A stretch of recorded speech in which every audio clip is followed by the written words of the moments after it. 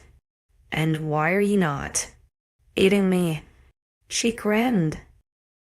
I was wondering when you were going to start questions. As for your answer, I am only half wolf. Half the wolf, half the instincts. Half? Yep, she nodded. My father is a wolf, my mother a human. He found her during the annual hunt about 25 years ago. Oh, really? Your mother is still alive? Yes, of course. She laughed. The wolves didn't kill her. I wondered, why would they kill her? You said he found her during the annual hunt. Yeah? He did. And he brought her back here. To safety. To be his mate. Now I felt even more stupid. Mate, she giggled. You sure you want to go down this road? I pondered, but having nothing else to do to satisfy my nosy nature, I nodded. Werewolves have soulmates, a soul created just for them by our moon goddess. Some say we were split at creation and placed into two bodies. She sighed almost dreamily. It is an itch in the wolf's brain that causes an instant attraction to each other. Sounds very fictional. I murmured. She laughed loudly, her hand coming to rest on my knee. Oh, you are funny. I didn't mean it to be a joke, but gave her a half-hearted smile. Enough of that anyway. You seem well enough to tease me, so I will inform Seth of your discharge. I will take out all your tubes and we can try walking. Okay?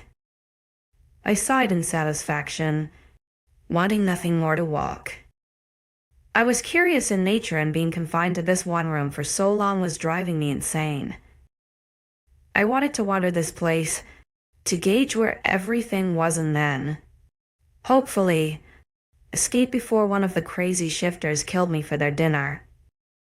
True to her word, Eve got me ready for discharge.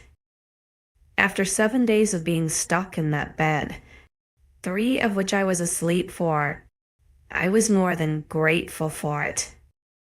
I struggled to walk, the aching in my body preventing me from going too far. We had ultimately decided on a wheelchair and crutches to get me by. My body tired easy, the stitches pulling if I stepped too wide. Eve wheeled me out of the stingy hospital room and down a large white corridor. I remained silent, wrapped in a blanket that smelled oddly of a musky spice. It was weirdly calming, so I kept it close to my nose. We passed by a lot of nurses in similar outfits, and it was then I realized I had only seen Eve through my entirety of my stay. Seth had not even come back into my room, and he was my doctor.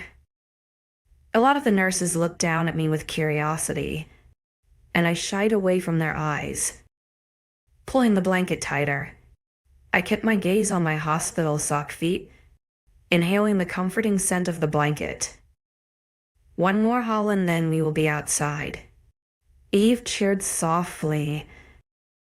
I didn't respond as we suddenly rounded a corner, and I was met with the brilliance of floor-to-ceiling glass doors and windows. The breath-taking view of the sun-filled sky brightened my eyes and I felt my mood lifting instantly. Leaning forward in the chair, I was fully prepared to launch myself into the green grass and the 𝐿𝐲𝐧. Eve stopped by the desk, talking to a largely imposing male behind the counter.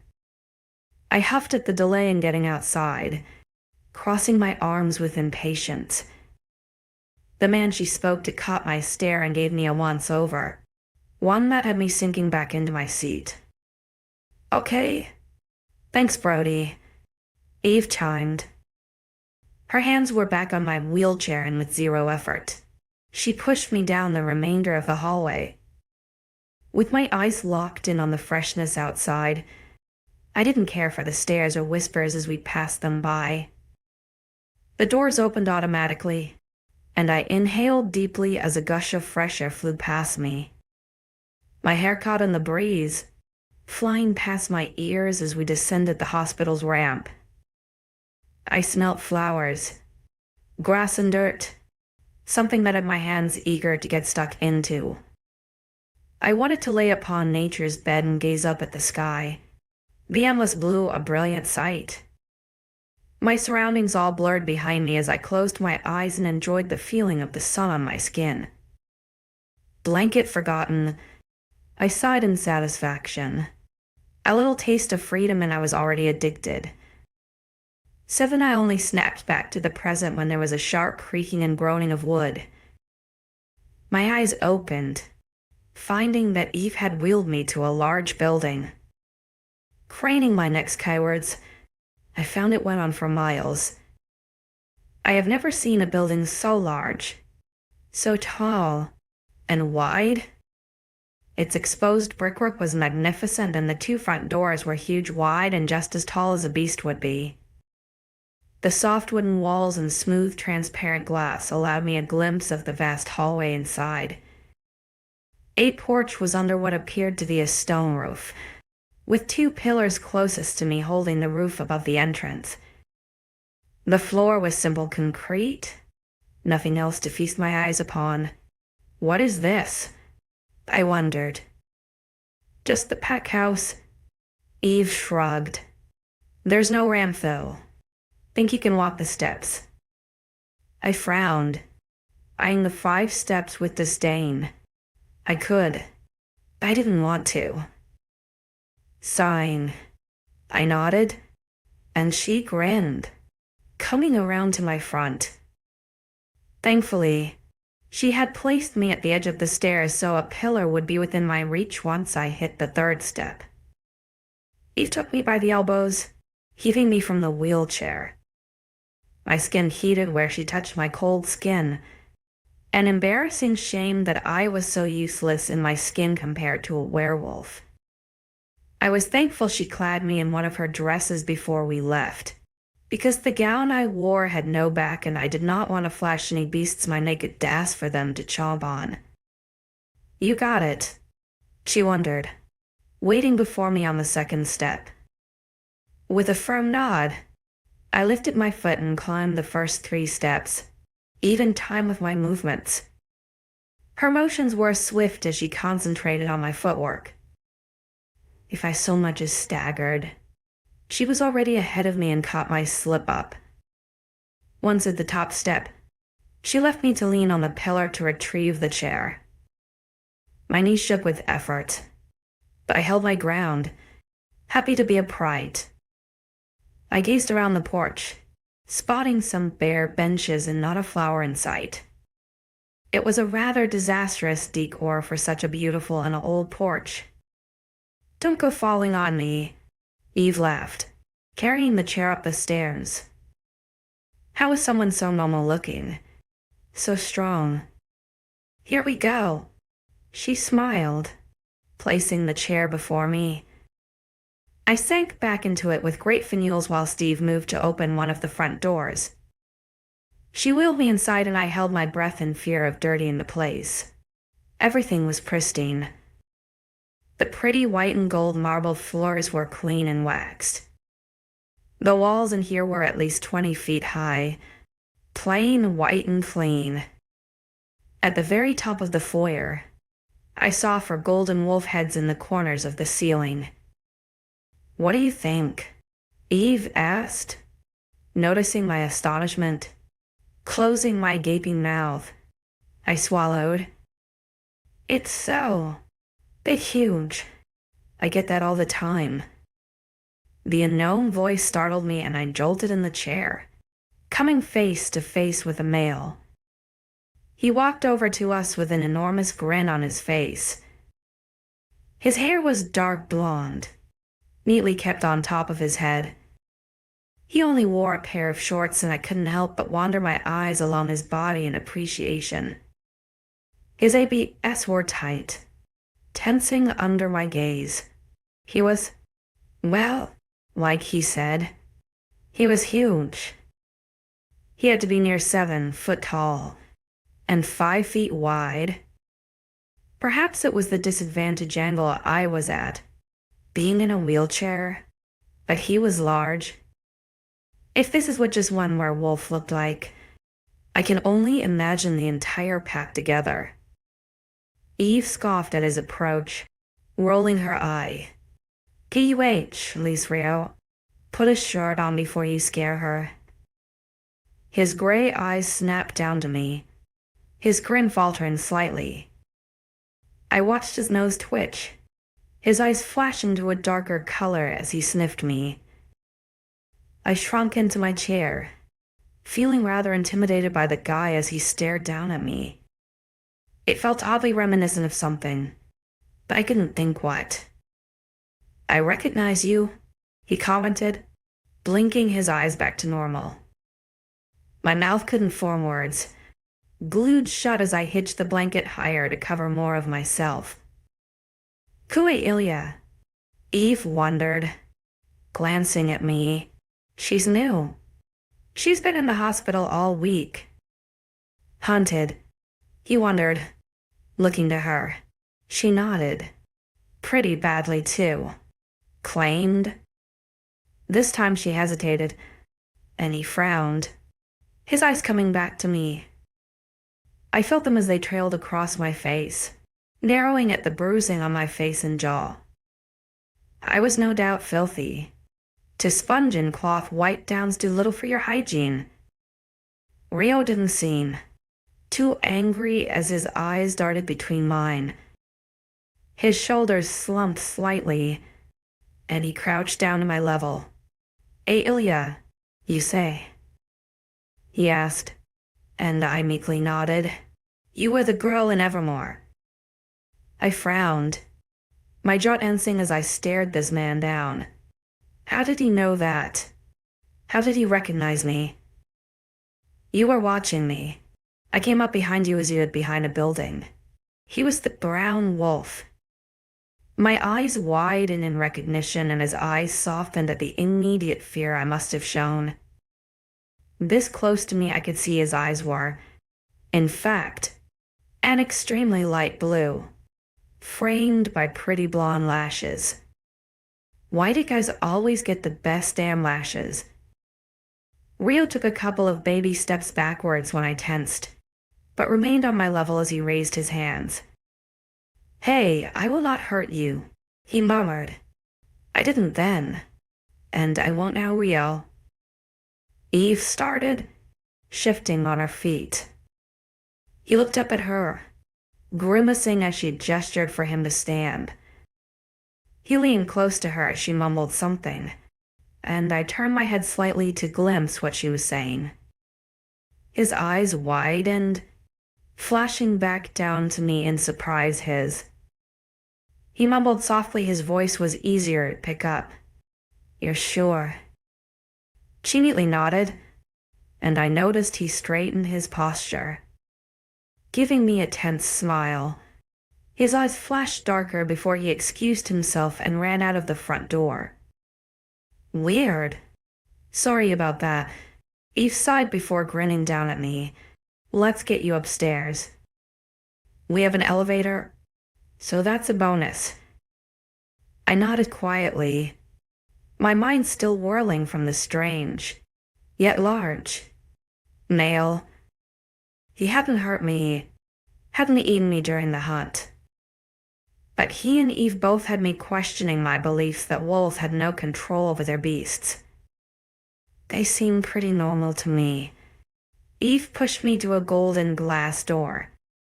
She pressed a button with her foot, not moving her hands from my wheelchair, which elicited a small giggle from her.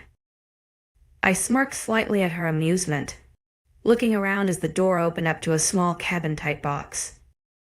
It was all glass, and as soon as I caught sight of myself, my grin faltered. My once bright ginger hair had dulled to a murky red, slickened, uncomfortable, and the tight bun it had remained in all week. Along with the paleness of my skin were a mix of purple and green bruises. My cheeks were more sunken in, less supple than normal. I always had a rather chubby face, in my opinion, with wide apple cheeks and a soft jaw. Tilting my jaw, I winced at the harshness of the ones that flooded my neck, jaw, and shoulders. I didn't realize just how hard Darius and Ash had grabbed me.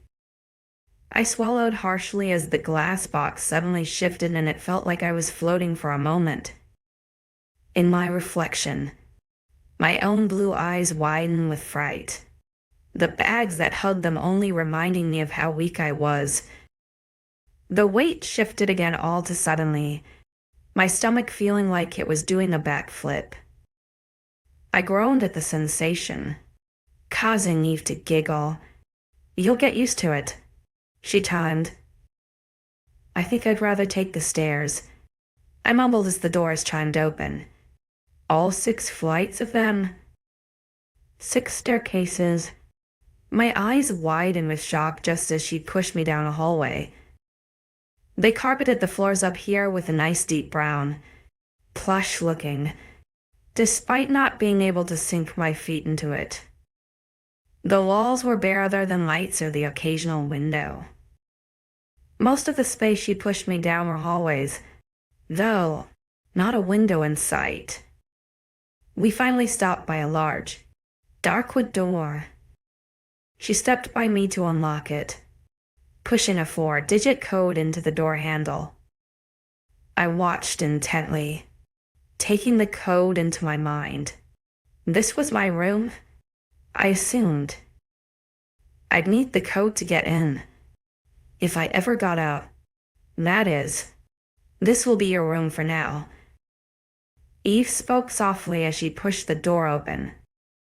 The door was smooth as it opened, revealing the same carpet as the hallway. Pushing me further in, Eve stayed silent as I looked around. A large window was directly in front of me at the opposing wall, and I grinned as I took in the vast forest beyond it. To my right was another wall that had me frowning. Why was there a random wall that stuck out in the middle of the room? As Eve pushed me in further, I came to see a large and tall bed, covered in wondrous-looking purple materials and fresh plumped pillows beside that wall. I have never seen a bed so tall and large before, Used to sleeping so low to the ground back home. I used to have a taller bed until I found it was a good place to hide and Darius had dragged me up from underneath it. He had smashed my bed frame right there in front of me, telling me I didn't appreciate what he did for me. I remained vigilant. Of course, choosing to accept my fate was the easiest option of fewer bruises. Beside the bed was a small cupboard with a table lamp on top. On the opposing wall was a tall cupboard full of drawers and a large 3-liter wardrobe. They made everything in here of the same dark wood. I assumed it was from the forest beyond the window. Just through that door is your own bathroom. Eve hummed, pointing to the door beside the bed. It made sense now. The sticky-out wall shrouded the bathroom from the bedroom. I made a vocal expression of gratitude, running my eyes along the golden door handle. They like gold in this place. It was something that was so scarce for us, being our only income, and yet they used it for simple things such as doorknobs and window latches. I will leave you to it. I will come find you for dinner time. Is that okay? She wondered. Don't you have to work? I wondered. I have been upgraded in my role. My alpha has requested that I be your keeper, so to say. She smiled sheepishly. So you're being bribed to be my friend? I scowled, liking this alpha less now despite his handsome looks. No, not at all. She gushed, shaking her head rapidly as I stared at her. I enjoy your company. 𝐊𝐢𝐬𝐬. And it is fresh. My scowl didn't disappear, only deepened. She sighed, shaking her head. I'm sorry. I don't know what to say. I'm messing it up. I felt my lips squirk in amusement as she got flustered. It's okay, Eve. I'm not offended. I am looking forward to being alone. I'm just concerned that someone has so much power over you. Oh, it's just wolf fangs. Half the wolf, half the genetics. No, I wondered. She flushed, shaking her head. An alpha can control all of his wolves. 𝐊𝐢𝐳 is a very persuasive man. Anyway, I shall leave you to explore. I will be up in about 3 hours. Okay. She left not a minute later, drifting out of the door. I sighed in satisfaction as silence enveloped me, cherishing the moment of being alone. Once the brilliance of that was over, I pushed the wheels on my chair to move forward until I could open the bathroom door. Inside, I came across simple amenities before trailing my eyes along a large bath with shower overhead with a plain white curtain. It looked rather sheer, no doubt getting worse if it got wet. I frowned but decided it was better than none, like back at home with Darius. It always grew cold without a curtain, and I hated it. Turning on the bath, I rooted through the nearby cupboard that sat below the sink. Everything was simple in here, and I rather liked it. I found bottles of shampoo, some conditioner, some body soap, and also some bath salts. Placing it on the edge of the bath, I picked up the salts and read the label. They seemed beneficial enough, stating they help muscles and aches. So after getting one amazing whiff of the lavender, I threw a load into the running water. Carefully and resting, I steadied myself on the bathtub's edge before pulling myself to stand. My knee shook, but I wasted no time in climbing the small steps to the side and sitting down in the tub. I didn't care for how I was going to get down after, my body humming to the heat and soothing touch of the water. Sighing, I closed my eyes to relax once I turned the water off. My mind drifted to empty thoughts before choosing to settle on a dark, handsome face. 𝐻𝐸. What a strange name. 8. The water had turned cold before I knew it, and my body was wrinkled and skin strange to the touch. I reached for the plug, pulling it from the drain. Shivering, I contemplated how I was going to get out. The floor was slippery and I could feel the effects of the painkillers wearing off. I wasn't sure how long I was in the bath, having no clock or watch to check, but I knew it had been at least an hour. Grunting, I heaved myself up using both sides of the tub, only to find a sharp, shooting burning sensation travel from my thigh to my chest.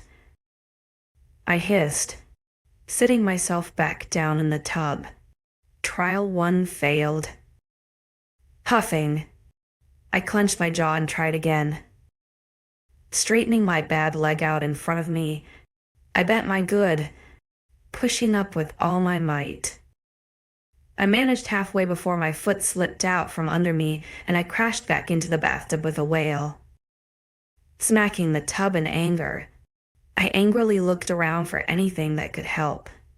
I needed to think. I couldn't call for anyone. This place was enormous and I doubt he would be back so soon. Plus, it was cold sitting here naked in a tiled room. Not to mention embarrassing. Buying the white bath mat on the floor, I had the sudden bright idea of how to overcome the slippery tub. Grinning, I leaned over the weirdly tall bath side, pulling myself until my fingers grazed the fabric. Holding my breath, I forced myself further down, my ribs screaming in protest until I finally grasped the mat in my fingers. With a cheerful hurrah, I pulled the mat into the bath, wiggling it until it was beneath me. Taking a deep breath in preparation, I made sure to hold my leg out in front of me. Bracing my core, I bent my good leg underneath me, using the mat as my safety to push myself up. My hands gripped the sides of the bath almost painfully as I pushed myself up. Gritting my teeth, I got to the right height to sit on the edge. With a loud breath of air, I settled myself on the narrow plastic, smiling in relief. "Take that, stupid bath," I muttered, out of breath. Calming my erratic heart, I grinned in triumph. Slowly pulling my legs over the bath, I steadied myself on the wall. Stretching, I groaned as my back popped before wrapping the towel around my torso. I was pretty much dry now anyway, being confined so long in that cold, plastic death trap. Staggering, I had to use the wall as a guide. Every step sent a jolting pain and burning through my legs and ribs, blood rushing through my ears so loudly. I stopped a few times on my way to my bed, tears burning in my eyes. Once near enough, I practically fell onto it, inhaling the fresh fabric to counteract my tears. I never knew bedding could smell so pleasant. I felt exhausted, and weirdly so. I pulled myself further onto the bed, still wrapped in the towel, trying to steady my heart and breath through the burning pain. Over the course of a few minutes, I crawled until my head hit the pillows. My hair was still partially damp, but at least it smelled like the strawberry shampoo I had found in the cupboard. I exhaled shakily, the pain giving me flashbacks of past torture every time I moved. Darius was good with his hands, even better with his words, but the times those didn't work left scars, especially on the back of my shoulders.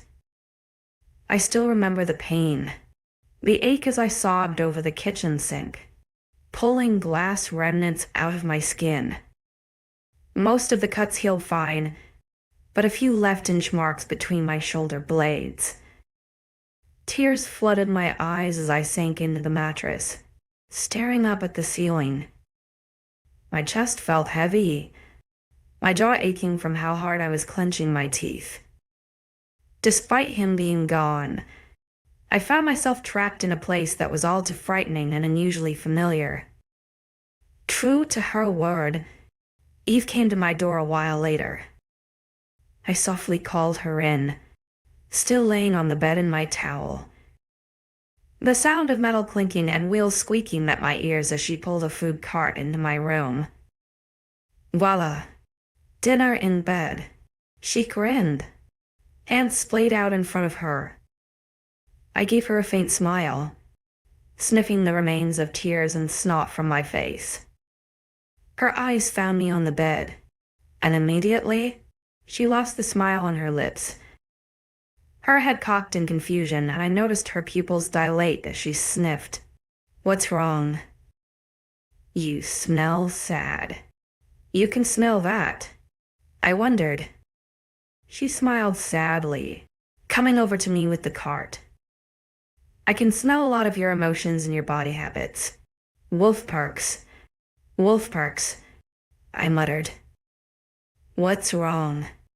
I shook my head, keeping the burdens to myself. "Just hurts."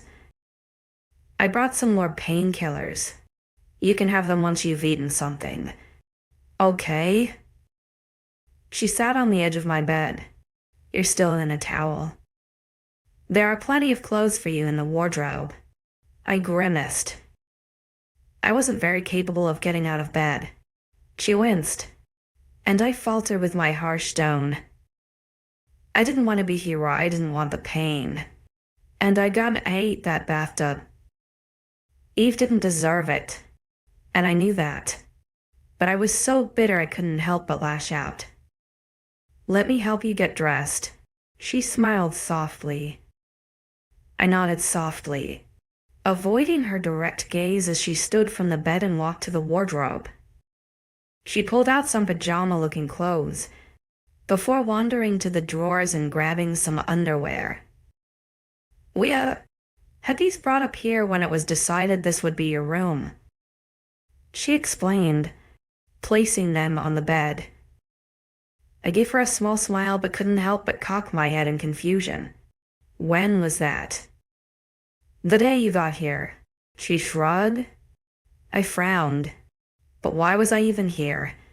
Why was I even alive? I was pretty sure my doom was to become wolf food.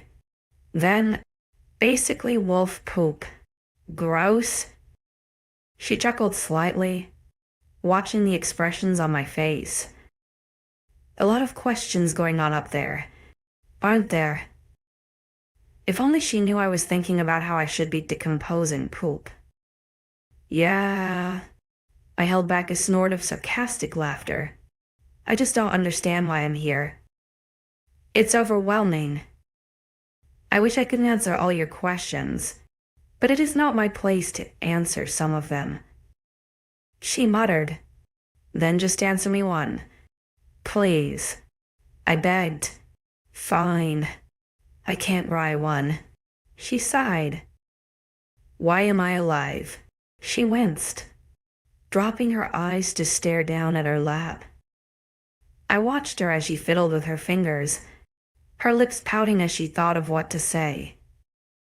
Eventually, she sighed and lifted her head back up to me. "You were chosen." "Chosen?" I frowned. "How they chose you to live. What a strange thing to say so." Samar splayed with his next meal, before he decided he wanted to keep it. I snorted. "No, not at all." She continued. "The wolves who attack you are dead. 𝐿𝐴 killed them." "Why so?" He could feel heroic and stop the weak little human. I grunted. She shook her head, frowning. 𝐿𝐴, please. I am serious." I studied her again, my arms crossed defensively. She was on edge, a small scowl on her face. I gritted my teeth and nodded my head once when I realized she wasn't joking. Why would the Alpha kill the wolves who attacked me? Why would he kill his own pack members? Okay, I breathed. So, the Alpha decided I am worthy enough to live and now I am stuck here. Is that a bad thing? I'm surrounded by a species who kill and hunt my kind. So yeah, it's a little bad. I see, she added, pausing. You're in a lot of distress, aren't you? Just a little, I thought. But I kept silent, and she took it as my answer. Okay, here's the deal. You're going to get dressed, eat, have your medication, and go back to sleep. I brought a sleeping pill with me you can take. She jumped back up from the bed. I understand things are hard right now. 𝐊𝐢𝐬, being in a strange place, but no one will hurt you here. I hope so. Sighing, I nodded. Okay, but you're going to have to help me. Please. I can't move out of this position without pain. Eve rushed to my side and wrapped her arms around my midsection, pulling me forwards. My ribs and spine hissed at the action, but she was quick, almost too quick to push all the pillows behind my head. I was still uncomfortable as I lay back, but after some words of encouragement, she helped me sit completely upright. I was leaning over, catching my breath as my head swam with pain. It was like a tiny marching band was performing right along my eyebrows. Let's get this towel off. Okay? She softly asked. Frowning, I held back my emotions as always, and pulled the towel knot from the front of my body. Eve studied my wounds on my torso and wiped lightly before applying some creams to the area, telling me to not soak so long next time. The stitches were mostly dissolved, so thankfully I needed no more patches. I had never heard of dissolving stitches until today. Amazing what technology could create when you had it.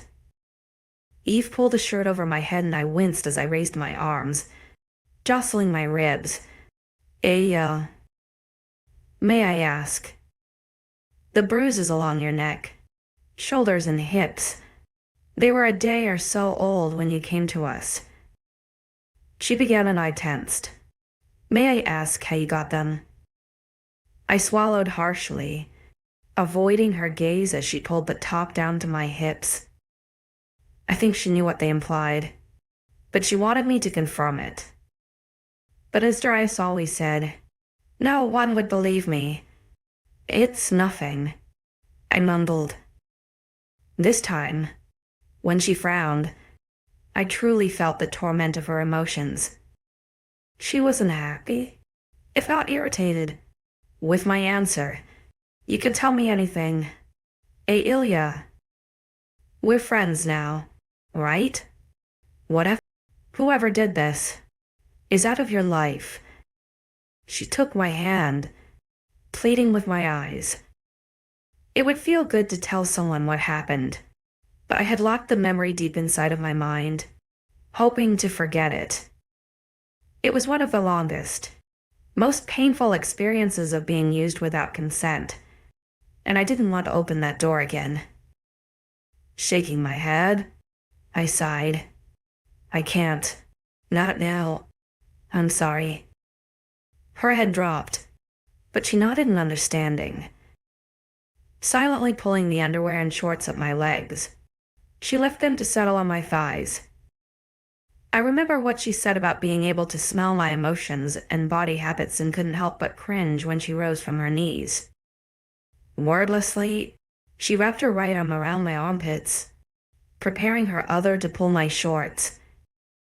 It was embarrassing, as she hauled my ass off the bed to dress me, but once it was done, it meant I could get comfortable. Helping me to lie back in the bed, I happily perched on the mountain of pillows. She walked away to grab the tray of food, pulling out some table legs and placing it on my lap. Lifting the metal lid, It pleasantly surprised me to see a hearty pasta bowl that smelt divine. What is this? I wondered. Just broccoli and cheese pasta, with garlic bread and some chicken fillets. We weren't sure of your preferences, so brought a few choices. But yeah, this looks amazing. I shook my head. I eagerly dug into the food, my tongue exploding with the tastes. I have never tasted such delicious and creamy pasta. The cheese back in the village was bland and boring, too soft for my liking. Taking a bite of the bread and some of the chicken at the same time, I moaned out loud. This is so yummy. Really? She frowned, eyeing the plate. It's just bread and chicken. I shook my head. Back in Evermore, my family could barely afford meat, and I have tried bread. And this is nothing like the bread back there. Her eyes widened with understanding before a soft smile lifted her cheeks. Well, I am glad to be present for your first taste test. I smiled at her, swallowing my mouthful and taking a drink of the cold water. Thank you. She shrugged. Just eat up and take those tablets so you can feel better. I nodded in agreement, finishing my meal in silence. She sat patiently, never making direct eye contact to not make it awkward. I found I couldn't finish the entire meal. Only half the pasta and the strips of chicken were gone from the plate. I devoured though the garlic bread because that stuff was delicious. You sure you are done? Shaking my head, I pushed the tray away. Honestly, I am full. Okay, well, take all the medication in this tub. She smiled, passing me a small plastic cup-looking thing. I nodded and took the cup from my tray, swallowing the pills with a mouthful of water. Taking another sip for good measure, I placed it on my bed, side table after making sure they didn't fall out into the water. Eve had put the tray back on the cart and came over to literally tuck me into bed.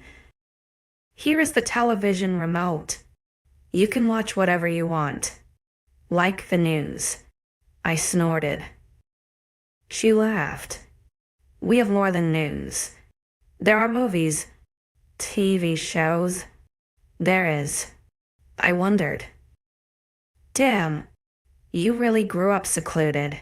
She laughed, turning on the television. I watched with fascination as the screen lit up, showing a multitude of rectangular boxes of various colors. This is the movie options. Have a look. If you need me, just shout. I am 2 doors down, but I will leave my door cracked to hear you.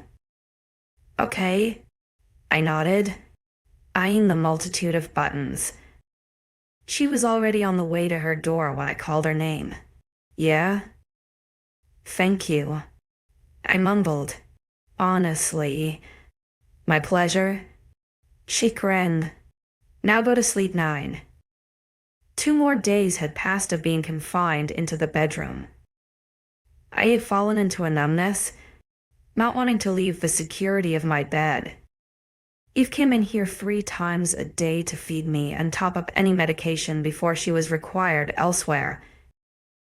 She never stayed longer than an hour, but I didn't mind.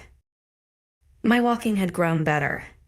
Whatever medication Eve was giving me made all the pain disappear. I still struggled getting out of the bath, so Eve had gotten me a seat so it was a lot easier. I felt like the elderly women who used to live next door to me back in Evermore.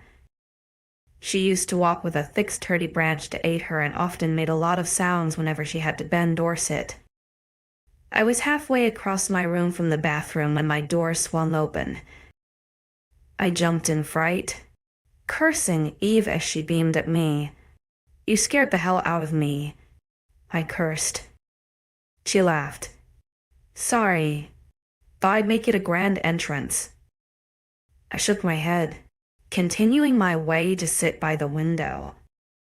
Eve found me crumpled on the floor as I peered out of it yesterday, and within 10 minutes had brought me a chair to my room. I exhaled heavily as I sat in it, lifting my legs to perch on the windowsill. "What's up?" I asked. "You feel up for a walk?" She grinned, coming to stand beside me. I looked up from my view of the vast tree line to raise an eyebrow at her. "A walk, yes?" She rolled her eyes. "That thing you do where you move to feed at alternate time." "Okay, I got it." Sarcasm noted. I cut her off. She grinned again, shrugging. "Come on. You've been stuck up here for 3 days now. You need to come see the land and more of the house."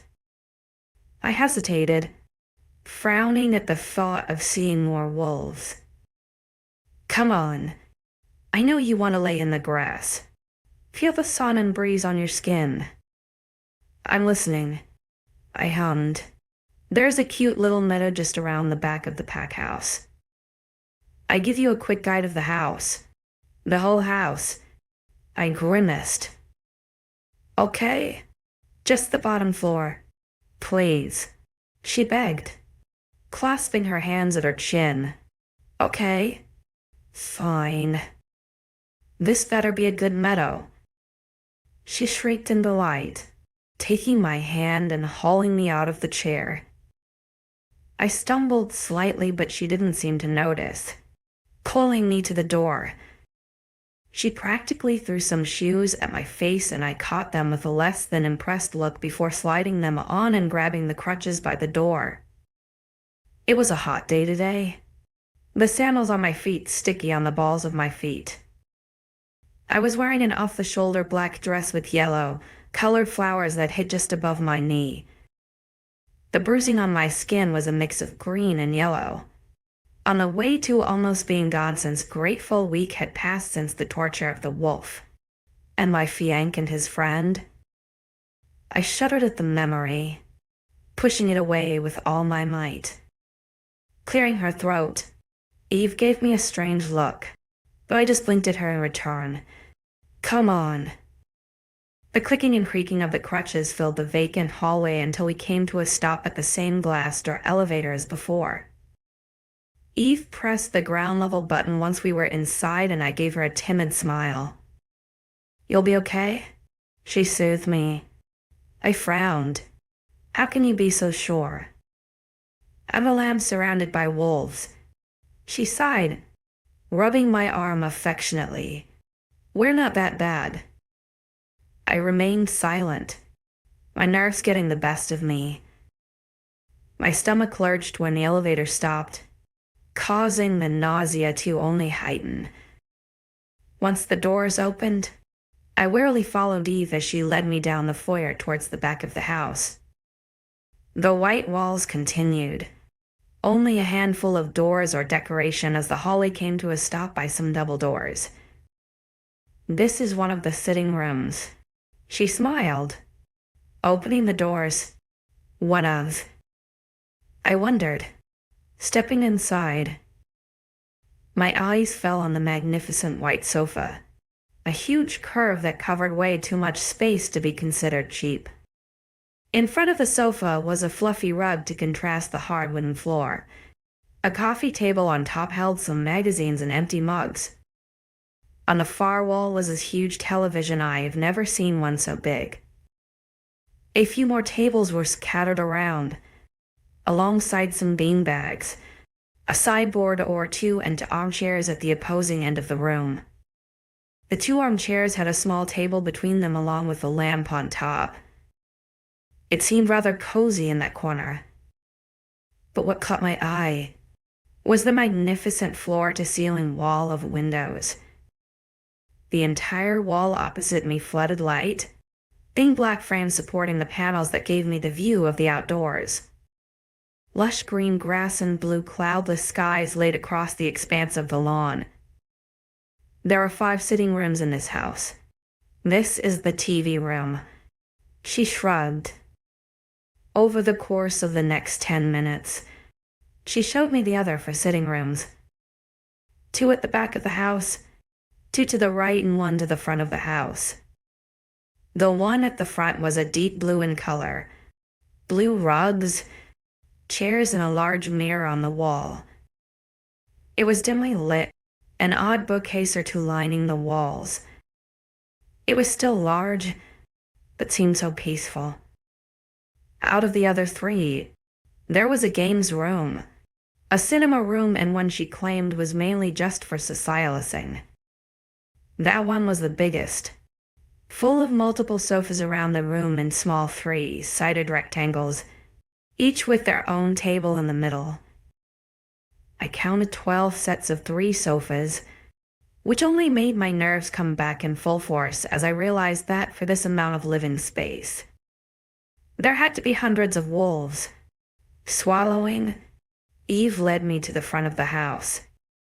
The room on the very front was a small study of sorts. It held 1 desk with a computer set up and printing access.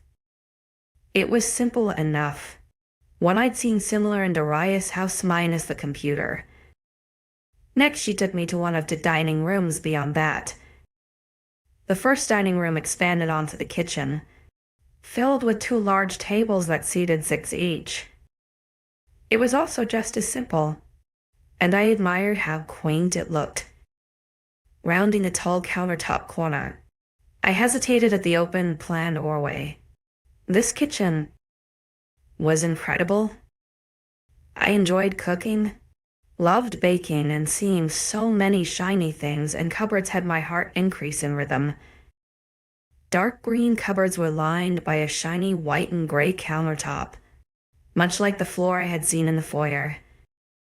Shiny gold appliances littered the room, and I had a feeling there would be more beneath the cupboards. Each cupboard handle was a wolf head, something that both fascinated me and had me appalled at how many coins that would have cost. Through here is the pantry, and next to that is the utility. We tend to use the utility to shower down if we've got filthy. But there are showers outside attached to the house, so most of the time we just use them. I blinked at even confusion, but followed her into this so-called utility. Gleaming white and clean like everything else in this mansion. I found strange rectangular machines staring back at me. There were 2 types. One Eve told me did the washing, and the other the dryer. I counted 6 of each. Why not just dry them outside? I wondered, spinning the dial on one of the machines in curiosity. She shrugged. We do? Most of the time. Dryers are just a nice feature when it's winter. I hated winter when it came to clothes. Living so high up in the mountains, the air was dense and cold, so it took days for things to dry. Eventually, we only washed a few things at a time and hung them around the fire alternatively. We didn't have these washers and dryers, as Eve called them. So much technology I had yet to discover. The pantry was the size of my mother's entire cottage. Rows and rows, boxes upon boxes of foods. Freezers and refrigerators taller than me lined one wall, full to the brim of meat, vegetables, dairy products, and drinks. I couldn't help but to pull open every drawer and stare in awe at everything I've seen. The last room at the very back of the house is only accessible through this dining room.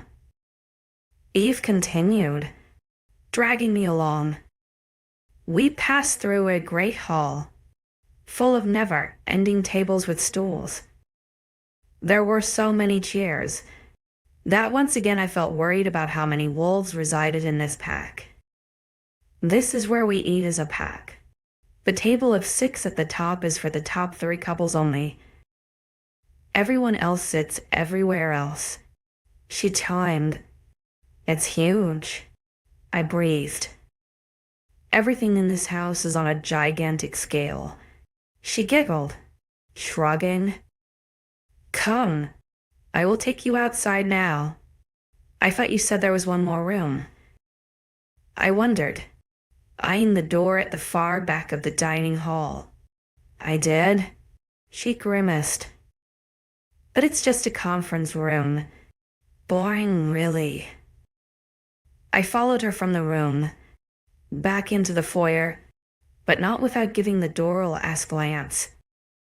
I was way too curious to not go in there, boring or not. Eve led me back to the front of the house and out of the grand front door. I frowned at the bland porch, still thinking that it needed redecorating. Want me to show you round outside? Eve questioned, helping me navigate the stairs. I shook my head once I hit the bottom step, my thigh beginning to burn with effort. My palms became slippery with sweat as I clutched onto the handles for dear life. Eve studied me, her hand coming to rest on my back. What's wrong? She wondered. Nothing. I breathed. Just. It's a lot of effort. She smiled sympathetically, rubbing my back. Do you think you can go further? Or want me to carry you? My cheeks flushed at the idea of her carrying me, and I was quick to shake my head at her. She laughed but shrugged, dropping her hand from my back. She led me further down the path after my dislike for being carried and my bite back the burning of my body to follow her. The path led from the front porch, splitting into two directions. The left would take us towards the large and imposing hospital that I could see in the distance, but the right wrapped around the side of the mansion. We went right, the crutches clicking against the floor as we came to a large open garden. There was nothing but grass, and with the trees lining the far border, I wondered where Eve was taking me. The path suddenly came to a stop and dyed the dirt before placing my crutch onto it. Thankfully, it was dry, which meant I didn't sink so with a heady exhale of breath. I followed Eve along the grass. We walked towards the tree line, and between the heavy blanket of green leaves, there was a small dirt path. My elbows scraped along the branches as we walked in silence, and I observed my surroundings in an attempt to distract my mind from the aching pain. Where are we going? I eventually asked after the 49th tree. This is a shortcut. She laughed. Shortcut? I gasped. To the meadow? Yeah, she giggled. Come on. I can hear them from here. Them. I breathed, but she didn't answer. Copyright 2023 Heather Miller Rockx deafening style on 𝐊𝐲𝐬 𝐷𝐞𝐝. A begrudging few minutes later, Eve had pulled ahead of me and I could barely make out her red shirt through the trees. However, I could hear faint sounds coming from the near distance, and as the trees broke out to a dazzling clearing, I realized why. The breeze flew by me, pushing my hair across my face and causing my breath to hitch. 100 or so yards ahead of me were dozens of blurs of color. I staggered to a stop at the tree edge, my eyes wide as I caught sight of a 4-foot-tall wolf tackling a young woman. The wolf's teeth aimed for the girl's arm, but she darted out of the way and slid beneath the furry stomach to kick it in the underbelly. I gasped as the wolf yelped, spinning round to catch the girl who evaded it. The girl was grinning, sweat slick on her forehead and her hair wild and untamed as it fell from her ponytail. I became aware of the multitude of other fights going on when he stepped into my line of vision. I focused my gaze on her as she smiled at me with anticipation. Blinking. She laughed. I said, "Are you okay? You drifted off." I licked my lips nervously as my gaze refocused on the background to see the brown wolves wrestling. I flinched as their teeth flashed in the sunlight, the stitches and aches in my body screaming with discomfort. Shuddering, my eyes fell back to Eve. She had lost her smile as she studied my face, and I swallowed nervously, shifting my weight on the crutches. "You're uncomfortable," It wasn't a question. What are we doing here? I breathed. This is where we train. It's on the way to the meadow. Train. I shrieked as the growling seemed to intensify. This is training. She smiled sadly, stepping closer to me. With her out of the way, the sun streaming through the trees hit me once more in the breeze, as though it had been dormant, kicked up its trail along my skin. Wolves are predators. 𝐊𝐢𝐬𝐩. We train and exercise both our wolf and our human form. She smiled, her hand cupping my shoulder. I was doing a hard time keeping my eyes from the animalistic beings wrestling for blood. I nervously twitched, my heart racing as imposing figures crowded round the smaller fights. I could feel my palms sweating. The breeze along my skin cooled despite the warming anxiety of my skin. What's wrong? Eve's voice was muffled. I was about to turn back to her when two large wolves shifted back to skin. The dark brown wolf that was pinned to the floor was a gorgeous woman covered in blood, and the light brown wolf that I assumed won helped her to her feet. But it wasn't the women covered in blood that caused the 𝐊𝐢𝐳 to raise on my arms. It was the stoic, dark figure that was stood between them 10. Alpha 𝐊𝐳𝐬 didn't remove his eyes from my direction. The breeze along my shoulders caused me to shiver, eliciting 𝐊𝐳𝐬 to appear on my skin. He was far away, to the point it was hard to make out his facial features, but I could feel his eyes crawl along my skin and suddenly regretted my choice of clothes. I shifted with unease, my arms groaning with effort the longer that I stood. I didn't want to be here. Flashes of teeth and fur caused fear to creep upon me and a nausea to settle in my stomach. I felt my breath quicken as wolves growled and snarled, launching at each other along the wide expanse of open field. The Alpha remained stoic, stood in the midst of all the chaos surrounding him. Eve fell silent after she followed my gaze, and I noticed her stiffen from beside me. I turned my attention to her fully, to find her hand firmly clasped around my bicep. She didn't move for a moment until she dipped her head with a frown, staring down at the floor. Why was she so upset all of a sudden? I felt the air shift before I saw him move. My hair, once lightly brushing along my jaw, was thrown into disarray as a gust came from in front of me. I spluttered, leaning on one crutch to force the hair from my face and mouth. Eve's hand tightened on my bicep, and when I opened my eyes, I realized why. My eyes immediately found a bare chest. Taut, sweaty, tatted skin glistened from the rays of the sun that streaked through the trees. My eyes dropped lower to make sure there were still clothes on his crotch, which there were, but I found more solid muscle that seemed to twitch under my gaze. Trailing my gaze back up were strong, sturdy shoulders and flexing biceps. This man was delicious. Licking my lips at the sight of his skin, I finally looked higher. My breath hitched when I came to find he was staring intensely at me. His eyes, dark as the deepest ocean, stared back at me, a firm line of concentration along his brows and lips. I couldn't look away, finding such intense flutters in my stomach that it took my breath away. One of his eyes twitched, softening the harsh lines on his skin. I felt everything around me shift, the horrendous sounds of teeth and claws fall into the background. My heart raced in my chest, as though nothing else seemed to matter other than the softening darkness of his eyes. Emotions were swirling in my mind, along with a pool of warmth in my stomach. I felt my own eyebrows furrow, confusion settling in at the disruption of my emotions and lust.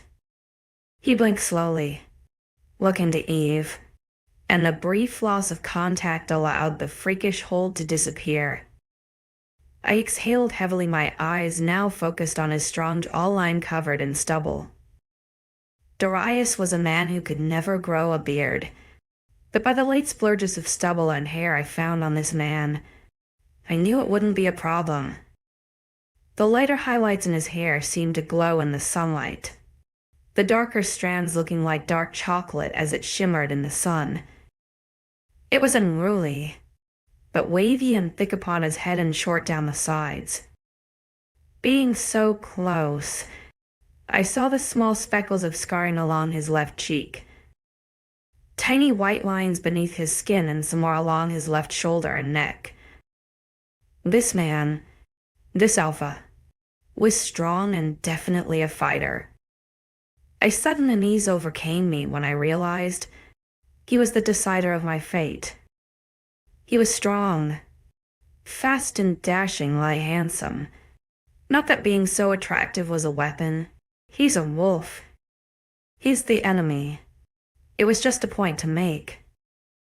Eve cleared her throat, drawing my eyes from the semi-naked man to her. 𝐊𝐢𝐬, this is 𝐊𝐢𝐧𝐼. He runs the cardinal pack. I noticed her unpecked an ease and furrowed my eyebrows as I looked back to the massive man before me. The appreciative gaze and strange sensual hunger I felt before vanished as I scrutinized him under new light. He was a large and imposing man, but he made me feel uncomfortable. I thought a leader was supposed to be welcoming and warm, not causing their town, or pack, to feel so uneasy. The man who let me live, I wondered, looking back to Eve. I noticed he stiffened at my disregard to his introduction. Why, yes, I suppose, Eve stammered. I hummed, looking back to the alpha once more. I was used to being an even height with most men in my town, since most were short. So to have such a large figure in front of me unnerved me a little. I was around 5'7", and only came to 𝐊𝐲𝐬's shoulders, so he must be on a type of wolf giraffe diet. Eve stiffened again and I noticed the alpha glaring down at her. I shifted with discomfort, not liking the way he seemed to bunch himself up. Are we just going to go to that meadow now? I wondered, breaking her out of her spell. Of course. I'm sure you're in pain and all this standing can't be doing you any good. She shook her head, wrapping her arm around my waist. I noticed 𝐊𝐲𝐬's eyes drop to where she held me just as a small growl left his lips. We both froze at the noise, and a strange feeling of dread overcame me. The animalistic sound coming from a man who looked so human did not settle well with me. It caused the hairs on my neck to shiver to attention, a dread in my gut that had images of pain and blood flashing across my mind. Eve noticed me tense because she stepped in front of me to face the alpha head-on. She kept her head bowed but cleared her throat. I avoided looking at the alpha, in fear he was baring his teeth or about to attack. I'd rather not have more nightmarish thoughts to think about. Although the wolves were not as terrifying as some things I have been through.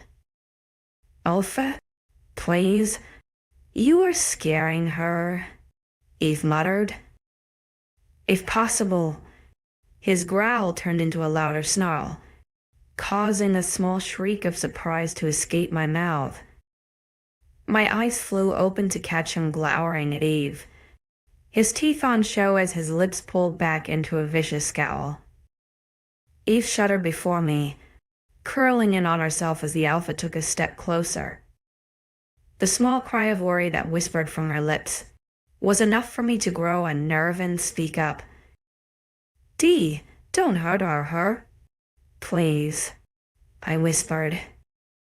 Whatever hold this alpha had on Eve affected the other wolves behind him.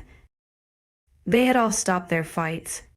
Fur and human either laid on their stomachs or with their heads bowed. Eve was practically a shaking dog. If she was in wolf skin, I bet her tail would be glued to her stomach.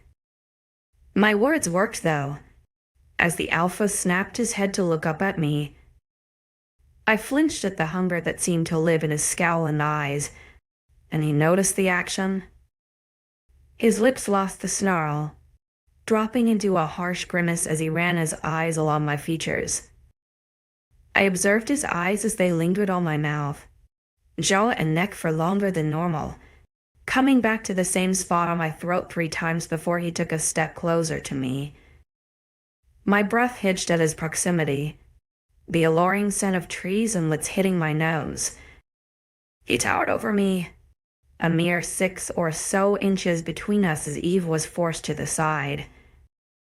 He cocked his head, his nostrils flaring as his eyes closed. I shivered as a lower, soft sound rumbled his chest and his eyes reopened. I flinched when his hand rose from his side and he reacted by freezing with a growl. My eyes slammed closed as I prepared myself for the onslaught of his large and deadly hands wrapping around my throat. Tears built in my eyes, my chest heaving with heavy breaths. I was injured and unable to run. So did I so suddenly at the hands of this large and way too handsome man. Didn't sound much of a bad idea. Copyright 2023 Heather Milleraka X Deafening Silence 𝐊𝐢𝐬𝐩𝐿. Warmth grew closer and I froze when I felt something electrifying touch my skin. It was warmer than the air around me, a hard firmness that stroked my jawline. I felt all my fears slip away at the simple touch of his fingers, the warmth spreading along my body like a wildfire. A dam of pleasure raked my body, a welcoming hum settling in my bones. My eyes slipped open, blinking softly to find him staring at where his fingers met my skin and all. They snapped to meet mine once he realized I was watching, a blank expression on his face. But I caught the smaller reactions. The way his lips had parted as he touched me, the way his chest heaved at the contact, only releasing it once my eyes met his. Did he feel this too? This warmth, that nothing else could compare to? How could a simple touch have so much control over my emotions? My surroundings slipped away when his eyes met mine, and I watched with fascination as his began to change color. The blackness slipped away, dilating until a blue began to peek through. He didn't blink, didn't react to the strange color change even as my own widened with shock. A brilliant, midnight blue was left in the darkness wake. Blue like the icy water up north, blue like the brilliance of a starry night. I have never seen such an amazing blue before. It made my own blue seem minuscule. I blinked once, so feather-light it was as though I never looked away. Locked into this spell, I noticed the darker rim of blue around the outside of his iris, and the small silver specks that surrounded his pupil. My chest heaved as my heart raced in my chest, my body reacting ahead of my mind. Why was my body reacting like this? Like a starved, horny animal. This guy was an animal. He was a killer. He dragged me here. I didn't want to be here. As if realizing I was staring into the eyes of the devil, I blinked and shook my head. His eyebrows furrowed, those perfect lips dropping into a confused frown. I staggered a step backwards, only to fall onto my ass as my leg gave way beneath me. It wasn't like in the stories. The man before me didn't catch me as I fell the small distance onto my ass into the soft grass. It didn't hurt, but I felt embarrassment cloud my judgment. I was surrounded by the fastest, most agile creatures that could kill me in a heartbeat, and I couldn't even take a step back. 𝐊𝐢𝐬? My head snapped up at the sound of a voice, to see the Alpha staring at me with a pained expression. His voice, even his voice was hot. God damn it. This is not fair. I cannot grow a weird. Wolfie crush on the enemy. Get it together. 𝐊𝐢𝐬? Dad wouldn't have wanted this. He died because of these creatures. 𝐊𝐢𝐬, are you okay? I looked to Eve, my jaw clenched, his chest heaving with breath. I could feel the mild panic settle in, my mind in a fog, no thanks to the magical alpha before me. What kind of wolfy powers did this guy have? I don't want to be here. I shook my head. Please, can we go now? Back inside. Are you sure? She asked, helping me to my feet. Don't you want to go to the meadow? I rapidly shook my head, squeezing my eyes together. This is too much.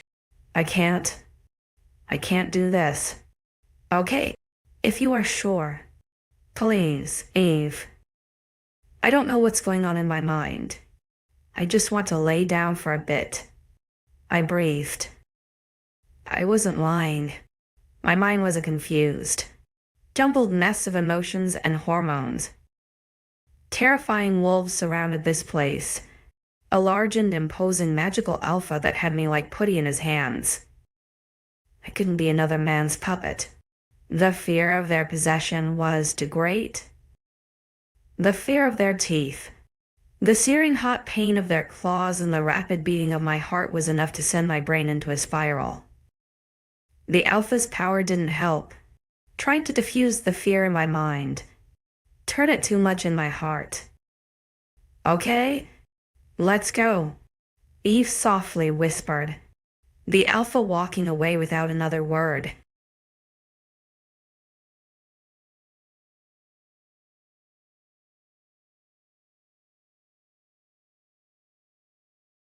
In this new world filled with werewolves, I'm forced to accept one fact. I've been marked as the alpha's mate. But do I really want to be his destined one? 11. I collapsed onto my bed with a groan, my arms falling amongst the sheets. Everything hurt except my mind, which had fallen into a numbness I have had many times before. Eve tried to coax me out of my dress to shower, claiming it would help my muscles, but I had refused. What's wrong, 𝐊𝐢𝐬? She had been trying for the past 30 minutes to soothe me, and as much as I appreciated her efforts, my mind had shut down. But I knew I would have to indulge her in a minor part of my mind. She had been kind enough to help me. I can't handle this, I murmured, staring up at the blank ceiling. Which part? The pain? She asked, sitting by my head. I shook my head, an effortless laugh escaping my lips. I can handle the pain. I have endured enough of that. She paused, and I felt the feather-like touch of her fingers along my jaw. I turned my head to look at her, and she gave me a slight smile. Then what is it? She wondered, pulling the strand of my hair that had become stuck in my earring. It surprised me I still had those in, to be honest. The small diamonds that Darius gave me for the spring festival seemed like a lifetime ago. Even the heaviness of his engagement ring had slipped my mind, but I came to find I had lost it since the moment I woke up. The whole thing. I shrugged. I thought I was going to die out there, and I happily would accept it. My life wasn't the best, and in the end, perhaps going into death was easier. But I wait to this new world, where I'm living amongst the nightmares we are told about as children, and I meant to accept it. My mind is mush, and the sight of all of you brings back the fear I believed as a child. Eve remained silent, a frown on her face as she thought about my words. I'm sorry you don't like it here, but I know you will, Eve, I interrupted softly. I am out of place here. I am human and against all of you. I stand no chance of surviving. Just one look at those beasts you call men, and I'm hit with a multitude of emotions. Most of them are fear-based, She exhaled a loud breath, nodding her head gently. I understand. Although I have never been in your situation, I can see how strange it must be. Thank you, I mumbled. What would you like to do? What would you like from me? She wondered. I grasped her hand in mine. For now, can I just have some painkillers and alone time? Of course, she nodded, pulling herself from my bed. 5 minutes later, I was lying in bed in peace. The curtains were wide open and revealed the sunny afternoon I could enjoy from outside. But I was content indoors, safe from the monsters outside. It was funny how I used to want to be outside away from my monster, but ended up the other way around in this new life. Thrown into the deep end, I wasn't sure if I could swim to the shore. Voices outside my bedroom door woke me from a nap. Another day had passed of being cooped up in my room, and I knew I wouldn't be able to stay in here much longer. Eve gave me food and had been overly cautious with me. It had me on edge, waiting for her to drag me from the room. I sat upright in my bed when the voices didn't disappear, and I knew whoever it was just standing behind my door. I recognized Eve's voice easily, but she was talking in hushed whispers to someone quieter. Gritting my teeth, I rose from the bed and hobbled my way towards the door. Using the wall as a support, I opened it in one swift motion. I had a glare in place ready to confront her, but the appearance of a practical stranger had my stern demeanor vanish. 𝐿𝐤, I was just about to come inside to see you. Eve's voice rose an octave. Swallowing nervously, I dropped my eyes from the gray. I'd managed to give her a small smile. I heard your voice and wondered what you were doing. She glanced between the two of us, the male in question raising an eyebrow. Wringing her fingers together, I watched and waited for her to come up with a response. Since you're not going anywhere with this, I'm taking over. The man huffed. I'm Leo. I am the beta of the Cardinal Pack, and it's my pleasure to welcome you. Eyed him nervously. I had met him once before. Of course, when I first arrived at this so-called pack house. This time he was dressed in a t-shirt and some shorts. His skin and muscles defined even through the fabric. He was attractive by that, but a strange sense of unease ran through my veins at the sight of him. 𝐿𝐤, I thought I would introduce you properly to Rio. He is a beta wolf, which means second in command, and I just wanted you to realize that we aren't scary.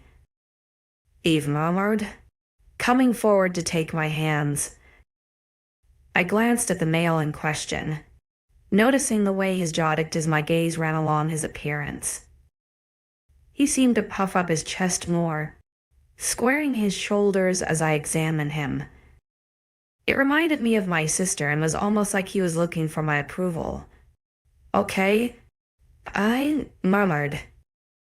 Eve struggled to hide her grin. Yeah, I nodded, a shy smile on my lips. Eve grinned, taking both mine and Rio's hands and pulling us into the bedroom. She dragged me to the edge of the bed, frowning when she realized there was only one chair in the room. You can sit on the bed, I shrugged, sitting down. Sudden tension grew, and they shared a glance. Eve let out a nervous chuckle that had me overthink what I said. Was it wrong? Was it not a normal thing? That's very kind of you. 𝐿𝐤. But our customs do rarely allow a male into a female's bedroom, let alone sit on their bed. Rio smiled nervously, running a hand down the back of his neck. Oh, I frowned. I didn't know. He shrugged, a lazy smile taking over. It's all right. It's just a gender respect thing. We're both unmated, so it would be wrong for me to sit on your bed. I'll just sit by your window. So they couldn't bed share. Not even sit. Unusual, but I rather like it. If they cannot come into my room uninvited or onto my bed, then I would be safer in here. Even more reason to stay in my room. Rio settled into the chair by the window, Eve sitting at the edge of my bed beside me. The only sound was the shuffling of clothes, followed by a gentle hum from Rio's throat. I looked at him cautiously, his larger from taking up twice as much of the seat as I did. You can see a lot from this window, he commented, staring out beyond the trees. I hope you are not afraid of heights. He turned to me with a sly grin that had me blush and shake my head. Eve snorted from beside me, nudging my ribs with her elbow. 𝐿𝐢 is stronger than that. Heights are puny compared to her. I wouldn't say that. I muttered. Don't doubt yourself. You've taken this change so well. Being mauled by 2 wolves isn't the Sunday dinner you're used to either. Rio commented. Rio. Eve hushed him. Let's not talk about the bad stuff. We are here to tell you about our pack. Of course. Rio snorted, turning to face me. As beta of this pack, I am second in command. I run the training and act as a vice president to the Alpha and this pack, only with more paperwork. I only report to my Alpha and everyone else is below me. I frowned, my eyebrows creasing. That's rather harsh. He shrugged. We are animals. 𝐿𝐢. Alpha 𝐊𝐼𝐬 is the top dog and we all have to submit to him. It is our nature. It is normal. We would crumble without a leader. Are there other titles? Well, of course. There's Gamma, Delta, and Luna. He nodded, sharing a look with Eve. Gamma wolves are third in command, who tend to oversee the patrol like a general. War strategies, etc. They are like the guard leader and make sure everything is running right. Delta wolves are fourth in command, and they are usually teachers and oversee pack training with the Gamma. Delta are not as popular in some packs, especially the smaller size ones. They tend to be a rank in larger packs since there is such a vast number of members. I nodded with concentration, absorbing his words. I needed to learn the ranks so I can find out where I belong and, if possible, how to get out of here. And a Luna. Doesn't Luna mean moon? I wondered. I was told that originally you turned during a full moon. Those are old tales from when we were in hiding. Your kind made them, I suppose. Did not terrify the children. He chuckled. But yes, in a way. Our goddess is of the moon. We are stronger at night, but the strongest during a full and new moon for different reasons. We can shift at will, but our first shift is during a new moon when we are at puberty age. When did you shift? I asked. I was about 12. Higher-blooded wolves shift earlier. And you don't thirst for human blood and flesh. He laughed loudly, causing me to shrink into myself. Darius often laughed at me, so I knew I should have kept my mouth shut. Asking all these questions. Being so comfortable around the enemy was risky territory. Rio noticed my shift of mood and sobered his laughter. No, we don't. I remained silent, nodding my head as I played with the hem of my shirt. The room was silent before Eve sighed, placing her hand on my back. The annual hunt allows our wolf instinct one day to have freedom. We are one with the beast. Our every thought, Movement and decision is made as one. But at the end of the day, we are animals, and most of us thrive on the hunt. She tried to explain, feeling bolder with Eve. I scowled at her. So because you feel like it, you kill humans for no reason? It's not like that. We don't all kill. The hunt was a way for us to take back our land and our rights as top animals. It is our instinct we let run wild once a year as celebration of our independence. We don't have to live in the shadows or at night anymore. She tried, but I remained stoic. Only the wolves with thirst for revenge or the hunt go. Not a lot of them hurt humans, just scare them off. It is also a way most of us find our mates. 𝐊𝐢 interrupted. I looked at him with a curious brow, studying his calm demeanor. Is that what you were doing? I was watching you and you didn't hurt me or that other woman. His eyes softened slightly, his eyes running along my face. Yes, I go to look for her. A wolf is most at peace when they find their mate, and we can only do that by scouring the land. We live for a very long time, so for some of us it takes a very long time and even some generations. My nose crinkled at the thought of an old man being tied to a young girl. And how old are you? He grinned, flashing his clean teeth. I am 64. I slowly blinked, but he didn't laugh at the joke. 64. Yes, he mused. We stop aging at around 25, which is when most humans wither. So, you were out looking for your soulmate, and you still have not found her? Nope. So the wolves who tore my leg to pieces, they were doing the same. He hesitated, shifting his weight to the other hip. Not exactly. Not exactly. I scoffed. His eyes lit up with amusement at my slip-up, and I clamped my lids together. You were right, Eve. She is very inquisitive. I scowled, and Eve laughed nervously at my scowl. You didn't answer my question. He sighed, nodding at my firmness. Okay.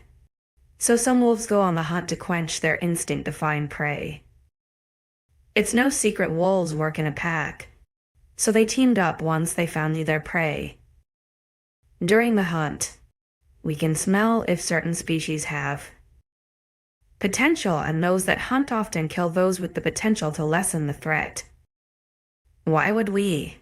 Why would I have potential? I scowled. That makes little sense. I am human. They shared a look again, and I grumbled with annoyance. Can you stop with the silent gestures? Sorry. We often forget that you cannot hear. Hear what? I exasperated light from my hands in the air. We can mind link. 𝐊𝐢 shrugged. Wolf Parkus, we can send each other messages. The room fell silent as I processed the information. Wolves were a lot more complicated than I thought. That is unusual, I commented.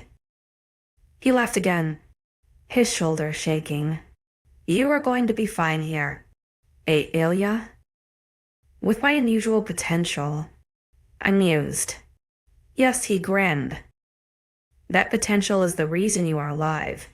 12. The reason I am alive is that your alpha dragged me here, I stated. You would have died if he didn't. Eve shook her head. And what if I wanted to? What if I would rather die than be here or there? I quipped. 𝐊𝐢 flinched at my words, as though they burned his very soul. Eve had tensed beside me, and I wondered why. But she didn't respond to my question. Nothing to say back to that. I wondered, looking down at her. Why did my potential persuade the Alpha to save me? Why not feed me to his wolves?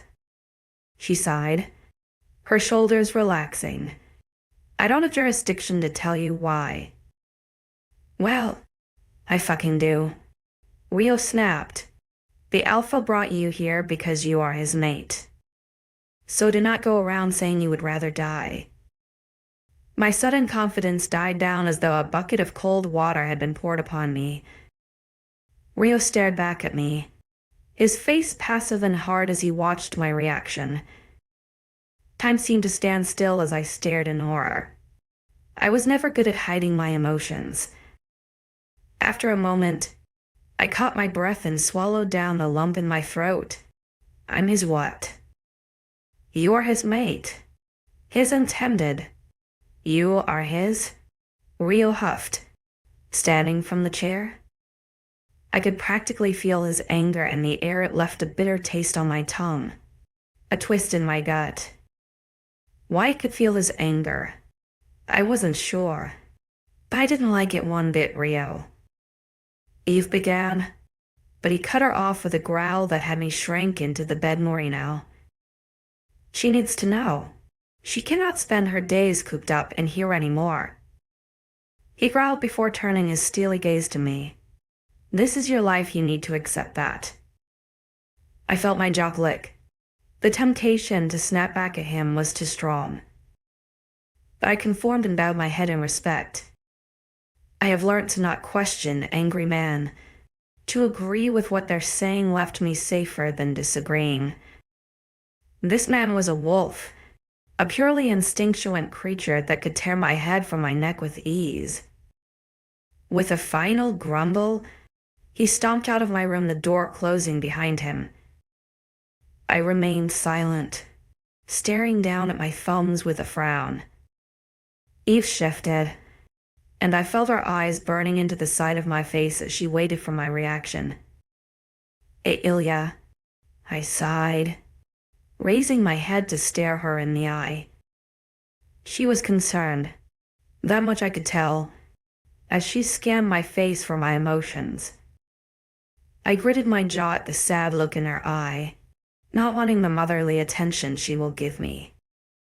If anything, I have learned since becoming friendly with Eve, was her uncanny likeness to a mother bear. Why couldn't you tell me? I wondered. It was not my place to. She sighed. Why not? I probed, looking back at her. I hold no rank in this pack. I work at the hospital and train. As the others do? She grimaced. I am half human, and therefore I am lower than the blood-born full wolves. It is just how it is. No one else knows of your importance other than me as your nurse, and the four-head wolves. I acknowledged her confession with a slight nod of my head. She was bound to wolf law, or ranking, or whatever it was. How I looked at it, she was being bribed and condemned to not say anything of importance. She had taught me the little information I needed to know, and that was enough. You say, for head wolves, I wondered.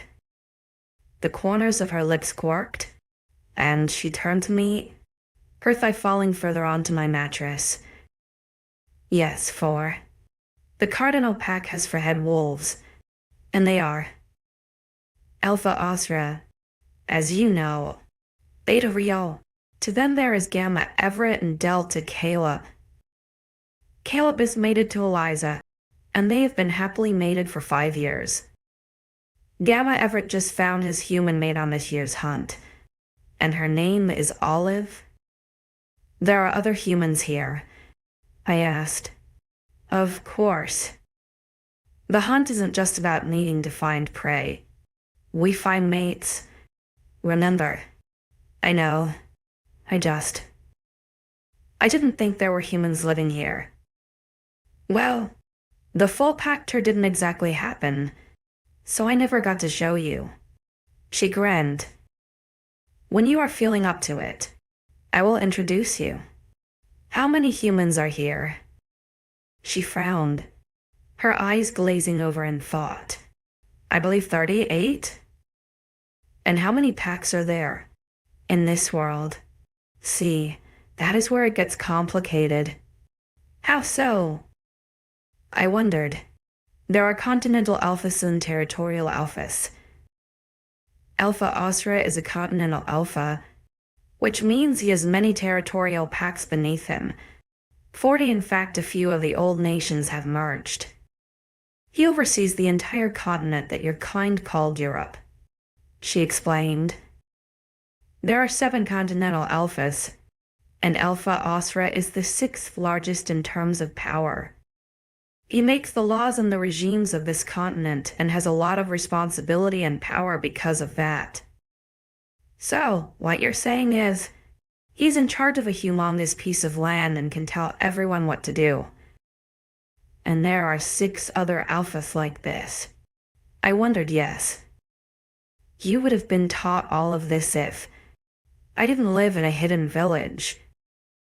I finished, smiling at her. Yeah? She breathed a laugh. Better to learn now, rather than when you are a Luna. That term again? Rio never said what that was, and I meant to be it. Luna? I asked. The moon? She shook her head, grinning. Luna is the female alpha term given to the alpha's mate. It is a very respectful title, and relating it to our goddess is the most honor we can give. A pack is nothing without their Luna. My lips turned down. I am a human, I will not be a Luna. But you are. Once Alpha has claimed and mated you. I'm sorry. What? I laughed. He has to do what? She blushed. Claimed you. All male wolves claim their females. It's a wolf thing. Everything is a wolf thing. I rolled my eyes. I know. She giggled. A wolf's claim is an amazing, magical thing. How so? I grumbled, crossing my arms with a huff. I felt exposed. Eve, and no doubt other wolves, knew I was here, and that the alpha apparently has some wolfy claim on me. I hope I fall asleep and wake up in a new realm. A wolf claims their mate to say that they are theirs. She quirked an eyebrow when I scoffed. But also, to show the counterpart that they will care for them and always be there for them. It shows the male is strong and shares his strength through the mate bond. The what bond? I quirked an eyebrow. Mate bond. We've been over this. You said it's a weird, wolfy pull that draws them to each other. You said nothing about power sharing or claiming. I pointed out. She hummed, a slight frown on her lips as she studied me. I did. A mate bond draws the soulmates together. A claim and mating completes the bond. And through that kinship, they share power. It is a way to protect the female, or weaker mate. So, it is a male thing. I almost spat with distaste. She noticed my aversion and glowered at me. You may not like it, 𝐊𝐢𝐬, but it is a large part of my culture. The bond is sacred. We as females do not go into other men's lives when they are not our soulmate. We must have one partner our whole life and not bed multiple men. I flinched, feeling like she was insulting me there. What are you saying? I glared at her, sitting up to feel more secure. Her eyes wide in a fraction and dropped back to her lap. She seemed ashamed, but her words hurt, even if she did not direct them at me. If the wolf women were celibate until they mated, then good for them. But it was rather sexist to assume all women and men felt the same. I am sorry. She sighed. It is an old approach to bonds. Not a lot of wolves stick by it anymore, and it makes me bitter to see so many have changed. The pack is full of sex, obsessed, horny wolves, and it upsets me. I should not have taken that out on you. I remained silent, my jaw better off shut from the words I wanted to hurl at her. Eve could go from happy and content to snappy quickly, and I could only assume it was a battle of beast and humanity. It is not my place. I am sorry, Luna. She sighed. Don't call me that. I muttered. I will not be your Luna. Her eyes widened, but her head remained dropped, her hands fiddling with the hem of her blouse. She was off work today, most of her time catering to me since I was still healing. I sighed, trying to diffuse the tension. What do you know of my life? Eve, what? She whispered, snapping her head up to me. My life. You seem to have a few things in mind. So, indulge me and I will you. I cocked my head. She licked her lips a few times, a nervous habit I noticed. Well, I know you are from Nevermore, and we found you during the hunt. You like nature and... not the present. What do you think of my past? I shook my head. Since we are talking about cultures, I would like to see how you think any of this is much different, because I can assure you not that much better. She frowned, her mind raking through many thoughts. As well as being overly curious, I was also observational. I knew Eve's quirks and tells by heart already. She sighed, sagging her shoulders, and I knew I won. You were bonded to someone. A man, or maybe two. Why two? She blushed, avoiding looking directly in my eyes. You, smelt of two men. I frowned, my eyebrows creasing as I thought over her words. Wolves had an exceptional smell, but I had been around many people the day of the hunt, so how has she pinpointed it to? Oh, wait. She means sexually. My mouth parted into a small O, and I nodded. I see. But what makes you think I was bonded? You wore a ring. We study human customs as pups, and I know you have something similar to our bonding. A ritual where you link your life with another, she explained. Marriage. Yes, that acid. She smiled, nodding. It sounds wonderful. My nose twitched with a grimace, but I continued. So you found my ring, and smelt that I fucked a men. The redness of her cheeks deepened, her lower lip disappearing into her mouth as she sucked in a breath. 𝐊𝐢𝐬, you think that is bad of me? To have two men? I wondered. Going by what you believe it is wrong. I bed to men, right? She stayed silent, and I knew I was being spiteful, so I dropped the tone. Man, was it my time of the month or something? Or do I just need sleep? Or food? Oh, wait. No, it's the culture shock for sure. With a little hunger. We have different cultures. You are right. But one thing we have in common is how men seem to think they can rule over us.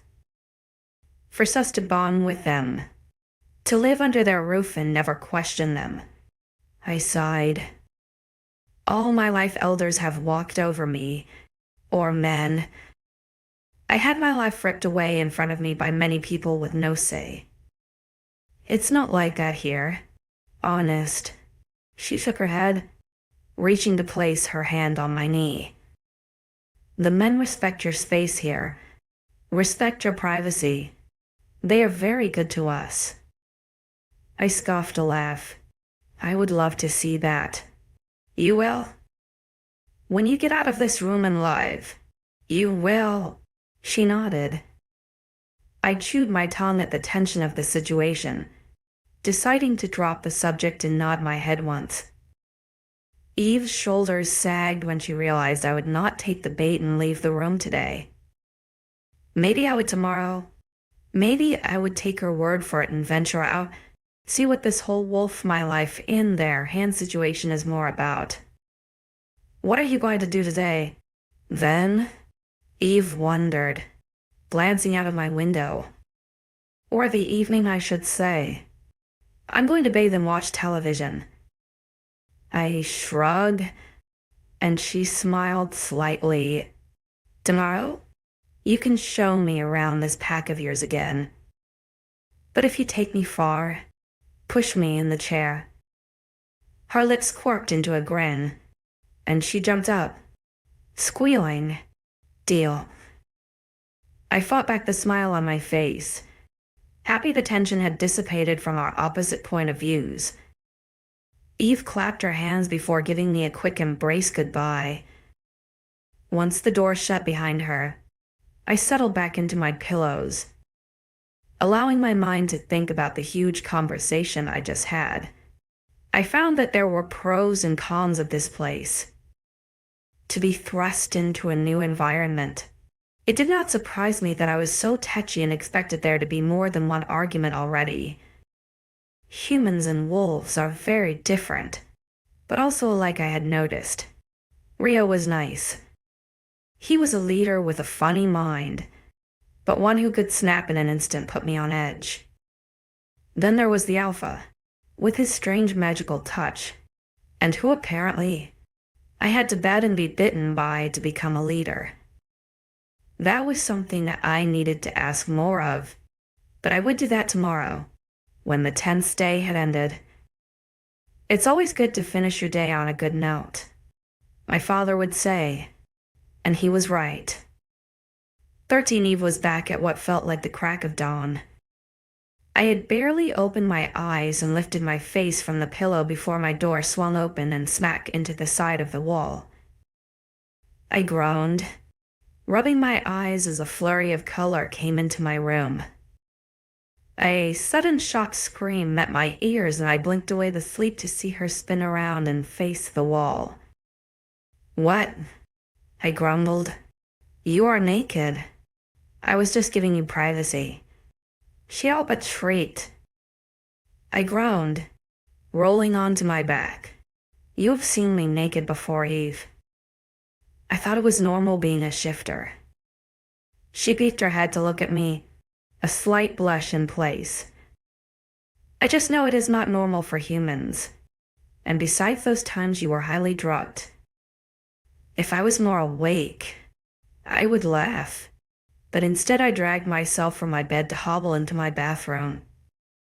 I washed my face and brushed my teeth, reliving myself peacefully. Last night I had a lovely soak in the bath before falling asleep watching television, and I slept like an old man. I would say baby, but have you ever had to care for a baby? They don't sleep all night. It's awful. Old men, however, anytime, any place. I chuckled to myself, walking back into the room to see Eve had already chosen some clothes for me. I pulled on the simple underwear and knee-length dress with a raised eyebrow. Today's dress was black with yellow lemons. No flowers. Some weird yellow flower and green leaves. I hummed, looking back up from the bizarre dress to see Eve armed with a hair trish. Groaning, I sat myself on the edge of the bed like a well-rehearsed ritual. The first time she had demanded to brush my hair, I had refused. And in return, she pushed me face first onto the bed, sat on my ass and did it anyway. Wolves were strong. So, today I thought I could take you to meet some of the pack. Eve began brushing my hair. Or we can go to the meadow. Human pack. If you want. She chimed, her voice light and airy. Will that make your transition easier? Transition. I frowned. Into what? A wolf. Into the pack. She giggled. Oh, yeah. I guess. But if I see one black eye, I'm out. I teased. Just stick to shaded areas or I will burn like a lobster. She giggled, wrapping my hair into some kind of bun. She loved my hair color, claimed it was rare to see such a vibrant color and the length only meant she could play with it more. She didn't realize that being such a pasty redhead was hard work and that I envied her 𝐊𝐢𝐳 skin and hair. Speaking of injuries, your bruises are nearly gone, she murmured, her hand rubbing along the underside of my jaw. I shivered at the intimate touch but nodded my head. I noticed that too. We fell silent as she finished my hair, her hands gentle as she did what she wished. Once finished, I was told to stand, so I gave her a sarcastic twirl. She rolled her eyes but held her hand out for me to loop my arm through hers. How far are we going today? Just the back communal garden? A lot of us are out there today for breakfast. Alpha arranged a grill for breakfast. Oh, he did now.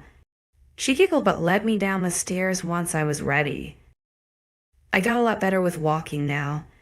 Solely brought the one crutch to support me. I had been here 2 weeks, so it was about time I had a little more stability. The stitches had even started to disappear, some of the smaller ones gone completely. Angry red lines were left in their place, although my leg was still bruised and sort of touch. Just out the back door, she cooed, calling me like a mother hen. I scowled at her and she just giggled. The smell of food grew closer, various meats hitting my nose. Once we reached the open back door, Eve pulled me out into the warm morning sun. Wolves like their meat, so I knew the sight of multiple piles of the stuff should be normal, but it still had my eyes widen in surprise. What is this? I think mostly bear. Bear, I gasped. She nodded. Alpha likes to hunt bear. I am surprised he didn't go for boar today. Bear really isn't a breakfast meat. Poor bears. I mumbled. She quirked an eyebrow, pulling me into the communal space. There were a few wolves around, and those that were made their gazes scarce. Some even left the area. It made me uncomfortable and paranoid, but I stuck by Eve, kind of glad the Alpha wasn't here. She led me to a table full of people. 3 women and 1 man was present, all feasting on various breakfast foods. Hey guys, mind if we join you? Eve spoke. Those at the table turned around to look at us, most of their eyes lingering on me. It was quiet for a heartbeat before a brunette at the end grinned. She was sat next to a male, with an empty seat beside her. Opposite her were 2 more females and another empty seat. Of course, Eve. She grinned, throwing her hand at the seat beside her. Eve sat first, thanking the brunette. Noticing my hesitance, she stood and all but dragged me down to the space opposing her. I fell onto the wooden bench with a huff. She often forgot she was stronger than me, and her fingers left marks if she grabbed hard. Guys, this is 𝐊𝐢𝐬. She came in on this year's hunt. Eve introduced me, pointing to the woman beside her. 𝐊𝐢𝐬. This is 𝐊𝐢𝐳 and her mate 𝐿𝐢𝐳. I studied 𝐊𝐈𝐳's happy grin with curiosity. I remembered the name from yesterday. She was human and had been here a few years. She had long wavy brown hair and dark blue eyes, her build small and dainty. She seemed like a sweet girl, but going by the happy look in her eye, I questioned if 𝐾𝐜 also had the same magic as his alpha.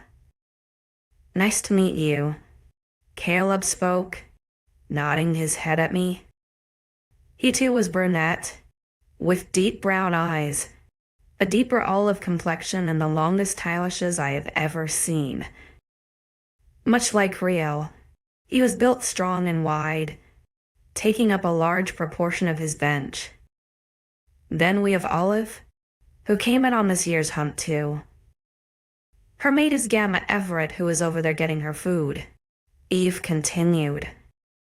Olive was typical to her name. Her skin was a creamy olive color, littered in freckles with round glasses on her face. Her nose was sharp and lips full as she gave me a hesitant smile. Her eyes were a dark green, almost brown, her hair light brown with blonde highlights. The man in question, Everett, had dark black hair, long to his ears with brown eyes. He was walking his way over, 2 plates in his hand and a firm frown on his face. He seemed more intimidating than Caleb. And finally, 𝐊𝐬. My wonderful, less gorgeous, less amazing sister, Eve sneered, gesturing to the woman beside me. Woot? 𝐿𝐬 grumbled from beside me. Nice to meet you all, I murmured, nervously glancing between them. 𝐿𝐬 turned to me, her close proximity overwhelming. She had a scowl on her face, her appearance the same as her sister's, just more intimidating. Her dark skin and hair were wonderfully soft-looking, but her dark eyes were in a scowl. Her left eyebrow even had a scar in it, and another along the bottom of her lip and down her chin. Eve must have noticed my curious questions because she giggled. 𝐿𝐬 is a warrior wolf. We may look the same, but I assure you, we're not. Nice to meet you. I nodded, impressed that she was a warrior in such a male-dominated world. Her eyebrow quirked, a small smirk on her lip as she nodded back in silence. She turned to her plate again, picking up a burger and tearing into it with her sharp canines. I winced, looking away to the couple opposite instead. Only, I wish I hadn't. Caleb and 𝐊𝐬 were exchanging hushed giggles, his lips pressing into her temple and cheeks as he fed her food. My stomach churned at the open display of affection, that childlike, innocent part of myself envious of their bond. So, 𝐿𝐬, Eve cleared her throat. 𝐿𝐬 is having a hard time adjusting. Any advice? 𝐿𝐬's giggles cut short, her head leaving her mate's neck to look up at me. Caleb's hand fell from her neck, brushing her hair from her shoulder as he did so. My eyes were drawn to the lower part of her throat, right above her collarbone where a raised scar sat. It was white but stood out on her skin clear as day teeth marks. My eyes widened with horror and 𝐿𝐬 noticed my gaze. I can understand you having a hard time. You look like you got mauled a bit before you came. I swallowed, averting my gaze from the stomach-churning scar. Yeah. They got me good. She giggled, casting a look to her mate. Where did you come from? 𝐿𝐬. 𝐿𝐬. I haven't heard of that place. Where is that? She wondered. I licked my lips, looking to Eve who was watching me with an encouraging smile. You wouldn't have? My village we have been hidden from decades. This was the first time we were raided. They were silent and I noticed Caleb stiffen. Even Everett had frozen as he now stood at the foot of the table. Caleb's eyes lifted to me, raking down my profile as though he was studying me. I see. 𝐿𝐬 cleared her throat. Never mind. You are here now and must be for good reason. What do you think is holding you back? I felt my lip quirk at her fast change of subject, her happy attitude not ever diminishing. The fact I am surrounded by wolf, shifting beasts who not only tore my leg apart but could easily crush me with their paw alone. I quipped, lacing my fingers together on top of the table. They all fell silent again, 𝐿𝐬's eyes widening a fraction. I absorbed the tension and acknowledged the shady glances 𝐊𝐢𝐬 kept giving me with an open mind. It wasn't until 𝐿𝐲𝐬 burst into laughter that everyone snapped out of their tension. "Oh my, you are hilarious. You have to stick around. If not for life, then just for comedic factor alone," she giggled. I couldn't help but grin at her, nodding my head. "Thanks. In all seriousness, you and Olive are in the same boat." Eve interrupted, looking to the timid female at the other end of my bench. "Apart from she was educated in a wolf-driven sector, and you were raised by rebels." I scowled. "I wouldn't say they were rebels. You hid from authority and did not stick to the given laws." "You were rebels," she shrugged. "You learnt nothing of other customs and did not take part in the annual hunt for over 60 years. "Well, when you put it like that," I grumbled. "Stick with Olive and Eliza. They can help educate you in different ways. You just gotta let go of your prejudice." Eve smiled, reaching her hand over the table to grab my clenched fists. "Now, breakfast. What do you want? Usual veggie? Are you getting it?" I wondered, nervously shifting my eyes to the horde of wolves still lingering. "Of course. You are hindered after all," she smirked. I gasped at a retreating form, sending invisible daggers into her back as she greeted another wolf at the stacks of plates. "So, how did you get so badly injured?" Maya asked, turning to look down at my barely concealed leg. I ran my hand along the exposed skin, nervously laughing. "A wolf tore me down from a tree and dragged me into the forest. Crushed my chest and tore me up pretty good. So they were going to kill you." It was Olive who spoke, her eyes wide with horror. "I was about to die, but someone stopped them and I woke here in the hospital a few days later." Caleb shifted his weight, Ian Everett sharing a look I had learned to understand from Eve. Was the mind blank? After a moment of silence, Caleb turned his eyes back to me but paused when he noticed me already staring. His eyes widened a fraction even if he tried to hide it. The corners quirking was a dead giveaway that I had caught him by surprise. "Wow, you are lucky." "Why and?" Flashing me her canines again. "Why did they not EUMYA?" Eliza hushed her. "I don't know all of it. Eve just told me your alpha brought me here." I mumbled, uneasy. This made 𝐊𝐲𝐬 lose her teasing grin, her face sobering up just as quickly as Eliza's did. Olive remained the same, docile and horrified at everything. She was scarred. I could tell. "Did you say alpha?" "Yeah." "Why you ray that human?" "What?" I frowned. "You're his human?" "I am nobody's human," I huffed, crossing my arms. Maya chuckled but bowed her head. "I apologize if I stepped out of line." "What?" I asked, genuinely confused. 𝐊𝐢𝐧𝐼 came from over my shoulder, Eve setting my plate down in front of me. It was toast, tomatoes and beans, something simple enough that I couldn't wait to eat. Word spread that Alpha claimed a human. Eve sighed, sitting opposite me. "I am not claimed by anyone." She shook her head. "Just word is enough to have people back off." I looked around, still frowning as I studied the nearest and furthest wolves, none of which held my gaze for long. Is that why everyone is avoiding me? A little?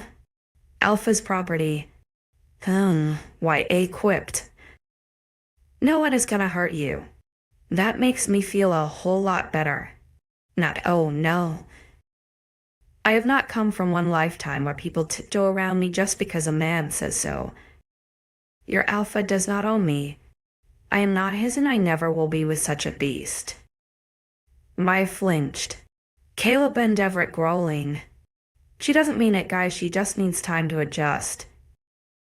It's a huge shock for her. Isn't it, 𝐊𝐤𝐬? Eve rushed, casting a nervous glance behind me. I knew that look, though. It was one I had been given many times in my life.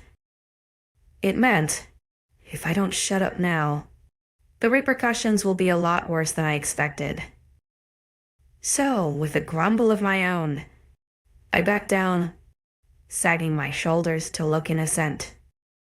Goosen strode on my flesh as though a million eyes were staring at me, and I shuddered the feeling away. Yes, sorry. It is hard for me to understand your ethics. I almost vomited the words. The table fell back into comfort after the two males relaxed, and I began to eat with more caution. The hair-raising feeling kept on coming back, so I chewed on my bread like I held a million secrets that wanted to escape, my mind whirring with thoughts. One thing I knew was that I was going to have to be a lot more careful with what I say if I don't want to end up dog poop. I ate in silence, and the others continued conversation like the ordeal had never happened. I often was brought into the situation, but once I finished my breakfast, I found my eyes wandering further around. The strange feeling never left. So with a huff of breath, I spun around to see what was going on behind me. My narrowed eyes froze as they immediately locked onto the dark canyons of the man who supposedly claims me. I felt my breath hitch as his stern expression glared at me, my eyes softening with fright at being caught in his gaze. But then the conversation from before hit my mind, and I thought, if this was another man who thought he was going to lay claim on me, I was going to make it bloody damn hard for him to even try. He wouldn't hurt me. With a sly smirk, I flicked my eyes along his form before dismissing him with a hum. He had done nothing to earn my attention, I guess, other than save me from wolves. But he was creepy and didn't speak.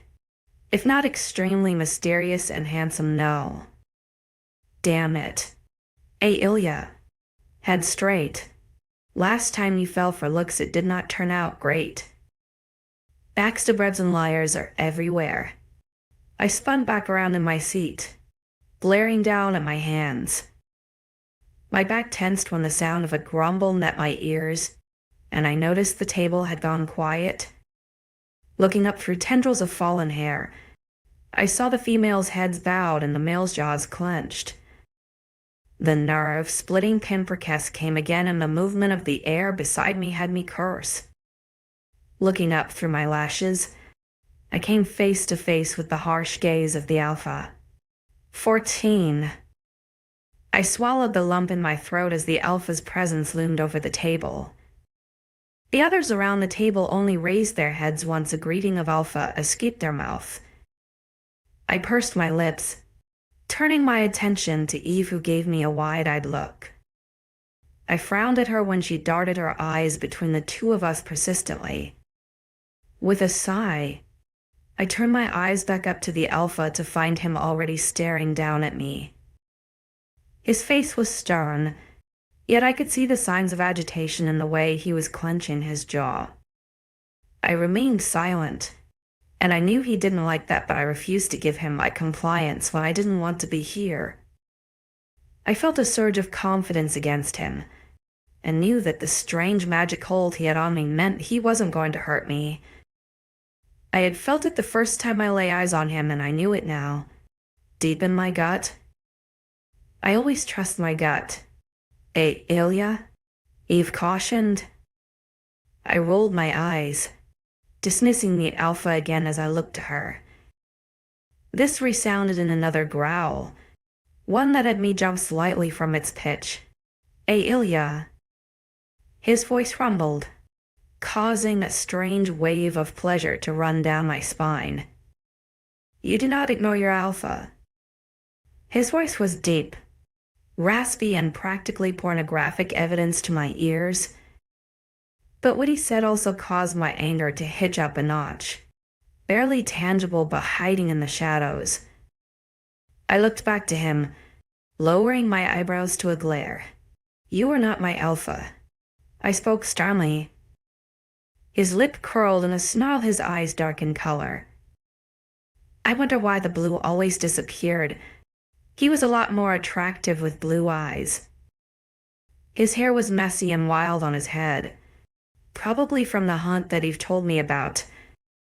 Crazed wolf, meant out hunting bears, he was basically suicidal. "I am your alpha. You reside in my pack, so you respect your alpha," he snapped. Damn it, why was his angry voice so damn hot? I would never win an argument if this is how he spoke all the time. It sent trembles in my chest, a pool of warmth between my legs. He had to be part warlock, or wizard, or whatever it was, because this cannot be normal. The power I felt from him, the emotions I detected from his mere presence, were not normal. I am human. He is a wolf, it could not happen. With my body betraying me, I felt the rising flood of emotions overtake my mind. I didn't want to be here, and quite frankly, this spell he had me under was making me feel out of sorts. I didn't like the numbness he gave my mind, the way his harsh glare seemed to somehow still make me feel comforted. I didn't like the control he had, and it was causing my anxiety to skyrocket. So with a bubbling pot of anger in my stomach, I rose from my chair. Hands placed firmly on the wooden tabletop, I glared right back at the man who apparently would not hurt me. "Well, perhaps I did not want to be here. Did Alpha think about that?" I quipped, glaring at him. There were small shocks of surprise, but he didn't react. He held my gaze, crossing his arms against his chest as though he was trying to distract me. It worked, of course. My eyes falling to the bulging muscle only caused me to curse internally. He was going to break my resolve. With a huff, I pulled my legs from the table and stumbled out of the picnic bench. He didn't react to my outburst, and that only seemed to rile me on even more. I stood opposing him now, and the tension was undeniable amongst the other wolves who watched with bated breaths. I only came to the man's shoulder, meaning I had to tilt my head upright to glare at him. With gritted teeth, I leaned into him, poking his chest. I tried hard to ignore the way a warm current flowed up my arm, but a small shudder passed along my shoulders. I was going to test his resolve, see if this man really was as harmless as people said he would be to me. "You do not get to control me," I whispered into his face. Up this close. His scent was invigorating. I inhaled it greedily, a musky spice that reminded me of a heavy wooded forest. My lips parted, my body reacting to his rugged handsomeness. With fascination, I watched as the darks of his eyes shifted, swirling with color until the deep blue was back. My breath hitched as he leaned closer to me, his nose almost touching my own. "You are mine," he mumbled. I shivered, uncontrollably so, when his breath caressed my cheek and lips. The tension grew stronger, but I found myself hesitating my answer, too obsessed by those eyes and his smell. I mean, in another world, I would not mind being this man's thing. I blinked, my eyelashes brushing my cheeks as I thought to come up with a retort to his softly spoken words. A ghost of a smile quirked on his lips, and I licked my own in response. The corners of his eyes crinkled as he smirked at me for not having a reply. I am married," I huffed, stepping away. "There. That'll do it," I thought smugly. However, My retort did not have the desired effect. His smirk dropped from his face, his lips pulling back into a snarl. I had no time to think before his hand darted out to grab me from moving. I gasped in alarm when he locked his fingers around my shoulder. The warmth spread across my skin like a fire when he pulled me to him, before moving to cup the back of my head and make me look up at him. "You will do best to not remind me of your previous endeavors," he snarled, causing me to flinch. "You are my human?" His teeth were bared, sharp canines glinting back at me. I wondered if they hurt, if he always had them out. I had never seen his mouth before, so I didn't have much evidence to back my theories up on. When I didn't respond, his fingers flexed on the back of my head before pulling it gently to the side. I winced at the exposing angle my neck lay bare for him to gaze as his face came down to my throat.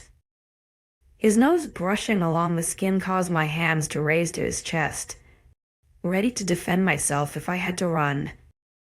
But nothing further happened other than his large inhale and his feather, light lips pressed to the base of my throat. I swallowed loudly, and his tongue darted out to catch the movement which caused me to freeze and my heart to race. He could truly rip my throat out right now, and I was too much in shock to even react otherwise. With a loud sigh, he pulled his face away from me, his hand falling from the hold it had on my neck. I stumbled lightly, moving uncomfortably on my injured leg. I gripped the tabletop for support, both for my leg and my mental stability. This man had barely done anything and already he had me flustered. I have gone through so many emotions the past 10 minutes. I awkwardly avoided the gazes of the surrounding wolves, swallowing loudly as I grabbed my single crutch to support my weight. I cast a nervous glance back to the Alpha to see him glaring down at my leg. I shifted my weight, putting some distance between the madness of this pack. I'm going back to my room. Eve, I stammered, shooting her a look. "Oh, but you finally came out." She whimpered, her face crestfallen. Through the racing anxiety of my flustered heart, I felt bad for her reaction. But I was selfish, and did not want to be here when the Alpha just showed me up like that. It was too awkward. With one last glance at the Alpha, I flinched at the sharpness of his eyes before practically scurrying away. My leg burned with the effort, trying to push it to go faster than it could. If this was to be my home, and that was to be my husband, mate, then this was a strange way of showing hospitality. Thankfully, I had a good memory, and remembered where I had to go in order to get back to my room. I barely made it to the elevator when someone dashed in front of the button, preventing me from pushing it. I glared up at the figure, wondering why they of all people had come to me. "What do you want?" I huffed. "Well, looking at how well you are walking with that leg." Why, I snorted. "I figured you could do with some help." I clenched my jaw, looking away from her. I didn't have a response, and turns out I didn't need one because she had already pressed the button and the elevator doors opened. She gestured for me to enter with a sarcastic wave, and I begrudgingly entered the nettle death trap.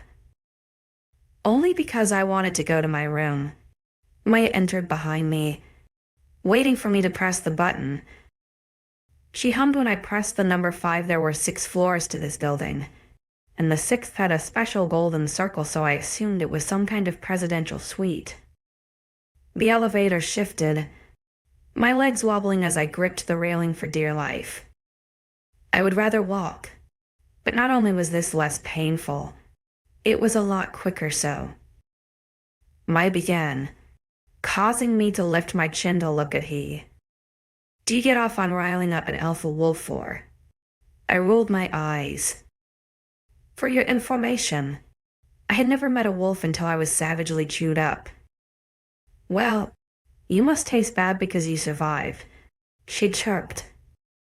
Her teasing did not go unnoticed by me. Maybe your kind just have defective taste buds. I huffed. Maybe you're too lean to even be tasty. No muscle nor fat on you. You must have tasted bad. Are you saying you want to test your theory? I wondered, raising an eyebrow. She laughed. The day I'll end my teeth on you. I think my cousin would have my head on a stake outside. Cousin. She shrugged. 𝐿𝐴 is my cousin.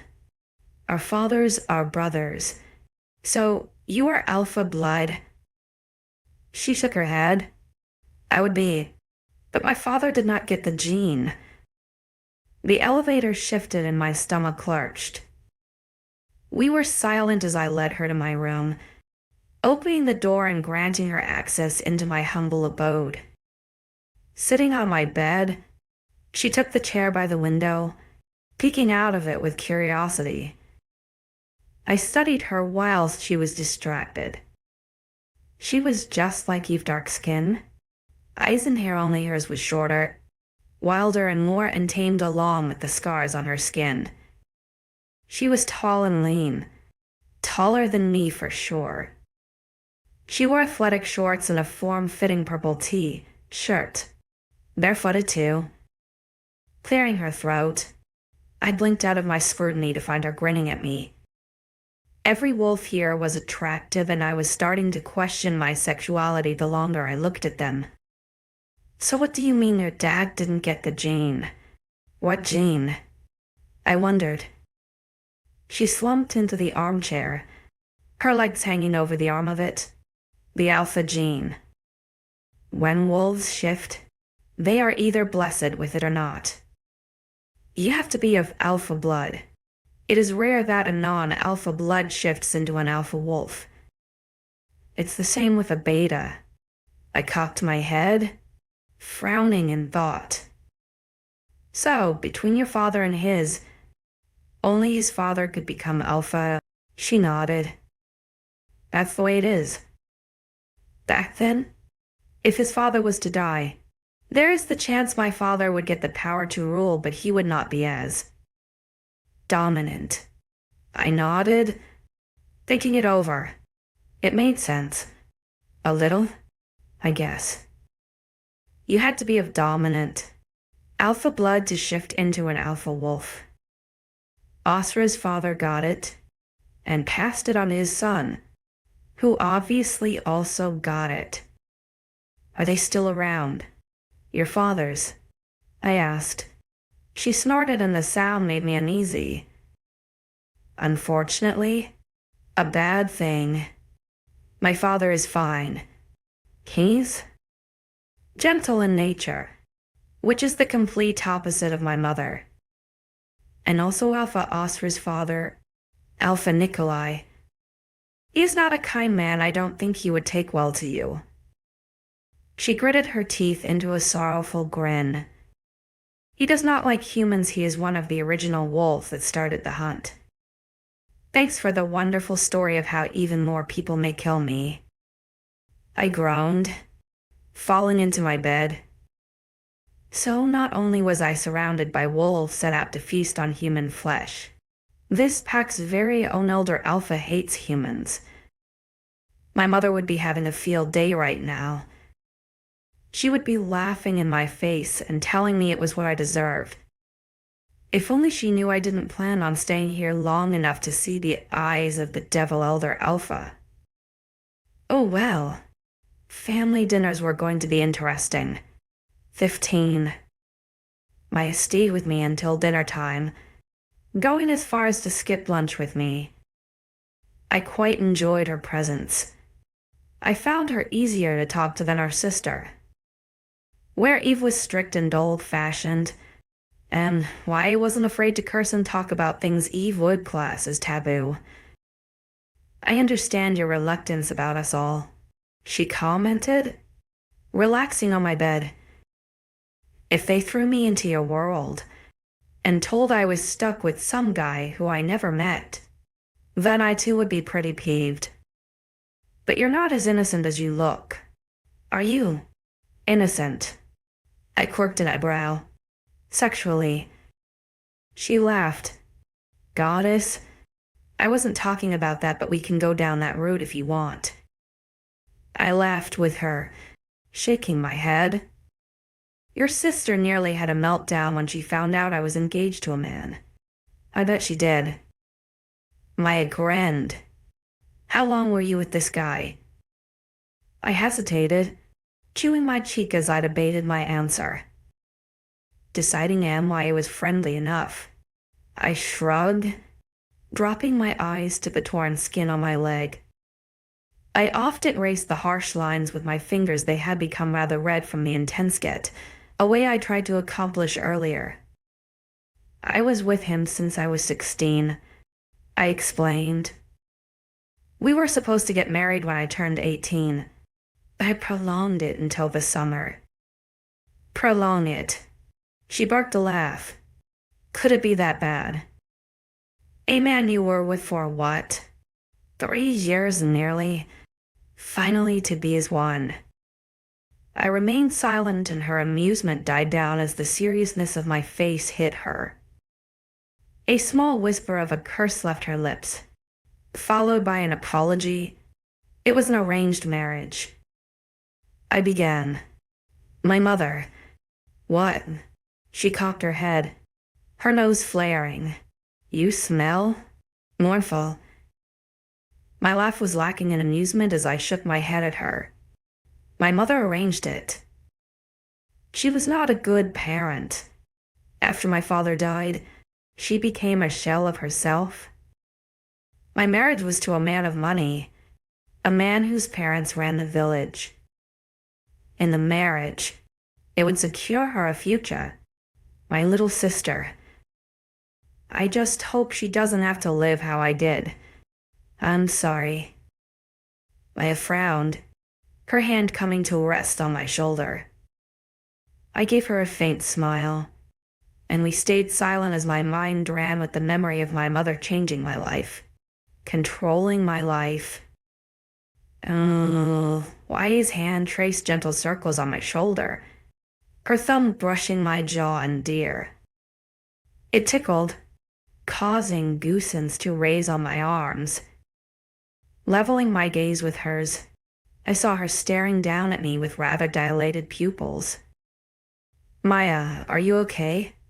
She blinked a few times, her hands stopping the patterns on my skin. It took a few moments for her normal brown to be blinking back at me, but when they did, she appeared sheepish. Sorry, my wolf. She was studying you. She can smell a lot better than I can, and she was just reacting to your changes. She flashed a toothy grin. Is that why your eyes turned black? I wondered. She nodded. The pupils dilate when wolves try to take over, so you can still see some color. Is that why 𝐊𝐲𝐿s are always black? She twitched slightly at the drop of her alpha's title but didn't react otherwise. His wolf is strong. We are one soul. Wolf and human one entity. We have human eyes in our wolf's eyes, and Alpha just so has a powerful wolf's instinct. It is why he is such a good alpha. They say the eyes are the window to the soul. I commented. So his are always black because he is always a moody wolf. She laughed, her body vibrating the bed. I suppose you are right.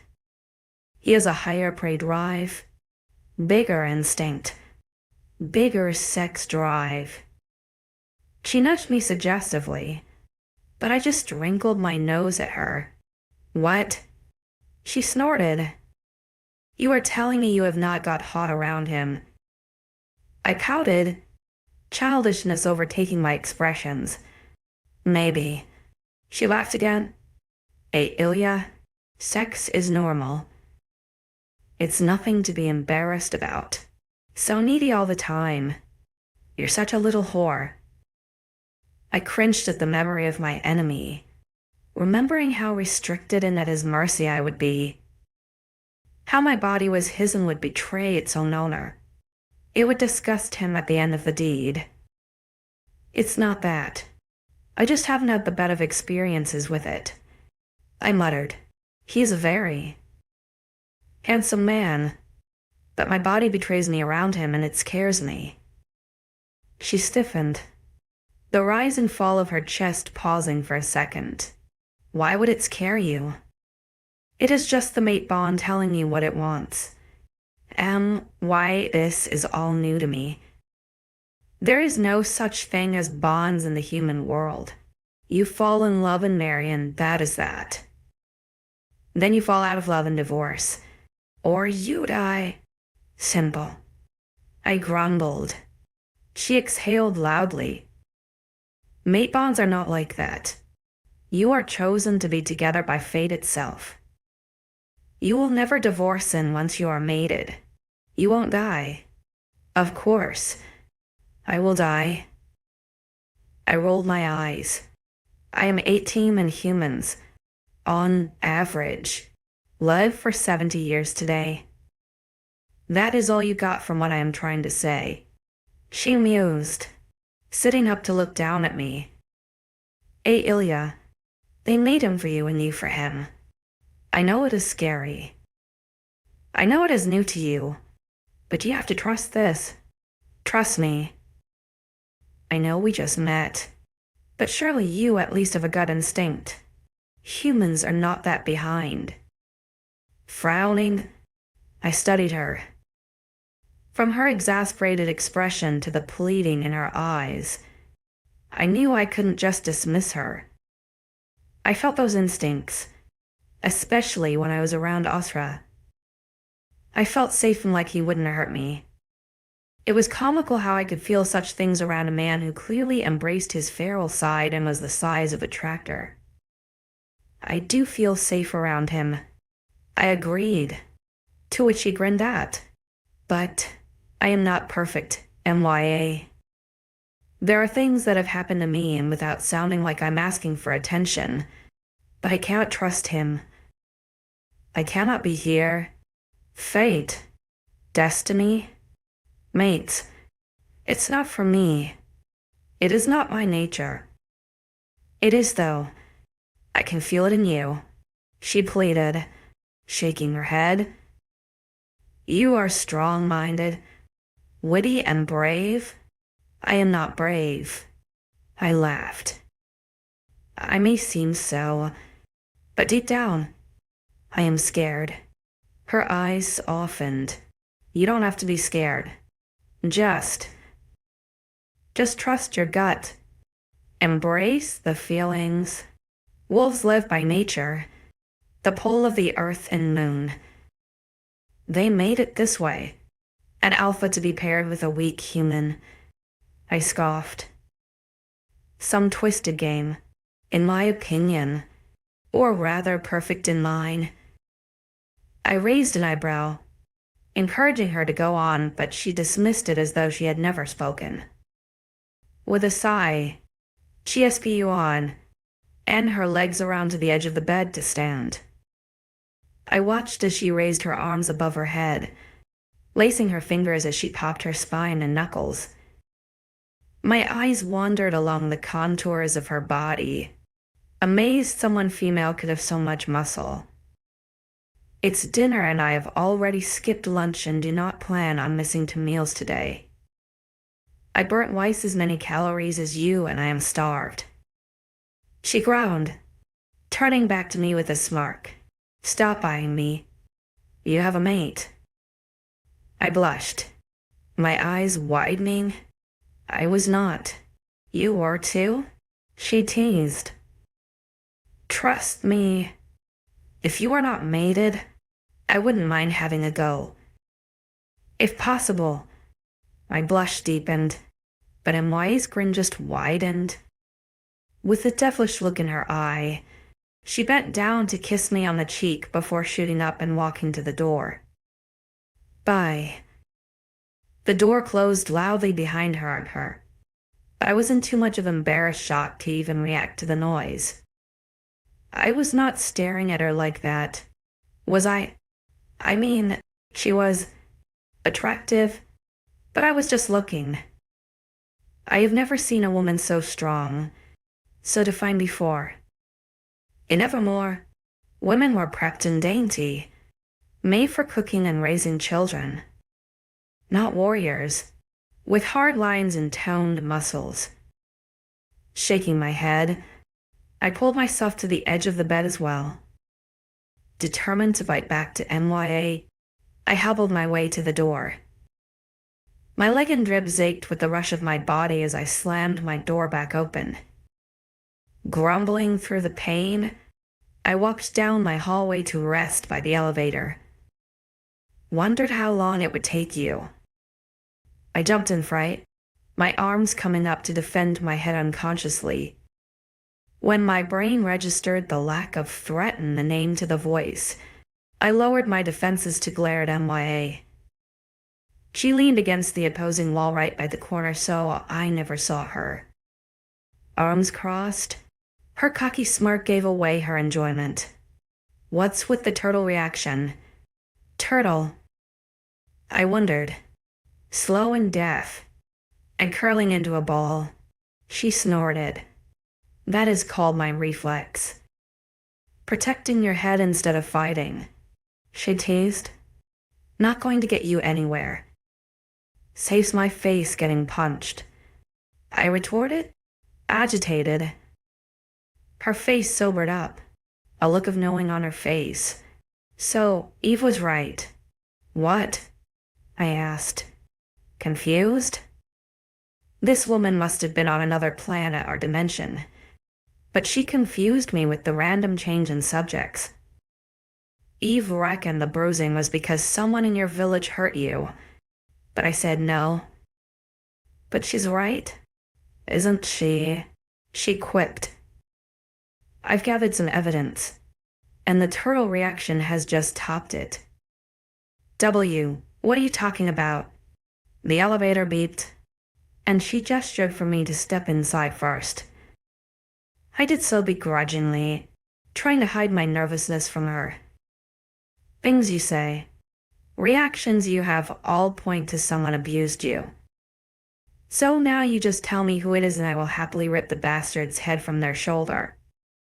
She interjected, crossing her arms to glare down at me. I flinched at the look, dropping my gaze as her eyes and nostrils flared. I see, another one. Maya retorted. I promise you 𝐊𝐢𝐬, whether or not you open up fully. No, one is going to hurt you again.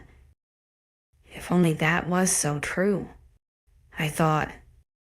The elevator fell silent when she realized I would not give another answer or reaction to her boisterousness. When the surge of gravity hit my stomach and the doors opened, I followed her out of the death box. Smell that, she wondered. I sniffed, not finding anything but the smell of her perfume now. Really? Your noses are that bad? She wondered, genuinely surprised. It's Italian night. Let's go. Italian. I wondered. Sounds interesting. You've never had Italian, she gasped to know. Wow, I think I really am going to burn your hometown to the ground. She laughed. Come on, I'll take the lead. Okay, but not so fast. I grimaced as she tugged on my arm. Broken bones here. Oh, yeah. She frowned, slowing down. You know what you need. Wolf blood. What? I spluttered. Why would I need that? Shifters of high blood cell count, fast metabolism, and regenerative abilities. A paper cut for you lasts about what? A day before it closes. For us it's less than 10 seconds. A broken rib will heal within an hour. Easy. She shrugged. I blinked at her, frozen to the spot. This world was getting weirder and weirder. A pinch to my arm proved I truly was not imagining what she was saying. This was like something out of children's book, not a real-life situation. You are joking, right? I asked. Like, you're pulling my leg. If I pulled your leg, I think you'd have a lot more injuries than some stitches. She teased. Well, Kay, that's cool, I stammered. She laughed. It is very handy too. It's why there are so many of us and why we are so hard to kill. That's why you won the war, I commented. She cringed. But I didn't mind. I can't change the past and wars happen all the time. People get too greedy and power hungry. Shifters were just stronger, braver and smarter than we gave them credit for. Learning they could heal that fast. Though, what I thought things like that were myth was not as peculiar the more I think about it. They can change into a four-legged dog. It's not like this is much worse. I suppose so. I mumbled. Anyway, enough. Let's eat. I'm supposed to be the alpha soulmate. But did he just reject me for another woman? And why does everyone keep staring at me like I'm the main course at a buffet? 16. Maya dragged me into the dining hall without further warning. My ribs screamed in protest, my leg burning with effort as she pulled me along behind her. I stumbled and her grip tightened on me, her arm coming to support my waist. Sorry, she gasped, stopping our advance. I forgot about your injuries. I winced a smile, leaning more into her as I caught my breath. It's fine. Let's just go slower. This was the first time I had set foot in the room for a mealtime. This morning being the only meal I ate outside of my bedroom. Looking up, more wolves filled the room than I could count. It seemed the evening meals were a lot more popular than breakfast ones. I swallowed nervously, as many scrutinizing eyes landed upon me. I could not see the alpha, but my eyes fell on the familiar faces from this morning. I smiled awkwardly as Eve's face blossomed into a grin at my arrival. Palm waved in the air, my name falling from her lips as she called me over. Maya snorted, pulling me along. You have been summoned. I ignored her teasing with a roll of my eyes, starting to hobble to the table. MYA's arm remained around my waist, going as far as to pull my chair out for me. I gave her a strange look, but she just grinned, claiming she would get us both some food. The less I'm standing, the more I wouldn't mind being brought food. Hey, surprised to see you down here. Eve beamed, pouring me a drink from the water pitcher. Me too, I mumbled. What made you change your mind? She wondered. A frown erupted on my lips after I took a sip of the water. Her more annoying sibling was the answer. To chase after her sister. I clicked my tongue against the roof of my mouth.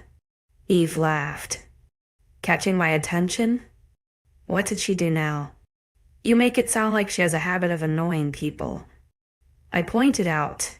She grinned. Why is spontaneous and mischievous? Don't let her tough exterior fool you. Oh, trust me. It hasn't. I shook my head. What did she do? Eve frowned. I shifted awkwardly, not sure how to explain why. Your sister accused me of flirting, and so I had to make sure that she knew I was just appreciating her looks. No. That doesn't sound good. Your sister said I was eyeing her up and ran away, so I had to tell her I wasn't. No, that's just another lie. She wound me up, and I had to retaliate. Is what I settled with. Eve studied me with a quirked brow, but nodded anyway. She is good at that. A smooth hand landed on my shoulder, trailing delicately down my arm to settle on my bicep. I had jumped at the intrusion, but a glimpse over my shoulder proved it to just be the devil herself. Maya grinned at me, setting down a bowl of steaming food. I eyed it curiously, seeing spaghetti and some kind of tomato-based sauce. I thought I would go easy and stick with spaghetti, she teased. Thank you. Sitting down with a creamy-look dish of her own, she climbed into the chair right beside me. Her knee brushed mine and stayed there, but she didn't seem to notice, or chose not to move away. I cleared my throat, picking up my fork. So, what were you guys talking about? 𝐊𝐢𝐬 claims you were winding her up. Eliza smirked. I was just testing her. I shrugged. Well, you smell strongly of each other. Be sure the Alpha doesn't look too harshly on that. Everett grumbled. It surprised me to hear him speak, his voice slow and gentle. I wasn't sure why a smelling of each other was a bad thing. We had been in the same room for most of the afternoon. Eve caught on to my questioning gaze because she cleared her throat to catch my attention. I looked at her, softening the creases that had formed at Everett's words. The Alpha won't like anyone's scent being so heavily on you. It's a primal thing, she explained. Of course it was. Maya snorted, mouth full of food. More like anyone unmated. If I was mated, he would not care about the smell. He wouldn't care anyway. But you don't exactly reel in your sexual dominance. Eve gave her a stern look. 𝐻𝐻's knee pushed further into mine, and I stared down at the visible part of her thigh beneath the table, taking a mouthful of the spaghetti before it got cold. The taste of the sauce pleasantly surprised me. It had a little soft crumbly chew. Tomatoes, onions, and garlic reaching my taste buds and having a little party. Taking another bite, I was sure to pull up some of the finer white shavings I assumed were cheese, only to be even more happy when the salty, sharp taste of it exploded on my tongue. A satisfied hum of approval left my throat as I took another bite. It took me a moment of chewing with my eyes closed to realize 𝐻𝐻's knee paused its movements against mine. Swallowing thickly, I raised my head to see why she had stopped. She was staring at me with wide pupils, her nostrils flaring. I froze, unsure of what may have triggered her wolf to explore me so intensely. 𝐻𝐻. Eve chastised. A low grumble formed in the latter's throat, her eyes staring into mine almost feral. Maya, she is not yours. Caleb spoke. Back down. Maya froze under his commanding words. A few seconds passed before her shoulders relaxed and she blinked, looking away. A tenseness overcame her body, and she glared down at our half-eaten place with a grimace. Abruptly, she stood from the table, her fists clenched at her sides. I'm going to go for a run. Sorry, 𝐊𝐲. She blinked down at me with a blank expression. I wasn't sure what she was sorry for other than confusing me, but I watched her run from the dining room in a haste. Turning back to the group, I saw all of them staring at me. What? I began, drifting off. Eve sighed, taking control once more. 𝐻𝐻's wolf has a hard time with its more primal side. She's approaching her heat, and her wolf has taken a liking to you. Heat? Does this happen often?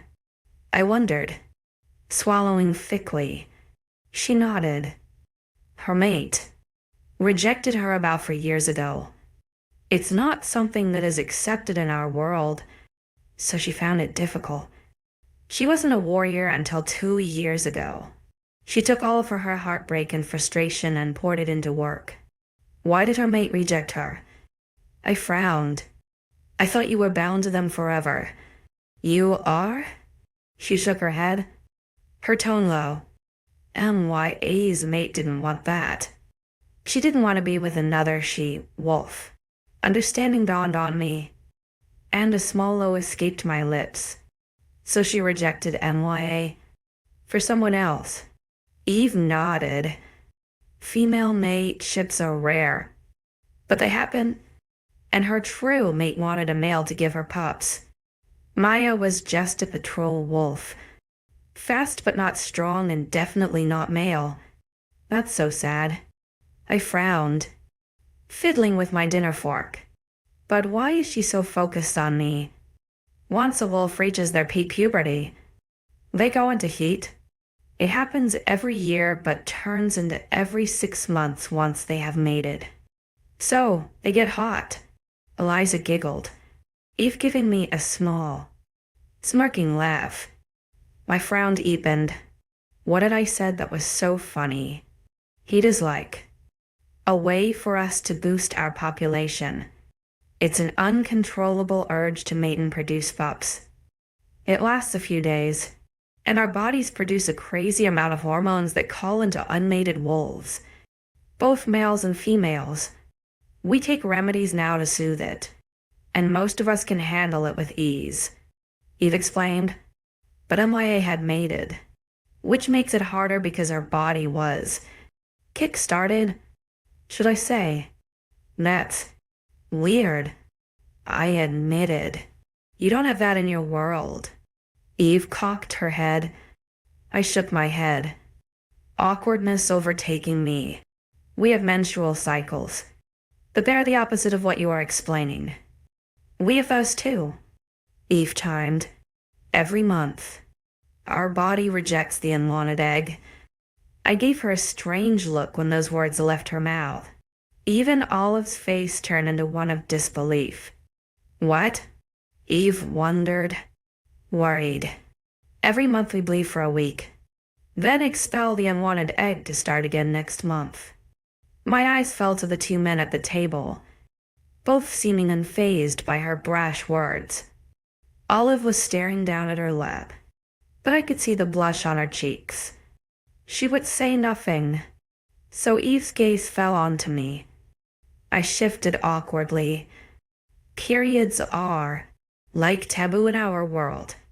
Most people don't enjoy hearing about it. Her face contorted into shock. Even Caleb's brows rose. What? She laughed. I shrugged. I don't know about Eliza or Olive, but women in my village didn't leave the house for the first few days, and supplies always came in blank packaging to be discreet. Then how do you get tended to? Eve wondered, glancing between the two of us. Who helps soothe you? Provide for you whilst your uterus sheds itself. I frowned, utterly confused. I'm not sure I follow. Eve sighed.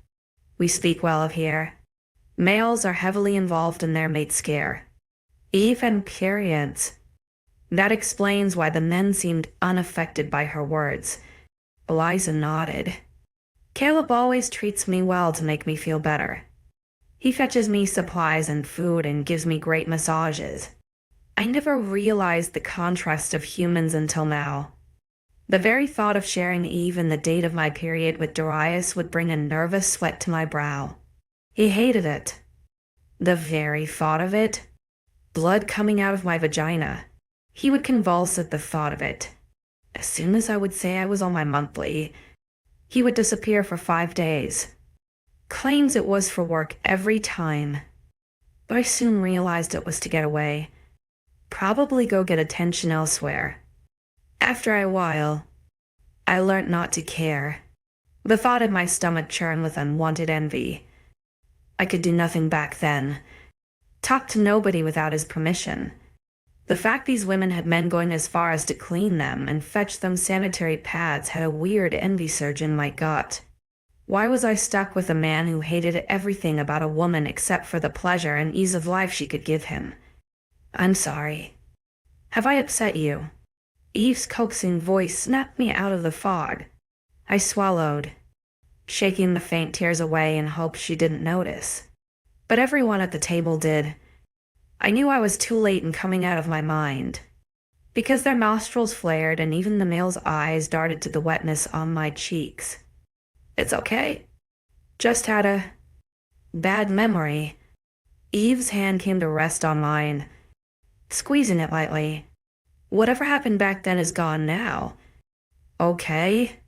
Why did everyone insist on telling me that? Nothing as prolonged as my past could leave, and this future was new and wrong, and so overwhelming.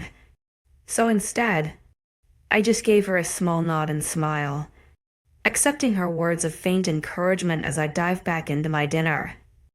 I made sure to keep the sounds to a minimal, and gradually the others joined in, light conversation flooding the table once more. Eve kept shooting me worried glances, and after the sixth one, I turned my body round to face her, raising my bow. My arm fell along the back of the chair as I waited for her to speak. She looked around the table nervously, but shook her head, a sign that said she would ask in private. I had a feeling I already knew what she wanted to know. Her sister had been diving into my past and had mentioned Eve's inkling of what I had been through. I could only assume my small tears as I got lost in my head triggered that part of her that itch to know. Wolves were just as curious as me. I noticed. Suddenly, the surrounding tables all started to vacate and leave out of the same door. I raised my eyes curiously, watching them as they flooded out of the dining room. Before me, the 5 wolves stiffened, shooting me nervous glances. "What's going on?" I asked. "Someone has just arrived unannounced," Caleb stated. Unannounced. Like trespassed. I wondered. They all stood, gesturing for me to do the same. I smoothed down my clothes, dubbing a napkin to my mouth in haste. "Not exactly," he grunted. Eve took my arm and pulled me in the opposing direction of the wolves. But I wanted to know. Wanted to see what was going on. I wasn't going to go hide in my room. Not if damn Olive could have a look. That meant it wasn't a threat. I broke out of Eve's grip and followed Caleb's broad back to the commotion outside. There were harsh whispers breaking out as the crunch of gravel met my ears. A path seemed to clear through the groups of wolves, and Eve chased after me. Anticipation and nervousness flooded me. It was weird. Why did I feel so nervous and on edge? Caleb broke through the front line of wolves, Eliza right next to him as they came to a stop. I stumbled behind them, catching my breath as I successfully lost Eve in the group of wolves. My ribs hurt, my lungs aching with this small sprint, but my hand latched onto 𝐊𝐲𝐻's familiar shoulder as she stood beside Eliza. I noticed she was back to normal now, but her friendlessness had gone from her face. Instead, it was stern. But I noted a small look of unease before she switched it to passive. I went to open my mouth to ask her what was going on, but my eyes ended up locked on a new target. A shirtless, 6-foot-tall target. Alpha 𝐊𝐲𝐻𝐬 stood before the group, his back to us all as he spoke to someone in front of a black car. Just as I turned to watch, I noticed his back stiffen, but before he could fully turn in my direction, the back door to the car flew open. A shrieking, excited squeal came from a blurring form as they ran from the car. Something that felt a lot like dread pulled in my stomach as the black-haired female launched herself into 𝐊𝐲𝐻's arms. It only deepened into a suspect when he wrapped his strong, bare arms back around her, embraced chest to chest, her cheek pressed into his as they held each other. A nausea settled in my throat, my heart racing in my ears.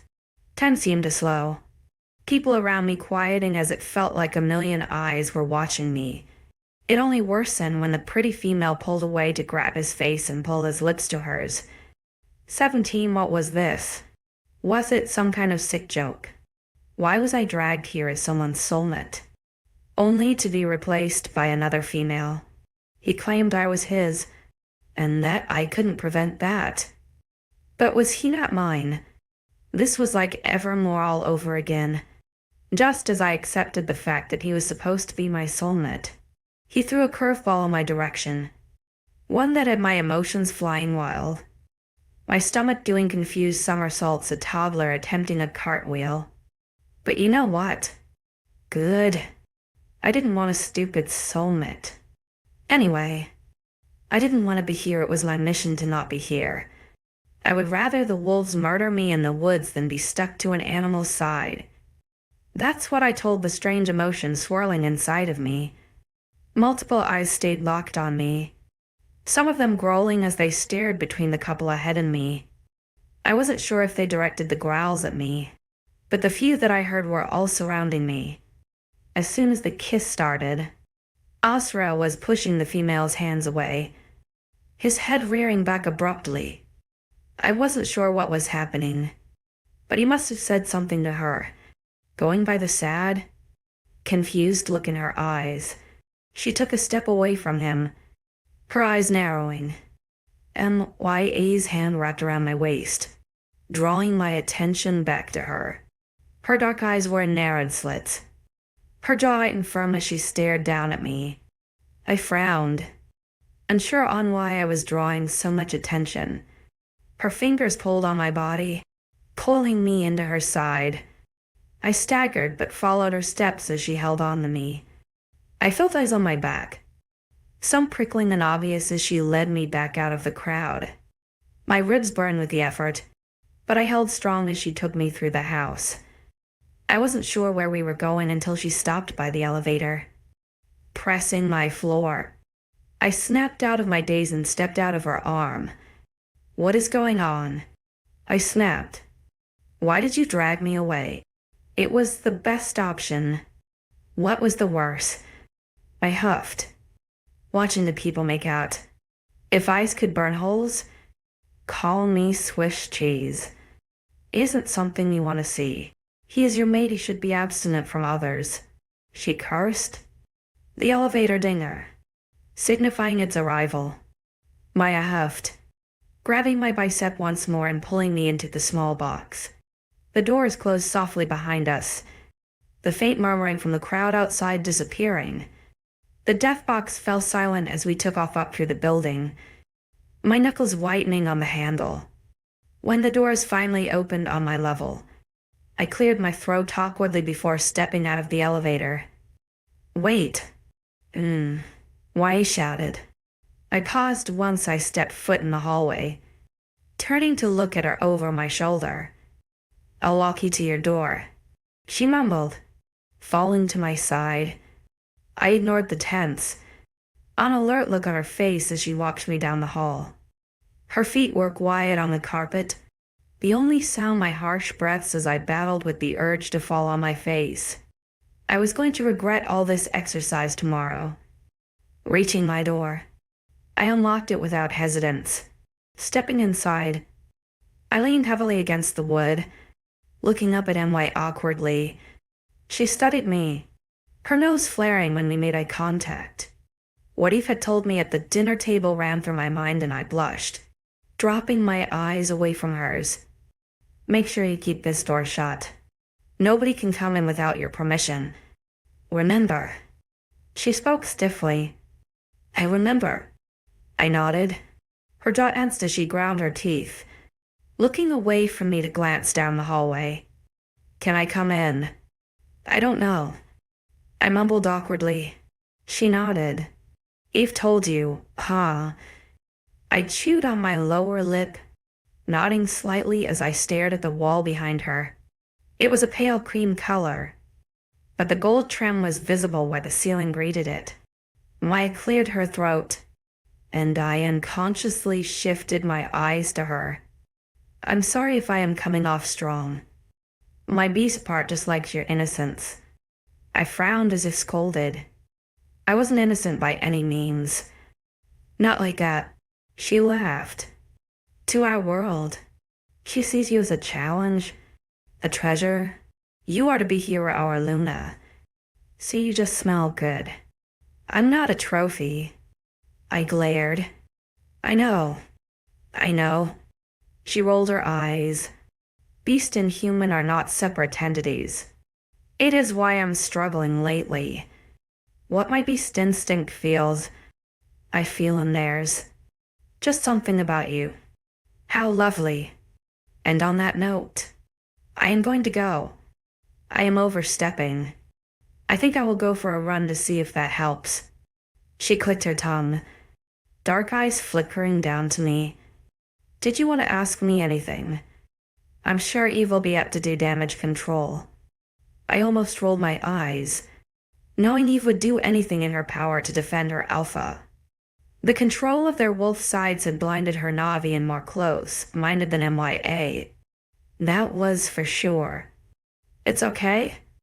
Thanks for walking me to my room. I gently shook my head. She nodded once, giving me a tight smile before pivoting and turning down the hallway. I didn't watch her go, shutting the door as soon as she turned on her heel. Slumping against the wood, I exhaled loudly to catch my bearings. The feral look in her eyes, in her beast's eyes, caused a shudder to roll over my shoulders. Pushing off the door, I eased my way into my bathroom, starting the taps for a nice soak in the bath. I filled it with bath salts once it was halfway, reliving myself to pass the time. I often contemplated life whilst on the toilet, and today was no different. Once in the half-full bath, I turned the tap down to a gentle stream as I settled into it. My body hummed with the heat, my muscles sighing with relief. I reclined my head, closing my eyes as I allowed my body to just marinate in the hot water. I was like a nice, cozy ham getting ready for a wonderful Sunday. Snorting to myself, I turned the tap off with my toes the bathroom falling silent. The occasional drip from the tap didn't bother me as much as my wandering thoughts did. At first, I wasn't sure why I felt so envious of the woman in his arms. Then it grew to confusion. Werewolves bonded for life. Eve assured me of that. So who was this woman? And why did she just randomly appear tonight? Caleb said it was unexpected, and the firm glare he held told me it wasn't a good thing. Everyone seemed tense, and the woman definitely expected a warm welcome. But Asra had pushed her away. Why? He was with another woman, and we were nothing but a word spoken out loud. He didn't show that much interest in me, so I wasn't sure why he pushed the clearly affectionate woman away. But deep down, I knew why. He was meant to be mine. So did he do it for himself?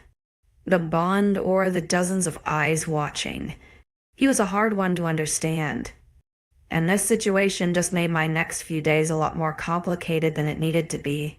I wanted out, and just as I got comfortable and confident, something that manned and made me question my strength. At breakfast, I thought I had the upper hand, but his touch, his voice and his words had turned me to confused goo. Was I slime? Was I putty in a child's hands? I'll never know with how many circles I appeared to be going in. Gooey, slimy putty. That's what my mind felt like.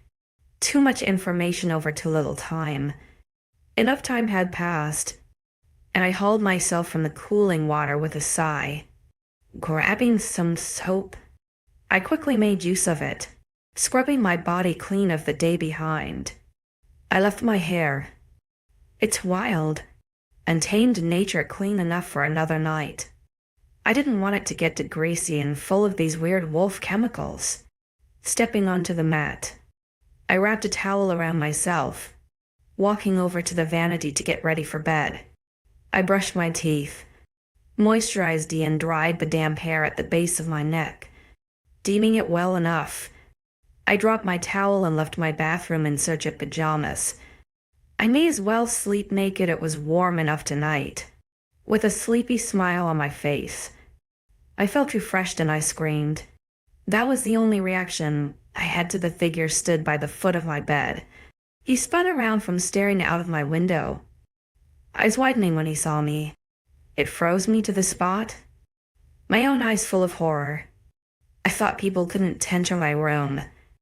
I guess that doesn't count for cocky alpha males. What are you doing? Asra grunted me.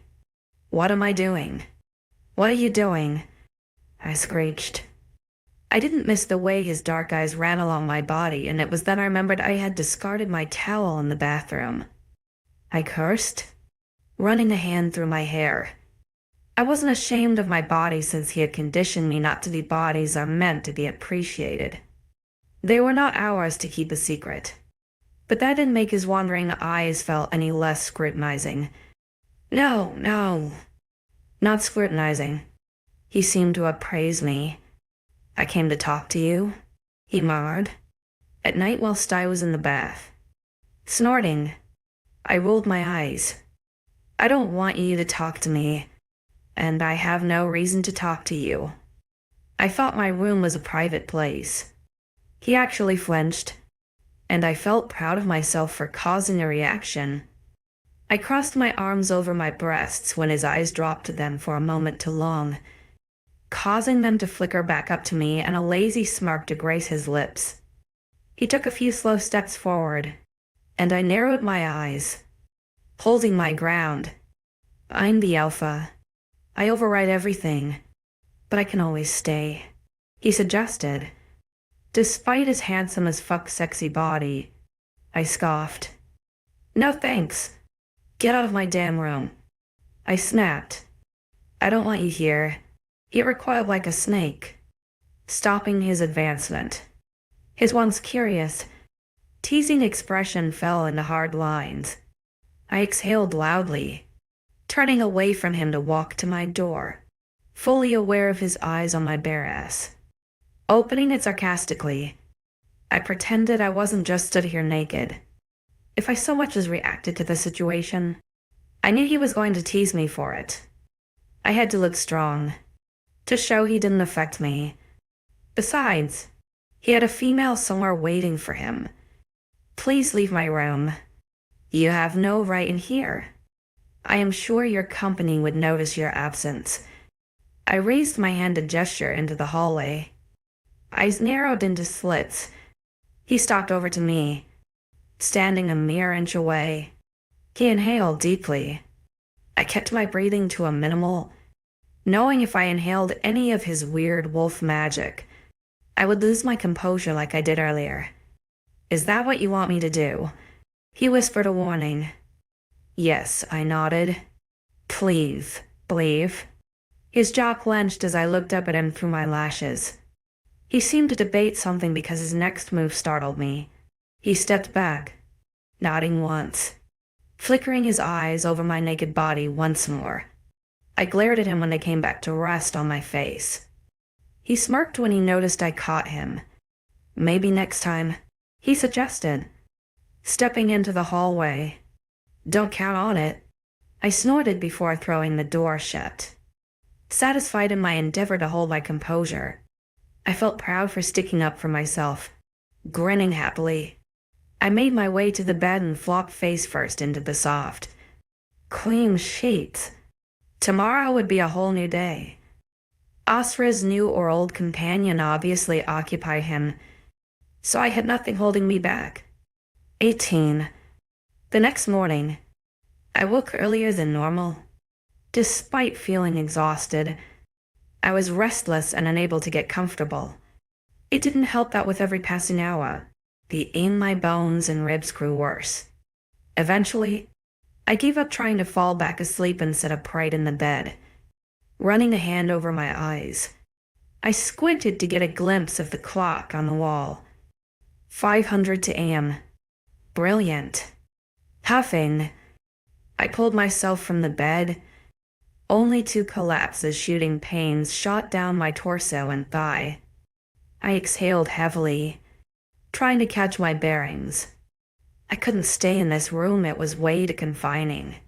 In the past, when I couldn't sleep for many reasons, I always found myself outside, and that was my plan for this morning.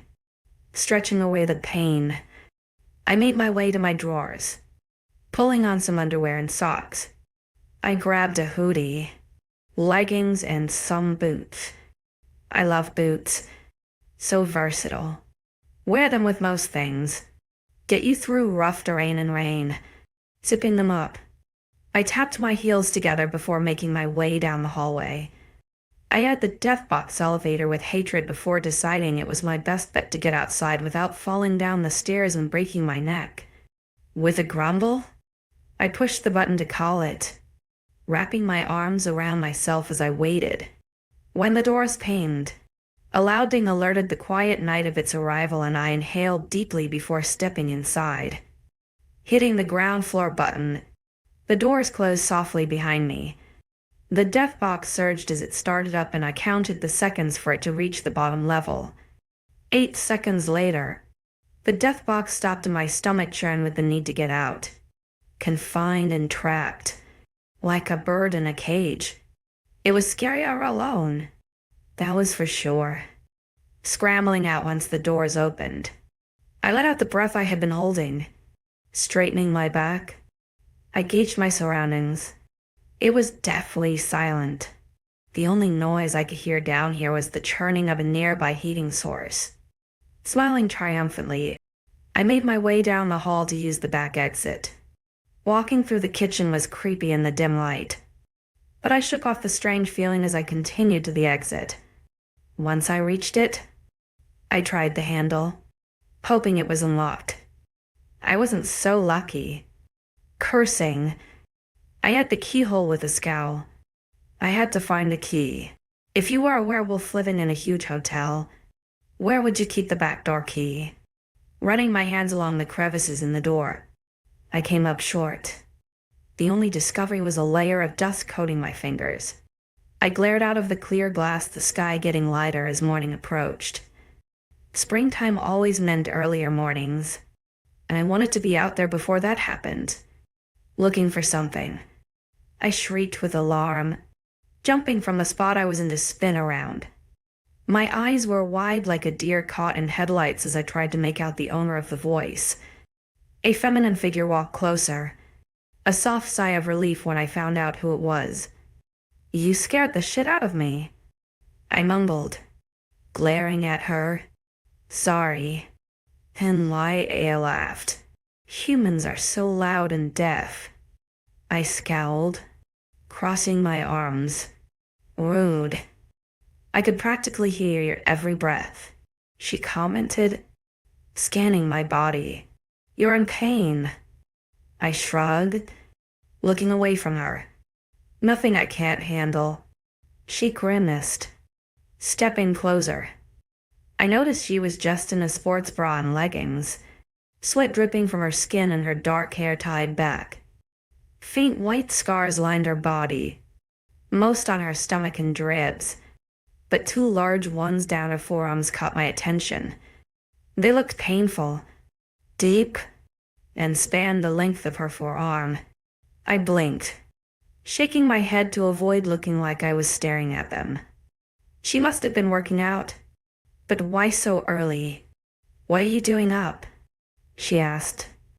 "Can't sleep," I answered, glancing outside. I wanted to go for a walk, alone at 5 in the morning. I could ask you the same thing. I huffed. Her lips peeled back into a grin, and she let out a light laugh. "I see. Well, I was just exercising. I can't sleep when I'm..." "Yeah?" I nodded with understanding, avoiding looking at her toned body any more than I already had. I wanted to ask about the scars, but I knew better than to pry.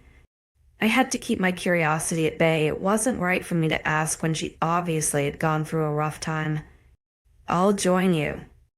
𝐿𝐢𝐬𝐬 spoke. "The door is locked." "That is because..."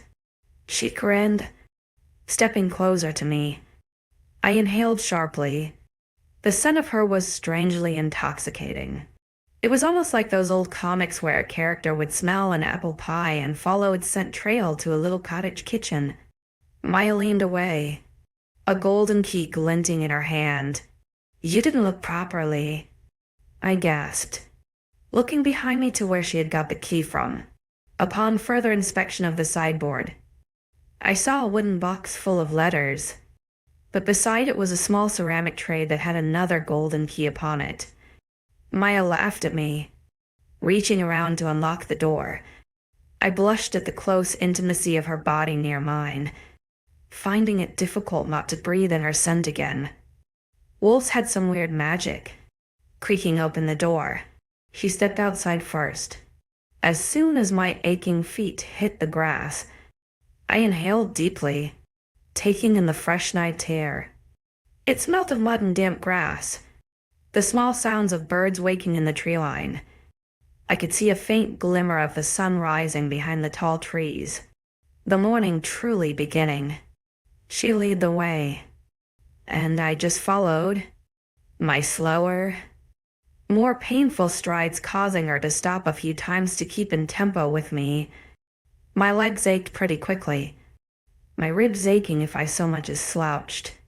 We were quiet for a couple 100 yards until I built the courage up to ask her a question, MYA. I began, and she turned to me with a raised eyebrow. Your scent. Why is it so alluring? She teased. That's just what heat does to us. It's easy to resist when I take tablets, but because I've worked out tonight, it's stronger in my sweat. Oh, okay. I nodded with a frown. Why does it affect me? Isn't it a wolf thing? Humans have weaker senses, but they still aren't immune. She shrugged. We were told old tales of how women used to lure young human men into the forest to have their way with them, I commented. She turned fully to me, falling into a fit of laughter. Really? I nodded. Honestly, the tales they told us, just so we wouldn't wander into the forest. That's crazy. What else did they tell you? That you craved human flesh and blood and would kill us if you saw us. She was still laughing. Well, we wouldn't kill you on the spot unless we needed to. We can only legally hunt once a year. I frowned, thinking of my dad. Legally? She nods, laughter dying down. If we kill a human outside of the hunt, and someone finds out, we will be punished. Has that ever happened?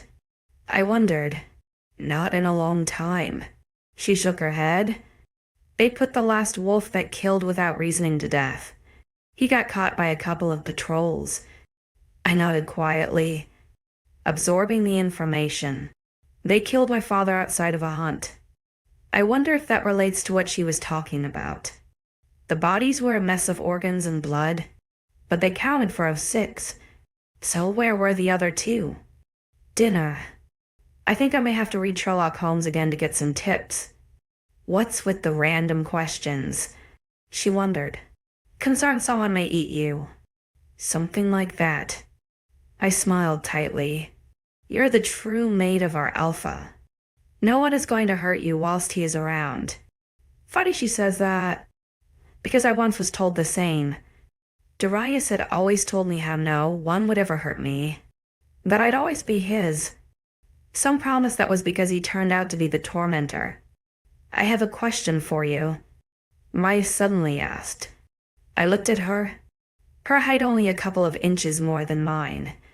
I nodded for her to continue, and she nervously chewed her lip. What is it? I asked, quirking an eyebrow.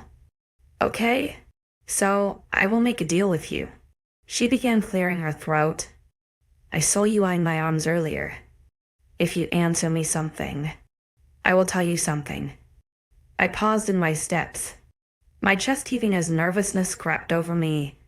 It only made my ribs worsen with every breath, knocking my pain up a notch. That depends on the question. She smiled. Humor me, scanning her eyes for any sign of dishonestly. I sighed. Okay. When you came, you were obviously injured, but you've noticed a lot of old scarring on your body.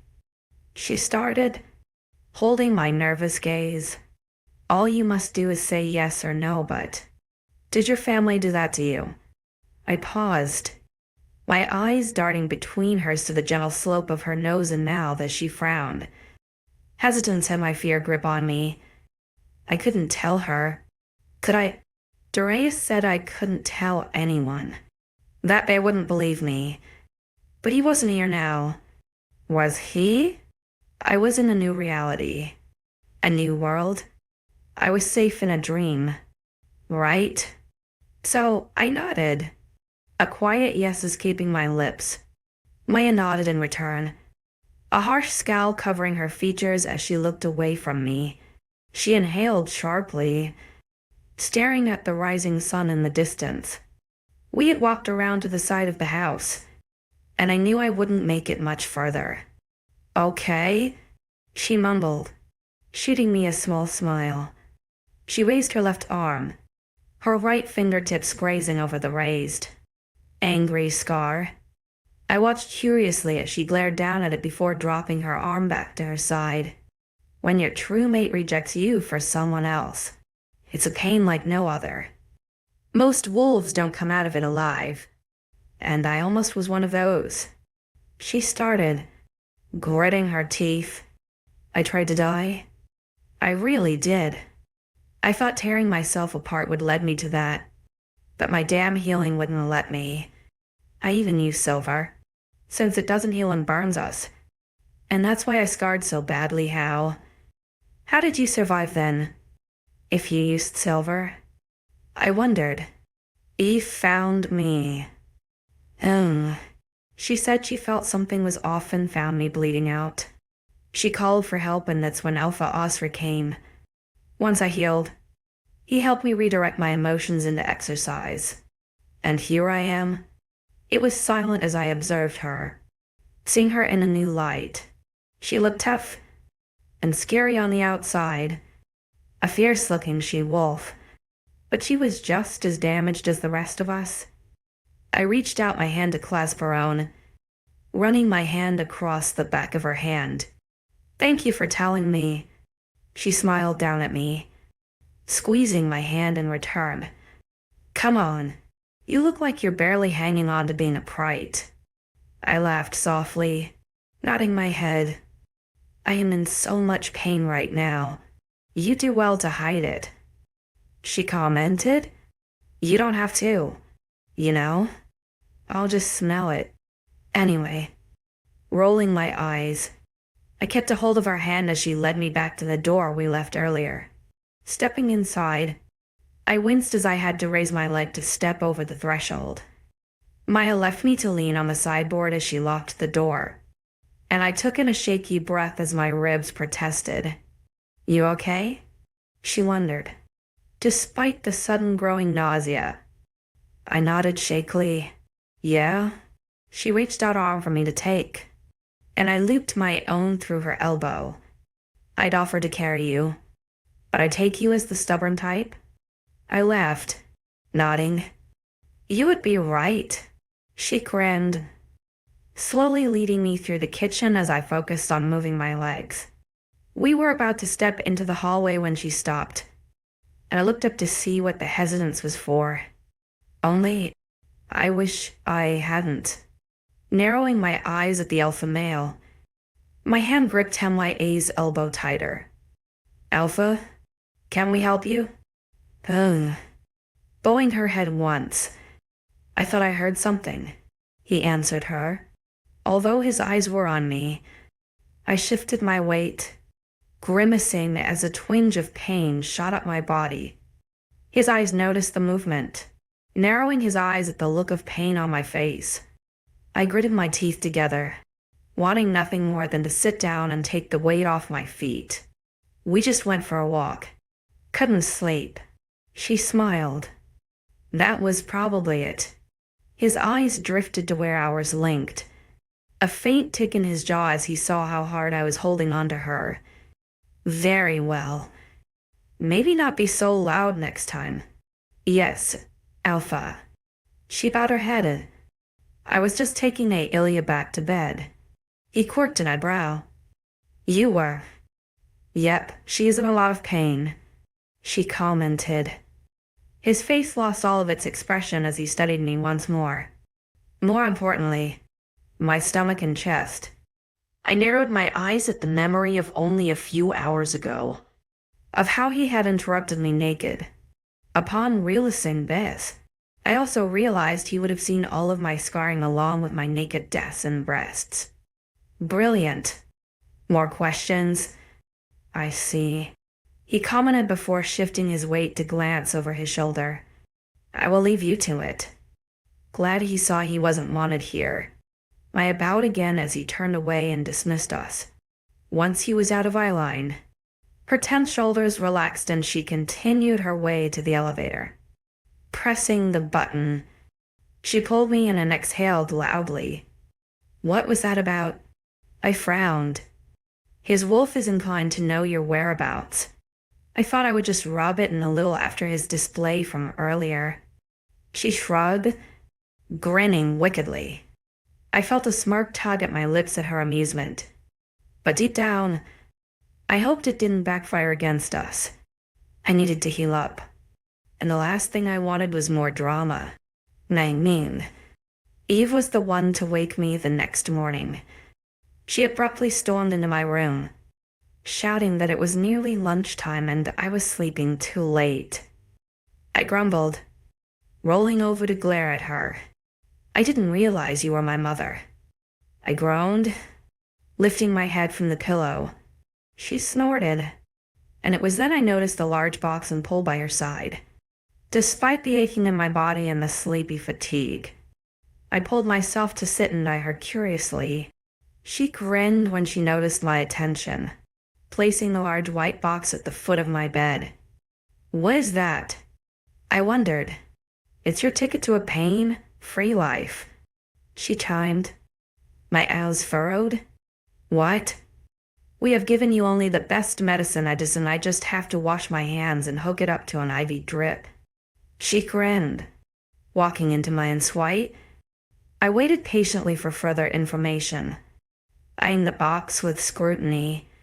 The sound of the taps cutting off met my ears before Eve came out and began pulling on some gloves. She grinned at me before popping the lid of the box.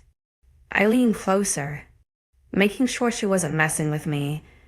Inside the various components of the box was a bag with a label on. I didn't get a good enough look at what it said before she was pulling the tubes from the box and slamming the lid closed. I eyed her suspiciously, especially when she came towards me with a damn needle in her hand. This isn't going to turn me into a wolf, is it? I narrowed my eyes.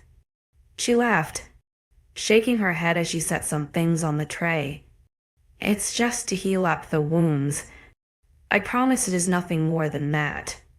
Waiting for her to continue, she pulled the 5-foot-high pole towards me and hung some random tipping. We're really doing this right now. In my bedroom. As I have just woken up, yep.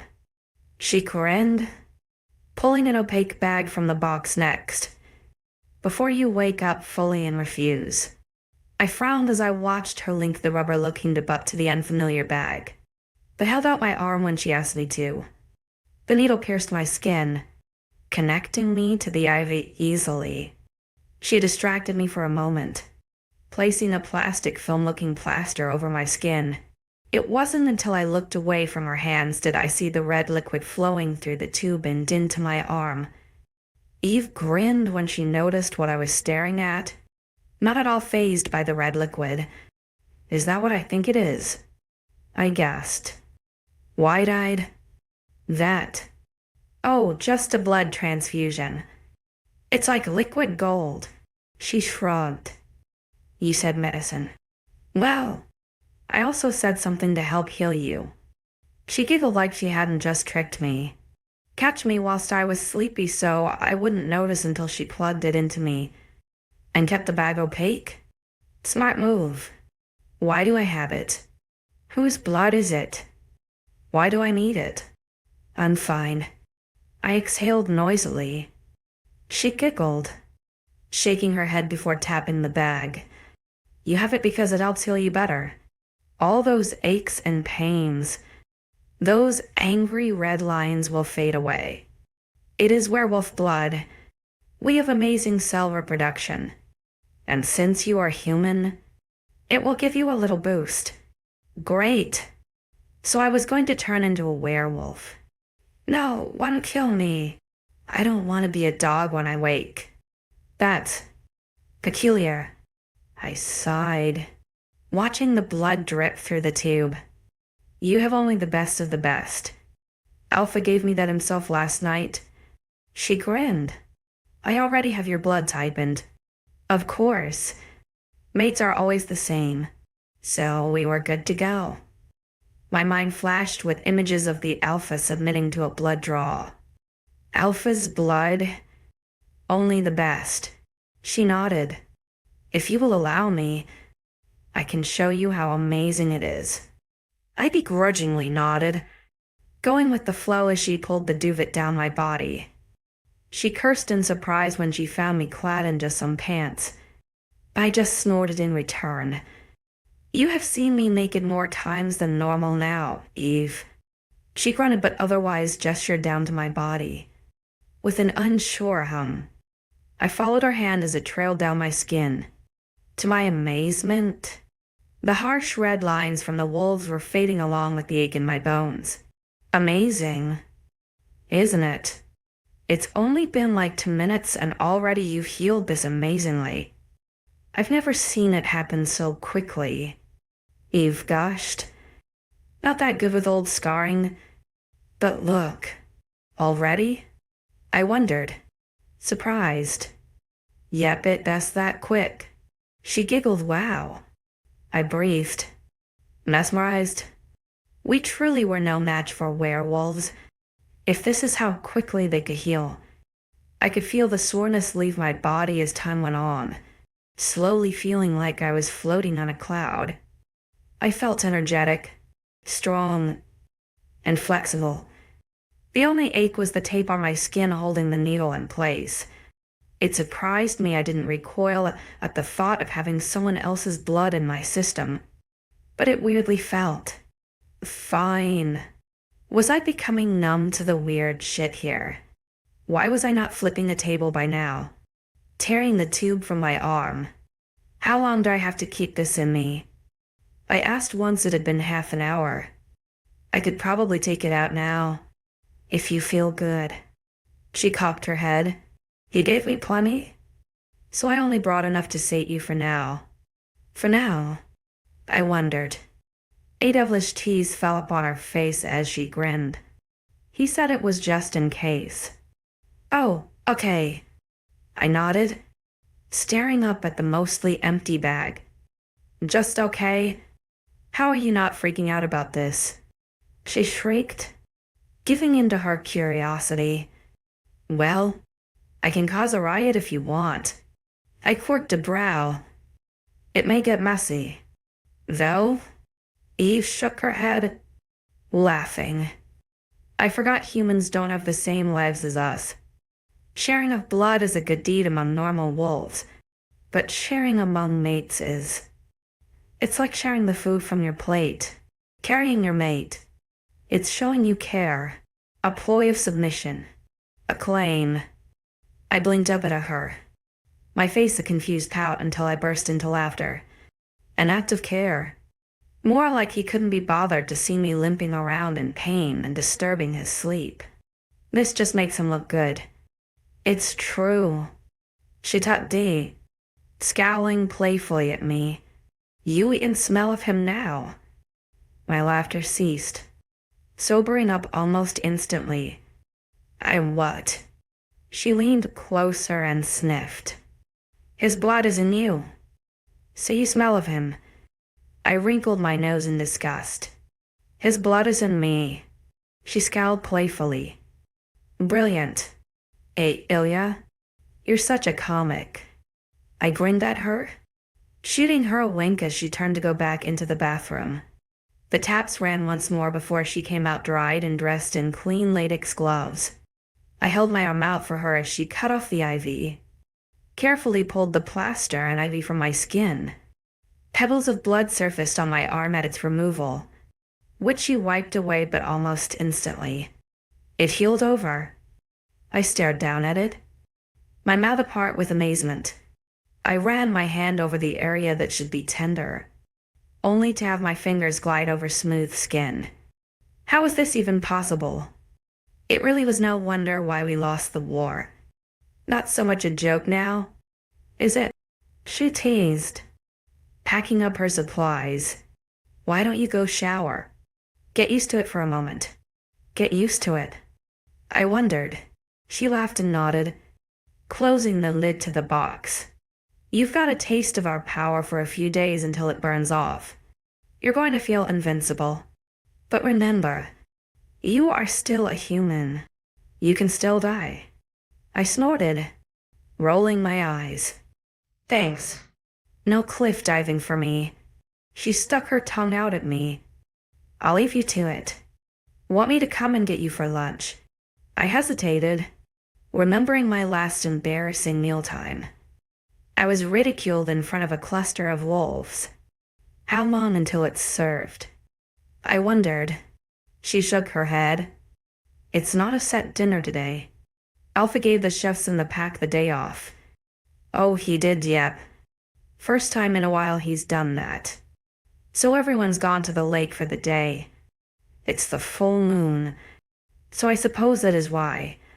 The lake. My interest piqued. What's that? She eyed me suspiciously. We have a picnic or barbecue. Swim around a bit. Just some fun. Is it cold? I wondered. Eyes wide. It's neutral. Her nose twitched as she fought a smile. Why, I think. I will skip the shower. I grinned, pulling myself to stand. Got any swimwear I could borrow? The smile broke out onto her face as she scanned my chest. Well, I for one am both too flat compared to you, but I'm sure I can get you some, guessing my size. Eve ran off with a spring in her step. Stretching, I felt the hum of adrenaline through my body. Perhaps that was the reason I felt so inclined to go swimming. Or perhaps it was thought of freedom, of floating in the water. I always loved to swim. My dad would often take me to the stream on the border of our perimeter. It was cold in the mountains, but during a week or two of summer, it was lovely and warm. Taking a few tentative steps, I grinned, as not a single piece of me ached with pain.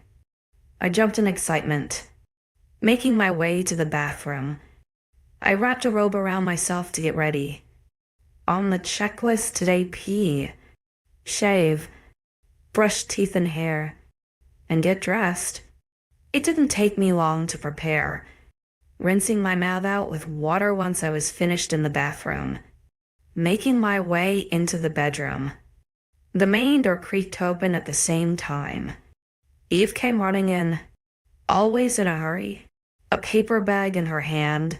She squeaked, thrusting the bag into my unexpected arms. Try them on. She beamed.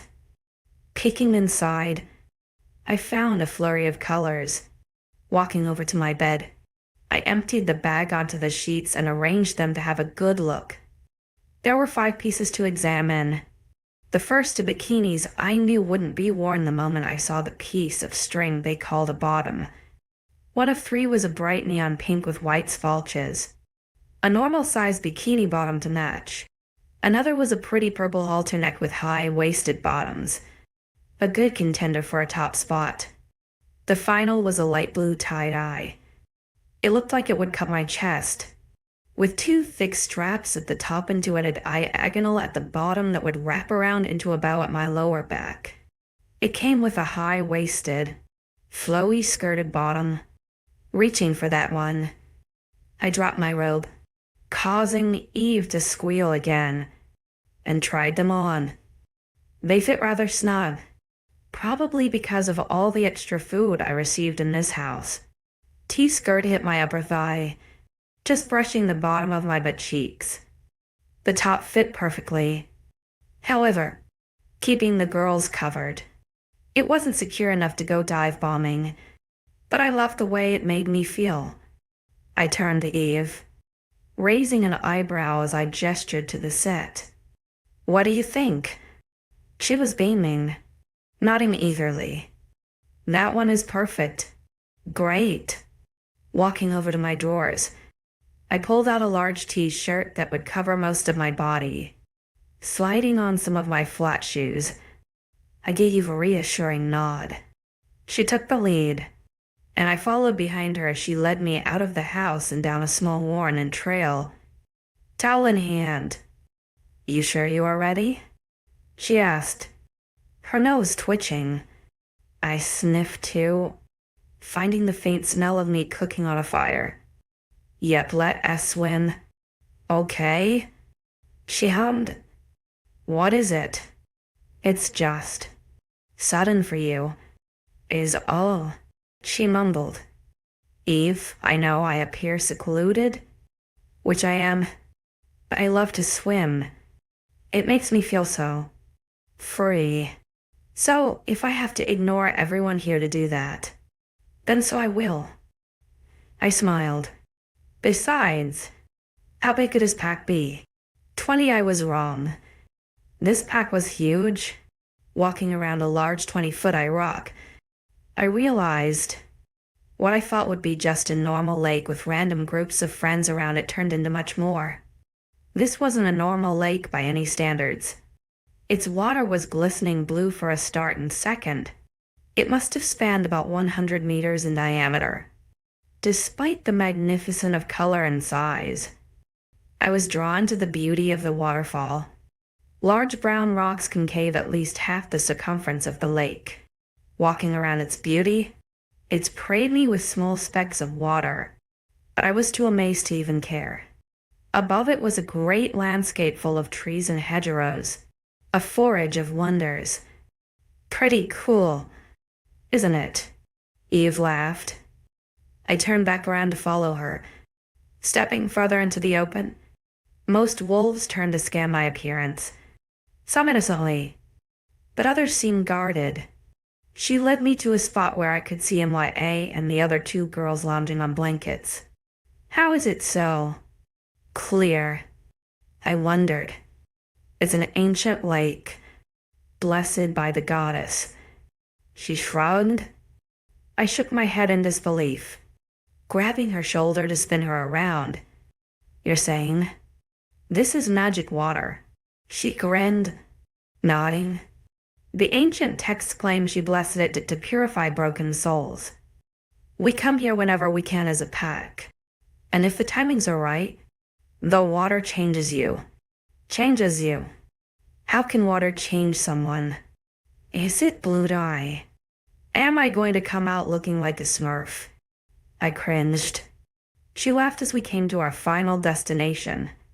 "Not like that.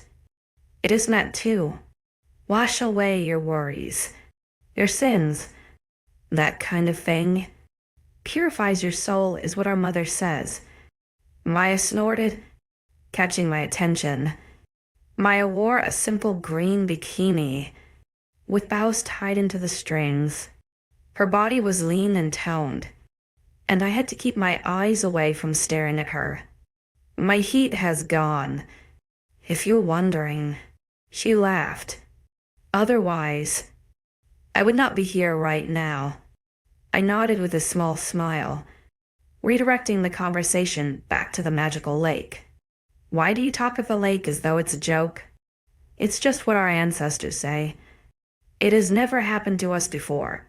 We come to this lake about 4 times a year and nothing magical ever happened." She grimaced. "But it is in the past." I questioned. "Maybe." She shrugged, popping a beer open with an extended claw. "Maybe not." I hummed, sitting myself down on the blanket Eve had brought with us. So the lake was obviously so blue and clear, and had a majestic waterfall that led to a tremendous amount of forest and wildlife, said to be blessed by the goddess in the past to purify them. And yet, they think it's all a joke. If anything I have learned since being here, is things are not what they seem. You say if the timings are right. What did you mean by that?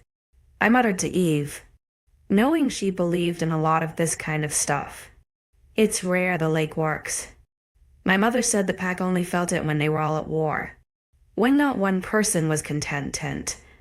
It was after a battle up the hill and they came here to wash off. She grimaced. That was the day we lost the Luna. The Luna? I wondered, glancing around the lake curiously. Ezra had a Luna. 𝐊𝐤 𝐬𝐷, she chastised me. But no, his mother. We were at war and she was one of the fallen. Sacrificed to the enemy. Alpha 𝐊𝐤 was just a pup. His father now mate less ruled the pack until he was old enough to take over. That's horrible. I sympathized with the man. To lose a parent and have so many great expectations was not an easy quest. We fell into silence. Well, more like I tuned out the sound of their voices, and I chose the time to look across the lake. There had to be at minimum 100 wolves here, all laughing and chatting whilst they drank, their muscled, door-lean bodies glistening in the sun that shone through the treetops. There seemed to be small groups of cliques, but most of the time, they just breezed by one another and spoke with everyone. It looked like a comfortable hierarchy, to be fair. I felt a tugging in my brain, and on, �𝐲𝐻𝐸 that was urging me to pay attention to it. Turning my gaze to the left, I found him stood by the lakeside. He was too busy talking to the female from before. His arms crossed along his bare chest. Sunglasses on his face hid all of his emotions.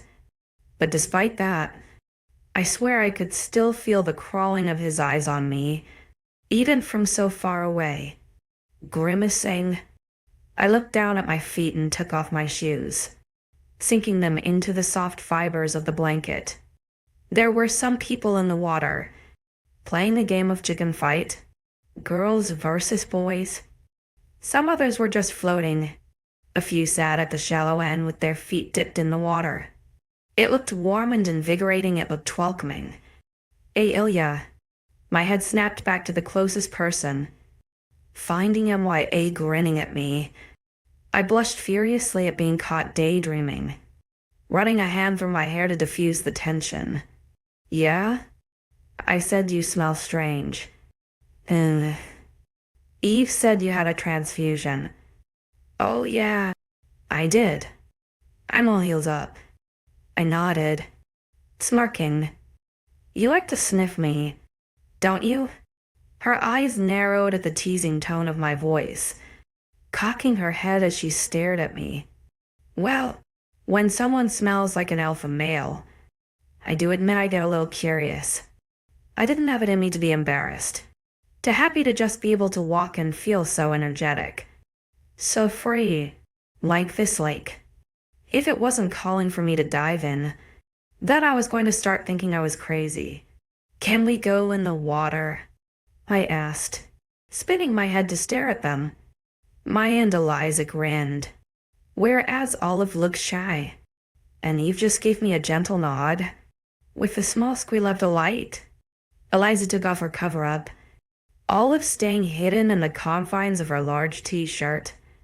Eve pulled me to my feet, grinning when she saw how well I was standing. Once upright, I pulled the clothes from my body, leaving me in just the bikini. Eve had copied the notion, wearing a one-piece swimsuit covered in small flowers. Maya grinned at me, coming closer to take my hand. In her other hand, she grabbed 𝐿𝐤, pulling us quickly into the water. Olive and Eve walked slowly behind us. No doubt, Eve rolling her eyes at our eagerness, like a moth to a flame. I felt the water call me in, enticing me with its crystal-clear surface. With an excited rush of breath, my feet sank into the bed of the lake, water flying everywhere as 𝐿𝐤 dragged us behind her. The three of us screamed when 𝐿𝐤 gave a mighty tug and we went flying headfirst into the warmth. I closed my eyes on the impact, but once my body submerged, I crawled and swam deeper into the water, embracing the lack of current beneath the surface. My eyes opened wide. I found they didn't sting, and the water was so clear and lightweight it felt like I was a hot knife through butter. I swam further down into my heart, and lungs, contempt, My hands trailed the sandy bed, finding small shells, rocks, and pieces of nature lay discarded. I found a pretty rock, shining silver and white from the sun's rays way up above. My hair floated around me and I turned to gaze up at the surface as my lungs eventually burned, swimming upwards. I must have been about 7 meters deep, which meant the lake wasn't as deep as I thought. Breaking the surface, the water rushed from my ears, and I gasped in a breath. Looking around, I noticed I was in the middle of the lake. Why, and Eliza, where I left them looking frantic. Eve seemed to be scolding them, but I just laughed, swimming back over. Well, she couldn't have just disappeared. Eve snapped. Rolling my eyes, I kicked a large splash of water so it drenched the back of Eve's head. She shrieked, a loud gasp coming from Olive beside her. I was drenched, warm and feeling lighter than life. And she deserved that feeling too. Pants in a twist. I snorted. I thought you drowned. And why scolded? I just swam for a bit. I shrugged, keeping my torso in the water. It's so clear and warm down the bottom. You were down there for ages. I thought I killed you and you sank to the bottom. Sorry. I smiled, wincing. I had to swim deeper. I haven't been swimming in so long. Why not? Eliza wondered, coming to sit beside me.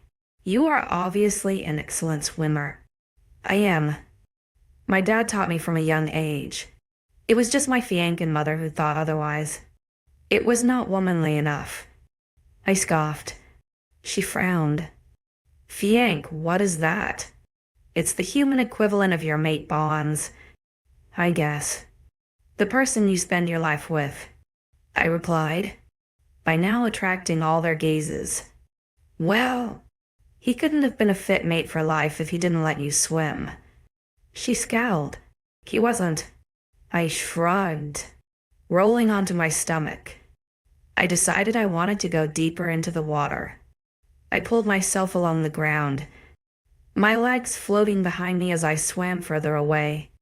Once I could no longer reach the floor, I rolled back over, letting my body float on the surface. It held me well. I needed hardly any effort to keep myself afloat. Magical lake, where have you been all of my life? There was movement beside me, and I turned my head slightly to see 𝐿𝐢 hovering beside me. She was frowning, eyeing my skin like it was an essay for her school exams. What? I asked. You have a lot of scarring, she murmured, poking the faint bite mark on my thigh. I like to see it as an art piece. All my scars are just tattoos. I snorted, dropping my legs to face her. I wasn't joking either. I had gathered many marks and scars upon my skin, some from accidents, self-inflicted or Darius-inflicted. But to me now, just proved that I had survived it. I wasn't ashamed of my body. It was merely a shell that got me by. It was for other people to view, not myself. So why not make it a masterpiece? That's an odd way to look at it. I am an odd person. I shrugged. Besides, you cannot talk. Eve told me it takes a lot for a wolf to scar. And you have many. 2. I have. Her lips pursed before she ducked down under the water. I watched her disappear before she swam around me, the water splashing as she came up behind me, poking my back. I felt her fingers dig into a large one on my shoulder, but mine not from teeth and silver, and I know knife wounds when I see them. I spun around to frown at her. Her hair was wet. Her brown eyes narrowed with disdain. I sighed, pushing my hair behind my ears. I didn't answer her, not willing to give the full details of the past few years of my life, especially not whilst I was floating on air, with the alpha blood in my system, the magical lake, and an ego the size of Jupiter. I felt amazing, She didn't comment further, leaving the words hanging like they had never been spoken. The other three eventually joined us and we swam together until 𝐊𝐲 complained she was hungry. I had to agree. The smell of the burning meat on a spit was extremely enticing. They began cooking about half an hour ago, and as soon as the first burgers and chicken sticks hit the tables, wolves had devoured them. We'll be lucky to get any. Why pouted? All of us still dripping wet but unbothered. Oh shush. There is plenty. 𝐊𝐲𝐬𝐬𝐷. Just be patient. Who's the oldest? I asked, cocking my head. 𝐊𝐲𝐬𝐧𝐠 heated gaze glared at me, her arms crossed with a childish pout. I knew right away I didn't need to answer the question, snorting a laugh in realization. Got it. Eve giggled, rolling her eyes at our mocking. Eventually, the line moved, and we were next to indulge into the feast. Unfortunately, it only brought us closer to the alpha and the mystery female. I paused once I stood before them. My half-full plate in my hand grew heavy with the weight of their stare. He no longer had the sunglasses on his face, and I saw how his eyes scanned my semi-nude body. I scowled at him, dismissing his smirk by turning to the woman beside him. Her long black hair cascaded down her gloriously toned body, clad in a pretty purple bikini. I hated to admit she was beautiful. She was not competition. 𝐻𝐻𝐬 was not mine. Her brown eyes snapped to me, her nose flaring as she caught a whiff of my scent. They narrowed as she turned to 𝐻𝐻𝐬 with a disapproving stare. He ignored her, his eyes still focused on the side of my face. I hastily grabbed a chicken wing before moving to turn away. But oh, if only it was that easy. Hi. I don't think we have met.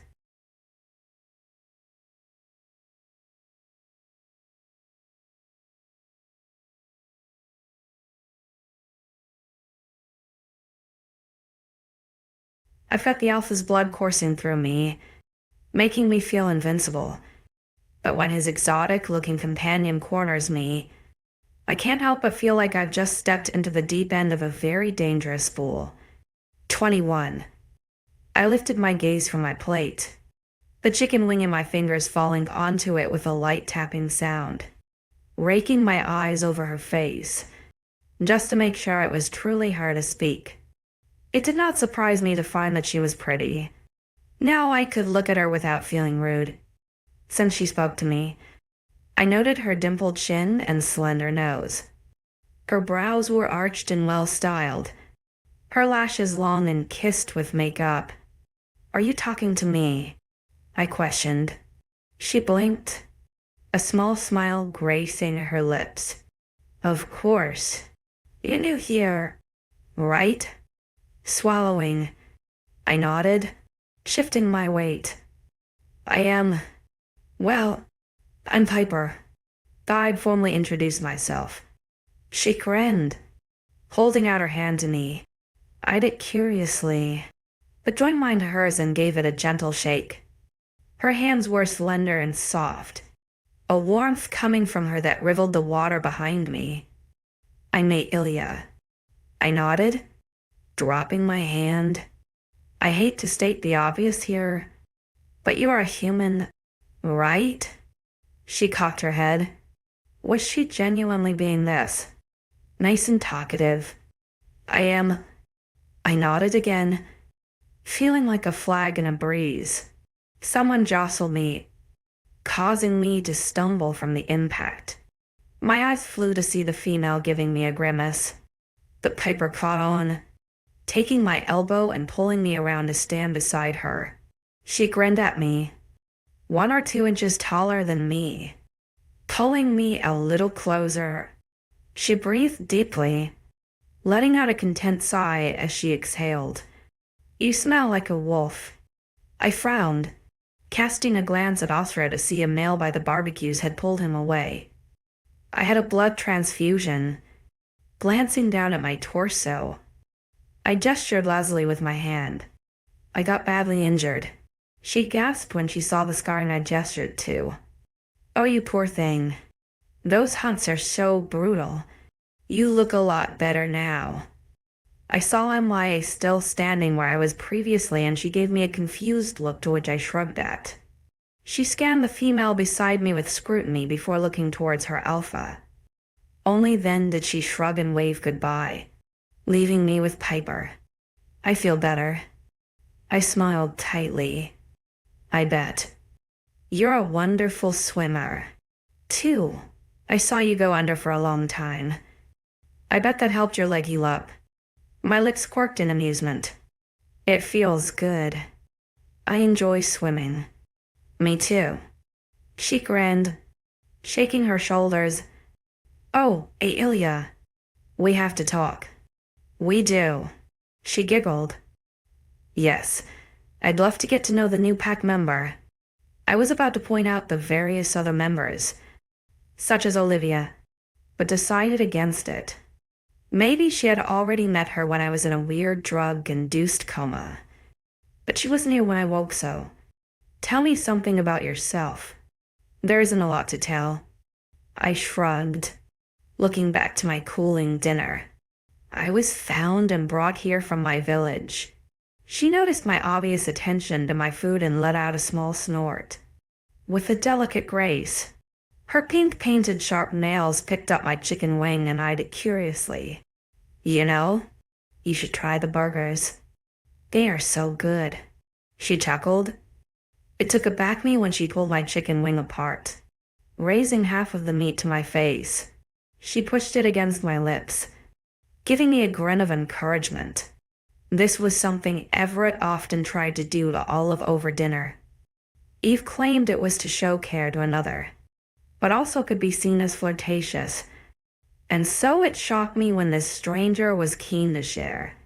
My eyes roamed freely with shock, locking onto the intense gaze of my mate behind Piper's back. He locked his dark blue eyes on me, the cooking tongs in his hand paused midway to pick up a burger.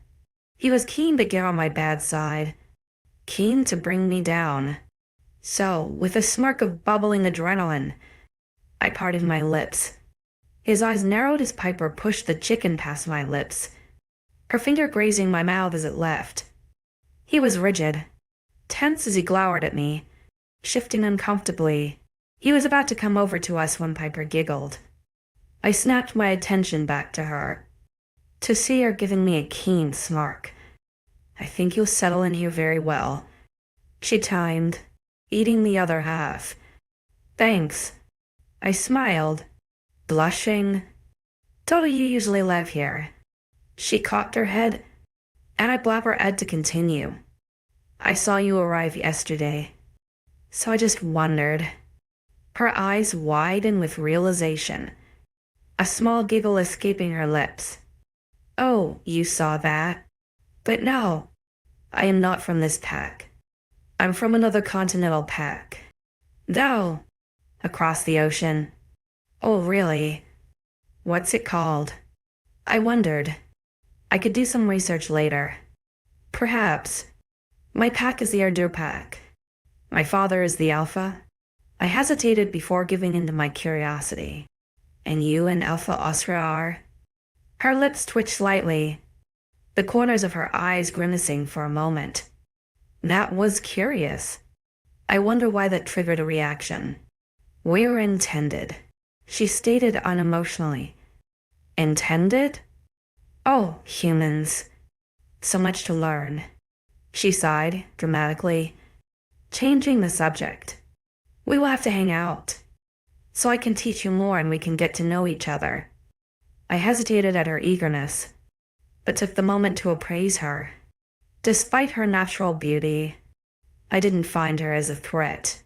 If she and Osra were intended, then it had to mean there was something there. And if he cared for her, all the better. I didn't want to be here anyway. Okay? That sounds good. I nodded, picking up another piece of the chicken wing. She beamed, her white perfect teeth taking me by surprise. Oh, thank you. I can't wait to get to know you better. There's just something about you. It draws me in wasn't the first time I had heard that. I must have voiced that out loud, because she laughed. Oh, you are funny too. It's a breath of fresh air from this pack. They're all so serious and dated. They are. I wondered. Well, half of them. The elder wolves are stuck in the past. A lot of things could do with updating. Morals especially. Yeah, I think I know what you mean. I nodded, thinking about a certain nurse. Someone suddenly shouted at her, and she turned to give them a broad grin, her hair shining as she spun around. 1 second. Looking back at me, she stepped forward to embrace me. My free hand wrapped around her back with surprise as both of hers cupped my sides. Come find me tomorrow morning. She questioned once he pulled away. Sure. Oh, that's silly of me. You can't smell me. She giggled. I will be down for breakfast. I love weekend breakfasts. I lowered my hand, giving her a hopefully encouraging smile. Okay, I'll see you then. With a final breathtaking grin, she spun away to stride over to the woman that shouted for her. I stood there gobsmacked for a moment, my brain lagging and processing what just happened. Shaking my head, I picked up another chicken wing as I went, since she ate half of mine. Making my way around the lake, I felt eyes burning into the back of my head. I don't know how I knew someone was watching, usually putting it down to paranoia, but this time it was intense. Raising my eyes from where I was walking, I looked over my shoulder, connecting my gaze with the Alpha straight away. 𝐊𝐲𝐬's eyes were still blazing with restraint as he stared emotional as lie into my eyes. The corner of my mouth twitched as I ran my eyes along his tight T-shirt before flicking them back up to his face. A slither of frustration marred the crease in his brow, and my lips pulled into a full, blown grin at the accomplishment. It was so easy to get under this man's skin. Rejecting his presence, I turned my attention back to my destination. Eve was sitting on a blanket. Her dark eyes locked on me, just like the others were. As soon as I reached them, I was flooded with an abundance of questions, most of which I could answer to their satisfaction. Damn, that's weird. You becoming friends with your mate's thing. 𝐿𝐲𝐬's nose crinkled. I scoffed, shaking my head. He isn't my mate. The way he looked when you took the chicken from her hand, he was a blaze of fire.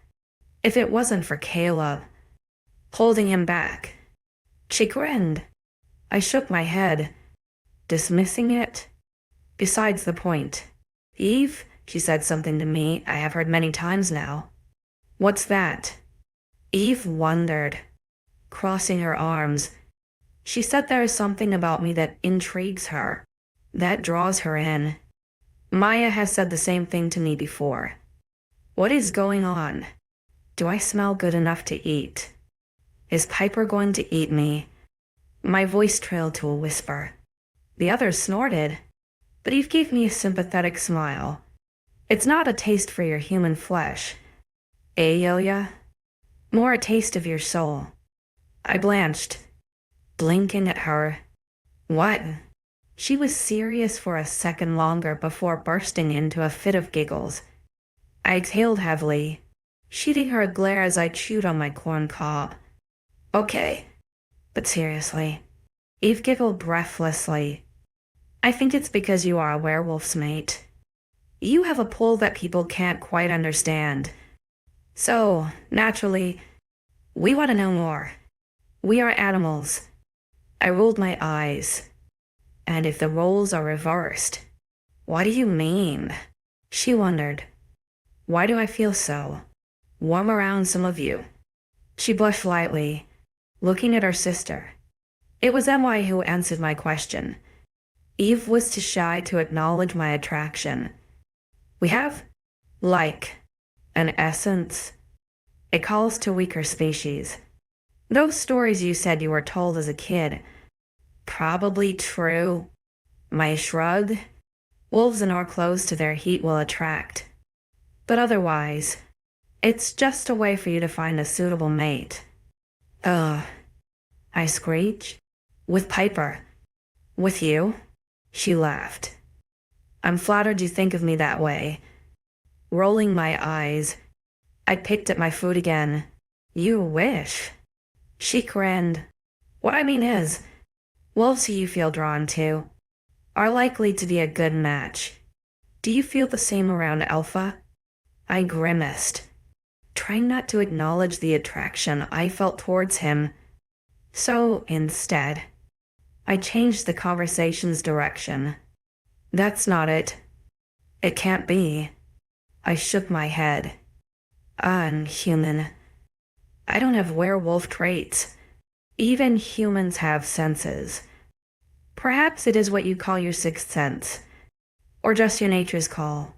You're drawn to us because we have magic in our bones, and we are drawn to your fragility and innocence. Sighing, I gave her a small nod. Okay. So, you're all just freakishly attractive, and I have no choice but to lather myself in the attention. Got it. They all laughed, Olive even chiming in a light-hearted giggle. Mai snorted, her head falling back as she leaned on her shoulders. Her chest heaved with quiet laughter, but she didn't provoke me any further. Eve remained flushed, but held a small smile on her face as she caught my eye. How long do you guys usually stay out here? I wondered once my plate was empty. Quite a while. We have a communal swim. Just two. You know, try the old wolf stale. Then we shift and go for a run when the moon rises. Eve explained. I felt my chest sink with worry. Shift. Eve nodded.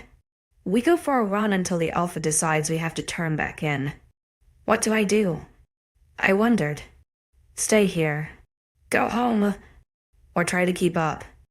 Eliza smirked. Knowing she was joking, I tutted at her. Like I could catch up to you. They laughed again, plunging us into a comfortable silence. The next few hours blurred together as I hung out with them. Occasionally we would dip into the water, the wolves of the group going back for more food every so often. We even tried out a game of chicken, and they put me against Olive since she was human. I was on MYA's shoulders, her hands grasping my lower thigh as we eyed Eliza and Olive. Eve, the referee, whistled for us to go, with a warrior cry. MYA moved us closer, my hands darting out to push Olive from Eliza's shoulders. It was a tussle of giggles and too much hair to see straight until I was able to push the smaller human from Eliza's shoulders. They both fell backwards, a triumphant cheer coming from both MYA and I. Her hands released my thighs just as mine raised in the air to acknowledge my win, causing me to lose balance. I had been relying on her strength for holding me to her. So as soon as she let go, so did I. I gasped with surprise as I fell backwards, my body hitting the water instantly. I embraced the shocking hug of the lake, its warmth seeping into my bones and relaxing my mind and soul. It was a weird kind of healing therapy that I absolutely loved. I never knew water could be so refreshing and welcoming. I wondered if the others felt the same. If they did, they didn't show it. Their faces passive as they swam, coming up for air.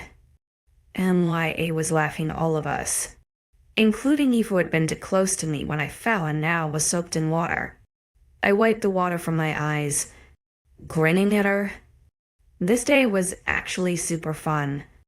I was glad I came down to enjoy it. Call it a spur of the alpha blood, but the adrenaline and power in my bones was exhilarating. Perhaps I could join them on the run after all. Snorting to myself, I dismissed the idea.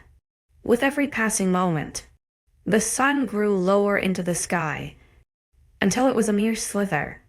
The air grew chillier, as if in anticipation of what was to come. Wolves shifting. I do hope they are cuter than the ones I have seen so far. what tea you ready? I turned to look at 𝐊𝐲, finding her attention solely focused on MYA. The sun was setting now, its colors fading beyond the horizon. The entire pack was gathering at the far end of the lake, the energy buzzing as they all wore enormous grins. 𝐊𝐲𝐼 stood at the head of them, tall and proud as he waited for the stragglers to gather. The air felt strange. I shook it off to being nothing but a bad thought. Yeah? Let's go. 𝐊𝐲 gave me a once-over. Are you sure you don't want to go to the house with 𝐿𝐲? I nodded, giving her a reassuring smile. I'm just going to swim until you come back. About an hour. Right? Okay. If you're sure. She shrugged. Don't drown or anything. They walked away after I gave them another affirmative nod. Eve already being promptly on time and waiting in the crowd.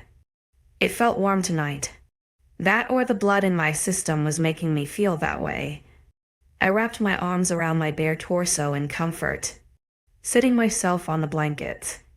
Olive and a few other humans made their way back to the house, and I found myself all alone as the wolves chittered excitedly. The energy grew almost palpable. Shrieking excitement came from the crowd of wolves as the last rays of sun kissed the horizon.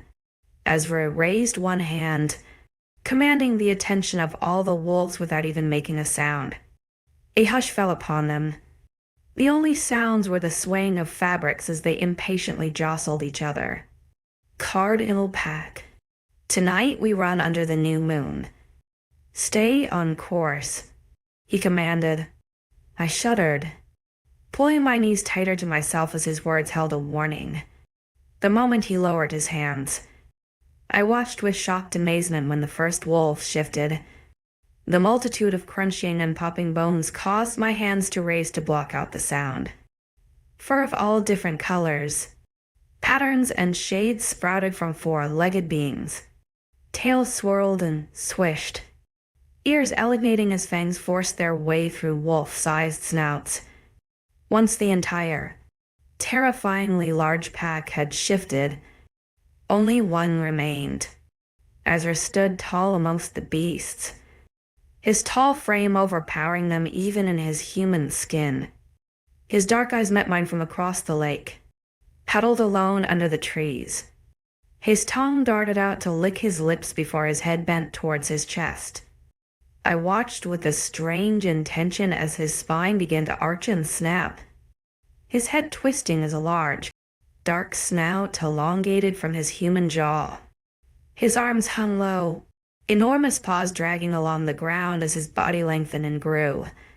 All the while, dark fur sought the tepid air, covering his skin in a thick, heavy blanket. I exhaled heavily when his wolf's head rose over the top of the others, dark eyes so dazzling and sharp as he found me once more.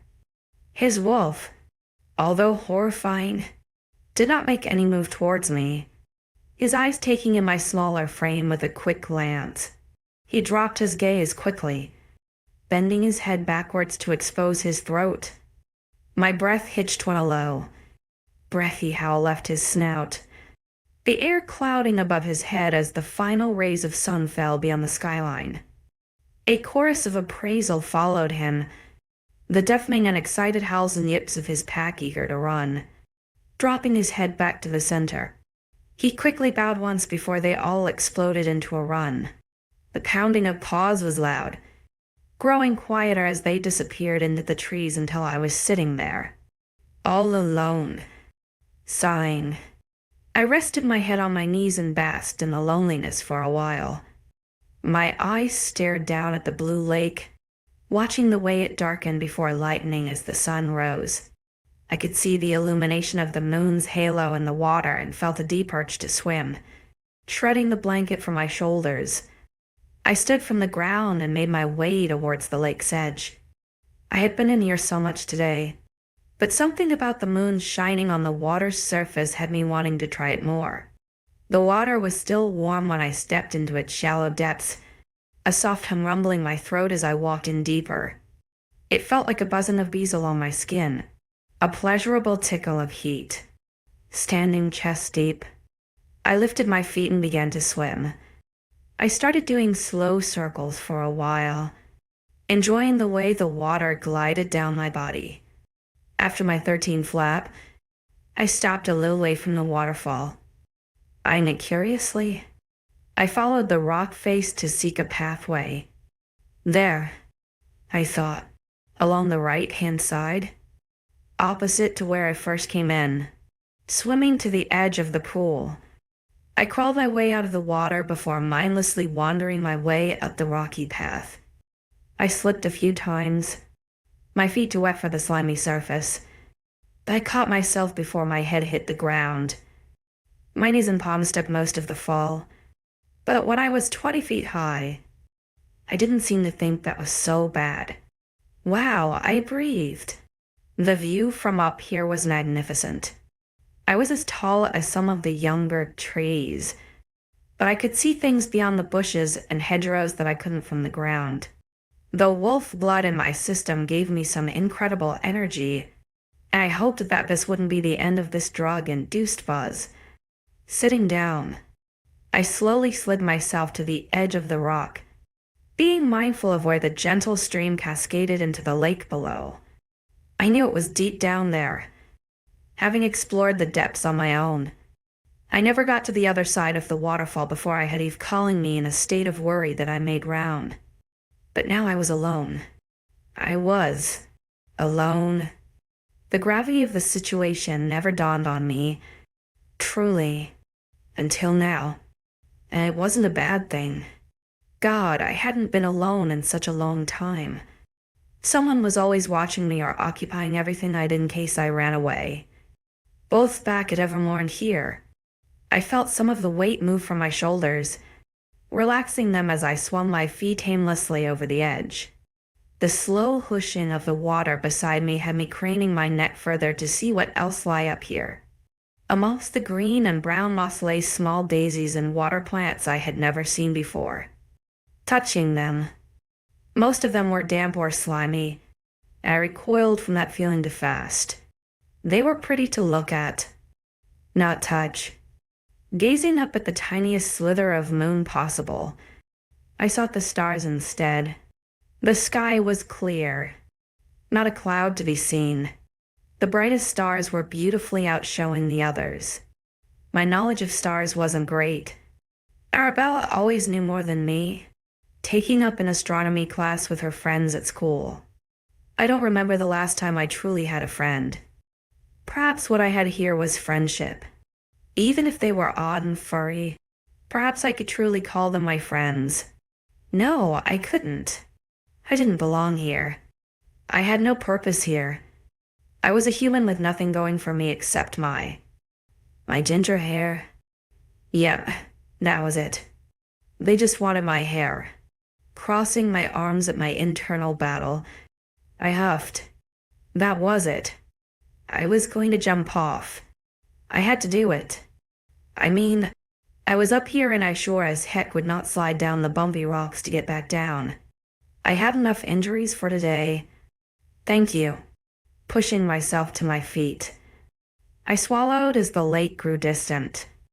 It was all brain trickery, and I shook my head to clear the thoughts. I'm sure I've jumped this high before. It's just been a few years. Slowly shuffling forward, I look around the edges of the lake in case there was someone with a camera ready. No one, of course, came to view this spectacular moment. Just sandy, muddy lake beds, the waterfall behind me, and the tiny slither of water at the far end where the lake continued into a river. Oh, little mini river. How cute you are from up here. Some of the river water brushed my ankles as I hesitated, the loudness of the fall growing closer as I neared the brink. Moving towards the edge of the rock, my toes crawled around it. One more shuffling step and I would be over. Wolf blood. Better save me now. Taking a deep breath, I slowly leaned forwards, as though guiding me. The water lapped at my legs, pushing my feet that centimeter further. My breath hitched as the free-falling motion caused my stomach to flip. My hair blew wildly. My arms arched above my head to prepare for entering the lake's edge. It was over within seconds. My body darted into the water with ease, and I opened my eyes once I was under to stare up at the illuminating surface. A wonderfully warm buzz ran along my skin as I resurfaced. A laugh escaping me as the adrenaline coursed deep through my veins. Oh, I miss diving. When Dad would take me swimming, we often stuck to the rivers and streams, but a few times when Mom wasn't aware, he would take me to the lake outside of the border and teach me to dive. The one noticeable lake we called Beehive because in the summer, the trees were full of bees and nests. It had a small 3-meter rock that Dad would first teach me to jump from before we moved to the taller 6-meter one. It was all good fun. Back when I was a kid. I miss him, I sighed, falling back into the water. My head became engulfed in it until I slowly bobbed up to the surface, keeping my eyes closed. I forced the emotions away. I couldn't let them surface now. Not whilst I was under the amazing beauty of the moon and sky. Prying them open, the treetops created a small window to the heavens that I gazed up at for ages. The water supported my limbs, as though I was lying on a bed at home. I slowly drifted around, the current of the waterfall creating small waves in the lake. It was amazing how this was here, how this magical lake came to be, how it belonged here with these weird-ass wolves. Would I ever truly belong? The thought caused my heart to sink and tears to build in my eyes. No, no. No, no. No, no.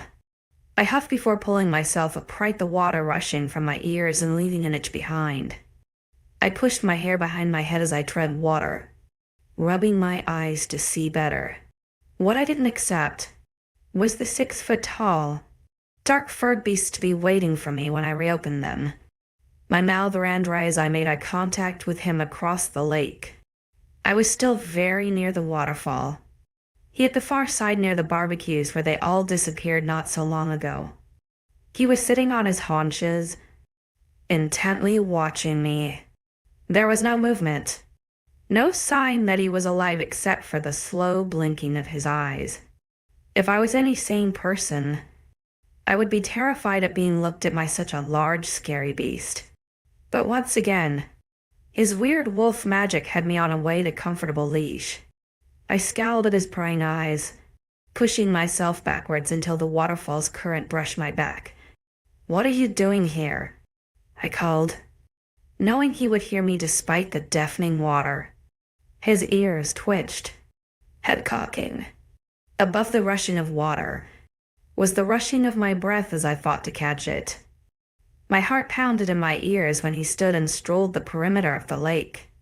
I watched his every move as he watched mine, only stopping when he was parallel to me.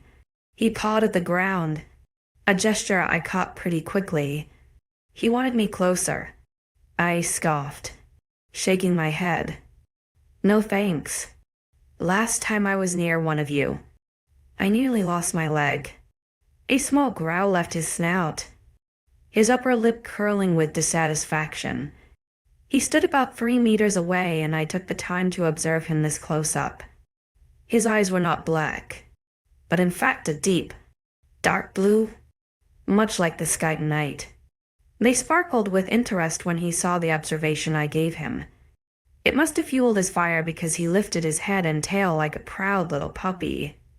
I snorted a laugh at his attempt to look good, oblivious to the fact he was a fierce predator.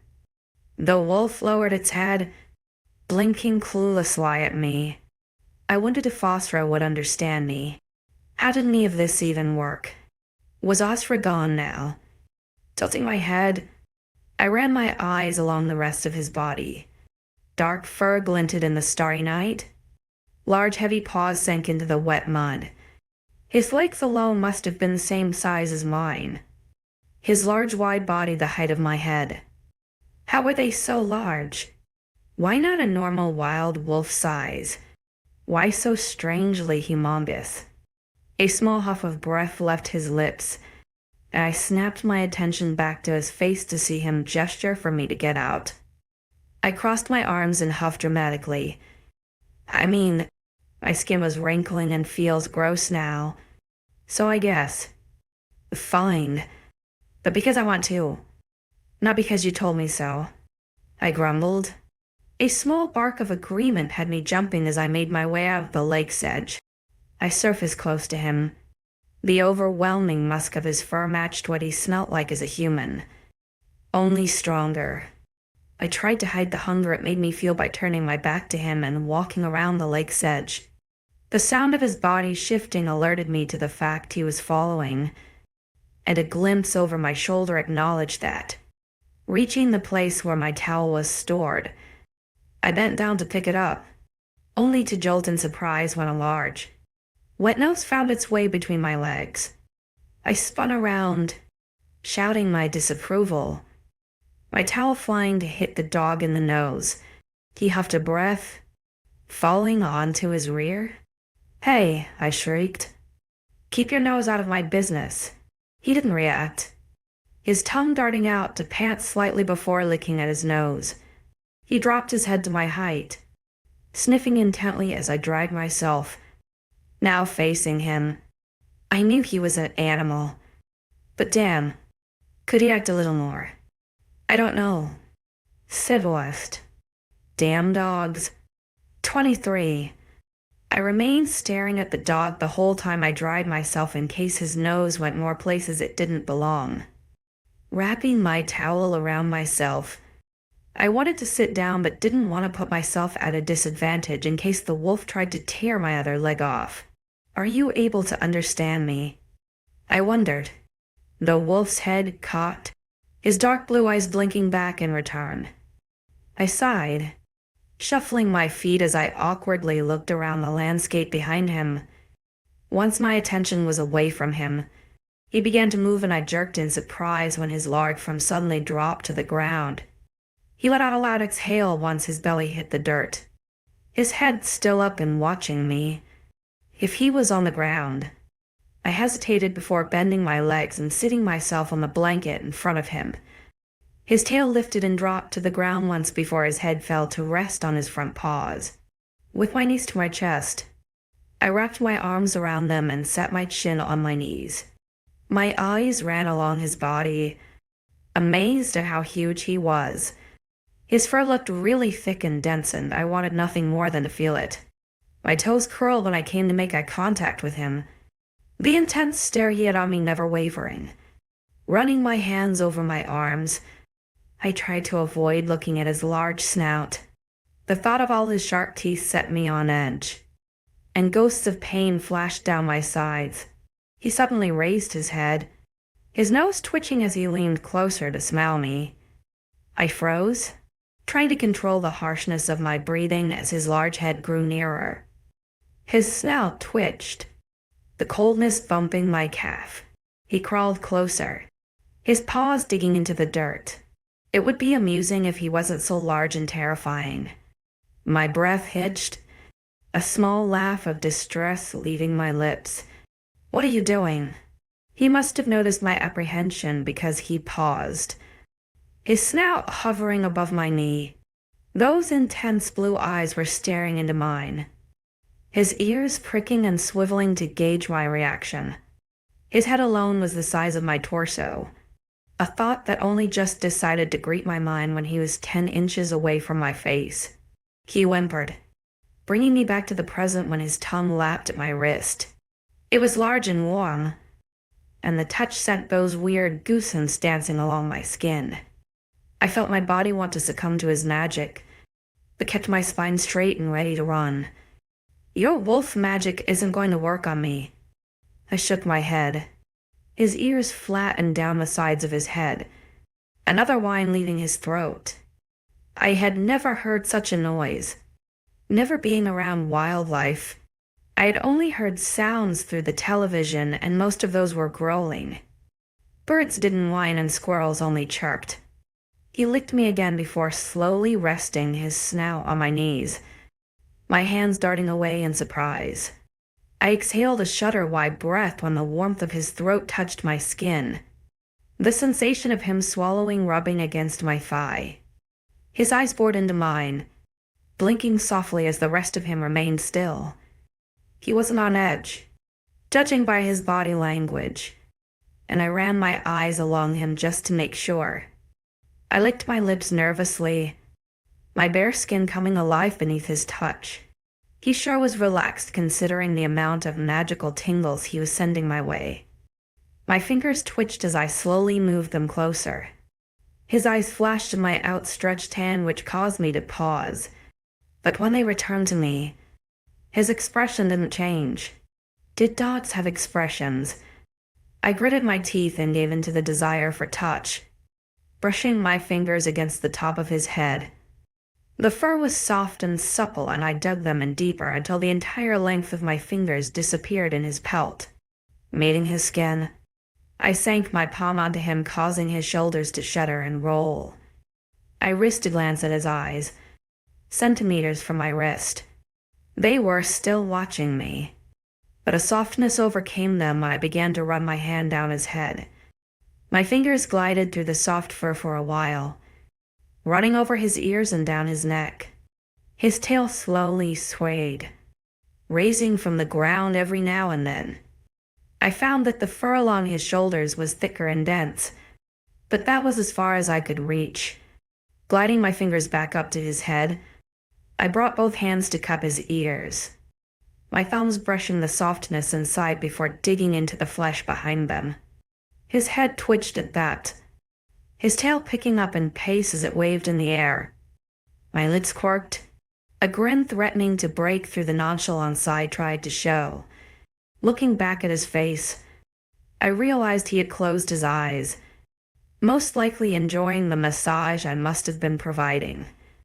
Enthralled by him, I continued to run my hands through his fur, down the sides of his jowls and neck. He didn't move, only his tail swaying in the background. He was so lost. I found myself staring at the rest of him in awe, without even realizing it. The strange magic he had on me kept hold, drawing me closer to lean over him. I felt his nose brush the bare skin of my sternum as I ran my hands down his shoulders, the coolness of it leaving when I came to his face. Unconsciously, my hands had moved under their own influence, and it wasn't until I was holding his snout did I realize. I froze when his eyes snapped open, my hands cupping either side of the killing machine. Blue met blue, and time seemed to pause. The strange currents flowing through my body kept my worries at bay, whether they were adrenaline or wolf-induced. I knew he wasn't going to hurt me, as if confirming my thoughts. His mouth opened, tongue coming to run along my forearm. My thumbs twitched, brushing that wetness of his nose. It was surprisingly rubbery. The first shoulder the closer it got to his lips and covered in long bristly whiskers. Wait, do dogs have lips, like human lips? No, that would be weird. More time passed sitting under the moonlight until his head began to grow heavy. I shifted my weight and he immediately realized, raising his head until we were level. I paused my adjustments, the stark contrast of size whooshing over me. His head blocked out everything beyond him, my peripheral vision the only thing telling me that I was outside. He moved slowly, his tongue running across my jaw and along my lips, causing me to squeak in protest. My hands wiped at my mouth, rubbing the dog drool from my skin with disgust. It was slimy, gross. A wolfy bark of sarcastic laughter met my ears, and I paused my clean, up to glare at him as he stood. Oh, he was definitely not just a wolf. There was a mind in there that thought I was amusing. I narrowed my eyes, crossing my arms over my chest. The wolf's damn blue eyes dropped to my breasts, a puff of air leaving his nose. I grunted, dropping my arms in protest. Talk about ruining a moment. Where are you going? I asked.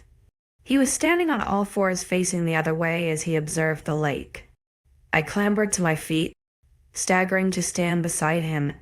He stood proudly as he scanned the trees and water, his head higher than mine. If he was to lower his snout, we'd be similar in height. His shoulders met my eye line. I could just peek above his back if he wasn't so tense. I hesitated before running my hand along his back as I walked over to him, starting at his back hip and finishing at his shoulder. The fur was thicker, shorter and grimy on his body, not as soft as his head and neck fur. "What you looking at?" I wondered. Silly me. Talking to an animal. It wasn't like he could talk back to me. His head turned to glance at me before looking back to the lake. Point noted. He was looking at the surroundings. Of course. I took a step closer to the water. The air in my body still warm considering the time of night. It was nice to not feel the cold. Being lower in the mountains definitely had its advantages. More springtime. Sinking my toes into the lake, I stopped when it met my ankles, swirling my toes along the surface. The wolf pretended to not watch me. I could feel his attention on me. "This lake is amazing," I breathed. I have never felt so at peace before. Glancing over my shoulder to look at him, I found him watching me with full interest. His head cocked to the left. A small laugh escaped me. Seeing the large wolf look so innocent was rather cute. His head flicked back to the side, and before I could speak again, he was running.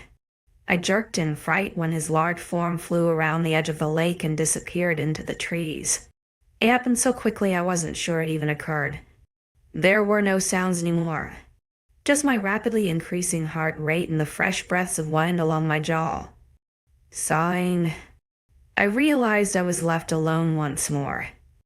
Retreating from the lake's water, I began making my way to the blanket to get comfy again when a distant rumbling met my ears. I paused halfway to the base, turning to where the wolf had disappeared. It was thunderous, a continuous, rapid beating of something along the ground. I could feel the earth shaking as the noise grew closer. What was going on? Was a black hole about to swallow me whole? Was the lake about to combust? Sneaking a glance at it, it remained where it was, only this time its movements grew. Large rumbling accompanied the whirlpools and waves on the water's surface. The sound of small yips and grumbles met my ears when the thunder began to slow in pace but increase in volume. The sudden intrusion of wolves flew through the tree line, and I stumbled back in surprise. One by one, they began to charge into the water. Loud splashes and excited barking filled the air. Wolves going into the water and humans coming up to the surface. I stood stoic, wide-eyed as the entire pack entered the lake. The final few stragglers trotting in with lolling tongues. 𝐊𝐢𝐬. I blinked from the daze, following the sound of my name. It sounded an awful lot like 𝐾𝐚. I shakily smiled at her, eyeing the various people surrounding her. She raised her hand in the air and waved me over. I gulped nervously but nodded and made my way back into the water. The more my feet sank into the depths, the less anxiety I felt. I welcomed the freedom with a happy sigh, swimming over to where she hovered in the middle of the mass. Her hair was drenched, a wild and crazy look in her eye. Eve was beside her, an unusual wild look on her expression too. How was it? I wondered, looking between the two. Well, Eve took her time, but it was so good. We hunted a few stags, left the does. Of course, being so close to the baby season. She grinned, her canines glinting back at me. I love running. I love enjoying it, Eve muttered, rolling her eyes. You know, taking in the sights, the feel of the pack. Maya snorted, splashing her sister with water. The slight movement had my eyes dropping, and it was then I realized she had no top on. MYA. You're, I stammered. She followed my gaze and laughed. Oh yeah. Well, we shift into huge wolves. We don't get to keep our clothes. What? I squeaked. A sudden horror overcame me as I looked around the 100 or so people around me. Very naked people. You're all naked. I shrieked. A few turned to give me curious laughs, but the two before me just laughed. It was strange to see so loose. Perhaps she needed to go on more runs. It was more obvious the two were related now. Both relaxed with crazy eyes. Everyone here was crazy.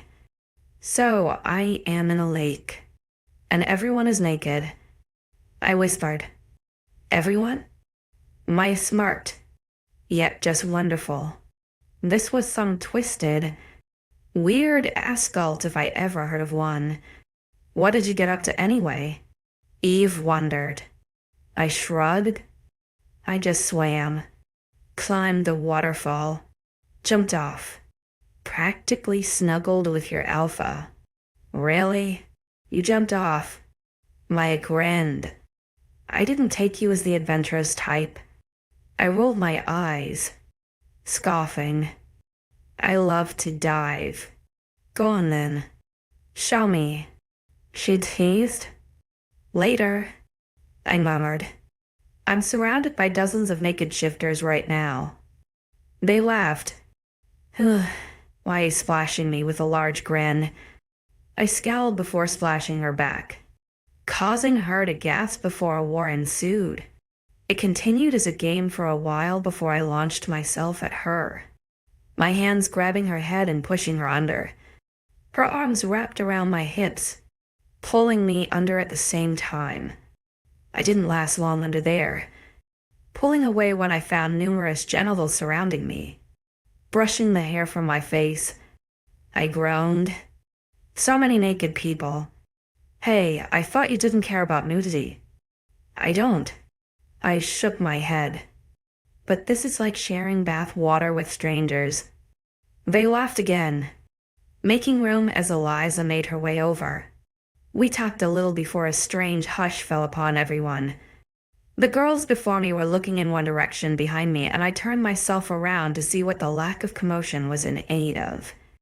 Curious. If something could shut 𝐿𝐲𝐬𝐬 up, then it had to be something big. 24? I see it now. Why everyone shut up. It was big. And I mean, like I see it. It was just dangling there for all to stare at.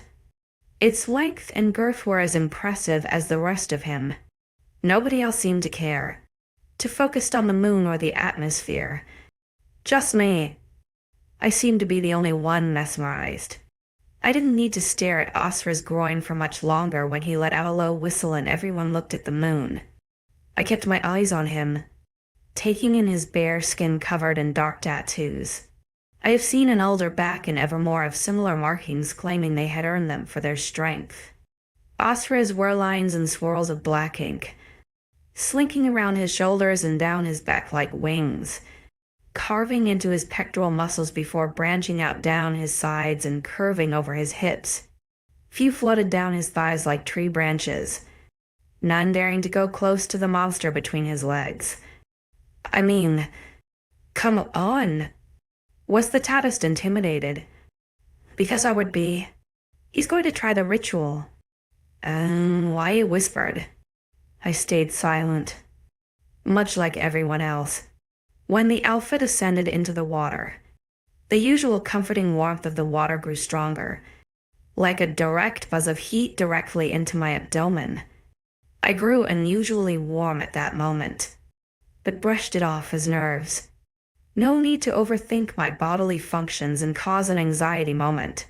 𝐷𝐻𝐻's eyes scanned the various bobbing heads of his pack before inevitably landing on me. I felt the direct touch of his gaze, zapping me right down to the soul. His dark blue eyes burned into me, a string attaching us both taut as he walked deeper. I wanted to go over to him, to embrace him and loosen the tight hold. It grew harder to breathe the further into the water he swam. My chest constricted with every step, his eyes never leaving mine. only seemed to make it feel worse. What was this? I felt like I was suffocating, like every weight was holding me down.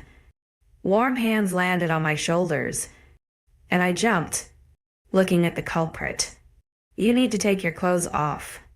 It won't work if you are dressed," Eve murmured. I frowned.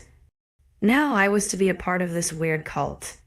Looking around, everyone was staring at their alpha as he neared the center of the lake. I was trapped amid various wolves and knew if I tried to escape, I would disrupt this. Giving Eve a brief nod, she helped me out of my bikini, a struggle to do when one is treading water. She pushed the scraps of bra into my hands, her hands clenching around mine before she helped me out of the bottoms. It was weird. I had never felt affected by my nudity before, but as soon as the security of those pants was gone, I felt the intrusion of vulnerability hit me. The water brushed my most intimate areas, my body on display, scars and all for everyone to see. The bikini had covered some of my worst markings, the ones along my hips and under my breasts, and left me exposed. It was weird. I gripped onto the slippery clothes with vigor when the last of the invisible strains 𝐊𝐢𝐬𝐩𝐭 looked away. My heart thumped loudly in my ears, my lungs straining against my ribs. I felt so hot, so unusual, as the rushing of blood in my ears fueled my adrenaline. It was silent when 𝐊𝐲 stopped in the center. His eyes flickered back to me briefly, taking in my pained expression. Nothing passed through his eyes as he broke the eye contact again, closing them as he tilted his head back. He fell backwards like a starfish, submerging into the water. The zing grew, running along my bare skin and warming my stomach. Instinctuant, meaty, warm, confusion, desire. I felt it all. The lake's gentle current brushed along my back and bare breasts, goosebumps strazing on my skin, trying to distract myself from the growing panic. I looked up. The vibrance of the full sky caught my attention.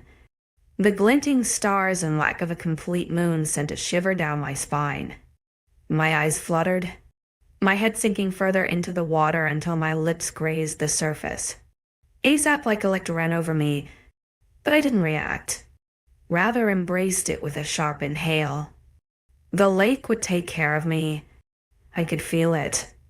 It was primal, a truth I knew without even thinking. The sound of moving water was the next thing to break me out of the content trance, my eyes blinking open to find the stars still shining brightly above me. I dropped my gaze to find 𝐊𝐲 resurfacing, and murmuring sounded all around me. His chest was heaving, water pouring down his skin. His large, beautifully sculpted arm came to push his hair from his face, his lips parting as water ran down his nose. An itch and arousal overcame me. I wanted to touch him. I wanted to feel him. I inched closer, slowly moving until I was beside 𝐊𝐲. Her arm came out to prevent me, a gentle shake of her head stopping me. My eyebrows furrowed, but when I looked back ahead to see 𝐊𝐲 swimming back to the lake's edge, I realized it was over already. Once he was out, his shoulders sagged ever so slightly before squaring off as he turned to face us. "Never mind. We shall try next time," he spoke. Never mind? Never mind? What does he mean? Did no one else feel it? Did no one feel the overwhelming restriction of their breath, the beauty of the sky, or the warmth as the water held them? Looking around at the various frowns, I realized they hadn't. I had felt it. I was so sure of that. Why did only I feel it? Was I making this up? No, I couldn't be. I felt something. Something that drew me closer to the alpha male. An invisible, amazingly annoying string linked the two of us together. Mumbling filled the air as many of the very naked people swam out of the lake and I sighed before joining 𝐊𝐲 and Eve as they left too. I scrunched my bikini in my hands and wrung it out once we were on dry land. Walking over to our spot, I wrapped a towel around my body to dry off. It appeared the others were already dry, their hair not as wet as mine. Eve noticed my grimace at her frizzing hair and laughed. "We're hot. We burn hot. Our hair dries faster." I pouted. "That's unfair. What do I get?" "An amazing ability to fall over grass." She grinned at me, shrugging as she pulled a dress over her head. I patted my body dry, noticing a lot of the other wolves pulling on clothes as others merely grabbed their stuff and began to hike back to the house. They all seemed disappointed, weathered, and I could see it in the way their shoulders sagged so. "If you felt nothing, what were you meant to feel?" I wondered, dropping my towel to pull the large shirt over my head. Eve watched me dress. A large crease in her brows as her sadness shone through. "It's meant to feel like bliss. Like you're complete. Like all of us are one unit, drawn to protect each other as we banish our ill thoughts. That's deep." I hummed before snorting a laugh. Eve knocked her knuckles against her sister's arm with no effect. "It gets my point across. And the naked thing. Oh, that's just a way to look at everyone's ass." A snorted. Eve scolded her, crossing her arms. "Being bare connects you with the water and the moon. Less friction if there are no clothes." Just felt a little strange. I muttered, sliding on my shoes. Thought I was going to be sacrificed. They laughed at my expense, but I was glad because it changed the topic from the weird naked ritual to something else. I had felt something in that lake, and if nobody else did, then I didn't want to out myself. "Hey, 𝐊𝐤𝐬." I spun around to see Piper approaching me, a wide grin on her still very naked body. I blinked to act as though I wasn't staring, but I couldn't help admire her figure.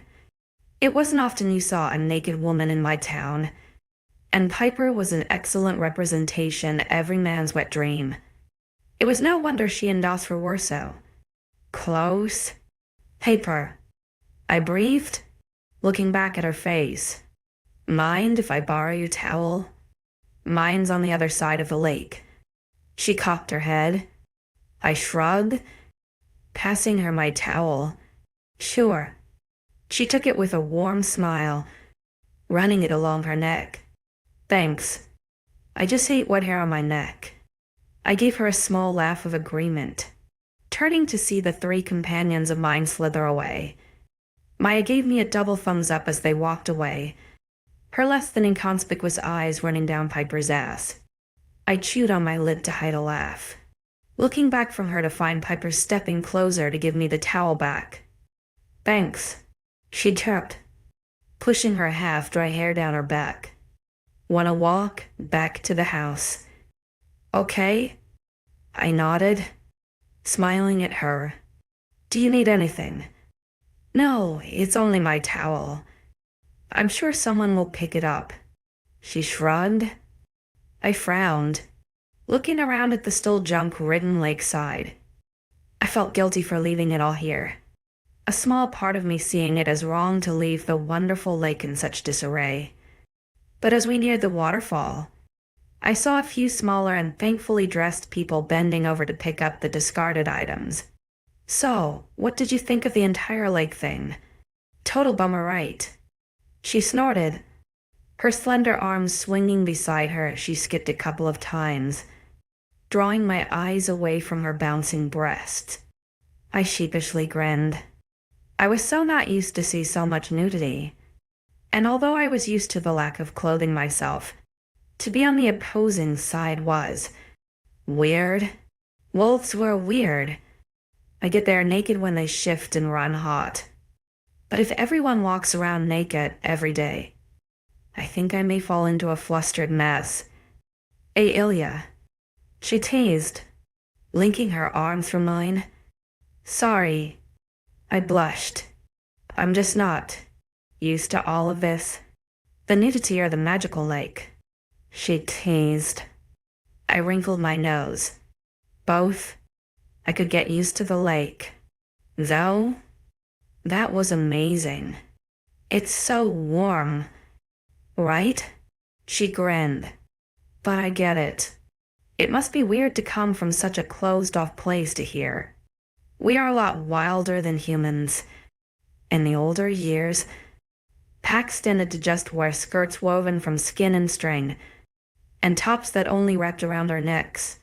It was easier to shift. We could just slide them off in one go, and if your wolf was small enough, the top would stay on your neck. I laughed at the image of a wolf wearing a bra, shaking the idea away.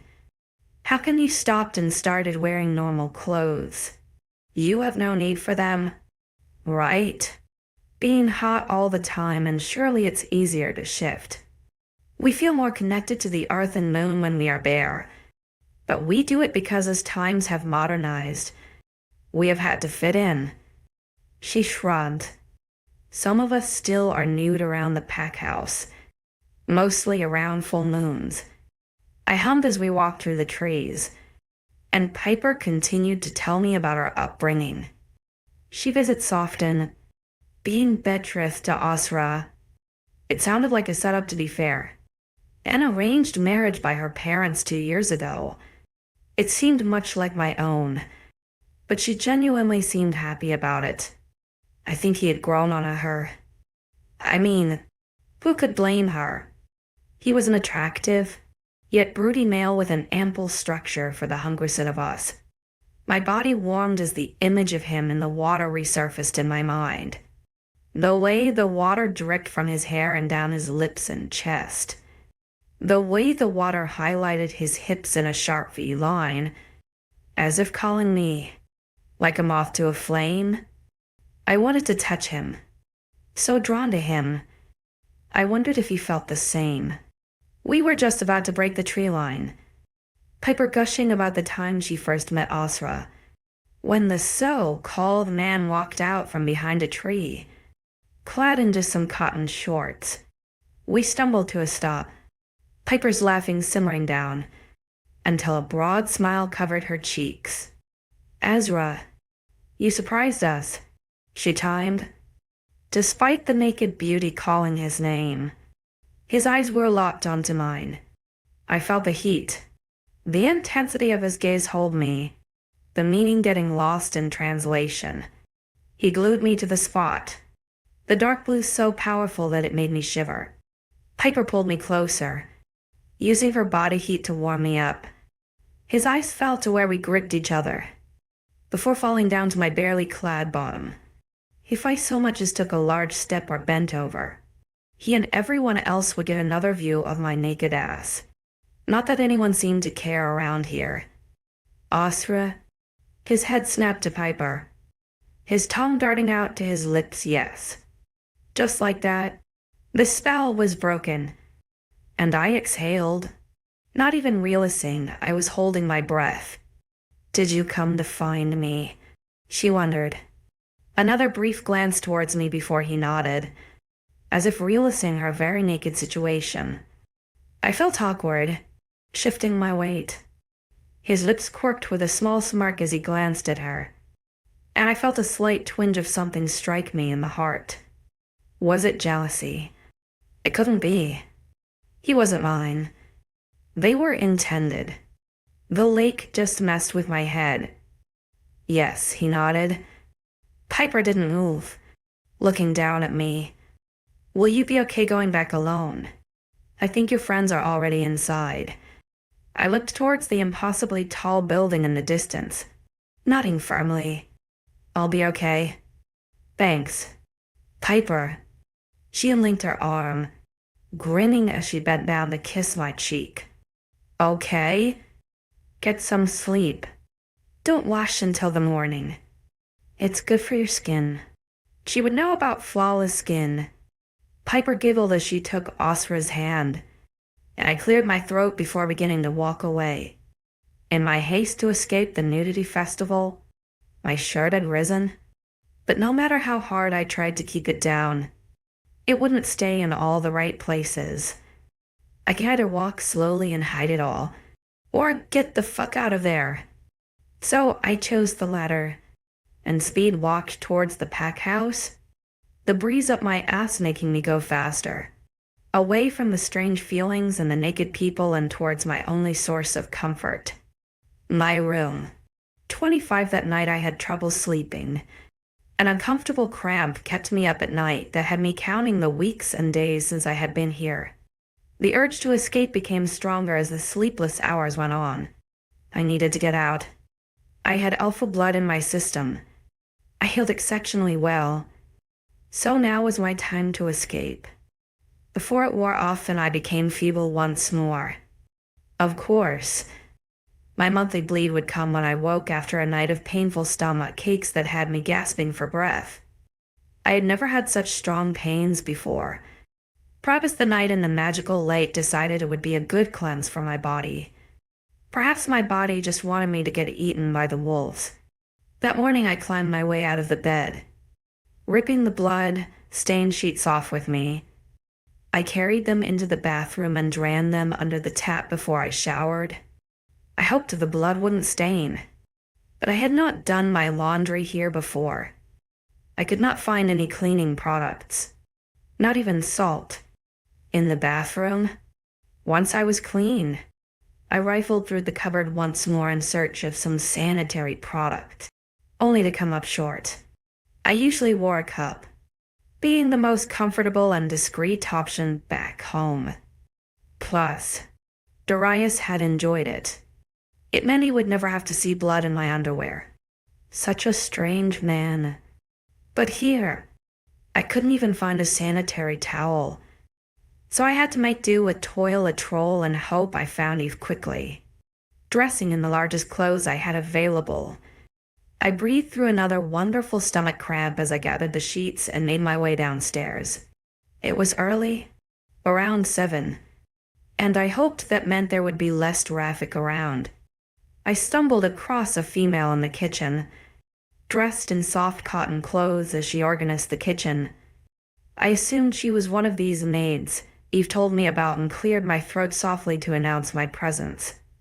"Excuse me," I mumbled, and she turned to face me. "Could you help me find the laundry room? Please. I've forgotten where it is." Her eyebrows creased in confusion as she wiped her hands on her apron. "You don't need to do that. Luke, miss. Someone will come round later." I shook my head, stepping away from her outstretched hands. I felt embarrassed, heat flushing my cheeks as I let out a shaky laugh. "I know. It's just, I would rather do these by myself." I worried. Her head cocked as she studied me and then the white sheets in my hands. I watched with pain horror as her nose wrinkled and nostrils flared before an understanding took over her features. "Oh, I see." She smiled bashfully. "Nothing to be ashamed of. I'll show you where it is." I breathed an awkward thank you and followed her as she led me out of the kitchen. She had light blonde hair and a ponytail and warming brown eyes. She was more petite than some wolves I had come across, around my height with soft curves. Perhaps the hierarchy was like wild animals. Eve said they were primal creatures, so perhaps the weaker wolves became the maids. Ezra was strong and large, and he was the alpha, so made sense. Right? We walked through the kitchen, my hungry eyes taking in the gleaming white countertops and shining golden wolf-shaped handles. I loved this kitchen. Opening a door at the bottom of the room, we walked into a brief hallway before realization dawned on me. Eve had taken me around the house before, sure, but I had only been in here once and my brain forgot. But now I was here. I soon remembered this room. The washing machines were foreign to me and the maid must have noticed because she hesitated on her way out. "Are you sure you don't need my help?" she wondered. I chewed on my lip, eyeing the shiny sink and various machines. There were 8 washing machines along one wall, stacked upon each other, and opposite were 8 drying machines. All were shiny silver with black details. The cupboards and floor were still so bright and clean. The sides empty and organized. How this place was so tidy. I need all of their secrets. I swallowed down my pride and gave her a soft nod. She beamed, coming towards me to take some sheets out of my hand. We'll scrub what we can by hand in the sink first. Then I will show you how to use the machines. She smiled, turning on the hot tap to wet the blotchy stains. Thank you, I muttered. I've just never used machines before. She cocked her head as she scooped some powder and rubbed it in with the scoop itself. I watched her intently, the powder foaming and bubbling. You're from the secret village, right? She wondered. What did you use there? Not machines. I shook my head. We did our clothes by hand. Growing up, we had little and couldn't afford machines.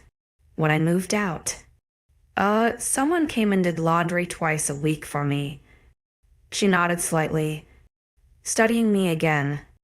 Well, I'm Serenity, but people call me Ren. It's nice to meet you. 𝐊𝐢𝐬. I smiled in return. She grinned again before rinsing the soap from the fabrics. She bundled them in her hands and guided me to one of the lower washing machines. Opening the door, she pushed the fabric in before clicking the door closed. Right? So this is whites, which means we wash them solo. No colors. She explained. This button here is on. Then we turn the dial to cotton.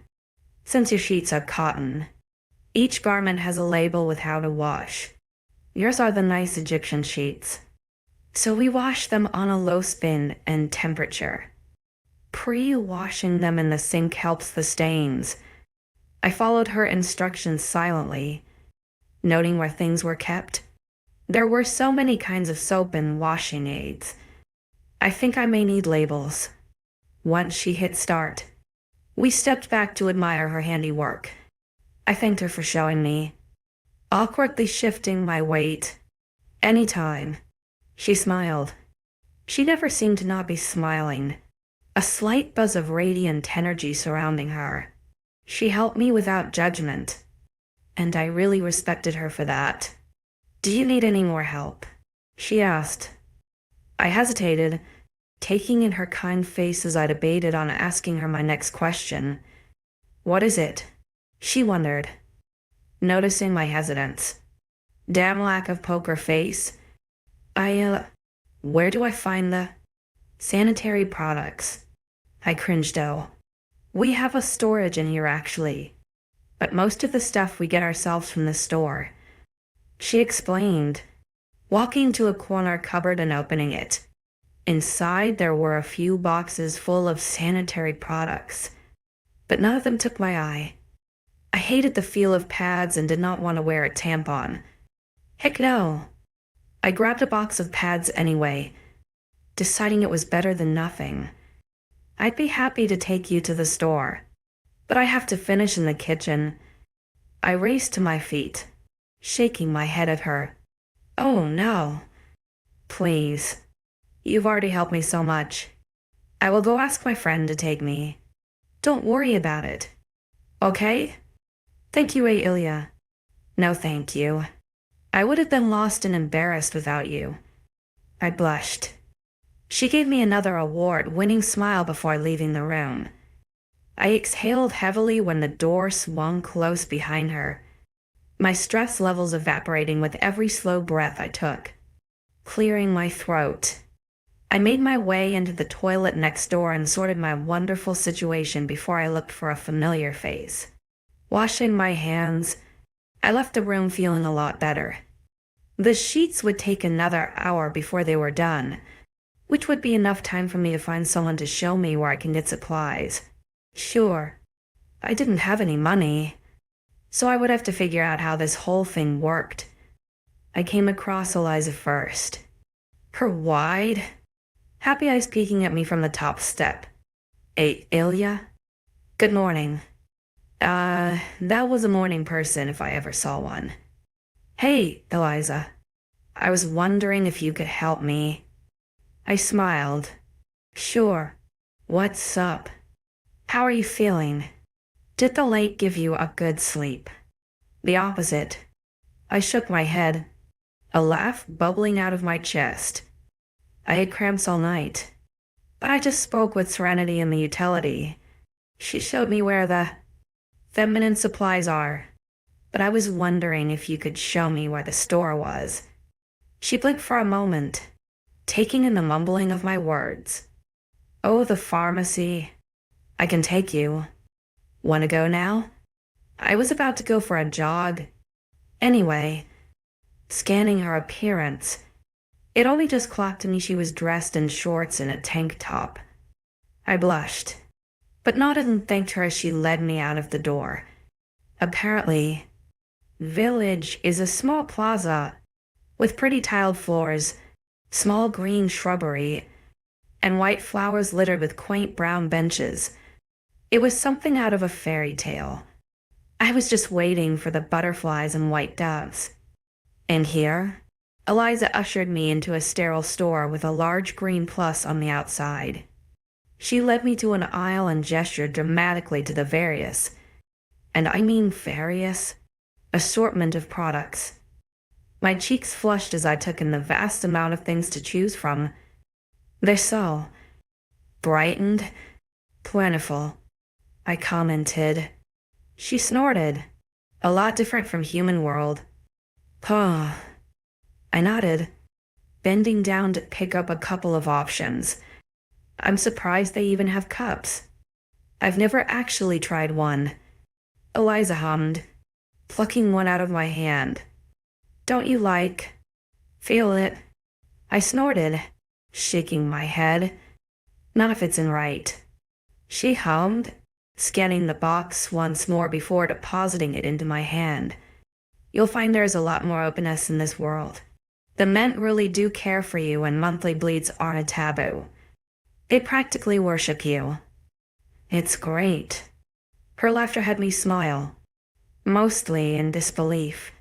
Where I came from, they locked us away for most of the time.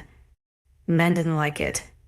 The smile on her face dimmed, a twitch of a grimness showing on her mouth. That's human males for you. Can't appreciate what a God-given child-bearing body is capable of. We laughed again before I decided on a cup type. Looking for a price, Eliza noticed my predicament. Oh, don't worry about that. I'll put it on the tab. I murmured as she led me to the front desk. Her hands gripped the edge as she peered around the various electronic equipment and assortment of papers. She plucked the box from my hand and passed it to the male behind the computer, rattling a total to which Eliza just clicked her tongue. On the tab? Please. She smiled sweetly. The young male glanced at me. Which one? Eliza looked at me too, a smirk coating her features. Alpha, please. My eyes widened, but the boy only nodded, pressing a few buttons before dispensing a receipt. Luna? He bowed his head, passing me the paper. I went to reply about how that wasn't me, but Eliza had her hands beneath my armpit before I could even mutter a no. She pushed me out of the store, a laugh escaping her as I stumbled over a broken tile. Alpha's tab, I gasped, looking down at the receipt. My eyes widened when I saw Sra's name along the bottom, along with what I had purchased. You are his mate. It's obvious. Most of the pack knows it now, so may as well use that to your advantage. She shrugged. I pocketed the receipt, my hands clutching the box in my hand so hard it dented. It's not right. It will be. Eventually, she took my arm, squeezing it tightly. If only she knew what was to happen later that day.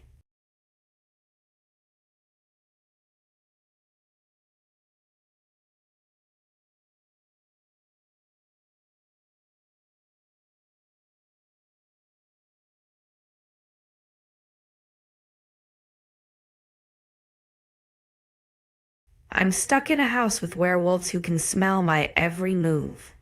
And now they want me to join their training sessions. What could possibly go wrong? 26. Throughout breakfast, I did my hardest to ignore the reactions of the wolves.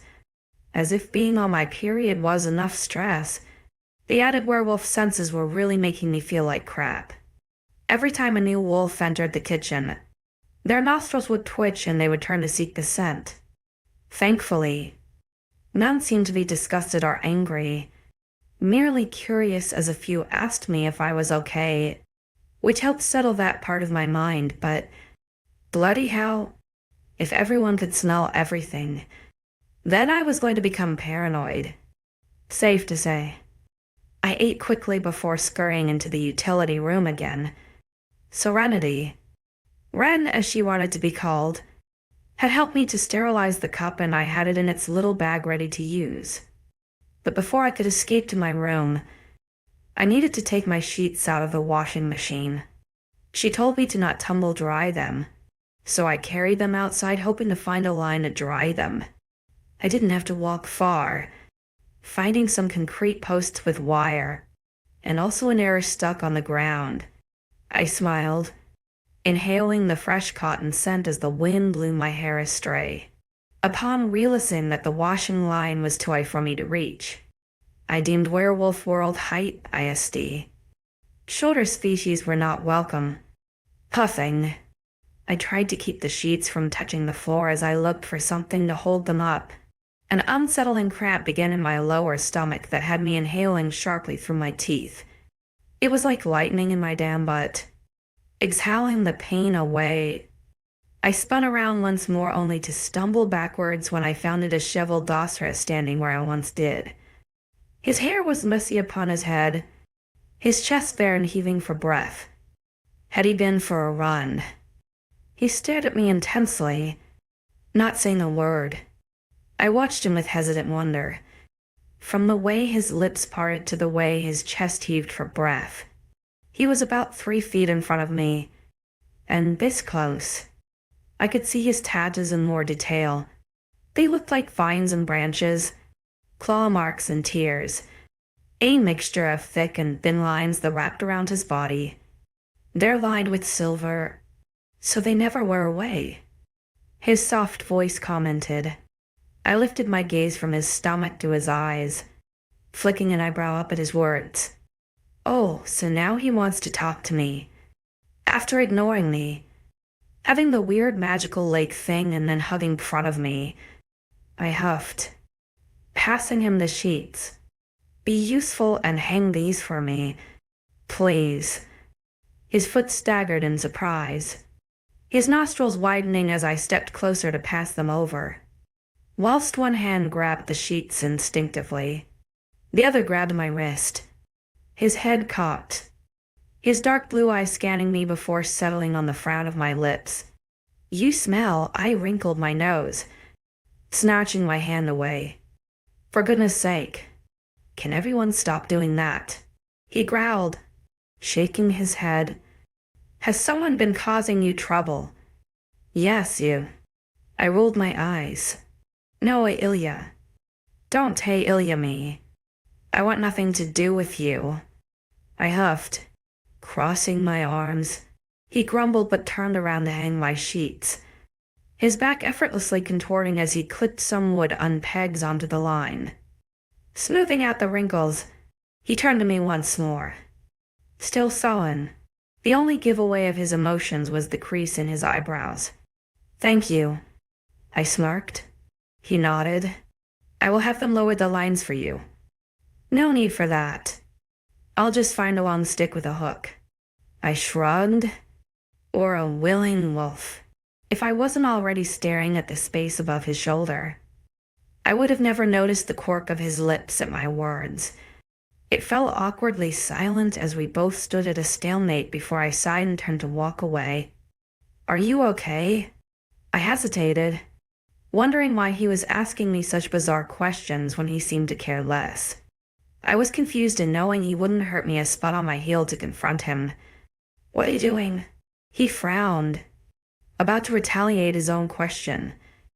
Why are you suddenly interested in me? I have been without you since I have been here.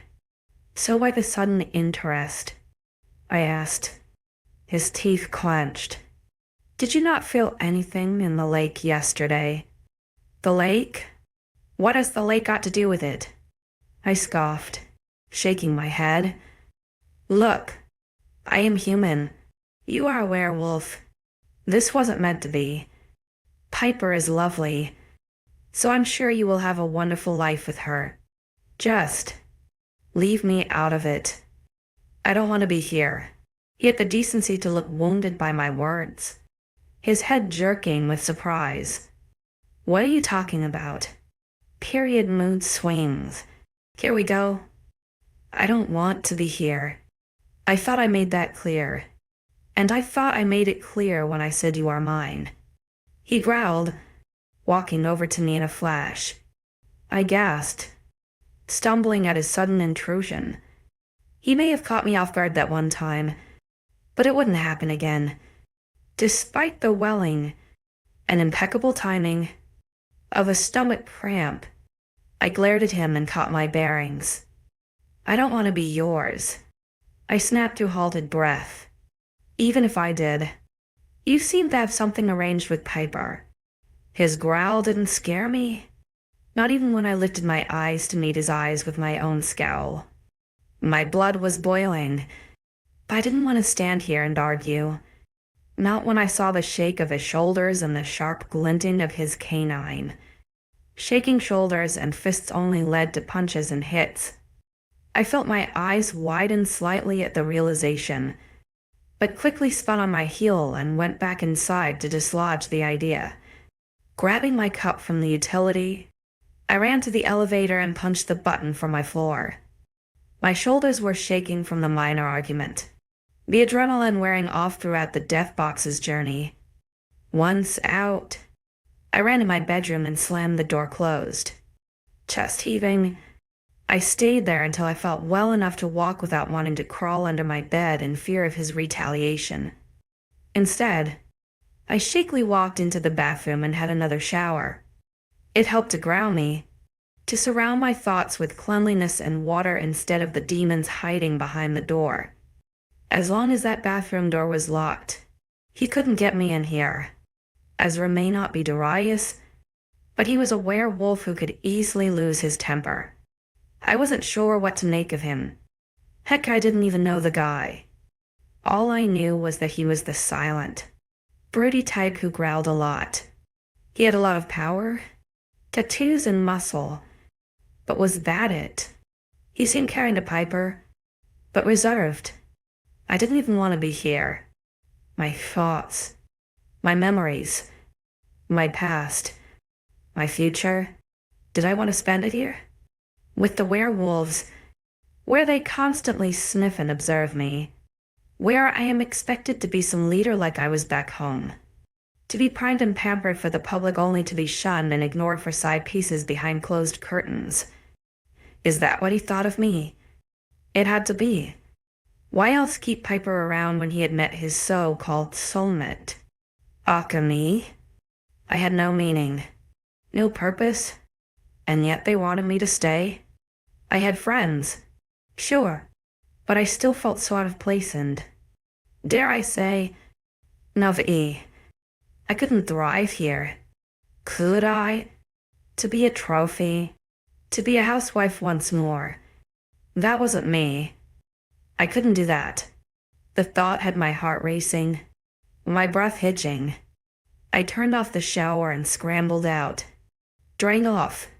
I disposed of my dirty laundry and inserted the cup before wrapping a towel around myself. I rubbed some moisturizer over my face before falling face first into my bed again. It was nearing lunchtime. The clock by my bed saying 11:30. The morning had passed rather quickly, and the longer I stayed here, the harder it would be to leave. I lay face planted and blank-minded for another hour before I planned. I was going to leave here. I couldn't bear another moment stuck here, standing from the bed. I shoved some clothes into a small bag I found, along with some toiletries and tissues. I was about to leave the room when I remembered something important. Clothes. Scurrying back to get dressed.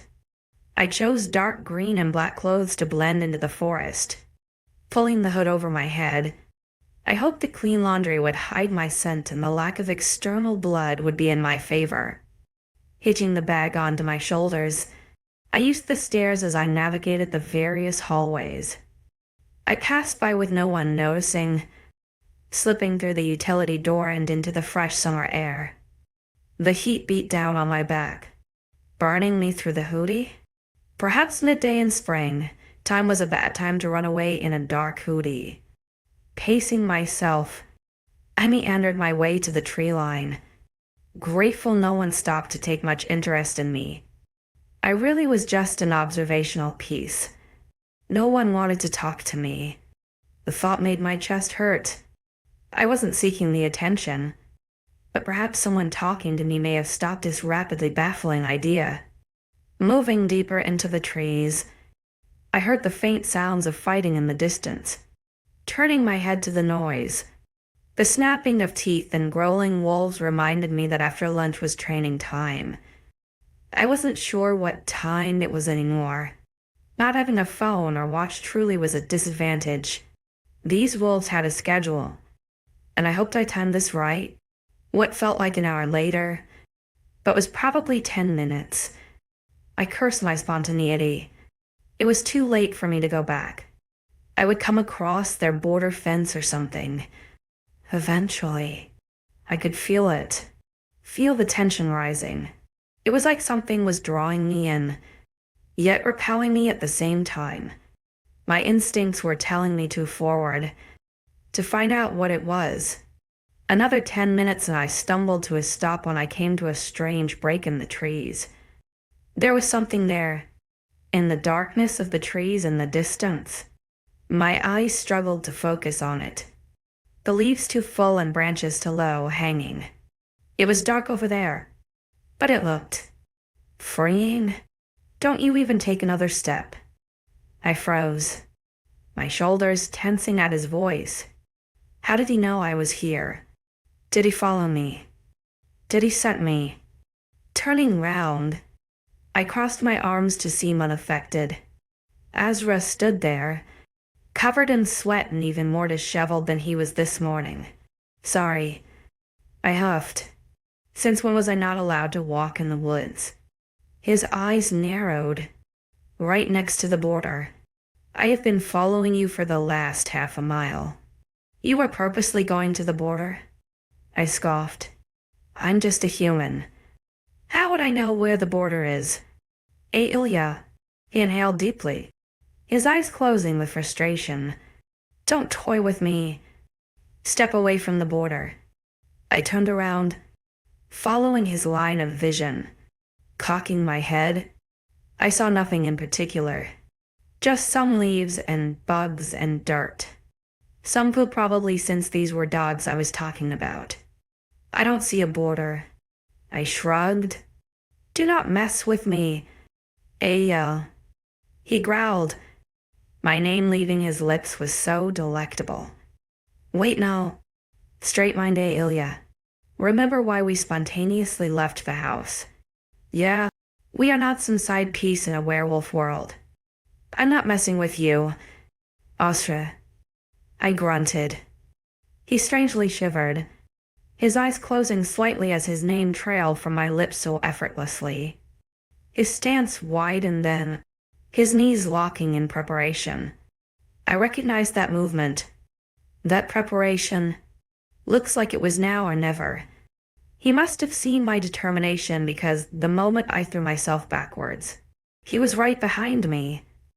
I landed rather ungracefully on my stomach and face, leaves and sticks pricking me in the cheeks and mouth. I groaned at the impact, not feeling any dramatic change of being out of his border. Looking behind me, I found a smug alpha male staring down at me.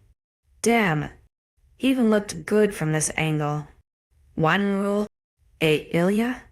Don't be so gullible. Confused? I opened my mouth to retaliate, but his hands wrapped around my ankles and dragged me. I shrieked, grabbing at loose debris as he pulled me towards him. Once I was halfway beneath his legs, he bent down to wrap his arms around my waist. I screamed, my fists raising to hit his back as he placed me over his shoulder. My eyes blurred as fear encased my throat. My lack of strength compared to his was overwhelming. The rushing of blood to my head had my heart racing as panic overwhelmed me. Staring down at the floor, my head became heavy, my heart raced, and my lungs aching for breath in the panic. I didn't want to go back. I couldn't go back. I had to get away. Darius? I shook my head, beating down on his back. He growled, a sound that had me curling into him slightly, but it didn't stop the waves of panic that I endured. Please, I begged, tears forming. Please put me down. He hesitated, coming to a stop. Please, 𝐊𝐲𝐿. I whimpered, knowing their name was always be a good distraction. I won't do it again. Please. I'll be good. Please. Please put me down. He must have noticed my lack of fight, or felt sorry for me, because they pulled me from his shoulder and sat me beneath a tree. My head fell between my knees as I fought for breath. Haunted memories taunted me, most of them starting with me trying to escape, only to be thrown over a shoulder, taken to a dark room, tied to a bed, cuts and scrapes in the kitchen, glass, knives, waterboarded in the bathroom, darkness. I shook my head, my hands fisting my hair. Darius, pain, pain, pain. 27. The sharp bite of the tree dug into my back, the uneven ground poking at my tailbone. The air was hushing in my lungs, my heart racing for me to breathe. Spots clouded my vision as I worked through the panic. It was nothing I haven't gone through before. I reminded myself. Warm, rough hands grabbed my own, pulling them from my face. The buzzing sensation set my blood on fire, and not in the bad way. They were surprisingly gentle as they pulled my hands into one of theirs, the other pushing my chin up against the tree. 𝐿𝐤? 𝐊𝐲𝐿 murmured. I cringed at the way his voice floated through my ears, a promise of sweetness. Please don't. I didn't mean to upset you. 𝐿𝐤, he repeated, drawing my eyes up to his face. The blue was swirling with emotions I couldn't decipher. I had never seen emotions like that before and wondered what they meant. I was used to pity, or anger, or confusion, but this seemed strange. His eyebrows were furrowed, his lips in a small pout as his narrowed eyes studied me. I exhaled the built-up breath, calming my racing heart. His thumb caressed my upper cheek as he watched me silently. With the comforting warmth of his skin and the gentle swirls of blue night skies in his eyes, I felt my mind start to relax. My shoulders sagged, my head falling further into his hand to seek out his comfort. His magic truly worked wonders. 𝐿𝐤, are you with me? His soft voice rumbled my ears. I nodded, shakily whispering a yes. His thumb stopped at circling, but he didn't pull his hand away. His shoulders seemed to relax, a loud sigh escaping him as he dropped his head. I didn't expect this, he murmured. Sorry. I didn't expect to do this again. I began, but he shook his head. It's not that. It's just this, he grunted. I cocked my head in confusion. His hand fell from my face as though I had burned him, standing to his full height. I pulled my knees closer to my body again as he towered over me, feeling exposed and minimal in comparison.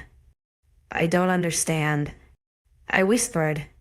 He growled, running a hand over his face. You weren't supposed to be here. This wasn't supposed to happen. I frowned, not understanding the sudden mood change.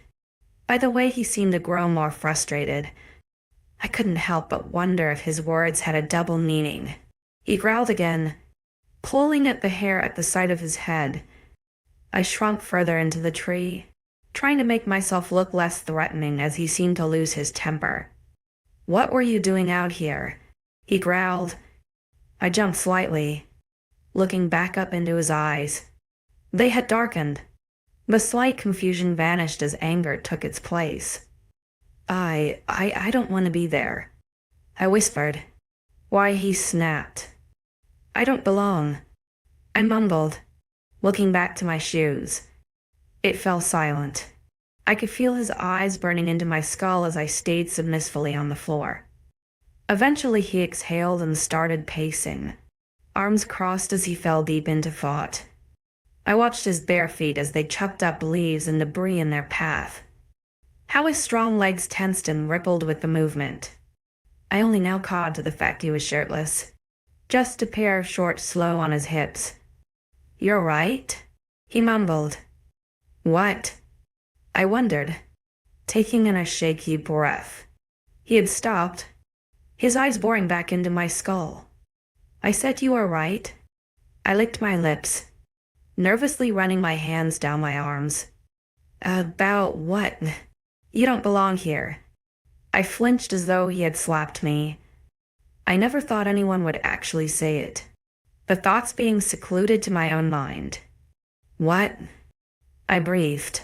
He snorted, shaking his head. He widened his stance, crossing his arms to look more threatening. I cringed, clenching my jaw as he hovered over me to intimidate me. "You said you don't belong and you are right?" he repeated. "You are a human in the world of shifters. Why would the moon vow to spare a wolf like me with a weakling like you?" I recoiled, my hands grabbing at the dirt beside me. "You can't even answer because you know it's true? You are not matched to be mine." He chuckled darkly. "Do you know what is out there?" I shook my head, remaining silent as he reprimanded me. Every man was the same. Dominance, dominance, dominance. Everyone else was better than me. It's rogue territory. "No man's land," he replied. "No pack owns that land. A strip between neighbors that's far as freedom. Some rogues are fine, still sane enough to know not to attack another wolf. But some are not, and will kill anything that they feel threatened by. Humans are just a tasty treat. They love to hunt your kind, chase you until you tire, make you feel safe and then tear you limb from limb." A small gasp escaped my throat as he leaned over me, his hand pushing into the bark. "If the rogues don't get to you first, the men will. Before the dark parts of your mind will take over." His eyes were dark and terrifying as he watched me like a predator. "So tell me, little flower, is it worth the risk of your freedom? Despite the traveler?" I shuddered at the dark meanings that left his mouth. I would succumb, fall victim to it, but I couldn't. Whilst he awaited his answer, I built up the reinforcements in my mind, blocking those parts of my mind away. I shut my emotions down, box after box, breath after breath. I stored them away to not be reached ever again, with a numbness I had grown accustomed to. I pushed myself to my feet. I was rather unsteady, but the change had the Alpha step away, confusion taking over his taunting. "Thank you for the factual story," I replied, leveling my gaze with his. "But I have my fair share of nightmares.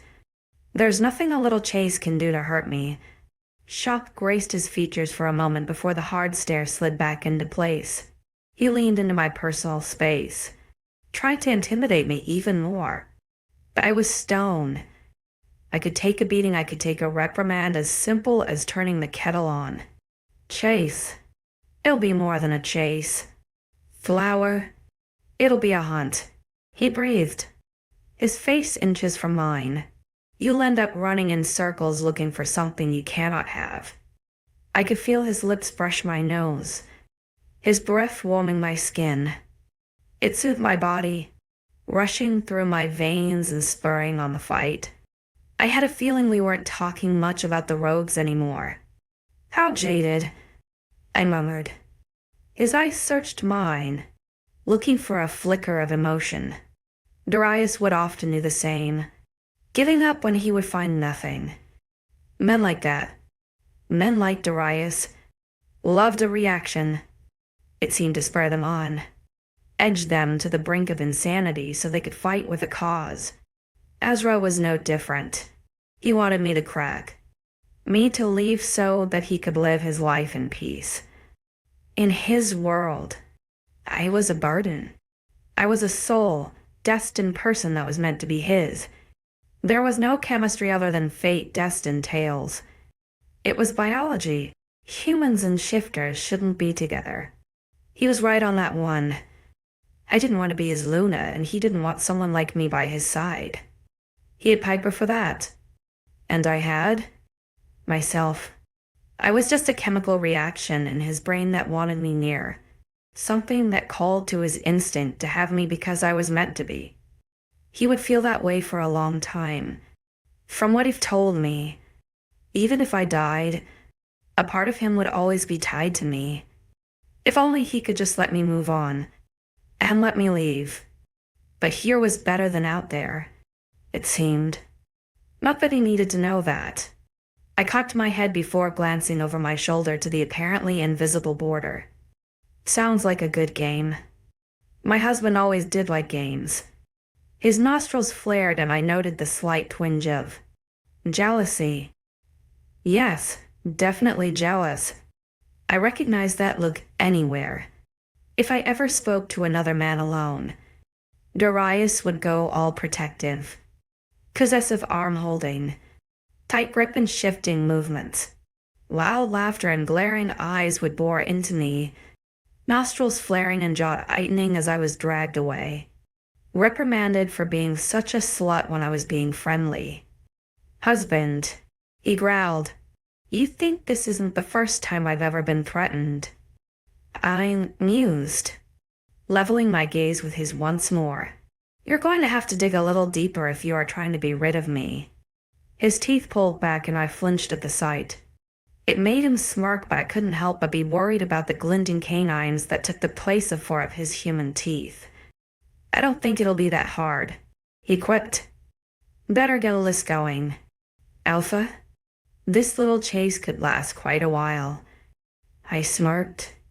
His cheeks hollowed as he fought for another response. "You will never be mine. 𝐊𝐢𝐬, I do not have any use for you. You living here is just a thorn in my side. I will keep you close for the pack's benefit, but I do not need you. You will just be running around looking for a reason, for a purpose to keep living here. It'll only be a matter of days before you wilt and get hunted by the rogues. Round and around again." I licked my lips, clearing my throat as I took a step forward. "How intriguing. A pursuit?" He recoiled, more affected by what I said than he thought he would be. With a grin, I sighed, stepped in and walked back the way I came. I had no idea where I was going, but whenever I would wander back in Evermore, I would often find myself on the right path. He didn't follow me as I left, and I did not turn back to see what I had left behind either. If it was a challenge he wanted, then it was a challenge he would get. I would make this pursuit everlasting. 28, where are you going?" I groaned, spinning around to face him. "What do you want?" I had managed to walk for a further 100 yards before he started to follow me. His footsteps and breaths were purposely heavy, but he otherwise remained quiet. They quickened as the time went on, growing with his burning temper. I made it to the edge of the trees 10 minutes later when his hand clamped down on my shoulder. "What are you doing?" he grunted. I threw my arms in the air, huffing in exasperation, walking. His eyes narrowed, his jaw twitching with annoyance. He walked into my personal space, and this time I didn't back away. His eyes were dark in color, his canines sharp in his mouth. I assumed that meant his feral side was more in tune than his human side. Going by what even damn 𝐊𝐢𝐬 had told me, he was about to retaliate when the words died on his tongue. "You have your bleed." I fought back the flaming embarrassment, scoffing. "And you are embarrassed," he stated, pulling his face away. I gritted my teeth, avoiding his direct gaze. "Why does it even matter? Do you have sufficient supplies?" he wondered. Staring at him, my mouth fell agape. What was this man doing? He went from one extreme to the next so quickly that I lagged behind in the thought processes. I thought Darius was a wacko, but 𝐈𝐻𝐼𝐬's mood swings were incredible. Shaking my head, I stepped away from him. "I don't understand you." It was a simple question. He blinked. I groaned. "We have just had a huge argument. And yet you follow me here to start asking me questions about my period." His eyebrows furrowed, a frown lining his lips one more. "What is going on here? Because I really am not understanding." I grumbled. "You just told me that you want nothing to do with me, that my only use is to keep up pack standards. Now you are asking things that are none of your concern." He watched me closely, his dark eyes flickering between my own and my mouth as I spoke. I hoped he was taking in what I was saying and not just looking at me and pretending. When I scowled, his eyes followed the motions of my face, taking in the details. Grunting, I shook my head and turned to walk away. 𝐊𝐬𝐬, you cannot flaunt away. You are a claimed female." His words warned me. I almost screamed in frustration, spinning around to face him. He had walked up behind me, and it only took 2 steps for me to reach him. My hand came out to push him in the chest. His head darted down in surprise, watching it. "You do not owe me." I shrieked. "How many times do I have to say I don't want to be here? I don't want to be yours, and I don't want to be your Luna." His eyes sprung back to mine, an excitement firing in them that wasn't there before. "Then listen to me when I say, you won't last long here." There we go again with the mood swings. I groaned, pushing my fingers into my eyes. "This is one of the reasons your whole soulmate thing doesn't work. I cannot even stand to be around you. You are intolerable. And you are pretty brave for a pesky human." He growled lowly. My eyes twitched, preventing me from flinching. We remained staring at each other for a while, our chests heaving with exertion. This man, this intolerable, confusing man drove me insane. Behind his damn beautiful blue eyes and striking facial features and exquisite body. No, sidetracked. 𝐊𝐬𝐬. This man was danger and ego mixed all together. When his eyes dropped to my lips, so did the heavy weight of dread in my stomach. I didn't know this man, but when emotions were high, they always came out on top. So when the moment happened and his tongue came out to wet his lips, I dropped my gaze and turned away. This time, he remained, and I fought the urge to call him a good dog when my back was turned. Walking into the hotel like house, I sought out a nearby clock. I could smell lingering food coming from the kitchen, so it had to be around lunchtime. Ah, there we go. 4 o'clock nearly. What to do now? I could go to bed, but I was feeling hungry and didn't want to go into the kitchen alone. People would stare and speak in their strange brain links. I'm the ugly duckling on this occasion. I stood at the door leading to the wonderfully smelling room for longer than normal. The adrenaline building in my veins. The anxiety that grew in my mind fought for a win. Eventually it came out on top. I exhaled heavily, turning to walk away and back to my room, to safety and familiarity. Just as I spun on my heel, I caught a glimpse of 𝐊𝐻𝐼𝐬 stood on the porch. It only caused me to run up those stairs faster. I needed to have a good old talk with myself. That was all. Running into my room, I headed straight to the bathroom to relieve myself, sighing once everything was done. I stared at myself in the mirror. I was so close to getting out of here, but the damn Alpha had spoiled my plans. He wasn't even supposed to be there. He was training. That's where he was meant to be. Was he keeping tabs on me? That was creepy, right? Knowing everything I did, I wouldn't be surprised if I had a bodyguard following me from now on. Perhaps that was where 𝐊𝐢𝐬𝐬 may come in handy. Shaking my head, I scrubbed the frustrations from my skin with soap. Feeling better and more pure, I made my way to my bed and collapsed on top of it. Staring up at the bland ceiling, my eyes found that one bump of plaster, as it always did. The one imperfection on the entirety of the roof, and I always found it. Why was that? Why did I have to seek out the tiny imperfection when the rest was so wonderful? I did that a lot. And the more I lay there, the more I realized I could have been free if I had just played my cards correctly. But also, Asra was right. I wouldn't survive out there. I had been sheltered my whole life for a start. The past 3 years were ruled by a man who controlled everything. My diet, my sleep schedule, my friends, and sometimes even my toilet time. The smallest taste of freedom, and I was acting like a caged animal. I needed out. I wanted out without realizing where I was. Perhaps wasn't so bad. I may be surrounded by wolves who could smell my every strong emotion and probably even bowel movements. But at least I had safety. Destined to a wolf as a soulmate who ran a pack. It seemed it was most likely the safest space. But I had no purpose here. What was I supposed to do? I shot up in the bed when a knock came at my door. Eyeing it suspiciously, I called out to see who was there. No answer. Definitely not creepy.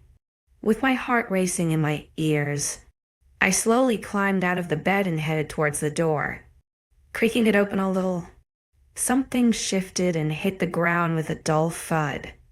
Looking down, I found a brown paper bag. Pulling it into my room, I shut and locked the door, choosing privacy in this absurd moment. Setting the bag on my bed, I pulled out the first few things only to be confused and strangely shocked at what I found. A fuzzy-filled hot water bottle, a reusable drinks bottle, human painkillers, and a mask and peel-off face masks. Beneath that were slippers and a folded-up tee that smelled oddly familiar. It was dark gray and wide, and I knew it would reach my lower thigh. Curious. At the very bottom was a plastic tub with lid. Even stranger. Cracking the lid, I was astonished to find food. Rice with vegetables and small pieces of white meat mixed in. There was a pot of sauce with cutlery folded up in a napkin at the bottom of the bag. Setting it to the side, I looked around for any inclination of the sender. A note was in the very bottom, hidden beneath one of the folds of the bag. Lifting it out, my face flushed with realization. These are to help you get through the next few days. You know, before you try to run away again. Try you may. Little flower, I will always find you. No need to guess who that was from. Creep.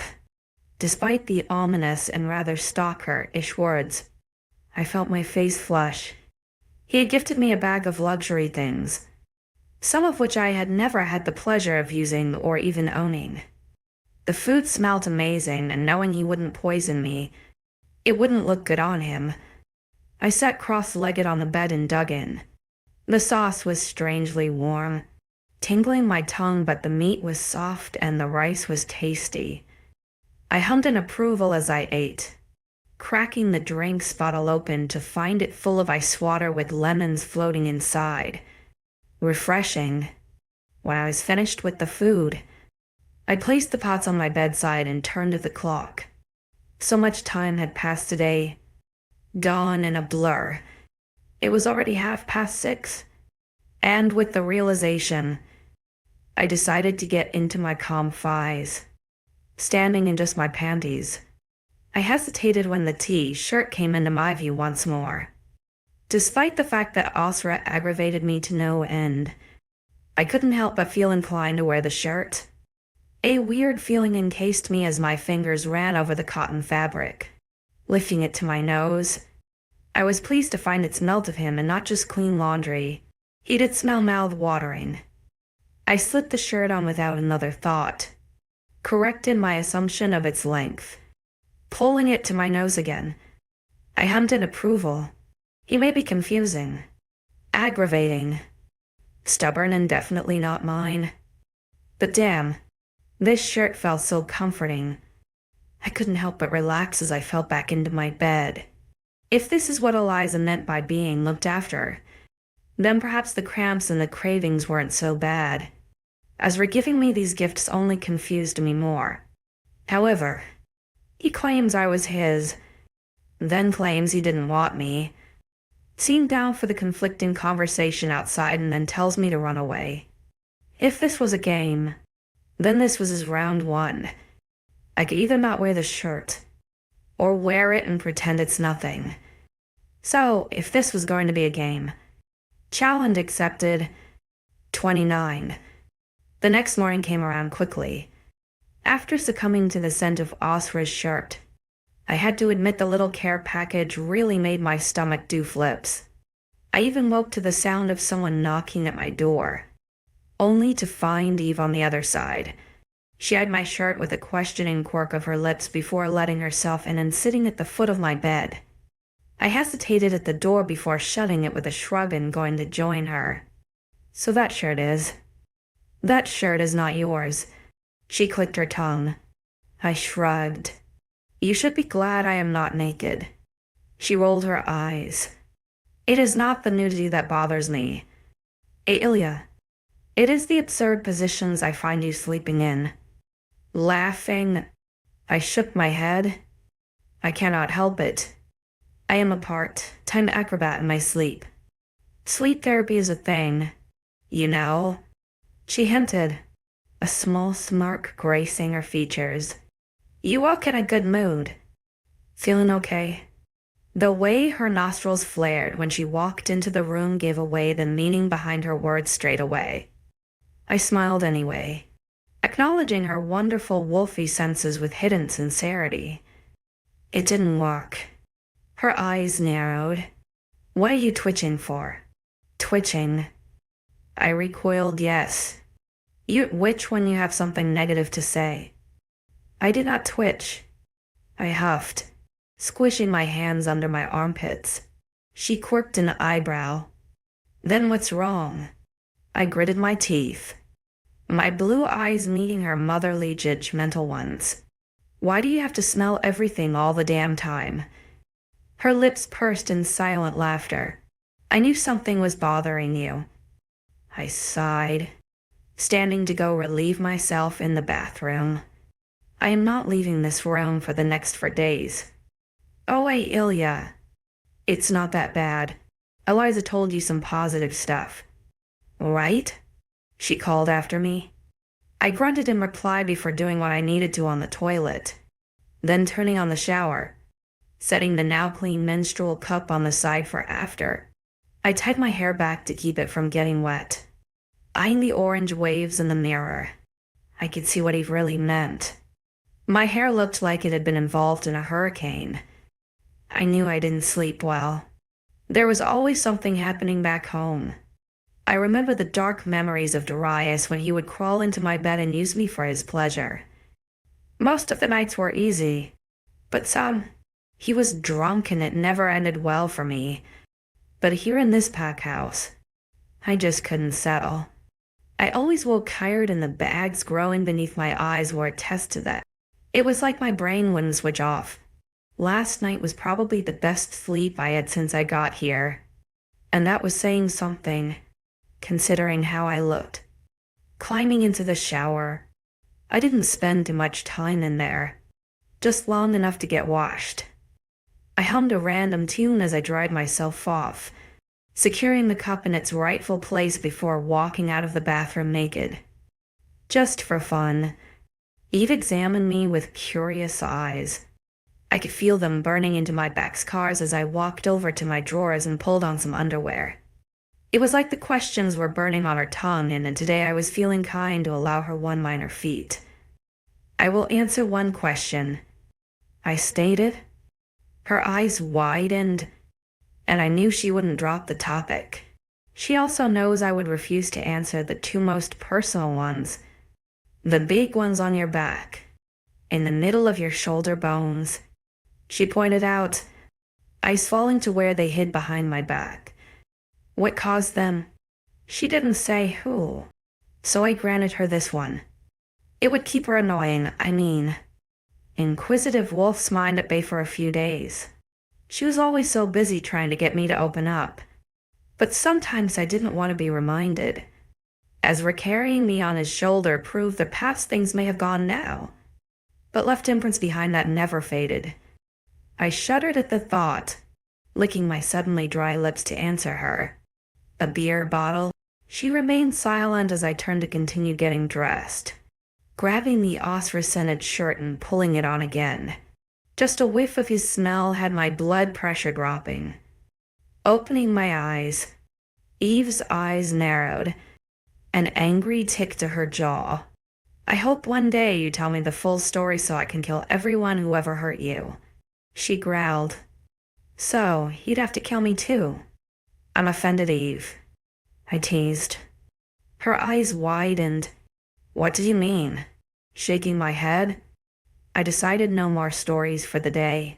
I had barely been up an hour and already had way too much talking without a coffee. "Bad things happen to people," I shrugged. "Anyway, why did you come crawling in here at 8 o'clock anyway?"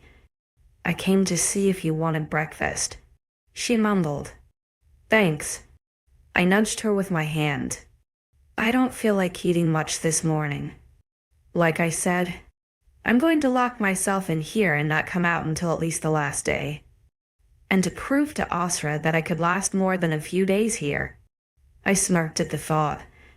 An eagerness to rile him up again burned in my veins. Just a glimpse of annoyance in his stoic eyes would have me crumbling with glee. "And the shirt?" Eve wondered. Snapping out of my revenge daze, I blinked down at her. "Where did the shirt come from? What had you to do?" She grinned. Her mood shifted. I frowned, shaking my head quickly. "Nothing like that. I went for a walk and came back, and this package was on my doorstep. There was food, this shirt and some girl stuff, I guess." "You were telling me you ate random doorstep food." She frowned. "Yeah? That didn't seem suspicious to you?" "A little." I shrugged. "But there was a note, and I knew it was from 𝐲𝐿𝐬, and he can't kill me because his wolf will go crazy." She paused for a second, taking the time to absorb my words before shrieking. "So you thought it was because he had signed his name? What if someone copied it?"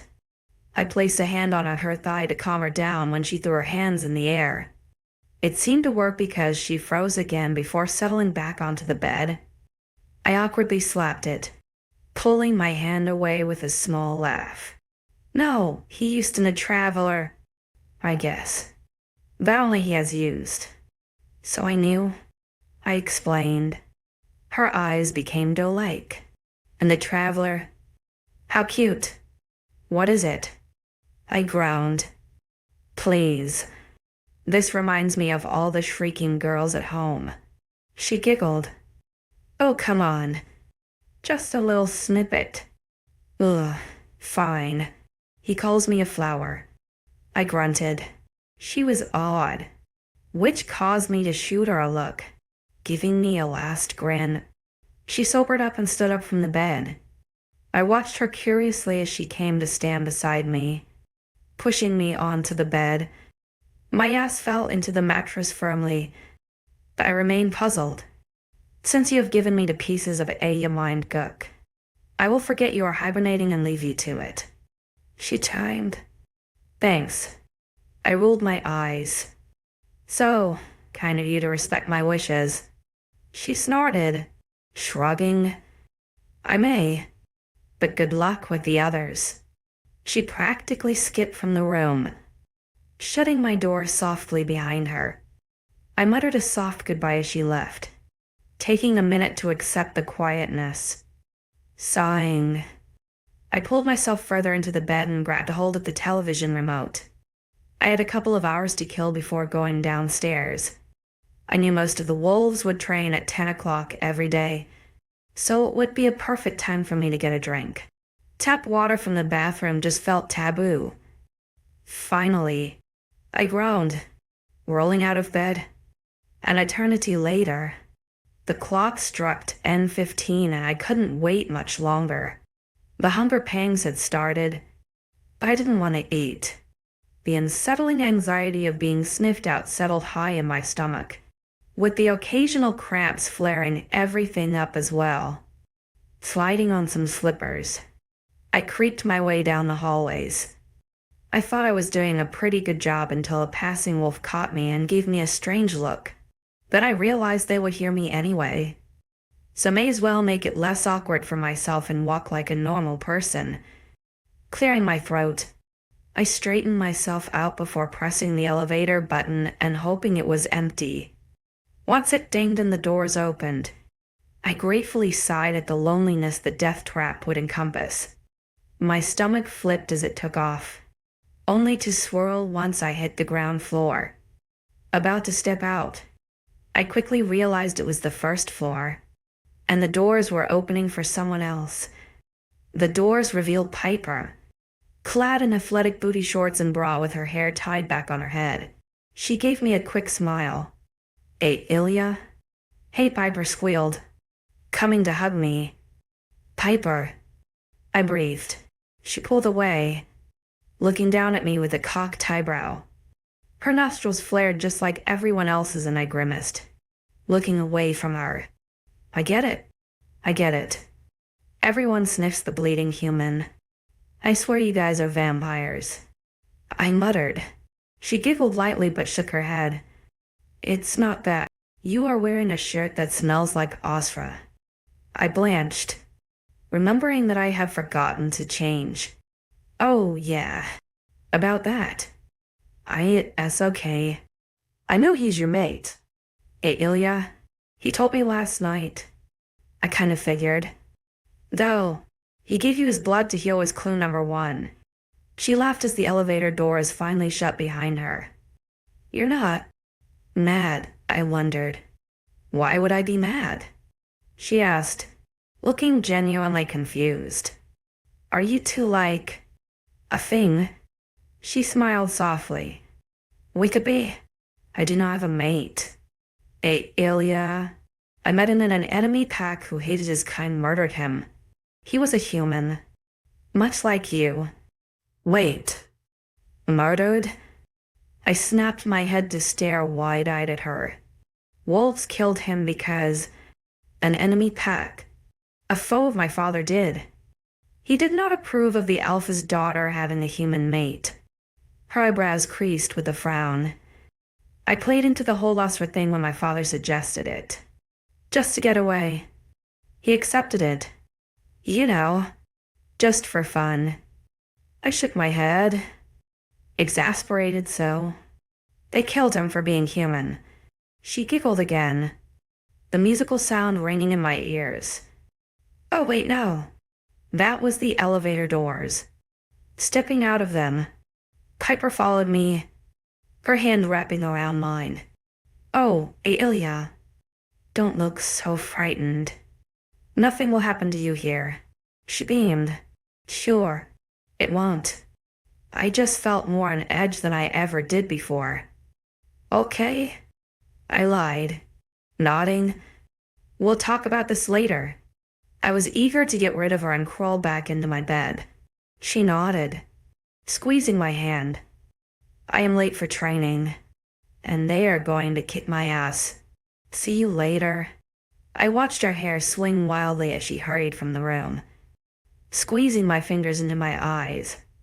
I pushed the terrifying thoughts out of my mind. My heart ached for the poor man who didn't get to live just because he was human. Wolves acted like they had every right to end one of our lives, to rule over us. We were nothing but rodents to them, an easy kill. A shudder rolled down my spine as I made my way to the kitchen. I would grab a drink, a piece of fruit, and then that's it. I was not leaving my room until my heart no longer set in my throat. 30. I have updated twice. PLS read 29st. I did not see Piper again that day. I got a few pieces of fruit and ran my way back to the elevator and up to my room. She didn't come the next day either. But true to my word, I stayed in my bedroom for the entire week. I skipped a few meals here and there, timing my visits to the kitchen to when the wolves had gone. The story of Piper's true mate echoed in my mind and I felt on edge. I was glad I didn't come across anyone. Eve came banging on my door on day 4 and scolded me for not leaving. I gave her my very stubborn reasoning of not wanting to be sniffed out. Her telling me she could smell it was ending soon ended up in me giving her my best death glare. She hadn't come back since I told her I wanted privacy a few days ago, so I ended up promising her I would emerge when it was over. That was 2 days ago, but she didn't know it was now over. Until now, there was a bang on my bedroom door. I could hear it through the sound of the shower. Sighing. I knew my time was up as I ran the soap along my body. I woke about an hour ago and had just lied in bed like I had every day since coming here. I was pretty sure the mattress had an imprint of my body on it now. The knocking stopped as I rinsed the suds from my skin, but soon picked up again on my bathroom door. I groaned, knowing the wolf behind it would hear my every move.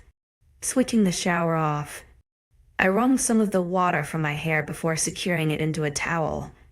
Hair out of the way, I climbed from the shower and settled my feet into the bath mat. My skin pebbled as the cooler air danced along my body, wisps of a gentle breeze coming from the open window. Hey, 𝐿𝐤, hurry or I am busting this door down. My Eve brought back up today. I will be out soon. I grunted, pulling out my toothbrush, doing my usual morning routine of moisturizer, teeth and hair. I wrapped a robe around myself for dignity before I stepped out. Maya was sitting on my bed, her arms crossed. Her eyes snapped to me as soon as the door opened, a scowl on her face. Eve stood to the side, a stare not as harsh as her sister. I stood before both of them, crossing my arms in return. You've been in here too long. I was not going out there whilst you guys smell my every body function. I scowled. Maya rolled her eyes. You finished days ago. I could smell it the moment you did. I cringed, shaking my head. Please. These kinds of things are the reason I don't leave the room. You'll have to get used to it one day. Eve muttered. I'll like it in here. I shrugged. Maya was dressed in workout gear, the clock nearing the time she was due to work out. Eve was in her nurse uniform, no doubt ready for her lunchtime shift. Asra's blood had worn off now, so I felt every ache and crick in my bones as I usually did. At least, this time, I did not have any broken bones or bruises. I was just human again. Please come down. Just observe us for a while. I gritted my teeth, my heart picking up its pace slightly. What is preventing you? Eve wondered. My nose scrunched, and I adjusted my robe's tie to bide some thought-processing time. The last time I saw wolves fight, I was terrified. I eventually said. Eve sighed. Even MYA's eyes softened at my words. How about you just come watch me? Then? Why suggested. Just get out of this room so we can open the windows. It stinks. I frowned. Watch you become a furry beast in battle. No thanks. She rolled her eyes, standing from the bed to tower over me. No. We train 3 days a week in human skin, and 3 days in wolf skin. Warrior group is at 10, then the other easy group is at 3. Eve's eyes rolled at her sister's comment, and I picked up on the hint. Eve was in the easy group. One day off. Harsh. I snorted. 𝐊𝐢𝐬𝐻. Stop changing the subject. Come on. Before I drag your ass there in your robe. I sighed, but made my way over to my drawers. It was warm today with a breeze. Being May now, the weather was getting warmer. I decided on some cotton shorts and a large t-shirt.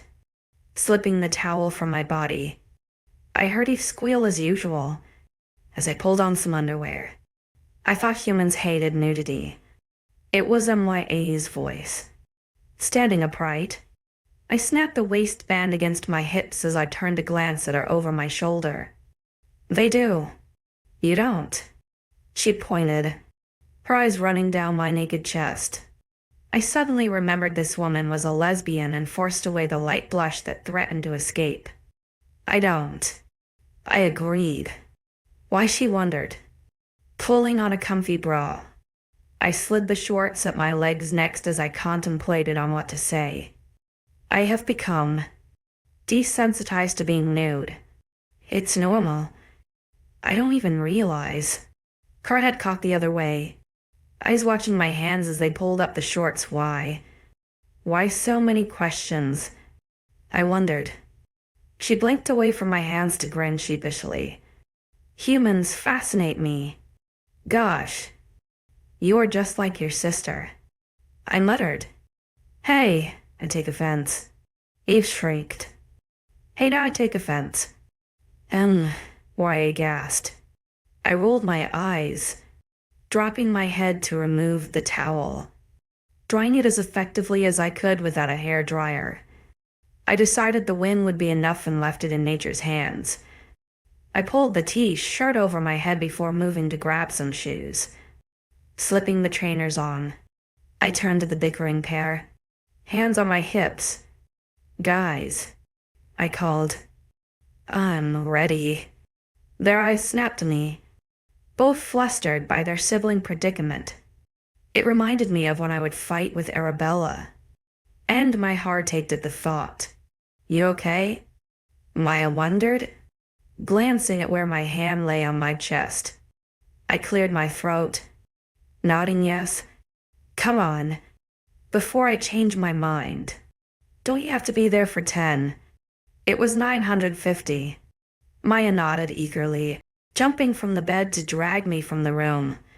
Eve followed, amused, shutting my door softly behind her, leading me to the death trap. The box fell silent. So what should I expect? I wondered. Just some basics. Hand-to-hand defense and offense. Weights. Cardio. Martial arts. Some girls do gymnastics. Maya loves gymnastic days. Eve teased. Maya scowled at her. Just because I can get some booty and you're saving yourself for your mate like an idiot. Eve visibly recoiled, and I felt my sister instinct come to life. I stepped in front of Eve, crossing my arms as my blood boiled. Hey, that wasn't called for. I scolded. Maya flinched, snapping her eyes away. Her head dropped instantly, a frown painting her lips. Her reaction confused me, and I grew more confused the longer she held her head down. Only when I looked away to glance at Eve did Maya move. The elevator dinged, and neither of them moved. I huffed dramatically before grabbing both of their arms and pulling them from the death box. Maya stumbled, murmuring an apology. Eve was staring at me with curious eyes, and I ran my hands through my hair as I thought about what was going on. You didn't have to stand up for me, Eve murmured. I can handle it. I shook my head, ignoring her nonsense apology. People's sexual preferences are not something to make fun of. Maya flinched again, listening to my every word. Yes, Luna. Oh, how the clouds have shifted. And now I see the sun. She saw me as her Luna. Lunas were leaders of packs. Maya took it personally, 𝐿𝐤, stop staring at the floor. I sighed. Please don't react like that. It makes me feel strange. She rubbed her nose with her hand, raising her brown eyes to meet mine. Sorry. It's just instinct. I am not your Luna. Though. I shook my head. In my eyes you are. She smiled softly. It was quiet until Eve interrupted the strangeness, telling us we were late for training. She left us stranded, parting ways as she went to work her shift. Maya took my hand gently before pulling me through the kitchen. I grabbed a pear on my way through, my fingers only able to grasp the stem in the sudden haste. Maya dragged me the entire way to the training center, the big painted gray building glaringly obvious amongst the green grass. There was a tarmac pathway and large white windows I couldn't see through. The smell of chlorine filled my nose as we passed by, but MY didn't stop to open any doors. We are outside today, she breathed, pulling me around the side of the building. Come on. I have 1 minute left. You can sit on the sidelines. I grunted, dropping my hand from hers as she sprinted to the group of wolves about 400 yards away. I made my way to where a water jug sat on a table, paper cups stacked neatly beside it. Crossing my arms, I awkwardly turned to face the group. Some wolves started whispering and glancing at me, which only made my mood worsen. First, I get dragged here, get questioned, then I get called Luna by my friend, and now people are staring and talking about me. Talk about a recipe for paranoia. Piper caught my scowl, giving me 2 thumbs up. I responded with a faux smile and a hand of my own, dropping it when she turned to face the front. To my right came 𝐿𝐤, his colossal form demanding attention the moment he stepped from the building behind me. I crossed my arms as I watched him approach, part of me begging him to get closer so I could look into those blue eyes again. I had never been so close to such beauty since the day in the forest, and I felt myself almost salivating at the sight of his defined chest through his shirt. Damn it. 𝐿𝐤? Stop being a perv. Ezra came to a stop at the front of the group. The sun beating down on his back gave him an ethereal glow. His blue eyes scanned the crowd, barely glancing over at me. I felt slightly offended when his eyes didn't linger and he continued to look at his pack. Shuffling my weight to one hip, I watched as they all warmed up. I counted them as they stretched and limbered up, some moving into jumping jacks from crazy ass lunges. I even saw 𝐿𝐤 among the group, her human form smaller in the mass of long legs. As she stood behind MYA, there were 65 wolves here, making me wonder how many were in this other group MYA told me about. It made sense they alternated though, because who would patrol the borders? We will start with light sparring. Pair up. I will set up a circuit as you do so. 𝐊𝐤𝐳 and excitement, breaking into their pairs. Caleb, the Delta, and Everett, the Gamma, were together, if my memory served me correct. Caleb was 𝐿𝐤𝐳's mate and Everett was Allah's. Betrayal stood beside his alpha, patiently watching. Once the wolves seemed ready, I noticed a lone wolf in the middle. 65 was not enough for pairs, I thought. I wonder if someone was off sick. They summoned the female forward to spar with 𝐊𝐤. Something that I didn't see very fair.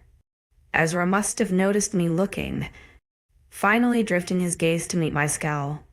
I held it, not dropping the emotion as my eyes ran along the slight form of the female to the large of 𝐊𝐤. He turned away and muttered something to 𝐊𝐤, whose eyes snapped up to me. He winced slightly but nodded, speaking to the female, who bowed. I felt the scowl drop from my face as he walked towards me with purposeful strides. Once he was a meter before me, I took a step back. He dropped a stern gaze once his back was to his alpha, giving me a sheepish smile I'm afraid you are going to have to join in or leave. 𝐊𝐤 spoke. My eyebrows crunched together in confusion. I am doing nothing wrong. You could be a distraction on the sidelines. 𝐿𝐤 isn't taking part. I pointed out. He didn't even flinch at the title drop, a small smirk lifting his lips. That's because he is alpha. I raised my eyebrow, ready to drop the Luna card. Glancing over 𝐿𝐤's shoulder, I realized he and 𝐷𝐸 seemed to expect it, awaiting my eager acceptance of my position. So, instead, I sighed, dropping my shoulders for added effect. Never mind then. I will go back to my room. Suckers. Wait. A voice called. My eyes snapped to the dark-skinned annoyance. Friend of mine. Of course.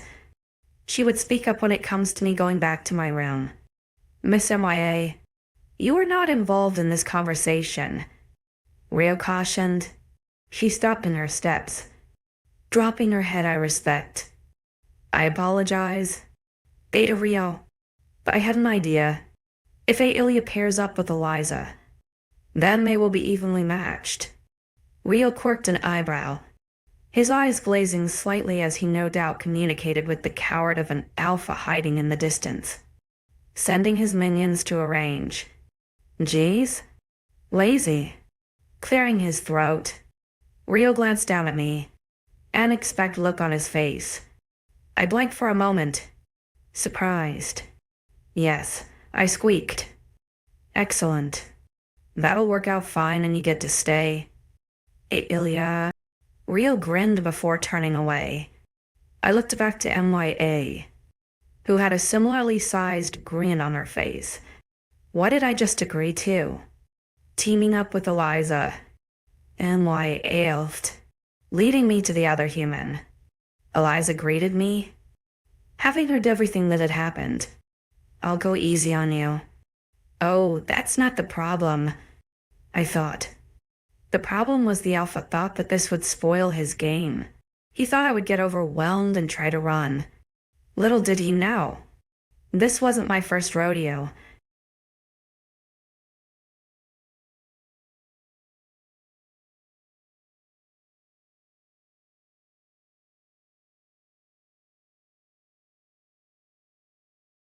I'm playing a dangerous game of cat and mouse with the alpha, and now I've stepped it up by wearing a dress that's more tease than cloth.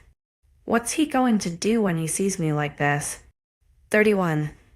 I stood facing 𝐊𝐳, a grimace painted on my face. We were facing forward, waiting as 𝐊𝐤 walked his way back to the front. I hope he felt the daggers I burnt into his back, the flames of vengeance licking at his skin. When he came to a stop and turned around, he surveyed the group. What are you standing around for? Find a space. He grunted, eyes narrowing one last time. I dismissed my cruel intentions and turned to find 𝐊𝐳 had already wandered off. Huffing, I marched my way after her, glad she took a spot that was fairly centered in the group. It meant we would be more hidden, and hopefully, I wouldn't feel the alpha's eyes watching me so much. Ground rules. 𝐊𝐤's voice carried through the crowd. No cheap shots. The first to be pinned for 5 seconds loses.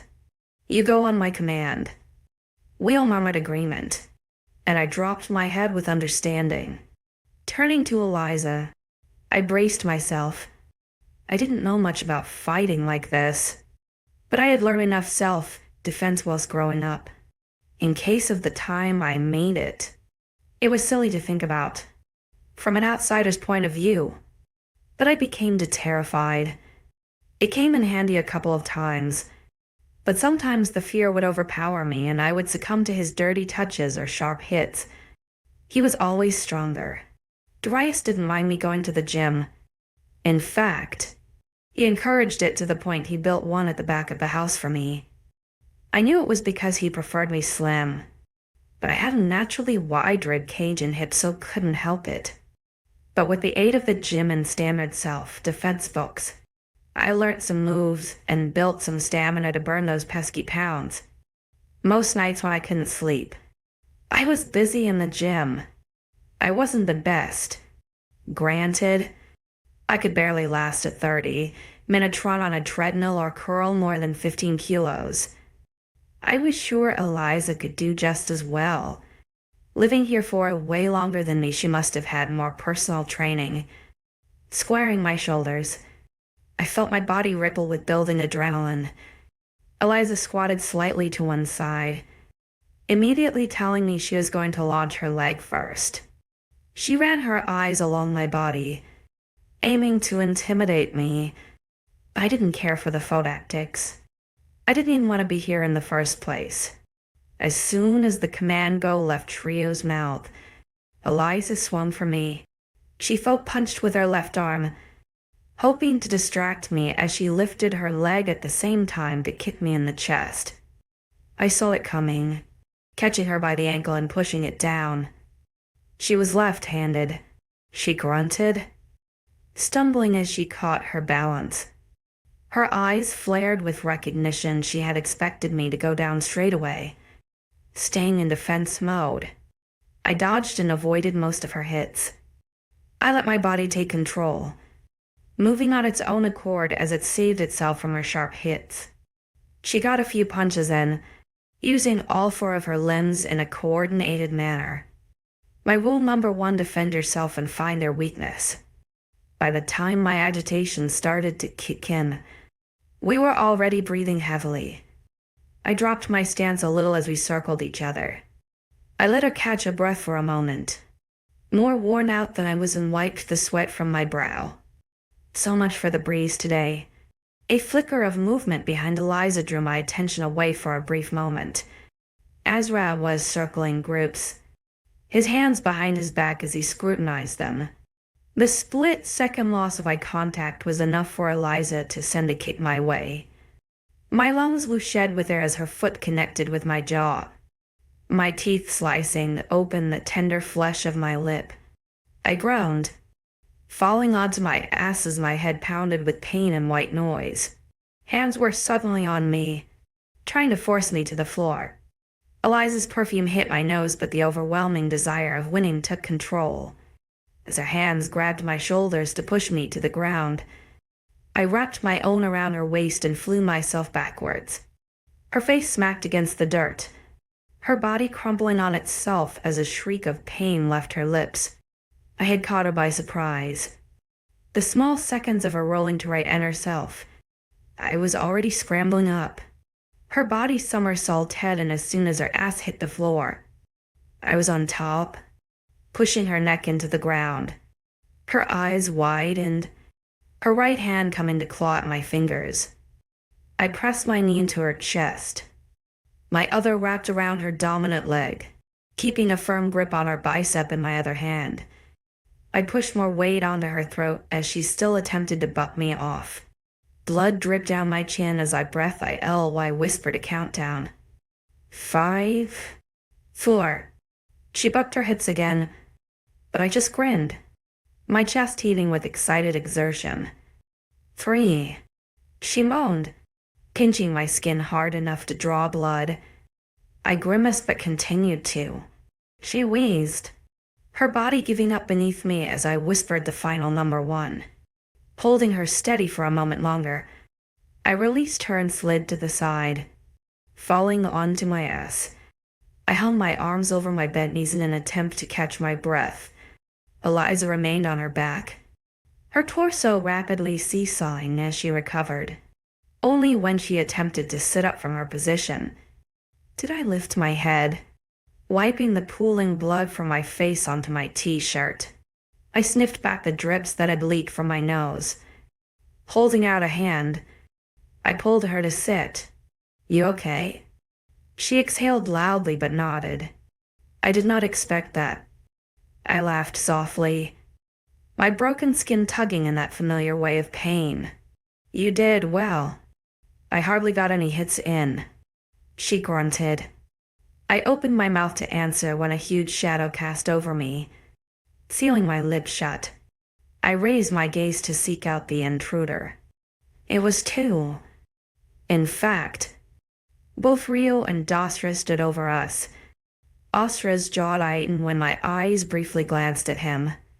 He didn't seem angry, rather concerned if I looked hard enough. He was a difficult man to read. "Nice win," 𝐊𝐢 commented. "Thanks," I briefed. "Who taught you?" he wondered, cocking his head. I didn't think humans learned that kind of stuff anymore. "Yeah? Only because your kind didn't want us to fight back. I was lucky my father even had that training book for me to steal.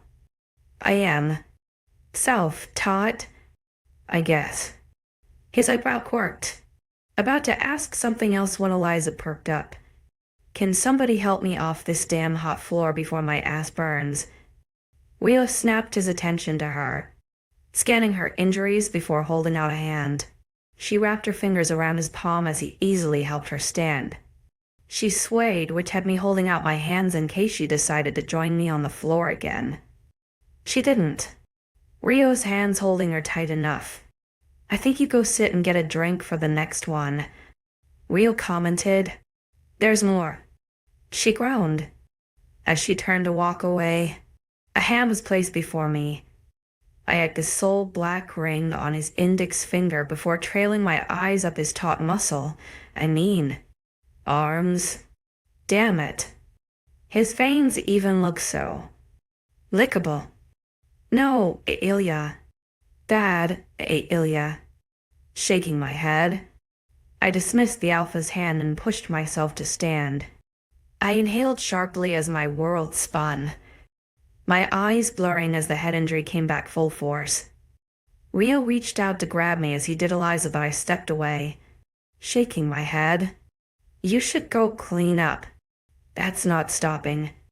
𝐊𝐢 pointed to my face. "That's because I am human." I snarked back, lifting my top to wipe the blood again. I didn't miss the way 𝐊𝐲's eyes narrowed as they dropped to the fresh marks flaring up on my bare stomach. Dropping the shirt, I grimaced at the amount of blood. "Damn, she has a good kick," I mumbled. "You're really self-taught?" 𝐊𝐢 asked as I turned to walk away. "Yes, why? Your village seemed peaceful." I felt my heart droop, a pit of unease forming in my stomach. "You obviously didn't look behind closed doors."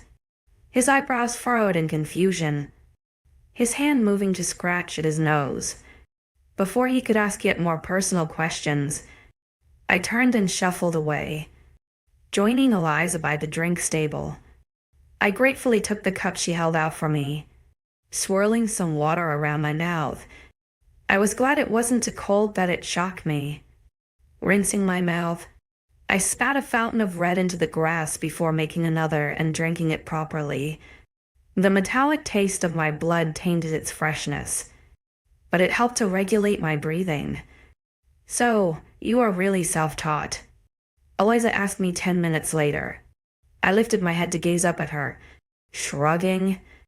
I had a blood-soaked cloth in my fingers, idly playing with a loose thread as more duels were carried out before me. My nose was throwing a tantrum, unhappy with being told it had to stop leaking. 𝐊𝐲 stood by the table, her hands leaning against the side as she sipped on another cup of water. "We weren't allowed to learn things like that in my sector," she commented. "Us either." I agreed. "So, how did you learn?" I smirked to myself, thinking of the beaten-up old book back home. I found a book of my father's. He died years ago, but there was a box of what he called illegal substances. I snorted. It was just taboo things that weren't allowed anymore. My grandma grew up in a world before the shifters, and she loved to read. When she passed, my dad raided her home and found the book. Since it was technically illegal, he hid it beneath the floorboards. When he died, my mother locked all of his known things away, but I knew where his hiding place was. She watched me intensely and 𝐊𝐢𝐧𝐼 on my arms as a new sense of awareness overtook me. My back stiffened, But I finished my story. Short story. I fell into a difficult situation, and I wanted to teach myself to protect myself. Why? I faltered, looking up at her with accusing eyes. Why are you asking me these questions? She sighed. I just want to get to know you. 𝐊𝐢𝐬. We're two grapes from the same tree. My eyebrow did her example of comparison, but let it slide. Right? Human sectors are crime-free.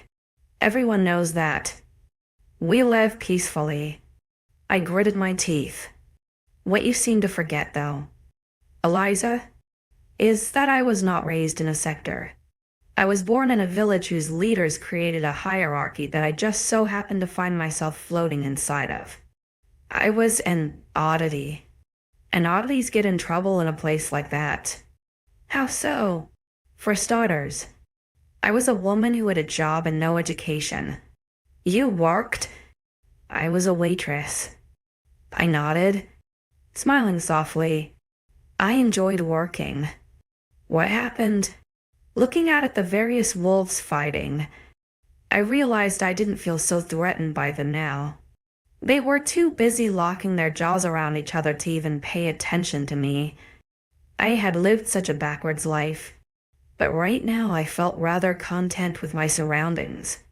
Inhaling deeply, I felt my jaw tick as the heart-sinking sensation washed over me. I got engaged. Her eyes widened with understanding, and I was grateful for the quiet that followed. 32. TW brief scene of non-consensual sexual content 13 months ago. Oh, 𝐊𝐢𝐬, you are going to make the prettiest bride. Jenny cooed. I forced a smile onto my face as she pushed yet another piece of jewelry onto my skin. The silver necklace hung around my throat. The heaviness was a reminder of its value. I thanked Jenny politely, agreeing that this necklace was the one to go with my dress. I had said that about the previous 7, but thankfully she had agreed with me on this one.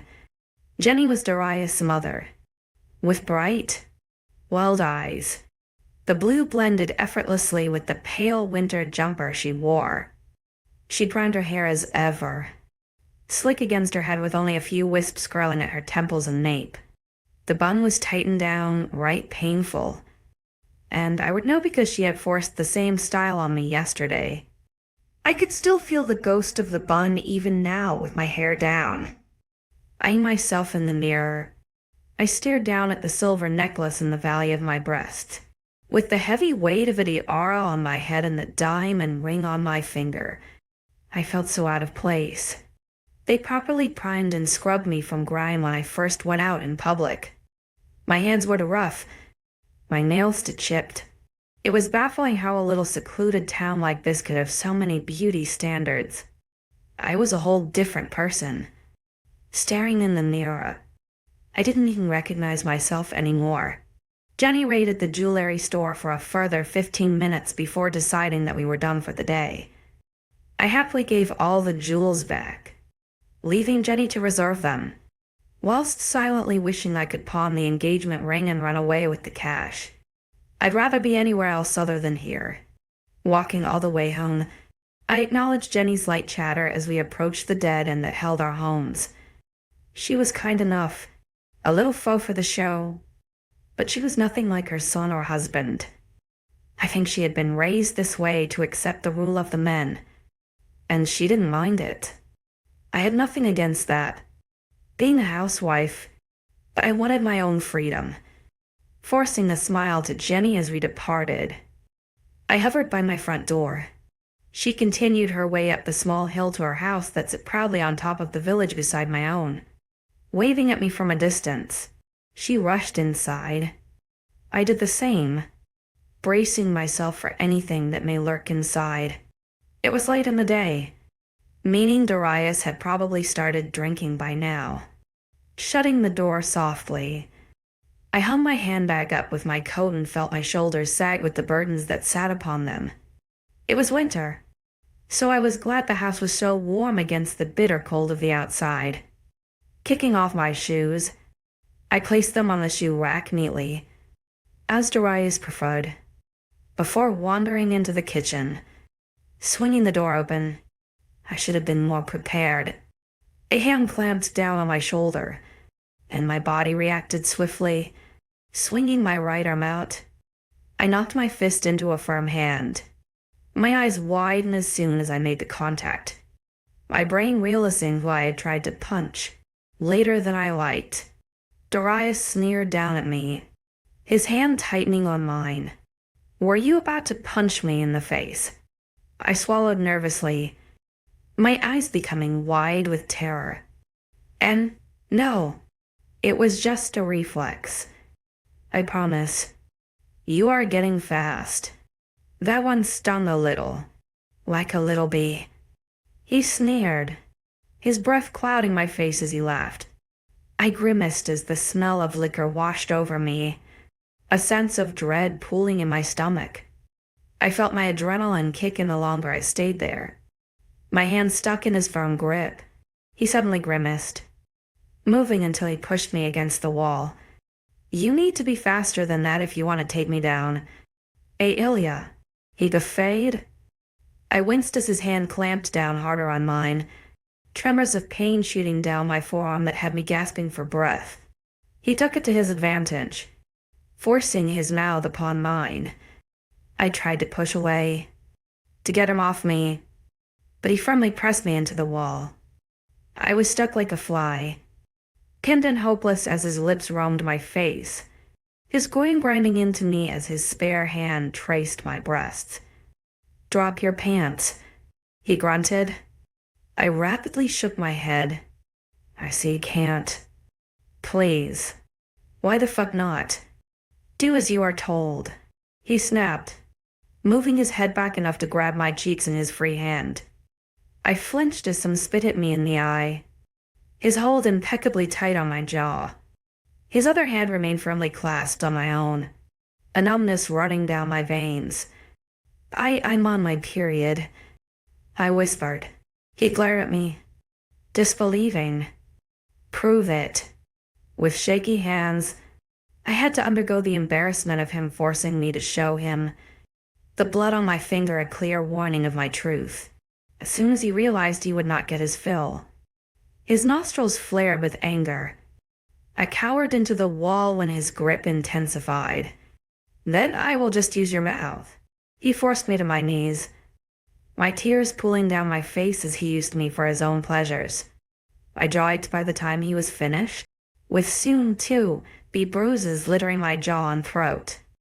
My head had already dropped to the ground in shame as he zipped himself back up. "Disgusting?"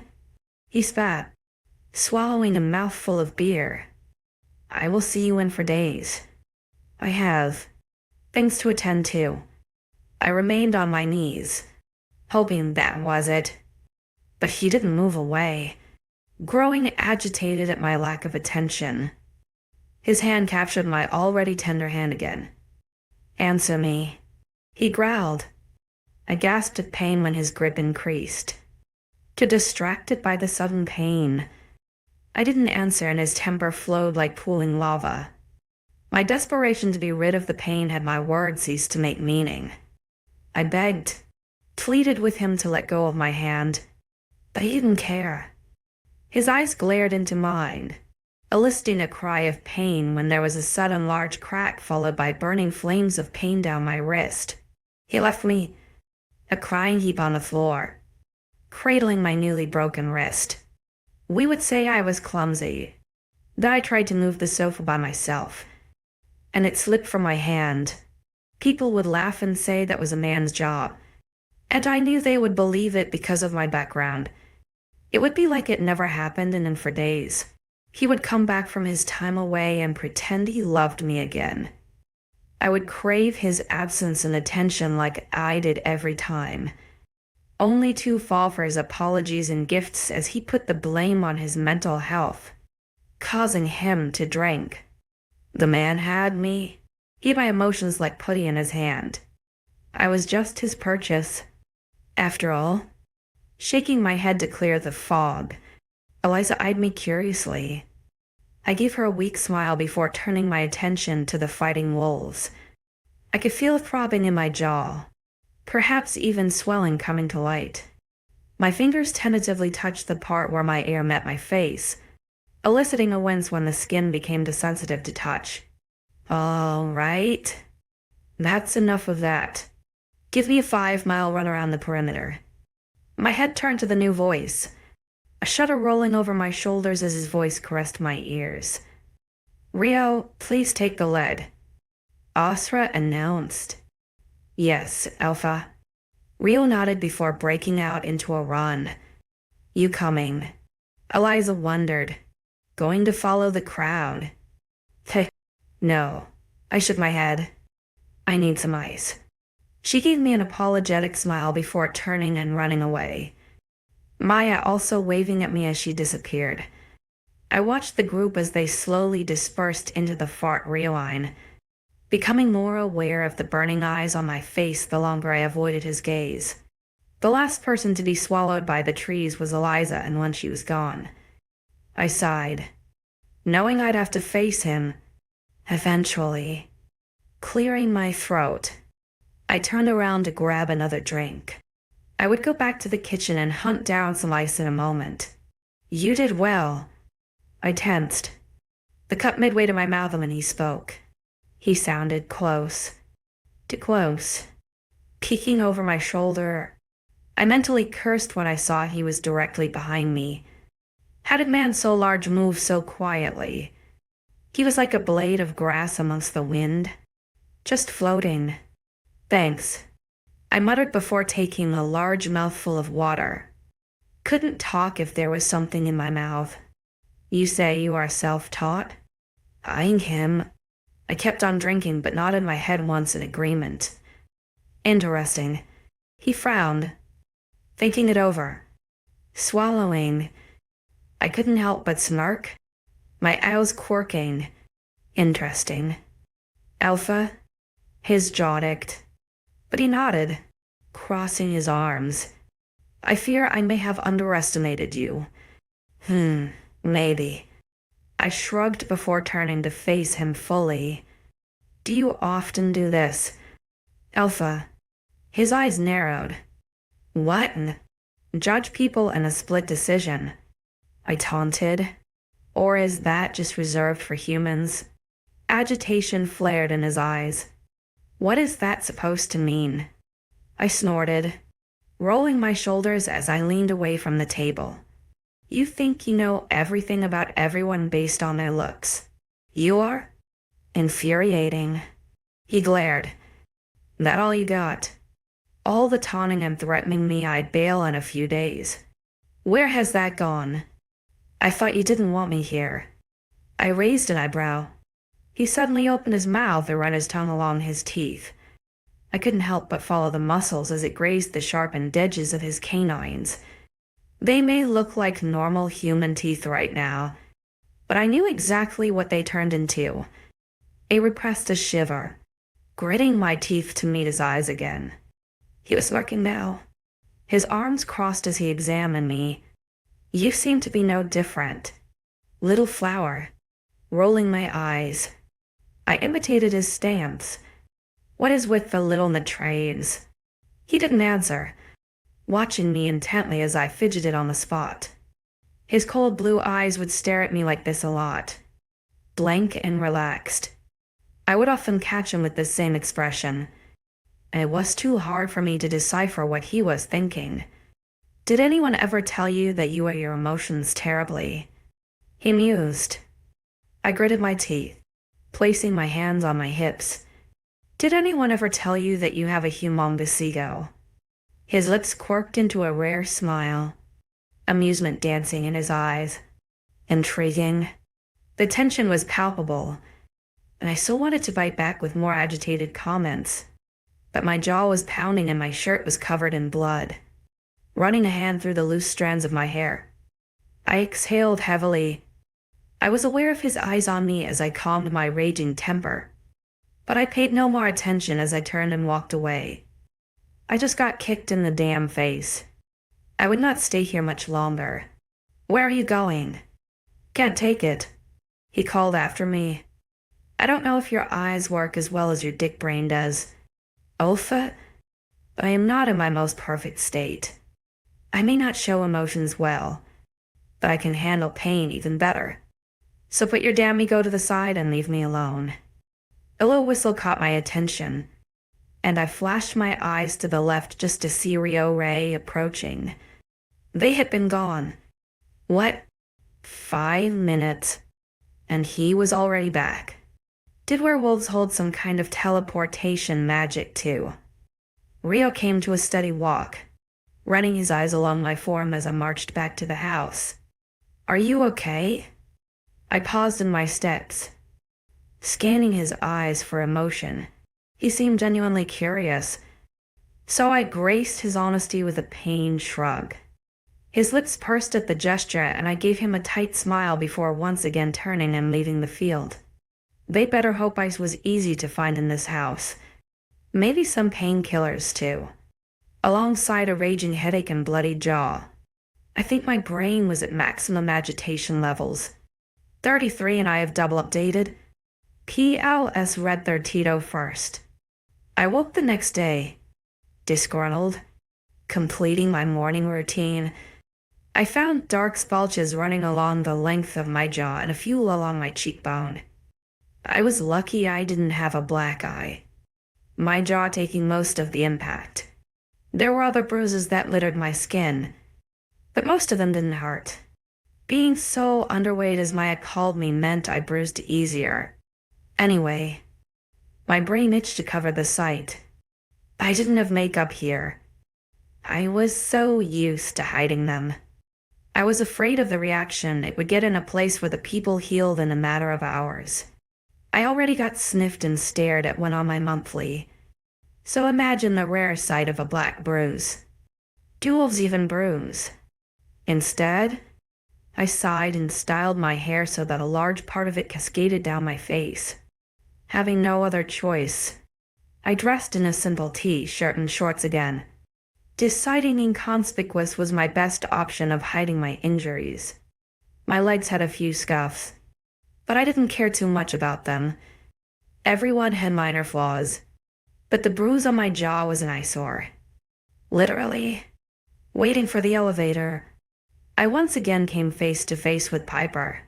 She grinned at me, her bright brown eyes wide as she pulled me inside the death box. 𝐊𝐢𝐬𝐬? I have been meaning to talk to you about the other day. She beamed. Hey, I smiled softly. You going down for breakfast?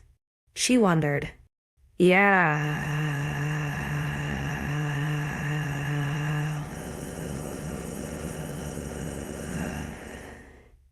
I was going to do a grab and go, I admitted. She giggled, hitting the ground floor button. Don't be silly. We will have lunch together on the porch. Oh, okay, I muttered. She wrapped her hand around my elbow and pulled me tightly against her side. Her perfume tickled my nose as I turned to scan her attire to see what kind of day she had planned.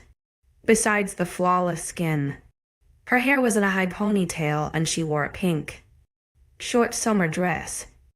It barely scraped her thighs, so I can only imagine how short it was in the back. Piper was well built. I suppose being an alpha blood gave her the blood boost over other wolves to be stronger. She has slight assets, toned and firm. That had me envious of her confidence. She raised an eyebrow when she caught me staring at the thin heels on her feet, and I cleared my throat in response. You're dressed nicely. What are you doing today? I wondered.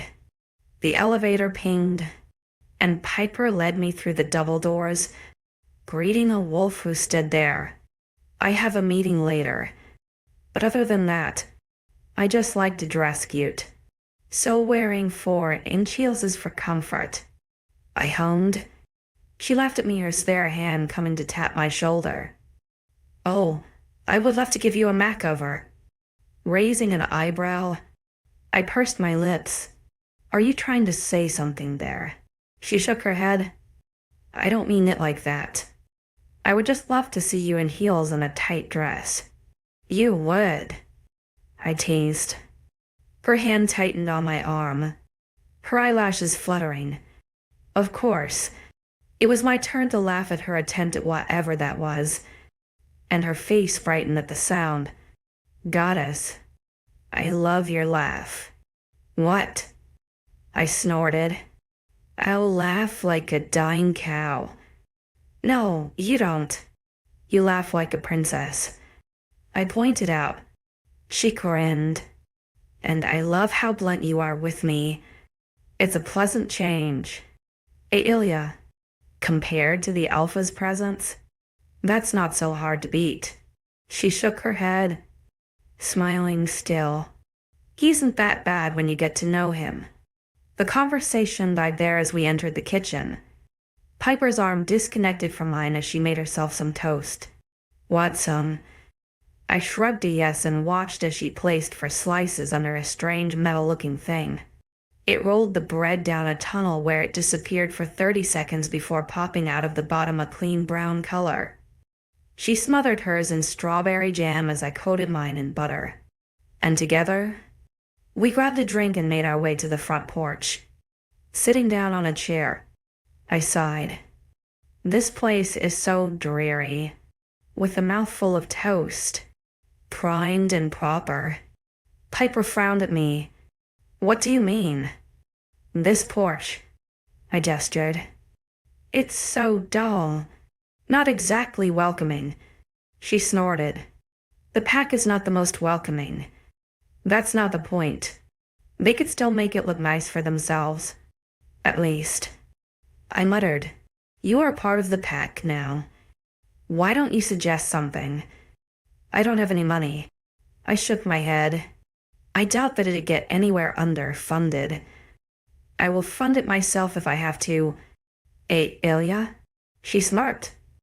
But I'm sure there is more than enough money in the pack accounts to spruce up the outside. Pack account. Yeah. Every pack has a generalist bank account for things like this. House repairs, transportation, furniture, bank account. I cocked my head. She paused, blinking slowly. You don't know what a bank account is.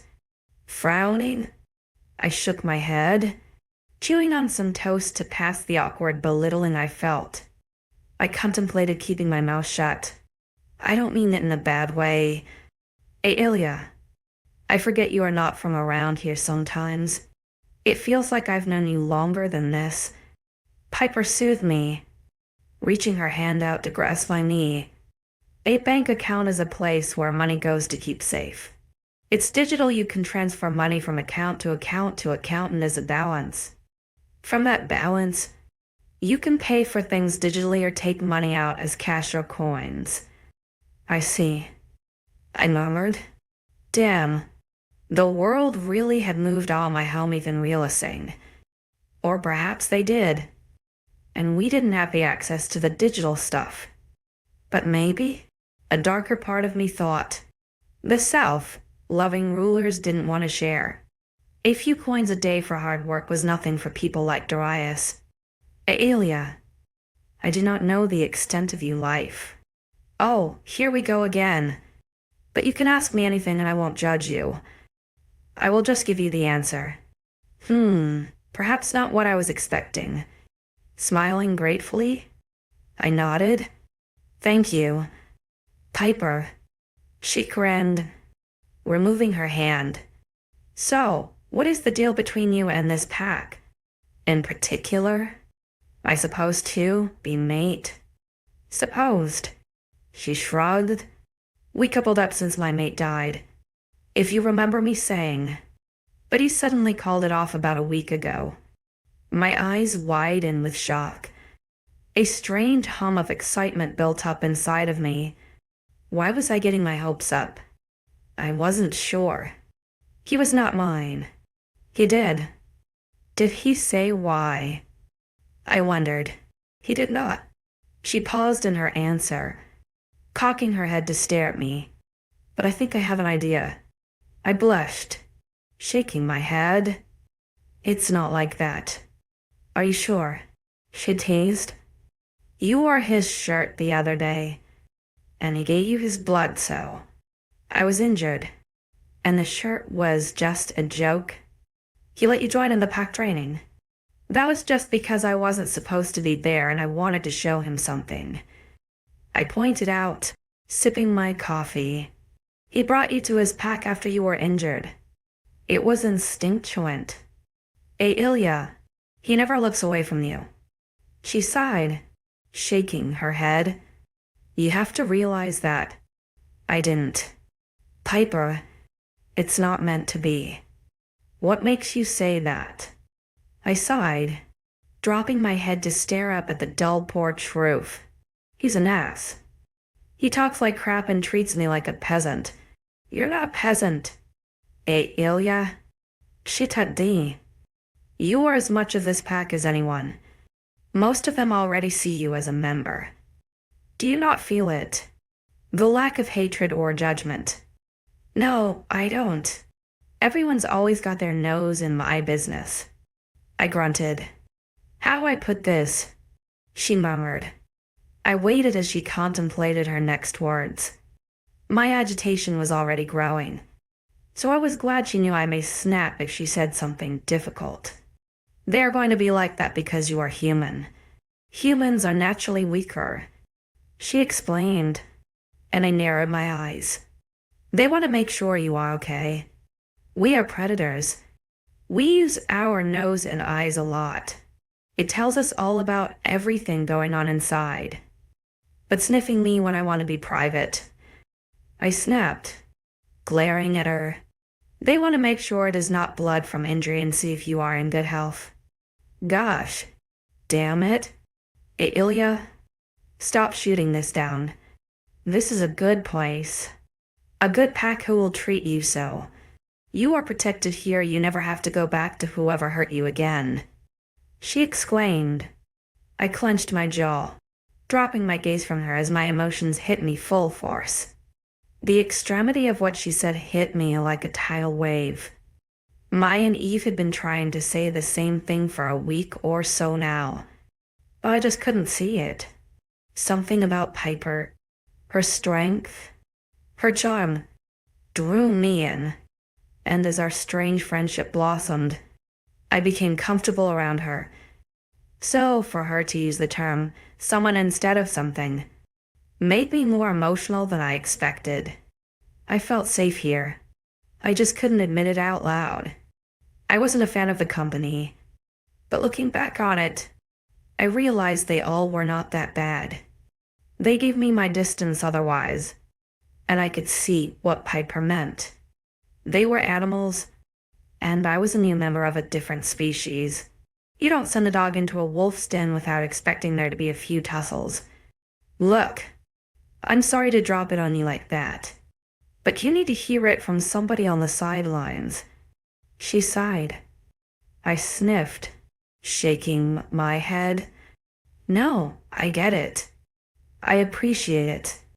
Piper, I do. You are right. Here is safe. I know it is. I just can't accept it. Living with the wolves. She smiled softly. I shakily laughed, swirling the coffee in my mug obsessively. Maybe one day. I can accept one day. She smiled. We fell into a comfortable silence from that moment on, finishing our cold toast and coffee as the birds sung in the treetops. I was growing to accept Piper as a friend now. Although her beauty was distracting, and her power could be overwhelming, her honesty was something I valued as a companion.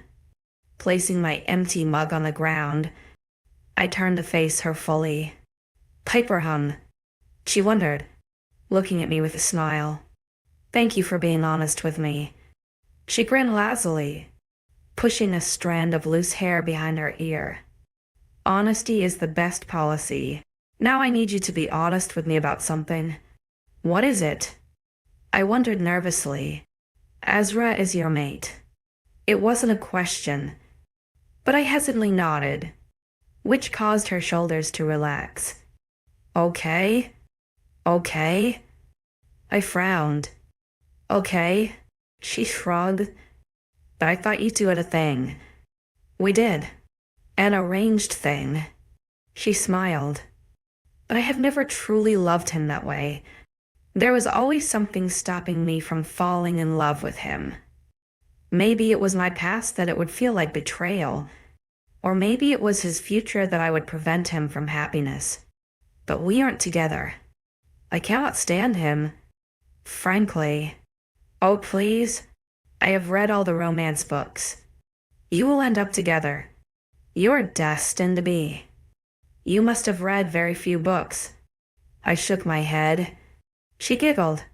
Light and airy. Oh, 𝐿𝐤, please never stop being you. I hope so too. 34. So, I heard you did well in the training yesterday. Piper began. I hummed, shrugging.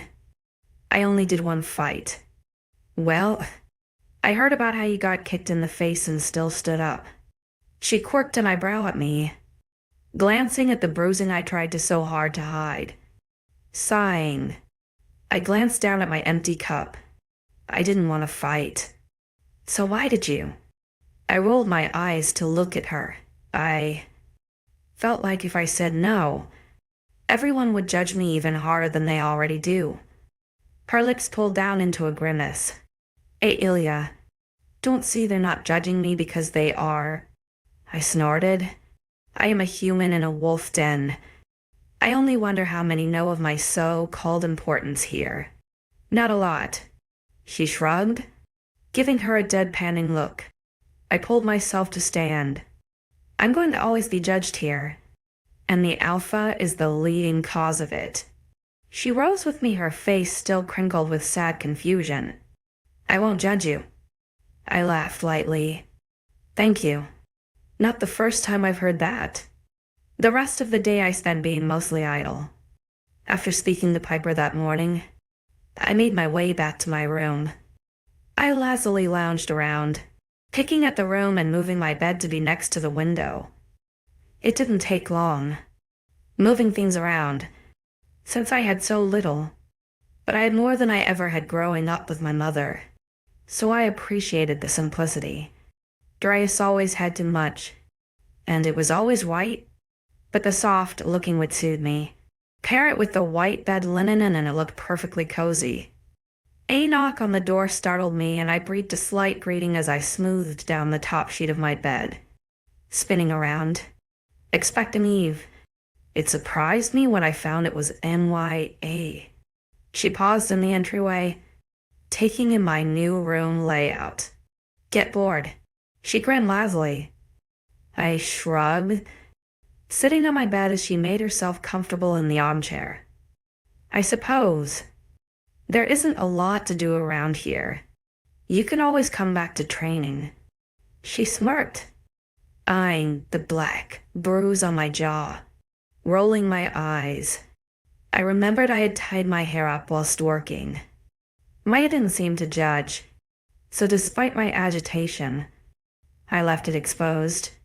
I don't see why I need to train with wolves when knowing self-defense is fine enough. You never really went into deal on your training.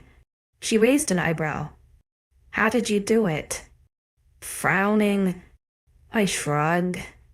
Just runs at night when everyone slept paired with some defense. My village slept early. Being so high in the mountains, we were up early to catch most of the sunlight. What else? She urged. Dan. She was a nosy Parker. Usually cardio, and a lot of stretching and push-ups and stuff. I shrugged. I just wanted to build my cardio abilities, in case I ever had to. I fell silent, a frown marring my lips. Had to what? Run, she asked. I nodded solemnly. The book I used was good at detail and pictures. I just followed it. I bet you're sad you had to leave all your possessions behind, huh? Shaking my head. It was my turn to smile. I had nothing worth the trip. Nothing. She wondered. My engagement ring was the only thing of any monetary value, and I haven't seen that since I got here. Was it big and shiny? She teased. I snorted. Extremely gaudy. Nothing of my taste at all. The image of the huge squared diamond flashed before my eyes. The band was silver, which encased the large square diamond in the center. It was always too big for my liking, sticking out from my hand too much and covering most of my lower finger. It was heavy too, both mentally and physically.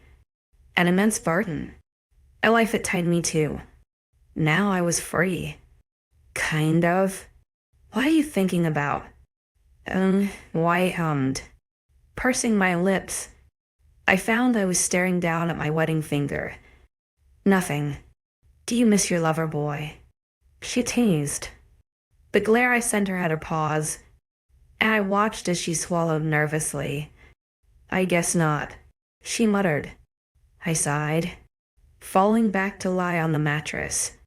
My head barely skimmed the ledge of the window, the trees in the distance visible if I craned my neck far enough. I was the son of the family who ran the village, I explained. He had a lot of money, a lot of status. Like Alpha then? She mused, shaking my head. I frowned. 𝐊𝐲 is an ass outside and in. This man, he was two different people. The one for the community, and the one reserved just for me. Her eyebrows crinkled into a frown. Then why did you say yes to marry him? I had no choice, I muttered. There's always a choice. 𝐊𝐢𝐬. I'd have from my position on the bed. I didn't. It was be with him or be dinner to the wolves. We don't eat you. I raised an eyebrow. We all believed you did. My dad? Wolves killed him. I'm sorry he died, but are you sure it was a wolf? We may not kill humans outside of the hunt. She frowned. You hid your village well. I never saw. I was only a young girl. But they said it was wolves, that there were claw and teeth marks in the remaining body parts. Her frown only deepened. Then I am sorry. It could have most likely been a rogue. The word rogue sent a shiver down my spine as the warning Oscar gave me only days ago still ran fresh in my mind. Humans are just a tasty treat. My poor dad. I rolled my shoulders, suppressing a shiver. Let's not go down that rabbit hole. Okay. Deal. She smiled before jumping to her feet. I originally came here to drag you down to dinner. Is it that time already? I wondered. Sure is. Come on. Sighing, I heaved myself up from the comfort of my bed to slide on some shoes. As soon as I fastened the last lace, 𝐊𝐢𝐬 was grabbing me by the elbow and dragging me down the stairs. When we broke into the dining room, she finally came to a stop and I exhaled dramatically. Why the rush? I'm hungry. She shrugged. You are always hungry, a fresh voice quipped. Maya rolled her eyes as her sister came to the side of her. Eve gave me a brief smile before shoving a plate into her sister's hand. Now go get your food and leave 𝐊𝐢𝐬 alone with it. She tucked. Maya grumbled but didn't waste another moment as she hurried to secure her choice of the variety of foods in the bain-maries. Eve handed me a plate next before placing her hand on the small of her back. We passed by a few wolves who openly watched me make my way to the food, most of them with blank expressions, but some seemed to frown.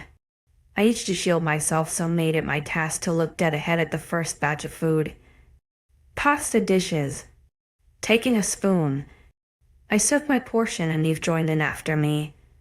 How's your jaw feel? Need anything for it? She questioned when I reached the gigantic bowl of cheese. My eyes lit up with delight at the sight. I really love cheese. It's okay. I shook my head once my dish was complete. She turned to face me, way too obvious in her attempt to scan my face. One hand rose to brush lightly over my jaw, her fingers feather, light as they hovered over my skin. It was then I realized I had forgotten to take my hair down from its hair tie. Perhaps that was why I was getting so many stares. Are you sure? I'm no expert in human injuries compared to your human doctors, but that looks painful. I knew it spread down my chin and neck, and up to the top of my ear, so it looked rather daunting. Shaking my head, I gave her a tight smile. It's fine. Nothing broken. I put ice on it and it's healing fine. Okay, if you say so, she muttered. Perhaps you can teach me what you know and I can update my own records. You know, for future incidents. You think I am going to fight again? I snorted, taking a seat beside 𝐊𝐲𝐬𝐬, who looked rather chirpy. Well, after the study pulled, I'm surprised Alpha let you off with today's training. Maya snorted from across me. Eve clipped her sister's ear with her hand, a scowl on her face. What she means to say is, in the future, if you have any accidents, I can help you? I raised an eyebrow, knowing that is exactly not what MYA was implying, but nodded along anyway. I didn't realize I got you so bad. I'm sorry. 𝐊𝐲𝐬𝐬 apologized from beside me. I nudged her shoulder with mine, smiling. It's fine, honestly. Besides, I got payback by winning. She blushed, dropping her gaze back to her dinner. I raised my fork to take a mouthful, grinning as the surrounding others laughed along with my teasing. However, my victory smirk paused when I made direct eye contact with the Alpha across the room. His jaw was hard, the plate in his hand looking like a child's dish compared to his body mass. He narrowed his eyes on my jaw, and if I wasn't so sure I was dreaming, I'd say he actually looked concerned, with a little mix of anger in there. His eyes flickered to mine, holding my gaze before flickering away to go back to the hot food counter. Yeah, that had to be what that look was.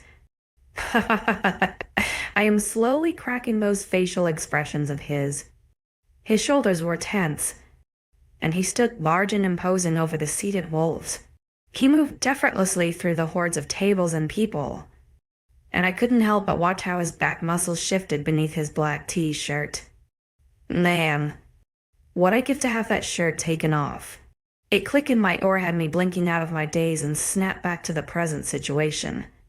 Earth to 𝐊𝐲𝐬𝐬. Eliza giggled. Sorry, did you want something? I asked, blushing. Maya snorted.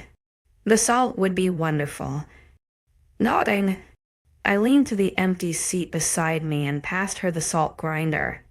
She grinned, thanking me as she placed a not so healthy dose on her food. So, what kind of wet dream are you having up there? Why, snickered MYA. Eve scolded, to which MYA just rolled her eyes. What?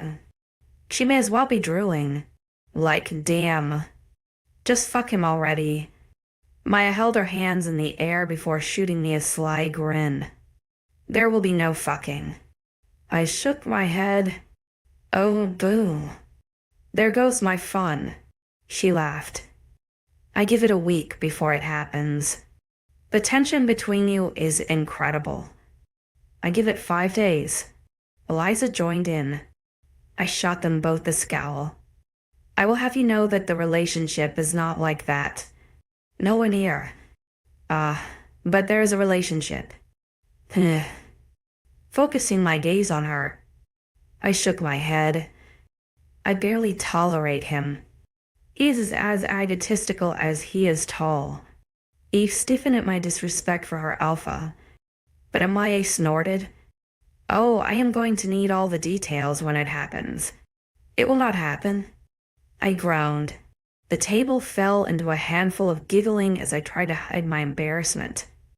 I don't know why people were so focused on my lack of relationship with 𝐊𝐲𝐬𝐬. He was an ass. So far, everything he has said to me has proved that. I was just a pawn in his game, a badge of honor in his charade. Did he think I was going to accept my lack of value because he sent me a bag full of period comforts? He did not want me. He was just blurring the lines and getting confused at the crossroads. An alpha shifter and a human. Meant to be. Impossible. We would never get on. He lives to intimidate me. To dominate me. I wasn't sure if the man even had any human emotions. He was more animal and arsehole than anything worthwhile. But damn it. Why did my heart flutter every time he came near? Why did my stomach clench when I thought of him being with someone else? Why did his scent make me dizzy? Why did the thought of his body holding mine make me feel warm? What was this weird wolf magic making my mind full of images of his dark blue eyes when I slept at night? Gritting my teeth, I placed my fork down on my empty plate. I was failing this game. I needed to step it up a notch. I had to win. 35. 3 days passed full of fleeting moments that blurred all together. Piper had dragged me into a routine of having breakfast on the porch with her every day so far. We had kept the chatter rather open and non-personal. But today, I decided I needed her help with something. You keep fidgeting. What's going on? She wondered, sipping her coffee. I groaned. Is it that obvious? She snorted, nodding as she set the mug down. You cannot hide your emotions very well. I frowned, wishing that I truly could because it would have saved me a lot of hassle growing up. Sighing, though, I shrugged my shoulders and stared down at my tea. I want to get your advice on something. Her eyes narrowed. Something bad? Rapidly shaking my head, a small laugh escaped my lips. No, not entirely bad. Potentially. No, just fun. Nothing bad. Okay, she hummed. What is it? You know 𝐿𝐸 is keeping me at a distance. Well, I tried to escape. Tried to run. But he caught me. I began. Just as her eyes bugged out and her mouth opened to protest. I know. Stupid me. I get it. Basically, he caught up to me and wouldn't let me leave when I wanted to. He explained to me the concept of no man's land in rogues, and threatened me it would be my demise. So don't worry. He already beat you to that. She huffed, crossing her arms. I would not say that. Sure. I smirked. Anyway, we got a bit heated. He told me I was a claimed female, yet I would be nothing more than a thorn in his side. Then he said I would get bored with this place with no meaning and go running to him, like cat and mouse, before spinning around and asking me about my bleed. He left a package on my door that night full of pamper products. That's so cute, she squeaked. I shot her a look that quickly had her lips sealing shut. It's all part of the game. Game. The cat and mouse game. I nodded, sipping my tea. He sees this as a game. A challenge? He thinks I am going to bail out and run away. But you're not. She gave me a pointed look. I'm not. I agreed. I realized that life is good here. I could live here freely. I need to one-up him. And you thought I would have some ideas. She finished. I nodded, yep. Well, Miss 𝐿𝐸, you have come to the right place. She grinned. I licked my lips with anticipation, eager to hear what she had to say. Are you sure about this? I grumbled. 𝐿𝐸, is the sky blue? I made a point of peering out of the nearby window. Of course. Then there's your answer. She beamed. I sighed, running my hands down the short dress she had forced me into.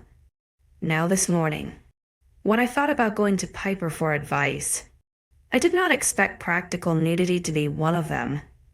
But by the time she had dragged me into her room and locked the door behind her, I had no choice. Oh, come on. It's going to be priceless, she giggled.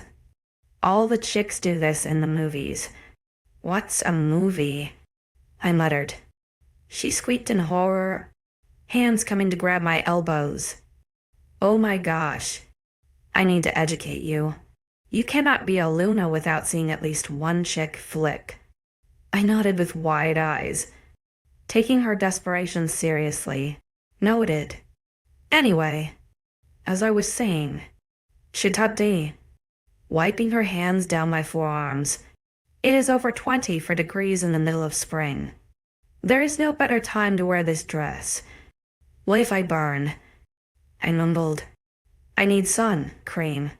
What's that? I gave her a small smirk. Who's uneducated now? She grunted, pushing me towards her bedroom door. Trust me, if there is one thing 𝐿𝐴𝐴 cannot resist, it is a woman's legs in a short dress. That's a peculiar thing to like. Very specific. I muttered, crossing my arms against my chest. The dress she had me wearing was dark green. It had thin spaghetti straps that led into a frilly V-neck, showing way too much boob that I liked. The V-neck ruffled down in a diagonal until it met the seam against my right leg. It didn't have to travel far, the hem of the skirt only just skimming my thighs and ass. I was sure if I was to bend down, everyone would see my dunnies. Now they were another story. If a piece of string could be even half the length of a story, that is, you'll be perfect. She gushed, pushing me into the elevator.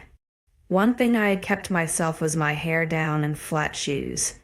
We compromised, and despite her having feet to sizes bigger than me, I wore some of her platform sandals that increased me to her height. She had primed and pampered me, plucking stray hairs on my eyebrows and waxing the natural hairs from my body. I have never been so sore in my life, used to using razors or even a shaving knife when it came to getting my legs out. So now, not only was I farted naked, but I was shiny and fresh too, like a new toy for the wolves to play with. The only addition to this adventure was that I forced Piper into a short dress too. I would not be the only semi-nudist here. I grunted as the elevator came to a stop, my stomach churning even more than it already was. Piper grinned, brushing half of her hair behind her back and looping her arm through mine.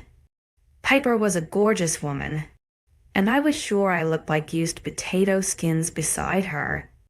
Chuckling at my imagery, I fell into step with Piper. She ignored my amusement, used to my random currents of thought by now. We made our way down the corridor and through the empty dining room. Since it was due to be hot for a change, the wolves had gone for a hunt last night. Ready for a barbecue today? It seemed the norm. Having a barbecue in nice weather. I had never had such an exquisite roast before, usually cooking over a gas hob or fire pit in the garden if it was a party. Here we go. Piper breathed as we stepped into the scorching summer sun. I winced, raising a hand to cover my eyes as they adjusted to the bright outdoor light.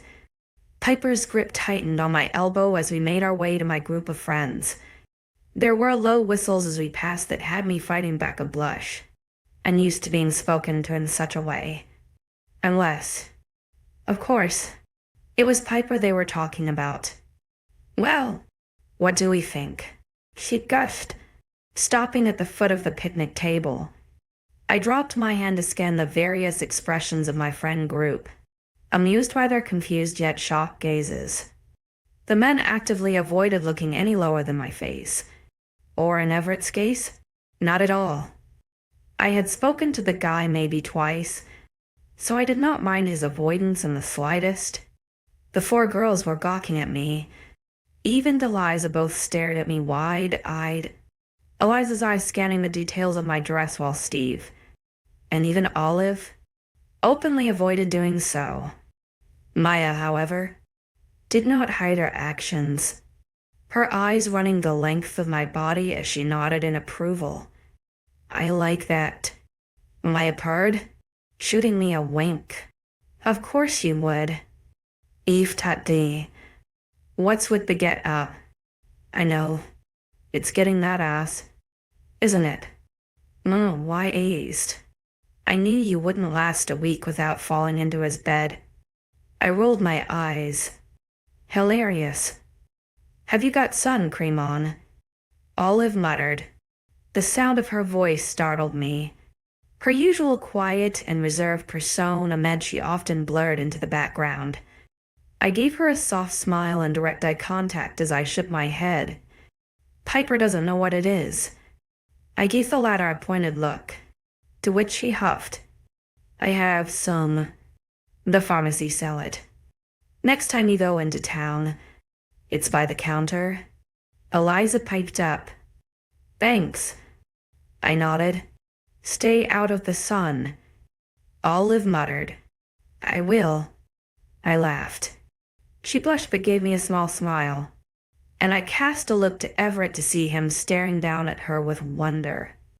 The look in his eyes was so full of awe and contentment that it caused a strange pain of something to rumble in my stomach. Right? We will go get some food and show off this little beauty of hers. Piper sang. I glared at her, but she just giggled and pulled me away once more. I stumbled after her, gripping her hand tightly in my own. Coming to a stop by one table, she handed me a paper plate with a tender smile. I cast a look at my surroundings. There were 4 barbecues on the go behind the table. Small clusters of wolves gathered round, cooking the foods and topping up the table. What do you fancy? She wondered, cocking her head. I scanned the contents of the table. The smells all enticing but overwhelming. I didn't know what half of the things here were, and it caused an unneeded amount of stress. Remember, just ask me, she mumbled. I nodded gratefully and together we navigated the table. Sometimes she would just point out the food she chose or those nearby, her finger hovering over the enormous platters. I ended up with some satay chicken, a small beef burger with cheese, and a potato side with salad. It was probably more than I could handle, but it looked the best on there. Before I could even reach for a drink, I felt the suffocation of power come into the courtyard. Don't ask me how I knew, but I did. It was like every nerve ending came to life, standing on end and searching out the perpetrator. Piper must have noticed because she bristled, glancing over her shoulder before dropping her mouth to my ear. Okay, he's here. Ready? She whispered, her lips gracing my ear. I nodded, shakily inhaling. Intimacy, something I struggled with. But he wanted to know if I was comfortable here. Then he would get a taste of just how comfortable. She moved away to grin at me before passing me a can of cola, her fingers lingering on my skin. We turned around, ready to seat the table. I tried to keep my eyes ahead of me and not let them stray to the stoic figure of 𝐊𝐲𝐻𝐬. I could feel his eyes burn into my skin, see his tense stance from the corner of my eye, sitting down at the table beside Piper. I was almost facing him directly. I still pretended he wasn't there and opened my can of drink instead. After the initial fizz, I lifted the cool metal to my lips to drink, the bubbles dancing in my mouth. Piper's hand came to brush half of my hair down my back, exposing my neck and chest.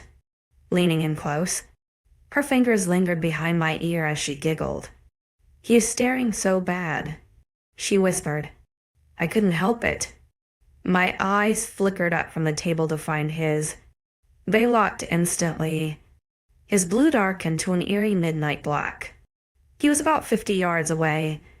His fists and jaw clenched as he stared at me. Smile. Piper sang as she moved away. I smirked, lowering the cup to reveal the rest of my body that was hidden from view. His eyes dropped, taking in every piece of my bare skin. I felt goose and strides on my arms, the hairs at my nape standing on end.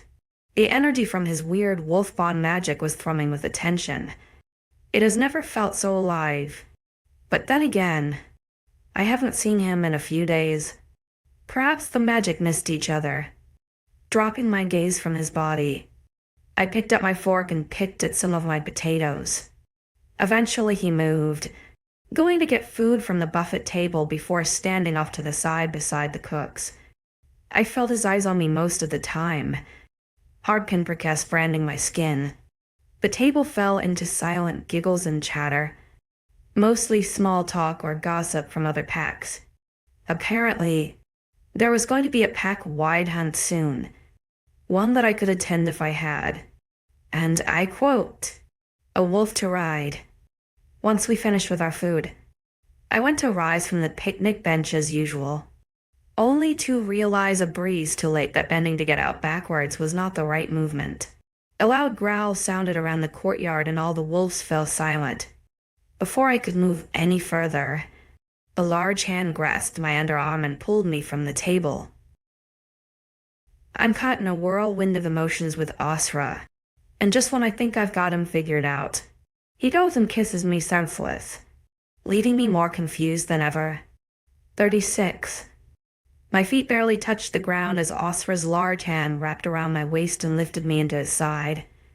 With one arm, he carried me away from the table, and I stared wide-eyed at Piper the further he walked.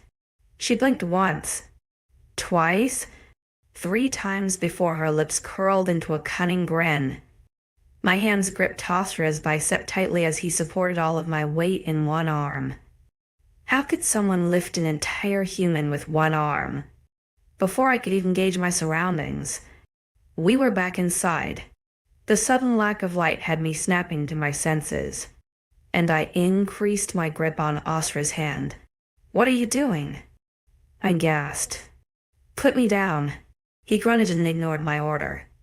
"As always, no." Carrying me down the hall, we turned towards a large wooden door. He pressed his thumb into a strange device beside the doorframe, causing it to click and, I'm assuming, unlock. With his spare hand, he pushed the door open and stepped inside. He placed me on my feet, and I openly complained the profanity in his direction.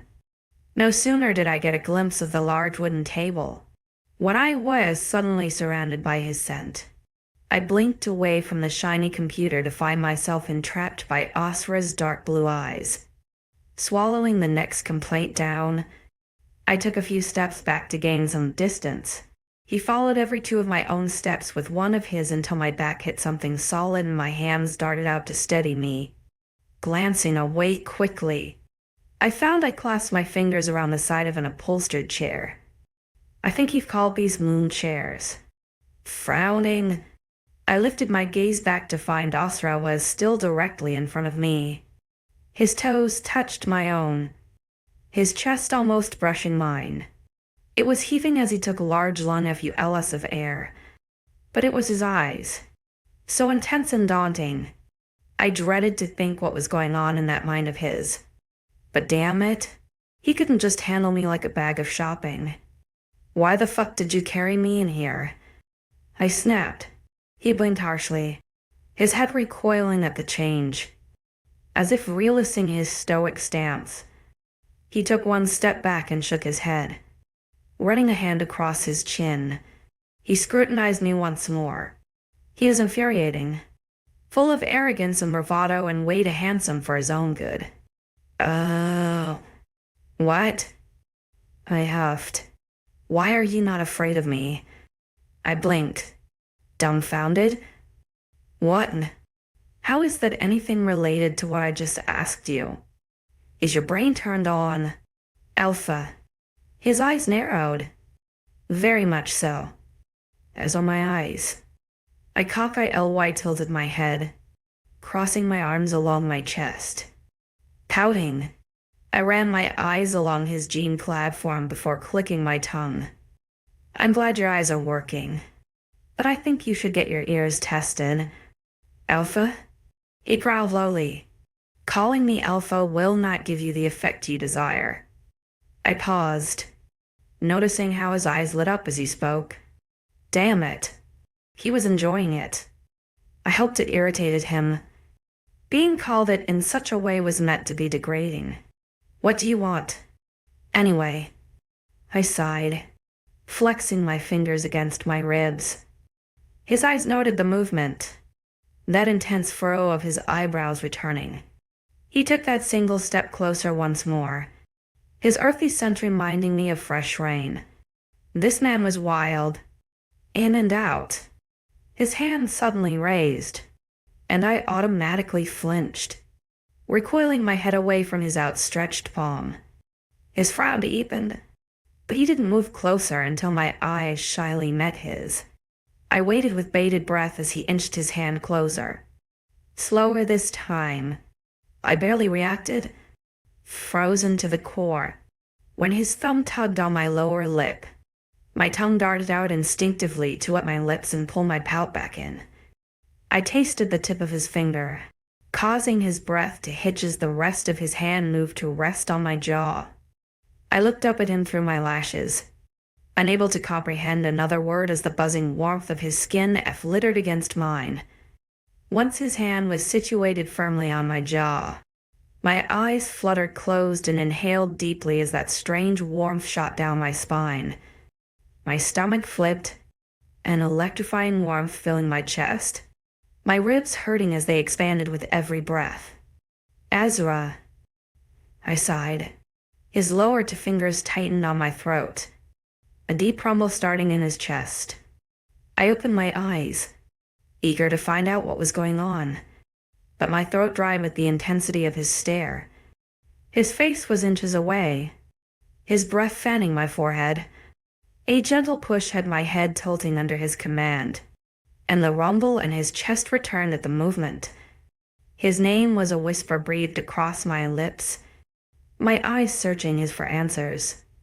Those eyes held stories, held secrets of intense feelings and thoughts that he would never set free.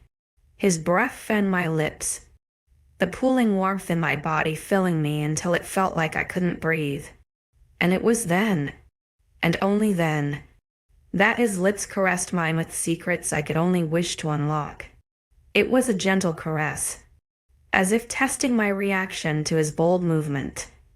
But I was too far gone, too lost in the sensations to even think straight. He came back for more, a firmer brush of his lips as though testing me again. I sighed into his touch, and tilted my head to allow our lips to meet just right. A blossoming bolt of pleasure racked my spine, my stomach doing somersaults as his lips molded against mine. He moved, tilting his head to deepen the kiss. His other hand came to rest on my waist, pulling me closer to him as his mouth hungrily devoured mine. A small hum of delight left me as my chest pressed against his, my hands reaching out to grab at anything I could. I found myself holding onto his bicep and waist. The feel of his muscle beneath my hands had my core clenching in a small moan to leave my lips. He growled in response before his lips moved and his teeth came to nibble at my lower lip. My moaning increased, giving him the opportunity to smother my lips and delve his tongue into my mouth. Everything around me blurred. The only thing my mind even registered was his body and mouth upon mine. As everything turned to nothingness, I shuddered. Wild tremors raking my spine caused my chest to heave with exertion. I never thought I could ever feel such a way. My body came alive as though someone had turned a switch on, like a match to flame. Every sensation, every nerve within me buzzed with energy. An impossible dream brought to light. And my heels. I didn't have to strain so far. But even so, I felt my back curve into his chest as his hand pulled me near. I felt needy and hot, my hands unable to grab enough of him as I fought against the current of waves crashing over me. Wrestling between pleasure and pain, I tilted my head away to catch my breath. He didn't stop there, his hand on my neck pulling me gently by some wisps of hair to expose the right side of my throat to him. His lips trailed down my jaw and sucked at the skin below my ear. I moaned, panting for breath as I unconsciously ground my front into him. I felt hot and needy, wanting to feel his skin against mine so desperately. Asra, I whimpered. He growled, his teeth nipping my skin. I gasped, my heart racing harder when his canines traced my throat. I felt myself sobering up, my fear of his teeth clouding my lust. My hands tightened on his body, my eyes opening as I searched for his face. Tufts of his hair filled my vision, and I removed the hand on his waist to grasp the strands. I gently tugged, swallowing harshly as the tip of his tooth pressed too harshly on my skin. I whimpered, unable to tell if he had broken skin or not. It was enough to break him out of the spell and push his head away from my throat. My worried eyes met his, and it startled me to find them completely black. His eyebrows furrowed, shrouding his dark iris with shadows. He was breathing harshly, his lips perfectly swollen and moist. But beneath those beautiful lips were the sharp glints of white wolf teeth. I cringed and dropped my gaze to my feet, causing him to release my body instantly. "I'm sorry," I whispered.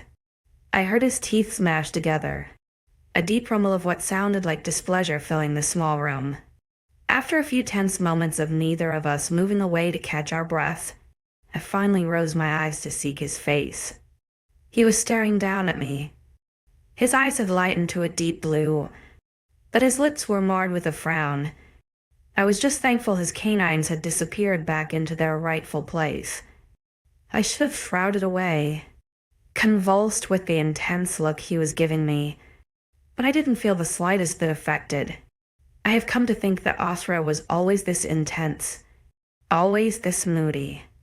Unreadable, I don't know what, I began, but trailed off when my words disappeared with my thoughts. I noticed the slight twitch of his lips, a faint ghost of a smirk pulling his cheek just so. I stared at him, mouth partly agape, as I thought about what I wanted to say. Why did you kiss me? Probably not my best angle. Perhaps I was still too dazed. His hands clenched at his sides as a small scoff left his lips. You kissed me back. My nose crinkled as I frowned. That is not an answer. His tongue darted out to wet his lips, and I followed the motion as he then ran it along his upper teeth. My mouth was just there only a moment ago.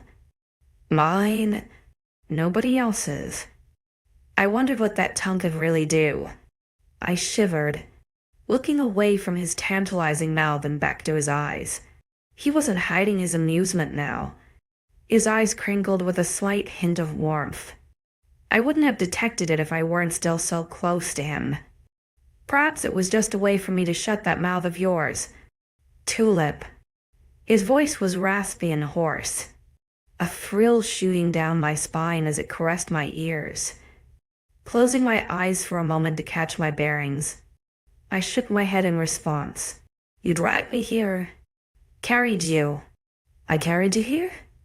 My eyes flew open, shooting him a glare. Unwillingly, he smirked, his hand coming to cut my jaw again, but this time I went to move away. His gaze narrowed, to fingers cupping my chin to pull my head closer to him. He bent at the shoulder, moving down until he was a hair width away. His breath ran along my nose and cheeks, warming my skin as I fought the urge to submit beneath his hold. He must have noticed the slight switch of my temper because he moved his hand to press his palm only against my cheek. His eyes searched mine before trailing along my face, his thumb catching my lower lip to give it a slight tug. I squirmed, unable to recognize the strange emotion within me. I exhaled shakily, running my tongue along my lips, in turn brushing it against his skin. His jaw clenched. The ghost of our touch only moments ago was still fresh on both of our minds. He was intoxicating and distant, and I ached to feel that suffocating inebriation one more time. You infuriate me, he murmured, his lips brushing my own. And it intrigues me. 37. I paused, my eyebrows furrowing as I stared up at the man that only a couple of weeks ago said I was a thorn in his side. You confuse me, 𝐊𝐲 smirked. Do I? Very much. I nodded, my head shifting in his hand. He cocked his head to the side, blue eyes staring into my own as he seemed to search for something. He hummed low as he took a step back, his hand sliding from my face. I felt cool without him, like his touch was the only thing keeping me warm. I shuddered at the strange feeling, crossing my arms as though it would help. It seems we both have our own opinions, he murmured. I shrugged. Perhaps, except I am not sure what is going on. Why did you bring me here? He sighed, running a hand over his jaw. You're not giving up on that question, are you? Defiantly? I shook my head. I deserve an answer to why you handled me like a sack of potatoes. Potatoes would have put up less of a fight. I scoffed, trying to hide my slight amusement at his attempted tease. Not an answer. My eyes met his eyebrows tightly knit together as he stared at me. He remained stoic, however, keeping his gaze on me. It was a stalemate that neither of us was going to give up, and we both knew it. Sucking on my tongue, I hid my desire to look away, staying calm and collected under his gaze. Eventually, he was the one to blink and look away, running a hand through his hair. I tried to hide my smugness of winning the stare off, but kept it cool by switching my dominant leaning leg. Your dress. What about my dress? I questioned, tilting my head to stare down at myself. Not like the color. He growled lowly, agitated. You know, that's not why. I don't think I do. I shook my head. His eyes narrowed, jaw tensing as he glared at me. Okay, fine. You want me to say it. Say what? I batted my lashes, grumbling. He took a step closer. Your dress is too short, too tight, and too seductive. There are a lot of unmated males in my pack who should not be fucking you. I inhaled sharply. That is not my problem. If they cannot keep their eyes to themselves. He closed the gap once more, his hands grabbing my body and pulling me flush to his front. What you cannot see, Tulip, is how fucking incredible you look.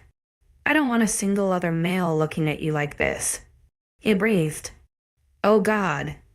Not the pet name. I shivered, my lips parting.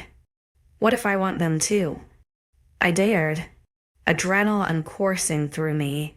He growled, lips curling at the threat. Then I will drag you here every time and spank you so hard you cannot walk back to your room. My body hummed with excitement, a strange thrill that had my toes curling. I pictured the brief image of what he was implying. His large, rough hands grabbing me in all the right places. Tulip, I only imagine what is going on inside your head right now. He groaned. So please, either finish this conversation or drop that pretty little dress of yours and bend over. I shivered, my shoulders shaking as the goose strode on my skin. My tongue felt heavy, mouth dry, and unable to comprehend what he was implying. I shrieked when his hands tensed on my waist, fingers digging into my skin. What's it going to be? Tulip. I stared open-mouthed at him, at a crossroads with my body. One part of me wanted to succumb to the strange magical feeling within me, to push him and see how far he would go. But another part of me wanted to run away. 𝐿𝐤, 𝐿𝐤, you can't do this. You can't let him win. It's just a game to him. A game, remember. The kiss, a game. The words, a game. A thorn in my side. He had said, nothing but his pack's benefit. Inhaling deeply, I slowly backed out of his grip. He let me go, the slight smirk on his face dropping along with his hands. I cleared my throat, avoiding looking at him straight on. I don't know what's going on. But you've made it very clear to me I am nothing of importance and that this is just a ploy to get me confused. I explained. I am sure you have many hordes of women waiting to take you up on that offer. So if you shall excuse me, I'm going to go. My name may be Aelia Thorn. I was not falling for it. He can go give another girl whiplash. Ignoring that part within me that wanted to turn around and fall into his embrace, I pivoted and walked towards his door. My hand met the cool of the door handle just as his voice broke the silence. "Are you rejecting me?" he whispered. I paused, halfway to turning the door handle. I don't know what that means, but I am not leaving this pack. So yeah. I met his eyes from over my shoulder. A half-assed apology smile sent his direction. My jaw clenched when I saw the slightest twitch of a frown on his face. Not waiting around anymore to fall victim to his games, I quickly hurried out of the door as soon as it was wide enough for me to squeeze through. Walking briskly down the hallway, I made my way to my room. I didn't want to go there. The weather was too sunny, too nice for a spring day to go to waste because of one stupid man. I had lunch. I spoke with my friends. Now what? Getting dragged away like a child was sure to boost my pack street cred not. Sighing, I slumped against my closed bedroom door. Staring out at the sunny weather, I longed to go outside. Thinking deeply, I thought about what I could do. I could go for a walk. Hope that I can be alone. Wait, I can go swimming. Squealing to myself, I clapped my hands and quickly shimmied out of the damn dress. Pulling my underwear off, I sought the bikini I wore last time. Its soft blue tie-dye inviting. Once I tied the multiple straps around my waist, I smoothed out the skirted bottom before pulling on an oversized t-shirt. I was 90% sure it was 𝐊𝐲𝐹, but it was large enough to hit my mid-thigh, adorning my feet in some sliders. I grabbed a towel, only to be reminded of my lack of sun cream. Groaning, I knew I would have to grow some lady balls and go into the small shopping plaza. Grabbing a skirt, I tucked in most of the enormous shirt to be more decent in town. Leaving my room and entering the escalator, I arrived on the lower floor without being interrupted. I also made it out of the front door and down the track to the village with the sun beating down on my back. Nearer to the shops, there were multiple people lingering around. The smell of bread hitting my nose as I walked past the bakery, seeking the drugstore from last time. The door automatically opened for me and I stepped into the cool building, shivering at the sudden temperature change. I remembered what 𝐊𝐲𝐬 told me and searched for the sun cream. Grabbing to that worked like a spray bottle. I took them tentatively to the counter. The same guy from before was serving, and with a small smile, I placed the 2 bottles on the counter. He scanned them before giving me a lazy grin. 𝐿𝐲𝐹's tab, licking my lips nervously. I nodded. Please. Of course. He bowed once, bagging my items. Say, you have to be someone special for the Alpha to pay for your things without protest. He wouldn't even do that for his brother. He is a brother. I hid my surprise at the mention of a sibling and thanked the guy instead. Giving him a quick goodbye, I grabbed my free purchase and left the store in a haste, thankful for my good sense of direction. I followed the familiar trail that would lead me to the woods. After a slow 10-minute walk in the shrouded trees, the smell of fresh water hit my nose just as the trickling of the waterfall brushed my ears. Grinning, I picked up my pace, running my hand along the 20-foot high wall until I finally rounded the corner of the waterfall. My face lit up at the sight of the welcoming water. Happy that I was alone. I was sure pack wolves didn't swim here often. The stories I had been told made the lake seem interesting to them. But after all, my father said I was a fish out of water. Placing my towel on one of the sunny spots through the trees, I stripped from my clothes and lathered the cream into my skin. You were supposed to wait a while before leaving the confines of shade, so I entertained myself by counting flowers and rocks until my patience wore thin, shoving another layer of cream on my skin as a last minute.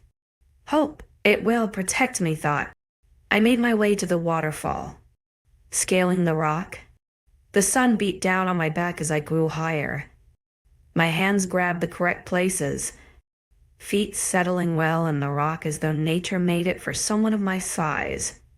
Reaching the top, I inhaled deeply, stretching my arms out wide as I embraced the freedom. I had no fear here. I was as free as a bird. Walking close to the edge, the water trickled past my ankles. It was gentle today, a soft current that guided me in my endeavor. My toes curled around the edge of the rock and I debated what kind of dive I was going to do. I could completely bomb it, or I could go elegant. Deciding that I was nothing short of elegant, I launched myself into the air. The breeze whooshed past me as I pulled my knees to my chest and squeezed my eyes shut. The adrenaline thrill buzzed through me, my excitement flooding me just as hard as the water up my nose when I crashed the surface. Opening my eyes once I was under, I floated back up to the surface, gasping for breath.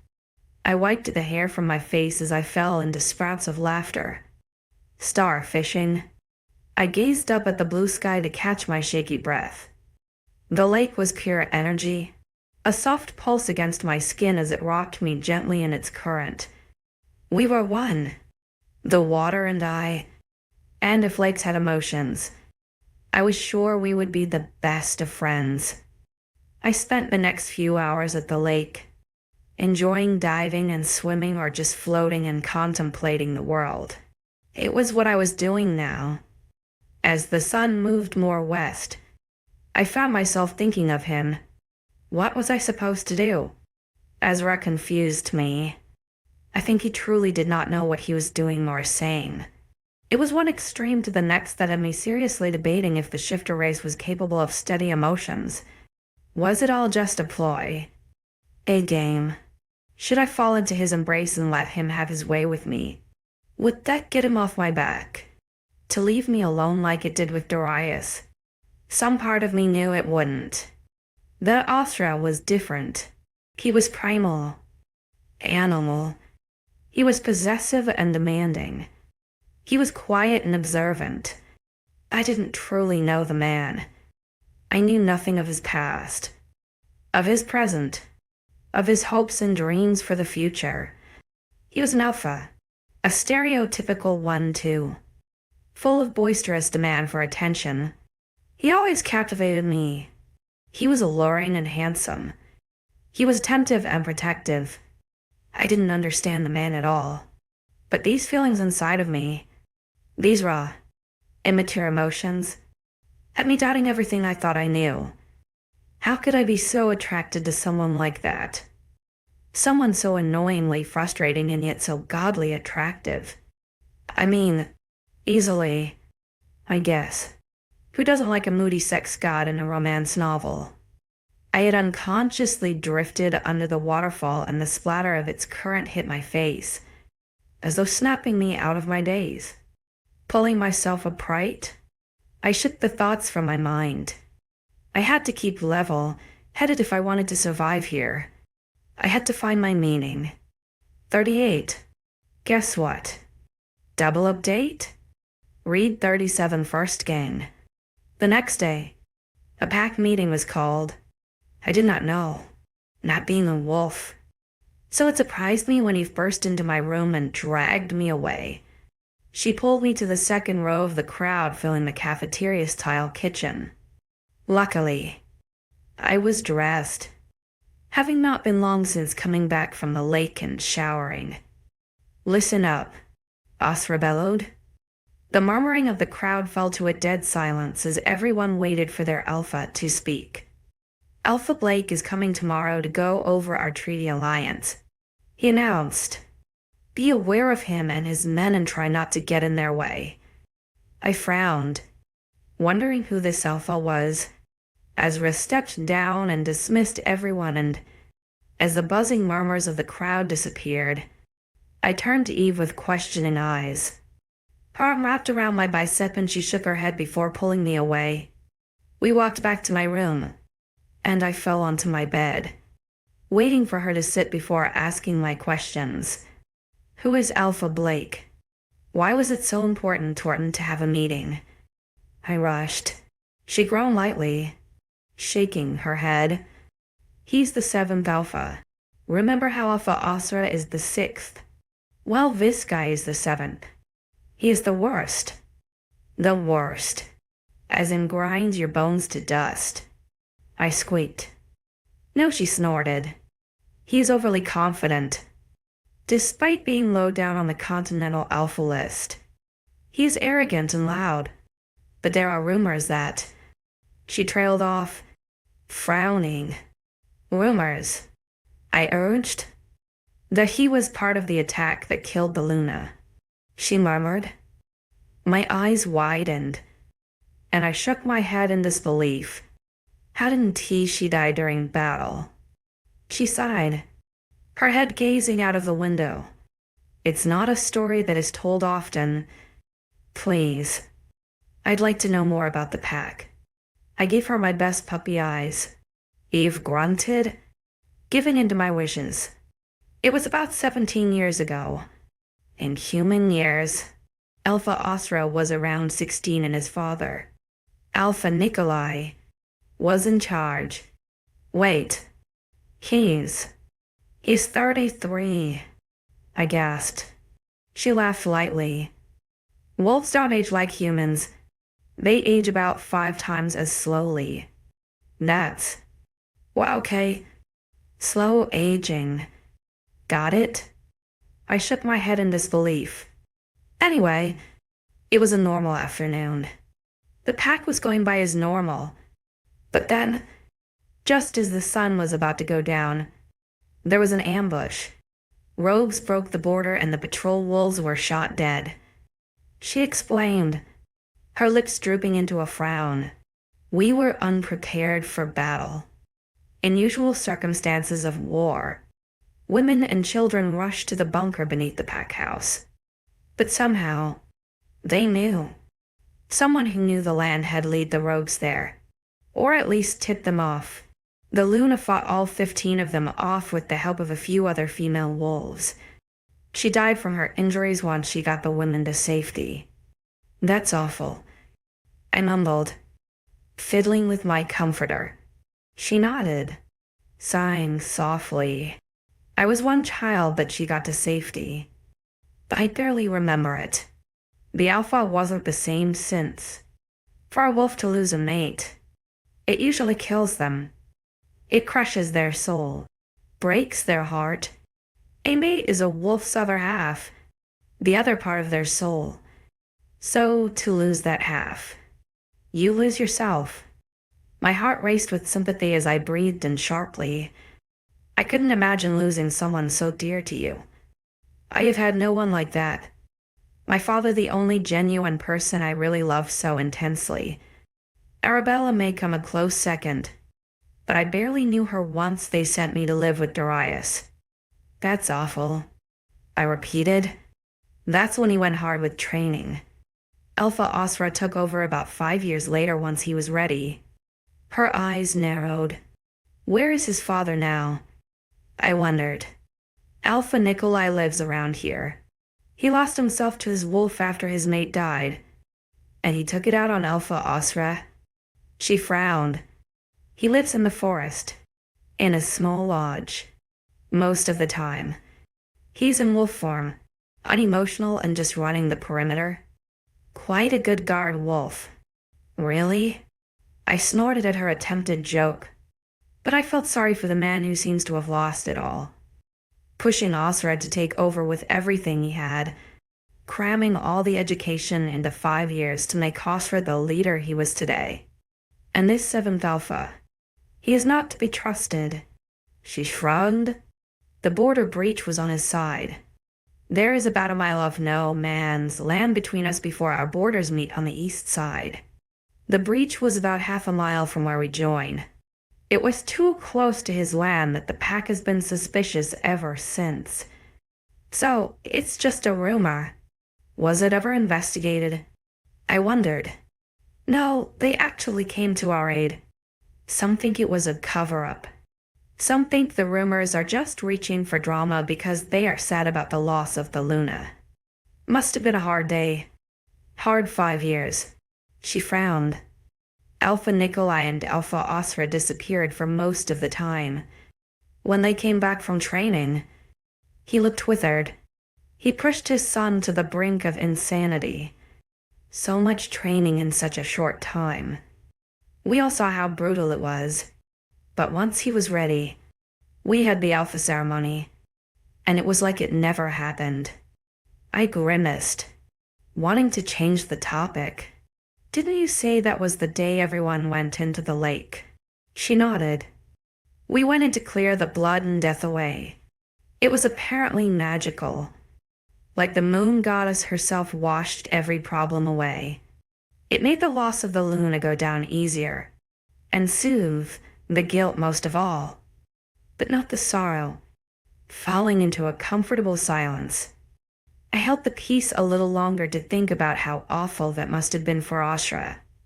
I knew firsthand what it's like to lose a parent in cold blood. My heart ached for him, my opinion shifting a little to why he was perhaps the way he was. My father always taught me to speak my mind and not to take shit from anyone, something I tried my hardest to do once he passed. I wonder if Asra had a similar opinion. Block it all away and hope it stays away. As the sun went down, we made our way down to dinner. Most of the wolves had already left to turn for the night since it was nearing 8 o'clock. Grabbing a plate of leftovers, I almost bumped into one maid as she hurried about cleaning up discarded plates. Sitting at the table beside Eve, I watched her with a scowl. How Asra could employ someone to tidy up after wolves. They should do it themselves. They already get all their meals cooked for them. The least they can do is put their dishes away. Why are you staring at her like that? I snapped out of my attentive focus at the intruding voice. It surprised me to see Rio sat before Eve, his lard from hunched over a half-eaten plate of food. He glanced over his shoulder to eye the person serving. His lips pursed in a frown as he tried to see what my problem was. They worked hard, I stated, waving my fork as the maid disappeared. He turned back to me, a scoffing laugh escaping him. They are meant to work. They are who? He suddenly cut off his sentence, swallowing loudly as he eyed Eve. I noticed her shift her weight, her hand itching her temple as she no doubt sent him a look. They're humans, I finished curiously. Asra employs humans. Rio frowned, but nodded. He does. How much does he pay them? 2 coins a day. My eyes bugged out of my head. Is that it? He flinched, and I had the slightest remorse for taking it out on him. It was Asra I should demand things from. That is plenty for them to get a meal. Do you supply board and lodge? A roof over their heads. His silent frown was my answer, and I groaned in exasperation. So, 2 coins a day. Enough for a meal, as you said, but not enough to keep warm and dry. That is awful. You are awful for letting that happen. Do they ever get a pay rise? Things are getting more and more expensive as the months go by. Wolves up in costs of everything all the time. Eve nudged me, shaking her head. 𝐊𝐢𝐬? I grunted at her lack of enthusiasm. Where is Asra? Her lip twitched with annoyance at the title drop. As always. Rio interrupted, saving her neck. He's out of office. When is he back? I scoffed. He shrugged, and I groaned, sliding my chair back. I'm going to bed, not giving them another thought. I stomped my way out of the dining room, taking my dish into the kitchen. A sweet maid took it without looking up. It only enraged me further. The fact they taught her to not look at anyone. I would get them the justice they deserve. Perhaps that was my purpose. If 𝐊𝐲𝐬 was my so-called mate, then surely I had some power in this. Maybe I could persuade him. I could make the world, the districts and villages better. This was it. I know what I had to do. I went to bed with a determination last night and woke up even more so. I got washed and dressed, ready for a day of ass-kicking. But to my disappointment, 𝐊𝐲𝐬 wasn't anywhere. I tried his office and even asked if he was in his room, but none of the commoner wolves seemed to know where he was. I truly envied the wolves' ability to speak to each other in their minds. I went by breakfast on my own terms, having been up later than the normal crowd of wolves.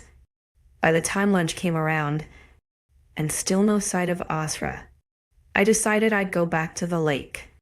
I was jittery and wanted to burn off steam, so what better way to do that than swim in something that could easily kill me? I snorted, eyeing the cloudy day.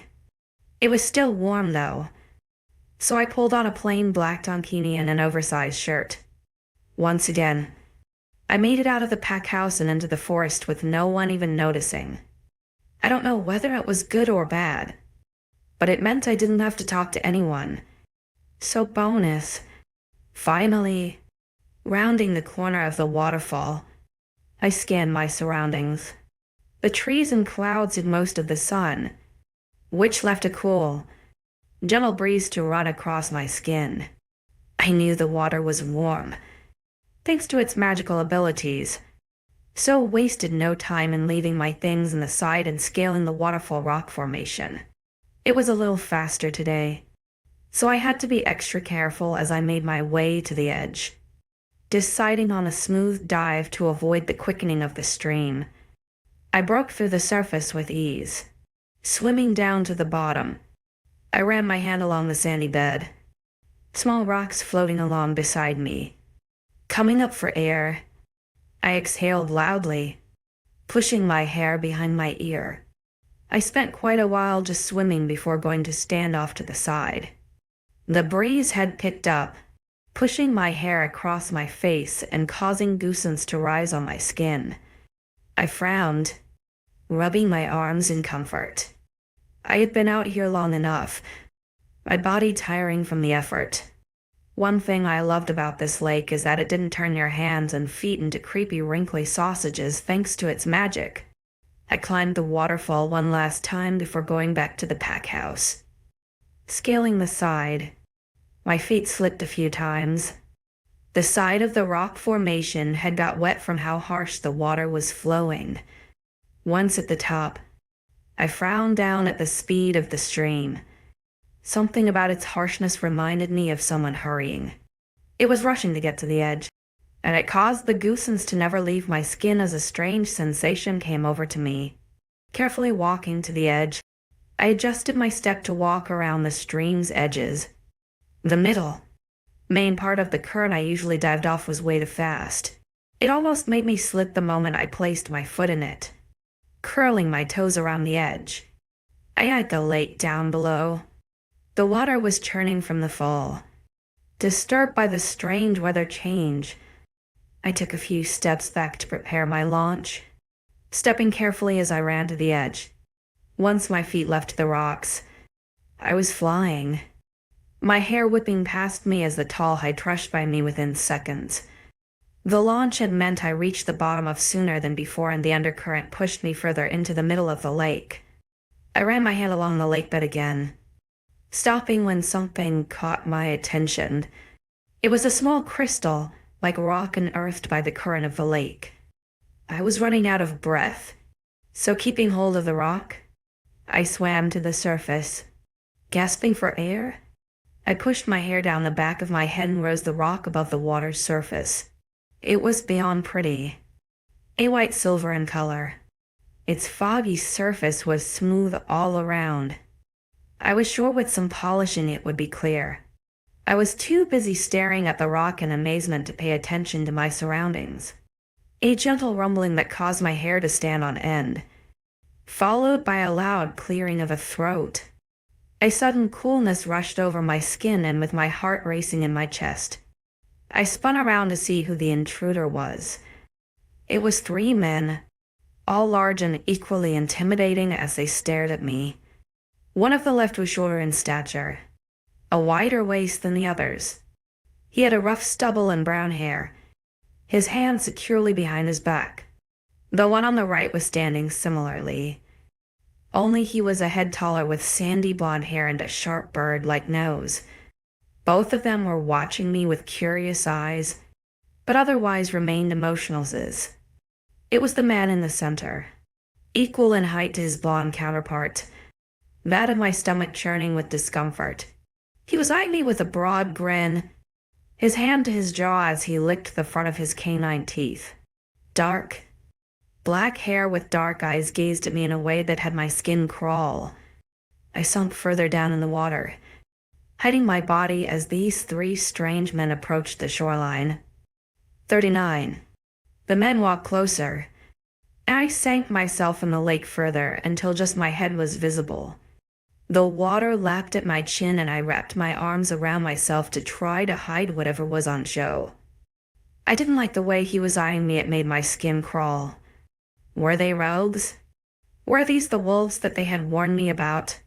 They didn't seem crazy. What are you doing out here? The middleman wondered. I swallowed, my eyes darting between them as they stopped at the edge of the lake, mere meters away from me. I was sure they could reach me in a split second. Their shifter ability of speed way greater than mine. His nose twitched as the wind blew my hair into my face, a sly smirk lifting his features. For the first time in a while, I felt fear creep up my spine. The way this man's eyes flashed and how his sharpened teeth glinted did not settle right with me. What are you doing out here, little human? He asked again. I stayed silent, and he cocked his head, his eyes scanning beneath the water. I pushed my body back further, my feet slipping from the surface of the lake as I grew deeper. What's wrong? Can't speak, he teased, a loud laugh escaping his throat that caused me to jump. His two friends snickered as he tapped them on the chest with the back of his hands. I licked my lips, my throat now dry with fear as the urge to run him through my body. His eyes followed the movement of my tongue, quirking with interest. He suddenly lowered himself until he was crouching, his long black coat trailing along the floor, and his hand gently dipped into the surface of the lake, holding my gaze, a small purr built in his throat. What are you doing out here? All alone. She's not alone. I jumped in surprise, my head spinning to the side as 𝐊𝐲𝐼 rounded the rock formation of the lake. He walked quickly, smoothly, jumping over a large rock until he stood about 2 meters before the three men. 𝐊𝐲𝐼 was shirtless, clad in just some shorts and barefoot. He stood at the lake's edge, a towel in his hands and angling his back so it was blocking me. The man rose to his feet, sneering at 𝐊𝐲𝐼 with what I assumed was indifference. Alpha, so glad to see you again. He bowed his head, hands clapping in front of him. 𝐊𝐲𝐼 grumbled. Alpha Blake, we directly instructed you where to enter my territory and what trail to walk. My shoulders straight, and the visiting Alpha's name had come as a surprise. I was glad they were not rogues, but it did not stray from the fact he was not to be trusted. Blake chuckled, shrugging his shoulders. When I smell something delectably feminine and ovulating, I cannot help but seek it out. Fertility always smells divine.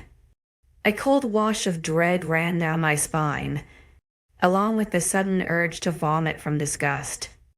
Fertile, delectable. What even was this man? No, I didn't want to know. I really wanted to get out of here. 𝐊𝐲𝐼 didn't like it, his head turning to meet my eyes as he held out the towel. Come here. I hesitated, glancing between him and the visiting man. My gaze settled back on 𝐊𝐲𝐼, my fear clear on my face. His eyes were hard, dark blue, swirling against the hard contours of his face. 𝐊𝐢𝐬𝐩, come here, he repeated. I swallowed, deciding he was the lesser of two evils, and nodded gently. I moved closer to him, quickly inching out of the water and running to his side. I was aware of the multiple eyes on my body, and 𝐊𝐲𝐬 was quick to grab me by the arm and push me behind him. My hands fell to the hard skin of his shoulders as I hid behind him. He passed me the towel, and I hastily wrapped it around my shoulders as a shudder ran along my body. His back was tense. His hands clenched at his side as I pressed my body against his skin. Pretty name, Blake murmured, and 𝐊𝐲𝐬 growled again. You do not seem as damp as the little human. Alpha. Not fancy the swim. I clenched my jaw at the dawning tease, but 𝐊𝐲𝐬 seemed to ignore him. I shall have my men escort you to where you shall be residing, 𝐊𝐲𝐬 stated. I kept my eyes firmly on 𝐊𝐲𝐬's back, tracing the tattoos on his shoulders with my eyes. Blake sighed heavily, his feet crunching as he took a step closer. My nails dug into his skin slightly at the other alpha's movement, and 𝐊𝐲𝐬's hand came behind him to wrap around my waist. Peculiar behavior, Blake stated. 𝐊𝐲𝐬 growled, halting the man in his tracks. Footsteps grew closer from behind me, and I turned my head to catch sight of the more men. Everett, Caleb, and 𝐿𝐢𝐬𝐽 I didn't know were running into the clearing. All three of them had hard glares, coming to a stop and surrounding their alpha. Caleb stood closest to me but to the side, his arm brushing against my bare shoulder. He glanced down at me, his lips pulled down in a grimace as he briefly scanned my face. I shivered and looked away, choosing to stare in front of me again. If you will, please join my men and they shall escort you to where you will stay tonight. 𝐊𝐲𝐬's voice was clear. Okay. We shall go in peace. Blake sighed loudly. I never knew following an instinct was such a crime. I built up the courage to peek around 𝐊𝐲𝐬 as he said that, and Blake caught my gaze straight away. He smirked, his eyes were wide with amusement when he caught me peeping. I gave you strict instructions to a meeting point that you did not follow. 𝐊𝐲𝐬 growled, his fingers flexing on my ribs as he pushed me back behind him. I frowned, wondering how he knew I was peeping so easily. I apologize, Blake chimed, attempting to sound sincere. No one acknowledged his apology, and the crunching of dirt filled the air as Blake and his men moved. 𝐊𝐲𝐬 kept me hidden from view, turning us as they walked by. Caleb left our side, flanking the rear of the men as Everett and the other male had the sides. I watched from behind 𝐊𝐲𝐬, my feet back in the water as the six of them met with another two males hiding in the trees near the waterfall. Nobody turned back, but I saw Blake's head turn ever so slightly to glance over his shoulder. Everett growled at him, causing the alpha to laugh and faux jog forwards. Once they were out of sight and their footsteps disappeared, I sighed loudly, the nerves clutching my throat slowly dissipating. 𝐊𝐲𝐬 returned, his large movement catching me off guard as I stumbled back a step into the water. His eyes were flaming with annoyance, his canines flashing as he sneered at me. What are you doing out here alone? He growled. My non-existent hackles raised. I pulled the towel around my body tighter. Ugh. You should be. He snapped. He took another step towards me until his bare feet were in the lake as well. I felt it instantly, that familiar warmth emitting from the lake. He hesitated, dropping his glare to direct it at the water instead. I have been coming out here for a few days to swim. I huffed. I didn't think it was a problem. It is. He grunted. You can't come out here. Why? Because I'm a girl. I snapped. No. Because I'm human. No, then what? I'm not defenseless, and I showed that pretty well when fighting Eliza.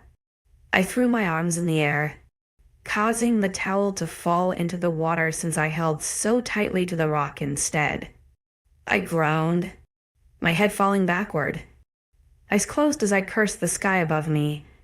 With only one towel on me, I would have to walk back to the pack. Wet and soggy. Brilliant. 𝐊𝐢𝐬𝐩. 10 out of 10 on dumb things to do today.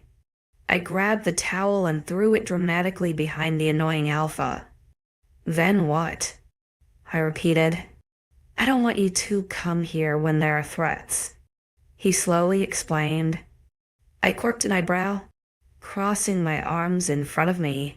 His eyes flashed down to my chest, and I grunted before lowering them so I wasn't scrunching up my assets. Threats? Like Blake? I wondered. He growled, blue eyes darting away from my semi-naked form. Don't say his name. If he is such a threat, why not go to his land? To be surrounded by wolves I don't trust. He scoffed. Better than have him come here and get a lay out of your land and inner workings. I pointed out. He paused, blinking slowly as he thought about what I said. His tension lessened the longer we stayed quiet, until eventually he grunted and took a step forward. The warming hug against my calves from the water increased, and it caused both of us to inhale. Do you feel that as well? I whispered. 𝐊𝐲 sighed, his eyes closing as he slowed his breathing, taking a large 𝐊𝐢𝐬𝐩 of air before he met my gaze. His eyes were softer, less harsh, as he searched my face and neck. Did he touch you? He asked quietly. No, I muttered, shaking my head. I stayed in the water. He didn't enter. You've had even good time. His jaw briefly tensed. Good? It was silent after I nodded, awkwardly looking down at the lake as it lapped at my ankles. The waterfall behind me had gone eerily quiet, and I turned over my shoulder to find it had slowed back to its usual trickle. Narrowing my eyes at it, I sent a silent, confused curse to Mother Nature. You are scared, 𝐊𝐲 commented, looking back at him. I shrugged. My defense is up. You cannot trust him. I know. Silence again, and I kept his gaze.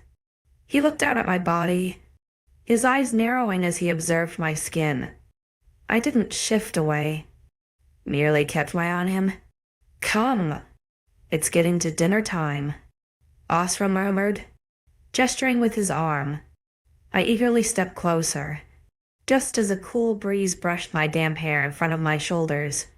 𝐊𝐲 already turned around but must have caught a scent because he growled lowly. I made no comment, trudging out of the water and towards my dry shirt. I'm just going to get dressed. I muttered softly, stopping by my clothes.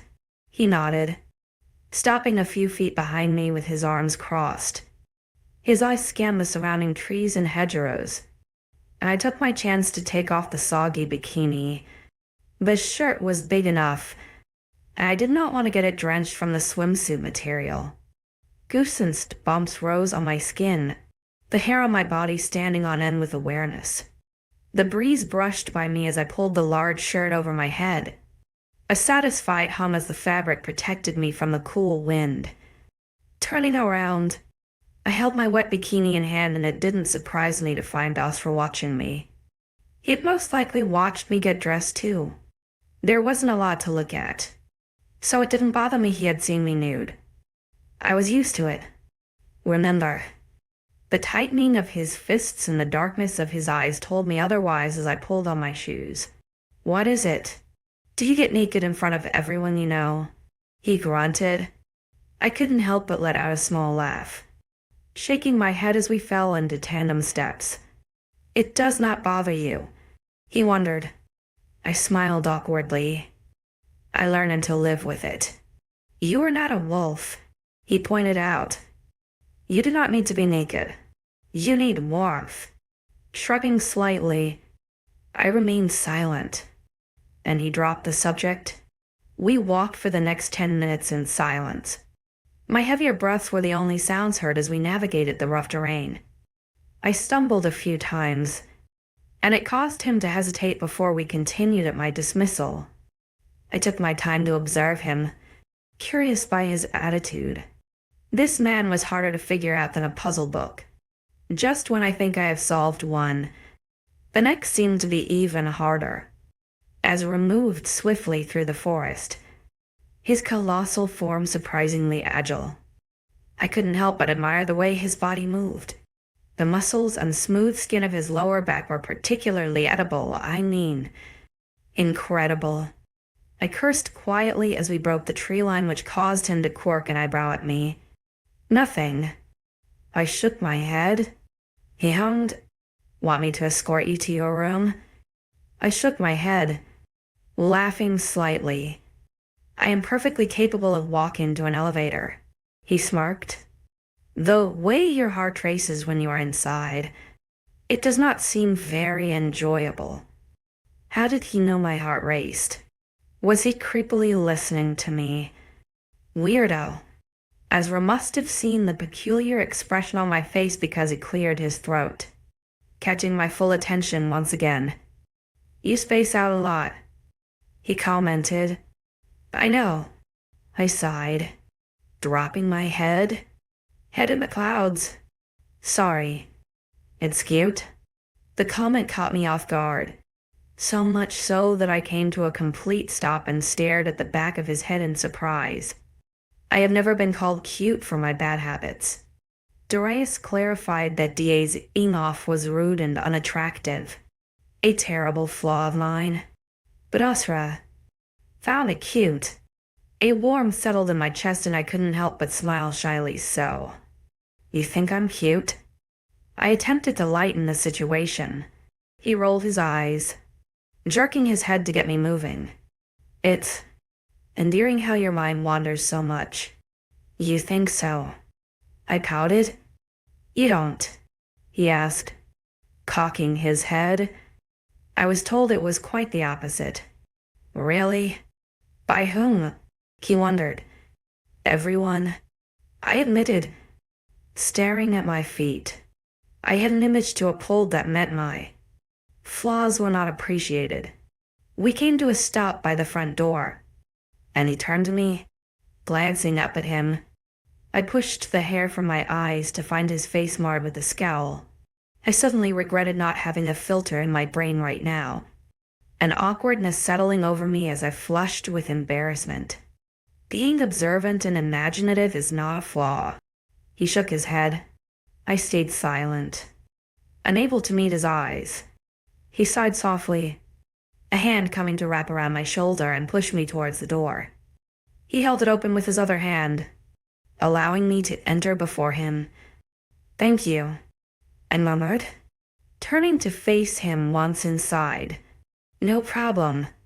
He smiled softly. "Not just this. Thank you for the whole creepy, curvy, alpha thing," he grumbled, his hand pushing a strand of my hair away from my face. It caused the goosebumps to return, a flush spreading across my cheeks. "If he bothers you again, do not hesitate to shout me. I will hear you, no matter where you are." Staring into each other's eyes, the tension rose with his admittance. My heart raced with a strange sense of comfort before he nodded at me and walked away. Exhaling loudly, I ran my hand through my hair before walking towards the death trap, the ghost of his fingers against my skin. Once inside, I sank against the wall to try to calm my racing heart. What is this man doing to me? 40 warning, sexual content. This is an 18 book, guys. PLS, remember that. As soon as I reached my room, I headed straight for the bathroom to clear my head. Turning the shower on, I was quick to take off the damp shirt and get under the current. Closing my eyes to wash the ghost touches of Blake's eyes, I submerged my face under. Despite all of that, all I could think about was the way Asra protected me, running the soap over my body. I thought of how his hands held me by the waist, how he pulled me into his back to hide me from the intruding males, the ghost of his hand as it pushed the hair behind my ear. I shuddered, running my hand between my thighs and causing a bolt of electricity to jolt through me. Those hands, caressing me softly, never firm unless he was keeping me out of harm's way. The way the water reacted to his presence, how his body was always warm. He made me feel calm when he was gentle, and I could look him in the eye without breaking eye contact. Despite his large and imposing size and status, he brought me a sense of calm. His touch had my body lighting up in ways that Darius never did, and I craved him even more for that. My lips parted as I ran my hand along the length of my body, enjoying the way my skin pebbled and nipples rose to attention. Unable to resist the temptation while rampant thoughts still lingered in my mind, my hand lowered to touch myself. I exhaled shakily, the water an aphrodisiac as it ran down my breasts and stomach. I hummed softly as I brought myself my own pleasure, my back arching as my head pressed into the wall. It had been a while since I had touched myself, too afraid back home of what may happen if Darius ever caught me. I couldn't help. I couldn't stand 𝐊𝐲𝐬's embrace. His presence was too overwhelming. His blue eyes were captivating, but I refused to be a pawn in his game. But damn, even his body, sculptured in all the right places, strong defined jaw and shoulders, bulging biceps and well-defined back muscles. I remembered the way my fingers dug into his shoulders, the way his tattoos hugged every contour of his physique, his tempting V-line leading to that glorious, more than enough member I glimpsed at the lake last time. I whimpered, my hand sliding more furiously against my clit. I moaned, angling my body so the water streamed directly against the palm of my hand. My breaths were quick, the cool tile the only thing keeping me standing. I was too busy in my small section of heaven to even care about anything else. So safe to say, when I finally opened my eyes and found dark blue ones blinking back at me, it took me a moment to realize it wasn't in my head. I jumped, my hands flying to cover myself as I screamed in horror at 𝐊𝐲𝐬's being. He was frowning, leaning against my vanity with his arms behind his back. His hair was more disheveled than when I last saw him. I wondered how I didn't even hear him. Glancing at my door, I blinked through the pouring of the shower. How did you get in here? His eyebrows furrowed at the sound of my screech. You didn't lock your door. My lips parted, unable to form words. Get out. Oh no. Please, don't stop on my behalf. He grinned, his pupils blown. It was just getting to the good part. I cursed, turning around to face the wall and hide my shame. It only resounded in a soft grumble from 𝐊𝐲𝐬, but I figured giving him my ass was better than him gawking at my aching front. Why are you even in here? I muttered, embarrassment flushing my cheeks. You are my mate, so. I spat, shooting him a glare over my shoulder. I am more connected to you than you realize. He chimed, sounding rather pleased with himself, and I grunted, rinsing the remaining soap from my hair from earlier. When it feels like my mate is receiving intimate pleasure, I had to make sure that nobody was taking what was mine. He growled. Little to my surprise, it was more entertaining than that. Wanting to give him a piece of my mind, I spun around to glare at him, as there as the day I was born, water pounding down my skin, and 𝐊𝐲𝐬 wasted no time in tracing his eyes across my body. Are you going to continue, or do you need some help? He cocked his head. I glowered at him, my hands moving to my hips to not look so intimidated. He was messing with me. The cocky smirk on his face was testing me, egging me on to try it. My adrenaline was pumping, eager to prove this man wrong. Pushing the wet hair from my face, I decided my fate. With confidence boiling beneath my skin, I slowly dragged my hands down my body. The water cascaded just right, my hands grabbing at my breasts before trailing down to finish my own business. 𝐊𝐲𝐬𝐬's eyes followed my movement, blazing, when my fingers continued their task. He shifted his weight, and I ran my eyes along his freshly clothed body, only to be surprised when I found the growing tent in his trousers. It only fueled me more, as his eyes stayed locked on my body. A burning desire built in mine. His scent invaded the fog-filled air, filling my lungs with every breath. It was intoxicating, a fruit that I couldn't get enough of. A small moan of pleasure left my lips as my stomach tightened and 𝐊𝐲𝐬𝐬 growled in response. It only seemed to edge me on further, the deep baritones of his groans vibrating my senses. He leveled his gaze with mine, and I darted my eyes to his crotch, licking my lips. He pampered himself, shifting the bulge in his pants. I whimpered, arching my back as my hand vigorously chased my high. Ezra, seemingly unable to hide his desires anymore, quickly pulled down the waistband of his trousers and pants and pulled himself out. I moaned the length of him, licking my lips as the first drop of pre-cum escaped the tip. He growled, his hand urgently pumping himself. His eyes closed, his lungs filling with my scent as I neared my finish. The size of him fascinated me, his width almost the same as his fist, his length reaching far past his belly button. I had never seen a cock so large, and it not only terrified me, but set a burning enthrallment of what through my body. My eyes closed, unable to hold the direct contact as I brought myself, finally, to my climax. My thighs shook, my breath heavy as I panted against the wall. Finally sated, my hand slumped against my stomach, my shoulders easing against the wall. 𝐊𝐲𝐬𝐬's low grumble grew closer, and the shower turned off.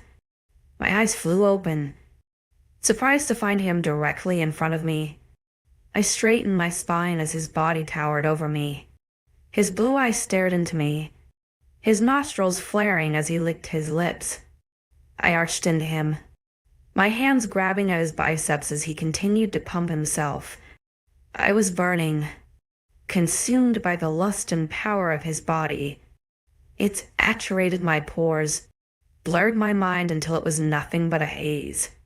His low grumble sent my body into a tremor that had me gasping in his scent. "Look at me," he whispered lowly. My eyes rose from his chest to find his face so close to me.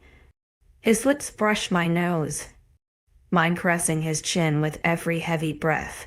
He groaned, his spare hand moving to hold his weight behind my head as he leaned over me. I blinked slowly, licking my lips to get more of his delightful smell and warmth into my body. He suddenly cursed, his hands slowing as jets of warmth streamed down my stomach.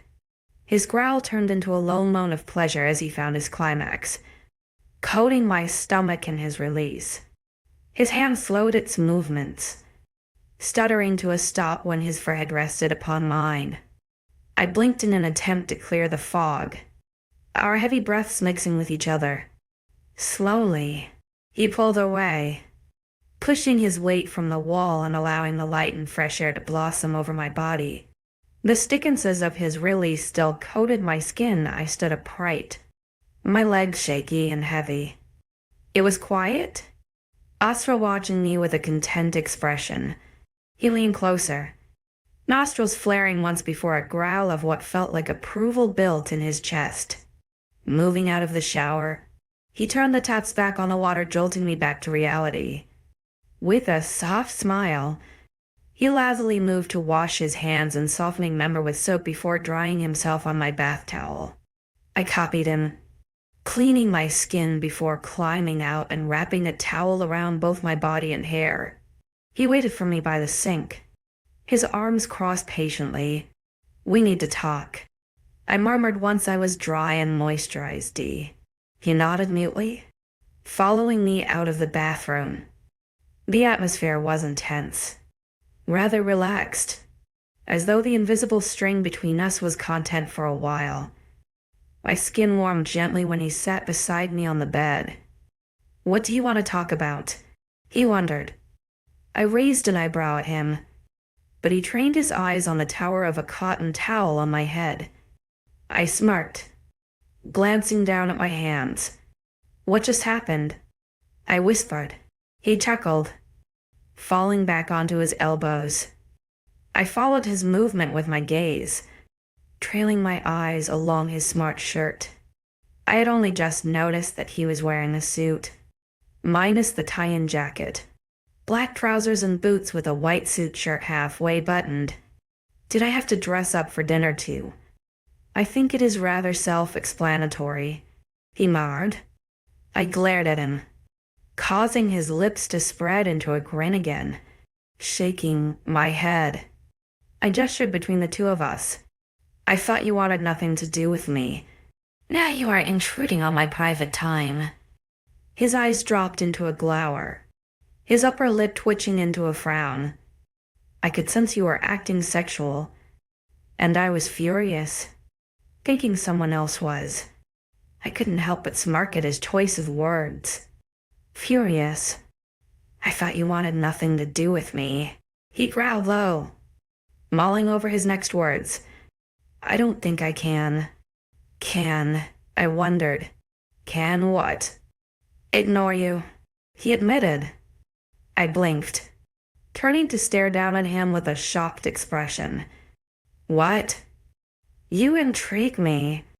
You draw me in without even realizing." He pulled himself upright to sit beside me, glaring holes into my knees. It makes the beast part of me so eager to. I swallowed past the lump in my throat too, sank my teeth into you. I flinched with surprise, an icy shiver of dread running down my spine. I shifted away from him. The fear of being torn into pieces outweighed the lusty thoughts. "Because you are my mate?" I asked after a moment's pause. He hesitated, avoiding eye contact before nodding once. "Yeah?" Silence once again consumed us before I built up the courage to say the words I needed to say. He clouded my thoughts, held my desire captive. I had to put a boundary in place. "This cannot happen again," I commented. His growl was loud, reverberating around the room. He pushed up from the bed, stomping loudly until he was a few inches away, running a hand down his face. His nostrils flared before he huffed loudly. "You are right," he snapped, eyes blazing as they stared at me. It was as though he was taking in a last look. And then he shook his head and stormed out of my room like a temperamental child.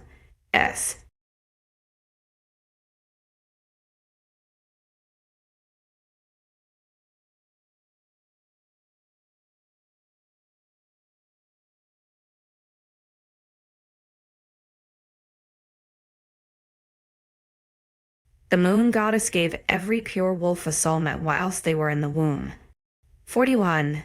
It took me a while to prepare myself to go down for dinner after what happened with 𝐊𝐲. If my mind wasn't already mush, then it was definitely a pile of mashed potato now. First, whatever the hell happened in the bathroom and following with the confrontation, it was like the small rendezvous never even happened. What did this man want from me? He made it very clear a few weeks ago. And now I was getting more confused. He seemed secretive in nature, but I was getting major whiplash. And now he wants to tear me to pieces, to sink his teeth into me. Did this man even like me, or was my humanness too much of a tasty treat? He was part human. Did that make him a cannibal? The thought of having to go down there after what just happened did not appeal to me, so I stayed in my room steaming over it for a while. I was still clad in just my towel when Piper came bursting into my room. Her dark eyes darted straight to my bed, narrowing in suspicion. "I would like to ask why it is taking you so long when dinner is almost ready, but the towel seems to tell me you are behind schedule," she hummed, crossing her arms. "However, I can see that your hair is mostly dry and your skin is no longer pebbled with water." Rolling my arms, I adjusted the towel at my chest, and she stepped further into my room. "Let's get you dressed." Sighing, I dropped my gaze. "I don't want to go down to dinner." "Was it because of the new Alpha?" she asked, taking some clothes from my dresser. I shivered at the memory of him. My mind totally focused on 𝐊𝐲𝐺 to remember the creepy Alpha. Was he going to be there at dinner? "He is down there. It is courtesy of us to host him at dinner." She frowned. "It was called 7 minutes ago and will start in 23 more. So let's hurry before this is an embarrassment." She gestured for me to stand, and I did so with a groan. Taking the underwear from her, I dropped my towel and pulled it on. I focused on stepping one leg at a time and didn't realize she was standing in front of me expectantly. "What?" I wondered. She pointedly made a show of flaring her nostrils. "You smell of sex." My cheeks flamed. "I have not had sex." "Oh, and the Alpha's tench is just an accessory." She snorted, lazily grinning. "Eureka of his? Don't you say it." I narrowed my eyes. "Jizz." She laughed when I groaned. "That is an awful word." I muttered after she stopped barking with laughter. "Would you prefer I use scum? Or semen or bodily fluids?" Her giggles filled my room once more, and I groaned with embarrassment. When she didn't stop, I threw my towel in her face and she stumbled backwards. Sobering up, she grinned at me before passing the address. "What happened?" "A competition," I stated, running my hands over the soft fabric. She quirked an eyebrow. "Of sex?" Shaking my head, I pursed my lips. He came storming into the bathroom whilst I was enjoying myself in the shower. Her eyes bulged with amusement. "Go on," said that he thought someone was touching me. I rolled my eyes. She squealed, like a knight in shining armor. Recoiling from her delight, my nose scrunched. I shouted at him first, but then he dared me to continue. So I did. And she giggled.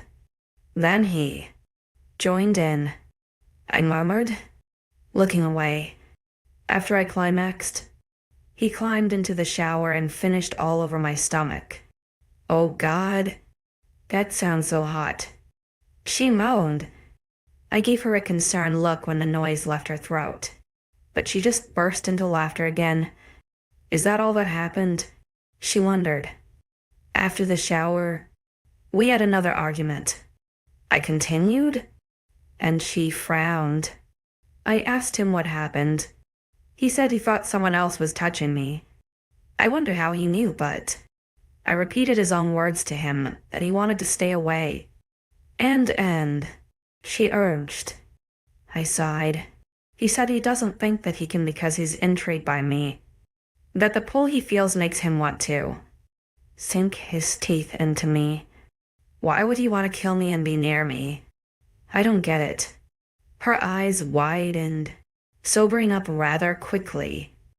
I shifted nervously, playing with the folded dress in my lap as I waited for her reaction. When she let out a long breath, I looked up expectantly. Okay, so what happened before this moment? Did something trigger it? It seems very tense. It was tense. I agreed. I was looking for him actually, but couldn't find him. So I went swimming. Then these 3 guys came out of nowhere and started eyeing me up. It terrified me. I thought they were going to do something bad to me. Then 𝐊𝐺𝐼 comes out of nowhere, hides me, and protects me before walking me back. So he must have felt your fear, she murmured. I watched the side of her face as she fell deep into thought.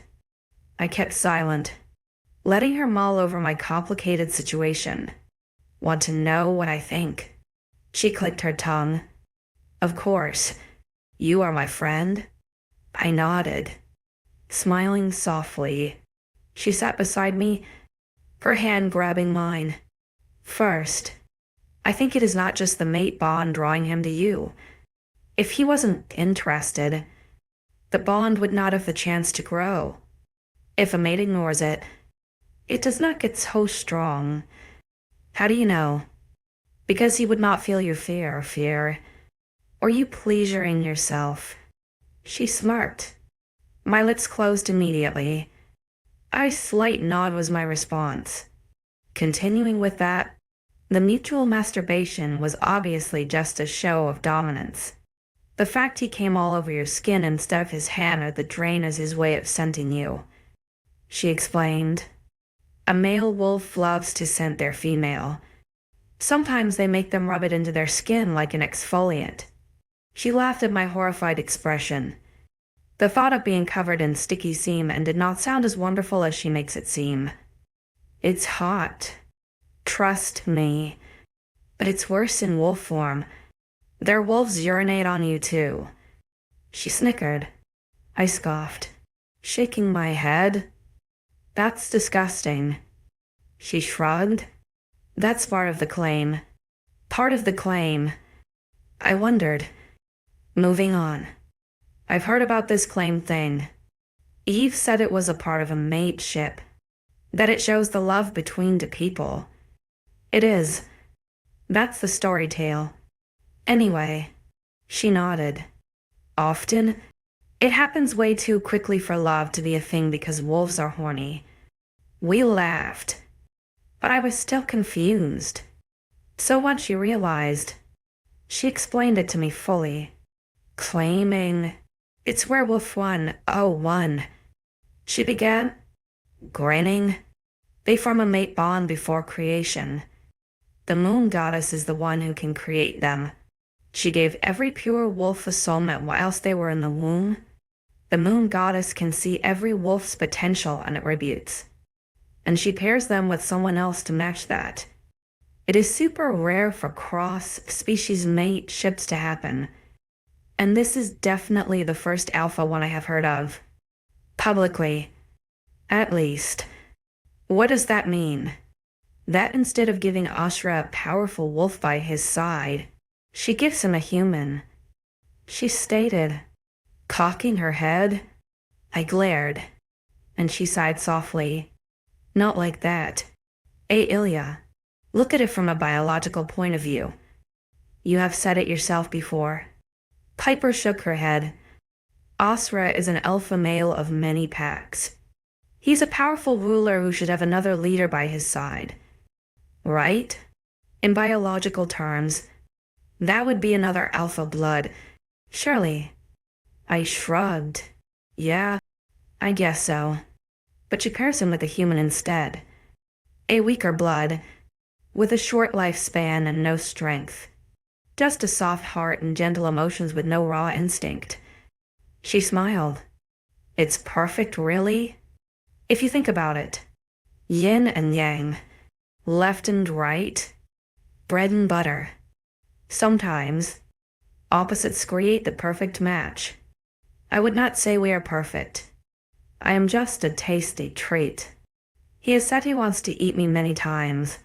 I shook my head. She snorted a laugh. Let me continue. And you realize that is not what I mean. Fine. I sighed. Back to basics. A claim happens between two people who want to be together. The bond is the sacred thing that draws the match together. If it is ignored or rejected, it can be agony to wolves. Rejected, I repeated, remembering the heart-stricken face 𝐊𝐤𝐬𝐬 gave me when he asked me that. When one counterpart rejects the bond, essentially, it is them dismissing the bond, going against the moon goddess and her blessing.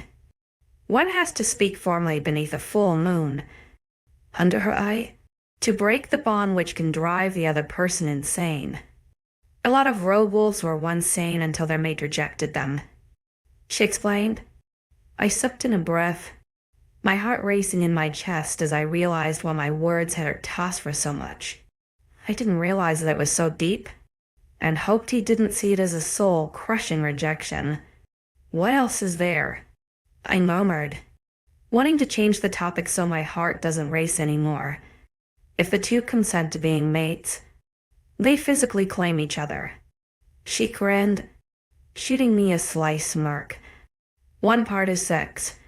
It mixes the scent of two people on a deeper level, ingrains it into the bloodstream and skin through sweat and touch." My lips twitched, wanting to frown, but I resisted as the doe-eyed look came across her face. "Now, wolves can fuck, sure. They will just smell for a while." She shrugged. "But if they want to make it a claim, they have to mark each other. With teeth?" I gulped, my heart jumping in my chest. "Teeth?" She nodded, brushing my hair over my shoulder. Her finger traced my throat, gently pushing against my pulse before sliding down my collarbone. "Right on the neck or shoulder is preferable. Anywhere teeth can sink in and leave a scar. But most love to do it on the neck." She mumbled softly, causing me to shiver. "It's a vulnerable part of the body. One wrong move and it can kill you. To bare your neck to someone is submitting. So in claiming terms, it is allowing the other person to have that control of you. I don't want someone to by tor control me." I whispered. "They have controlled me all of my life."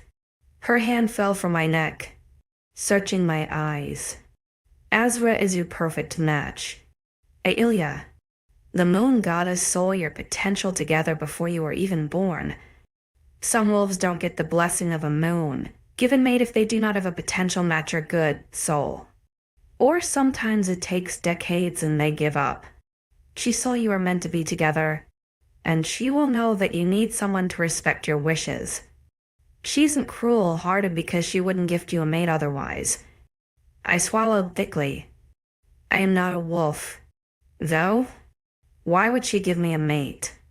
Perhaps she saw how alone you were, how controlled you were. She is kind and forgiving. It is why we love her so much." She smiled, taking my hand. "You are always meant for this. 𝐊𝐢𝐬, every obstacle has led you here to 𝐊𝐲. That is the fate of the wolf bond." My shoulders sagged with the burden of her words. If she had matched me with 𝐊𝐲, and he had been waiting for me through most of his adult life, that was a lot to take in. It was something that I definitely was going to need a few nights to think about. So, want to keep talking? Or are you ready to go down for dinner? Piper wondered, licking my dry lips. I mulled over her words for a while longer. Maybe seeing him whilst it is fresh can help you think about this better. I felt safe with 𝐊𝐲 and the clarification of him not wanting to kill me, but mark me as his, settled my nerves.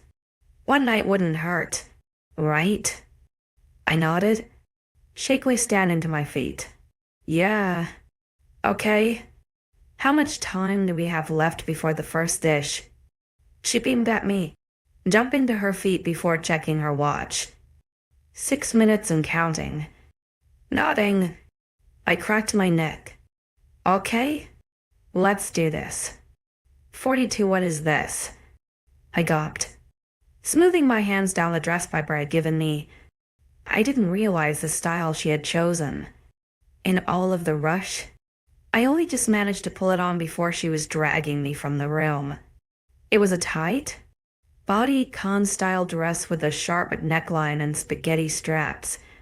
I now realize why she forced me into a strapless push-up bra. "We're already out of your room.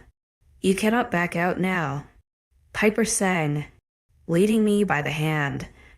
"It's pink," I shouted in protest as we waited for the elevator. "I have never worn pink. I am too ginger for pink." "Nonsense," she chirped, pushing me inside. "Look at yourself and tell me that you don't see a banging body." Glaring at her, I begrudgingly looked at myself in the mirrored wall. The door shut behind me and the lurch of my stomach had me scowling, but okay, maybe it wasn't so bad. It was dark pink and soft, apparently something called velvet. It was tight at my hips and waist, but soft and supple at my chest.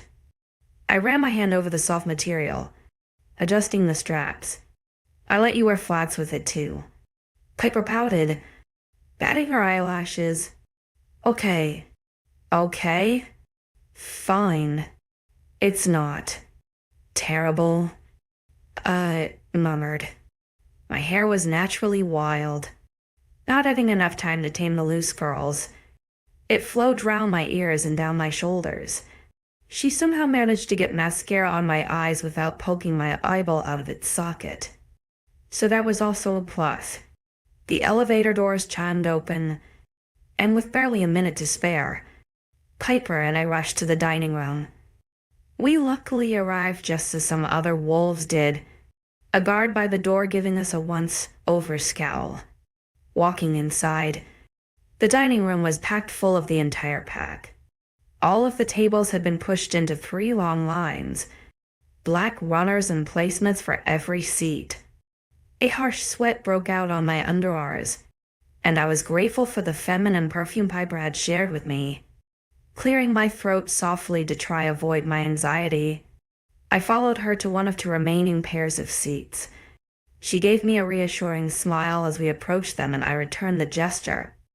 Unbeknownst to me, the seats that she chose were near the head of the table, forcing me to sit to her left. My eyebrows narrowed at the figure opposing me. It was one of Blake's henchmen, the other one on his right, my left, and to empty seats where I assumed Blake would sit. The head seat was empty too, the single chair looking lonely against the width of the table. On my left sat Everett, Caleb and Eliza. Upon seeing me, she urged Caleb and Everett to swap seats so I could sit next to her. It took a moment of arguing. However, apparently the hierarchy would be backwards, but Eliza gave her best puppy eyes and won them over. Sitting next to me, her hair brushed a soft floral scent over my nose hay. She huffed, pulling her chair in. "You look amazing." I smiled softly, appraising her satin red dress. "So do you." Piper nudged me just as I was about to continue talking, and I turned to shoot her a look of questioning, but I soon realized the cause. Everyone at the tables hushed before standing as Asra and Blake entered, Rio trailing behind them. I awkwardly stood at the formal gesture, pulling the dress down to try and hide some thigh. Asra stood at the foot of the table, Rio to his left before Blake. "Evening, everyone." Asra spoke. "Thank you all for coming tonight. As you know, we have a guest. So please welcome Alpha Blake and his men from the Medea pack." Everyone awkwardly bowed, and Blake's lips curled into a smirk as he politely said hello. I couldn't help but look away, the dreaded fear settling in my stomach again. Piper must have noticed because her hand clasped mine under the table, and I gave her a small smile of thanks. She was sat to my right, and I would just have to use her as a distraction, so I didn't have to look to my left. As Rick cleared his throat, I automatically looked his way. His eyes caught mine as he lowered himself into his seat. My heart constricted as the blazing blue locked sight on me, his jaw tensing as his eyes ran along my body. I shifted awkwardly under his scrutiny, and damn downright attractiveness, he was dressed in black slacks and a long-sleeved blue shirt, the top few buttons undone to reveal the harshness of his chest. As he sat, he slouched slightly in his chair, his hair styled evenly and smooth.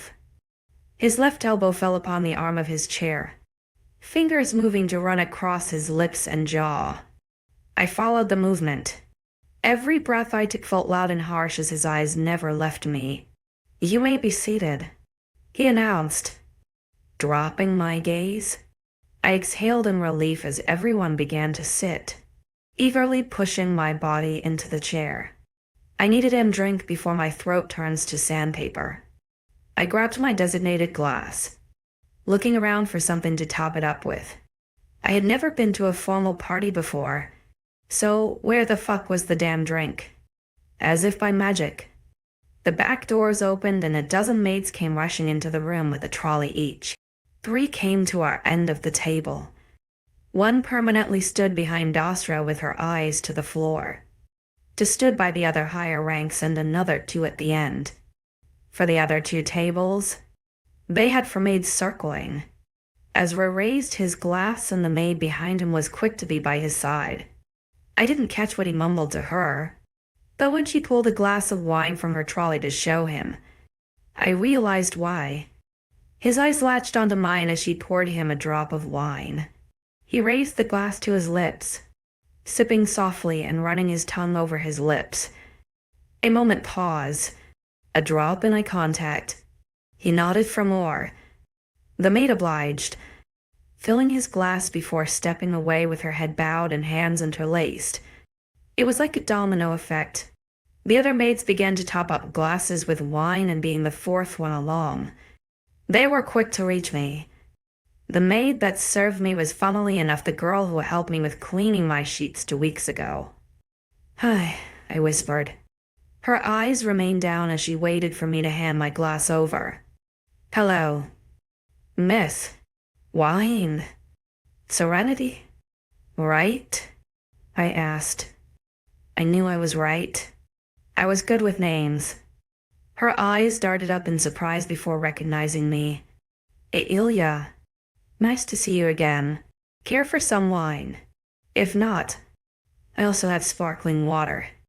I smiled up at her, nodding. "I'll try some. Thank you."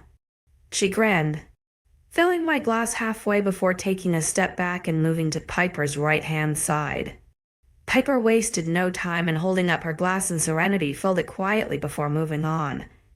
I watched her for a moment longer, took in the appearance of her hair and soft features as she gracefully filled glasses. Only 1 person asked for water. Being pregnant, and Serenity was quick to fulfill her promise. When everyone in the room was served, I focused on the gentle chatter of my surroundings.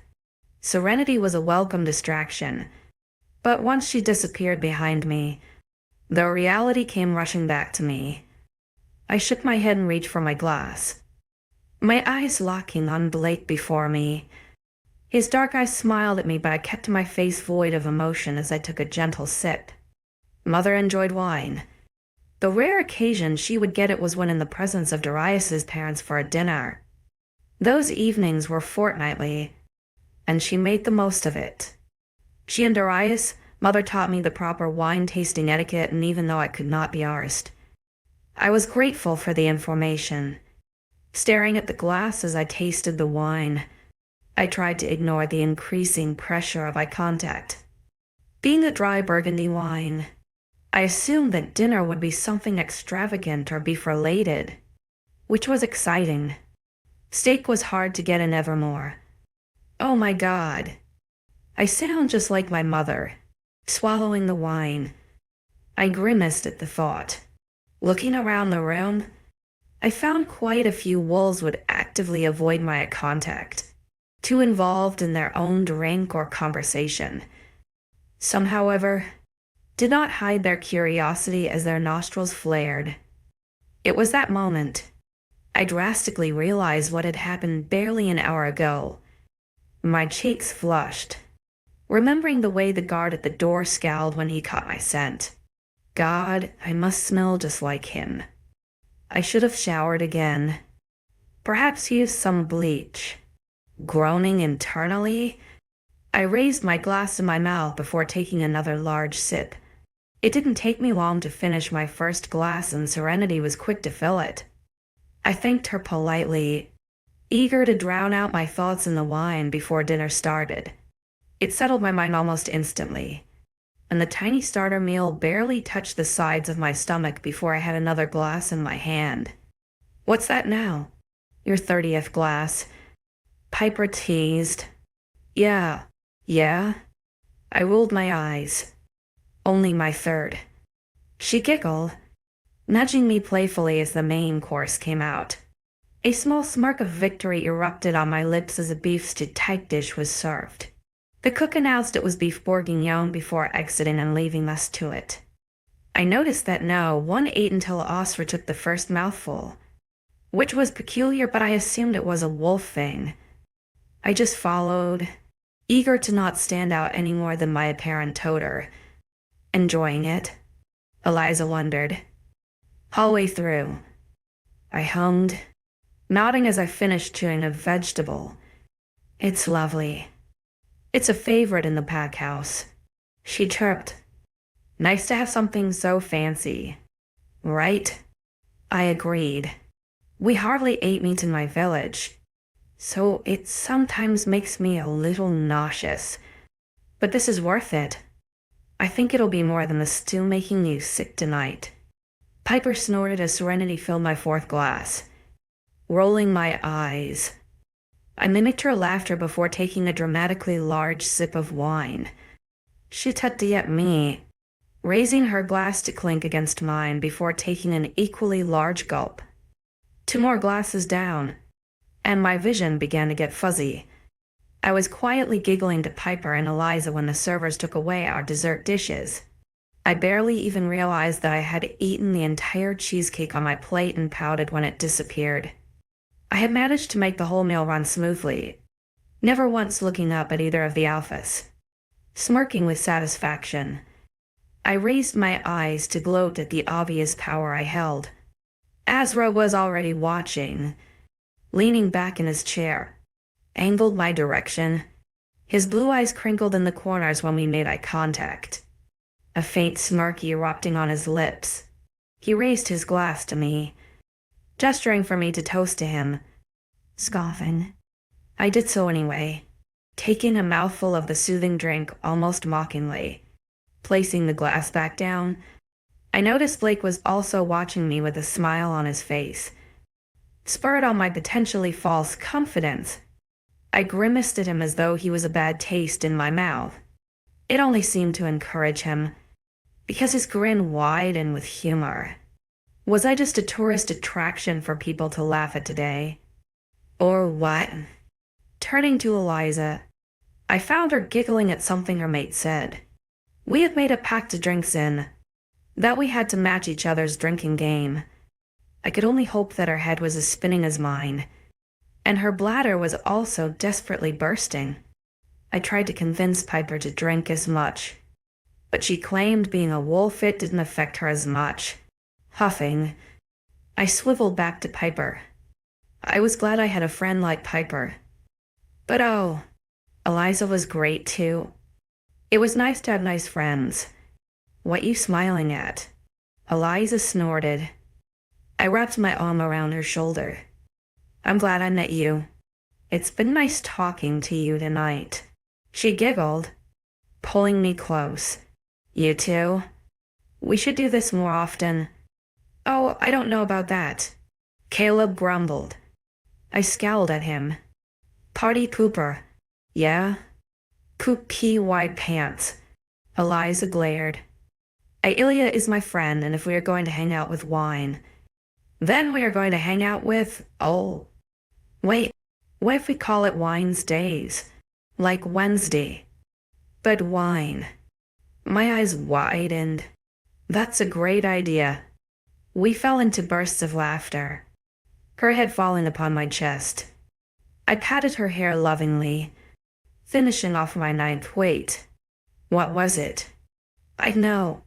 It was a glass and it was empty. Looking around for Serenity. I couldn't find her anywhere. Where did everybody go? I pouted. Dinner has finished now, so a lot of them are leaving. Piper chirped. Want to stay or go? I pouted. Oh, like Serenity. Because she gives you wine. Piper snorted. Scoffing, I wrapped my arm around Eliza. Okay? Sure. Piper giggled. Come on. Let's go. Yeah. It's time to go, babe. Caleb agreed, taking Eliza's arm. No, she groaned. Stay. I winked. It's 8 o'clock. We have to prepare for the full moon tonight. Piper explained. Full moon. I wondered. Yeah? It's tonight. Sun goes down in an hour or so. Some of us like to go out and run. Caleb continued. I looked up at him, frowning. Oh, I forgot that was tonight. Are you going to the lake? He shook his head, gently pulling a half-asleep 𝐊𝐲𝐬 from my arms. I won't, but some members do. I love the lake, I murmured as a hand wrapped around my bicep. I know. Piper laughed, pulling me to stand. A cool breeze rushed across my bare thighs, and I shivered, lazily tugging the fabric down more. It was warm tonight. Where did that stupid breeze come from? Grumbling, I was about to turn around into Piper's arms when a large form stood in my way. Hey, 𝐿𝐲. Is it? A new voice interrupted. You look wonderful tonight. 43. I gritted my teeth as a wave of unease lurched in my stomach. My back tensed, my hand clutching onto Piper's wrist with more pressure than necessary. Through the foggy, tipsy turmoil of my mind, the visiting alpha's voice seemed to sober me and spur my confidence. 𝐾𝐥𝐻𝐬. Blake mused, lifting my gaze. I met the black eyes of the alpha. My tongue is perfectly free. Thank you. His lips quirked, leaning close to me. Well, maybe you could show me just exactly what that tongue of yours could do. I recoiled from him, a scoff leaving my mouth. That is going to be a no. He didn't seem fazed, his hand coming to rest on my waist. It didn't sound like one until now. Care to change your mind? Little human. I released Piper's arm to push the damn alpha's hand from my body. That's disgusting.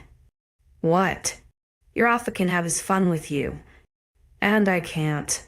He laughed loudly, retrieving his arms with innocence. My nose wrinkled, hyper aware of my mixed scent again. I took a step back, closer to Piper, whose hand settled on my lower back.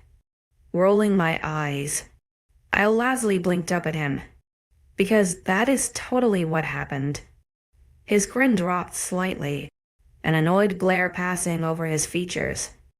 It made me grin, happy to agitate him. He probably wasn't used to being so shot down. You are an unmarked, pretty, fertile human living in a wolf pack. You are teasing little lamb here. I am surprised no one has taken the opportunity. He shrugged. I grimaced. Taken the opportunity? Ever heard of consent? My dismissal of his actions and words was enough for him to drop his grin and growl at me. Let me teach you a thing or two about respect. Human. He spat. His arm came out to grab my own, just as Piper went to pull me back. His other hand came to grab Piper's free arm, and she snarled at him, stuck at a crossroads with his grimy hands on both of us. It didn't take long for another growl to fill the room. My eyes snapped to the side, my head spinning with the action. I closed my eyes to catch my bearings, the whining brain becoming way too strong. If you were a smart man, Blake, you would know to let go of something that is not yours. 𝐻𝐸's voice was deadly as he made his way to stand beside Piper. Blake's eyes flickered between us, but he seemed to have the brain capacity to realize the situation was escalating. He released Piper first, his fingers and eyes lingering on my skin a while longer.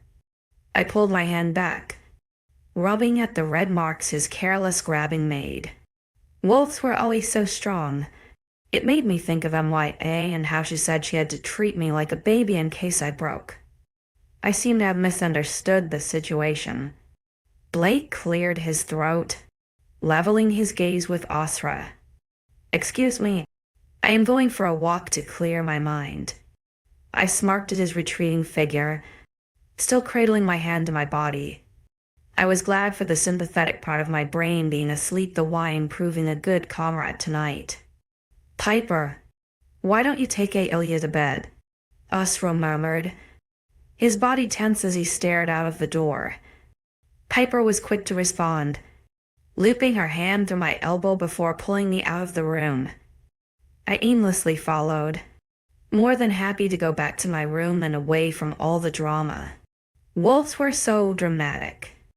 It made my head hurt. Finally landing in my room, I sighed in relief as the welcoming softness of my bed greeted me. My back instantly ached at the sight. My feet dying to be rid of its confinements and feel the brush of soft cotton against my skin. Piper sighed, falling into the chair by my window. I hate that guy. Me too.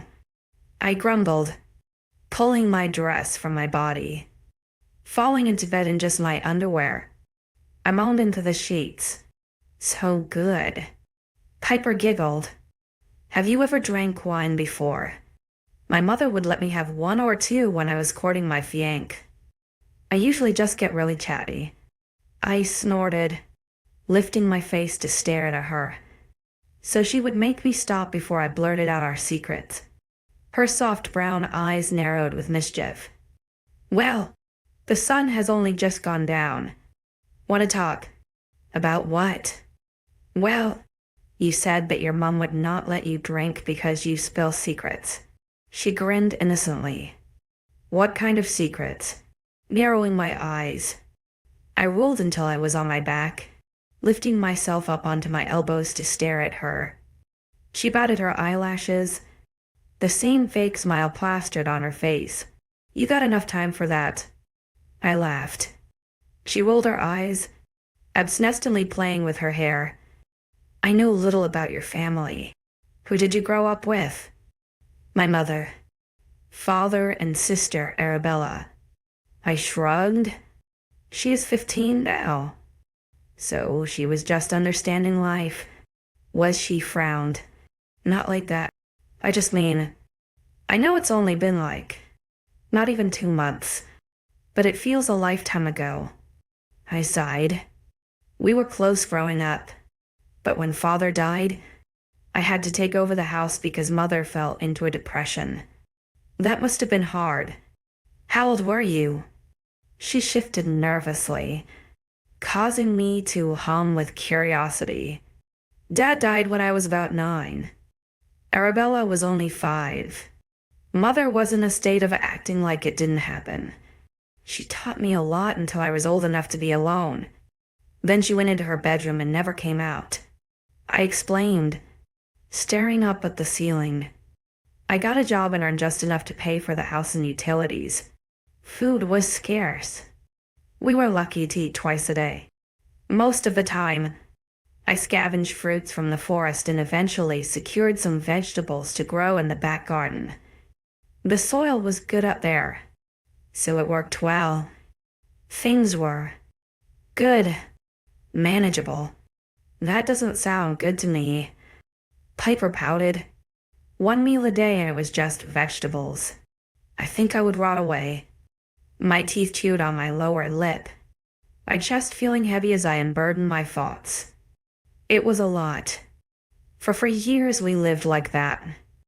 And then one day, my mother comes out of her room like it never happened. It was my 16th birthday soon, and she started to mingle and take all of my money for her outings with the richer families. Arabella and I struggled. So I did more shifts and finally got to work as a chef, which was a few coins more a day. I sighed. I had no education, just a dirty, independent child with no guidance, and then she comes out of nowhere and starts demanding things from me. I grunted, exasperated. She preps and primes me only to drop the bomb that I am to date the head family's son and marry him. She literally sold me to them, and they would send her money monthly to keep her comfortable. When we were to marry, she would have got a better house and a nice little stipend. That's awful. I'm so sorry. I didn't know it was like that in the human villages. She whimpered, coming to sit on the edge of my bed. I hope he treated you better than she ever did. I was laughing now, my blood boiling with anger. That man was the devil. I have never been through so much in my life. My head and my heart worked out of sync. What do you mean? She wondered, glancing at the door. Besides the verbal belittlement and abuse. I laughed. What didn't he do? She frowned, looking at the door again. I hesitated, stifling a yawn as I focused my attention on her. That was the 5th time she had looked at the door, and I narrowed my eyes at her before copying the motion. She tensed to where I had picked up on it. What? She wondered, breathing sharply. Why do you keep looking at my door? I narrowed my eyes. I think you're imagining, she murmured. I may be slightly drunk enough to have more balls than usual. I know you are hiding something. I shook my head before standing from the bed. I swayed a little once on the feet, so slammed my eyes closed and stormed my way to my door. Piper's voice grew closer as she clambered to her feet to slow me down. I had already reached the door handle by the time her hand grabbed my wrist, and I turned to give her my best smile before wrenching the door open. His scent washed over me with the swaying of the door, and I felt every muscle tense as I became far too aware of his presence. Ezra stood in my doorway, both hands fisted by his side, his eyes dark with anger. His lips were pulled back into a snarl, his hair disheveled and unpecked. What are you doing here? I grunted. Better yet, how long have you been standing there? Long enough. He growled. I'm sorry. I knew he was there, but Piper began, but I shot her a look and she quietened. My head throbbed, and I raised my hand to press it against my temple. Turning around, I gave the Alpha my back and stepped away from the door. Look, talking aside, I just want to go to bed. It has been a long day and my mind cannot take any more drama. You sure you don't want to talk more about anything? You seemed really upset, Piper muttered softly, running her hand down my back. Casting a glare over my shoulder to Asra, I gently shook my head, giving her a small smile. I am all done for the day. I left the door, making my way back to my bed. Yawning, I slipped my underwear from my body and climbed in under the sheets. I rolled over to stare at the two in the doorway, only to groan when Asra let himself in. What did you mean about your fank? He snapped. What? I yawned. You said? Besides the abuse, he growled. Right? I nodded. He blinked out at me, his hands opening and closing with impatience. My eyes drifted down his toned body, along the prominent veins in his arms, before finding the blood-splattered marks on his knuckles. Whose blood is that? I wondered. You don't need to know. He clenched his jaw and looked at the foot of my bed. Detail? His eyes snapped back to me, blazing with anger. I laughed. You don't answer mine. I won't answer yours. His tongue came out to wet his lips, and my eyes followed the motion. I noticed Piper leaving the room, muttering a small goodnight and curse as she hit her hip on the door handle. I softly laughed at her misfortune, the door clicking shut, silencing the room. Well, I quirked an eyebrow. As you can see, I am about to go to sleep, so I am afraid I cannot leave you. I blinked. Confused? What? His frown deepened. I feel obliged to stay in here the night. Why? I probed. This is my bedroom. He rolled his shoulders, glancing at my open window. My beast isn't settled. I want to stay here whilst Blake is here. I dislike how he reacts to your scent, because I'm a teasing, fertile human, right? I taunted. His answering glare wasn't full of amusement, but despite that, I laughed. What does that even mean? Anyway, it is because you are in the middle of your cycle. You are due to ovulate any time, he explained. I blinked, my head raising from the pillow with shock. You can smell that. It will surprise you what I can smell. He nodded. I exhaled a small breath of revelation, more intrigued by this beast's abilities than I cared to admit. Adjusting myself in the bed so I lay on my back again, I sighed loudly as my head thrummed with dull aches. Look, my head hurts. I want no more drama. If you have to stay, the chair is comfy, I murmured, closing my eyes. He didn't respond, but the sound of clothes shifting and a creak of a floorboard met my ears as my mind shut down. I heard the curtains close before the chair creaked under his weight. The heavy thud of his shoes hit the carpet before he exhaled heavily.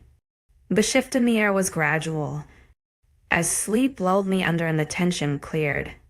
Answer me this one question and I promise I will not react, he murmured, and I hummed in response. Did he ever hurt you? Rolling onto my side, I opened my eyes to find him in the room's darkness. The blue seemed to swirl with unrecognizable emotions, blending with the night. He was shirtless, sat at an angle on my chair so that his body faced my bed, his arms folded against his stomach. It was so quiet, yet so soothing. His scent filled the room. The earthy, fresh smell invaded my pores. Something about his calm presence made all of my worries disappear. Something I assumed was because of the mate bond. Now I knew more about it. When he got worked up, I also felt worked up. And when he was on edge, I felt on edge. It was dull, but I felt it. He was my meant to be, so it was no surprise his mere presence could make me feel this way. In more ways than you think, I whispered, watching how he reacted. His jaw clenched, hands turning to fists. His eyes searched mine for answers, a desperate plea for a lie that I could not give. When he found whatever deeper meaning he was searching for, they closed tightly. A rumbling growl started in his chest before his beast whimpered. I must lie beside you. Otherwise I fear you may not have a chair left. But firewood, I snorted, too tired to argue anymore, on top of the covers. My eyes drifted closed when his scent grew stronger, his body emitting a strange warmth that had my heart feeling light and content in my chest. My gut chimed with understanding, 𝐿 striking on my skin as he sat beside me. He was upright, clad in his just trousers. His body slumped against my headboard. Although I didn't care about feeling embarrassed or awkward, I knew I would regret letting him stay in the morning. I had to accept his weird place in my life. Even more so now I was stuck here. What was a debilitating race had turned into a stalemate so soon? I wondered, for a moment, if the fire would ever reignite. 44 I felt hot, like someone had opened an oven door and forced me to sit beside its pooling waves of heat. Rolling over, I attempted to get the duvet from my body but found myself strangely restricted. I grunted, thinking that I had just cocooned myself too much and tried to kick my legs free. I bucked my hips, agitation growing as the remnants of sleep disappeared. My foot contacted something solid, and I froze when a low grunt of pain came from right beside me. My heart skipped a beat, inhaling sharply as the sound registered in my mind. Weight suddenly shifted, taking the basking, fiery heat with it. The mattress dipped, jostling me, and the restrictions lifted with the movement. Do I pretend to be asleep? Do I pretend to be dead? Who was in this bed with me? Why did my head hurt and my stomach feel sore? I know you are awake. Flower? I held my breath as the deep tone of voice caressed my ears. 𝐿𝐿 on my skin, my body recognizing the soothing tone of my supposed soulmate before my brain. My eyes flew open once my brain registered who was lying beside me.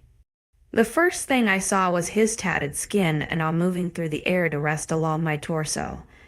The heavy yet familiar weight of the limb had me realize it was what had been pinning me to the bed all morning. All the memories of last night came flooding back at once. He had wanted to stay because he didn't feel like I was safe alone, and he climbed into my bed after asking some rather sensitive questions. I swallowed when I realized how much I would have told him if I hadn't have fallen asleep when I did. "I thought you would have left," I murmured, my throat dry. He hummed. I was going to when the sun rose, but I slept all night. I turned my head to seek his face, my eyes traveling up his bare wait. "Wait, wait, wait," I said, clothed. I squeaked, my eyes finding the wonderful sight of morning wood. He grumbled, "It was so damn hot in here and you insisted on cuddling in the duvet like a damn child." I frowned at him. "So you thought getting Mr. Potato out would be a wonderful way to cool down?" He smirked. "Mr. Potato," I huffed, removing my eyes from his bare body. "It was hot because you are like a furnace." Pushing the covers from my body, I pulled myself to the end of the bed. Glancing down, I found that 𝐼𝐸 was naked and had a moment of hesitation as a weird dread came over me. He wasn't Darius. Was he? He wouldn't touch me in my sleep, right? Nothing happened. His voice murmured, as if sensing my thoughts. I was just hot. I stayed on top of the covers all night. My shoulders relaxed, finding the truth in his voice. "Thank you. You don't need to thank me for natural decency and consent." 𝐊𝐢𝐬, he growled. "I will not touch you until you beg for it." I suppressed a shiver, my back still facing him as I stared down at my feet on the carpet. I didn't answer, unable to think of a response worthy enough to his statement. He had stunned me. He seemed agitated, but I couldn't determine whether it was because of me. His small grumbles gave him away. "I'm going to shower," I muttered. "Are you?" I turned, standing from the bed at the same time he did. Our eyes clashed with each other, and I couldn't help but let my eyes wander. His body was too glorious to not look at, my mind drawn to the tattoos and sculpture of his chest and shoulders. His muscle rippled as he moved. His lips pulled down into a small frown. Did this guy ever smile? He cleared his throat. "I will go back to my room." I nodded quietly, running my hand through my bedridden hair. "Okay." Neither of us moved, stuck in a stalemate of eye contact. And nudity? We were both naked. Awkward. Eventually, I was the one to break it. Clearing my throat, I made my way across the room. I was highly aware of his eyes following my naked body from my wardrobe to the bathroom until the door clicked shut behind me. I emerged freshly clean and ready for the day around half an hour later. 𝐿𝐲 had long since gone. The faint scent of his cologne settled in the air. I noticed he had made my bed and cracked the window, my curtains drawn in on their tied backs. I smiled softly at the gestures, appreciative of him taking a minute out of his day to make mine simpler as I walked out of my room into the elevator. He definitely was not Darius for that. I had to stop comparing the two. I really did. One was a wolf, and one was a wolf in sheep's clothing. One thirsted for my blood, the other thirsted for whatever it was 𝐿𝐲𝐻𝐸 wanted from me. My ass. I really needed to talk to that man. I had way too many things to say to him, but everything just got in the way. Remembering it was the full moon, I wondered if that was where 𝐿𝐲𝐻𝐸 had gone before turning up disheveled at my doorstep. Was it a doorstep if there wasn't a step? I hummed at my internal question, stopping my descent in the hallway to ponder. If it wasn't a doorstep, since it was just a hallway, was it a door flat? A doorway? No, a doorway was different. Same thing, but different. A door. Entrance. No, A doorstep. It simply had to be a doorstep. Maybe instead of a step, like a stair, it meant the verb form, so the movement of stepping inside. Yes, that had to be it. Shaking my head to clear the daydream, I barely registered the open elevator doors and the familiar alpha male inside. Head in the clouds. Blake grinned. I couldn't hide the grinness on my face, and he rolled his eyes, his hand firmly clasping the elevator doors open. "Going down?" he asked, fingers dancing along the button display, having no choice but to climb into the death trap. I nodded. "Please." I forced myself into the opposing corner, the doors closing beside me. Instead of retreating, Blake hovered in the middle of the death trap. I caught sight of myself in the mirror behind him. My wild ginger hair tamed into a ponytail today. My face was rather pale, I assumed from the alcohol consumption last night. "Did you enjoy your night?" he asked politely. I shrugged. I went to bed. Nothing exciting. His eyebrows quirked, and he took a step closer to me. "You should have found me. My dear, I could have made it a little more fun." My nose crinkled, and I pushed myself further into the corner of the elevator. "No, that's quite the opposite of what I would want to do." He laughed, the sound ricocheting around the death trap. "I have never met a human so gutsy." "Gutsy," I repeated. "Yes, humans where I am from are not so. Bold. It is wonderfully refreshing and is quite an attractive quality." He grinned. I felt nerves clutch my stomach as he grew closer, a nervous laugh bubbling in my throat. "Is that so?" Looking anywhere but directly into his obsidian eyes, I mentally cursed the elevator for taking so long. When he stepped another foot closer, his weight shifted, and I caught sight of the panels behind him. I cursed when I realized he had not even pressed the button and was successful in cornering me away from them. The elevator was frozen. The only button he had tricked my sight into pressing was the hold button, when his toes almost touched mine. I had no choice but to stare at him. My head stayed low, firmly locking onto a button on his black shirt. My jaw clenched when he leaned closer, his head dangerously close to mine. Was I supposed to stay still, like you do with wild animals or reptiles? Hope he backs away. Do you run from wolves or scare them off? I shivered when his breath ran along my skin, his chest heaving as he loudly inhaled my scent. A low groan escaped him on the exhale, sending a sickening nausea into my stomach. "So sweet," he murmured, pulling his face away from mine. "Tell me, does the Alpha know you have had multiple partners? Is that why he keeps you around?" "Excuse me," I scoffed. His lips pulled into a grin when I made eye contact. "I know. I see it. I see it well. A little lion, but a breakable one. You are an excellent entertainment. Perhaps, tonight, you could entertain me." "No, thank you." I shook my head. "I would rather." He cut me off when his hand darted out to grab me by the face.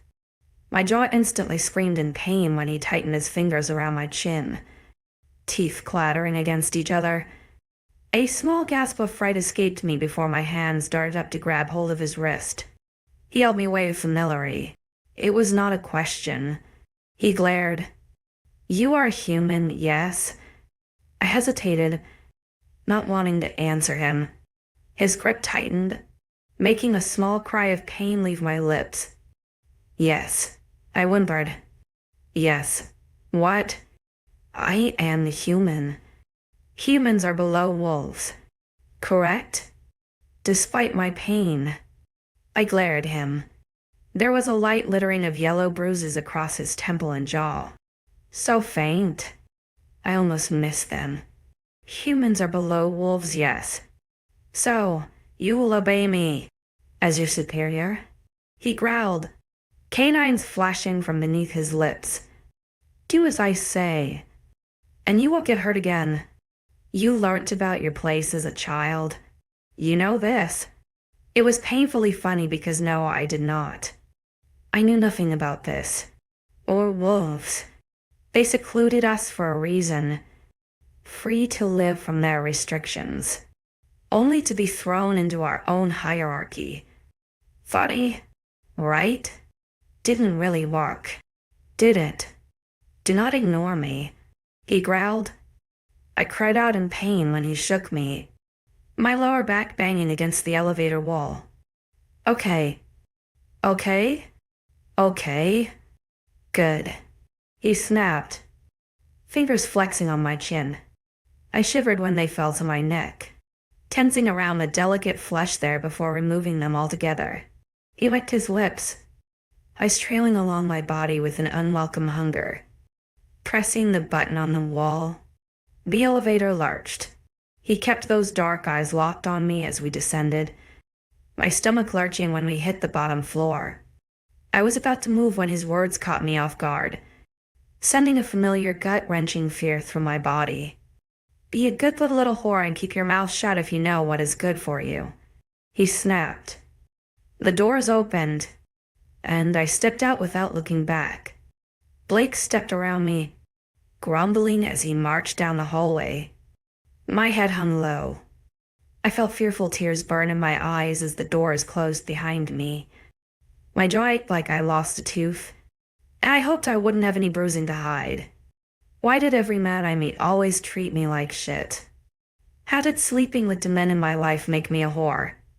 Why was sex such a taboo thing to be treated so lowly when you have had it more than once in your damn life? Most of mine were forced. Anyway, not like he deserves that information. Sniffing back the tormenting emotions, I made my way into the kitchen to get a drink and look for some painkillers. I remember Eve telling me where they were.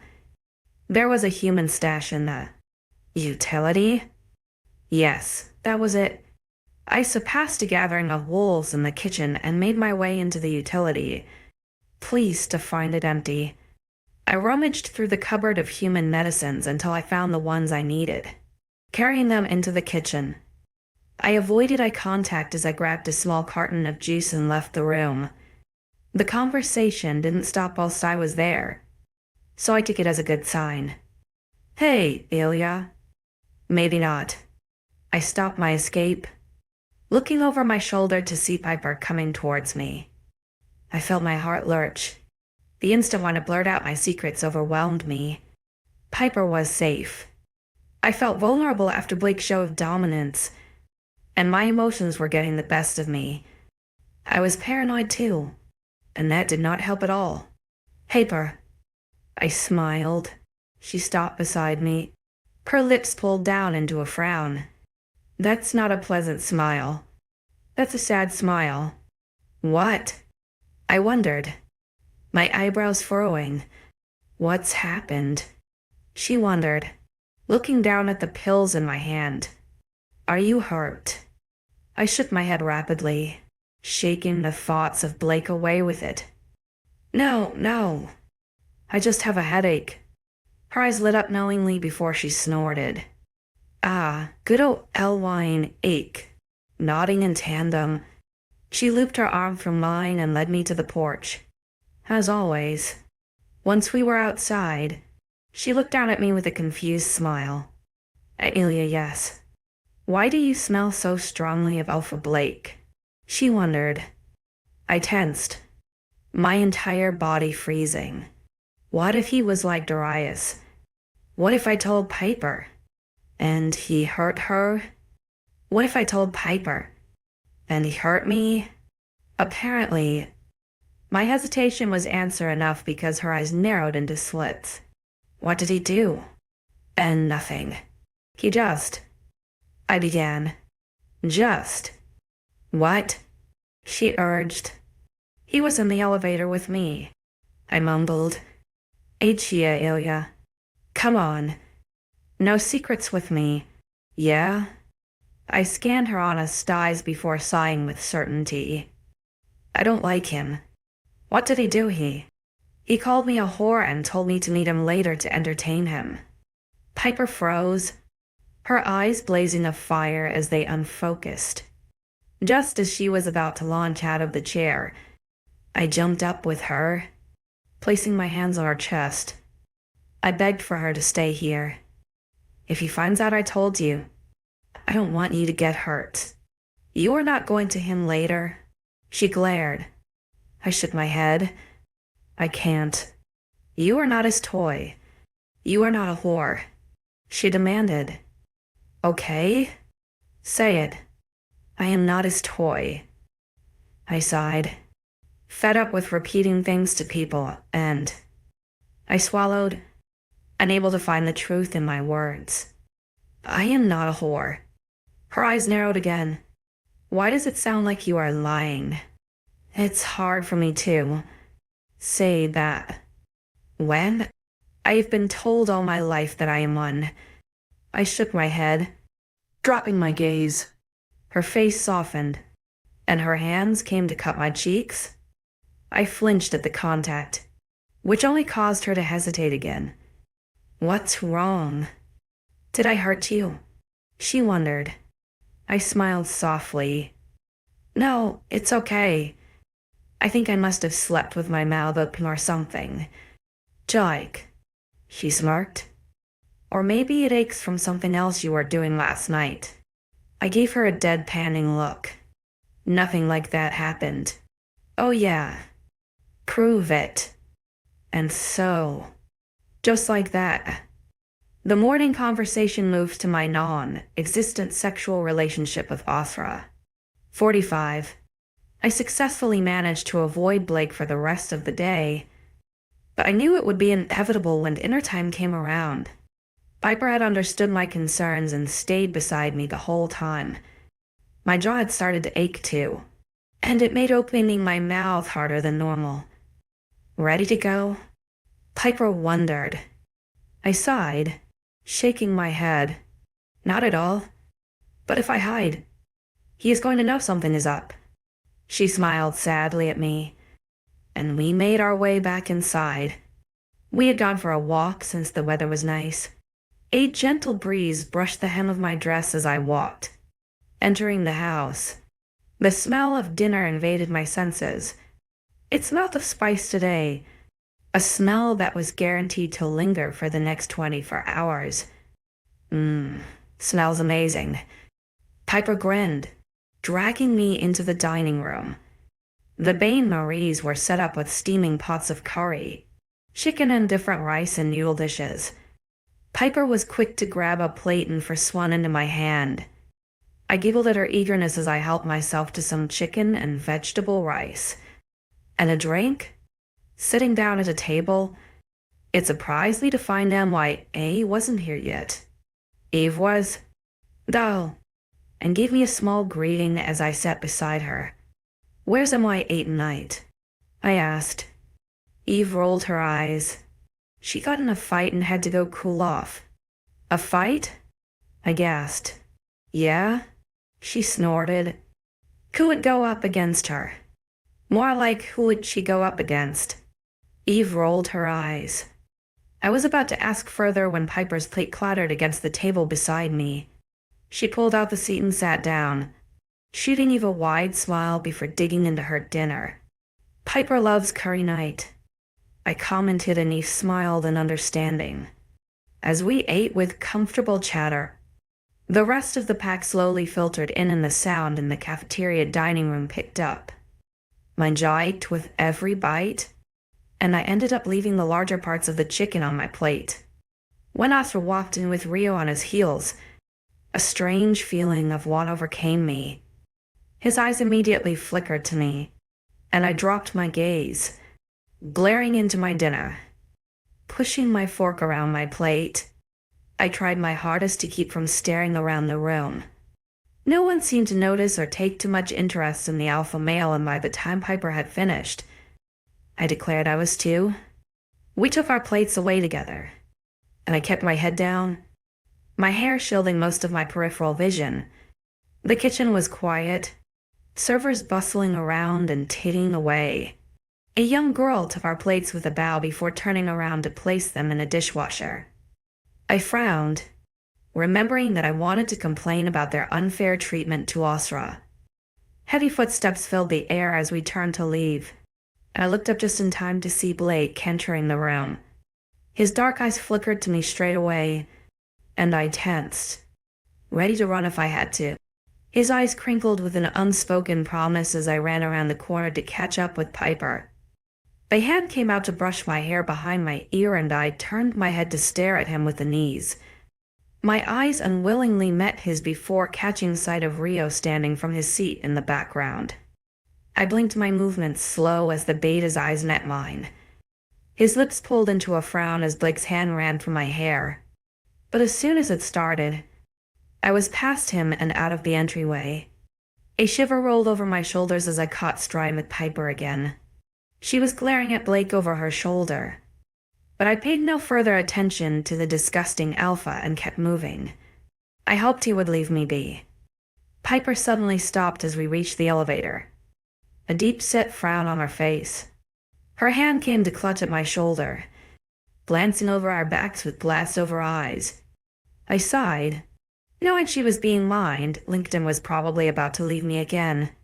Blinking into the present, she gave me a small smile before apologizing and explaining what I had guessed. I waved her off, telling her it was fine, before hurriedly pushing the button. She waited with me until I was inside the elevator, and I watched the doors close on her sheepish face. Sighing, I slumped against the glass mirror after pressing the button from my floor. Stomach lurching, my nerves grew as I thought about being in here. The elevator suddenly stopped, and I looked over to the screen to see I was only one floor number 3. Was that him? Was he trying to catch me on the way up? My breathing became labored as the doors opened, and, without even looking at who it was, I ran out of the elevator and threw myself up the stairs. The claustrophobia of the death box was too much, the whispering ghosts of Blake's hand on my throat to raw in my mind to stay in there. What if it was him? Was he hunting me down? Slamming my shoulder into my bedroom door, I was quick to run inside and force it closed. I breathed heavily, forcing air through my lungs as my hands pushed against the door. Resting my forehead on the wood, I begged my heart to settle. Running up some stairs was more hard work than I thought. I think I will skip exercise for the next millennium. Running from something. I screamed, spinning round to press my back into the wall. He was here. Was he here? Sliding my back along the cool wood, my eyes searched my room for the intruder. I faltered when instead of dark hair and eyes, it was sharp gray ones with blonde hair. Really near my window, legs crossed at the ankle and arms folded along his chest. He quirked an eyebrow at me, a small scowl on his features. "W, what are you doing in my room?" I exhaled heavily. How did he get here so fast? What are you running from? I could hear your heart from the elevator, he wondered. He pushed himself from the wall, walking a few steps towards me.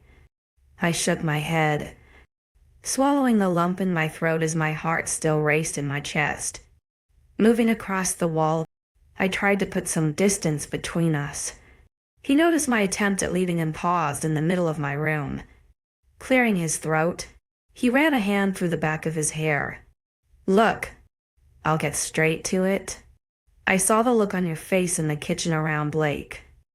I need you to tell me what it was in aid of and if I need to escalate anything to 𝐊𝐲𝐻." Trying to avoid the subject, I licked my lips. Wouldn't you tell him? Anyway, he's the alpha, right? Rio shrugged. You are the Luna. If you are hiding something from him, I will respect it. But if I need to take something further into my own hands, I will do so. My heart hammered in my throat, my hands becoming clammy with nerves. His words struck a chord within me. Not only would he respect my privacy, but help me out, meow. Could I trust him? I shook my head, not knowing what to do. So, why do you reek of fear? He asked, crossing his arms. I looked away from his wide stance, staring at my feet on the ground. Something spooked me. It's nothing. 𝐊𝐢𝐬𝐩, he sighed, and I winced at the familiar parental tone. I hated my name sometimes. Whenever somebody belittled or spoke down to me, my name would be there. It was fine if it was gentle, but Rio's tone took on an edge I didn't like. You do not need to fear being here. I have seen you with your friends. You enjoy it, right? I cannot help be concerned when I saw the terrified doe eyes you had earlier. I stayed silent, shrugging off his answer. He growled softly, annoyance painting his features. My stomach lurched, nausea bubbling in my throat as I fought back the urge to vomit. Anxiety clutched at me, the past few minutes being too much for my emotions and heart to handle. Right? Look, I don't want to do this. He snapped and my eyes flickered to meet his. Has Blake hurt you? I flinched as his canine snapped in my face, rapidly shaking my head, holding my breath to not be sick all over my floor. Has Blake said something to you? I shook my head again, my lips sealed shut.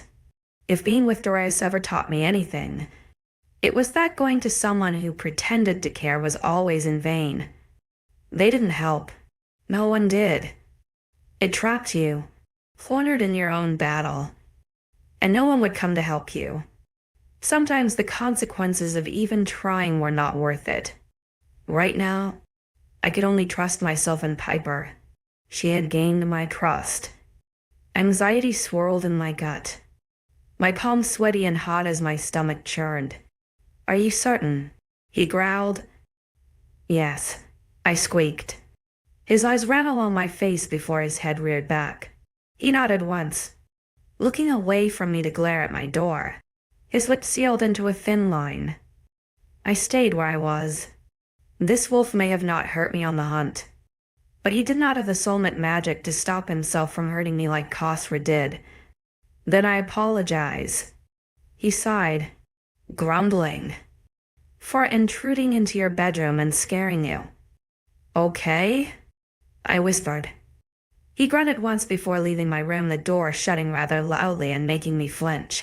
Recoiling into my bathroom, I was quick to fling open the toilet seat and empty the wonderful contents of my dinner. I was thankful I did not eat all of my dinner because it would have been worse coming out.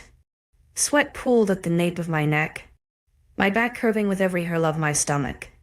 Once my nerves subsided, I stripped off my clothes and climbed into the shower.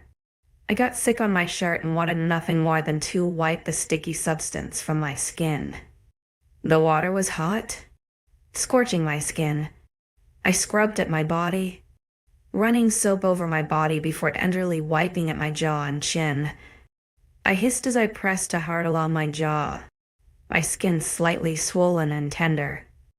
Blake had truly got me good with the thought of his dark, sinister eyes. I scrubbed even harder, hoping that the ghostly touches faded with the attempt of cleanliness. The air cooled after spending way too long in the shower, and I sighed as I stepped out. I grabbed a towel from the cupboard, wrapping my hair in it before drying my body with another. 𝐊𝐲𝐬𝐷 applied moisture to my skin and brushed the sick taste from my mouth, remembering I hadn't flushed yet. I did that before drying my body with the towel. It still smelled in here.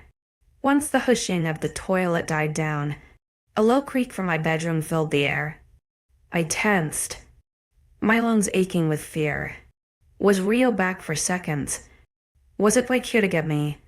Would I ever get any damn peace? Swallowing the fear, I quietly inched to my bathroom door, wrapping my hand around the smooth, sweaty door handle.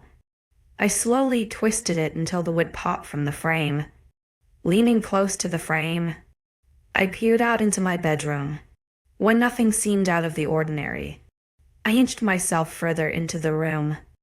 I knew which floorboard made that sound. It was the one by the foot of my bed. Swallowing the fear, I left the bathroom door open behind me in case I had to run to safety. A door would only hinder my time to reach sanctuary, and I wanted to be prepared. Naked again. I fear you have a thing for naturism. Flower? 𝐊𝐲𝐬𝐬 eyes darkened instantly. Like an ink spool in water, it rippled black. 𝐊𝐲𝐬𝐬, I whispered, wincing. His jaw snapped, teeth clashing together as he forced himself to be quiet. 46 PLS Rev 45 before this. Despite 𝐊𝐲𝐬's unwelcome invasion into my bedroom, I felt my shoulders relax, knowing that it was only him. How strange. I thought. The man who claims to not want me here is the one to soothe my mind. Are you okay? He wondered, coming closer to me. I swallowed, nodding but taking a step back. Yes, he frowned, his nostrils flaring as he studied me. I shook my head, walking away from him to go into my bathroom and take the bathrobe from the back of the door. Sliding it on, I avoided direct eye contact as I tied the belt around my waist. Entering my room again, I sat on the bed, sighing as I faced him. What do you want now? I mumbled. 𝐊𝐲𝐬𝐬's eyebrows furrowed before he cleared his throat. I leveled my gaze with his, my face passive despite the war going on inside my mind. He was frowning, his eyes darting all over my face as his Adam's apple bobbed in his throat. Nostrils flaring again, he walked a few steps closer. Why does it smell like vomit in here? He asked. I vomited. I shrugged. Why are you unwell? He scowled, standing before me. In the head. I mused. No, I just didn't feel very well. He shifted, nodding against the tension in the air. I swallowed, staring down at my feet as the silence dragged on. Eventually he sighed, his hand coming to grab at my chin. I jumped at the contact, rearing my head away from where his fingers touched the soreness of Blake's touch. Ezra paused, his fingers brushing against my skin. Did I hurt you? Gritting my teeth, I shook my head and remained silent. His fingers moved, caressing my cheek and jaw softly. I felt my shoulders relax under the gentle buzzing of his energy. But when his fingers firmly pressed into my lower jaw, a small gasp of surprise escaped me. 𝐊𝐲𝐬𝐬's grip moved away from the obviously sore area, tightening elsewhere on my chin so I couldn't pull away. I narrowed my eyes up at him, finding his eyes dark and ablaze with anger. You are bruising, he stated. I said nothing. Who did this to you? He growled, dropping my gaze. The silence endured. It seemed to irritate him more because he let go of me with a low growl. Damn it. 𝐊𝐢𝐬𝐬, who hurt you? Who didn't? I mentally snarled. Nobody. So, you just fall and bruise your jaw. He scoffed. I stiffened. The tone of his voice was giving me memories of Darius. The disappointed tone and belittling snap of words signified he knew I was lying. That usually meant something else was coming after. I wrapped my arms around myself, habitually protecting my vital organs. I'm sorry, I mumbled. It was quiet for 6 seconds before he let out a long sigh. I felt the bed dip beside me and my breath hitched with the proximity of his body. He leaned over his knees, hands clasped in the middle, as he glared at the floor. No, no. You don't have to be sorry, he murmured. I blinked, taken aback. This time, I was speechless for an entirely different reason. Not stubbornness, but shock. I have been trying to avoid you as of late, but I keep finding myself coming back. He chuckled darkly. I tried all damn day today. After what happened in the shower, I have just been unable to stay away. I'm on edge. Your emotions have been a whirlwind as of late, and half the time I think they are just false. I blinked slowly, mesmerized by his voice. I think this is the most he has spoken to me since we met. Please, he breathed, glancing up to capture my eyes. I know there is something holding you back from letting me into your past, but do not keep away the present when it can affect your future.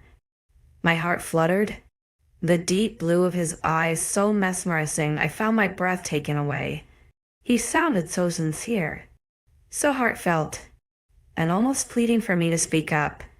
But Blake was a large man, even taller than 𝐊𝐲𝐬, a powerful alpha male who could easily get pissed if I spilled my guts.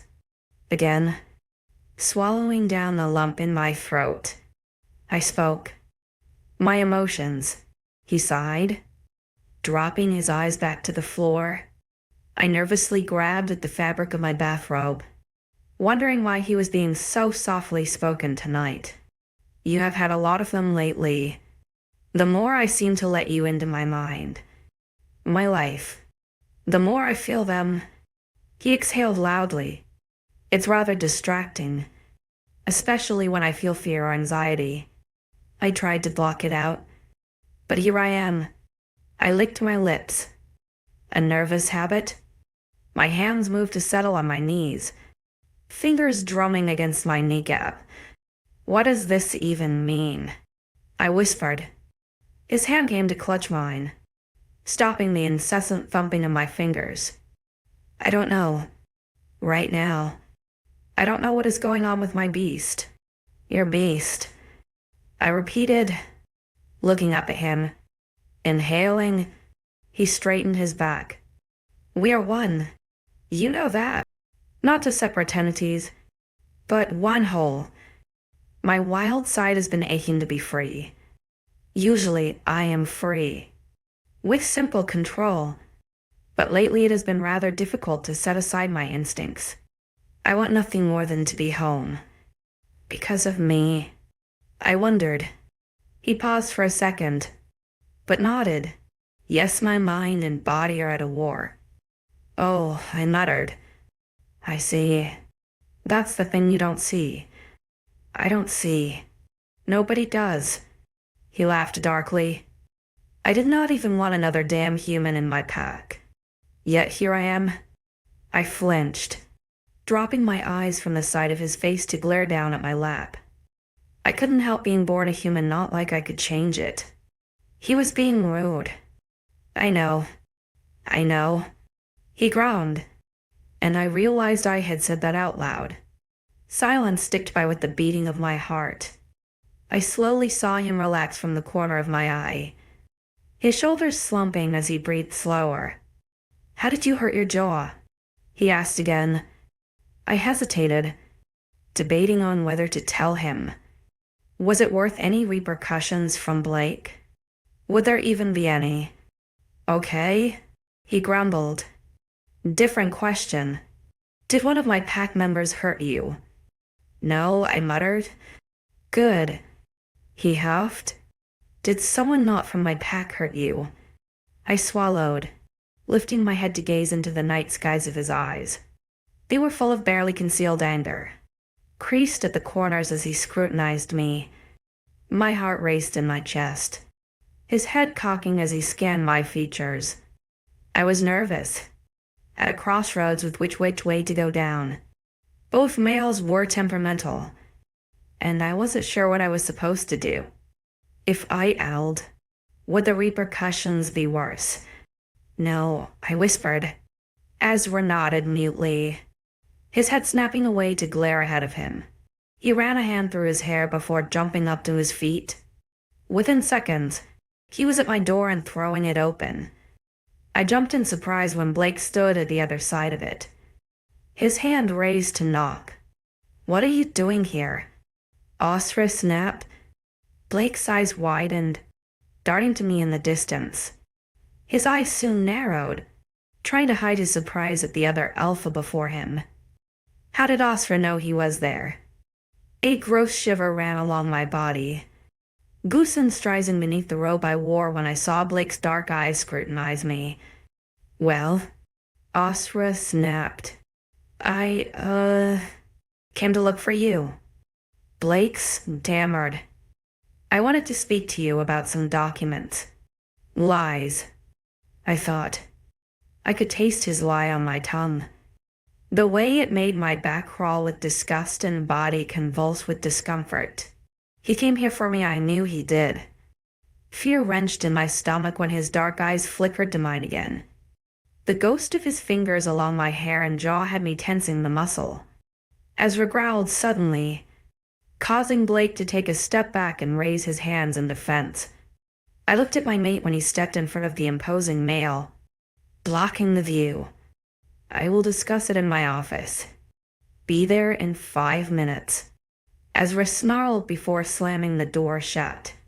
I jumped at the loud noise, frowning when a slight crack broke the render above my door frame. Ezra didn't seem to notice, stalking towards me so quickly that my stomach lurched into my throat. He leaned over me, his hand moving to grab me by the throat. He carefully avoided the sore air, his fingers flexing around the tenderness of my neck. My heart raced, my eyes widening at the position he held me in.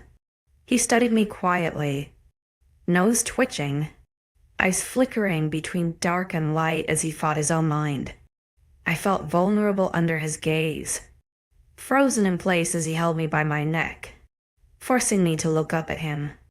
He could snap my spine without effort. I was submissive under his hold. "𝐊𝐲𝐬?" I whispered. He closed his eyes, inhaling loudly before slowly exhaling. His chest rose and fell with the effort, and I found my eyes watching as the muscles in his biceps twitched. He dropped me, my head slumping back to stare at the ground instead. I swallowed thickly as he glanced towards the door, glaring so hard into the wood I feared it may catch fire. "I have an alpha to attend to," he growled. My fear skyrocketed so much that I was sure he would hear the rapid beating of my heart. What did he mean by that? Would he question Blake? Would Blake come to me demanding answers? "Do not fret," he mumbled, and I blinked back into the present to find him crouched before me. "I will sort this out." His hands moved to squeeze mine, the rough callus a large contrast to the smoothness of my own. His blue eyes softened, gazing up at me with slight determination. I wished I could see what was going on in his mind, to find out what he was thinking in this moment. He could feel my emotions. It was unfair I could not feel his. "Go to sleep," he mumbled. "You will be safe." Although they were nothing but measly words, I felt the promise hidden beneath them. I nodded gently, and he forced a smile before standing to his full height. He turned to leave my room, glancing back at me before he entered the hallway and shut the door. I stayed sat upright for a moment longer, trying to figure out what on earth was going on. Blake had come for me, just like he said he would. I hoped he could not hear what was spoken. If his reaction to 𝐊𝐲𝐬 inside my room was enough evidence, I assumed he could not. My mate's mood swings forever confused me. It felt like I could never quite grasp what was going on in his mind. First, I was a thorn in his side. Then he was demanding I didn't showcase my body, to him now not wanting another human around. It was almost like he was at war with himself, his body and mind. I sighed, falling into my bed and staring up at the ceiling. Despite Blake's threat, my body felt relaxed. I knew somehow that 𝐊𝐲𝐬 was right and I would be safe. It was enough to send my mind into slumber, my brain exhausted from too much stimulation. Darkness invaded my brain as I fell asleep, but at one point a gentle brush of fabric along my skin alerted my half-asleep brain. I felt my body move, and I groaned and curled up into a ball in result. The heavy weight of the blanket came over me and my hands reached out to grab it. A small grumble of protest leaving my lips as I fought to go back to sleep. I swore I heard a faint chuckle, but my mind was already too foggy, and sleep-deprived to pay any attention. 47. Why were they in my room? Who even said they could sleep in my room? With my hands on my hips, I glared down at the suspect, my eyes narrow and lips pursed with distaste. He moved upon hearing me huff, a small grumble of awareness escaping his throat. Peeking one of his blue eyes open, he rolled over onto his back. I had a hard time not dropping my gaze to stare at his barely clad body, I have to admit. "Good morning," he rasped. Goosen rose on my arms as his morning voice caressed my ears, and I suppressed the shiver as it tried to roll down my spine. Blue clashed with blue as he raised himself up onto his elbows in alarm. I staggered back a step at the sudden urgency when he shot up from my bed and grabbed my shoulders in his hands. I winced when his fingers prodded at my jaw, sharp twinges of pain shooting along my skin. "𝐸, he growled. "Stays." My lips parted in protest when he tilted my head, my eyes falling to the ceiling. "Tulip," he breathed, pulling my face back to him. I swallowed at the warning held in his eyes, my heart racing with fear. His touch was gentle, but his face was stern. I was afraid I may have offended him, yes. I whispered, "Who did this to your jaw?" He asked. I felt my throat constrict, my adrenaline rising as my panic settled in. I couldn't tell him. There would be repercussions for my actions. There always was.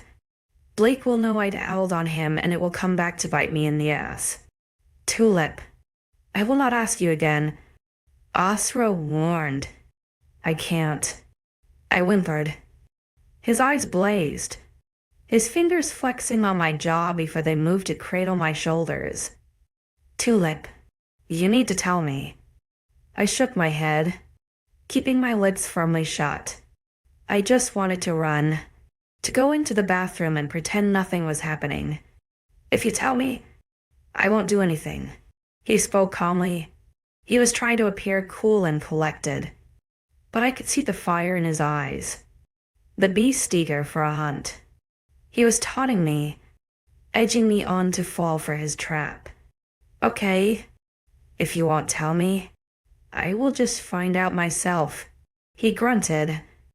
I gasped with surprise, my hands reaching out to grab him just as he let go of me to pass by. He stopped at the contact, his eyes dropping to where my skin touched his bare arm. Dark eyes flashed up at me, and within a second, he pressed me against the wall. My robe fell free, and I scrambled to pull it back around my body. His arms caged me in, biceps brushing against my cheeks as I tried to catch myself. He was inches away from me, his breath fanning my nose as he tried to keep the growling to a minimum. "Did Blake do this to you? Is this why you are so afraid?" he breathed, leaning over me. I remained silent, too stunned at the abrupt change of my morning to even comprehend what was going on right now. "Rio spoke to me earlier, saying that he came to see you after having a feeling that you were uncomfortable. As my beta, he reports everything to me," he explained softly, but I winced at the memory of the man in my room. "Did he come to speak with you?" "Yes," I whispered. "Did you lie to him like you are to me?" I swallowed, but the silence that dragged felt heavy. He growled softly, his chest deflating with the movement. I wanted to tell him. I truly did. The energy, the sensations his body alone could give me was enough to tell me that this mate bond was real. If he was my true love, as the fairy tales say, shouldn't I be able to tell him everything? I wanted to confide in him. My body screamed with everything to just trust him and let him in, but the other part of me was scared. Scared that his hot, temperamental character would disable our relationship, that he would be like Darius, or Ash, or even Darius' father, the scary, stern man who always wanted control. I didn't want to be controlled. At war with myself. 𝐸's eyes stayed locked onto my face. I swallowed the lump in my throat, lifting my gaze to meet his eyes. They seemed to soften the grimace, lifting until his expression appeared passive. My heart warmed at the connection, the weight of it in my chest. It captivated me, entrapped and unable to escape. So, when he asked me again, his voice as soft as a gentle breeze, I sealed my fate. Did Blake do this to you? Yes, I breathed. His eyes darkened instantly, like an ink spool in water. It rippled black. The corner of his eyes creased along with the harsh curve of his lips and forehead. His body shook slightly, first sprouting on his arms. I flinched with alarm when he growled, his canines glinting back at me in the bright sun of the room. Ezra, I whispered, wincing. His jaw snapped, teeth clashing together as he forced himself to be quiet. What did he do? His fat, gritted teeth. My eyes fell from his face, my hands shaking as I fumbled for words, staring down at my feet. I chewed on my tongue as I fought with myself. It surprised me when the gentle touch of his fingers lifted my face up, curling along the dip of my chin. Don't look away when you speak to me, he murmured. My breath hitched as I raised my gaze back to his barely concealed emotions. He was calmer. I saw the beast within, saw its itch to break free. What did he do to you? Entrapped by his presence? I forced myself to answer before I chickened out. He cornered me in the elevator. And he urged, his chest rumbling, said that I smelled good and asked me to. I swallowed, looking at the tense look in his eyes. Entertain him. But I said no. And that is why he hurt you. Yes, I breathed. He grabbed me and told me he was my superior. Being a wolf. He was barely concealing his rage now, his eyes blazing as he glared at me. I could see the fur sprouting from his skin, his limbs shaking as he forced his beast away. There is something else, he stated. I can sense it. Nothing else. I shook my head. His heated gaze wouldn't let me lie, and I racked my brain for the underlying answer he wanted. I felt sweat beating on my skin, my heart beating heavily in my chest, my stomach swirled with nerves, my mouth filling with saliva as the tension grew. He told me to be a good whore and not tell anyone. I muttered. It must have worked, because he grunted and pushed his weight from the wall. He began pacing, his shoulders shaking as he appeared deep in thought. I stayed where I was against the wall, deciding staying still to calm my breathing was the best option. I'm sorry, he spluttered, going to my door. I shouted his name desperately, fear overtaking me once more as the thought of my consequences filled my brain. He told me to be quiet, and now I had broken the secret. Tears pricked at my eyes, my heart clenching with agony. Osra's eyes softened. I cannot take this lightly. Not only did he threaten my mate, but my pack member. There is nothing I can do whilst he is on my land because of pack laws. But rest assured, he will get his reward once he is back home. A small whimper of fright escaped me when he pulled my door open. It was enough to have him hesitate, his fingers gripping the wood hard. I could see the dark tendrils of his wolf's fur now, the way his back was arching and eager to shift. He struggled to speak. No harm will come to you, I promise. Then he was gone. Nothing but the gentle click of my door as he shifted into his wolf and fled from my room. The silence was ominous, a loud contrast to the rapid beating of my heart for the past 10 minutes.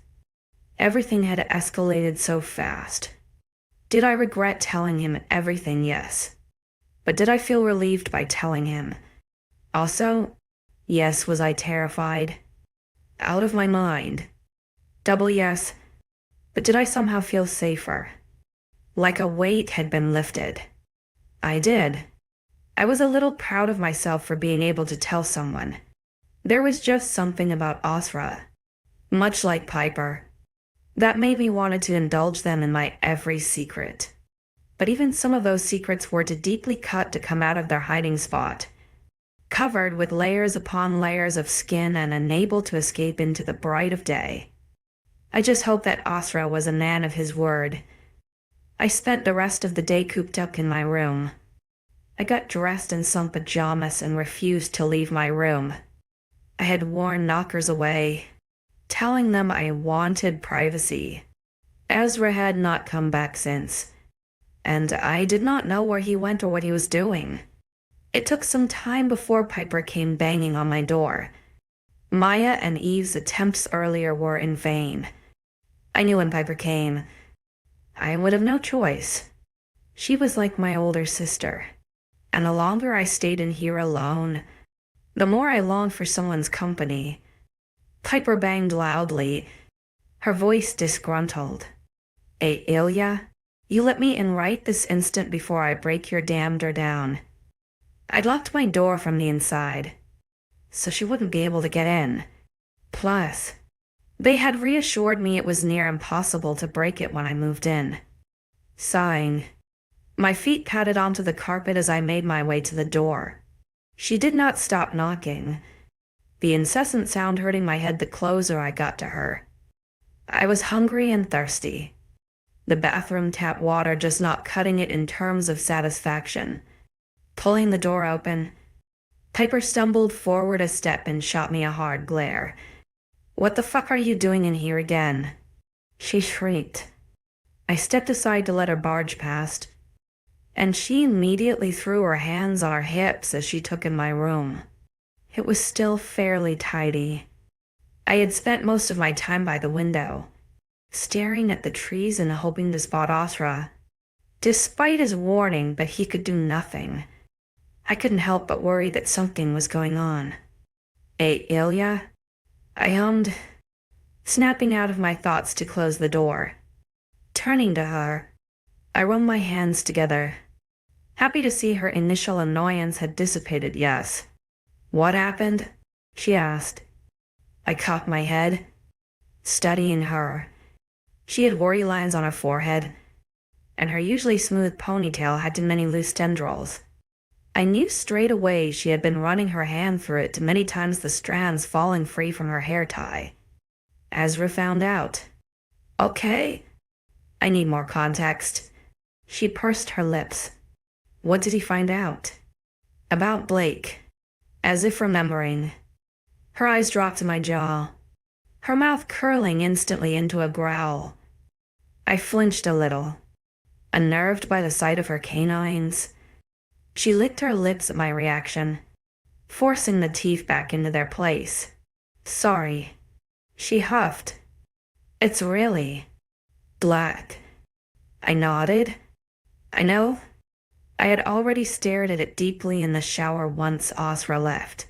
It was nothing new to me. A bruised jaw and neck were a staple Darius move. I easily covered it with a scarf or high collar, sometimes even hair. He loved to grab and force me down by the back of my neck, leaving me unable to escape as he decided what to do with me. Or grab me by the biceps, the soft flesh there bruised easily. He had later revealed to me he loved how soft my skin was to bruise, but my jaw was his favorite control point. An icy shiver ran over me, my eyes closing briefly, only to open and see Piper right before me. She tilted my head much like 𝐊𝐲𝐬 did, but I didn't feel the same butterflies in her proximity.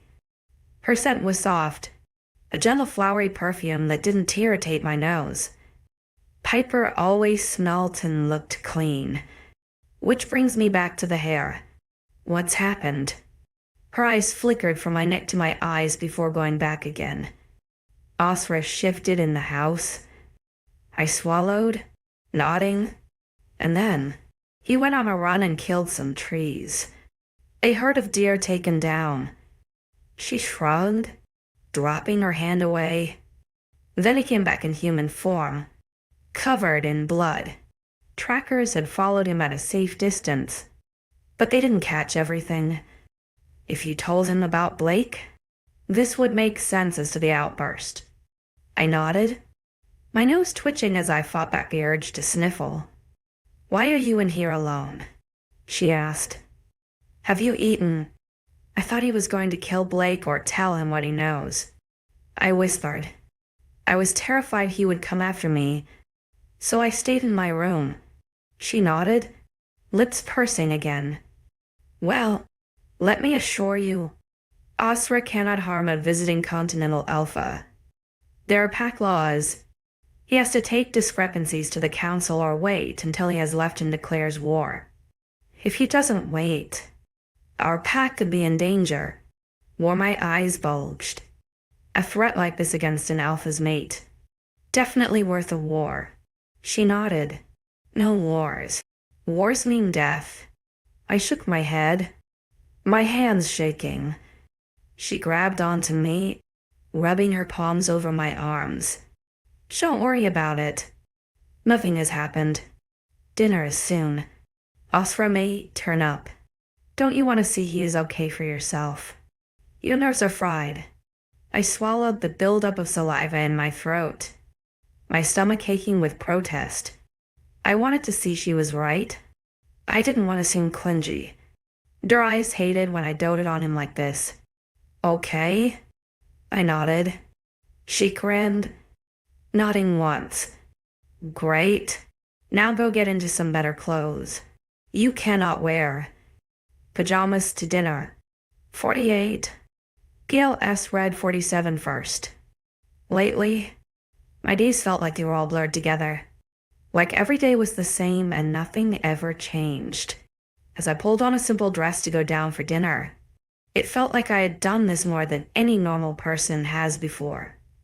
Entering the elevator, Piper gave me words of encouragement and reassurance. I know she meant well, but I wouldn't listen to her until I saw 𝐻𝐸 for myself. The door opening distracted Piper from her attempt at soothing, and we walked towards the dining room together. Since there was still a pack guest, we still had a set meal as a pack. We were fairly early at arriving, and 𝐿𝐢 and 𝐊𝐢 soon ambushed me as they worriedly asked me questions. Speaking over each other, I had no ability to understand what they were saying. Lifting my hand, I placed it on 𝐿𝐢's mouth before giving her a pointed look and turning to 𝐊𝐢. 𝐊𝐢 snorted, crossing her arms at her sibling before looking back at me. Are you okay? I was on my way inside when he barged past me and he smelt a lot like you.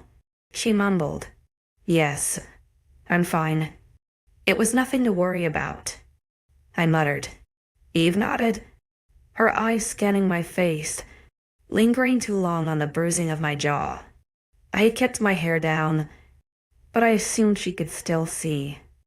𝐿𝐢's eyes were also locked on target, her pupils blown with her beast. I felt her growl against my hand, the faint prick of her canines brushing my skin. I pulled away with a shudder, my arms raising in goosensed as I repressed the fearful reaction. What happened? She snapped. It's nothing. Don't worry about it. I shook my head. She grimaced, her hand coming to move my hair, but I stepped back before she could. Her eyes darted to mine with surprise, but I just gave her a stern smile. It's sore, I mumbled. She nodded once, her lips pursing. Is this why 𝐻𝐸 turned into the Hulk? That who? She blanched, blinking at me with disbelief. The Hulk. Big green comic guy with anger issues. I've not heard of him. Comic books. I shook my head.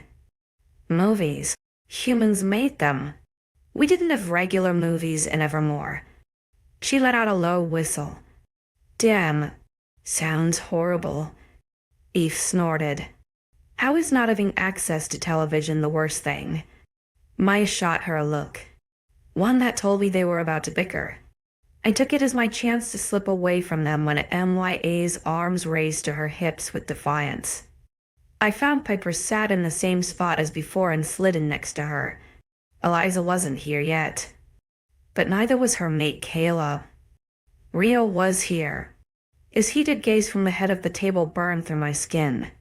Piper subtly nudged me, pulling my gaze from 𝐊𝐢. Sorry, I gelled. What? I wondered. She winced. When I left you last night, I know you didn't want to be alone. But 𝐊𝐢 called me over. I'm not a part of this pack, so I didn't have to listen to him, but I was concerned for you, and I knew that sending 𝐊𝐲𝐻 to you would not make the relationship any easier. He would go in guns blazing. So I thought about sending 𝐊𝐢. I didn't know 𝐊𝐢 would then tell 𝐊𝐲𝐻 he was concerned. As she spoke, she stared down at her lap. Her fingers played with the cotton of her place mat, every so often casting me a look from the corner of her eye. I sighed, nodding with understanding. If the roles were reversed, and I knew something bad happened to Piper, I would want the threadle eliminated too. It's okay. I get it.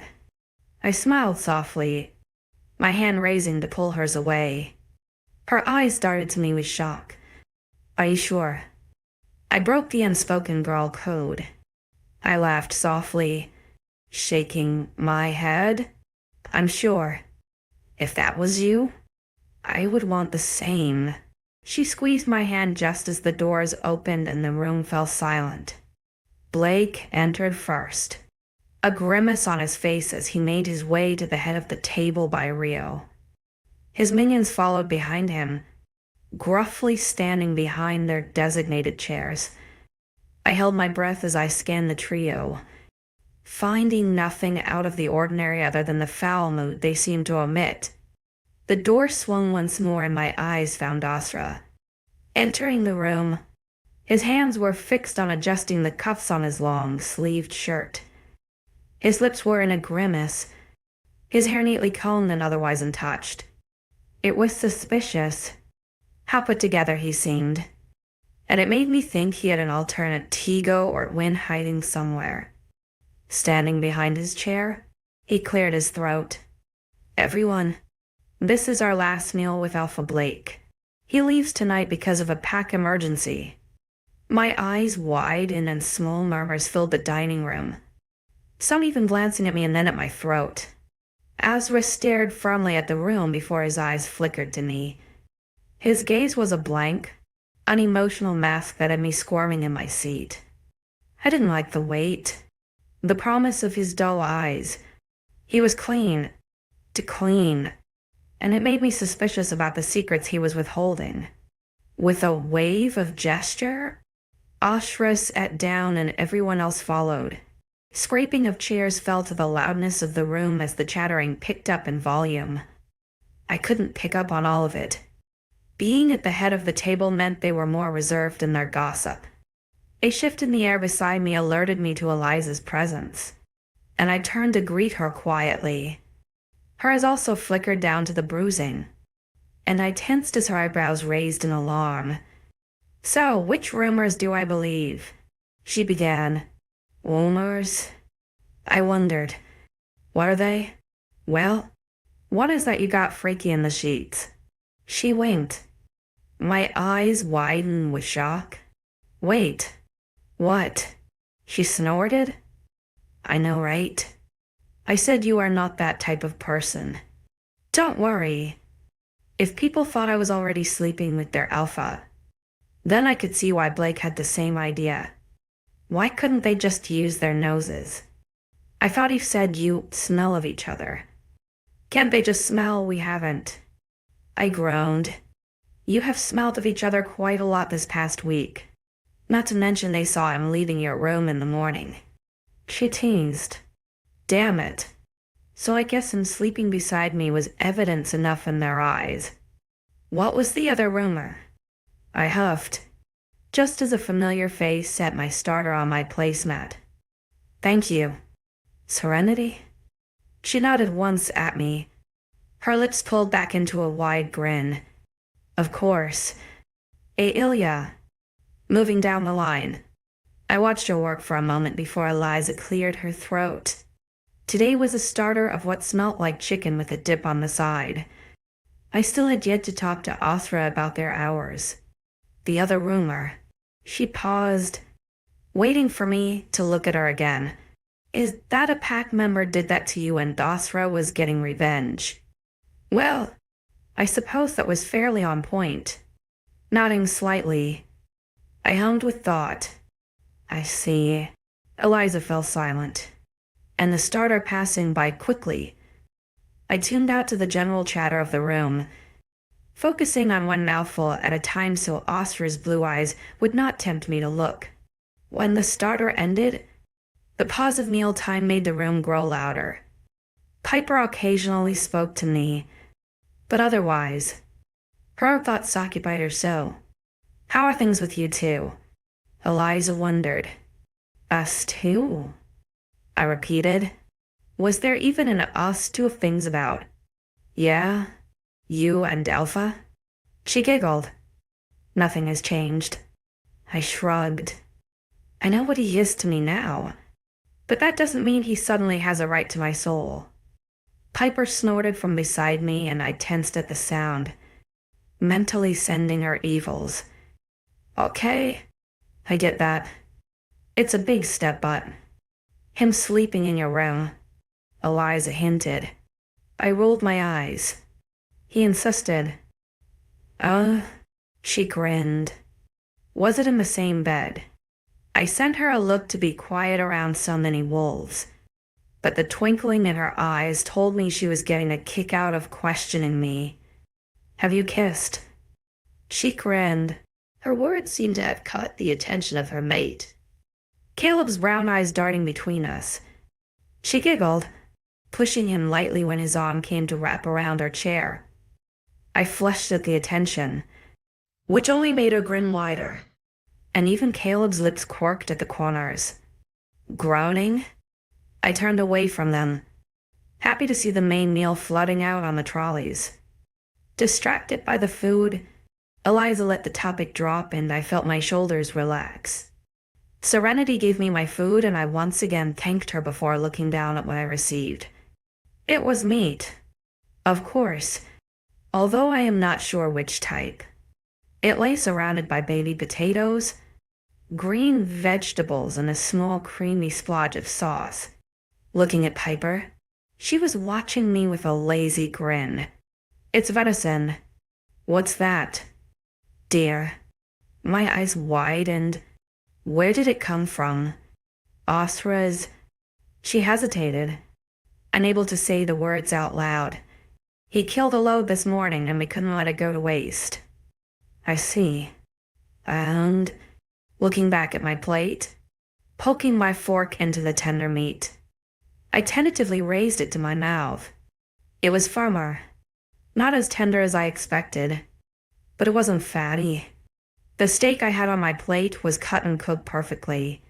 It took little to chew the flavor, reminding me of the time I had a squirrel for dinner, slight and earthy. Swallowing, I happily dug into the rest of my meal, taking small sips of wine in between. I had learnt from last time. The indulgence was not worth the embarrassment. As I ate, I found my gaze wandering. At first, it didn't stray to the forbidden end, trailing on the various pack members and servers as they scurried back into the kitchens. But of course, the temptation won over. I found Blake first, only a seat down. He fixated his dark eyes on his food. I felt my stomach churn with the knees, unable to look at him for any longer than a second. Taking a sip of my drink, I finally gave in and looked to my left. 𝐻𝐲𝐻 was sitting upright, cutlery in either hand as he chewed some food in his mouth. His eyes, however, were on me, sending my head into a tizzy. I gave him a small smile, picking my fork back up to stab some more meat. His eyes were heated with a strange emotion, watching as I placed the meat into my mouth. His pupils dilated, his hands gripping the silverware more tightly than before.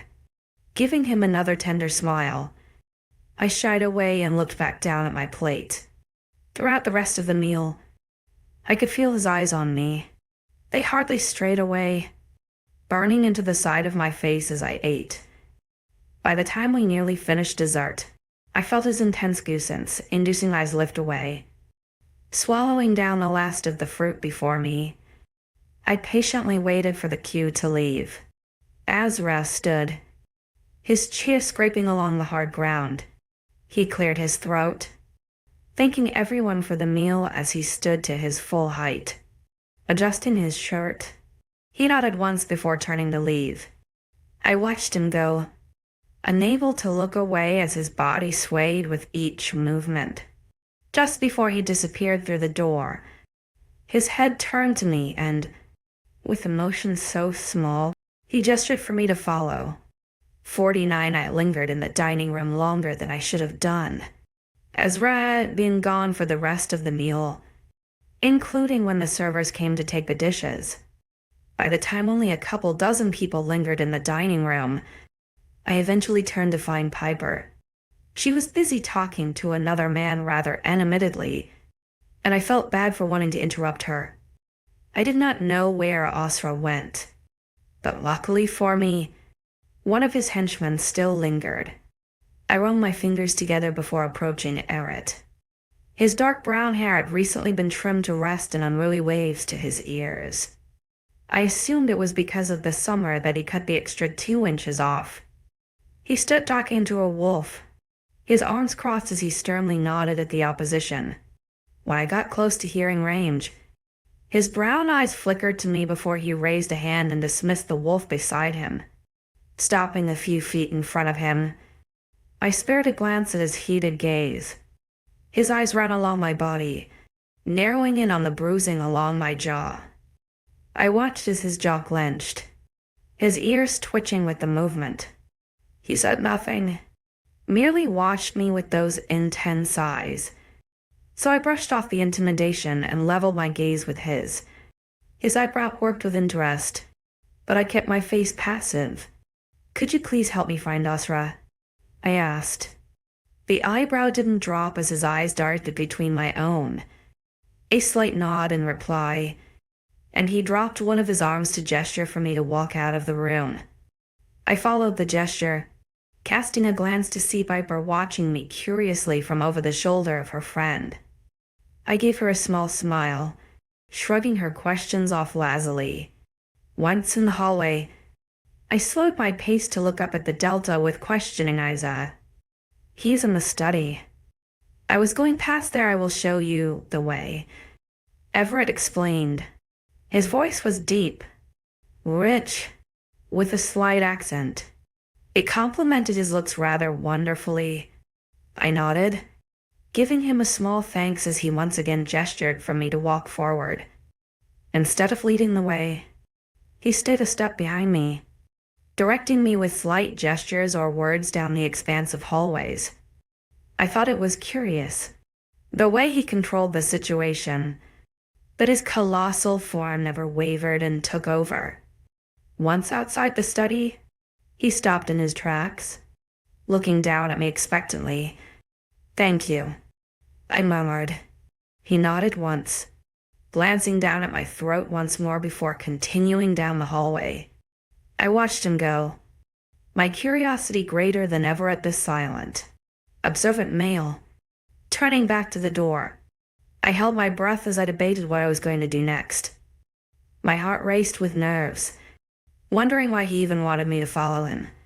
I raised and dropped my fist about 3 times before giving in and clutching my hands at my sides. Why can't I just knock? It's not like I was about to die. He just wanted to talk to me, right? Before I could debate any more, his door swung open, my eyes wide in with surprise, looking up to find his eyes filled with humor. They were deep blue, crinkled at the sides as he smirked down at me, one of his hands wrapped around the top corner of the door, the other holding onto the door frame as he loomed over me. "Are you going to come in or keep standing here like a lost lamb?" 𝐿𝐲𝐹 wondered. I swallowed ice locked in on his muscle to think any clearer. "Okay." One eyebrow raised with amusement, and he pushed away from the door frame to allow me to enter.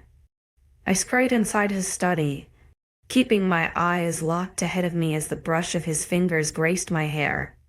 The door shut softly behind me, his heavy footsteps coming to a stop behind me, causing the hairs on the nape of my neck to stand.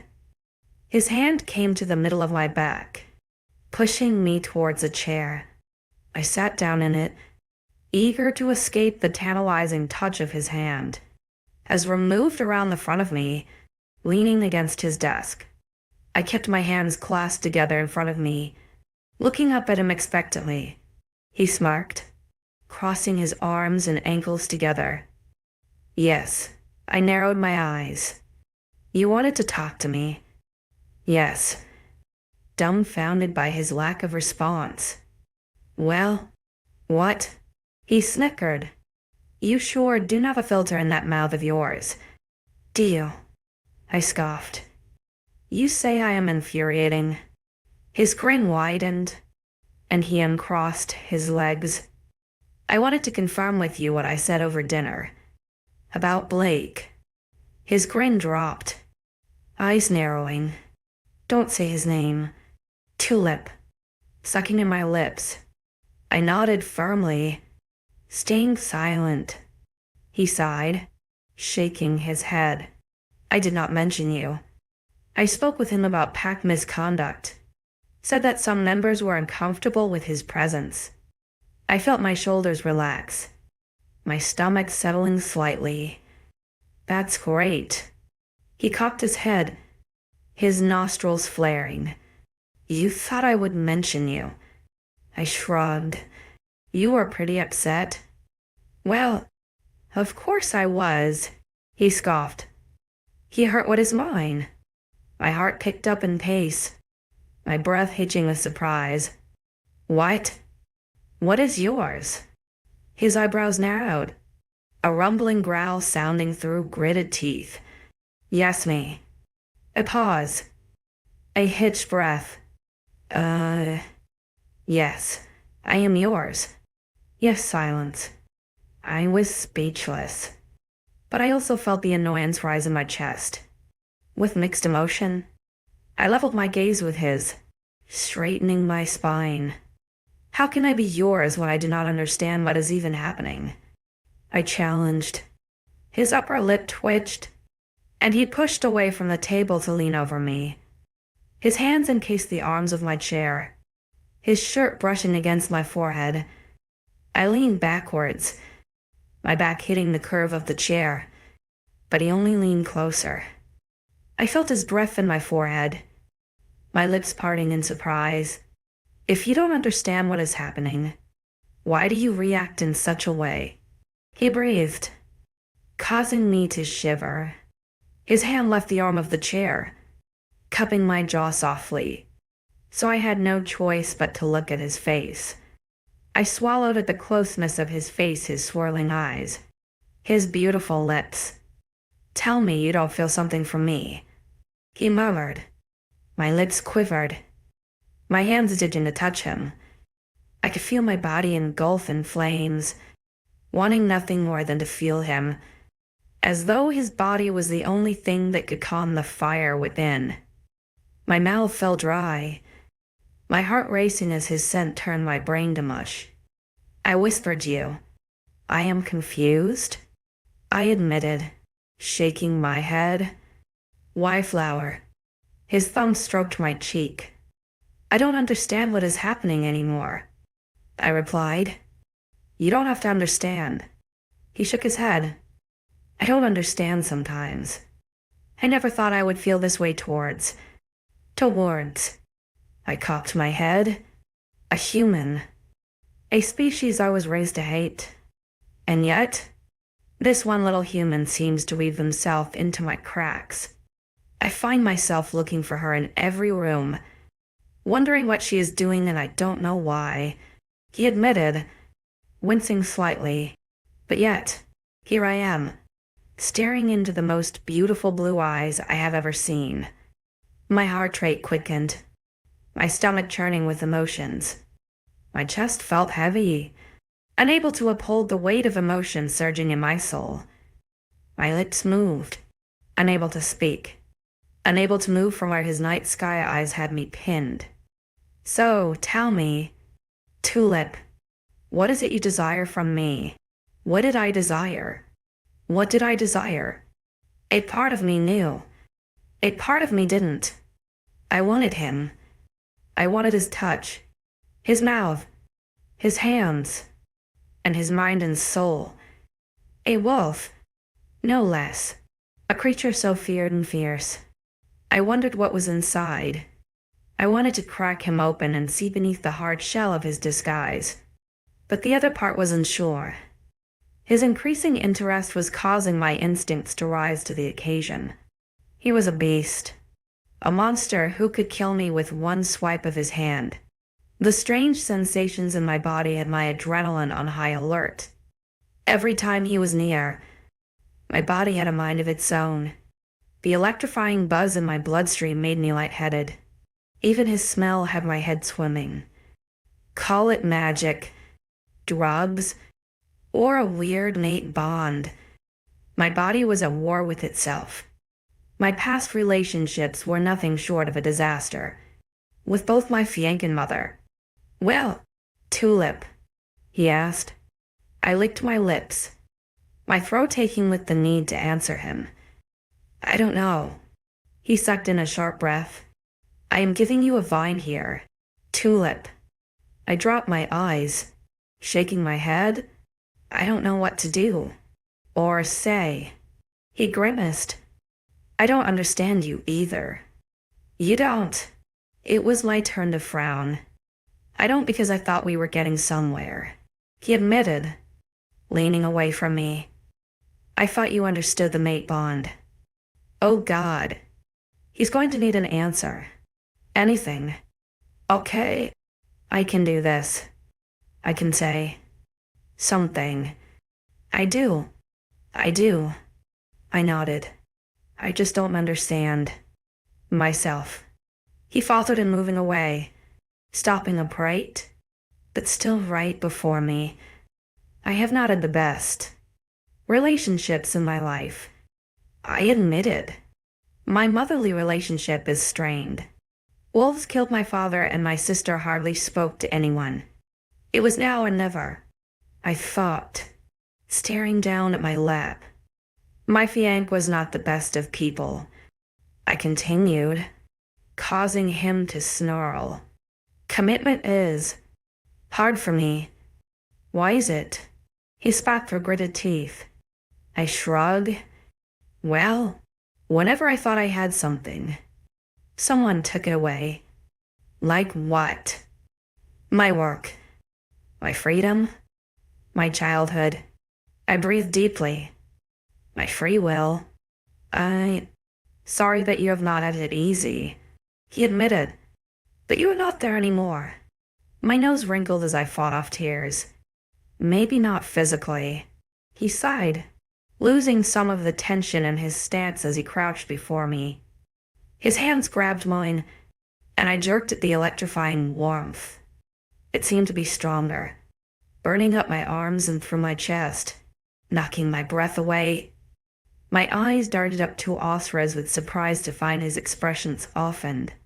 You feel it, right? I nodded a yes.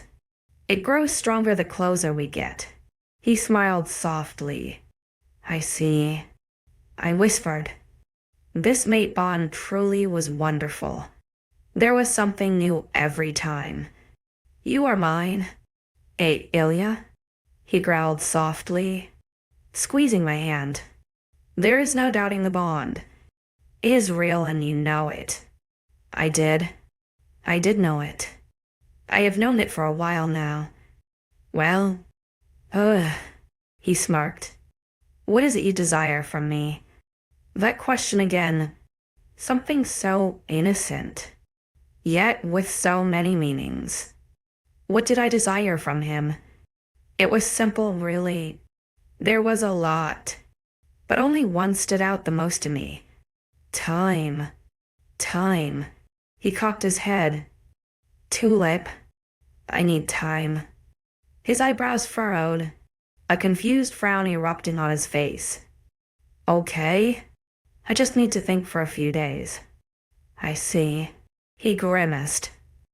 I squeezed his hand this time. There is a lot to take in. He sighed. Something really has messed up our view of me. If it is Blake, then so help no. It's not Blake. I interrupted him. It's just your mother, your 𝐊𝐢𝐬𝐬, who has hurt you so badly. Tulip, let me into that head of yours, he pleaded. I swallowed, shaking my head. My mind is my own enemy. Ashra, just give me a few days. It's a lot to take in. I had to think and come to a settlement with myself.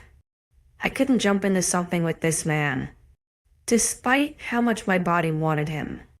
My past was restricting me, and I needed to just think, or perhaps not think.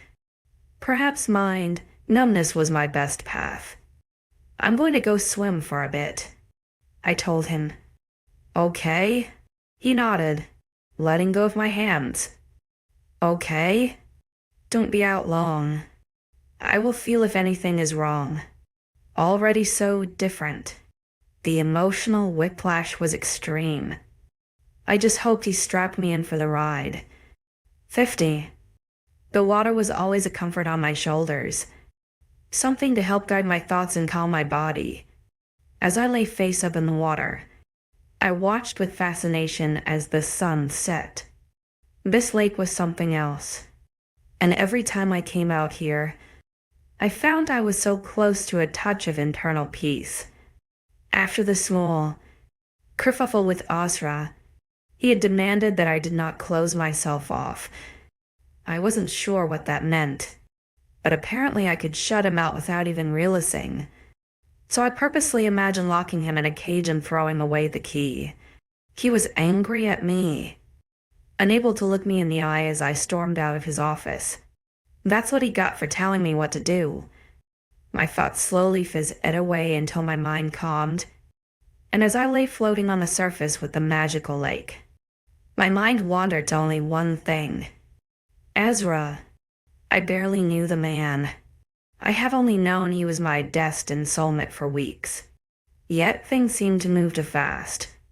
From him wanting me gone, to him dragging me back here and now, asking me what I desire from him. It was too much. Too soon. There was only one way I was going to have an answer, and that involved opening up. Him, of course. I needed to know him, to see what he wanted from me. Was this magical bond just a trick? Was his emotional whiplash just part of his game? I was falling for it, and I had to protect myself after Darius and my mother. I couldn't let someone else ruin what was left of me. There was only so much I could take. My heart had been broken way too many times, my father's death being the first of many hits. The scars that torture left behind can only go so far, can only cut so deep before they strike through the other side. It often felt like I was only one step, one push away from falling from a dangerous cliff, as though nature was in time with me. The wind picked up and I found myself floating towards the center of the lake. Sighing, I pulled myself from the water until I was upright, pushing my hair from my face. I backed against the wind, hoping to tie it into a bun. Splashes of water hit my shoulders, the waterfall picking up in pace with the wind. A strange feeling washed over me, a tight dread in my gut that had me holding my breath. The current of the waterfall had pulled me in and now was pushing me to the opposing side. Deciding it was getting too rough and too dark, I swam back to where my towel was, despite the sudden harshness of the water dragging me back. Walking out from the water's edge, I shook off my arms before bending to grab my towel. The wind blew across my bare back, goosen strising on my skin as the instinct to pause came over me. It felt like someone was here, like someone was watching me. Now, humans may have dull instincts compared to wolves, but I felt this in my soul. Pulling my towel to my chest, I scanned the dark woods surrounding me. The lake's noise hid the sound of any footsteps or critters, but the very feeling of the trees was strange. Quiet, despite it being sunset. No birds were out singing, no crickets chirping or owls hooting at the approaching moon. But then there it was, beneath the roaring of the terrifying water. A rustle, a crunch of leaves and breaking of twigs. It must have been close for me to hear it because my hearing was not that of a predator. Whatever it was, had to be close or large because their footsteps. Something cut my thoughts off, barreling into my side. I shrieked at the impact, but it muffled my mouth with a large, calloused hand. Hands were on me, hushing my screams of protest. I writhed against whoever held me, their body hot and broad. I thought I could kick my way out. Being my neck was the only thing they'd pinned down, but a sharp pinch came to the base of my ear that had me jerking in surprise. Whoever held me shushed me as I slowly lost the fight of the struggle. Unwillingly, I found my limbs fall numb. Their voice was a deep timbre in my ear, attempting to reassure me that things were fine. I still tried to break free, my jerks sluggish as my head felt heavy. My knees shook, my calves aching with the weight of standing. They eventually gave out, and I slumped against the body holding me. Their hand moved from my mouth, and with the smallest amount of energy left, I attempted to shout, to scream, but my tongue was lead, heavy and numb in my mouth. I felt saliva pooling beneath my tongue as the blood rushed through my ears. Sounds and sights blurred together as things became unclear. I was tilted, kicked up into someone's arms to stare up at the blurring night sky. Voices were mumbled, but I felt the sense of urgency in their tone. There was someone else here, perhaps more than one someone. I don't know. There was too much going on. I was moving. That was for sure. Someone was carrying me somewhere. Fast, too. The wind was harsh and loud against my ears, my body littered with goosens from the lack of clothing. My eyes closed throughout all of this. The swinging, blurring trees and faces were too much to concentrate on. I barely realized we had stopped until someone grabbed my face, a hand squishing my cheeks together. I blinked, dazed at the strange face before me as I tried to settle my growing nausea. They growled, shaking my head and causing a dull headache to start in my temples. I groaned, attempting to raise a hand to slap them away, but it dropped onto my chest with defeat. My chest sighed, frustrating growing as my body and senses betrayed me. Another sharp pinch came to my throat, and with an alarmed half screech, I jerked away from the second needle. My ears rushed with sounds, the wind loud around me. I blinked, my eyes clearing more when the sight of trees came to me. There was a hand on my face again, slapping me lightly to get my attention. I swallowed my spit, feeling its wetness drying on the side of my face. I was just happy to be still again. "Can you hear me?" the person holding me asked. I grunted, blinking through the dry ears to try figure out where I knew that voice from. I still couldn't move my body, my arms and legs dead to my brain. Slowly but surely, dark eyes and dark hair came into view. I could have groaned at the glitch of it all.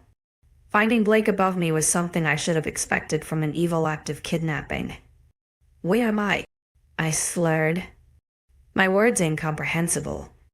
His thick eyebrows furrowed, his throat bobbing as he swallowed. "What?" I tried again, but my words didn't work. My voice barely audible. His lips widened into a manic grin, a booming laugh erupting in his chest as he spoke to someone in front of him. I frowned at his humor and my lack of control, wanting nothing more than to smack him in the damn face. "Stupid head." Blake jostled me, throwing me over his shoulder to stare down at the ground.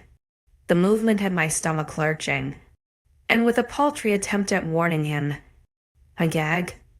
I felt his back tense, but it was too late. Coughing, I threw a ball down his back, my head spinning as my nose and throat burned. Fuck's sake.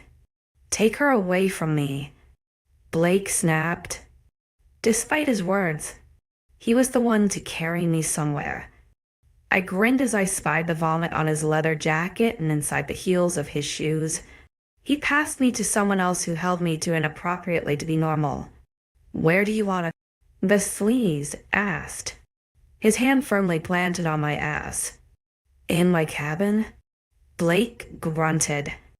I'm going to clean my jacket and then I will be back. The male holding me nodded, his hand sliding down to grab at my upper thigh. I wanted to scream, to kick and shout at him to let go, but I couldn't. He carried me inside a wooden room before throwing me onto a firm mattress. I grunted, my back arching with pain that rolled down my spine. My head pounded fiercely, the drugs in my system too strong. I'd say stay there. Bitch. But we all know you ain't going anywhere. He laughed. I got a glimpse of the henchman before he walked out of the room, the door clicking shut behind him. I was alone. Time to move. Straining with all that I had and was. I tried so desperately hard to get my muscles to move. They ached. Heavy with exertion and like I had no control. I managed to slide my legs slightly until I was half off the bed. But my wrists couldn't take my weight and I ended up dropping onto the floor with a rather loud bang. I winced, knowing it was bound to have alerted someone to my mishap. And I was correct when Blake himself walked into the room. His jacket and boots were gone, leaving him in only a polo shirt and jeans. I narrowed my eyes as he approached, desperately trying to grip onto the side table by my head. Oh, I wouldn't bother. We have injected you with a paralyzing venom. It's only temporary. Of course. A concoction made for fun little things. He taunted. I wanted to scream at him, to demand him to let me go. I wanted to know where I was, why I was here, and what he wanted from me. I can tell you have many questions, but the time for conversation is later. Dear human, he smirked, pulling me from the floor. I weakly protested, smacking his hands that lay on my hips. He rolled his eyes, throwing me onto the mattress. Now I was only supposed to bring you here and ready for your transfer. But he hummed. I wanted to ask what the hell he was talking about, but a cold wash of dread ran down my spine at the sight of a knife. My heart raced, fear paralyzing me to the core. I felt my body shaking, legs desperately trying to kick at something, anything, to get him off of me. I dug my nails into his forearm, trying to pry his fingers from my skin. It only infuriated him, sending a sharp smack to my temple that had my headache grow. I groaned weakly, my vision swirling, mind falling to haze. I didn't want to pass out. I couldn't pass out when this was happening to me. I needed to escape, but my body betrayed me, my head swimming with the need to succumb despite how much I fought it. He had drugged me. I was nothing.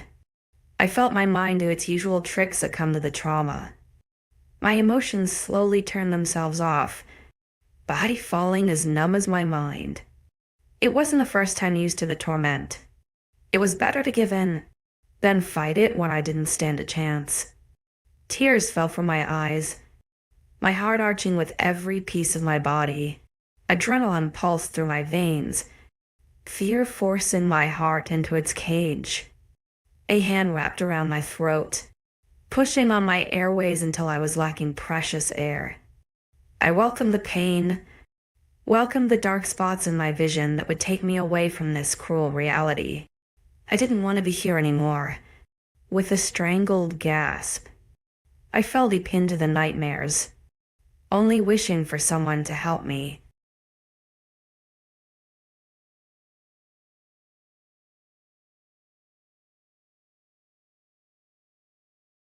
As 𝐊𝐢𝐬 wakes up in the hospital bed, she has to deal with not only the physical injuries but also 𝐊𝐲𝐬's mysterious disappearance and her inner fears. How will she uncover the truth behind it all? 51. My mind woke before my body, my limbs still heavy from sleep.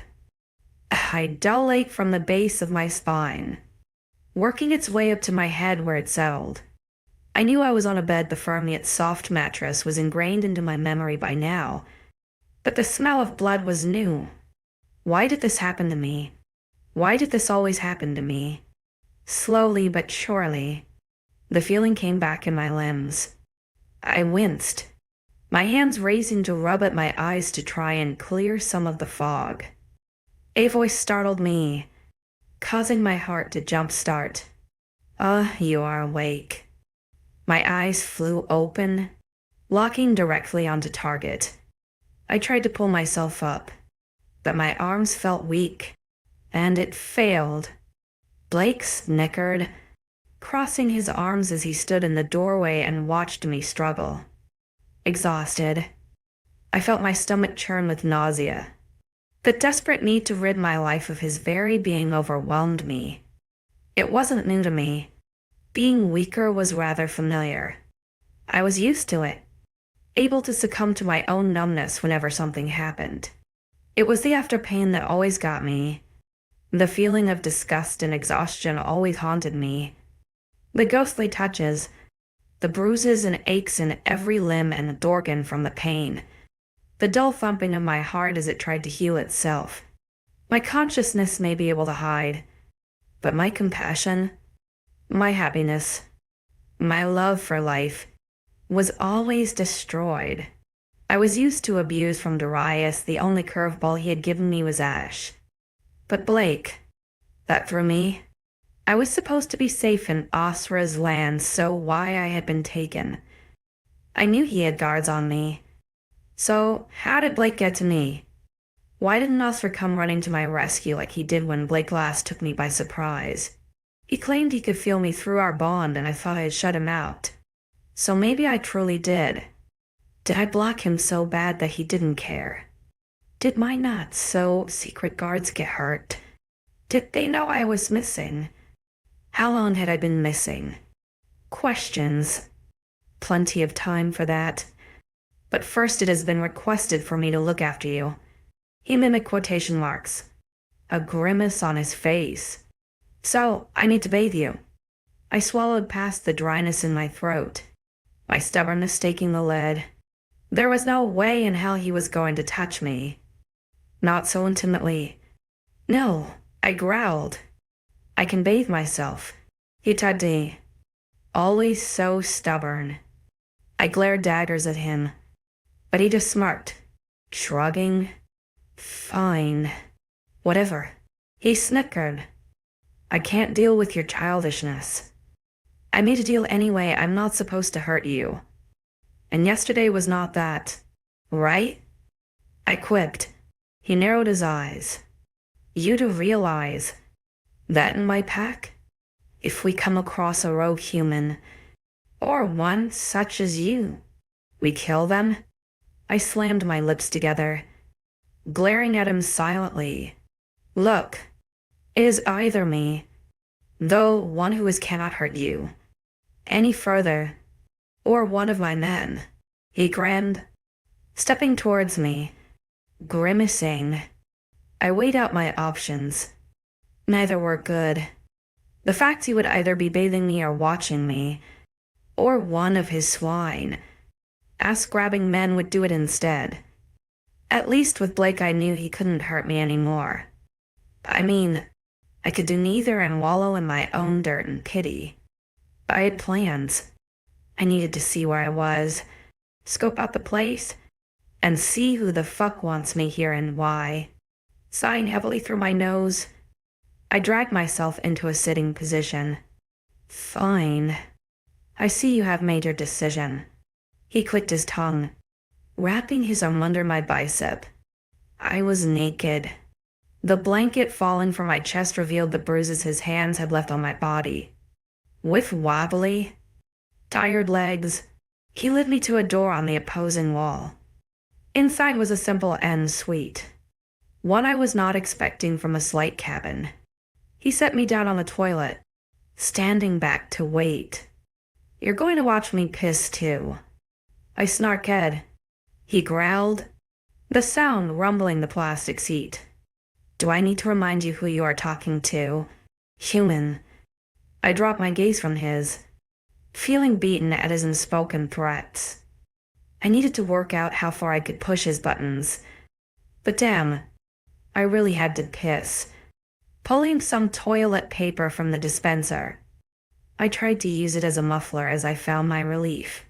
The moment I was finished, he was back beside me, pushing me into a shower. "You can wash yourself, but I am not leaving," he snapped. I nodded, eagerly turning the warm water on and shoving myself into it. Is this what people in prison felt like? They were rare these days. Mostly our punishment was down to the wolves, and they used our old jail cells for their own demons. But there were few prisons left, and they were heavily guarded. Grabbing some soap, I lathered myself in it, not opposing to the masculine scent. I scrubbed my body raw, feeling tears pool in my eyes. I could still feel the dirt, feel the fingerprints engraved in my skin like every time. I could have stayed in there for hours, trying to burn the skin cells from my body. But Blake had stopped me, complaining I was using all the hot water. The room had fogged up, and he was grimacing as he watched me make my thighs bleed. I had torn a few cuts open, no doubt left behind from his knife. I wondered if I was the first person here. I mean, it wasn't my first time in the bull's ring. I knew my beginning, and what to do in the middle to get there. I wondered if anybody else had been in my shoes. Blake oversaw everything, from getting dried to getting clothed in a random dress. It was skin tight, cutting into my waist and chest, my breasts almost pooling out of the top. I wasn't even a big-chested girl. That's how tight it was. He had to tie it in the back, saying it was a corset and that was how it was done. The skirt was short too, barely gracing the lower part of my ass. He forced me into an uncomfortable pair of 4-inch heels too. I hated high heels with a passion. I could walk in them fine, I just hated the fuckers. He took me by the elbow, leading me down some hallways. I ignored his grip, keeping my head high until we arrived at a dining room. The two men in there were equally as large. One I recognized as one of Blake's henchmen yesterday. "Take a seat. Breakfast is already made," Blake muttered, pushing me into a chair. I grunted as I sat, feeling my ass cheeks hit the wood. The skirt of this dress definitely did not cover enough, and I had no choice but to deal with the cool wood on my barely clad skin. He had only given me a phone too, doing so with a devilish smirk on his face. I felt my heart constrict as a bowl of porridge was set before me. Banana slices placed in a circle in the center with a drizzle of syrup all around it. Now, you may think it's a weird thing to get all worked up about, but it was eerily close to what I used to eat in Evermore. Darius could not cook, and his specialty was anything instant or toasted. Days where he would try to treat me, he would make porridge drizzled with golden syrup in a love heart shape. There would also be strawberries, cut into thin slices that made up a small heart of their own in the middle. It was such a weird coincidence that I couldn't help snort at the very idea of the two being related. Sinking my spoon into my porridge, it tasted fine. It didn't occur to me until I was nearly finished that I probably should have questioned its ingredients. Slowly putting down the spoon, I swallowed down the nerves. Isn't kidnapping supposed to be traumatizing, and yet you are feeding and bathing me? The henchman snorted, Blake shooting him a strange look. Well, when there is a pretty price on your head, I find it my mission to look after my sales, Blake stated, placing his coffee mug down. Price? I wondered. Yes, You seem to be a popular human. My eyes furrowed, wondering what the hell he was talking about. I had no relations and things like this. Selling people. Absolutely absurd so. The abuse. That was just seasoning. I snorted. He cocked his head, not finding me amusing. You seem to be taking it well. What? The other girls not last this long. I wondered, egging him on. I needed to see how far I could push him. His eyes flashed to their darker shade, a growl tearing out his lips. No, they didn't. Wincing, I dropped my gaze. So I wasn't the first. How disgusting of a man he was. Tell me, 𝐊𝐢𝐬, why is it you are so calm about all of this? Did you enjoy it? Is that what it was? He smirked heavily. Are you masochistic? I clicked my tongue. Oh yes. Because being abused and falling unconscious is my favorite pastime. So, it isn't your first time. How right I was. I narrowed my eyes as he nudged his friend and they chucked, changing the subject. I slowly finished my porridge. How long have I been here? Only a few hours. Blake stated, setting his mug in the sink. Just the night. Where am I? That ruins all the fun now, doesn't it? He taunted. You are in my cabin. You and Alpha live in a cabin. I snorted. His eyes narrowed. His ego no doubt sore. This is my temporary home. Interesting. Why would he need a temporary home? Going by his rising agitation and lack of patience, I needed to change my interrogation tactics so. You have to homes in your territory. Sounds like you got a lot of money. I smiled, batting my eyelashes. A lot of power. A lot of strength. He shifted, watching me curiously through dark eyes. I am powerful and strong. Yes, I can tell. I grinned, flashing my eyes down his body as I leaned forward. It seemed to have worked. His hands flexing at his sides as he licked his lips. Eyes falling to my breast. You should see my home back in Packland. 10 bedrooms, 3 stories, even a red room. He smirked, stepping closer to me. Extensive gardens and cars. Nothing like the land around here. I smiled up at him, a triumphant gleam in my eye as I got the information I wanted. A temporary home in a place that was not his land. Was this the no man's land Asra spoke so grimly of? No power, no authority over territory. Every person for themselves. Sounds wonderful. I hummed, placing my cheek on my palm. Does it snow there? I love the snow. Why, I mused. I hated snow. He shrugged, leaning a hand on the table. It's more Midland. Not a lot of snow.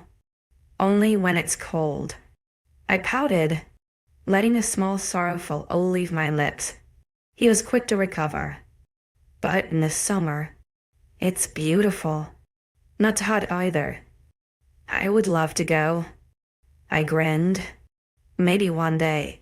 He ran his fingers down my face. But someone is paying a pretty price for you back in one piece today. It would be a shame to lose such value. I pouted, shrugging. Maybe. His eyes fogged over suddenly, his body going tense before his head darted to the door. A snarl ripped out of his throat and I was forcibly pulled into his chest. There was shouting and growling sounding from outside, loud clattering and shooting of guns. I gasped, stumbling into Blake's chest. Let's go, shut up. Slut. He snapped before spinning to his henchman. Clear the way. I need to get her out of here. The henchman nodded, eyes stern as he ran out of the room. I heard the front door burst open, a loud shout of terror filling the small cabin. I tensed, fear lacing my very soul. Was someone here to kill us? Was I about to die? Alpha. The henchman screamed before his voice ended into a garbled mess. Blake growled, hastily pulling me into him. How did he find us? I wanted to ask who. Who found us? What found us? But I couldn't even breath. His left arm was wrapped around my middle, his right around my neck. I was hardly breathing. His grip had tightened, suffocating to allow me to. A low growl sounded, vibrating the walls themselves. Blake's breathing quickened as he silently cursed, dragging us to a door. It creaked slightly as it opened, causing me to squeal with fear of being caught. Looking around, we were trapped. We had ended up in the kitchen. The cupboards a glaring white and the room small and quaint. They would soon be splattered with my blood. No doubt Blake would leave me to get killed and run for himself. Footsteps echoed through the house, the rumbling consistent with that of a thunderstorm. Deep vibrations that caused my heart to stammer. The urge to vomit returning to me once more. The door in the dining room smacked open and Blake shifted his arm, allowing me to breathe. I took an alarming mouthful of air, feeling the burn of it in my lungs. He seemed to have realized his hold on me, slackening slightly to drag me another step backwards. Through the sound of my heavy breathing and pulsating heart, the footsteps grew closer and closer. A floorboard creak, fingers pressing into the wood of the door as it ever so slowly opened.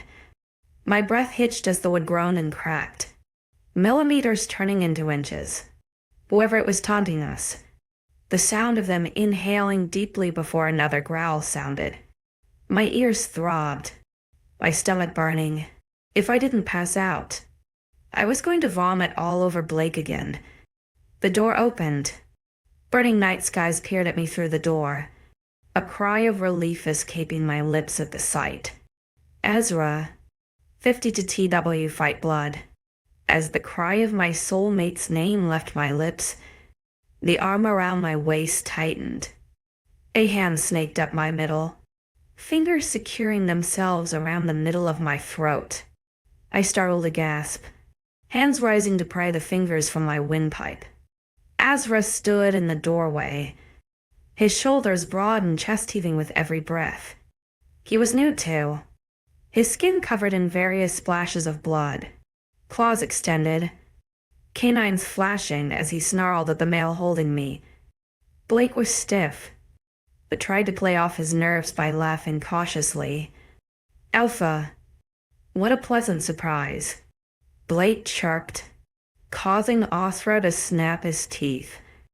Pray tell why you felt the need to slaughter my entire force. Ezra didn't care for his teasing, his black eyes fixed on the hand around my throat. Release her. I shuddered as the deep vibrations of his beast struck my nerves. Blake had the audacity to laugh, the loud bellows vibrating my back. The human. No, the alien serpent behind you. You had no right to take her. 𝐊𝐲𝐬 snapped. How could I resist? A tempting human, a creature so easily manipulated and controlled. Blake hummed. She was just teasing me, in her little bikini, all soaking wet. A simple drug was all I needed to grab her from your land. He squeezed my throat, causing me to gasp in alarm when his claws punctured the skin. I could feel them sink into my flesh, the warmth of my blood dripping and pooling in my collarbone. 𝐊𝐲𝐬's nose twitched, inhaling my scent, before he seemed to freeze. A slow blink, his eyes traveling the length of my body before his head titled.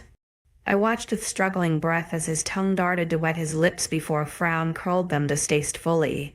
It reminded me oddly of a reptile, but it only made Blake laugh. 𝐊𝐲𝐬's teeth clashed, anger coating his expression. You hurt her? You touched what is not yours. Blake smirked. Come on, Alpha. She's just a human. What else is she good for? The next few seconds were a blur. One moment, I was losing precious oxygen as Blake's claws sank into my throat. And the next, I was flying. My head smacked into a nearby cupboard. Disseration at me. It was nowhere near as bad as the pulsing in my neck. Though, my hand started up in alarm. The deep wounds from Blake's claws had torn the skin along my neck. Blood coated my palms and my stomach churned with nausea. I was going to pass out again. Through bleary, terror-filled eyes, I looked up to find out what had happened. 𝐊𝐲 and Blake were scuffling. A mass of muscled limbs and blood blurred together along with the sounds of teeth snapping together.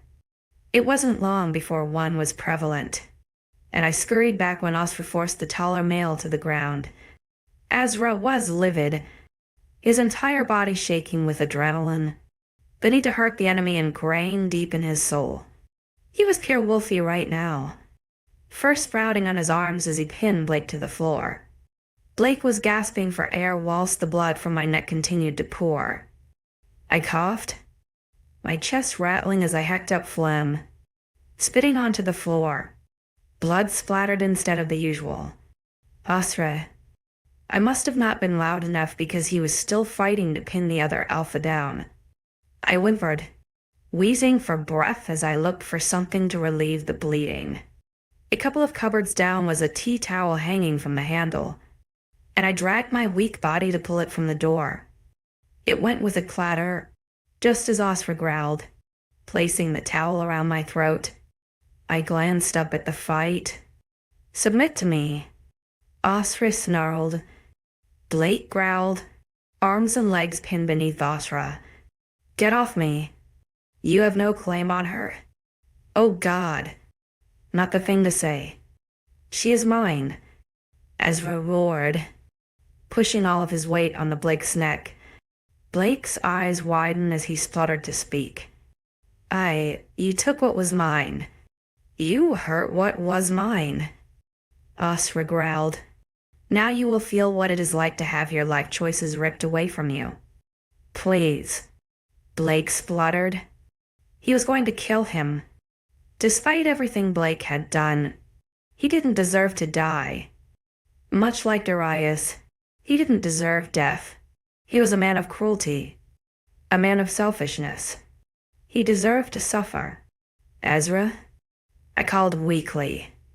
Using my voice caused me to choke again, my chest heaving as I coughed up more blood. 𝐿𝐲, I tried to shout. Luck must be in my favor because his head snapped up to me. My hand clutched the bloodied towel, the other gripping onto a nearby handle for dear life. You can't kill him, I weakly rasped. He hurt you. 𝐿𝐲's dark eyes bore into mine. I winced at the amount of blood on him and the rage in his eyes. I could hear the pain in his voice, the anger he felt from finding out this way. It's not the first time in my life. I sighed. He doesn't deserve to just die. He growled. Yes, he does. He doesn't. I winced, my head pounding with pain. Someone like him does not deserve a quick death. My head was swimming, my arm falling from the cupboard as my body grew weak. I groaned as I slumped to the floor, blinking past the days before me. This wasn't my first time passing out after the trauma. My body and mind rather liked to do that to me. It was frustrating, but I knew I was safe now, because despite everything, I knew 𝐊𝐲 would be on the other side. Please, I whispered before I succumbed to the pain. The same dull beeping of a machine met my senses, a wicked sense of déjà vu causing my mind to spiral. My eyes peeled open, eager to find out where I was and what happened. At least I was alive. I'm used. The room was dull, the curtains drawn and casting shadows over my bed. I took in the sight of drips in my arms and white sheets around my legs. A painful sigh of realization that I was once again in the hospital. My body was numb, my mind calm despite the raging seas from only hours before. Or was it days? It was hard to say. A movement came from my right and with dull fascination. My eyes lastly moved to my left, only for my breath to hitch and the heart monitor to pick up pace. 𝐻𝐸 was studying me, leaned forward eagerly in an armchair. His hair was disheveled, his body still covered in blood. It was dried and crusted, telling me he hadn't bathed since the fight. 𝐻𝐸, I breathed, my throat sore.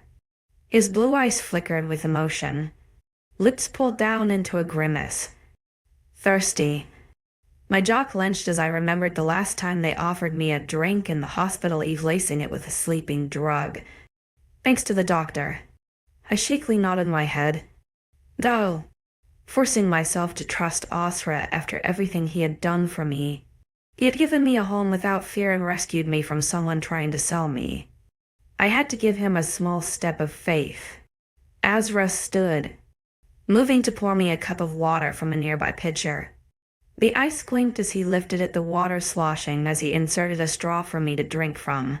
He moved it to my lips, his two forefingers securing the straw for me to grasp between my lips. They pressed against my mouth as I drank, causing a strange look to pass over his face. When I pulled away, I thanked him softly. What happened? His jaw clenched as he placed the cup back down. I didn't kill him.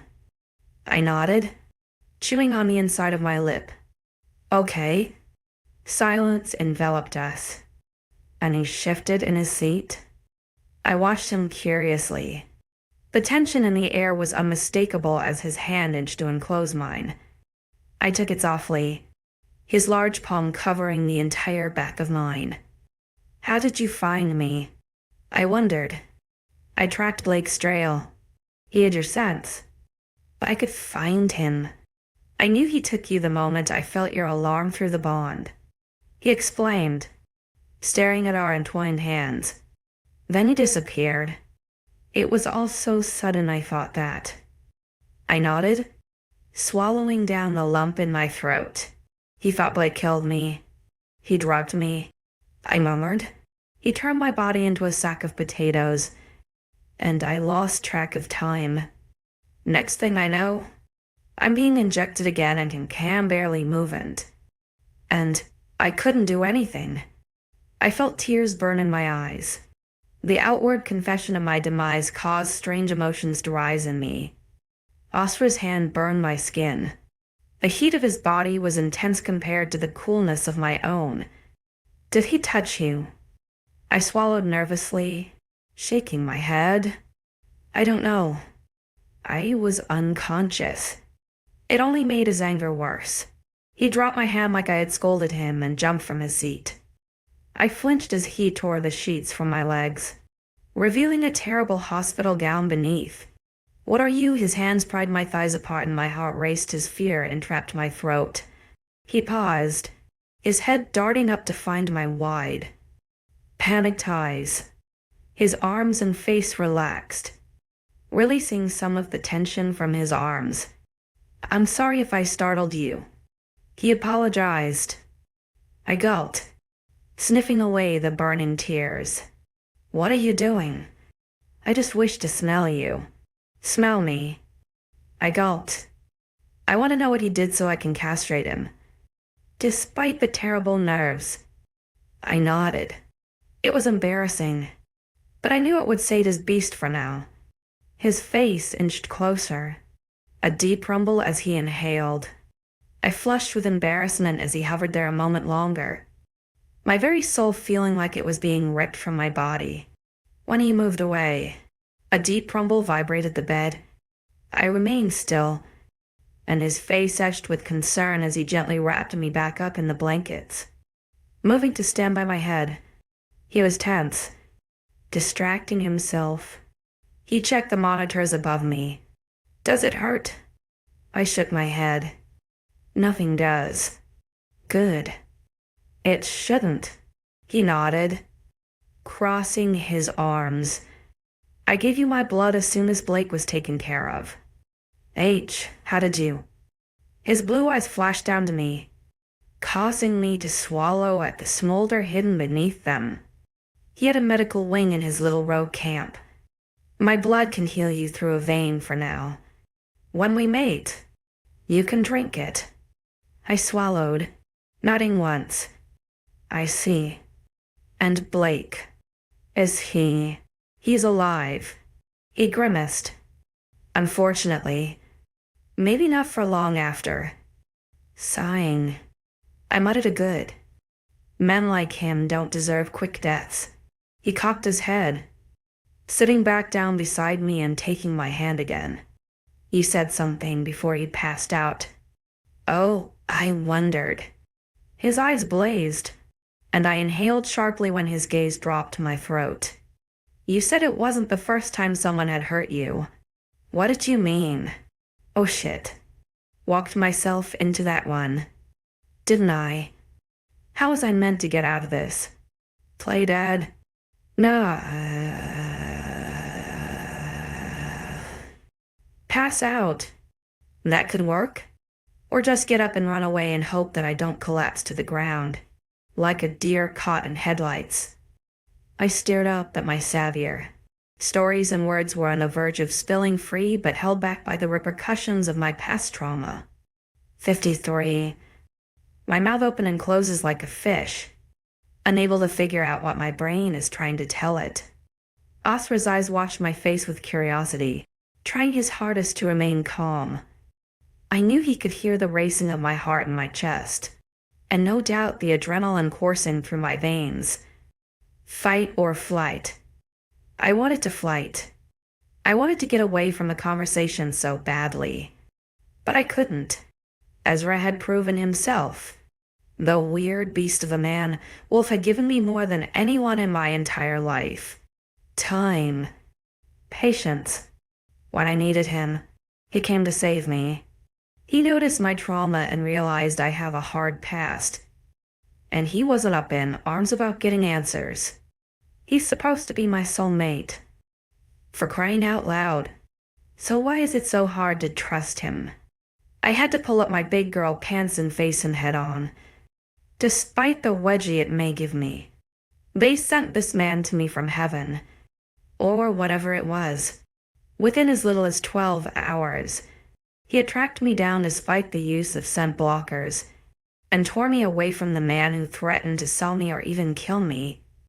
However, now I am worried about my future. What if the mysterious fire found me again? It sent a shiver down my spine, and I clutched onto Asra's hand as the thought crossed my mind. Ezra wasn't Darius. I could see it now. He was mature, smart, quick-witted, handsome, sexy. Yet he was mysterious and quiet. He had secrets in those oceans of eyes, deep thoughts that went beyond his beast side. He had feelings that wanted to break free, words that he wanted to say, but he never allowed himself. We are all built around our own trauma, our walls closing it in. It was just up to us as individuals to see past that. 𝐊𝐢𝐬, he wondered, squeezing my hand. I blinked out of the daze, giving him a hesitant smile. Apologies. I was thinking rather hard about something. He quirked an eyebrow. Was it something I said? You don't have to answer if you don't want to. God damn it. This man was going to be the end of everything. Wasn't he? He didn't even care that I daydreamed.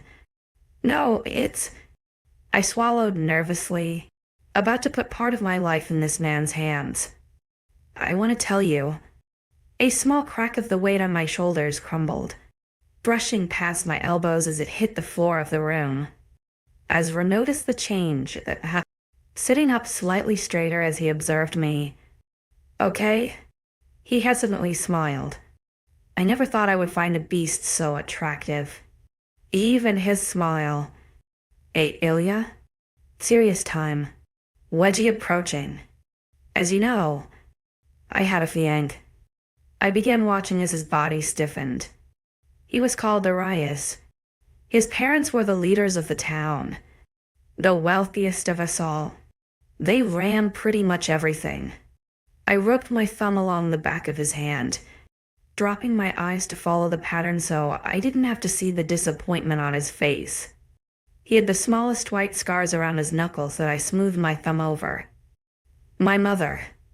After losing my father, she groomed me until the age of 12, where she then retreated into her dark cesspit of a home and never came out.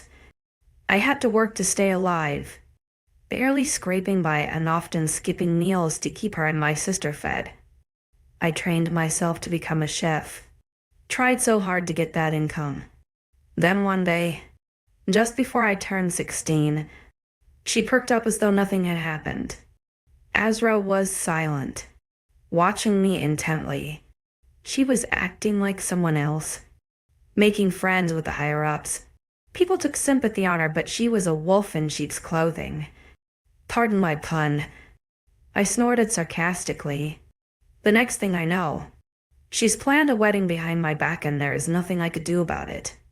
I was to stop working as a chef and be engaged to this man I never knew, and she would get a pretty sum of money and hefty status with it.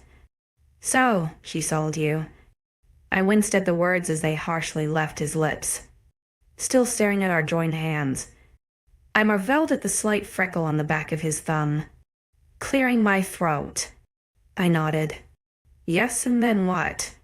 It was good. For a few months. We courted until I dared to glance up at him through my lashes, finding him intensely staring at my face. His jaw was clenched already, and I knew he would blow up if he found about the slightest misplaced word in my story. It made me even more nervous to continue. He touched me and I didn't want him to. I nibbled my lower lip. Then he made me touch him. He was 2 years older than me, and I didn't want to do it. He manipulated me to thinking it was normal, and over the months I believed him. After 6 months of courting was when he forced himself on me for the first time. Another chip of the boulder fell, crumbling loudly in the silent and tense room. I let out a shriek of surprise when 𝐊𝐲𝐻's claws extended, one of them catching the back of my hand. My head flew up in surprise to find dark eyes locked onto my jaw. I swallowed nervously, feeling sweat build up on my palm as the intensity of his beast sigh forced its way through. You say? The first time as though. He growled through gritted teeth. Most of our relationship was not entirely consensual. I mumbled. So he raped you? He spat, causing me to flinch.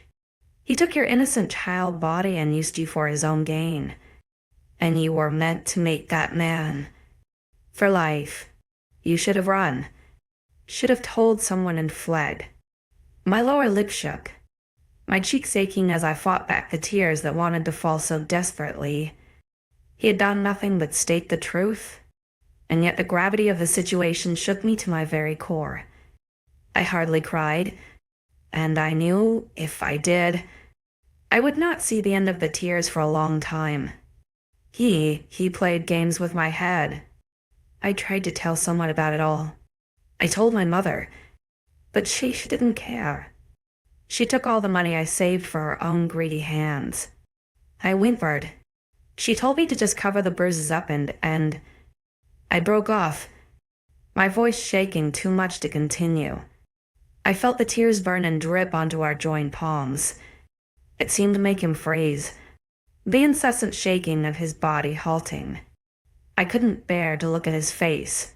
The sympathetic or angry scowl I would find would shatter me. I was worthless. Darius was right. No one would want someone like this. It was too much of a burden. My past was too heavy.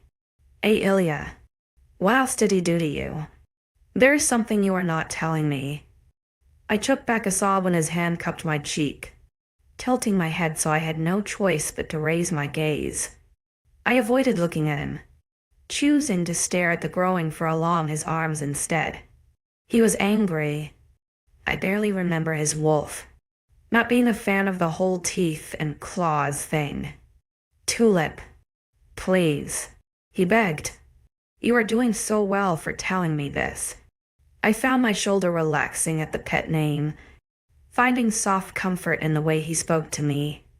The first year was a learning curve. I continued, sniffing back the tears. I had to learn to be someone I wasn't for public image. They paraded me around town as someone's wife. I was supposed to help him lead that awful village.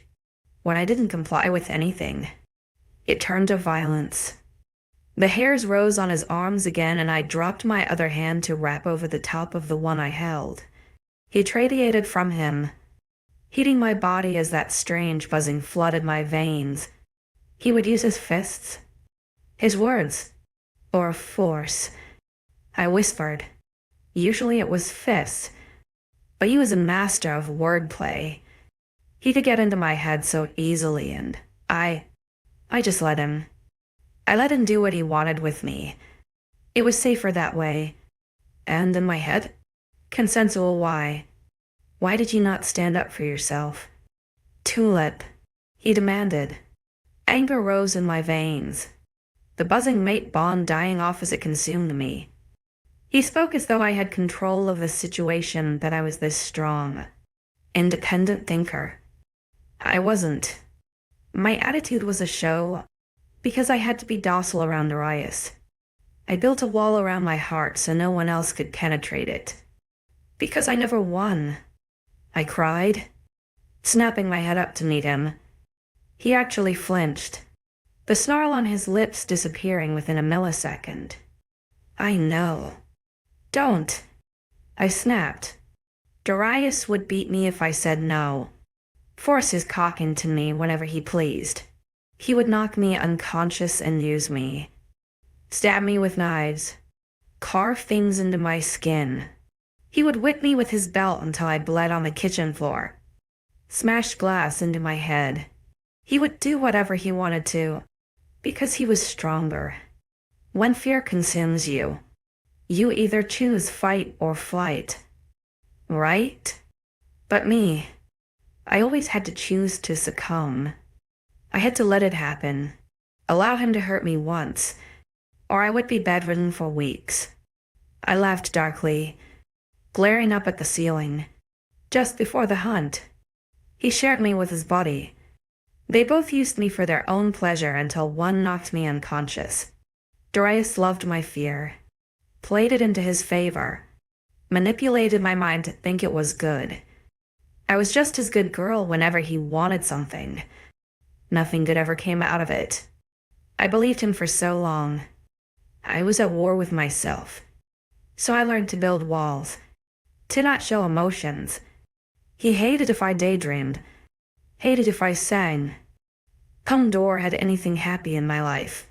I was a house, wife meant to please him and cook him delicious food.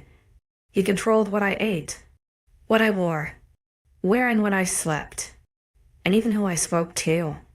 I waved my hands angrily, 𝐊𝐲𝐬's heavy one thumping onto the bed.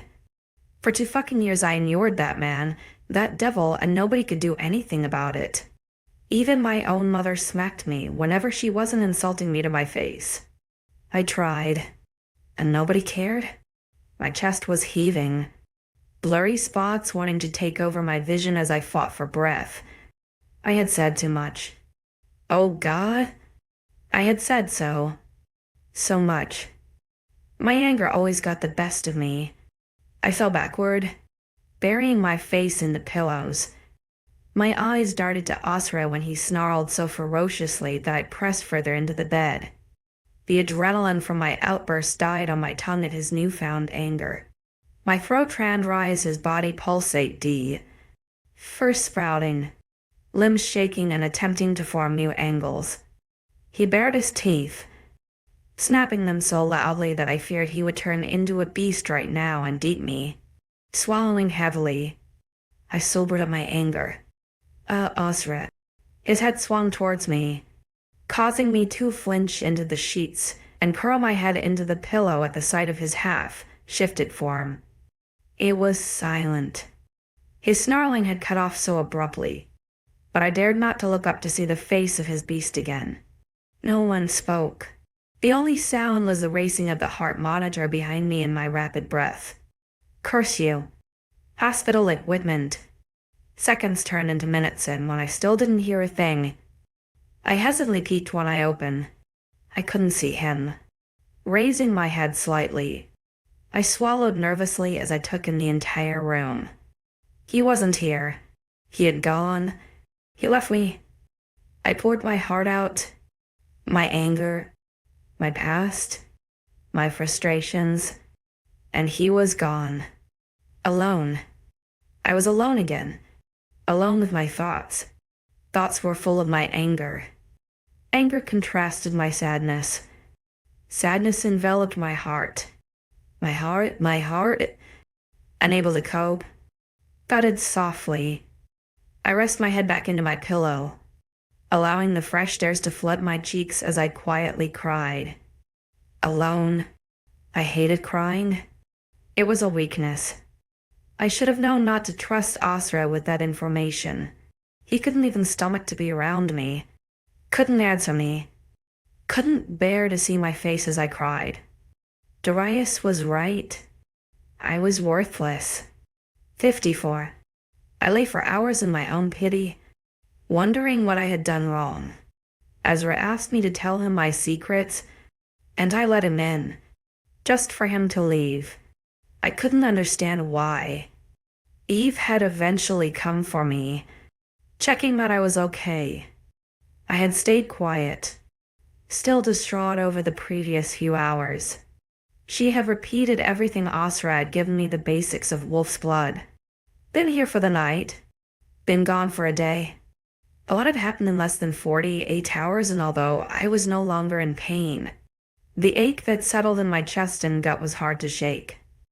By the time the afternoon ended and evening came to take a hold, Eve had come back and tried to feed me.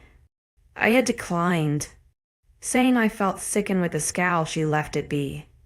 Before she stormed from the room, she took out my drips and told me I could leave whenever I want since the wolf blood had healed me. She had shut the door rather harshly, causing me to wince at the loud sound. I just kept upsetting people, didn't I? I rolled onto my side. The wires and needles no longer in my skin meant I could move around the bed easier. I tucked my hands beneath my chin, pulling the multitude of sheets up to my nose. Bed was comforting, bed was a haven. I think I would stay here for the night, then deal with the spiteful looks I may receive at the pack house. Would 𝐊𝐲𝐬 be there? Has that where he had gone? To hide in his giant mansion away from me? Was I that disgusting? My thoughts truly were my own worst enemy, but despite even the harshest of feelings, I still drifted off to sleep. Still half asleep, a scuffling noise caught my attention, causing me to pull the blanket tighter around me. Footsteps fell lightly, so gently that they were hard to pick up. My heart jumped in my chest, my adrenaline waking my mind without my consent. Fear. It gripped my throat, cutting off the precious oxygen that I needed to breathe. Was it that time already? Was someone here to finish Blake's job? A hand gently pressed into my shoulder, and I fought hard to stay still. They patted me lightly, and I whimpered with fear. 𝐊𝐢𝐬? They whispered, and I froze. My body fell numb to the voice, my heart stuttering as the fear quickly subsided. Instead, anguish took its place, and with all of my strength and dignity, I peeked one eye open and turned my head to face the wolf in the room. Tulip, I am so sorry. My jaw clenched, fresh ears burning at the sight of 𝐊𝐲𝐬 leaning over my bed. His hand encased my entire shoulder, squeezing it awfully when we made eye contact. Betrayal coated my very soul. Staring into his sorrowful eyes did nothing but make it dig deeper. Tulip. His hand moved to caress my cheek. I closed my eyes, unable to move my face away since I already pinned it to the pillows. His fingers were rough and calloused, and the faint twinge of metal hit my nose. Was he bleeding? I couldn't help but turn at his touch, curious about why I could smell blood. Blinking past the nighttime light, I saw him dressed in new clothes. His hair was damp and disheveled. His blue eyes painful as they begged me to speak. Where had he been? Why was he wet and in new clothes? Did he leave me to shower? Talk to me, please. I exhaled heavily, settling my eyes on his own why. He stopped his feather-light touch on my cheek to clutch my shoulder again, dropping his head to the floor in shame. I had to go. Why? Repeated. I couldn't stay here. Tears threatened to fall at his admission. So, it was me. Tulip. Please. Don't look at me like that. He begged, falling to his knees beside my bed. It brought him to a similar height as me, his large stature reduced to that of a young child. I could see his face more clearly, smell the fresh musky soap he must have bathed in. Upon closer inspection, I saw a few faint healed cuts on his cheeks, light pink lines in his flesh that marred his beauty. His hands were the same, fading bruises and scabs that were falling off. Where were you? His mouth parted as he struggled for words. Where were you? I emphasized each word, the saltness of my tears coating my lips. Tulip. He sighed sadly. Where were you? I snapped, a sob tumbling from my lips. He audibly whimpered, the sound so animal-like that I had to remember who I was speaking to. A beast. He could transform into a dark, furry creature, towering over me, shift his face into that of a wolf, grow claws that a witch would be envious of. Please, Tulip, just listen to me, he begged, both his hands grabbing my arm and pulling it from the sheet. I stared down at the dried blood beneath hidden on his skin as he rubbed circles into the back of my hand. I am listening, and you are not answering. He sighed, dropping his head onto the mattress. I sniffed back the tears, moving my head to stare up at the ceiling. It was dark outside. The only light was the moon shining through the curtains. It cast an eerie glow into the room, darkening the colors until everything felt gray. Gray? How bland. I will answer all your questions. Just give me a minute too. I have not been myself, he admitted. I stayed silent, swallowing thickly as he fumbled over his own thoughts. I wondered if he would lie like Darius did, make it all out to be my fault. I left because I couldn't be here. He raised his head, locking our gazes, knowing that the man who did this to you was still alive. My eyes widened. Why did you do? He growled. No, I couldn't. For the man who destroyed your innocence, he stated, eyes blazing.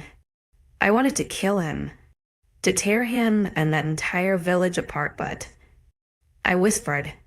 Rio stopped me, told me I couldn't go in alone. We needed backup.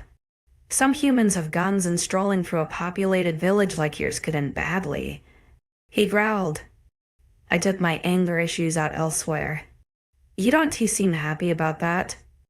I muttered. He scoffed. I wanted to destroy every person in that town of yours for letting it happen. I should have destroyed it when I first found it, hiding from us like it would protect you. They fed you and everyone else their false information to keep you under their little spell. My eyebrows furrowed. I don't understand what you mean. The hunts are not about killing anymore. 𝐊𝐲 licked his lips, squeezing my hand. Some go to quench their bloodthirst, to tame the animal within. But we only take down the ones who have done wrong. We can smell it like cancer in your blood. Does that mean I had done wrong? Is that why I was attacked? Because I was impure? His hand tightened on mine, pulling me back to him. The wolves who hurt you must have smelled men on you. There is nothing wrong with you. Tulip, believe me, that man manipulated you and that whole fucking town. They never deserved someone like you. Oh fuck. Here come the tears again. 𝐲𝐲, I whispered. His hands moved to cup my face. I rolled over to face him properly, my knee still tucked into my chest. He studied me so furiously, wiping the tears that threatened to fall. They raised you like me, to hate the power-hungry, he stated. Your village taught you to fear us, that the hunt meant death. But the hunt meant life. Every spring, we would look for our soulmates. That is what the hunt became. No more innocent deaths. My chest tightened with the acceptance of his truth. I believed him. Every word that fell from his lips I knew in my gut was true. I pledge to you now, 𝐊𝐢𝐬, that I will take down that man and anyone else who hurt you and never let them see the light of day again. He promised, his face centimeters away from mine. I gulped with a strange sense of fear, knowing that he was so willing to kill, to torture people for me, for something that happened to me in the past when he didn't even know me, willing to put his life on the line to get revenge. In a sick, twisted way, I craved it. It made my chest warm, a blossom of acceptance sprouting in my heart. Did I forgive him for leaving me here after my confession of trauma? No. But everything else had me like putty in his hands. So, when a great opportunity like this one was presented to me, I had to fulfill its destiny. Pushing myself forwards, I connected our lips, my hands wrapping around the back of his neck. It took him a moment to catch on as I tried to persuade him to move with me, but when he did, a low growl erupted in his chest. He pushed me backwards, raising himself until he was hovering over me. 𝐲𝐲's hands grabbed at my face, my neck, my hair. His mouth parted my lips as his tongue dived to depths not even Darius would dare go. Nobody had ever kissed me with such passion, with such want. All other kisses in my life did not compare to the fireworks that exploded inside of me, or the burning flourish of want. I felt small and safe pressed beneath his large body, his hips settling between mine. His stomach gently brushed me as he held his weight with one arm, leaning on his forearm. His other hand moved with his motions, flexing around my throat, sucking, kissing, licking. My jaw and neck were next, small nibbles of his teeth as he tasted my skin. My heart raced in my chest, my stomach swirling with desire as my hands grabbed at his shoulders, his neck, his hair. I moaned, unable to hold it in, causing a flush of embarrassment to overcome me when he growled. His teeth grew sharper, scraping along the base of my neck as his lips sucked on my collarbone. My hands fisted his hair, pulling it sharply when one of his teeth traced the junction of skin below my ear. I felt the pulsing of my heart against his lips, his hot breath fanning my jaw. 𝐲𝐲, I breathed, arching into him. My body was on fire. I have never felt like this before, never felt such a flurry of emotions and feelings. Why was I hot? Why did the ache between my thighs grow wetter with every trace of his tongue?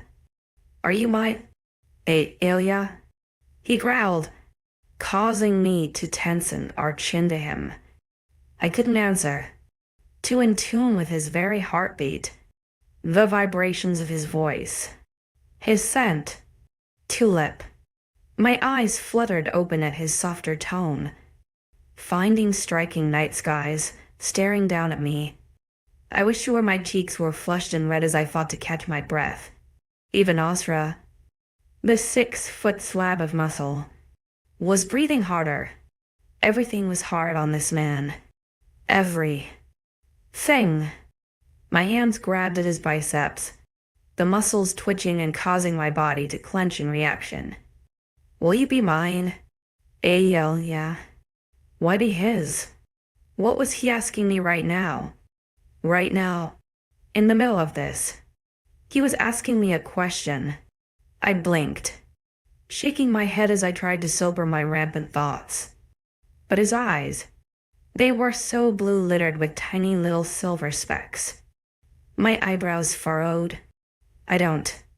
I want to make you mine. 𝐊𝐢𝐬, I want to lay my mark upon your neck so everyone everywhere will know that you are mine. Protect you. Have you? Mine, he growled. I was starstruck. My mouth ajar as I stared up at him with wonder. He wanted me. After everything that happened to me, he still wanted me. They damaged me. No one would want me. Why did 𝐊𝐲𝐬? Was this a ploy? A sick joke. Why would an alpha wolf, a powerful one at that, want me?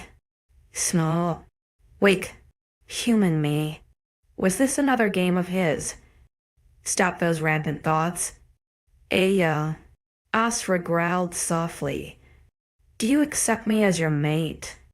I wanted to ask him why me. Why choose me? Why have tainted goods when he could have something so much better? All it takes is a simple bite, and everyone knows you are mine. If you will have me, I immensely want you, he groaned, his hand clenching the sheets beside me. Tell me now, because I cannot hold back any longer. Tulip, I want this. All of me, I whispered. His intense, wild gaze softened. He brushed his chest against mine. His hand stroked my jaw, caressing the skin so tenderly. All of you, past, present, and future, he murmured. My lower lip wobbled, and he let out a soft laugh. Don't cry on me. Now, Tulip. He gently lowered his mouth to mine again, kissing away the tears that graced my lips. Secret treasures that would always remind me of what we spoke of, swept away into his secrecy. Emotions ran wild in my mind, my stomach heavy with want, with adoration, a strong, worthy man in my eyes. To forget about the past meant I could move forward, start fresh. Tainted goods or not, 𝐊𝐲𝐬 wanted me, all of me. So I nodded, causing the air to rush from his lungs. Are you sure? His eyes fell to my throat, his tongue licking his lips. It will hurt at first. More pain. Nothing I can't handle. If it meant a life of existing with someone, I was sure happy to withstand the initial fall. After all, you don't find flowers blossoming without some rain. I'm sure.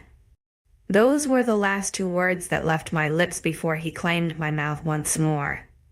55. 𝐾𝐜 mature content. 𝐾𝐜 not 𝐊𝐲𝐬's hands were like 1,000 suns. Every caress, every tickle, had my body in flames. My toes curled as his mouth claimed mine, his tongue massaging and dominating my mouth. I found it exhilarating. The more he claimed me, the more urgent he became. I could feel the sharpness of his canines on my mouth as he pulled away, catching the skin and drawing a little blood. I had no time to care, to caught up grabbing his bare torso.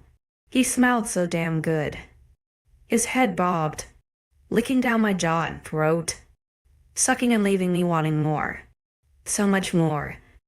My thighs clenched, my desire filling the room with little pants of need, of want. You ready? He murmured. I breathed obnoxiously out of my nose, a sound of distress leaving me yes. Yes, what?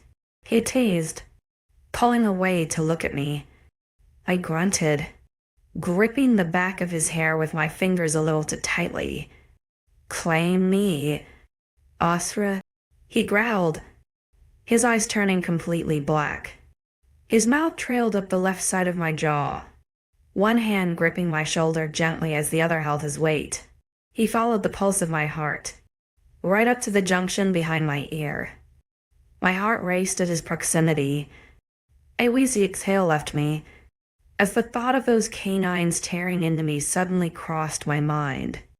Just as I was about to speak his name, pain blinded me. His canines pierced my skin, breaking through muscle and tissue until the entirety of his teeth were inside. I writhed as burning erupted within me, trying to push his head away. He kept me pinned with his body, his spare hand not allowing my head to move. I cried, tears pooling in my eyes as this vicious venom pulsed down my arm, my chest, curled in my stomach and licked at my toes. It jolted me, a spasm of energy, and my head became cloudy. But then, all too quickly, the fire eased, the heat within me doused by his hand on my skin. His teeth remained deep in my skin. I couldn't feel them anymore. Intense pleasure, a blissful feeling of being featherlight. The hard contours of his body were burning me with a new flame, and I moaned as pleasure racked my body. I ground my hips up into him, causing him to growl against my throat in warning. Who did he think he was bossing me around? Am I Haze? My hand slid from beneath him, grabbing at his chest as soft moans left on every breath until my heart calmed down. He hesitated next, his growl dying in his throat, before he slowly pulled his teeth from my flesh. I felt the blood gush immediately from the depth of his canines, but with a low moan, his tongue moved to lick it away. He tended to my throat whilst I lay bathed in a dizzy spell, unsure if I was awake or asleep. All I could feel was him, a pulsing in my veins, the protective weight of his body. When his head reared, I opened my gaze to find him admiring his handiwork. His eyes were back to blue, although wild with excitement. His cheeks flushed, hair disheveled, and his chin coated with my blood. I didn't find it repulsive when his hand moved to wipe it away and then lick it clean. It made me weirdly attracted to him. His lips moved, but I was too busy intensely staring at them to realize he was speaking. 𝐊𝐢𝐬? I snapped out of it at the sudden intrusive voice, fear coating me as I realized his lips didn't move that time. It was as though someone had connected a microphone to his mouth and my head was the speakers. His voice was that clear. WH what? Just. He chuckled, caressing my chin to tilt my eyes up to meet his. 𝐾𝐞 means I can appear inside your head. He seemed awfully pleased at my lack of privacy, if his grin was anything to go by. That was not in the fine print. I huffed. He laughed again, moving to rest his weight on his elbows. Despite being ravenous, horny beings a mere moment ago, I relaxed into his hold. My body seemed to respond to his, my mind humming with comfort as his hands ran through my hair. He was watching me curiously, but his eyes were fogged slightly. I felt a strange tension in the front of my head and put it off as a side effect for now. What happens now? I whispered. He blinked, his eyes clearing just as the headache disappeared.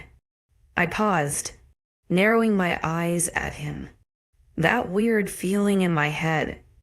I began, and he smirked. That was you in my head. Yes, get out of my head. I snapped, huffing. Can't help myself. Tulip.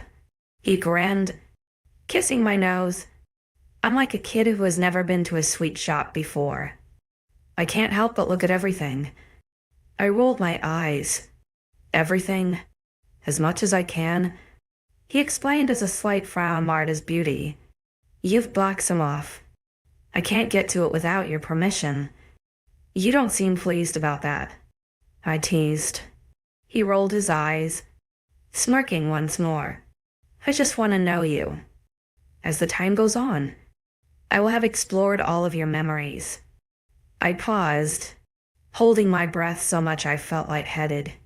All 𝐊𝐿𝐼 my knees choosing me. Those I fear are what you locked away. Trauma leads us to force it out of our minds. Nodding, I shakily exhaled. Okay. I'm not ready to revisit those with you yet. His hand curled around a particular hair, running it over his palm. You have already told me enough to understand you. I promise you, Tulip, I will look after you.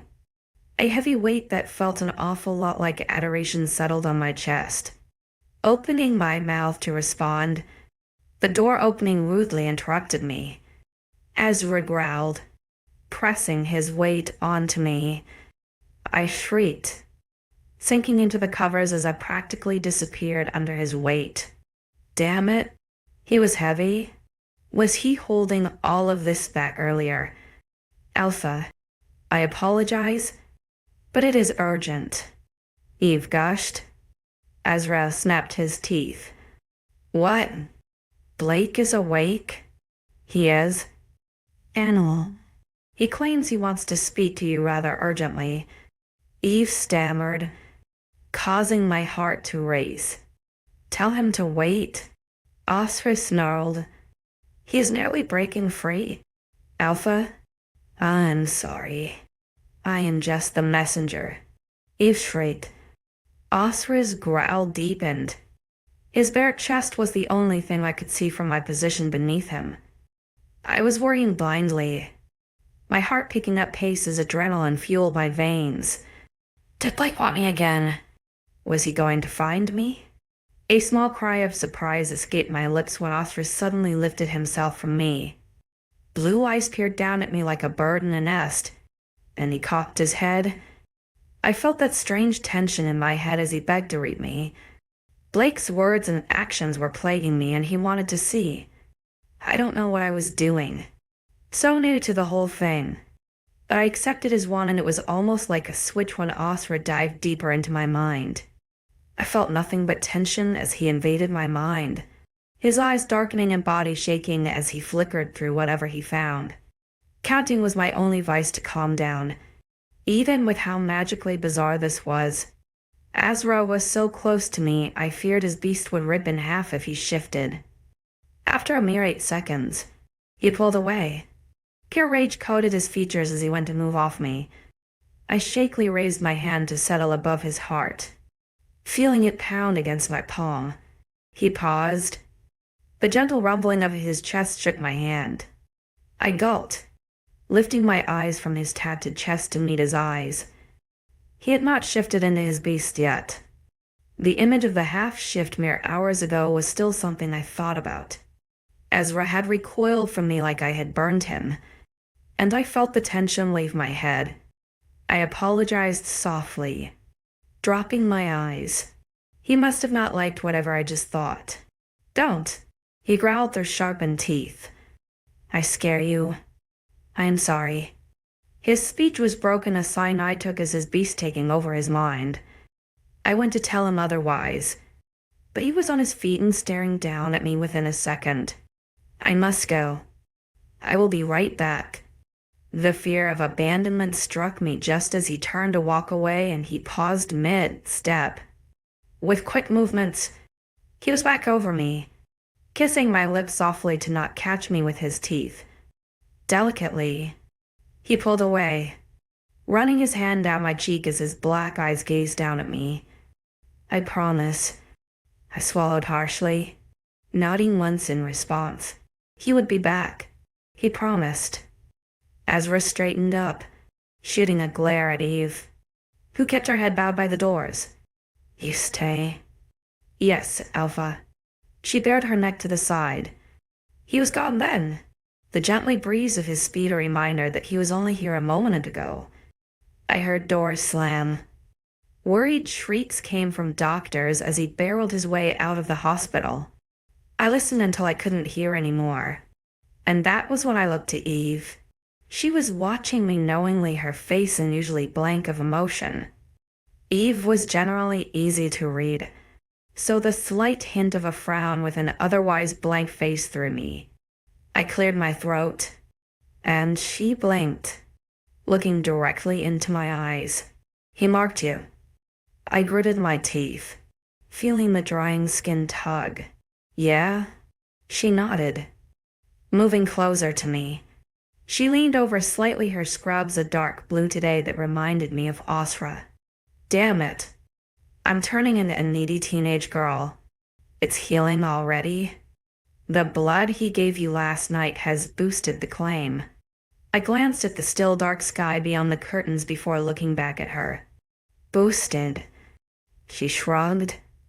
Humans are slow healers, so his blood definitely helps heal it. It's probably going to cause some overwhelming emotions and hormones. Though, so be prepared why. I frowned. Well, usually after one claim comes the other. And it sends the bond into a big fluttering of hormones. My eyebrows remained furrowed, and she nasally laughed. Nature will want you to complete the bond. You're going to go on a roller coaster of emotions if you don't. Complete the bond. Have sex with him. My eyes widened. Mayhem. Yes, was I even ready for that? I mean, asked me 10 minutes ago. Sure. But now I was sober. And thinking clearly and, oh man. How long? Until it drives you insane? She laughed when I nodded. About a month. A full moon cycle usually. Well, then, I scrambled for thought. I will just look forward to my period. When's that? She wondered. About a week. Or so. She sucked through her teeth, causing me to frown. It'll still drive you insane. I do not recommend your first mating to be on your period, though. Despite the not so pleasant topic. I asked why. Well, how do I put this? She muttered. Just out with it. I stated. Of course. She grinned. The first mating usually goes a couple of rounds. It does. I interrupted. Yes, she blushed. One is in control. The sweet mating. And then, there's the beast. I quirked an eyebrow at her absurdness. This sounds like some kind of fictional story. It's not. She tucked D at me. His beast. His instincts will be driven to take you. Like to take you. He will have the urge to claim what's his. Spill his seed. Make you his. Most first matings happen twice. But I have heard of some males going for more. Being on your period. Sounds gross. My eyes bugged, shaking my head rapidly. No. Everything you just said. Too soon. Why did no one tell me this before I let him sink his damn teeth in? This is not normal. She grinned apologetically. Sorry. My head fell into my pillow as I groaned. I have never taken a man like that so intimately. I always gave and never received. The one time I did, it ended badly. Admittedly, I was afraid. Afraid of the act, of 𝐖𝐸 and of what I was going to feel leading up to it. Darius had always been careful not to knock me up, but I feared if he was right. It may be a risky future. I can't have a child. I breathed. It is your duty, she mumbled. My head snapped to her, sudden anger coating my soul as my hands clenched. My duty. Was this my mother I was speaking to? She cringed, dropping her eyes. You are to be Luna now. You have responsibilities, many of them, and one is bearing his heir. His heir. I cocked my head, narrowing my eyes. My body. My potential child. Not just his. If I don't want children, then I don't want them. You or no one else gets a say in that. She bowed her head, apologizing. Of course. 𝐊𝐢𝐬. I huffed, crossing my arms and looking away from her.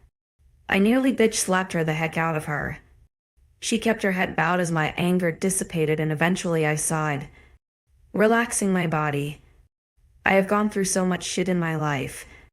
I cannot bring a child into a world that has an uncertain future. Why would it be uncertain? She wondered, looking back up at me. You have 𝐖𝐸 an entire pack. Still trying to sell me on the baby thing. Wasn't she? I could appreciate Eve's dedication to her nature. Her animalistic thinking was something that I knew was ingrained into her very soul.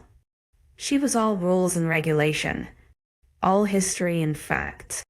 I would not change her opinion on this, and I knew that. What has happened to me a mere day ago has proved that people want to hurt me. Does it? She asked, confused. I hesitated at her suddenly confused expression. Not used to seeing her without facts. Blake was going to sell me to someone. I stated. She licked her lips. A strange, incomprehensible expression masking her features. I wasn't very good at reading that one. Not sure what it was entailing. Her lips frowned and her eyes were doing things I wasn't sure of. I would have to ask him why later. He was... Did you tell 𝐊𝐲𝐬? I shook my head, blushing. Didn't really get the chance. A lot has happened. Yes, she hummed, frowning. You better get some sleep. It's nearly 1:30 in the morning. You should sleep that mark off it'll heal over by morning. Then you should go home. Okay. I nodded, settling further into the absurd amount of hospital sheets. Sounds good to me. She smiled firmly, not showing it in her eyes as she bid me good night and scurried from the room. I knew she was going to tattle on me to 𝐊𝐲𝐬 about withholding information. Eve really was a weird one.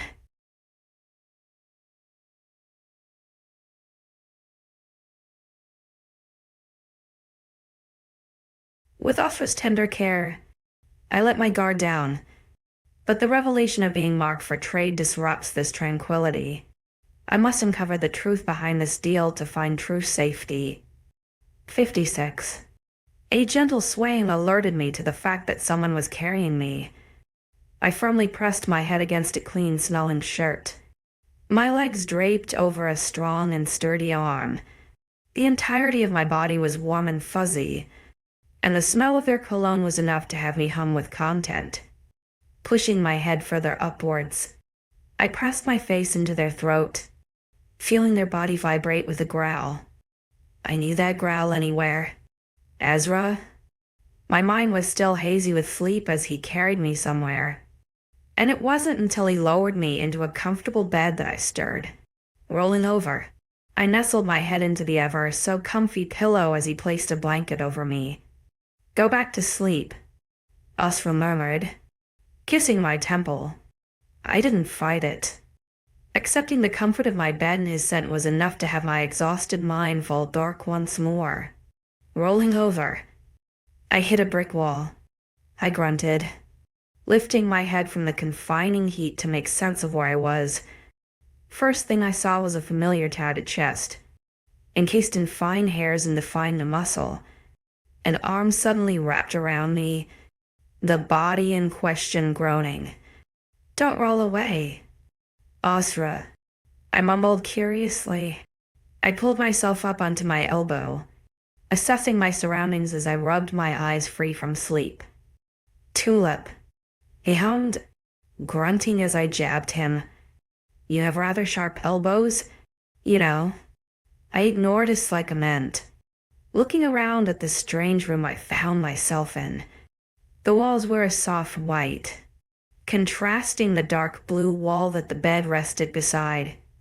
The carpet was a dark blue, matching the wall. Was I in 𝐊𝐲𝐬's room? I was a bit taken aback by the color, expecting a dark dungeon of a bedroom. The bed sheets were black. However, the headboard behind me a whitewood to contrast the blue wall. I never knew 𝐊𝐲𝐬 was so clean. He seemed chaotic, not white bedroom clean. Why am I in your room? I wondered. He sighed, and I dropped my eyes from his spotlight ceiling to find his dark blue eyes already on me. It took me aback, seeing his face so free of emotion and so smooth and soft. I don't think I have ever seen him so relaxed. He was even tense when he slept in my room that one time. I carried you here. He shrugged, wrapping his arm around my hips as I sat upright. They cleared you to leave the hospital and yet you stayed. I frowned, looking away from him. That's because I wanted a night without the looks. Looks? He asked, digging his fingers into my hip. Yeah? I sighed. Of where I have been. Of my new shiny bite? He grunted, spinning me around into his lap. I shrieked with alarm at the new direction, landing rather roughly on his crotch. His hands flexed around my waist, his torso lying back on the pillows as he gazed up at me. I squirmed slightly as I felt his hardened cock beneath me, prodding me right in the thigh. Swallowing, I avoided direct eye contact, which only made him chuckle. I apologize. My body has reactions in the morning that your touch only seems to ignite. He chuckled, pushing some hair behind my ear. I will do nothing to you until you are ready. I may be a beast. I am not that beastly. Memories of what he said to me shot to mind, and I debated on telling him. He seemed calm, settled, considering how many times he stormed off yesterday. Speaking of, I began, and his eyebrow raised with question. Eve mentioned something to me last night when you left. Oh, she did. He frowned. Something upset you? No. It's just, she told me what comes after the mark. About the crazy hormones and intense need to procreate. I stammered. His frown dropped as his lips twitched with amusement. Procreate? I flushed with embarrassment, swatting his chest lightly. His hand raised in defense as his laughter rumbled our bodies. Crossing my arms, I glared down at him as he tried to settle his amusement. You mean fuck? Tulip. How long before I fuck you? He teased, his hands making their way back to my waist. I shivered at the touch of his hands on the light fabric of my clothes. It was then, and only then, I realized I was wearing a nightgown and not the hospital scrubs. He must have noticed my change in thought because he explained he dressed me before we left the hospital. I must have really been out of it to not feel any of that. But to answer your question, yes. However, you, being human, may not feel it as strongly, especially with only one of us marked. He explained before sighing. I told you I was going to take it easy on you. Tulip, even if it means I must get acquainted with my right hand again. I laughed lightly, my chest bubbling with warmth. So he hadn't forgotten what he had told me last night. That was a plus. Clearing my throat, I placed my hands gently on his chest. Why did you run off? I thought I had explained. I could not handle the thought of that bastard, not then. After, Eve said you were needed. I interrupted. His face hardened with realization. His hands tensened on my waist. I swallowed nervously at the drastic change in his expression. The hard lines rather unwelcome to the free Osra spirit I had moments before. Blake was conscious. It was the first time since. He trailed off before clearing his throat. He demanded to see me, so I interrogated him. Did Eve come back to you? His grimace deepened. No, why? Which means she didn't tell him I was to be sold. I exhaled shakily, shaking my head as I mulled it over. I couldn't hide it from him. He said he would be there for me, always, so I had to tell him. I just needed to do it and wait and see the consequences. Right? If I tell you something about that night, promise me you will not stomp away again. He grumbled. You make me sound like a naughty child. I quirked an eyebrow. You have done it twice now. Third time is a charm, he quipped, smirking. What is it? Blake was not the one who wanted me. He said no harm would come to me. I swallowed. He said he was just the trans friend that using me would not affect the deal because of that. Ezra had gone frozen beneath me, his fingers digging so tightly into my waist that I gasped in pain. It caused him to startle, blazing dark eyes flying to mine with alarm as he released me. His hands moved away like I had been the one to brand him, staring with acute horror as his Adam's apple bobbed in his throat. I'm sorry. Tulip. It's okay. I'm fine. I shook it off, wincing at the feeling of a fresh cut. Most likely a claw. I thought. How amusing. Though, I lay in bed with the demon. With a beast. The enemy. One who could kill me in an instant. Yet also one who had marked me as his. Anyway, I continued, clearing my throat. In short, what's wrong?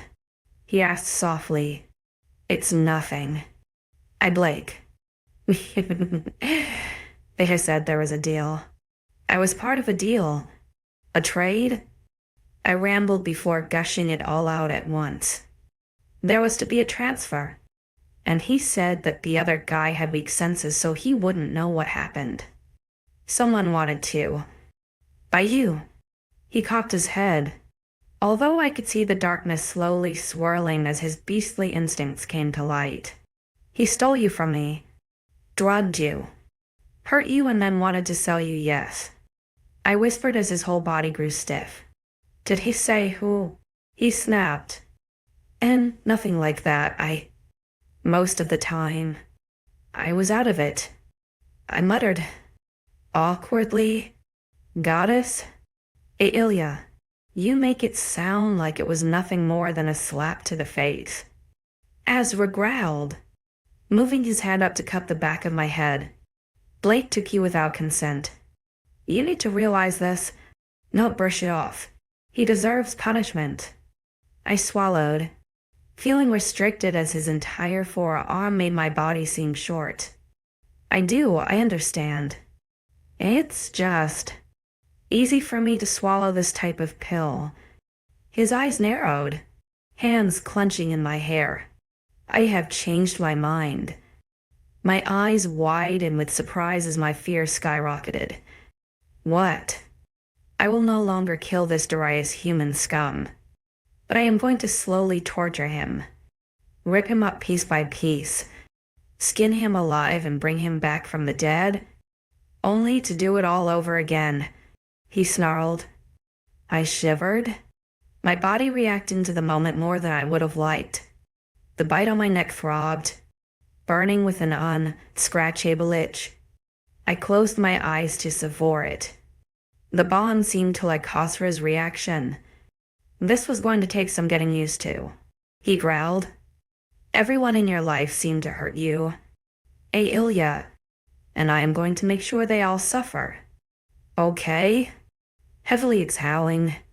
My lips felt dry with fear, yet my body burned with lust. Damn, even giving my body ideas. Okay. I breathed. Good, he snarled. The hand around the back of my head pushed me down until I was lying on top of him. He molded our lips together, and I felt my body giving like putty. He was urgent, possessive, like flaming my mouth and running his tongue along mine. I allowed him the feat, letting him take my mouth to calm his beast within. It felt amazing, though. Don't get me wrong. The more his hands wandered my body, the more mine trailed the tough muscle of his shoulders and chest. The longer I stayed here, I feared that what he said may come true quicker than I realized. With that thought springing to mind, I pulled away from him with ease. His head fell back into the pillow, allowing me the space to breathe. Are you okay? He wondered. I should ask you. I laughed, running my tongue along the newly reopened cut on my lower lip. Thought you were going to go wolf on me for a moment there. His chest expanded, rising me up with it. As much as I want to destroy Blake, I already did enough of that last night after he tormented me with what he did to you. I winced. I'm sorry. It's okay? He shook his head. I have seen it all in my head now. From you. So it didn't hurt me. Just him. His wicked grin would have sent even the toughest wolf running. I didn't want to think about the gory details, so pulled myself back to sitting. "I need the bathroom," I announced, tapping his shoulder with a smile. "And I need to see my brand?" "Brand," he smirked, eyes drop into my throat. His hand pushed my hair to the side, running his thumb along it.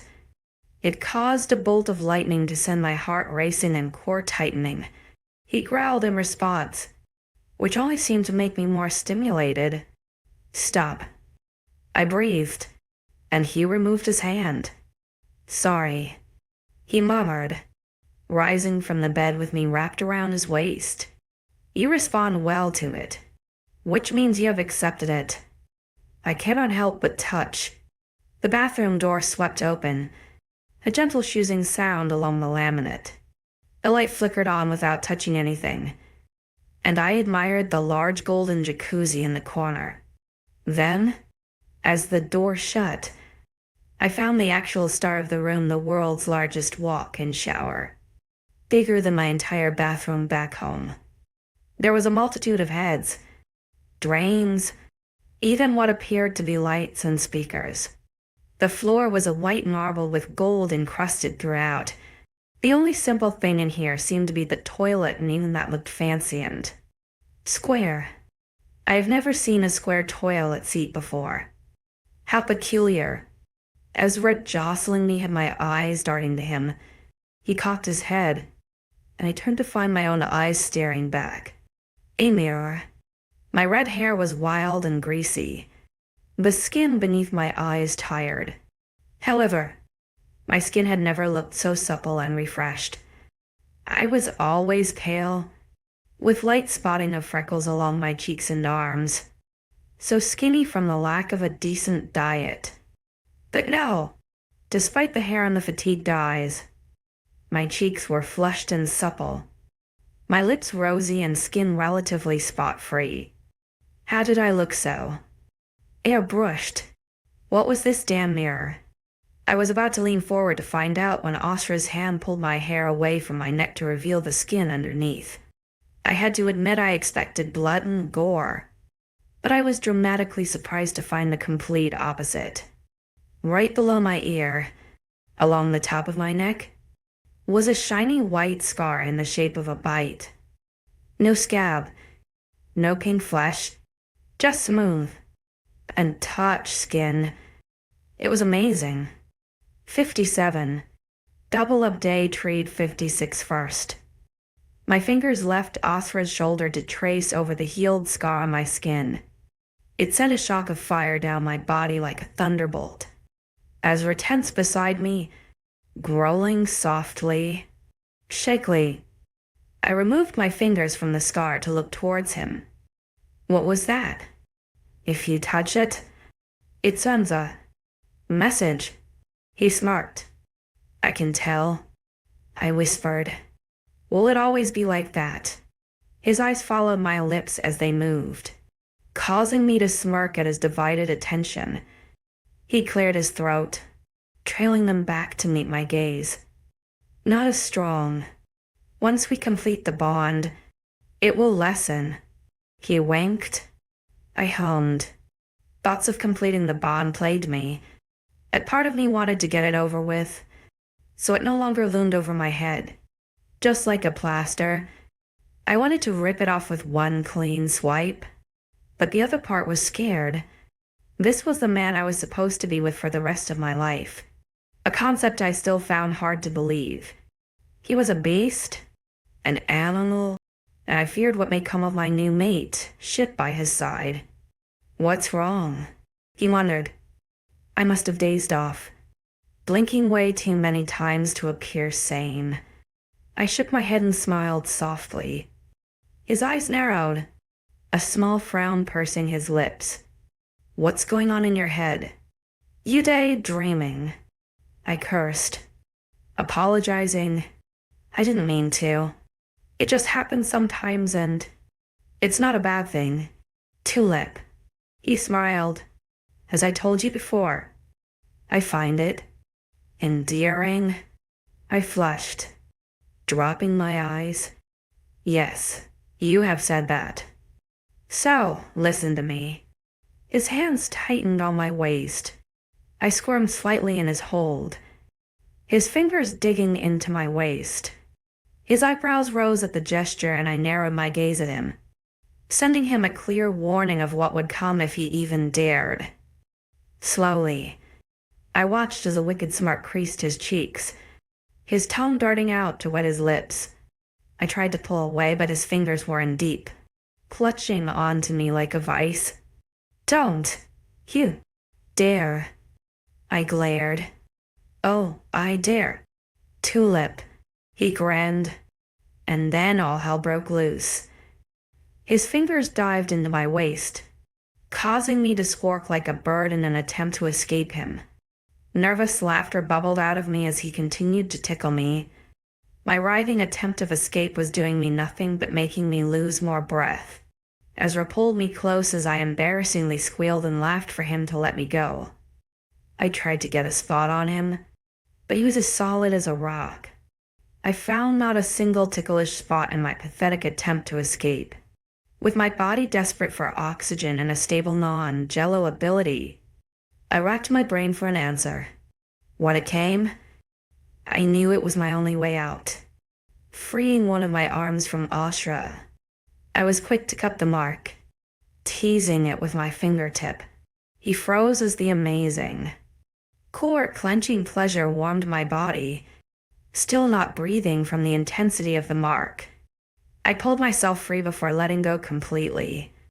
Once the buzzing fire stopped, I looked up to find Darius was stuck with the most noticeable tent in his pants as he glowered at me. Come any closer, and I do it again. I panted. His eyes narrowed. That's not fair. Neither is tickling. I scowled, my chest heaving. A smirk spread across his face as he ran his greedy gaze along my breasts again, and I huffed before turning around. My eyes fell to the huge shower, and I felt my entire face lighten up with a giddy intrigue. Can I shower in here? I wondered. Of course. He nodded despite the sudden change of topic. Towels are in there. I followed his arm to find him pointing at a cupboard and nodded my thanks. Can I stay and watch? He asked, crossing his arms. My immediate answer was no. I knew it before I even looked back towards him. But there was a fire within me, one that demanded payback for my ticklish demise. He enjoyed a taunt, he enjoyed a tease. So with that in mind, I was determined to get my revenge. You can stay, but you cannot enter the shower. I crossed my arms and lifted my chin. His eyes widened, his face contorting with a brief sense of disbelief. Really? Well, yeah. I need to know how this shower works. I winked before turning around to grab some towels. He remained dumbfounded, and only when I made my way over to the shower did I let the grin spread across my face, clearing my throat. I cast him a look over my shoulder before pulling my pajama dress down to my ankles. I felt the heat of his gaze without even turning, the burning of his went coursing through me. A sudden intrusion had me pausing from entering the shower, a tension in my mind that I knew belonged to him. Spinning around, I crossed my arms. Out of my head, I warned, I am just trying to figure out your game in this. Tulip. He shrugged as he left my brain alone. I giggled. What a weird thing to say. How could someone even be inside someone's brain? Just so unusual. To a human. Anyway, perhaps to other creatures, it was normal. I wondered if vampires and witches and all the other creatures of the dark could mind linked to. Or if it was a pack thing. An alpha thing. Just a wolf thing. Maybe. Tulip, I asked, meeting his gaze. His small laugh startled me more than his melting gaze. Nothing. Tulip. Enjoy your shower. I shrugged it off, nodding and entering the huge cubicle. It was cool in here, my skin 𝐊𝐵𝐬𝐻𝐿 with 𝐂𝐮𝐧𝐻. Eyeing up the many showers. I did not know which one I even wanted. We had showers back in Evermore. Of course. They were just less electric and more pumped from the ground that took ages to warm up. Which one do I even use? I whispered to myself. The one to the right is usually my favorite. 𝐊𝐲𝐬 hummed. I cast a glance to find him perched on the sink vanity, his broad shoulders taking up most of the space between the wall and mirror. Swallowing nervously, I eyed the one before me. One appeared to have the temperature, and the other had different settings. I chose a temperature first, going for slightly warm to test it out. My hand settled around the other nozzle end. With a quick turn of my wrist, the large and square nozzle right above me turned on. I squealed, not expecting the sudden onset of cold water, and leapt out the way. 𝐊𝐲𝐬's deep baritone laughter vibrated through the room, and I shot him a glare as I huddled into myself. Not exactly the sexy, teasing shower I had in mind.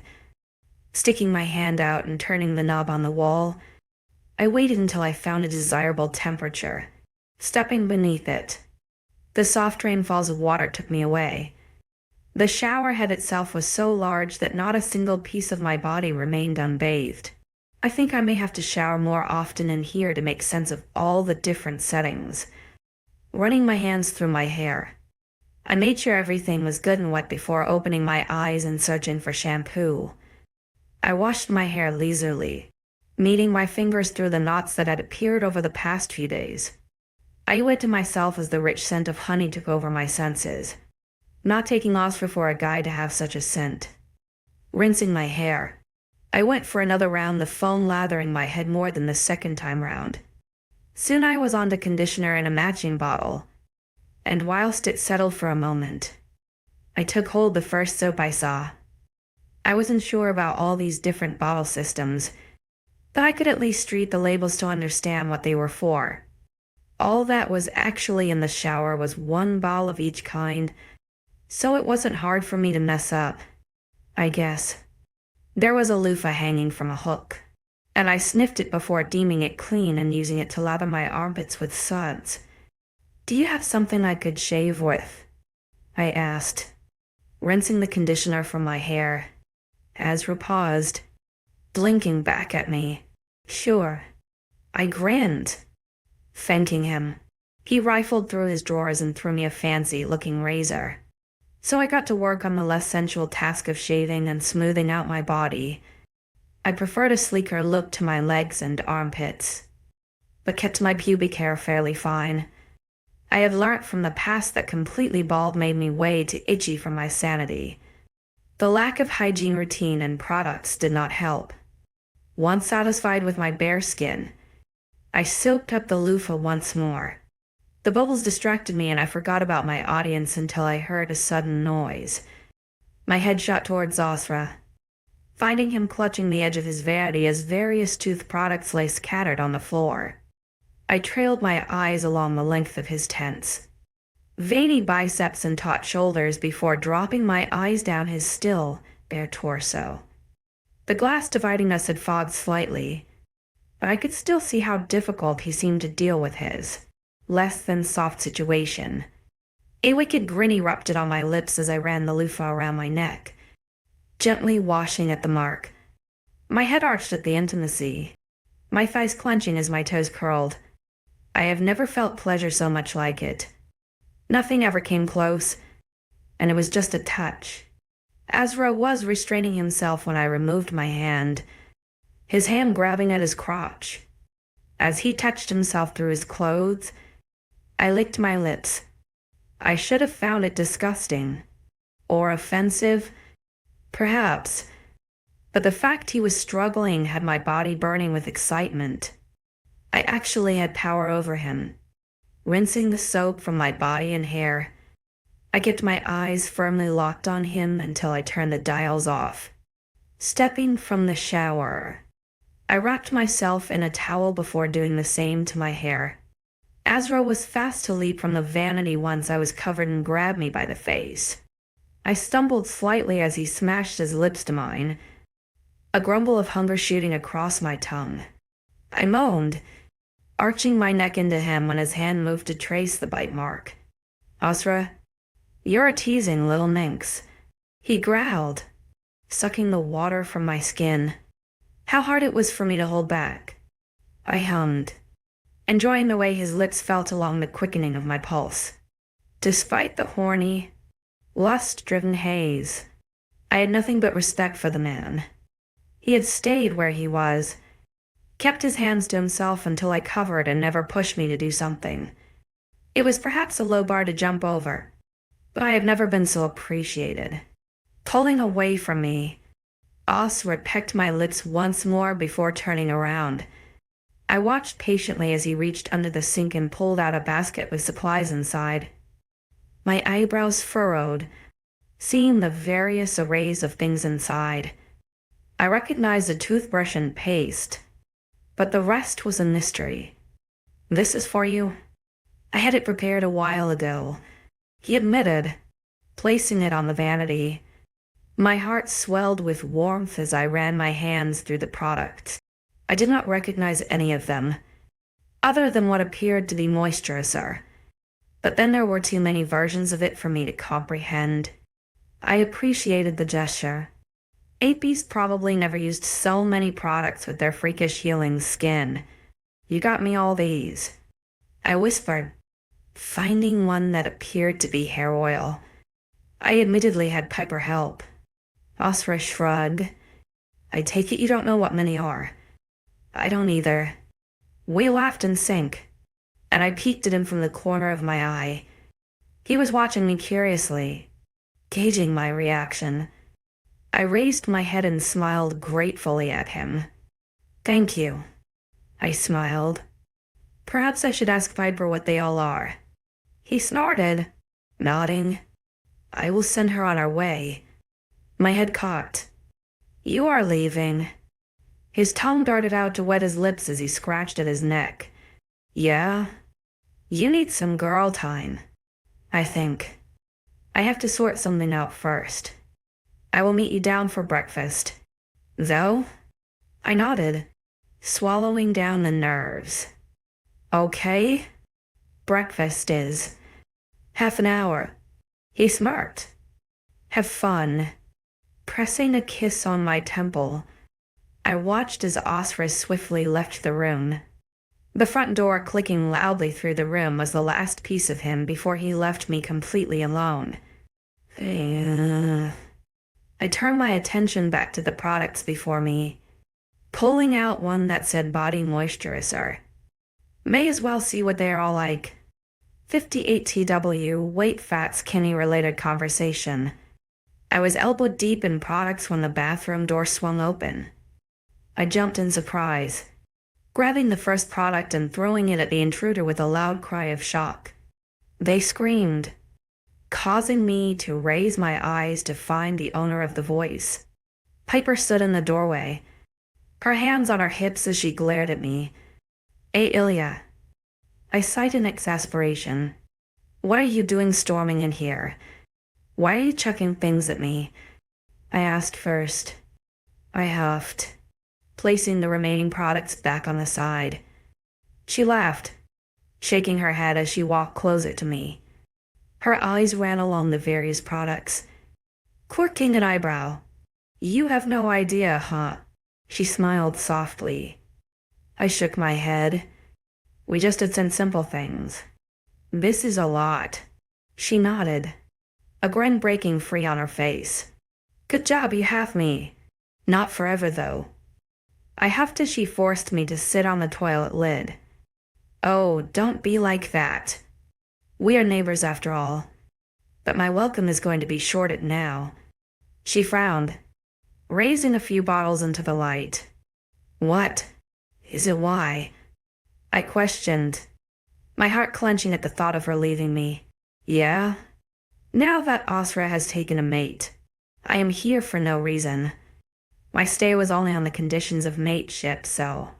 She sighed, opening a bottle and bringing it to her nose. "That's not fair." I frowned. Can't you just live here? I could. She laughed, pasting my cheeks in the silky cream. But I am an alpha's daughter, so it would cause a lot of hassle. Well, say it's temporary. That you are my emotional support animal.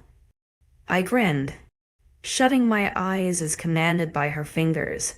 She burst into laughter. Was that a wolf joke? I shrugged, smirking. Maybe. She giggled. Oh, 𝐿𝐤, I think leaving is going to be so much harder this time around. I truly have found a friend in you. I peered an eye open to find her pouting down at me, so I reached out and grabbed her knee in comfort. Me too. You are the first real friend I have here. You make me feel comforted. Supported? I conveyed my truth. She smiled through watering eyes. That's why I'm the emotional support animal. Right? Through teary laughter, Piper continued to help guide me through the various products that now lay in my possession. I could mostly identify which product was which, and she even helped me organize them, so they were easier to find. By the time we had finished, it was time for breakfast. Now dressed in a knee-length baby blue summer dress, I awkwardly ran my hands down the floaty skirt. The reality of my current situation didn't quite hit me until we reached the elevator and the wolf inside bowed their head. Even now, walking down the final corridor to my doom, I felt the nerves grasp at my chest and constrict my airways. You're going to be fine, Piper mumbled. She must have noticed my fearful expression because she smiled, pulling me tighter to her side. You have 𝐊𝐤𝐬, I snorted. I barely know him. He marks you. You are together in the pack's eyes. She raised an eyebrow. Still doesn't change the fact I know little about him other than the strange feelings he gives me. I muttered. She pouted, patting my hand that rests across her elbow. Then make time for each other. You cannot run a pack when you barely know each other. Run a pack. Fucking brilliant.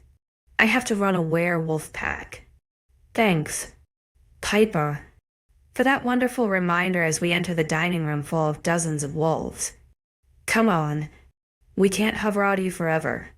Girl, she chirped, pulling me ahead. Without a second to protest, she pulled me into the dining room. I expected hordes of people to crowd me, tons of eyes to pierce into my soul and suck my life force from my body. I predicted questions, infinite amounts of people wanting to touch me, talk down to me. But what I expected and what actually happened must have been in a completely different universe. What I ended with Piper on my arm. Barely anyone looked up, and those who did dropped their gazes with an immediate nod. It didn't irk me more than I thought it would. The lack of soul sucking definitely made all of my adrenaline cut off half. Wait, stuck with no where to go. Do I hyperventil a tour go dizzy? Do I just breathe and calm down? I don't know. 𝐿𝐤? A warm voice called to me. I turned around, my freshly washed hair smacking me rather inelegantly in the face to find 𝐊𝐤𝐬 stood by a table. He gestured me over and Piper tried to sneak away, but I clung onto her like a lifeline. She grunted as I pulled her over towards the Alpha, whose gaze never flickered away from me.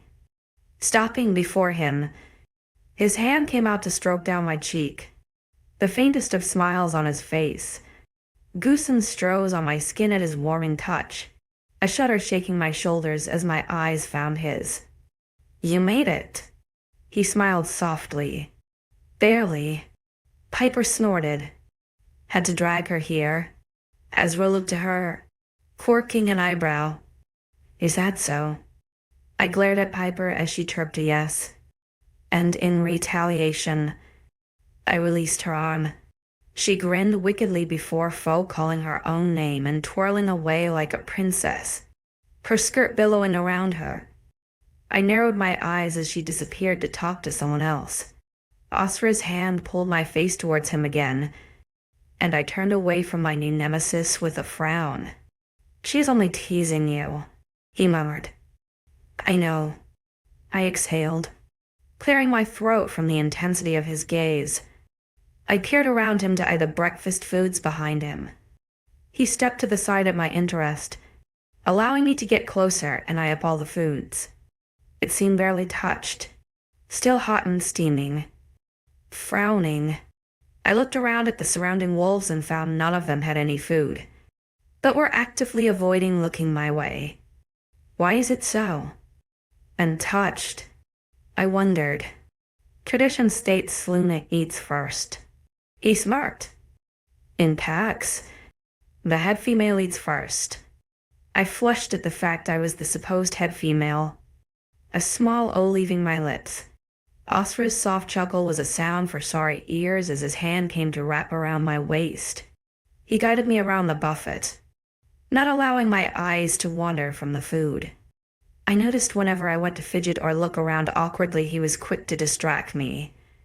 When I caught on to his actions, my heart warmed with the thought of his attentiveness. How had he picked up on my habits when he was barely around me? With a plate full of my favorite hot breakfast foods, 𝐊𝐲𝐬 led me over to a table and pulled out my chair. I thanked him softly, sitting down and grabbing my fork. I felt more than one gaze on the side of my head now, especially when 𝐊𝐲𝐬 took the fork from my grasp. Looking up at him, I was about to spit a protest when he suddenly filled my mouth with scrambled eggs. Glaring, I chewed slowly and deliberately, not taking my eyes from his hovering body behind me. As soon as I swallowed, it was like an animation suddenly came to life and wolves lined up around the buffet. I felt awkward as they brushed by, happily chattering about their lives as they helped themselves to food. As Russ sat beside me, a plate full of all kinds of meat and protein, and a large mug of coffee in his other hand, I slowly continued to eat, finding my stomach groaning at me for its lack of nutrients. Ezra remained quiet beside me, chewing softly. It gave me time to think to calm the rampant thoughts in my mind. Nobody was looking at me funny. Nobody even cared. A few who had caught my had smiled and bowed their heads hello, but I thought nothing strange of it. To be fair, 𝐊𝐲𝐬's imposing figure was scary enough. By the time I was full, I had left some food on my plate and 𝐊𝐲𝐬, despite having twice my portion, had frowned down at it. Ate. I'm full. I shook my head. His eyes darkened, a habit of his wolfishness. You need to fatten. I blinked, taken aback. I need to what? Fatten. He blinked as though it was a normal compliment. He must have noticed my dumbfounded expression because a scowl marred his forehead. What's wrong? Did I say something to offend you? He frowned. No, it's not what I expected to hear. How so? He cocked his head. I shifted in my seat nervously, staring at the table instead of his alluring blue eyes. I have always been told to eat less. He grumbled. No more of that. If you get sick, and I am not there to aid you, how will you survive? I shrugged. I've survived this long. Ezra sighed, grabbing my hand. When you bear my pups, you will need all the strength to feed them. Pups, I squeaked, my eyes widening. He was thinking of having kids already. He chuckled, his face lightening. I thought that would distract your worries.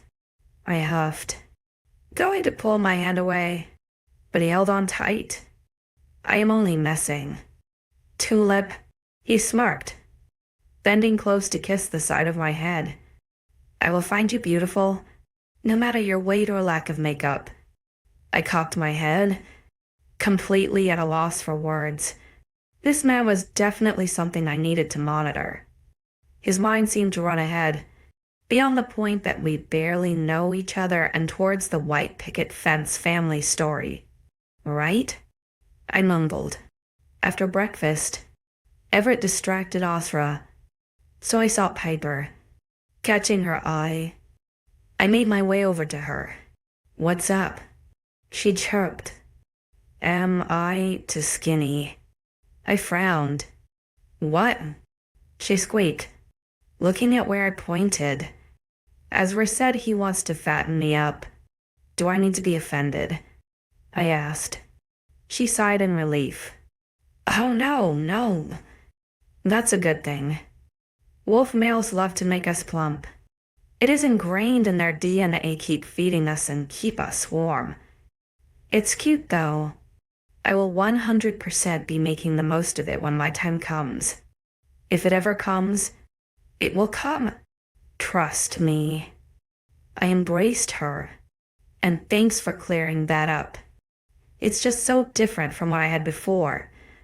Beauty standards and all that. "Oh, it's not beauty standards." She grinned.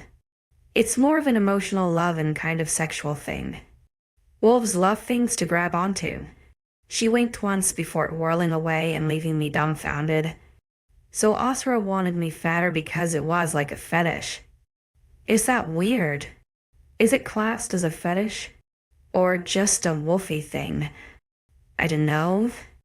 I'm thinking to deep into this, aren't I? I found it sweet. How quick he was to soothe me. Wolf customs were a lot different from human, and it was going to take some getting used to their bluntness and what they see in their women. Darius wanted me bony, never happy with my appearance most days, so I think I'm going to have to draft up a Werewolf 101 book because these quirks were giving me whiplash. 59. The next 10 days passed rather uneventfully. Every day I would wake beside 𝐊𝐲𝐬 in his room, and have breakfast with him downstairs. The pack gathered at the weekends for meals, and I had to go through the awkwardness of eating first. Then 𝐊𝐲𝐬 would disappear after breakfast to go to work and would leave me wandering around the pack house. Despite 𝐊𝐲𝐬's concerns, I went swimming every day. I always had someone with me, whether it was 𝐿𝐢 or Piper. I was never alone. Eve was busy with work, and once I even hung out with Eliza. It was nice to be around someone with dull senses, but she was always busy with the maids, choosing to help them maintain the hotel-like house. It was becoming boring, doing the same thing every day. Wake up, eat together, kiss 𝐊𝐲𝐬 softly before he left. Swim, eat, be bored. Go for a walk and then fall into bed and wake beside 𝐊𝐲𝐬 again. He seemed to avoid me, or that was just my paranoia. But I never fell asleep next to him, only ever woke with him there. So this morning, when I woke to a stomach cramp, it did not surprise me to find him already watching me. He smiled softly at me, his hand trailing down my hair as I pulled myself to sit upright in bed. I don't know why I lived in his room. It kind of just happened. "Good morning, Tulip," he greeted. I grunted in reply. Not up for small talk today. My stomach hurt and I felt nauseous, and all I wanted was to lie back down. Not up for talking. He wondered. I huffed, shrugging his touch off to stand no. I walked around the bed and into the bathroom, rummaging through the cupboard under the sink, pulling out a freshly cleaned cup. Thanks to Eve's prep yesterday, I rinsed it before bending over the toilet to insert it. I was glad I was on my period, but the cramps and soreness could piss off. Plus, I needed to wash my pants from last night, the few drops of blood already beginning to stain. Washing my hands when I was done, I had to shower, debating on showering this morning. I really could not be bothered, so chose to just wash my face in privates and brush my teeth. I would shower later on. My morning disrupted by Aunt Flo's arrival to care. Leaving the bathroom, 𝐊𝐲𝐬 appeared shocked. "You not showering this morning?" I shook my head. "Don't feel up to it." "Are you feeling well?" "No." I sighed, rummaging through the drawers I now occupied. "What's the matter?" he asked. I gave him a look over my shoulder. You and I both know you can smell it.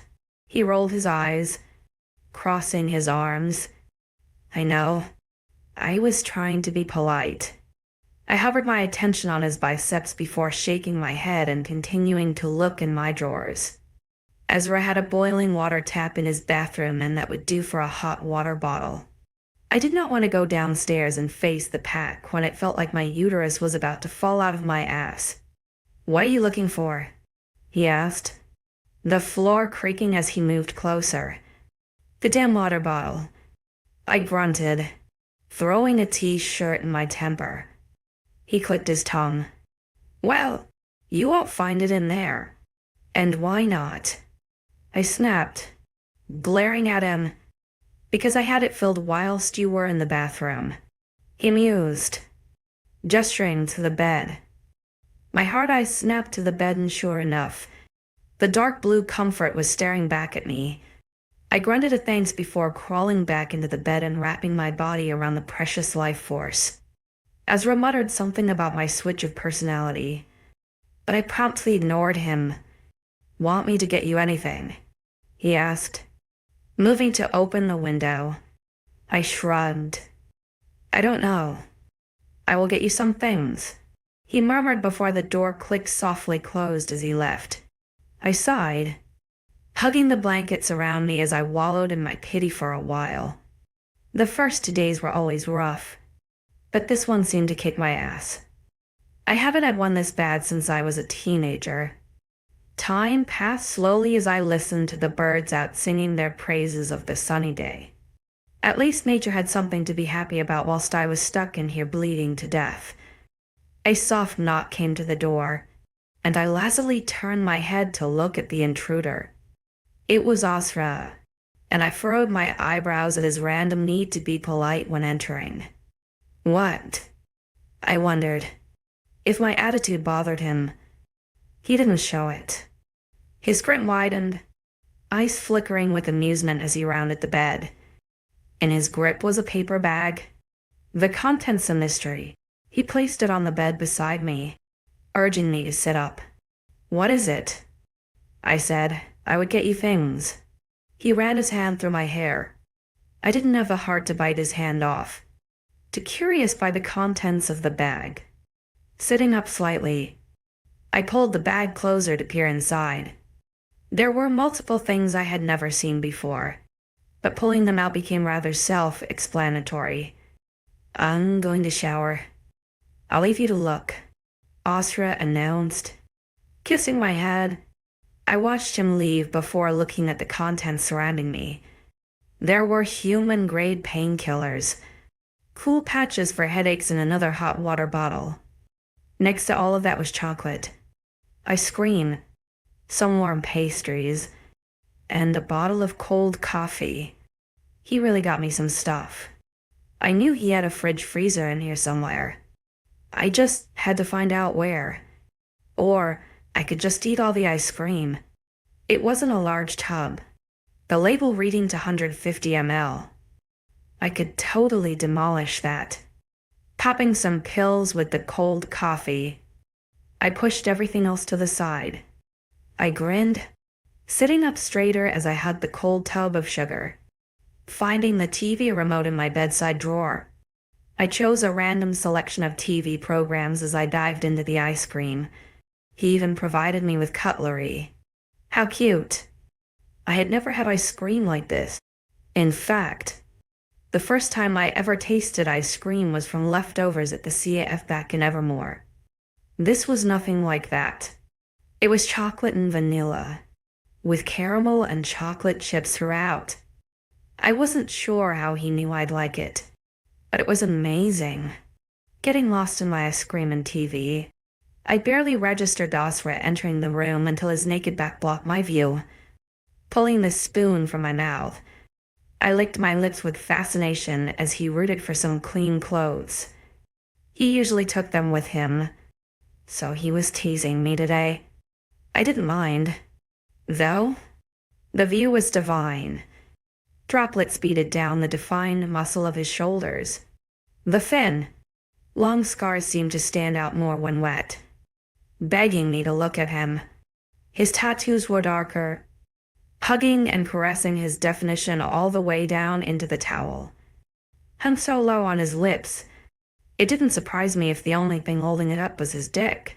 He moved, and my eyes followed hungrily. His stomach was always so soft in the morning, the lesser definition appealing to me even more so than when he was working out. He was just a god. Really. I honestly did not see how anyone could fear such a magnificent beast. Ezra cleared his throat, and my eyes snapped to his with alarm. Swallowing audibly, I waited for him to speak first. Like what you see. He teased. Oh, he was winding me up. Grinning. I shrugged. I've seen better. His smirk dropped, his eyebrows lowering with annoyance. You have? Oh, yes. I nodded. Quite a few fine specimens around here. A low growl rumbled out of his chest as he moved closer, rounding the bed. Is that so, yep? I swallowed as he leaned over me. Then why were you fucking me? He smirked, his breath hot on my face. Why can I smell how much you want me? I audibly gulped, gripping the empty ice cream tub like a lifeline. At my lack of response, his wicked smirk erupted on his cheeks before his mouth descended to latch onto his mark.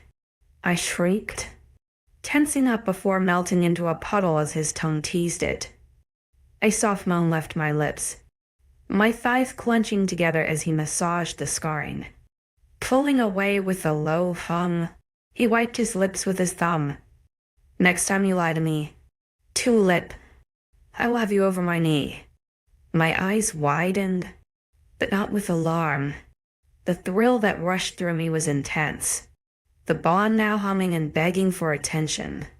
I had kept my thoughts and desires at bay since he claimed me, but talking to me like that was definitely not helping the sexual demons hiding inside of my mind. Something tells me you'd like that. Tulip, he mumbled, watching me with hooded eyes. You like being thrown over my knee. I stammered, unable to speak. The power he had over me. Oh, I could just crawl into myself. Maybe I will think about it. He nipped my jaw before standing upright. It would be great foreplay. I whimpered as he walked inside of his walk-in closet.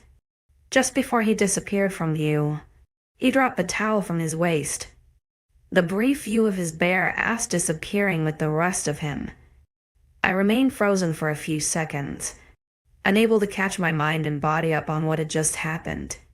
Slowly, I released my grip from the ice cream bowl, placing it in the spoon on the side. My hand fell to my hair, running through the ragged tangles as I let out a loud breath, falling into the pillows. I stared up at the ceiling. How was I going to survive the next few days around this man? He used sexual prowess. I could jump him right now and not even care how he took me. It was odd to me to want someone like that and to have their undivided attention in return. Ezra made it clear he wanted to fuck me, to make me his and even mention children. God damn it. Am I meant to have his children? Is that how long I am going to be with this man? The rest of my life. My head spat as I groaned into my arm. The whole concept of living with him for the rest of my life was bizarre. Would I even live as long as him? Give me 20 years and I will have my first wrinkle. First gray hair with all of this stress. My body will deteriorate whilst he stays the same. My children would outgrow me in strength and age. Wait. Would our children be wolves? Or humans? Would I have to give birth to a wolf? Fucking hell. Even the thought of pushing out an ostracized child had my legs clenching shut to never open again. Despite all the worrying thoughts, my stomach felt warm and full of butterflies. Ezra wanted me. For life. He made no exceptions to that. In fact, he made it rather clear. I said I needed a few days, and then I got drugged and taken by Blake, and the conversation never happened again. Next thing I know, I have his claim and sleep in his bed. I let out a long sigh, rolling onto my side. My heart hammered in my chest at the onslaught of thoughts. My chest ached, a sudden red overcoming me as the events of last month burned into my brain. I had been drugged, kidnapped and taken advantage of. They took away me from the place I regarded as safe, snatched me right out of the pack lands. People died because of it. My body suffered because of it. Tears burned in my eyes despite how hard I tried to force them away. My lower lip wobbled, my hands clenching at the pillow as I fought the memories away. I was scared. Tulip. I sniffled, keeping my head buried in the pillow, as we rushed over at the first sign of my distress. Falling to his knees before me, through blurry eyes, I watched his crestfallen face search my own for answers. "Oh, baby, what's wrong?" I managed to smile at the soft pet name. His eyebrows furrowed as he looked for answers in my expression. I stared back at him, quietly watching as he ran his hand through my hair. I had blocked him from my head since we marked, not liking the random intrusion headaches. But I could trust 𝐊𝐲𝐬, right? He had proven everything to me and more. He wanted a life with me, claimed me as his, and treated me well. Brought me period packages, for goodness sake, and didn't run at the first hint of Aunt Flo. That was a bonus in my eyes. So, with a soft sigh, I unfocused my mind, allowing him into the part of my head that was in a turmoil. His eyes widened, his Adam's apple bobbing in his throat before he let himself in carefully, seeking his answers. 60, I held my breath as the tension in my head increased. Ezra kept his expression stern as he focused his attention on finding out what was upsetting me. I swallowed before allowing my most recent thoughts back into my mind, fresh as the moment I conceived them. His gaze hardened, and the crease between his brows deepened. Silence beat as loudly as my heart in my chest, my stomach churning with anxiety. When he eventually pulled his mind from mine, I let out a loud exhale. Ezra ran his hand through his hair, his claws digging into the tangles. A small growl whispered past his lips as he stared hard at the blanket covering my lap. Eventually he sighed, taking my hands and holding my gaze. "I did not know you felt this way," he murmured. "You are safe with me, 𝐊𝐢𝐬." The affirmation of my name had my eyes closing to force-backed ears. My shoulders sagged, my heart heavy with emotion. Ezra stood, climbing into the bed to sit beside me, his arms wrapped around my torso, pulling me into him so my head rested on his chest. My body felt alive at his warm touch. Even when sleeping, we didn't get close like this. I could hear the pace of his heart, slighter faster than a human. I assumed that was down to his quicker metabolism and healing powers. "Nothing like that will happen to you with me around." His chest rumbled with each word. "You are my mate, and holding even just my mark gives you the protection you desire." I rubbed my cheek along his chest. A silent answer of thanks.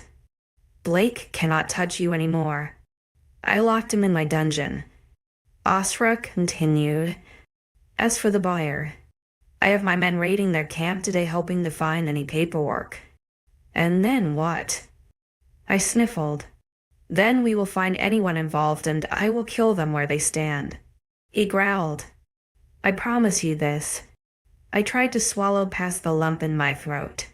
The dread of his promise had my stomach churning with fear. How could someone just so willingly kill another person without guilt or conscience?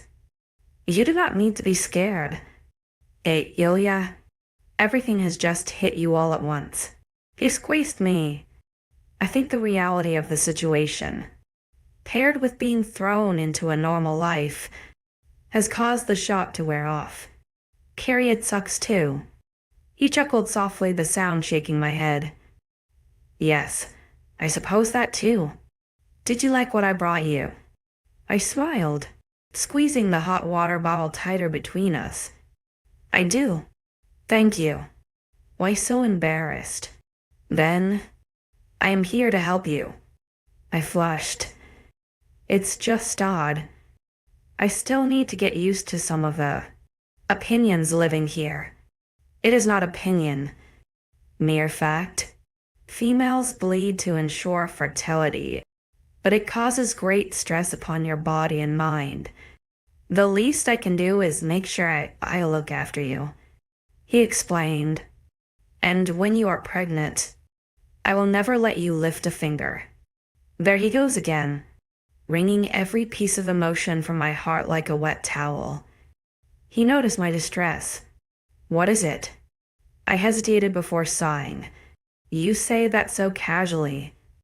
You are my mate for life, 𝐿𝐤. You bear my mark, and it is only a matter of time before you are mine forever. A hand trailed down my shoulder to rest on my waist. It's just crazy to think about. I murmured. To me, it is normal. But I think I understand you more now. You do? I wondered, moving my head to look at the underside of his jaw. So delectable, yes. What you have told me. Shown me. He began. I can see how hard life has been for you, and I can see how much of a change it has been for you to feel comfortable in this new world. Your town did not educate you enough. They kept you isolated and ruled by poor judgment. Married you off at a young age as though that was a normality. It was to my mother. I muttered. She was power-hungry, and she finally got what she wanted until I found you. 𝐻𝐸 shrugged. She must think you are dead. I swallowed, speaking through gritted teeth. Then let her. 𝐻𝐸 hesitated, feeling the unspoken tension. And your sister. You do not know if she is alive. We do not know where they are. My heart fell into my stomach at the mention of Arabella. I had kept her at the back of my mind. My guilt unable to handle her being away from me. We may have spoken little. Our mother causing a barricade in our relationship, but she was my little sister. She had never done me wrong. It was my job to protect her. And I have failed in leaving her there. 𝐻𝐸's brief presence in my head did not go unnoticed, but I had no heart to tell him to go away. He was curious about my emotions, and I wasn't sure how to express them. So I let him explore my thoughts as I explored my guilt. Eventually, he sighed, pulling me until I lay flush on top of him. I gulped, staring down at him as his hand ran through my hair. You do not need to feel guilty for being here, 𝐿𝐤, 𝐻𝐸 promised. His hands fall into my waist. Tell me what I can do to make you feel better. I don't know. I frowned, staring at his mouth instead of his eyes. When you do, tell me. I will do anything to make you feel better. Tulip. He kissed my nose, causing me to blush. If it is more ice cream, I will get you more ice cream. I laughed at his attempt at cheering me up, shaking my head. As tasty as it was, I think I will pass. His hands moved lower, grasping at my hips. I gasped as he subtly shifted beneath me, grinding our lower bodies together. He smirked, squeezing my hips once more before moving them back to settle on my waist. You are mine, 𝐿𝐤, and I will do my best for you. He smiled, looking at me with those beautiful blue eyes. I couldn't help but mirror his smile. Thank you, 𝐻𝐸. His eyes turned wicked suddenly. I look forward to the day I can sink into you and claim every single piece of your mind, body, and soul. I scoffed, tapping his chest lightly. You wish. Oh, I do, he smirked. Well, whatever magic your mark does to have me fall into bed with you is not working. I rolled my eyes, sitting up, so I was straddling him. You have no effect on me whatsoever. Is that so? He grinned manically. Then earlier, whilst you were staring at me, as your arousal permeated the air, that was not an effect. Grimacing, I crossed my arms. Nope. And this? He asked, bucking up into me. No effect. None? I smirked before climbing off of him. Oh, you just wait. 5 days and you will eat your words. I scoffed. Is that a bet? Let's make it one. He shrugged. Okay. If I am right, I get to have a job. He cocked his head, and something flashing in his eyes that I couldn't decipher. It didn't seem to physically faze him otherwise, because he nodded, deep in thought. If you fall for me by the end of the month, he hummed before his eyes narrowed with a wicked smirk. Not only do I get gloating rights of having you as my mate, but I get to shower with you every single day. It was May 16th. Did he truly believe he would win by then? That's it. I mused, crossing my arms. That's your gamble. A shower? Yep, he smirked. You seem pretty content in your bet. Of course. I do. He shrugged. Because I will win. I scoffed, moving to grab the remote from the floor, pushing him from my bed. He stood as I sat down, smoothing out his clothes, climbing back into the blankets. I pulled my hot water bottle back over my abdomen. Oh, it is on. 𝐿𝐲, I smirked. Ezra grinned and left a moment later. His duty to work outweighed his instinctive need to tease me. I had found it amusing how he thought he would win this bet. He had no power over me at all. What he said simply cannot be true. Maybe for wolves, but not for me. I should ask Eliza. See if it happened to her. She bore Caleb's mark, so I assume they have consummated their bond. The idea of even having sex with 𝐿𝐲𝐼 didn't really weigh on me. Sex was sex, and I was going to win the bet. My body was not my mind, and I knew my mind better than my body did. Like with Darius, it may give in to his touches, but my head would remain clear. I would not let 𝐿𝐲𝐼 win for the pure gloating factor of being right. I had to win this bet. I would avoid him, not let him even think that I was dreaming about him. I would not give him the time of day. It reminded me oddly of when he told me I would never leave. The same fire burning in my chest that wanted me to prove him wrong. A part of me wanted to taste 𝐿𝐲𝐼, to see what he felt like inside of me. I knew it would be wild and crazy. The man mostly a primal beast. Even if I felt the slightest piece of arousal, I would have to force it from my head. Leave the room. Not give in. I couldn't let him win this time. Humans are stronger than people give us credit for. Snuggling down in the bed, I settled into watching some random animated program on the television. I must have fallen asleep because I remember being awoken by someone shaking my shoulders. I grunted and slapped them away, causing them to giggle. Giggle. Not 𝐿𝐲𝐼. I peered through one eye, finding Piper hovering over my bed. She poked my cheek, giggling again. What? I broadly asked. It's lunch. I figured I'd come get you if you were feeling up to it. I shrugged. My hot water bottle cool now, I guess. It's not so bad now. She snorted. Give it a day, right? I laughed with agreement, climbing from the bed. What's for lunch? She cocked her head, watching as I hobbled into the bathroom. Just sandwiches and pastries today. I wed, shutting the door to refresh myself before lunch. Once finished, Piper looped her arm through mine. I knew I was going to get stared at being on my monthly, but I felt well enough to not care right now. Besides, I had an image to uphold, one that told 𝐿𝐲𝐼 he did not affect me. Tomorrow I may have a different opinion. The pains and aches are always worse the next day. Plus, My emotional whiplash will most likely do a complete 180 and I will hate every single person in this house. But for now, lunch.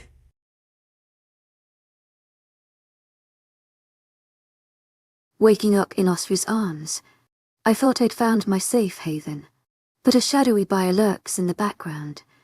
Who am I truly prey to? 61 The dining room was fairly calm today. Apparently, most of the wolves were still out on a run. It was only 12.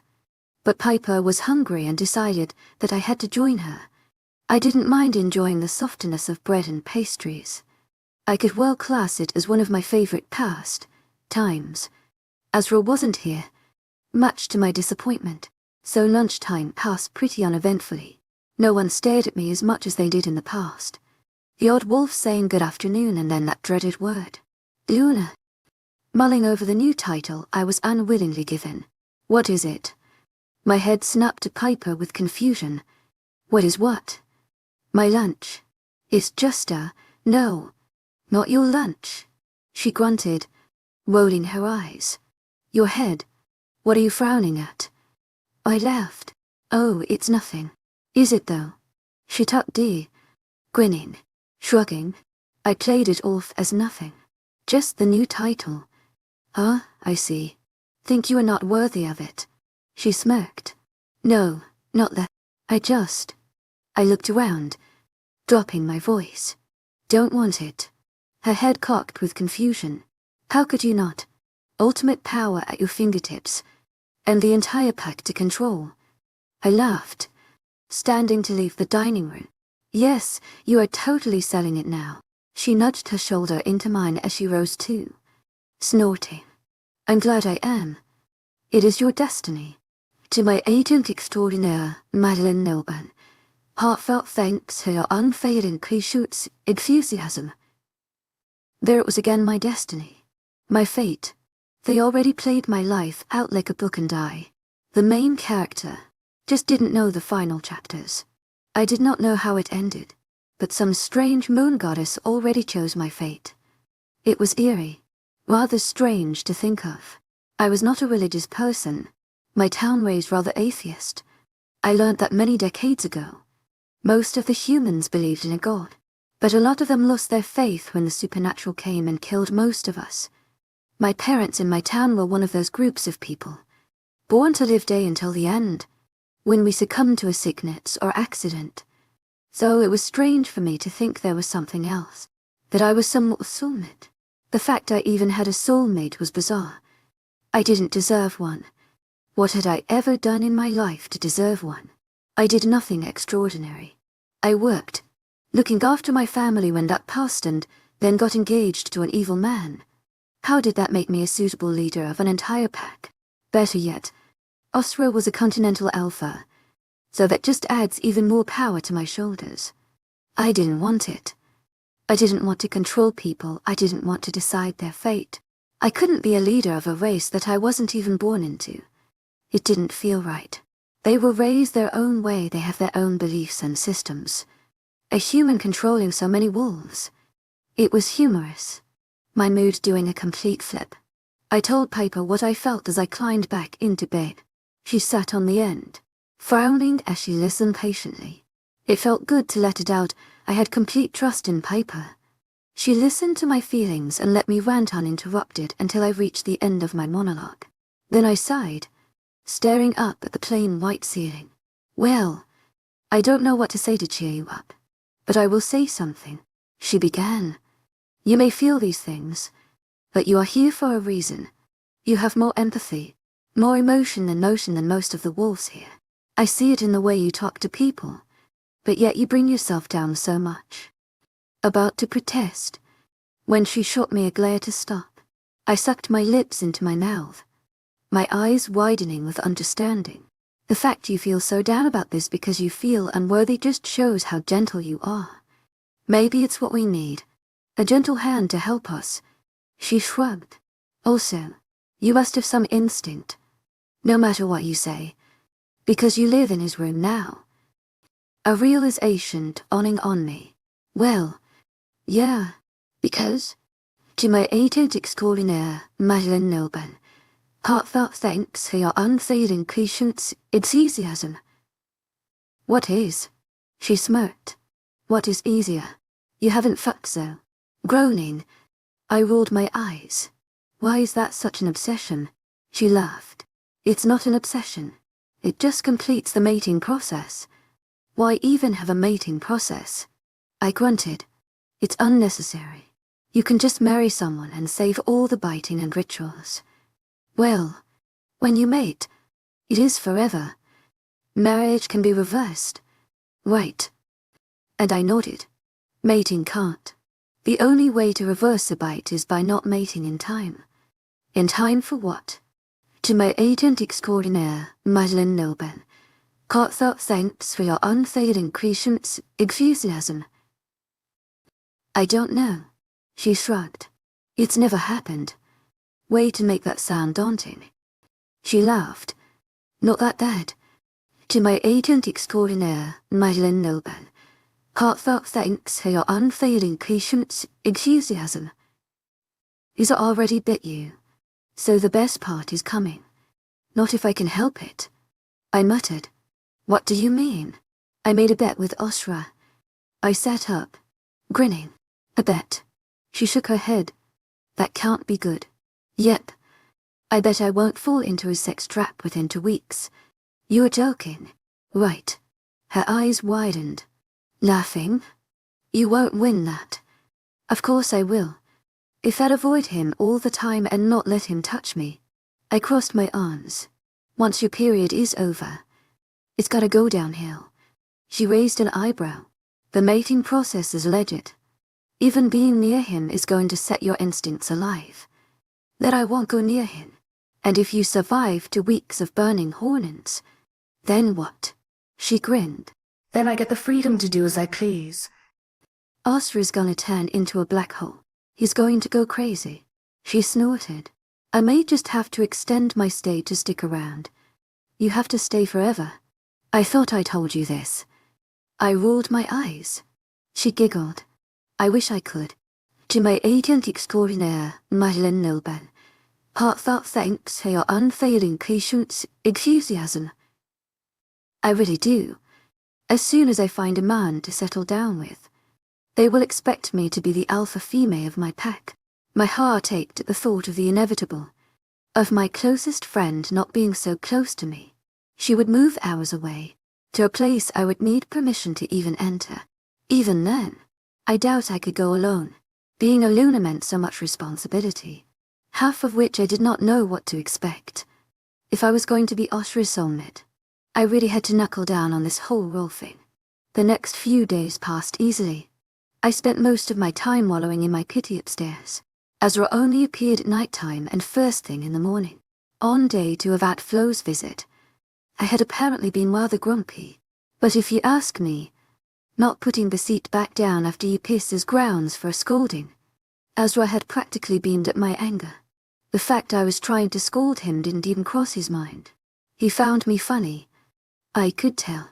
I was just a little human, wonder he loved to watch explode. Like a toddler watching a mouse in a cage. 𝐻𝐻𝐻 did not seem the slightest bit affected by my mood swings. By the time my period ended, I was back to my usual self. Waking up beside 𝐻𝐻𝐻 the next day, I felt no different. He was already awake and showered. The water running being what disturbed me. I slept unusually light last night, which wouldn't be a reason to be concerned if it was such a drastic change in my sleeping habit. Back in Evermore, I slept light, trying to keep my wits about me. It had become ingrained in my body that I could wake at the slightest noise. I think the amount of times Darius would do something whilst I slept caused my body to react in its own way. But since coming here and settling in, I found my sleep becoming deeper. It has filled the past month with careless blink, and I'm asleep moments. So going back was strange. Good morning. Tulip. 𝐻𝐻𝐻 smiled, coming over to me dressed in his just boxers. Sleep well. I narrowed my eyes, knowing what game he was playing. He was trying to get me to react to him already, but the joke was on him. Surprisingly, no. Patting the duvet. Oh, he cocked his head, smirking. Wonder why that could be. Probably the farts you let off in the middle of the night, I muttered sarcastically. He grinned, a bark of laughter escaping his lips. Oh yeah, must be that. Nothing really phases this guy. I'm pretty sure I can tell you what it is. Moving to kneel on the bed, I eyed him skeptical-eye, perfectly capable of getting my body and mind in control. I could admire. Sure. Right now I could run my eyes down his almost naked body and not even care. Appreciate the tattoos, the curves and lines of his muscles and the way they dip down into his boxers. I did that every day. My eyes rose to meet his, a lazy smile on his face as he watched me take him in.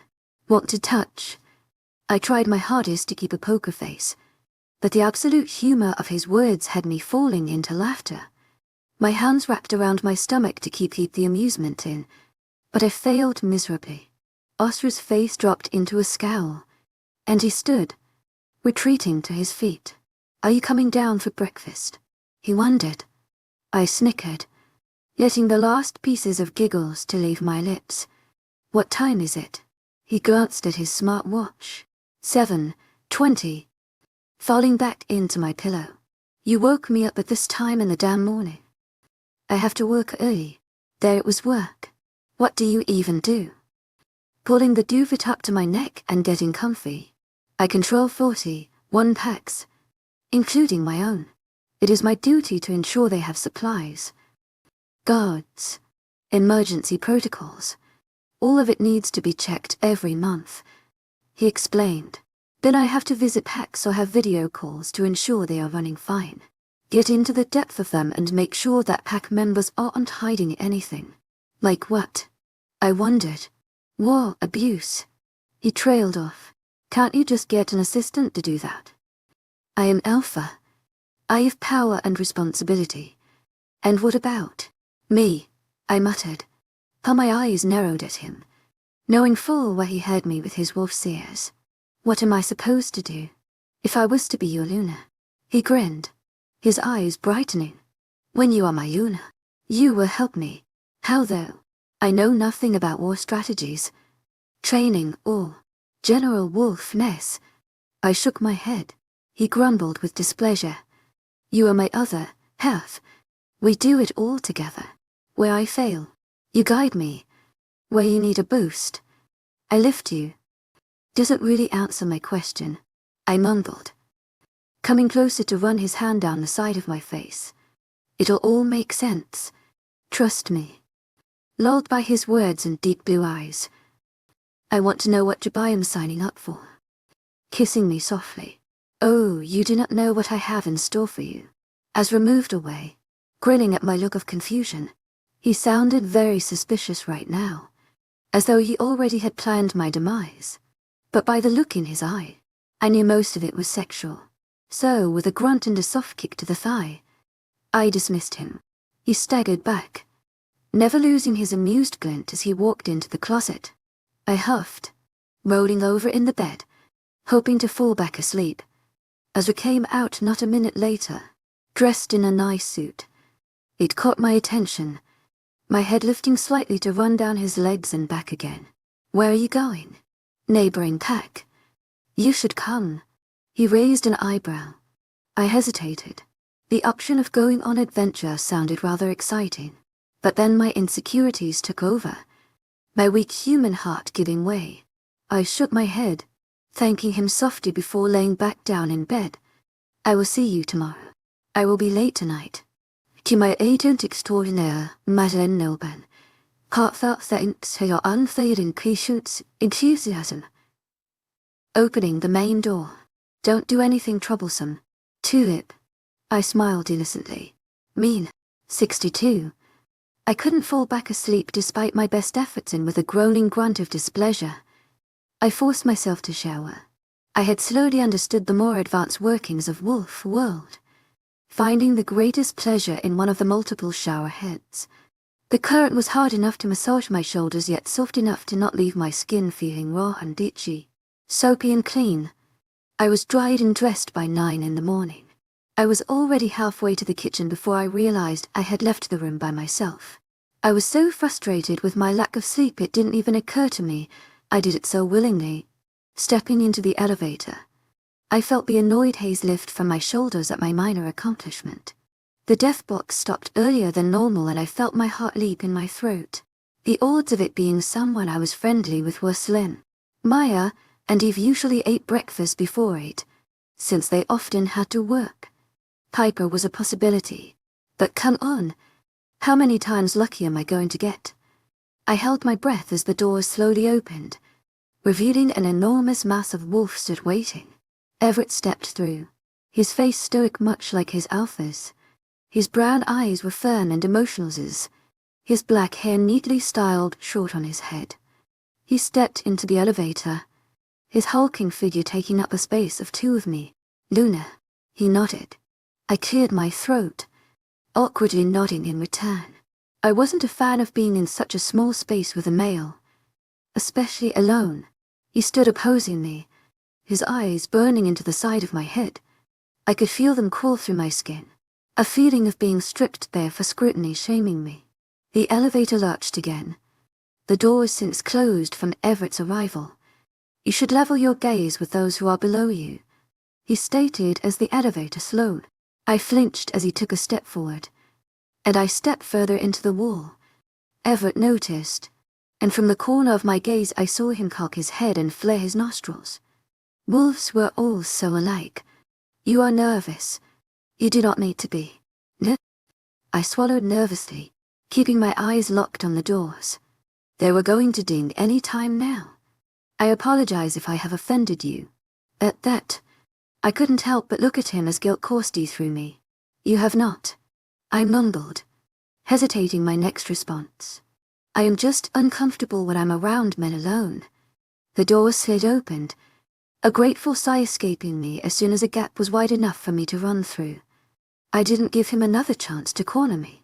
Speeding my way towards the kitchen, I ignored the self, forced guilt eating away at my insides and calmed myself down before entering the room, my palm pressed against the hardwood, swinging the doors open and stepping into the room. It was fairly dead. Most wolves with jobs already left for the day. I still knew little about the town, so after downing a coffee and some toast, I made my way out of the front door and onto the porch. The cool, boring porch. An idea struck me, one that involved some trouble and would gain me a mark on the 𝐊𝐢𝐬𝐬 game.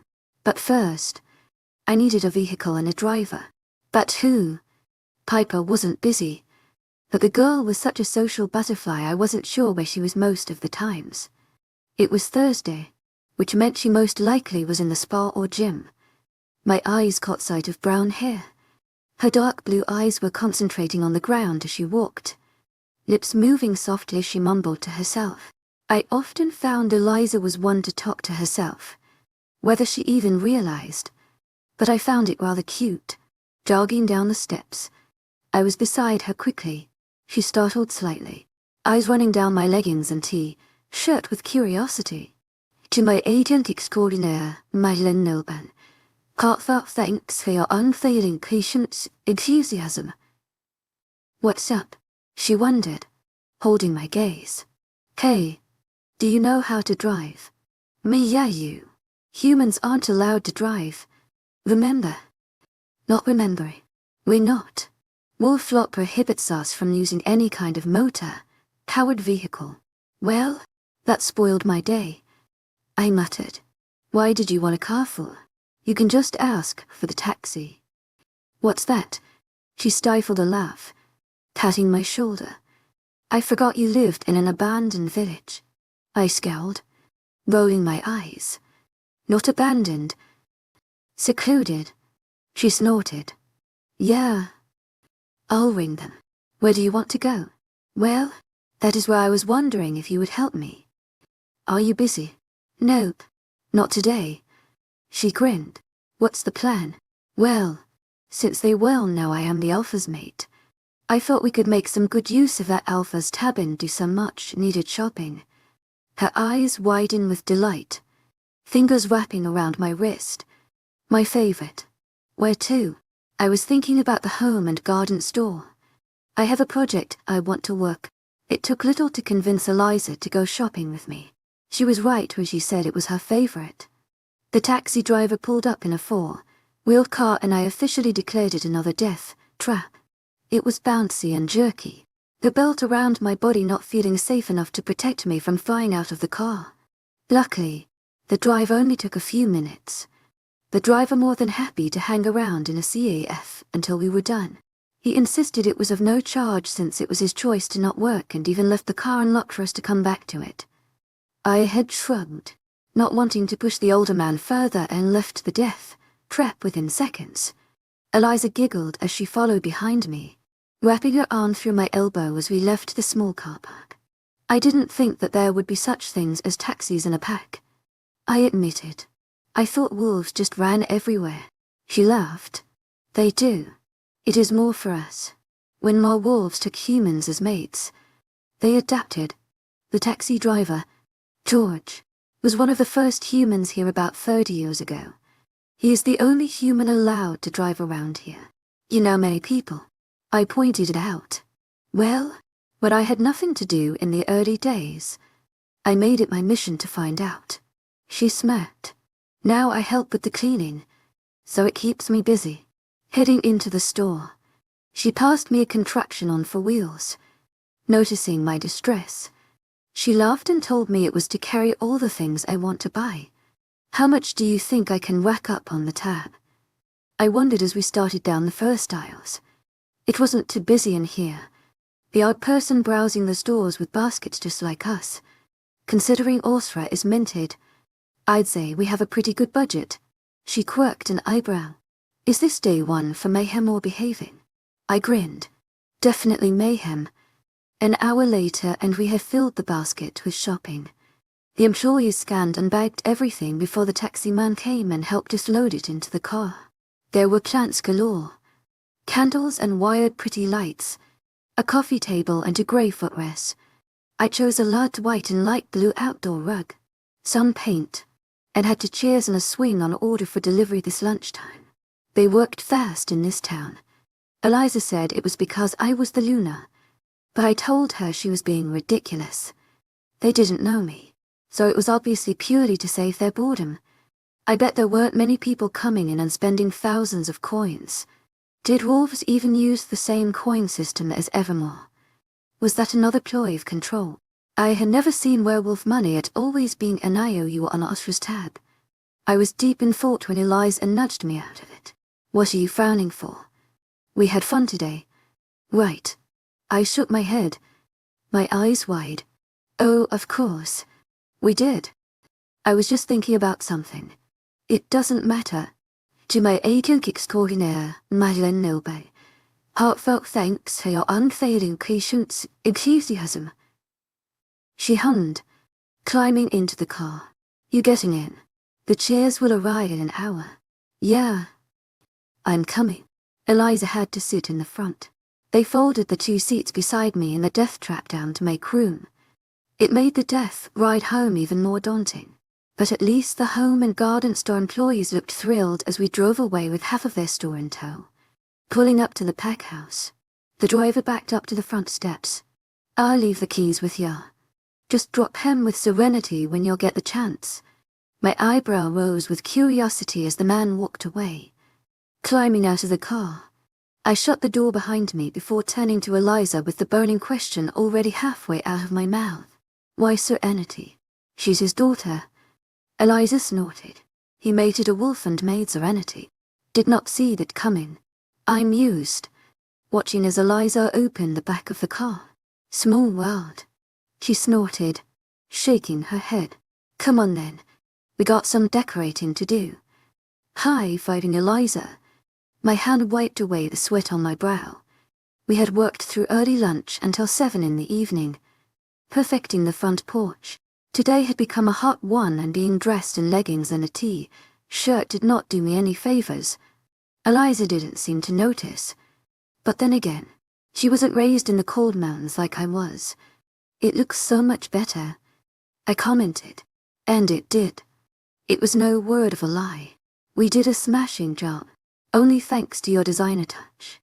She grinned, tapping my shoulder. You brought it together so well. Yeah, you did very good. Una. Caleb nodded, his hands on his hips, admiring my masterpiece. I had to admit they were right. I did good. We have repainted the entire porch, turning the dull grey concrete into a glowing white masterpiece. We varnished and polished the front door until it was shining wood again to complement the new makeover. But besides that, we had added so much more to this waste of space porch. I could now leave the house without feeling disgusted at the appearance of poor design. To the right of the porch sat a sofa swing. The fabric white and plush as it gentle swayed to its own rhythm.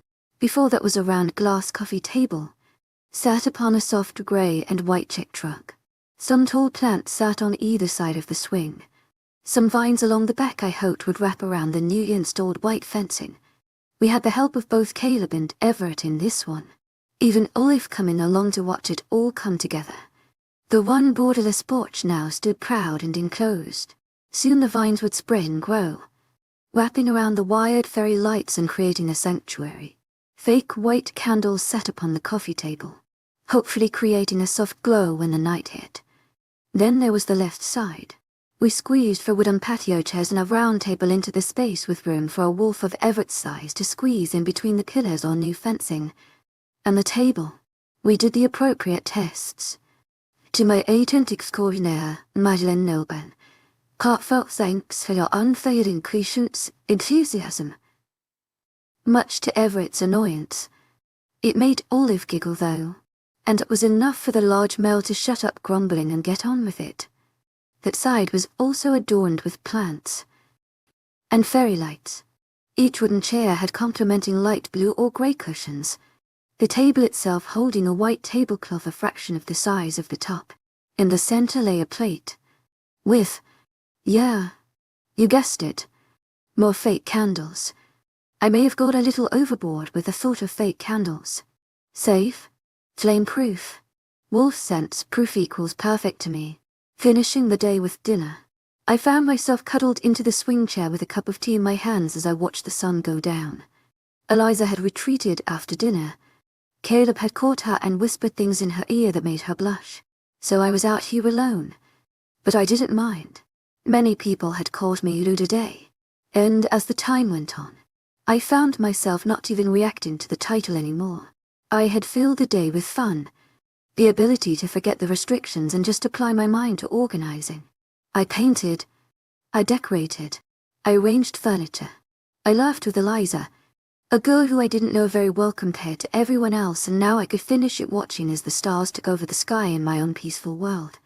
63 I was disturbed by a gentle swaying, a soft sigh leaving me being disrupted. My eyes fluttered open, seeking the movement. It was a gentle lull, a swaying that came with every exhaled breath. Something warm was beneath my head as another thing stroked through my hair.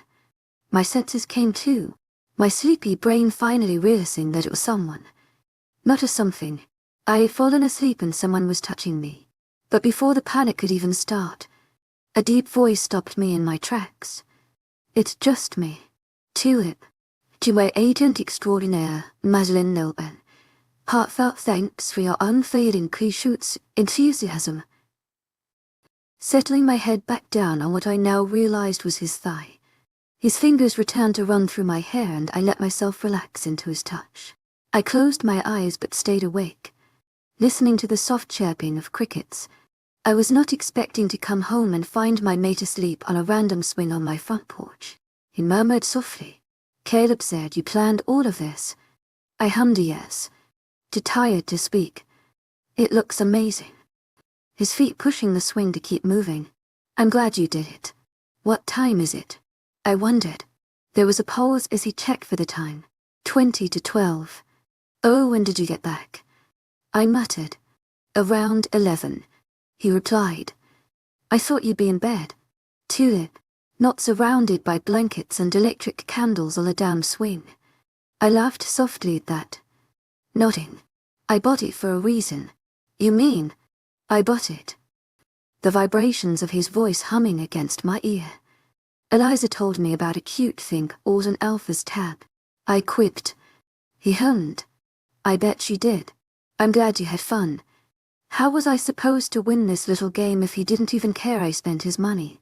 Sighing, I pulled myself up to sit by his side. His hand didn't stray from my body, sliding down my back as I rose.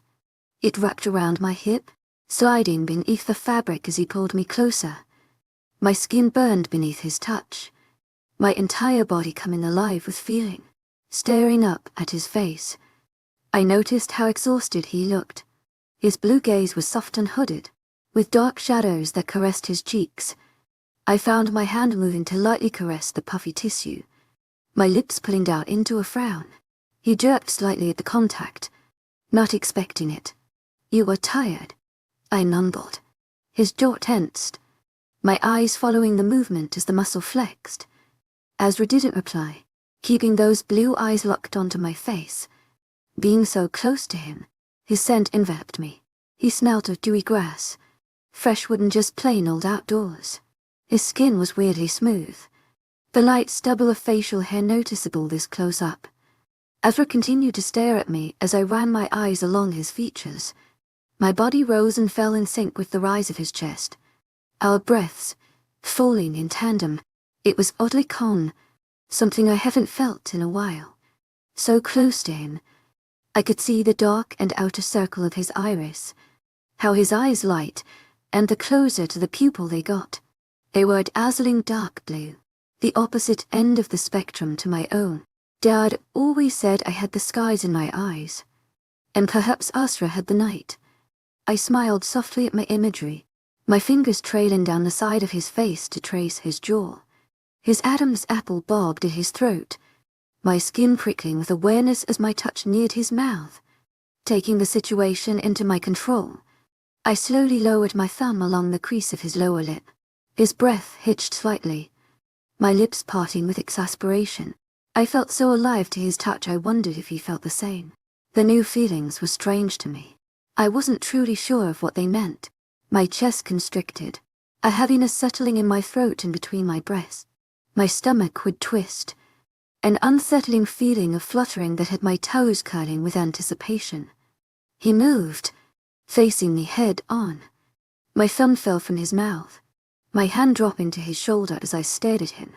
His eyes slowly darkened, the familiar trait of a wolf. It was slow, the pupil expanding until the entire rest turned dark. What would usually unnerve me didn't. It was slow, a gentle caress as his instinct took over, his hooded eyes staring into my own. I swallowed nervously where he hummed, a soft grumble sounding in his chest. My shoulders shuddered, my eyes closing as my skin pricked with goosebumps. I had never expected my body to feel so alive at a mere sound. But here I was, covered in goose flesh, at a mere grumble. With my eyes closed, I allowed my body to react to his warm breath and my face, the faint scent of coffee filling my nose. My lips parted on their own accord, as if waiting for the moment of clarity. A soft caress as his nose met mine.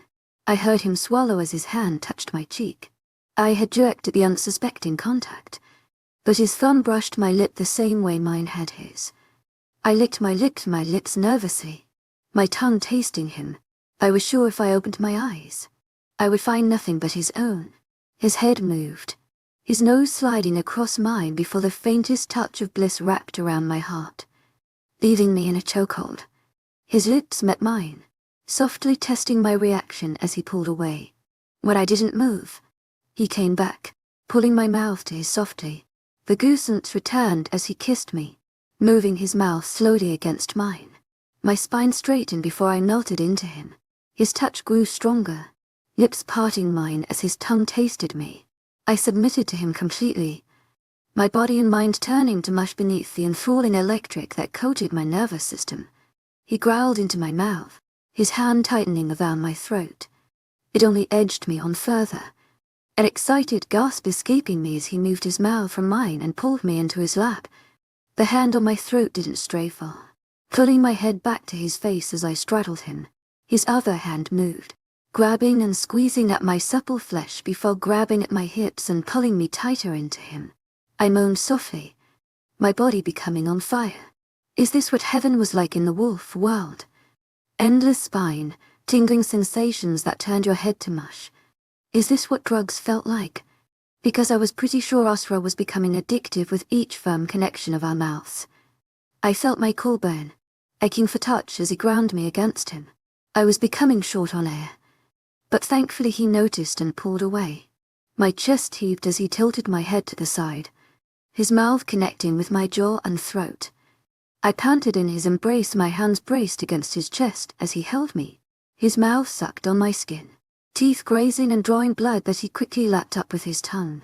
Groaning softly, he pulled my face back to his to stare into my eyes. I was sure my pupils were blown. My lips parted as I fought for breath. My body was alive and hot to the touch, begging for more. 𝐊𝐲𝐬 studied me, his chest raising me up with every breath. His eyes held mine before running down my face, lingering on my lips and throat before dropping to my heaving chest. He licked his lips before moving back to stare into my eyes. His voice was husky when he spoke. 𝐊𝐢𝐬. My eyes closed briefly, a moan escaping me at the gruffness of his voice.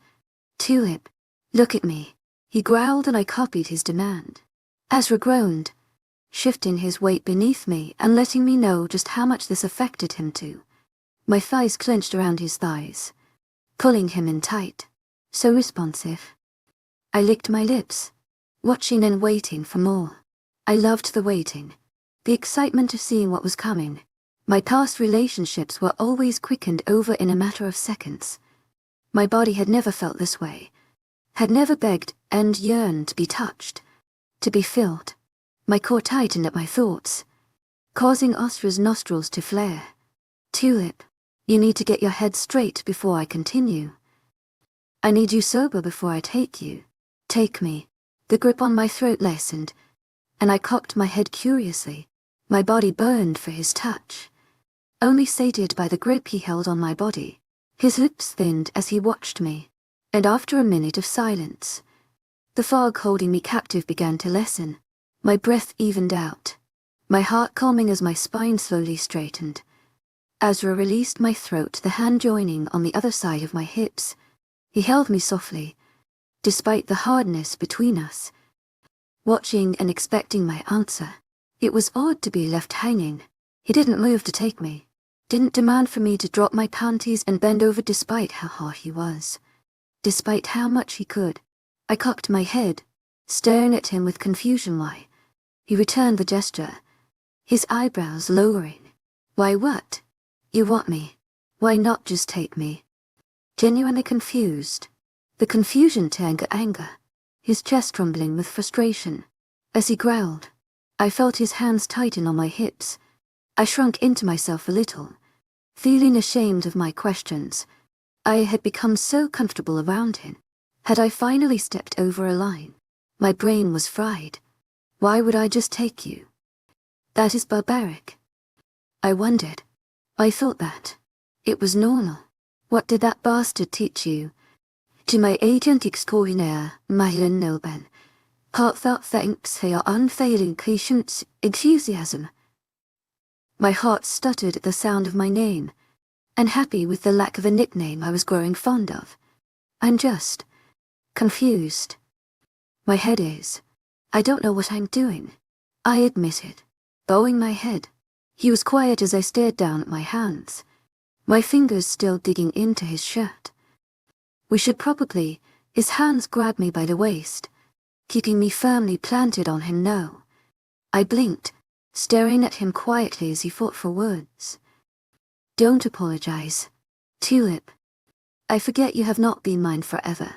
I know your boyfriend had treated you unfairly, and I am slowly learning to understand and how your mind works.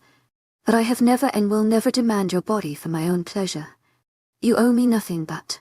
No, listen to me. 𝐊𝐢𝐬. Drawing my gaze up again. You do not owe me anything like that because my body reacts to yours. You are mine forever, but your body is yours, and I want you to realize that.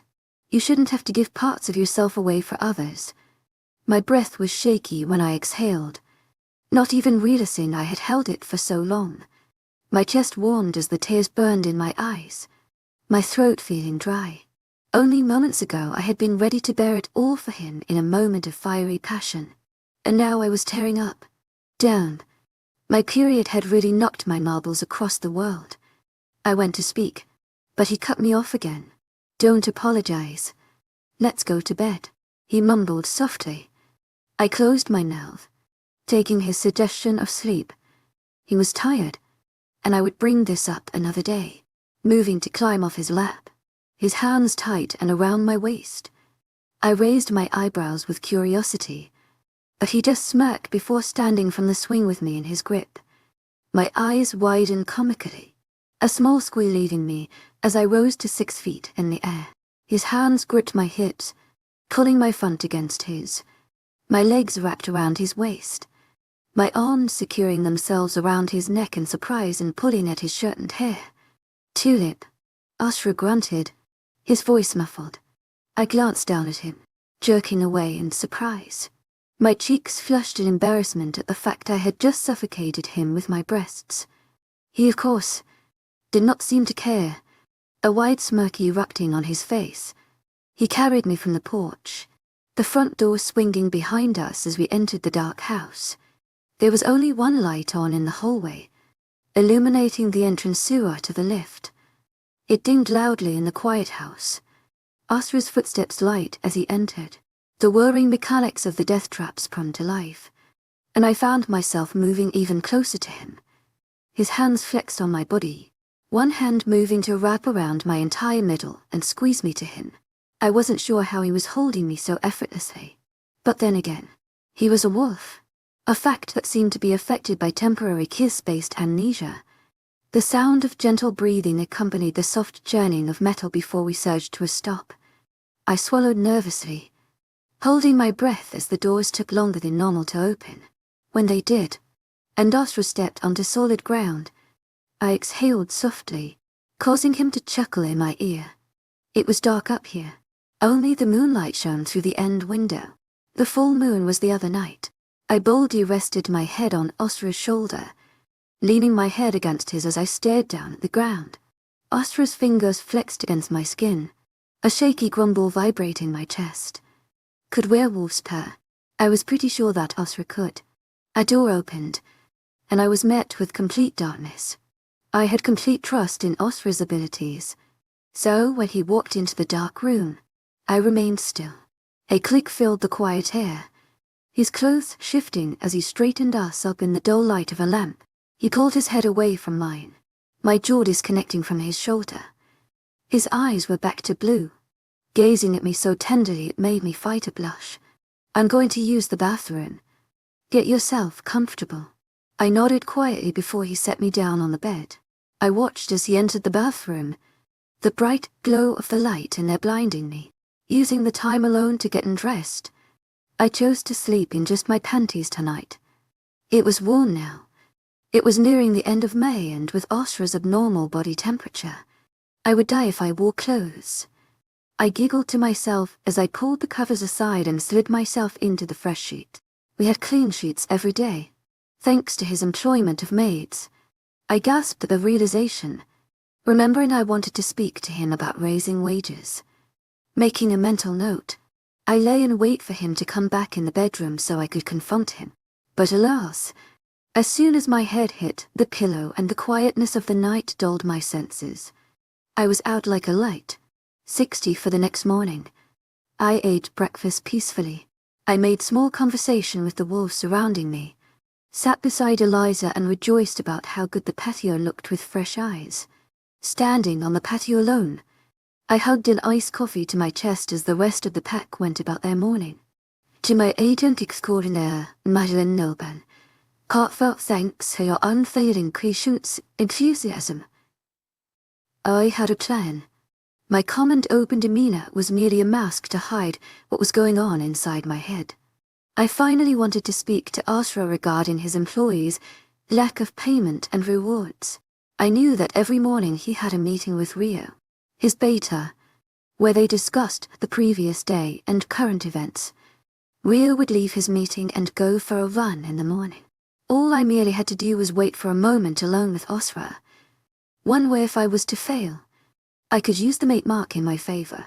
As I waited for 𝐊𝐢 to leave, I sat on the swing and grinned over my cup. I had a notepad with me, already full of points and facts that I had drawn up whilst they spent an hour together talking crap. I did not have the hearing shifters possessed, so I would have to rely on my strongest sense sight. Time passed peacefully as I waited, and eventually I heard the front door click open. Casting my eyes up, 𝐊𝐢 stepped out of the threshold, shutting the door softly behind him. His eyes appraised the clean patio before settling on the place where I lay waiting. Good morning. To my agent extraordinaire, Madeline Nilben. Heartfelt thanks for your unfailing patience, enthusiasm. Out here alone? He wondered. I knew I wasn't alone. Ezra had eyes everywhere. He thought I was dumb enough to not notice them. Smiling at 𝐊𝐢. Not if you're here. His jaw clenched nervously, a shaky laugh escaping him. Afraid not. I'm going for my morning run. Oh, 𝐊𝐢. I wondered, though interested. I'm more of a walking person. He nodded, dropping his gaze to the mark on my neck. I had tied my hair up today, knowing it would get 𝐊𝐢's attention. 𝐾𝐈A had told me that showing off a mark was a matter of pride for wolves, and it would definitely get 𝐊𝐢's hormones riled up. Walking is just as refreshing. You'll have to have a proper tour of the grounds one day, he insisted, and I quirked an eyebrow. Is that an invitation? Shaking his head. No, merely a statement. Luna, there it is. The title card. I exhaled loudly, shaking my head. Have a pleasant run. 𝐊𝐢 nodded, losing his smile as he took off toward the forest. I watched him go, disappearing into the sparse trees until he was a mere speck. I wondered if I was a wolf. Would I still see him right now? Would my vision be so strong to see that far through the dark trees? Could my ears pick up on the sound of his steps and ragged breaths as he ran? Silly thoughts get girls in trouble, my mother would say. I shook my head before rising from the swing. My half-finished coffee still in hand. I luckily remembered my way to 𝐊𝐢's office and leisurely wandered my way there. I didn't want to draw attention to myself being human with an alpha's mark already did enough of that. Reaching the large wooden door, I raised my fist to knock. I could picture him inside, smirking as he noticed my presence. A small call of entry met my weak ears, and I inhaled deeply before pushing the heavy door open. I grunted with the effort. I'm used to a door of this size and weight. As soon as there was a gap small enough, I slithered my way through sideways. 𝐿𝐢, what do I owe the pleasure? I spun around to face him, happy to find him alone. I smiled at him as I made my way to sit in the chair before his desk, running my eyes along the contents that lay before him. He had a computer to his left, a hefty pile of paper in front of him, with a black fountain pen hanging lazily in his right hand. I wanted to talk to you about something. And you wanted to do this now? He wondered, quirking an eyebrow. Not over breakfast or when we lay in bed together. No, that would be inappropriate. Oh, would it?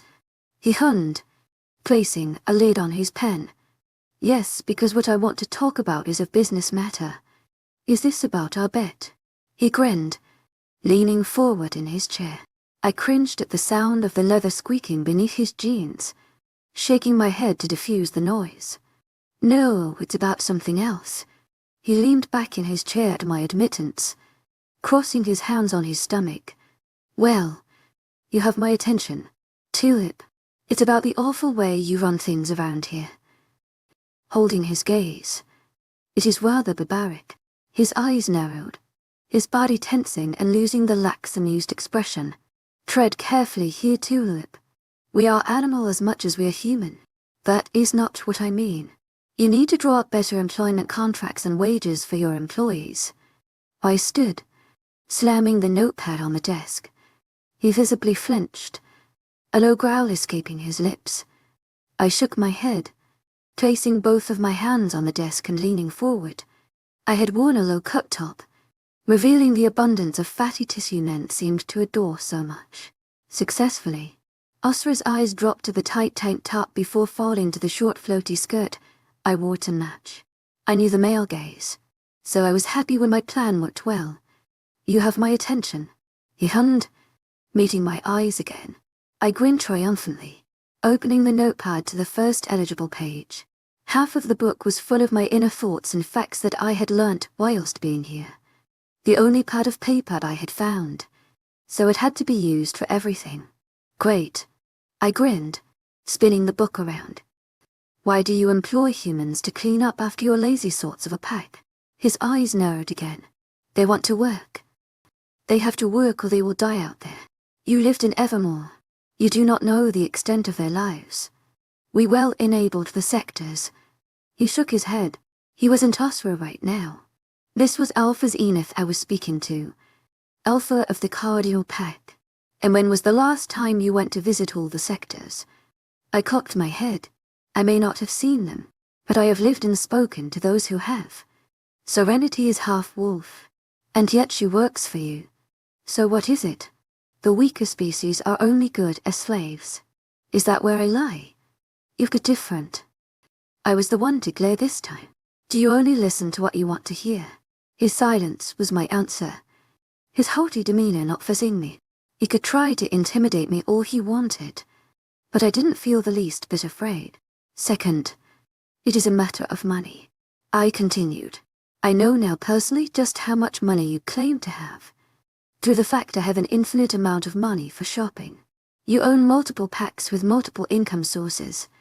You are a rich and proud man. His chest puffed up, but I didn't give him the change to respond as I continued. However, you only pay the humans 2 coins per day. I glared. The chefs start at 5 in the morning, sometimes early. Cook the entire pack 3 meals a day with no doubt hardly any breaks. So 14 a day. Minimum. 2 coins a day is barely enough. It is enough to buy them at least dinner. Same old comment. I shook my head. You don't understand. 𝐊𝐢𝐬𝐧𝐼𝐻 𝐊𝐢𝐬𝐬 𝐊𝐢𝐬𝐬𝐬. Let me dumb it down for you. He growled at my sarcasm, his eyes darkening. 𝐊𝐢𝐬𝐬𝐬 heartfelt thanks for your unfailing patience, enthusiasm. They work because they want to. 2 coins. When a meal is 1 coin. According to Piper, housing costs 10 coins a week. A further 3 for the use of water, gas and electricity, and groceries cost at least 6 coins a week for 1 person. They should be able to buy themselves new clothing, not shiver in their lonely cabins through the winter months. I explained, never blinking away from his glare. So, doing the math, that's 14 coins income. Cost for 1 meal a day is 20 coins alone. If they were to eat 3 times a day, which is normal and healthy, that's another 14, making it 30 for coins. That's 20 coins short. They do not work because they want to. They work because they have to. That is enough. 𝐊𝐢𝐬𝐧𝐼𝐻 𝐊𝐢𝐬𝐬 heartfelt thanks for your unfailing patience, enthusiasm. Sitting upright. You do not get to tell me what to do with my staff. Yes, I do. I snapped. If I am your supposed mate for life and future Luna of this pack, then I have every damn right to fucking tell you where you are wrong. He didn't recoil like I thought he would. Instead, he slowly rose from his chair, placing both of his hands on the desk. He leaned forward until our faces were barely 2 inches apart. The wood creaked beneath his weight, his breath hot as he bared his teeth. You do not get to speak to me like that. He growled lowly. You do not get to control who I am. I retaliated, not moving away. I am a human. If this was me, 𝐊𝐢𝐬𝐧𝐼𝐻 𝐊𝐢𝐬𝐬 heartfelt thanks for your unfailing patience, enthusiasm. I would have killed myself long ago. He finally flinched, moving his face back a further inch. His eyebrows furrowed, black eyes frantically scanning my face. But my words were truthful, and I knew he would find nothing but my determination. So, what are you going to do about it? Ezra growled again, moving away from me. The wood cracked and creaked as he pushed from it, straightening his shirt and clearing his throat. As with every formal complaint, I shall put it forward to the council. Council, I cocked my head. He smirked wickedly. Yes, Luna. Every Continental Alpha has a council whom he has to go through to change major dynamics. Multiple packs mean multiple voices. I would have to plead my case to multiple wolves. I wasn't so sure about that. But I wasn't letting go of the upper hand I had over this conversation. I will create wonderful documents for everyone to read. I grinned, batting my lashes, pushing myself away from the table. I exaggerated, stretching my arms above my head. I succeeded in tightening my shirt and showing off my stomach, holding his gaze. Dropping my arms, I ran my fingers along my bare neck, barely missing his claim. He did well to not let his gaze wander, blinking at me with tightened fists. The mate bond was warm in my chest, tightening my core with a vengeance. I will see you at dinner. To my agent extraordinaire, 𝐊𝐿𝐬, heartfelt thanks for your unfailing patience, enthusiasm. Grabbing my notepad and walking away, I would not give him another damn word. He was so cocky and egotistical. I could just slap that damn smirk off his face. He thought he was winning, but he had another thing coming his way. I let out a frustrated grunt as I pulled the door open, leaving a lot harder than entering. The damn cocky male behind me didn't move, but I didn't want him to. I held that door with all of my strength before running through the gap, exhaling my nerves. I straightened my clothes before walking down the halls. My eyes wandered aimlessly, smiling at any passing person to hide the fact I was fuming on the inside. I wanted to go for a swim, but I knew they would follow me. A blonde-haired person seemed to be the face I catch glimpses of through the hedges. As I passed by the kitchen, my nose caught the scent of a burning pan, possibly a tomato dish. My nose scrunched up with disgust. I turned around and went right into the kitchen. It was chaos, small women running around in white outfits as a middle-aged woman stood by one of the large cookers. She was angry, her pale face noticeable red with frustration. I knew right away she was in charge and made my way over to her. Her brown eyes darted to me, equal in height. Is everything okay? Her nose scrunched up, scrutinizing me. I remained still as she studied me, not letting her snooty face bother me. She turned to dismiss me. Smells like someone's burnt some tomato, I commented, glancing around. I lost a chef to norovirus and everyone else is incapable of tying their own shoes. She grunted, turning her gaze back to me to scan me again. What did you say your name? I didn't. I grinned. But it's 𝐊𝐢𝐬. She frowned, nodding. Well, to my agent extraordinaire, 𝐊𝐿𝐬, heartfelt thanks for your unfailing patience, enthusiasm. Can you cook? Yet, I sure can. I was a waitress in my old town, before I became chef. I nodded.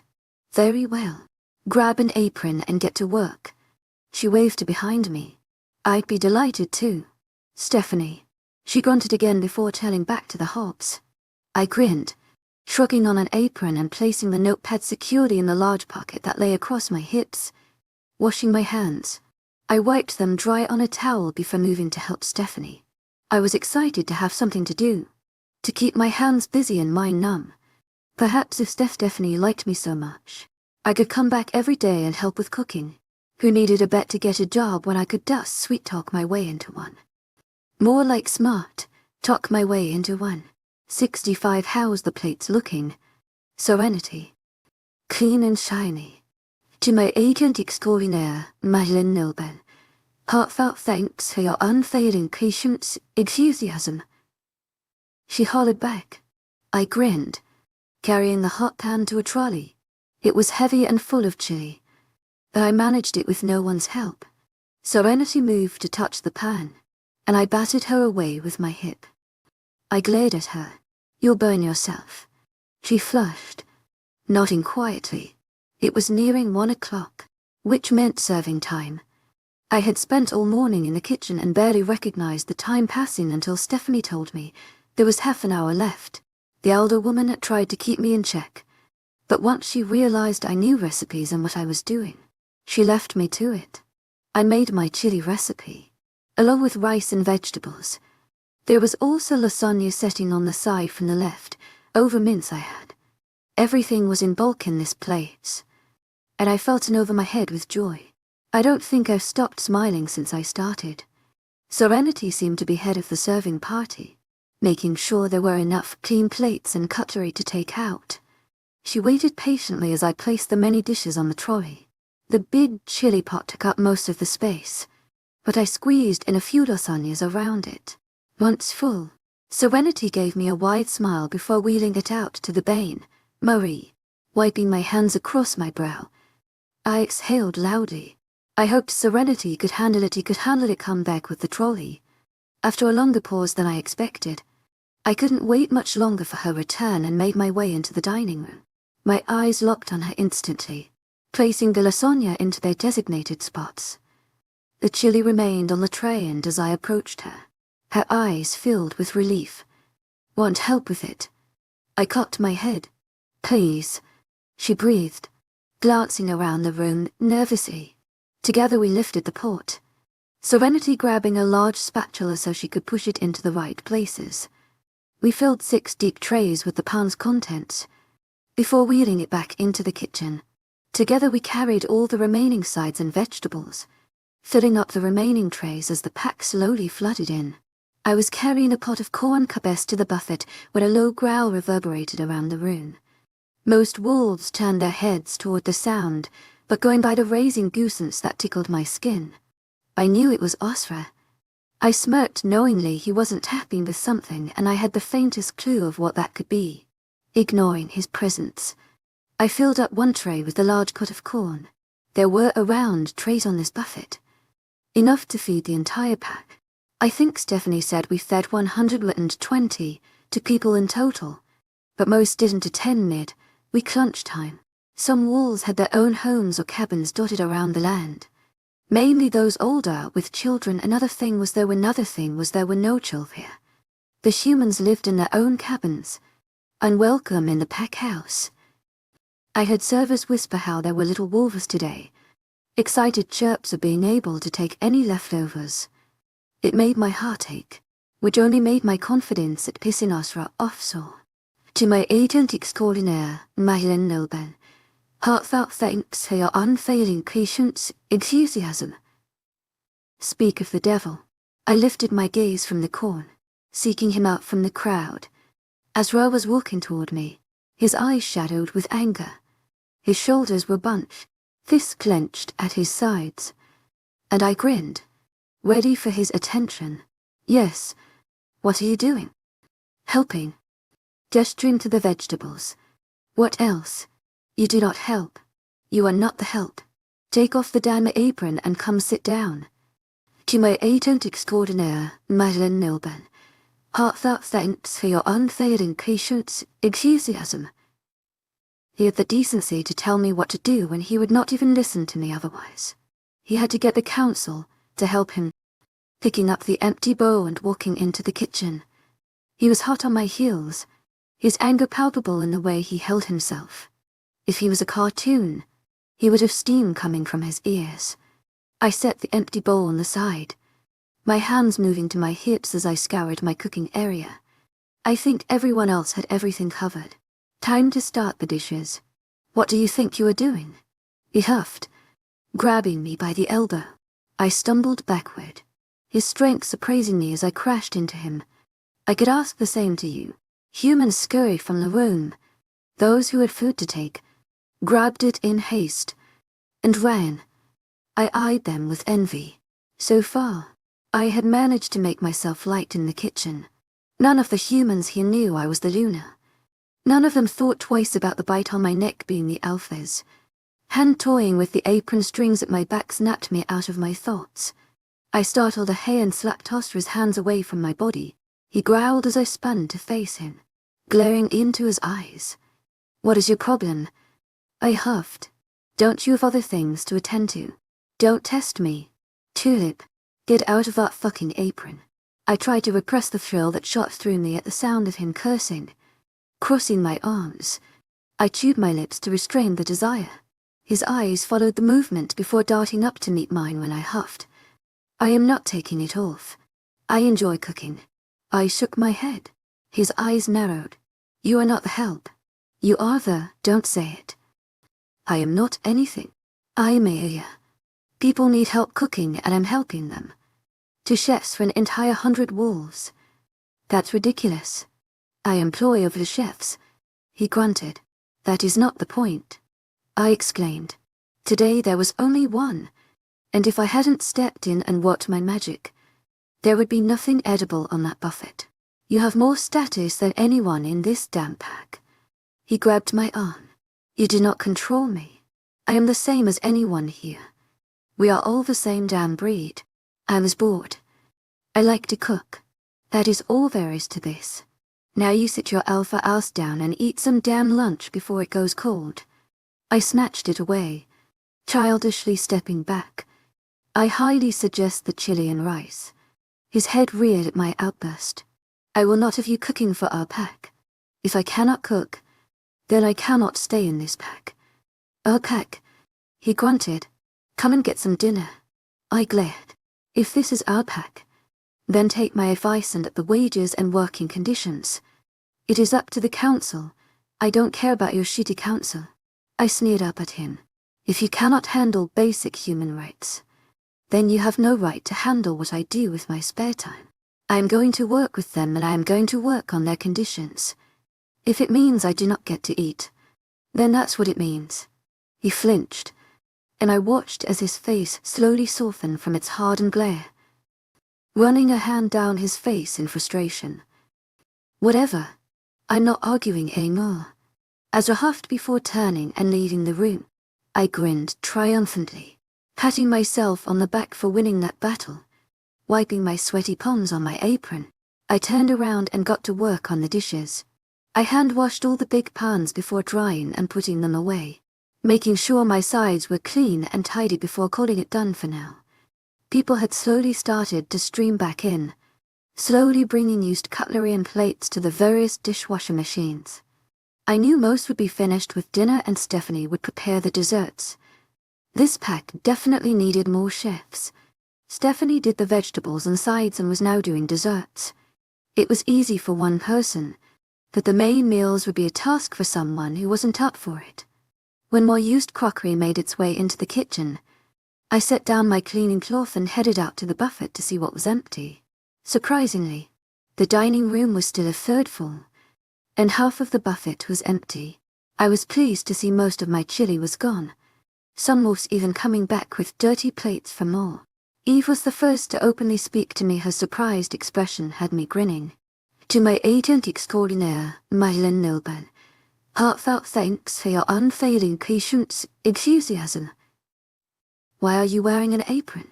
I helped cook today. Grinning lazily, her expression changed to one I couldn't decipher. She was confused and shocked at my appearance, and now she seemed regretful. Remorseful? No. There was nothing to be sorry for. I think maybe just upset. You cooked, yes. Who cooked? 𝐿𝐤𝐬𝐸 chirped, coming to stand beside her sister. Her eyes found mine, running down the length of my body with a wide grin. Oh, you cooked, why? Exactly what I was thinking. Eve muttered. I wanted to help. I was bored. So sweating, stressing and getting dirty is fun. Eve frowned. Sounds great to me. Maya laughed, scooping some more chili onto her plate at her sexual innuendo. Tastes great. Luna, I thanked her softly, giving Eve a concerned look before taking to empty trays from the bin. Marie, they were still warm, but I could handle it if I used my apron as protection. I mindlessly carried them into the kitchen and began to wash the grime away, humming a simple tune. By the time the lunchtime shift finished, my stomach was grumbling about food. I washed my hands and made my way to the buffet, eager to see what was left. Much to my surprise, there were plenty for the 10 or so humans helping in the kitchen today. With a plan in mind, I made my way into the kitchen and Amal to join me by the buffet. There were only a dozen wolves left by now, and most were finished in just talking. There's plenty left. Make yourself some food. I gestured. Their eyes widened, muttering nervously between each other. Some even shook their heads violently, taking a step back. I placed my hands on my hips, tootying at them. You made this happen, so take your reward. I will take all the burdens. Just bloody eat. Some didn't have to be told again, grabbing plates and spooning generous portions with greedy eyes. The few that remained watched with barely contained jealousy. Serenity was the first to corner me, wrapping her palm around my forearm. I glanced down at her, smiling softly. You're eating. We are not allowed. She shook her head. You are as much of this pack as I am. Serenity. I shook my head. If you don't eat, I won't eat. Her eyes dropped to the mark on my neck, her nostrils flaring slightly as she inhaled. With a wry expression, she let go of my forearm and nodded. I watched as she grabbed a plate before handing me one, and I took it with a wide smile, spooning just enough rice and chill for myself. I was grabbing a corn cob when someone interrupted my train of thought. What do you think you are doing? My head snapped up towards the male wolf in question. He had cornered a small human girl who was just scooping a slice of lasagna onto her plate. Her lower lip wobbled, unable to meet the gaze of the male wolf. My blood boiled, eyes narrowing into slits as I glared at him. I handed my plate to Serenity before marching my way over and sliding myself between the two. He was around 6 feet tall, so stood at only a head higher than me, which gave me a decent confidence boost. His eyes flashed to me with annoyance, his chest heaving with breath. What's the problem here? I crossed my arms. Food is for the pack, not the help. His breath hinted with my chili. I smirked slyly. You should be grateful you have meals prepared and cooked for you on demand, without payment. Meanwhile, these humans are stuck in that kitchen all day with nothing to show for it. Not even a hot meal. 𝐊𝐢𝐧𝐼𝐴 𝐷𝐿𝐿𝐿.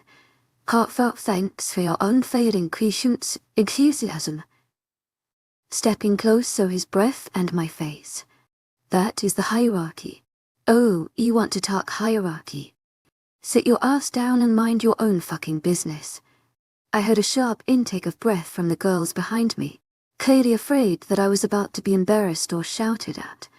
The male's eyebrows rose with surprise, clearly unsuspecting of my retort.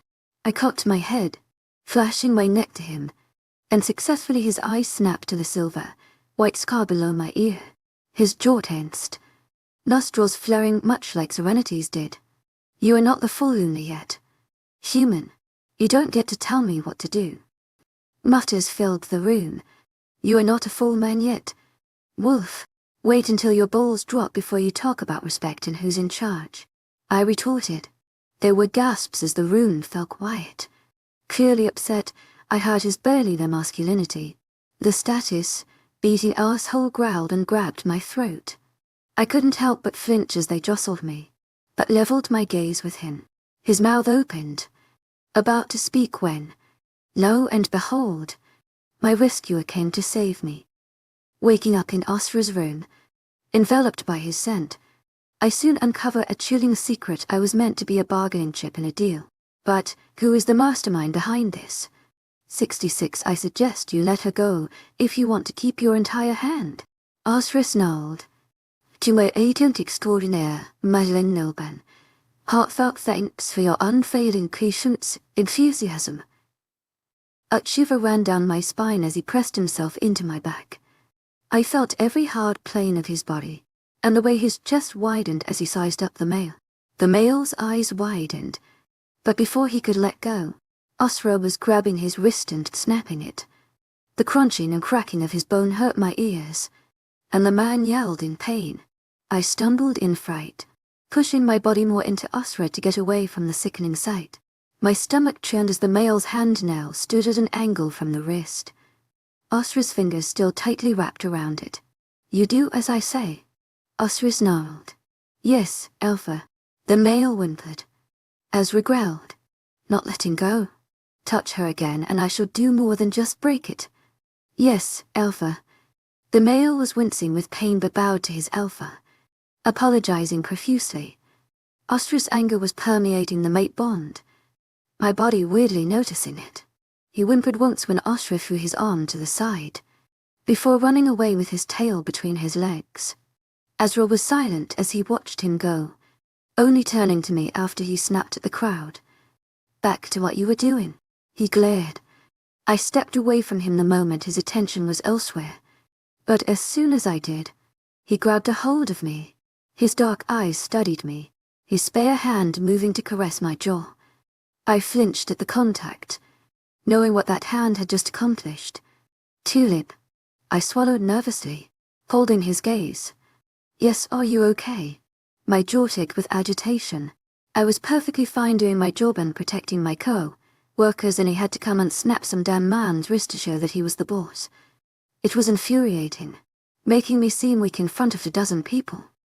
I had it handled. I grunted. "Yes, bad. Mouthing a male unmated wolf is really clever." He rolled his eyes. "You nearly got hurt." "I didn't." I glared. "It was me or her." He studied me, wonder lighting up his eyes.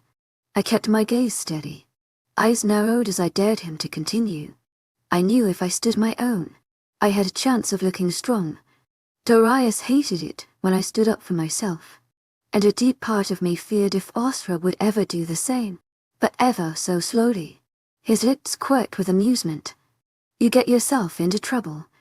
"Tulip," he tapped D, squeezing my cheeks. "You are a troublemaker." I couldn't help but smile at his lack of care. I expected retaliation, if not for my ability to get into trouble, but by the way I spoke to him.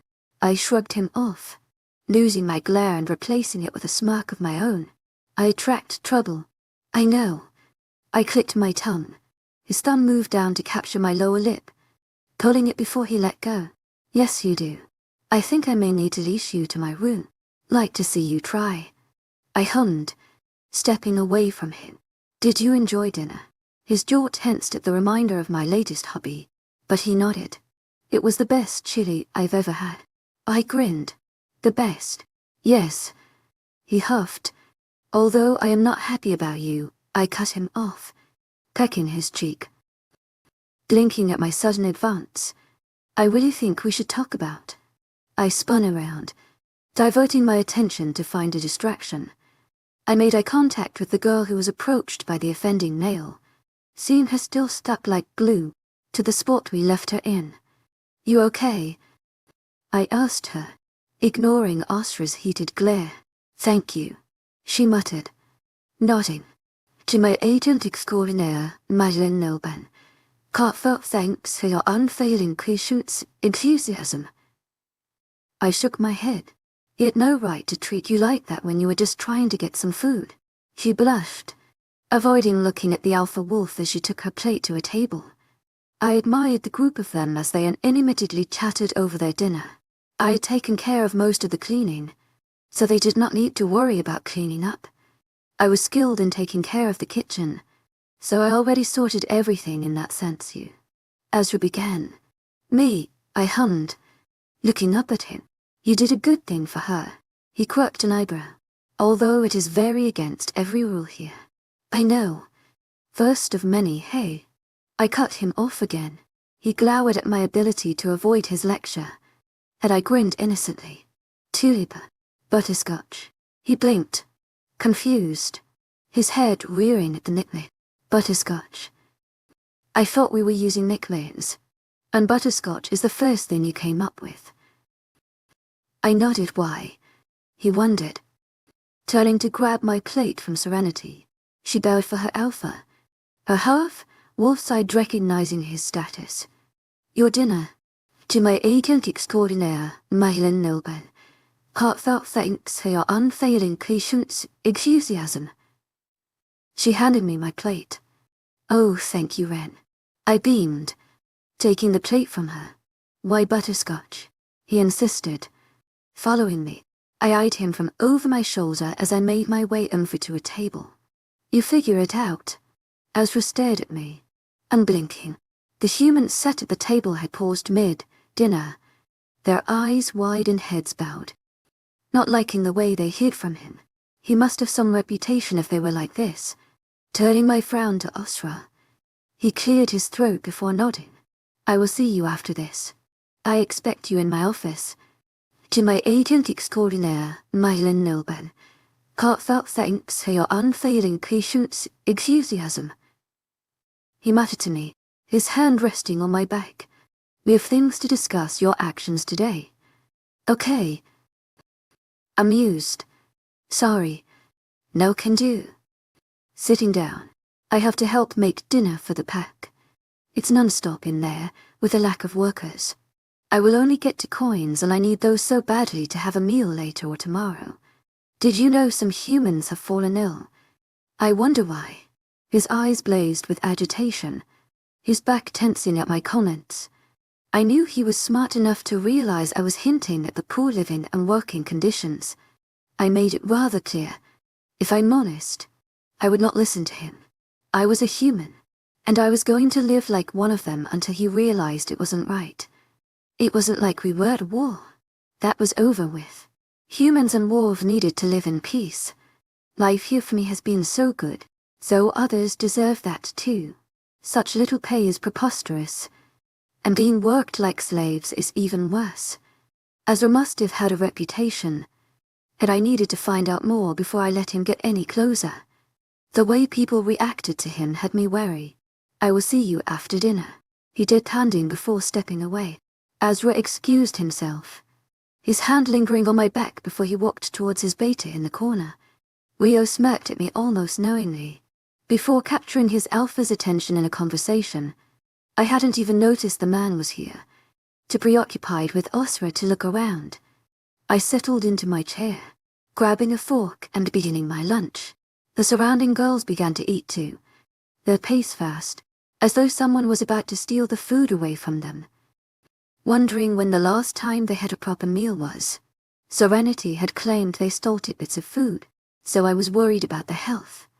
Ezra would wait a while for me, because I would not go to him. If he wanted to talk so badly to me, he was going to have to learn he can't boss me around. I have been bossed and controlled my entire adult and teenage life. It was time for me to be the boss. He couldn't hurt me. It was ingrained in his DNA. I had the upper hand, because I did not feel so strongly about him, or so I thought. I let out a loud sigh of relief when my body melted in the shower. The water was warm and soothed my aching muscles. I was back in the room I had previously occupied, finding it empty apart from sheets on the bed. I ran shampoo through my hair, moaning quietly at the feeling of being so clean. My limbs ached with the need to rest and get off my feet, but it was a welcome burn that reminded me of the happy days when I worked in Evermore. Just like in Evermore, I forced myself to wash before going to sleep, cleaning the grime and sweat away from my body. The kitchen had been hot. Cooking all day with only one break in May time had definitely got me burning some energy. Closing my eyes, I savored the feeling of cooling down my body, begging for it. I had only just washed the soap from my hair when the water suddenly cut off. Blind, my soapy hands could not rub away the stings of soap in my eyes. What the F? I never got to finish that sentence. Someone grabbed me from behind, my heart leaping into my throat as they wrapped a towel around me. Still blind to the soap, I did not know who was throwing me over their shoulder.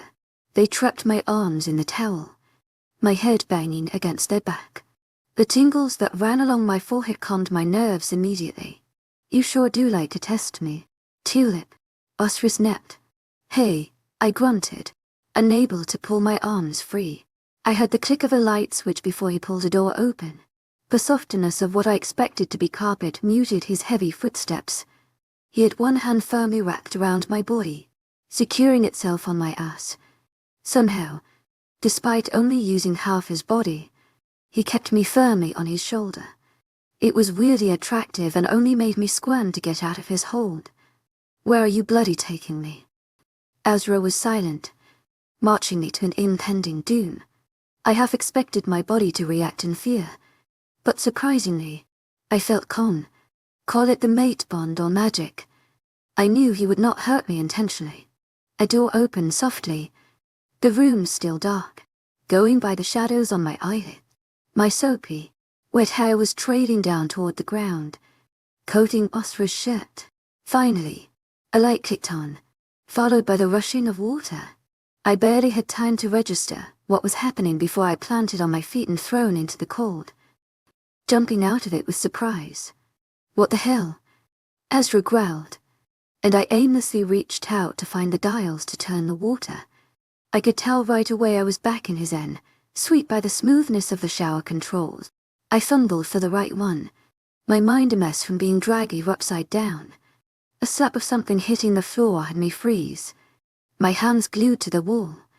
I felt Ezra's warmth come up behind me, an arm snaking over my shoulder as he reached for the dial. The water changed its noise and soon I felt the warm splatters of the shower ricochet on my skin instead. Stepping toward the source, it alarmed me when my body hit bare skin. I was moved to the water, my head covered in soap as the water poured down on me. My eyes burned as I scrubbed the soap from my hair, too long being coated in suds to not ache. One clear, through blurry vision, I scoured my surroundings, only to be taken aback with alarm at a very blurry naked man stood behind me. 67 brief sexual content language. I stumbled back into the wall as Darius smacked at me. He advanced a step, following my motion, so I had no choice but to press myself against the cold tiles of the shower. My back arched at the contact, a surprised gasp leaving my lips. Through the pouring water, he stepped until he was a breath away from me. Tulip. Despite the tension, I found my lips parting with words. Butterscotch. His eyebrows furrowed as he licked the water that beaded from his upper lip. I had never thought the man could get more attractive, but here we are, soaking wet and not just from the shower. I don't think I am fond of that name. How about we try a new one? I exhaled shakily. Like what? To my agent extraordinaire, 𝐊𝐿𝐬𝐬. Heartfelt thanks for your unfailing patience, enthusiasm. He cocked his head. To my agent extraordinaire, 𝐊𝐿𝐬𝐬. Heartfelt thanks for your unfailing patience, enthusiasm. Sir, baby. Alpha's a baby. Bit of an odd one, I spluttered, despite the urge to get out of here. His lips curled with a smirk, unaffected by my ignorance. He just loved to ignore my words of wisdom. Don't you?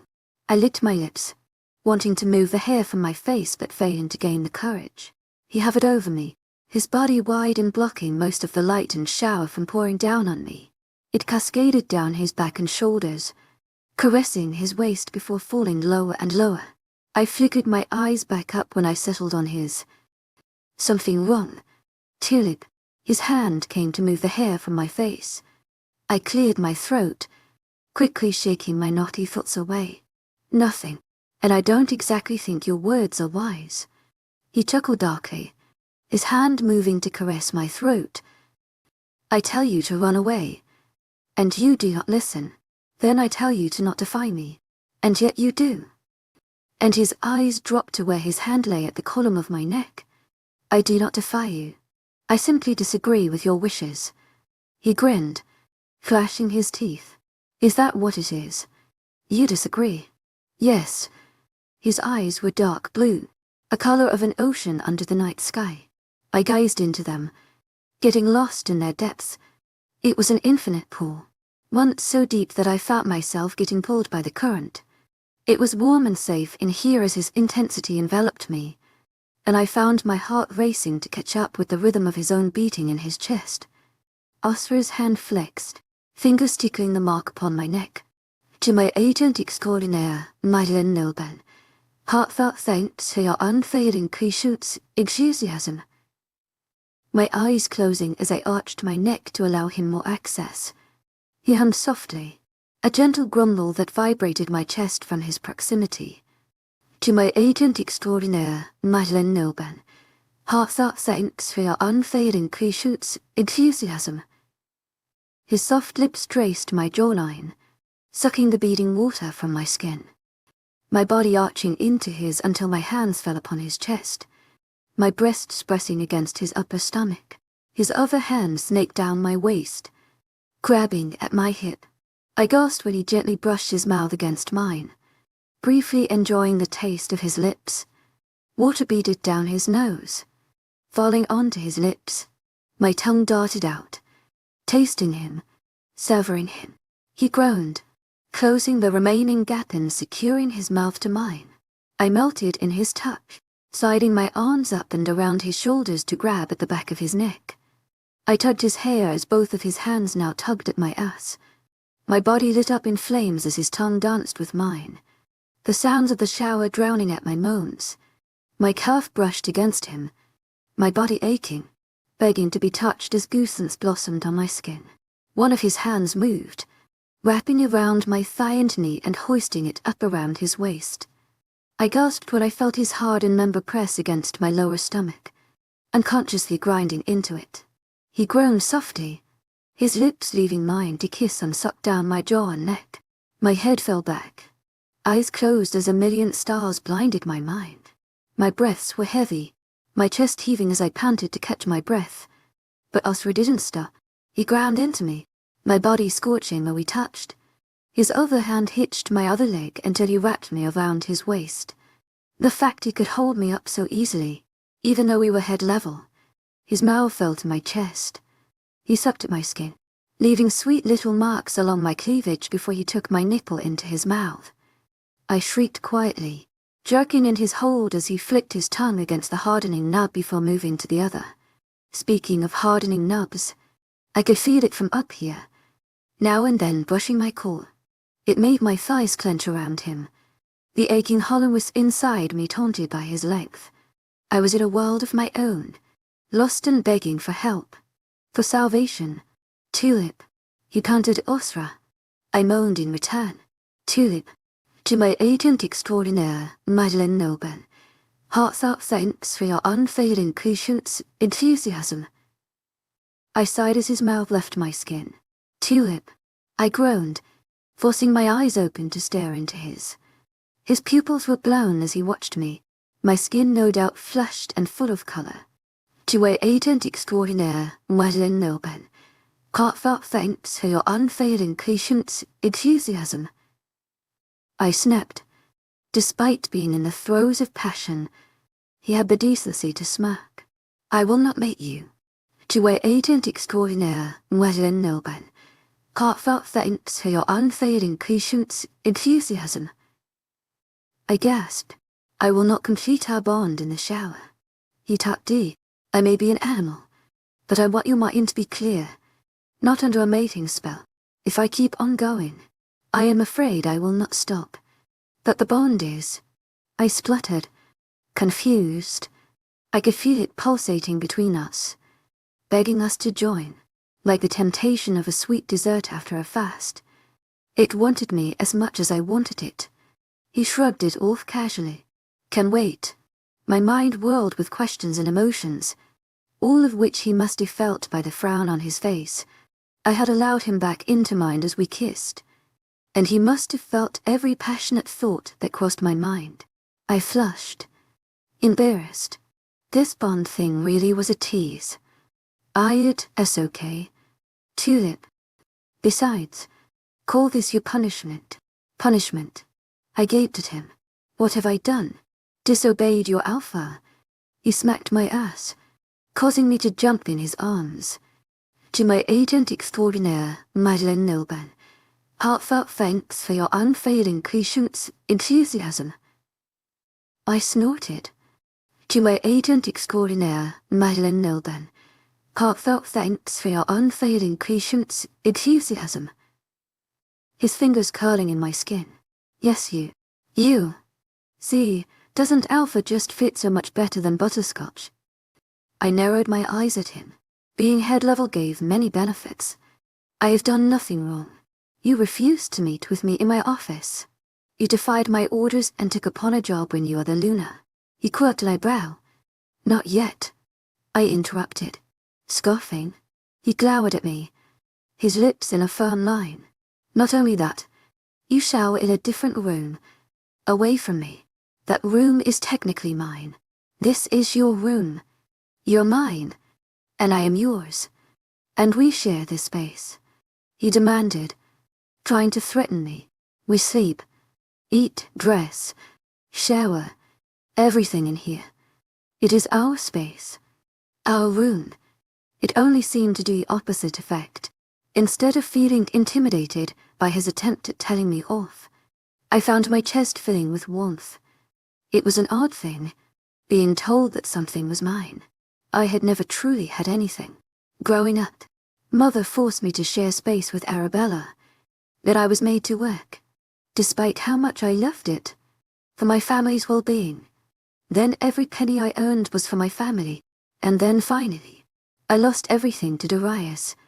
Possessions, my mind, my body. Nothing in that house was mine.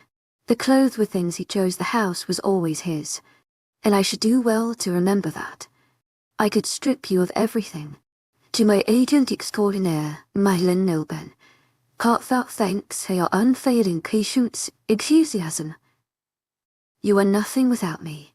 You have nothing without me. Darius would taunt.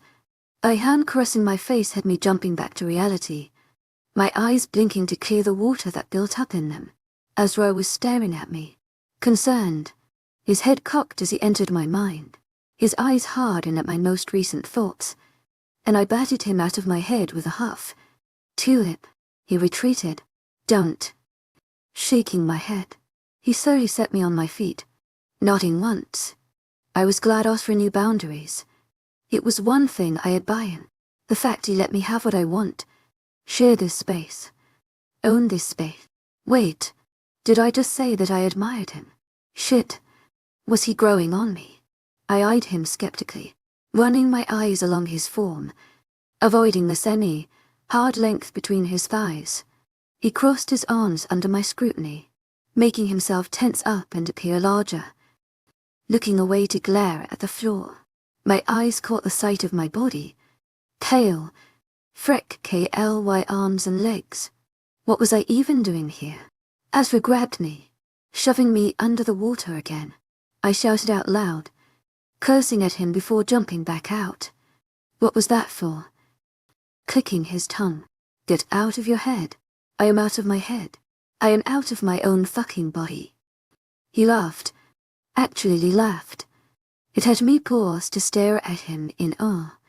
Such a sound had never sounded so magical.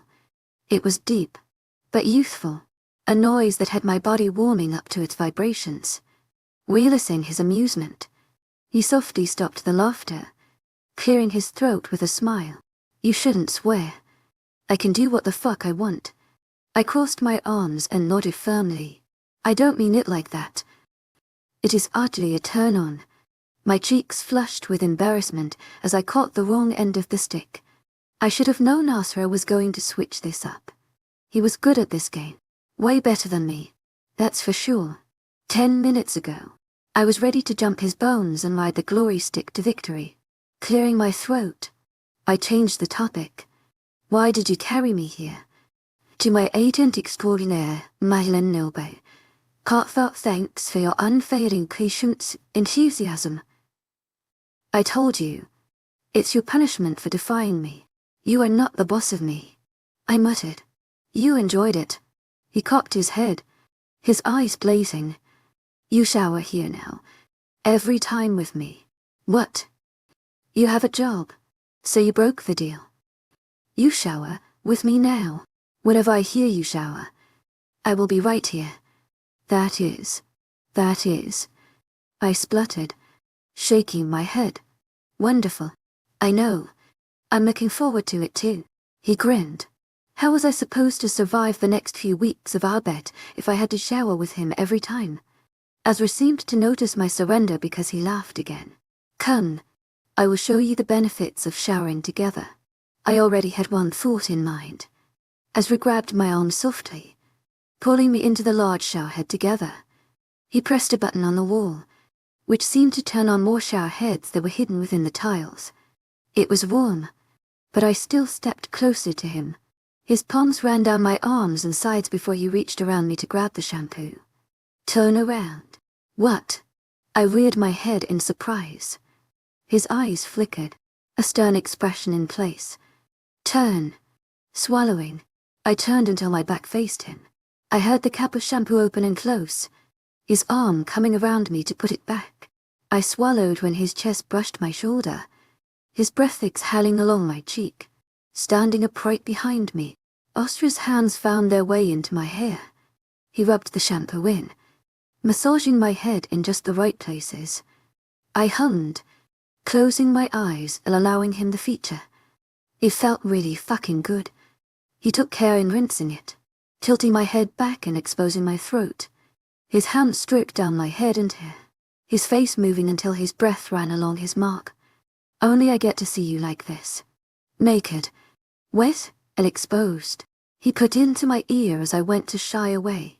Never turn your back on anyone. Never expose your throat if threatened. You are above them all. And you are mine. I shivered as he growled the last word. My mouth parted, ready to protest my status. But a quick tug on my hair had me shutting up and holding back a moan. But I don't care what you were told.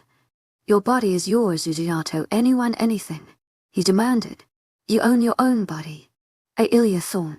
Believe me when I say what a marvelous creature you are. Goosens rose on my flesh as I softly thanked him. The shower fell quiet then, and his body moved to rub conditioner into my lengths. I stayed quiet as he tasked himself with cleaning me, scrubbing my every part until I was sudsy and clean. I let it happen, enjoying the feeling of his hands gliding over my body, his nails scratching my skin just right. When it came to his turn, it surprised me to find he was still, his body calm, although I was on display to him. It was an odd thing for me, one that had me questioning my appeal. But then he growled and kissed me forcefully, snapping me out of my daze, reminding me it was not always about sex. I blinked through wet lashes to find him looking at me with so much emotion it was breathtaking. What had I gotten myself into? 68 that night. I lay in bed, unable to succumb to sleep, but I could feel it tugging at my mind, tempting me to take its hand and fall into its depths. 𝐊𝐲 was breathing softly beside me, his shoulders rising and falling with every breath. Rolling over to face him. There was so much distance between us. I could feel my body buzzing to be closer. The temptation to just touch him grew too strong. I shifted slightly, my head at the edge of my pillow. He was inches away now. I could smell the freshness of his clean skin from the shower. After he had groomed me in the shower, he quickly washed himself. He watched me like a hawk, his dark blue eyes following my every movement like he knew I was going to escape. I wrapped a towel around my body, watching him cautiously as he began to dry himself. I preferred to drip dry, only drying the necessary parts. 𝐊𝐲 ran the towel through his dark hair before gliding it over every curve of his body. I had watched him through the mirror as I applied creams to my skin, courtesy of Piper's help previously. We dressed in silence, and before I knew, here I was, struggling to sleep and agitated by every ray of moonlight that dared to peek at me through the smallest gap in the curtain. My agitation only grew when my mind locked onto the noise of a clock ticking. With every passing minute, I felt my anger boiling, pushing myself from the bed. I discarded the duvet and headed straight to the spot where the ticking was the loudest. The clock was small, sat above the door that led to the bathroom. I grunted, knowing I couldn't reach it. Being quiet left my mind as I grabbed a nearby chair and placed it beneath it. Climbing the chair, I took hold of the clock and grinned manically down at it. This is what you get, I sneered, my reflection grinning back at me. Turning it over, my fingers felt the clasp at the back before finally revealing the hidden treasure. Pulling the battery from its case, I raised my arms in a silent cheer of success when the clock stopped ticking. Exhaling heavily, my shoulders sagged, and I closed my eyes, taking a moment for inner peace. I savored the silence. Do I want to know why you are standing on top of a chair in the middle of the night? I opened my eyes, looking over my shoulder to find 𝐊𝐲 sat up in bed. He watched me with amusement. His eyebrow rose despite the tiredness in his eyes. I'd hardly say it's the middle of the night. I rolled my eyes, glancing at the recently deceased clock. It's 11 o'clock. He chuckled softly, shaking his head. Once you have done murdering timepieces, get back into bed. I snorted, agreeing with a nod of my head, slowly getting down from the chair. I placed the clock on the bedside table before crawling back into the sheets. I sighed when the warm cotton slid across my body, wishing that it was cool to be satisfying on my skin. My tired head hit the pillow, and once again, I found myself staring up at the ceiling with disdain, rolling over with more protest. I barely got the chance to set my head back down when an arm wrapped around my waist. I inhaled sharply when Asra pulled me to his front, pressing his body into mine. I held my breath, my body coated with shock. Despite having slept next to him for a while now, we had never been this close. Perhaps in sleep, but all the times I woke, we had been on our respective sides of the bed. Feeling the hardness of his body against my back was enough to have my heart racing. One of my plans to last the next 2 weeks was to not let him get close in bed. I was about to wriggle out of his hold when he released a deep growl that had 𝐾𝐮𝐧𝐼𝐻 on my arm. It vibrated my back, my body going tense. Sleep. Allowing my body to relax, he growled again, which had me close my eyes and sigh slowly. My body decompressed, relaxing into the arm beneath my neck. Weirdly, and from the warmth of his body, I felt my mind finally shut down. His other arm snaked around my middle as I settled. His hand sprawled out along my upper stomach. "Good night, Tulip," he whispered into my arm, kissing my throat. 𝐾𝐮𝐧𝐼𝐻 on my skin where he touched me, but I was too far gone to reply, nudging my head into his arm to get comfier. He shifted so his elbow settled beneath my ear. A heavy sigh left me as I let myself just enjoy the feeling of him against me, and finally, I fell asleep. "Tulip, what are you doing?" Asra wondered. My head snapped towards him, a wide grin on my face. "Oh, good morning." He was half asleep as he watched me dress. I was currently struggling to get my shoes on whilst tying my hair into a bun. It was nothing too extravagant, but Asra's calculating eyes held me captive. I had woken in the same position I fell asleep in. Asra's arms were heavy as he cradled me, his body warmth providing way too much heat to be comfortable with the duvet on. But as soon as I checked Asra's shiny gold watch and saw that it was 6 o'clock, I felt regenerated. I was looking forward to getting to work in the kitchen again, and after dressing and making sure I looked the part, I pulled my shoes on. "Where are you going?" he wondered, glancing at his watch. "I'm late to help with breakfast." I tucked him, standing tall, suddenly awake and back to being moody. "Why must you insist on this beneath you job?" I narrowed my eyes, ready to fight. "Did you not listen to me yesterday?" he grunted, standing from the bed. I averted my gaze, knowing if I looked too long, I would drool. I think he knew too, going by the slight quirk of his lips. As he walked closer to me, I huffed, crossing my arms. "Oh, I heard you, Tulip. I just didn't want to believe that my mate in Luna would lower herself to such standards." "Such standards?" My head reared. "I have if it wasn't for those girls cooking for your pack every day, you would have a lot of mess and upkeep to make time for. A job is a job. A job when every job has its own contributions to society. Just because it is a manual job and not a warrior job, does not make it any less of one." He watched me silently as I vented. It was too damn early for this. I will not sit on my ard whilst everyone else he gets to do stuff. I have experience. Before I rot in this room, I might as well make it worthwhile. I jutted my chin, glaring at him. He hummed, running a hand along his jaw. "I see you have thought this out well." "Of course I have." Perfect sign of leadership. Perhaps the goddess was right sending you to me. I faltered in my poker face, my expression turning to one of confusion. "What is that supposed to mean?"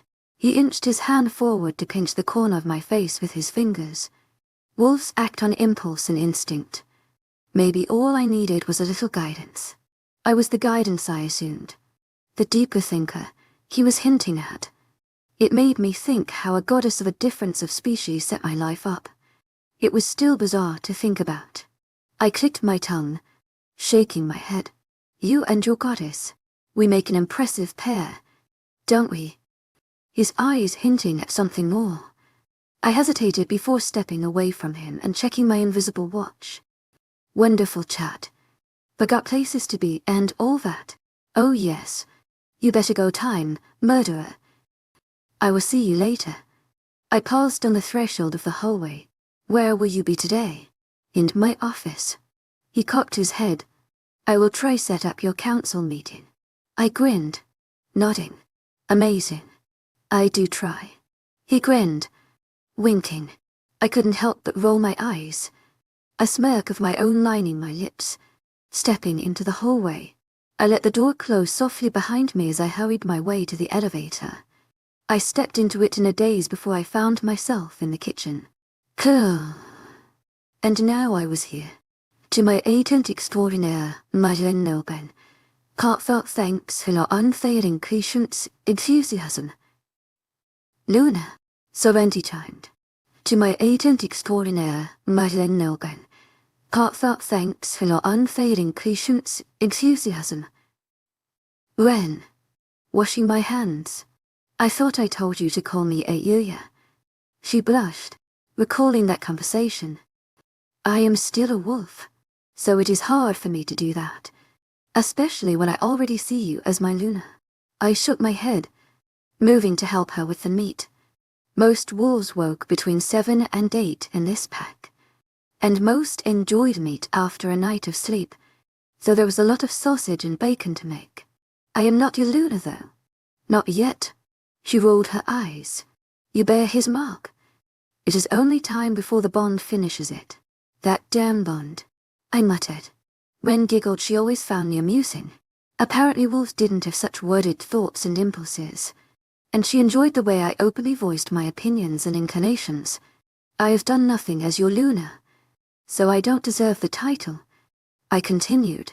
You have given us an extra free meal a day. That is enough. It is just basic human rights. Lining up a grill sheet with bacon. But we are not humans. She laughed with glee. Wolves have hierarchy. You destroyed that yesterday by giving us hot, fresh food. I scowled, shaking my head. That's not right. We are still animals. To my agent extraordinaire, 𝐊𝐲𝐬𝐬 heartfelt thanks for your unfailing patience, enthusiasm. She nudged me with her elbow. It's a lot of learning curves to overcome. Living here has given me a new perspective on things. I commented, disagreeing with her without openly saying it. She smiled softly, setting up a new tray. But we continue, because that is what we do. We observe and learn, and it is up to us to make an action of that, whether it is good or bad. I contemplated her words, agreeing softly. She was right.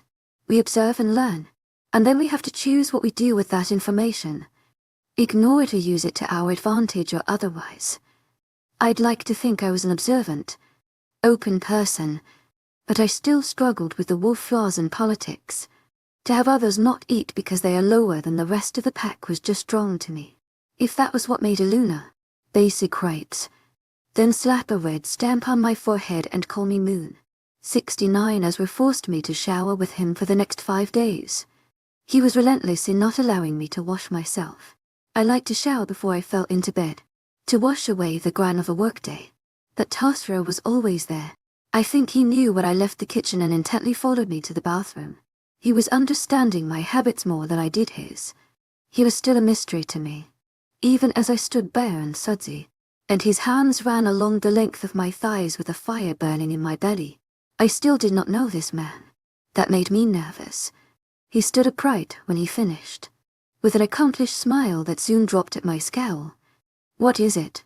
I know nothing about you. I shook my head. Like, nothing.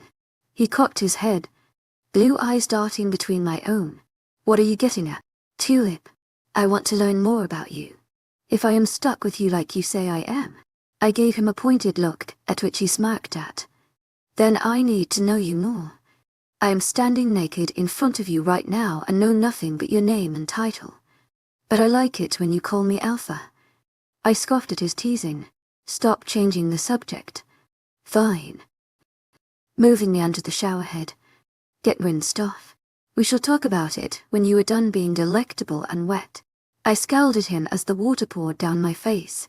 He shot me a wink before stepping out of the shower and getting dry. Despite being drowned in the shower's current, I couldn't help but admire his body. Powerful hands clasped the towel around his waist, broad shoulders glistening with beads of water. The sharp V of his pelvis that disappeared beneath the towel. I had to correct myself from drooling. The urge to lick the water from his taut skin was too strong. This Bond thing. I had seriously disbelieved that it was a thing. Being more attracted to someone because it was barbaric. Right. But the past few days, it has been harder to keep my mind and eyes from wandering. Even the simplest of things I found terrifyingly attractive. How he would eat or swallow. How he would stretch. Or the placement of his arms and legs. It was getting frustrating. My body was reacting to his more so than usual. I even sought his touch in the night so I could sleep. 𝐊𝐲 was being very laid back about it all, pretending it wasn't happening. I just hoped he was having a war with himself about touching. But I highly doubted it. He seemed the type to know what he wanted. Turning off the shower with an annoyed huff, I watched as 𝐊𝐲 left the bathroom, now fully nude. I gritted my teeth before moving to the vanity and getting dry and ready for bed. I plaited my hair, leaving it into long braids down the sides of my head, before also leaving the room naked. As I approached the bed, I found 𝐊𝐲 already lying on his side, the duvet pulled to the side. I narrowed my eyes at his chilled-out reaction to my nudity. He didn't even seem the slightest bit affected by me compared to how I felt about him. I angrily got into bed naked, back to my usual ways. It seemed to catch his attention as I nestled into his new boxer, cloud front, a small growl leaving his throat. You are sleeping naked. Nudist. Remember. 𝐼𝐴𝐷. He hummed, wrapping his arms around me. Hard to forget. My body ignited with fire at his touch and I had to bite the inside of my cheek to keep quiet. Safe to say that night, I did not sleep without lucid dreams of 𝐊𝐲's post, body looming over me. The next day, the pack was buzzing with energy. Apparently, a full moon was coming, which meant my 2 weeks were nearly up. I had made the deal with 𝐊𝐲 and Piper a week ago, so I was halfway through my battle. And yet, it wasn't anywhere as bad it was. This morning, I woke alone and did not think about 𝐊𝐲 once as I got ready to help in the kitchens. Today was a slow day cooking. Most of the pack to pent up about the full moon into days. It meant that they were hunting more, to store up for a feast. The past full moons they hadn't gone this mad, but perhaps this one was different. It was June now. My appearance in this pack long since old news. The only thing keeping my mind busy was that it was the last full moon I would get to spend with Piper. She leaves tomorrow, which will be a day of great sadness, but she had her own responsibilities to tend to. I don't know why she extended her stay in the first place, since her entire purpose was to get to know 𝐊𝐲 a little more personally. But that ship sailed, and her appearance here had been rather anticlimactic. How would she even tell them? Oh yeah, here's a mate. She's a weak little human though, and they haven't fucked so. Shrug. Doesn't seem very informative. You okay there? To my agent extraordinaire, Madeline Noble. Heartfelt thanks for your unfailing patience, enthusiasm. Stephanie wondered. I hummed, looking up from my work to seek her out. How you are rather vigorous with your stirring today. She quirked an eyebrow. Oh, am I? Glancing down at the cooking pot of cheese sauce. I didn't realize. She smiled softly. A lot on your mind. There. Cook my thoughts into my food. Always feels good. And tastes better too. I was glad she understood and felt my shoulders sag with relief. Yeah, it does. Keep it up, girl. She winked before moving to her own side. I evened out my breaths before continuing, pouring all of my thoughts and emotions into my distraction. Breakfast was already done, and lunch was well underway. Before I could react, I was sitting around the table with the girls, eating our meal of the day. Time had blurred by without even realizing, and the evening shift would soon take over. Only the younger girls got to leave early, the rest staying on to earn those extra coins. I was just about finished with my meal, my fork being placed down one last time as I leaned back in my chair. I smiled softly at the cheerful chatter at our table, glad the girls were relaxed in taking time for themselves. As soon as they finished, I excused myself to the bathroom, leaving my plate on the kitchen side for later. After relieving myself and washing my hands, my eyes caught sight of the silvering mark on it. My fingers lightly traced the surrounding area, millimeters away from touching it. Goosebumps rose on my skin at the thought of the sensations it would give me. It was strange how easily I accepted his mark. In the heat of the moment, I had been desperate for the safety that it would give me. If I had known that it would incline me to have sex with him in a matter of weeks since, then I may have changed my mind before his teeth pierced my skin. Wolf seemed to enjoy biting me. Leaving the bathroom, I was just about to enter the kitchen when a hand wrapped around my arm and pulled. I stumbled, a shout of protest escaping me as I fell into their body. They giggled, and I groaned when I realized it was Piper who held me in a death grip. "Oh no you don't," she chirped. "You are not going back to work." "What are you talking about?" "It's my shift." Wrapping my fingers around her own, it only made her squeeze tighter, a manic grin on her face. "I have already spoken to the chef. She cleared you of work for the night for some needed time off." 𝐊𝐢𝐬𝐻𝐼𝐬𝐑𝐞𝐝𝐬, heartfelt thanks for your unfailing patience, enthusiasm. 𝐊𝐢𝐬𝐻𝐼𝐬𝐑𝐞𝐝𝐬, heartfelt thanks for your unfailing patience, enthusiasm. Steph shouted from inside the kitchen. I shut the closed door a glare before sighing as I turned back to Piper's giggling face. "Well, this has to be for a reason. Right. You know me so well." She beamed. "We are having a girls' night. Time to dress up and look pretty. 𝐊𝐢𝐬𝐻𝐼𝐬𝐑𝐞𝐝𝐬, heartfelt thanks for your unfailing patience, enthusiasm." I groaned yes. We will get dressed up, pick out snacks and movies. A proper girl night in. 𝐊𝐢𝐬𝐻𝐼𝐬𝐑𝐞𝐝𝐬, heartfelt thanks for your unfailing patience, enthusiasm. I dragged the word. "You sound an awful lot like a parrot." She chided. "It will be fun. Come on." Not that the idea wasn't tempting.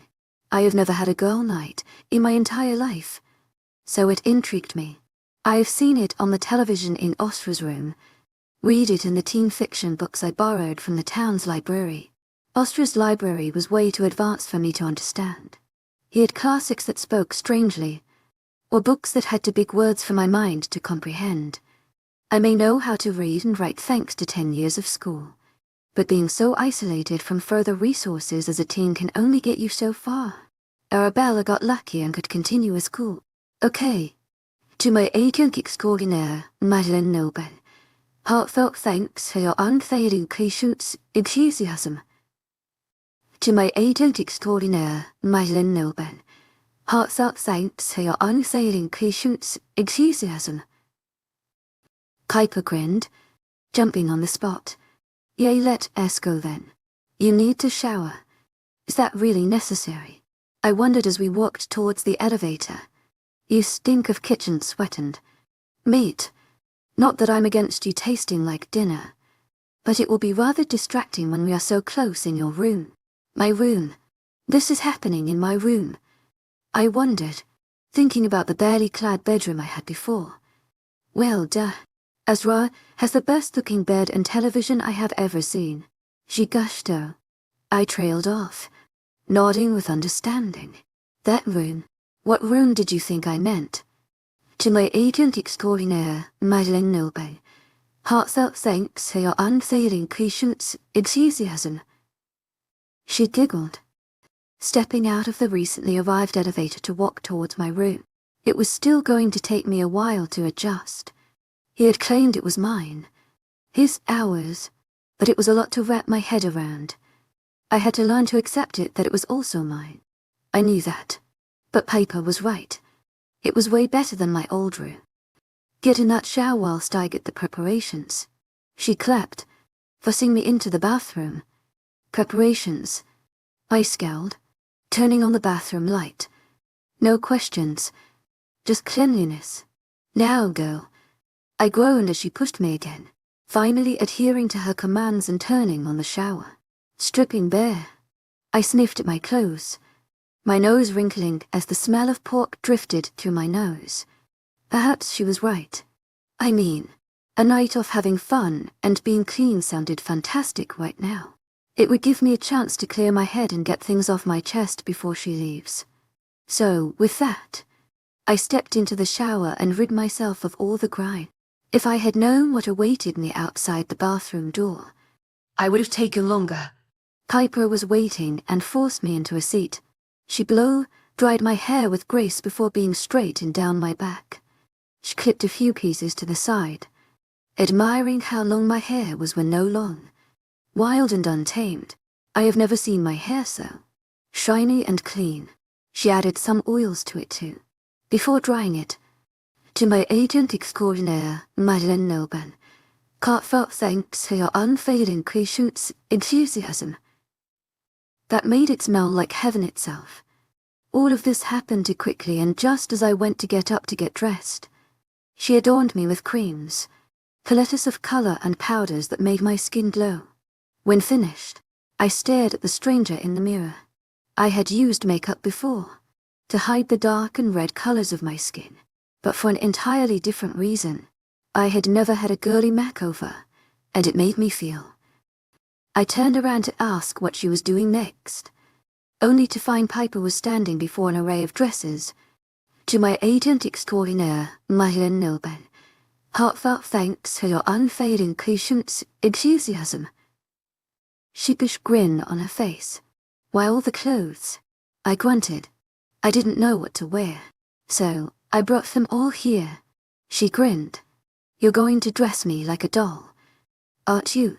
Her innocent giggle did not hide the dread I felt in my stomach. Piper was quick to make me stand and force me into some black panties. The first dress she gave me was a blue strapless number, which explained the bra. She hummed and dawed as I displayed it for her, before she shook her head. It's not like we are going anywhere. I groaned as I stepped into the fourth dress. Can't I just wear this one? Nope. To shall we? She chided. Strip. Yes, ma'am, I muttered begrudgingly. 6 dresses deep was when she seemed to pause. Dress number 6 was a black mini dress, with thin spaghetti straps that suffocated my every curve. Spinning for her, she finally let out a joyful scream of glee. That's amazing. She grinned. Definitely the one. Great. I sighed with relief. Can't forget the heels. She sang, thrusting a pair of black heels into my hands. I stared down at them in confusion. To my agent extraordinaire, Madeleine Noban, heartfelt thanks for your unfailing patience, enthusiasm. Well, completes the outfit. I scowled, suddenly noticing my situation. Why was I standing here dressed and dolled up?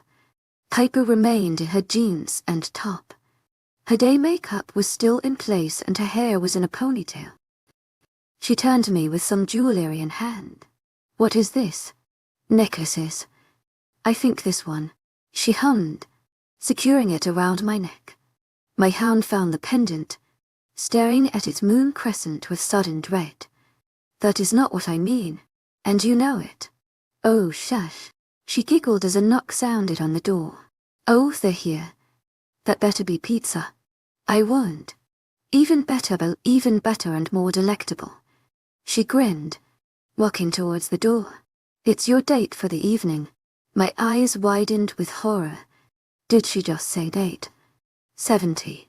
How did I not realize she was priming me for a date? Why did I not realize? As soon as Piper swung the door open, I was taken aback by what was standing behind it, leaving me no time to dwell on it further. To my agent extraordinaire, Madeleine Noban, heartfelt thanks for your unfailing patience, enthusiasm. Who stood behind it? 𝐊𝐢 wore a formal black suit and a blue tie. As 𝐊𝐢 stepped into the room, his formal black suit and blue tie, tailored perfectly, accentuated every hard plane of his torso and shoulders. He smiled as he thanked Piper, and she giggled as she left the room. An itch started beneath my skin, one that had me begging him to look at me and not Piper. Then, His eyes drifted to mine. My breath hitched when they wandered my way, my heart hammering in my chest, the blood pounding in my ears. Nerves ate away at my insides. The fact it was my first time being dressed up in so long did not make me feel any more secure. 𝐊𝐲𝐬𝐬's eyes barely hung onto mine before they were drifting, widening slightly as he ran them along the length of me. I stood awkwardly, still clutching the pendant around my neck as I fought to catch my breath. Piper was a sneaky fucker. 𝐊𝐲𝐬's eyes only seemed to appraise me, causing a fire to burn within my body that had me shifting my weight and clearing my throat. Those midnight blue eyes locked on mine with such adoration that I swear how to breathe. 𝐊𝐢𝐬𝐬𝐞𝐝 Heartfelt thanks for your unfailing patience, enthusiasm. He began, clearing his throat and stepping closer. You look stunning. I flushed, dropping my eyes to stare into the silk tie around his neck. To pass the awkward tension, I dropped the necklace and shifted his tie so it was straight. You look great too, I murmured. He chuckled. Not as good as you. Piper did. Something to you. Yeah, the conniving minx. I huffed, pushing some hair behind my ear. 𝐊𝐲𝐬𝐬's eyes followed the motion, fingers coming to take the strand from my hair and drift his fingers down its length. I chewed the insides of my cheeks as he watched the strand float from his fingertips and back to its resting place. It's a lot longer than earlier.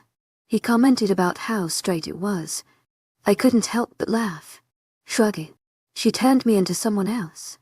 Yes, it seems you look a little different, he mused, settling his hands on my hips. His eyes drifted down, casting obviously over my cleavage before drifting to my waist and hips. His fingers flexed on my body, a snore grumble leaving his throat. This dress, however, is something else. Now, since you both have kidnapped me from work, care to tell me where we are going? Nope. Removing his grip, the heavy warmth of his hand wrapped around mine and pulled me from the bedroom. Glaring at him as he walked me down the hallway to the elevator. Once we stopped to wait for its arrival, I squeezed his hand with annoyance. Why were 𝐿𝐢𝐬𝐬? You will protest either way. Tulip. I will not. Causing him to shoot me an amused smirk. Enough said. I grunted as the elevator opened, a passing wolf complimenting our looks as they vacated the death box. 𝐊𝐲𝐬𝐬's grip tightened on my hand as he pulled me inside, before pulling me closer to him as we rested against the glass wall. Isn't it crazy how dressing up can get you so many compliments? I rather like this. Tulip, but the other one has true beauty, he murmured. What? I breathed. Can he not start with the romance novel-worthy lines just yet? Can I at least sit down first? And I saw the glimmer of his eyes in the mirror before us. His expression was soft, heartfelt, and I wasn't quite used to this 𝐊𝐲𝐬𝐬. The staring at my boobs and ass was normal, but the soft smiles and words were already giving me palpitations. The elevator dinged, 𝐊𝐲𝐬𝐬 pulling me out of it once more. I hadn't even realized the length of the journey, finding us on the lower level of the pack house. 1 point to me, 0 points to Deathbox. Where are we going? I whined as he took me out of the house. I took a moment to admire my fairy lights around the porch, the darkening sky letting them shine in all their glory. It was nearing sunset, so I thought wherever we went had lighting because if it was a dark trench for my murder, I'd rather not see my doom. Ezra glanced down at my shoes with a grimace. I told her no heels. Her Piper. I told her no heels. Oh well, I will just carry you to the car. See car. I squeaked. The distant memory of my last car trip did not make the sworn any easier. Yeah, we are taking the car. He nodded, looking at me from the bottom step. My worried eyes met his confused expression. The single step height difference with heels meant I was the same height as him. His nostrils flared as he gazed at me, before he softly sighed and moved closer. You think it'd be like a princess story, and I get bridal swept into his arms. Right. If only that was so true. A bird-like squawk left my lips as 𝐊𝐲𝐬𝐬's arms wrapped beneath my hips, lifting me up by the arse like a plank of wood. My hands met his shoulders, gripping onto them as my spine went rigid. Ezra only chuckled, my breast resting at the slope of his nose as he walked forward blindly. I grunted, slapping him lightly as he nibbled my skin through the tight dress. "This is not how I imagined you would carry me," I complained, squeezing his shoulders a little too tightly. It only seemed to spur him on as he nibbled my chest again. "Too I like it a little rough." I grunted a sound of blank agreement. Of course he did. The soft click of a car door opening had my head spin around to find a driver stood in a black suit, holding the door to a sleek black car. Ezra didn't even thank him as he set me inside the car, smirking at my glare. I was quick to adjust my dress as Osiris thanked the driver with a pat on the back and climbed in beside, pushing me by the hip until I slid across the seats. "What even is going on?" I muttered to myself. Osiris answered a soft chuckle as he rested his elbow on the now-closed door. I watched the driver as he walked around the car, the windows dark and eerie. As soon as he sat in his chair and started the engine, I was quick to scramble for my seatbelt. Ezra watched me with a quirked eyebrow, pulling the belt around me and clicking it in. I thanked him softly, taking a moment to appraise him. His strong thigh was straining inside of his trousers, the belt on his crotch creating a noticeable bulge that had my toes curling. His chest was broad, and I just knew how warm it was from mere moments ago. He was just so large, taking up most of the seat on his side of the death trap. "How long is the journey?" I whispered. "About 15 minutes. I swallowed harshly, nervously gripping the door handle as the car lurched. "Where are we going?" He entertained me, thankfully noticing my nerves. "I will tell you if you guess correctly." Shaking my head and meeting his dark gaze. "A wager? That isn't a very good one." "Well, you want to know something, so how are you going to get it?" I glared at him, wanting to cross my arms defiantly but not wanting to let go of the car door. The road was dirt and gravel and very bumpy. "Fine." I huffed. "I'll play your guessing game." "Great. You have 3 guesses." I gaped at his amusement, shaking my head. "The village CF." He narrowed his eyes, shaking his head. "Strike 1." I huffed, crossing my legs. "A picnic in the woods." As pleasant as that sounds, I doubt you'd be able to see a foot in front of you, and I'd rather Minister first stayed in the middle of the forest, he replied sickly. I scoffed at his teasing.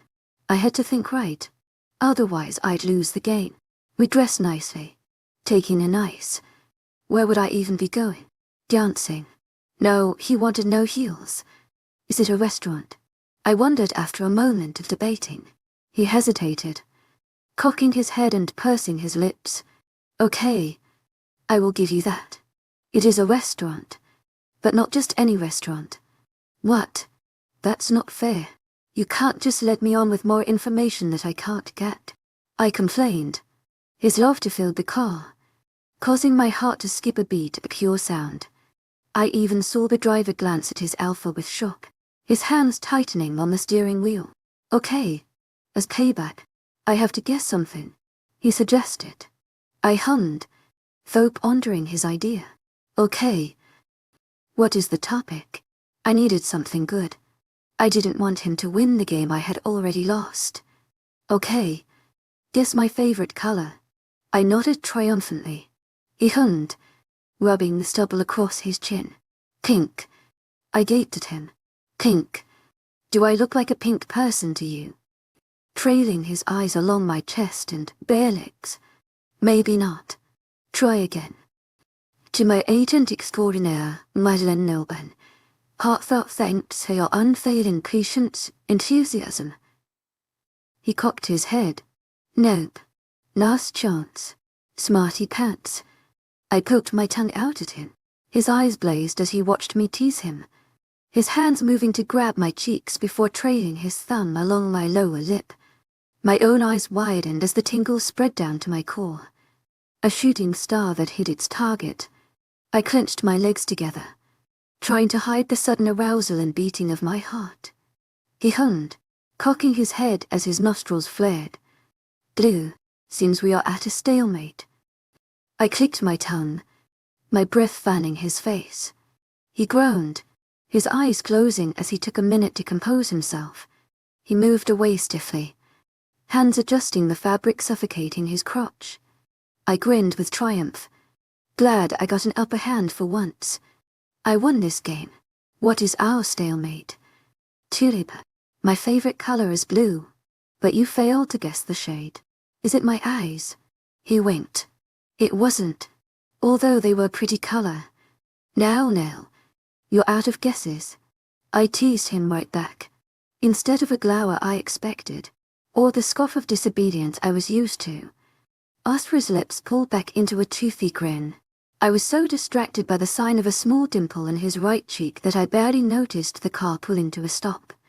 My head spun to look out of the window. Curiosity piqued my interest. There were bright lights outside, highlighting the name of the restaurant the Culls own. Is that a pun? I feel like that's a pun. Where are we? Turning to look for him, but alas, he wasn't there. My door clicking and opening had my eyes raised to meet whoever stood the other side. It pleasantly surprised me to find it was 𝐿𝐼𝐻, his hand outstretched for me to take. Left my lips before I fumbled with my seatbelt. Taking his hand, he chuckled softly as he pulled me from the car. His hand never left mine, even after I stood beside him and met his gaze. I wasn't a small woman in the human world. 𝐊𝐢𝐻𝐼𝐻𝐬 𝐑𝐞𝐝𝐬. Heartfelt thanks for your unfailing patience and enthusiasm. I really needed to ask him how tall he was. Shall we? Jerking his head to the golden entrance. I swallowed nervously but nodded, letting him lead me towards the entrance. A doorman bowed once at us, opening the door for us to enter. We walked down a red-carpeted, soft golden hallway until we came to a wooden podium. A blonde woman stood, her hair tightly pinned to her head and adorned in a red blousy dress. Reservation. Zenith. 𝐿𝐼𝐻 clicked his tongue. I squeezed my disapproval into his hand, not happy with his bluntness. Table for two.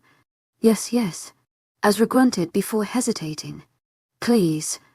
She smiled, nodding and leading us away. I will take you to your table, Mr. and Mrs. Enith. My eyes widened, looking up at 𝐿𝐻 with shock. I did not know we were married. Pulling me into his side and wrapping his arm around my waist. Entertain me. Tulip. It's our first date. 𝐊𝐻𝐼𝐻𝐬. Heartfelt thanks for your unfailing patience and enthusiasm.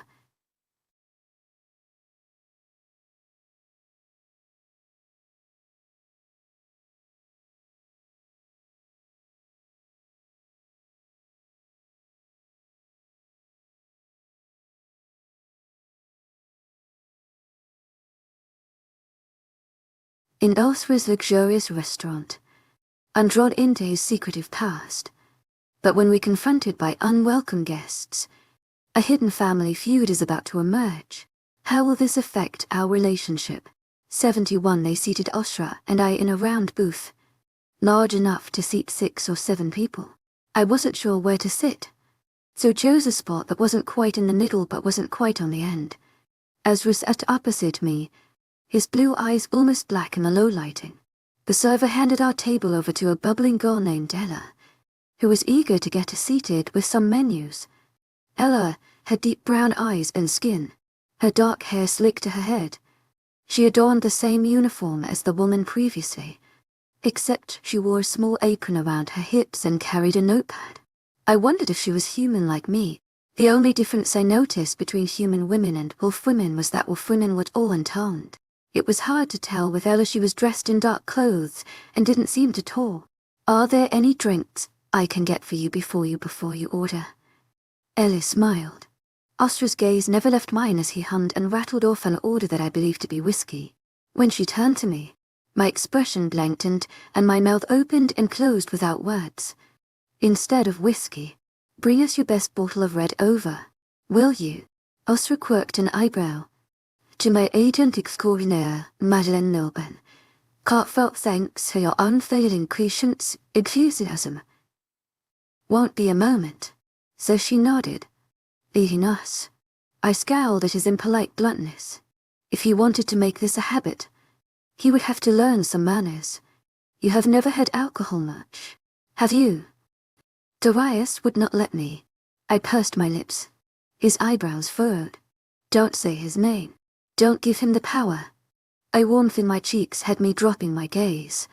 I think you will like a red. It goes with a lot of food. He exhaled, leaning backwards just as 𝐊𝐢𝐬𝐩 appeared. I stared wide-eyed as she rambled about things relating to the bottle, 𝐊𝐢𝐬𝐬 watching her with interest. His large hands took a wine glass from the table, holding it out for her to pour into. She did so happily, and I watched with curiosity as he swirled and sipped the wine. It looked rather unusual, to say the least. He nodded once, and she left the bottle on the table. As he took it, his hands taking up all the space around the top of the bottle, he poured 2 glasses before sliding one over to me. I took it with a small thanks, sniffing it slightly before taking a sip. The taste exploded across my tongue. 𝐊𝐢𝐳𝐸𝐻𝐻 𝐊𝐢𝐻𝐻 heartfelt thanks for your unfailing 𝐊𝐢𝐳𝐸𝐻𝐻. Fruity flavor that lingered even after I swallowed. 𝐊𝐢𝐳𝐸𝐻𝐻 chuckled, gauging my expression. You like it? I nodded, awkwardly. Do you drink wine often? You could say I was raised around wine etiquette. His nose twitched as he took a sip of his. I cocked my head. 𝐊𝐢𝐳𝐸𝐻𝐻 𝐊𝐢𝐻𝐻 heartfelt thanks for your unfailing 𝐊𝐢𝐳𝐸𝐻𝐻. More mysterious questions burning in my mind. But before I could get the chance to ask him any, he was raising the menu to his face. See anything you like? He wondered. I cleared my throat, eyes darting down to the black book style menu. Half of the writing was in a language I was unsure of, but the descriptions were English, so at least I wouldn't look like a total dork. My eyes scanned the various dishes before I settled on a pasta dish. One thing I loved was pasta, especially when smothered in sauce. I think I might just have the 𝐊𝐢𝐳𝐸𝐻𝐻, I replied, glancing up at him. The thing with salmon and spinach. He nodded once, smiling softly. No starter. Starter. Flipping to the first page of the book menu. Oh, we can share if you are unsure, he suggested. I nodded with embarrassment, and he chuckled again, dropping the menu and calling over the waitress. He ordered for the both of us, and I stared, mesmerized as he spoke so confidently. 𝐊𝐢𝐬𝐻 nodded, writing the order before leaving us with a smile. I observed 𝐊𝐢𝐬𝐻 as his fingers leafed through the menu. Do you eat out often? He shook his head. I used to, when I was younger, before you became. 𝐊𝐢𝐳𝐸𝐻𝐻 𝐊𝐢𝐻𝐻 heartfelt thanks for your unfailing 𝐊𝐢𝐳𝐸𝐻𝐻. I whispered the last part. Nodding. Yeah. Being boss comes with a lot of responsibility and not a lot of time. That must suck, I muttered. He laughed, alarming me with the sudden noise. I am used to it.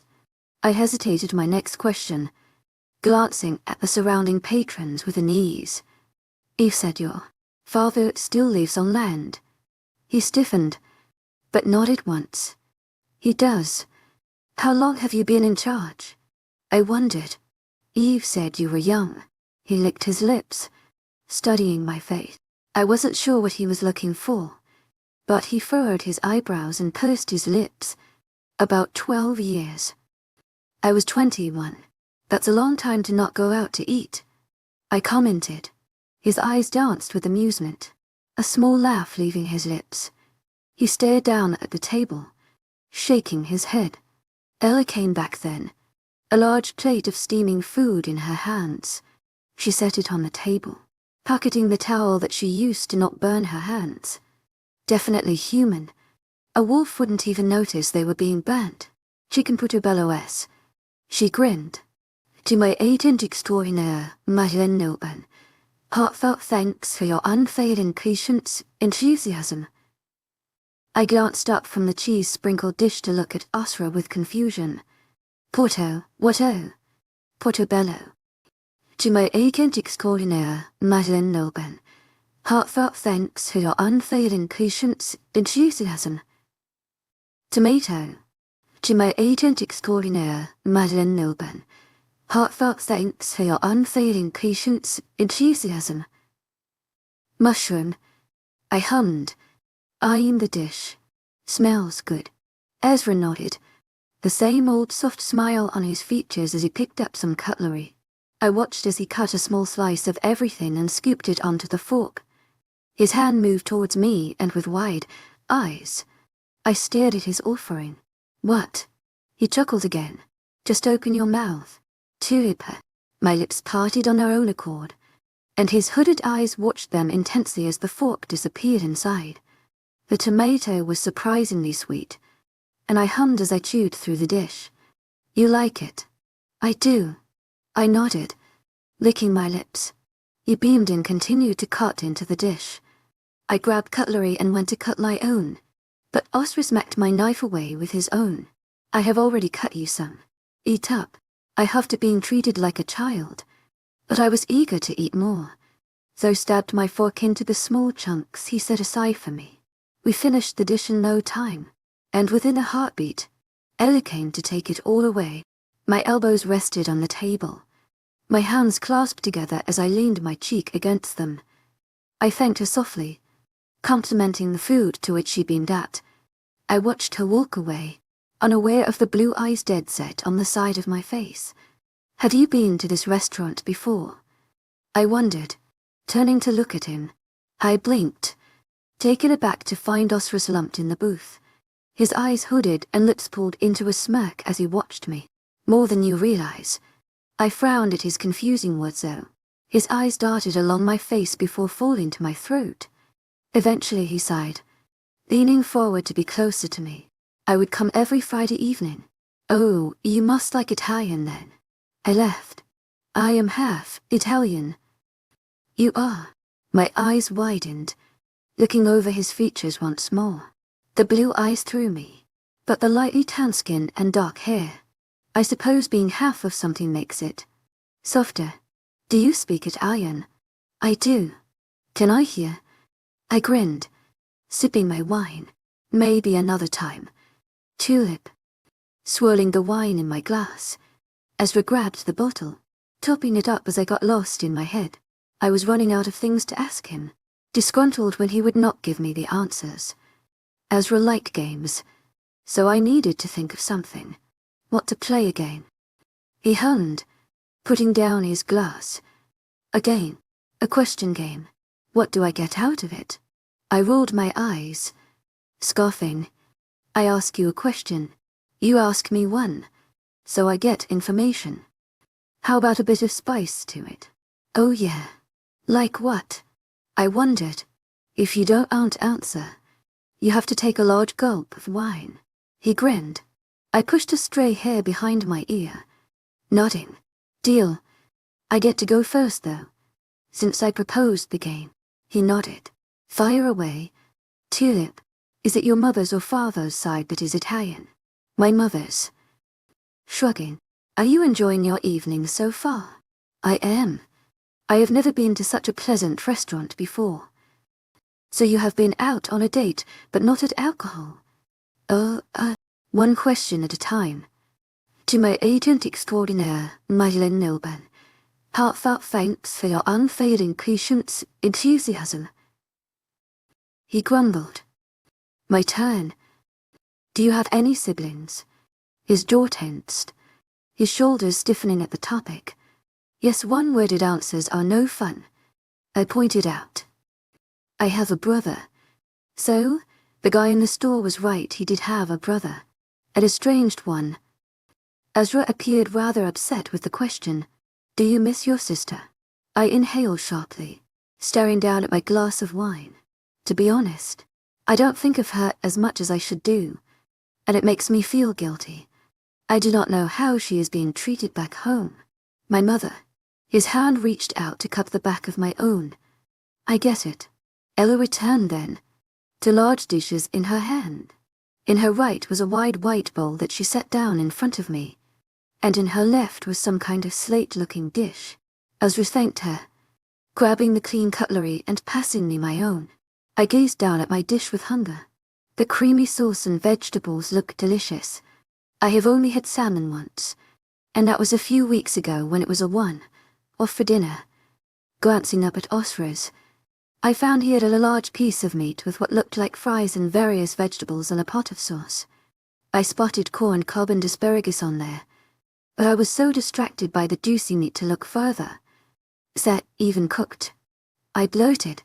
He laughed, shaking his head. "It is what they call rare, so yes." I blinked, staring at the oozing meat as he cut into it. I have never seen a steak so large. They rarely cook them. It is a special request. "So you have ties to this restaurant in more ways than a weekly visit. To my agent extraordinaire, Madeleine Nilben, heartfelt thanks for your unfailing patience, enthusiasm." I questioned. He stiffened, his jaw pausing on devouring his meat. "You could say that. Now eat. I'm just trying to understand you," I muttered, picking up my fork. He was still tense from across the table, and eventually he sighed, nudging my calf with his foot. "I apologize. Tulip, I am not used to revealing my thoughts." I forced a smile, shrugging. "I get it." His eyebrows remained furrowed, but I became too distracted with my dish to even care. As soon as the creamy sauce hit my tongue, I was agona. A small moan of delight left my throat, and I was quick to dive back in for more.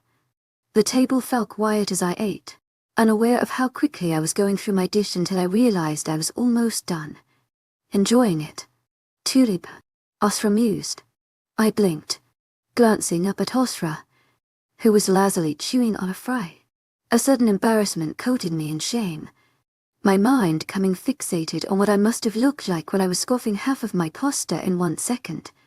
"Too much," I admitted, shaking his head. "Good, but I've asked a question. Now it's your turn." My mind whirled, the heaviness in my heart lifting as he offered to continue playing my game. I took a quick gulp of wine before clearing my throat, ready for round 2. "Before you lost all of your time to being." I drifted and he nodded.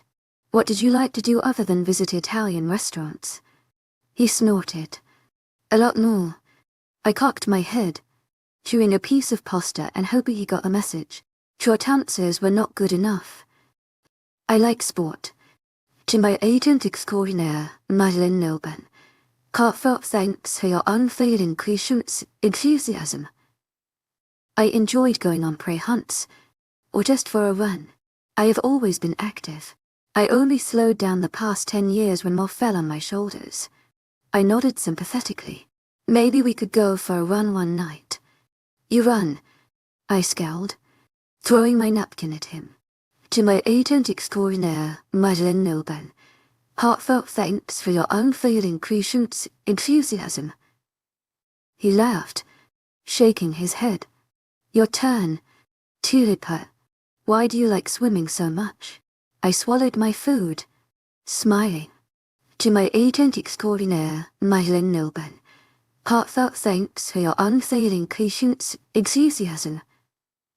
My dad used to take me swimming every weekend. He called me a fish out of water. His eyes softened at the sound of my laughter. "He seems like a good man." "To my agent extraordinaire, Madeleine Nilben, heartfelt thanks for your unfailing patience, enthusiasm." I nodded, staring down at my nearly empty dish. "What about you? Did you ever do anything with your dad?" "You're none." His eyes darkened again, the same old closed-off expression coating his features. I winced at the low grunt he gave me in answer, resorting to taking a large gulp of wine again. As copied, glancing at the pictures that lined the wall beside us, I followed his gaze, unsure of what to say next. There were old newspaper clippings and pictures of old staff members on here, copies of certificates and news articles. I smiled as I looked over them all, most of them in black and white. It gave some character to the restaurant and gave me something to do other than look at 𝐿𝐲𝐬. Glancing at him, I noticed his eyes were still hard, but his lips had pulled down into a frown. It was a change from a moment ago, so I followed his gaze to where he seemed to stare. It was an old newspaper article. The title marveling about a grand new menu courtesy of Serena's 𝐸. My chest constricted as I gazed at the photo beside the article. It was a Polaroid, showcasing a woman with soft brown eyes, dark brown curly hair and soft caramel skin. She was beaming at the camera, wearing a similar uniform to Ella.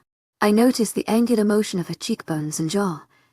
To my agent extraordinaire, Madeleine Nobel, heartfelt thanks for your unfailing 𝐊𝐢𝐧𝐠.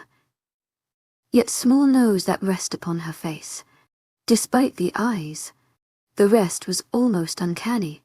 To my agent extraordinaire, Madeleine Nobel, heartfelt thanks for your unfailing 𝐊𝐢𝐧𝐠. I murmured, "Is that woman you?" To my agent extraordinaire, Madeleine Nobel, heartfelt thanks for your unfailing 𝐊𝐢𝐧𝐠. 72 Ezra didn't look away from the newspaper article for the count of 10. When he did, he let out a long sigh, staring down at his dish. He was always hard to read, but I could see from the furrowing of his brows and small downward curve of his lips at him. That was her. He eventually murmured. I swallowed a mouthful of wine, hoping a little liquid courage could back up my diabolical plan to get to know this man. Was she the chef here? Or Ezra's eyes flickered up to me, and I froze under his intense glare. I really hoped he did not aim it at me, but the hammering in my chest traveled up to my ears and caused my breathing to constrict. I felt a headache in my mind, one that tested my privacy as Ezra slithered his way inside. He lingered for a moment, never straying his eyes from the prison he held mine under. He sighed again, pulling out of my mind so quickly I felt my whole head shatter with relief. My shoulders sagged, a whoosh of breath entering my lungs. I gulped it down, eager to fill myself with the life-preserving gift. She owned the place. She bought it in the 50s. But your mother was a wolf, right? She loved humans. They raised her. She what? I gasped, my eyes widening. Ezra didn't stop, and I eagerly drank in all his words. My mother was an orphan wolf. Her parents perished in the Great War. She was born just before it started. She had an older brother 15 years older than her, but they never made contact. It wasn't until she was with my father did they reconnect. He explained. When the war reached her in Italy, humans found her after, a small toddler roaming the streets. They did not know she was a wolf until she shifted, and they forced her to hide it, to keep her instincts at bay. That's awful. How could someone do that to a child?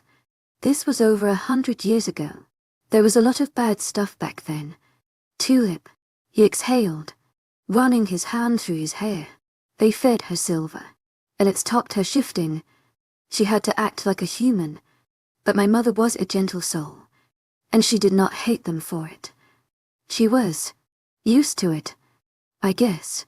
A whinge in my heart had me feeling empathetic toward her, knowing how easy it was to fall into someone else's twisted game. How did she come to owning a restaurant? I wondered. But it didn't reach at his eyes, it was almost mocking. When my grandparents got questioned about her lack of aging, they moved. I thought they rounded humans up into small groups. I wondered. They did. And when the wolves discovered a wolf among humans, they were happy to move them closer to a pack. He paused, downing the rest of his half-glass of wine. They had lived in Italy for 30 years and settled here for another 10 before Mum took on the restaurant. They had destroyed it during the war, and she got it for pennies. And she made it this amazing. I smiled softly, watching him intensely. He chuckled softly, nodding. She did. It took her 5 years to get it up to standard. She started in the 50s and quickly it became very popular. She didn't meet my father until years later. Mum had been living under his nose the whole time. Alphas rarely left their pack house, so it never happened. How did they meet? I wondered. He hummed, pouring himself more wine as he watched me curiously. The hunt. To my agent extraordinaire, Madeleine Nobel, heartfelt thanks for your unfailing 𝐊𝐢𝐧𝐠. My eyes widened. He caught her. His wolf brought him out this way. Everyone stayed home during the hunt, but that night she had been out too late, and he found her scent. He tried to take her home right then and then, but she didn't understand. She was a wolf raised by humans, with little to no instinct. She didn't know what the mate bond was. Like me, I mused. What did they do? My father is a harsh man, so he did what any angry male did. He stormed into the house and demanded to know why her wolf was subdued. Chuckling. Her parents were in their 80s, withered and oblivious.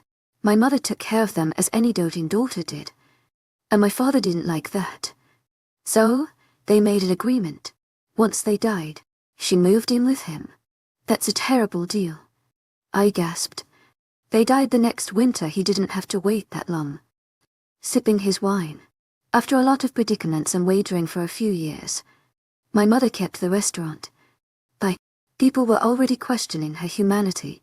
I nodded, thinking it over. Is your brother still around?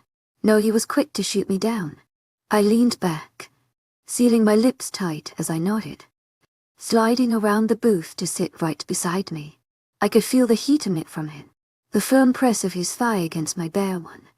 It did something to me, a shooting fiery warmth that flooded my veins and lit up my mind.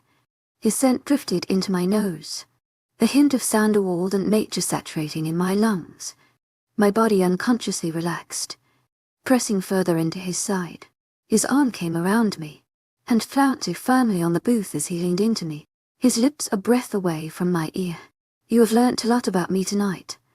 Tulip, now it's my turn.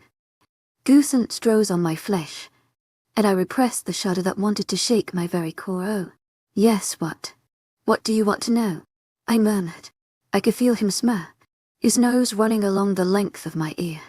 My mind buzzed. My skin be blind with ghosence as my body melted into him. I want to know what you want for dessert. My breath hitched, burning hot annoyance filling my mind. I grunted, pushing him away with irritation. He was playing with me, teasing me to change the subject, and I fell for it. Again, 𝐊𝐲 was chuckling as he righted himself, giving me more space, but remaining beside me. His thigh still touched mine, and despite his annoying self, I enjoyed the feeling of him against me. It was weird.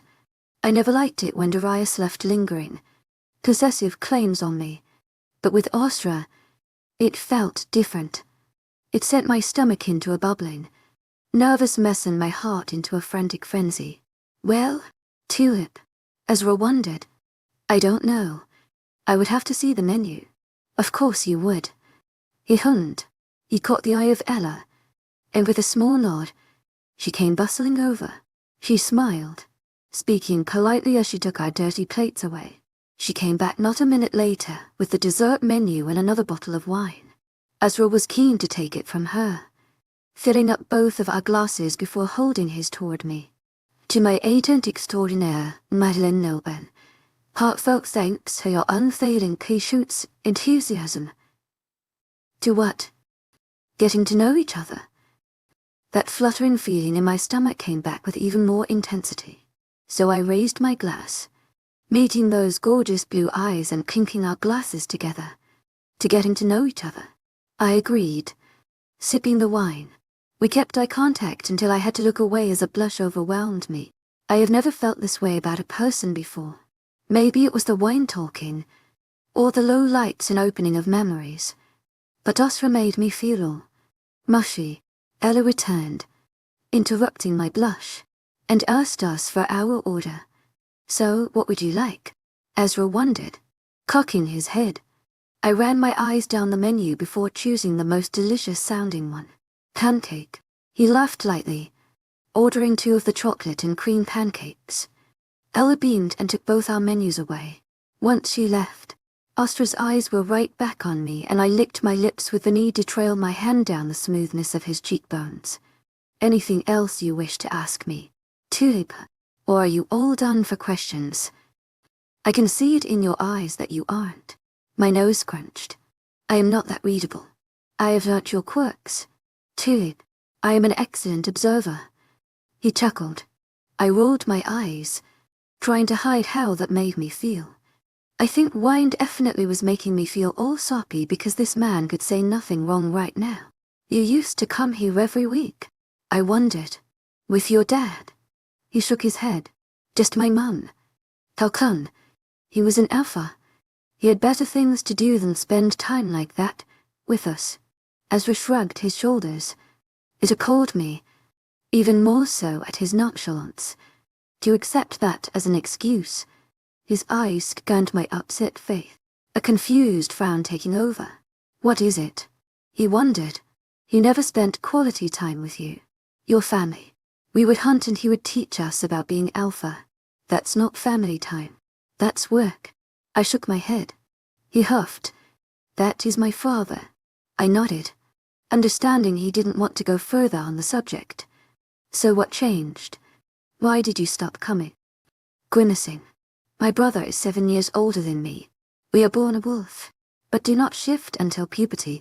I remember the annoyance my father held when he did not have the alpha gene. Is that not decided at birth? Firstborn wolves may have the gene naturally, but it is uncertain until they shift. A lot can change from creation to shift age. How old was he? He was 13. About average for a wolf, but just slow for an alpha. He shook his head. My father wasn't happy, and practically abandoned my brother and focused on me. I was with him more than ever, a 6-year-old learning about his duties. It was ridiculous. I remember not truly understanding why, but my brother was upset. What happened? When I shifted into an alpha wolf earlier than him, he left. Did he not come back? Even when she died? I wondered. And that is enough. He huffed. I recoiled, dropping my gaze back to the table. Ezra sighed, fingers moving to cup my chin and raise my face to meet his eyes. I stubbornly chewed on my lip, keeping silent. I'm sorry. It is just hard for me to open up about it. It isn't the smoothest family background. Join the club, I whispered. A half-hearted smirk graced his lips with a huff of laughter. To peas in a pod. I smiled softly in agreement, my eyes fluttering to gaze at his lips. He watched me curiously, but then his eyes drifted to over my shoulder and his whole body stiffened. They narrowed, lips losing the soft smile as he released my face and straightened his back. What is it? I wondered, about to turn around. His hand moved to my knee, keeping me firmly facing him. Stay. His voice was hard. To my agent extraordinaire, 𝐊𝐿𝐬, heartfelt thanks for your unfailing patience, enthusiasm. And I took it seriously. I stayed quiet and small as his nostrils flared. It was weird. I could feel his anger despite the lack of mating. It was like a nausea, one that had my heart picking up pace. Well, if it isn't little 𝐊𝐲𝐳. Someone chortled. Not so little now. Are you? To my agent extraordinaire, 𝐊𝐿𝐬, heartfelt thanks for your unfailing patience, enthusiasm. 73. Ezra growled, his fingers tightening on my thigh as he glared at the males before us. What are you doing here? The owner of the voice snorted. Last I checked, this was human territory. Yes, it may be so, but I am Continental Alpha now, so it is my land. 𝐊𝐲𝐳 snarled. I heard a few gasps come from customers and heard a small apology come from Ella as she slid in beside me and placed my pancakes down. Her worried eyes caught my frightened gaze, flickering up to the towering men surrounding our table. I still refused to look, taking 𝐊𝐲𝐳's caution to heart. Is there a problem here? Ellie asked, crossing her arms. No problem here. Human. The male tapped D. Ellis coughed. Derogatory terms are not welcome in this establishment. If you cannot keep civil, I will have no choice but to escort you out. I could almost imagine the look she must get from the men and internally cringed in pity for her. I understand. To my agent extraordinaire, 𝐊𝐿𝐬, heartfelt thanks for your unfailing patience, enthusiasm. Another spoke. I will keep him in check. She tapped D. You better. I heard the disappearance of her footsteps,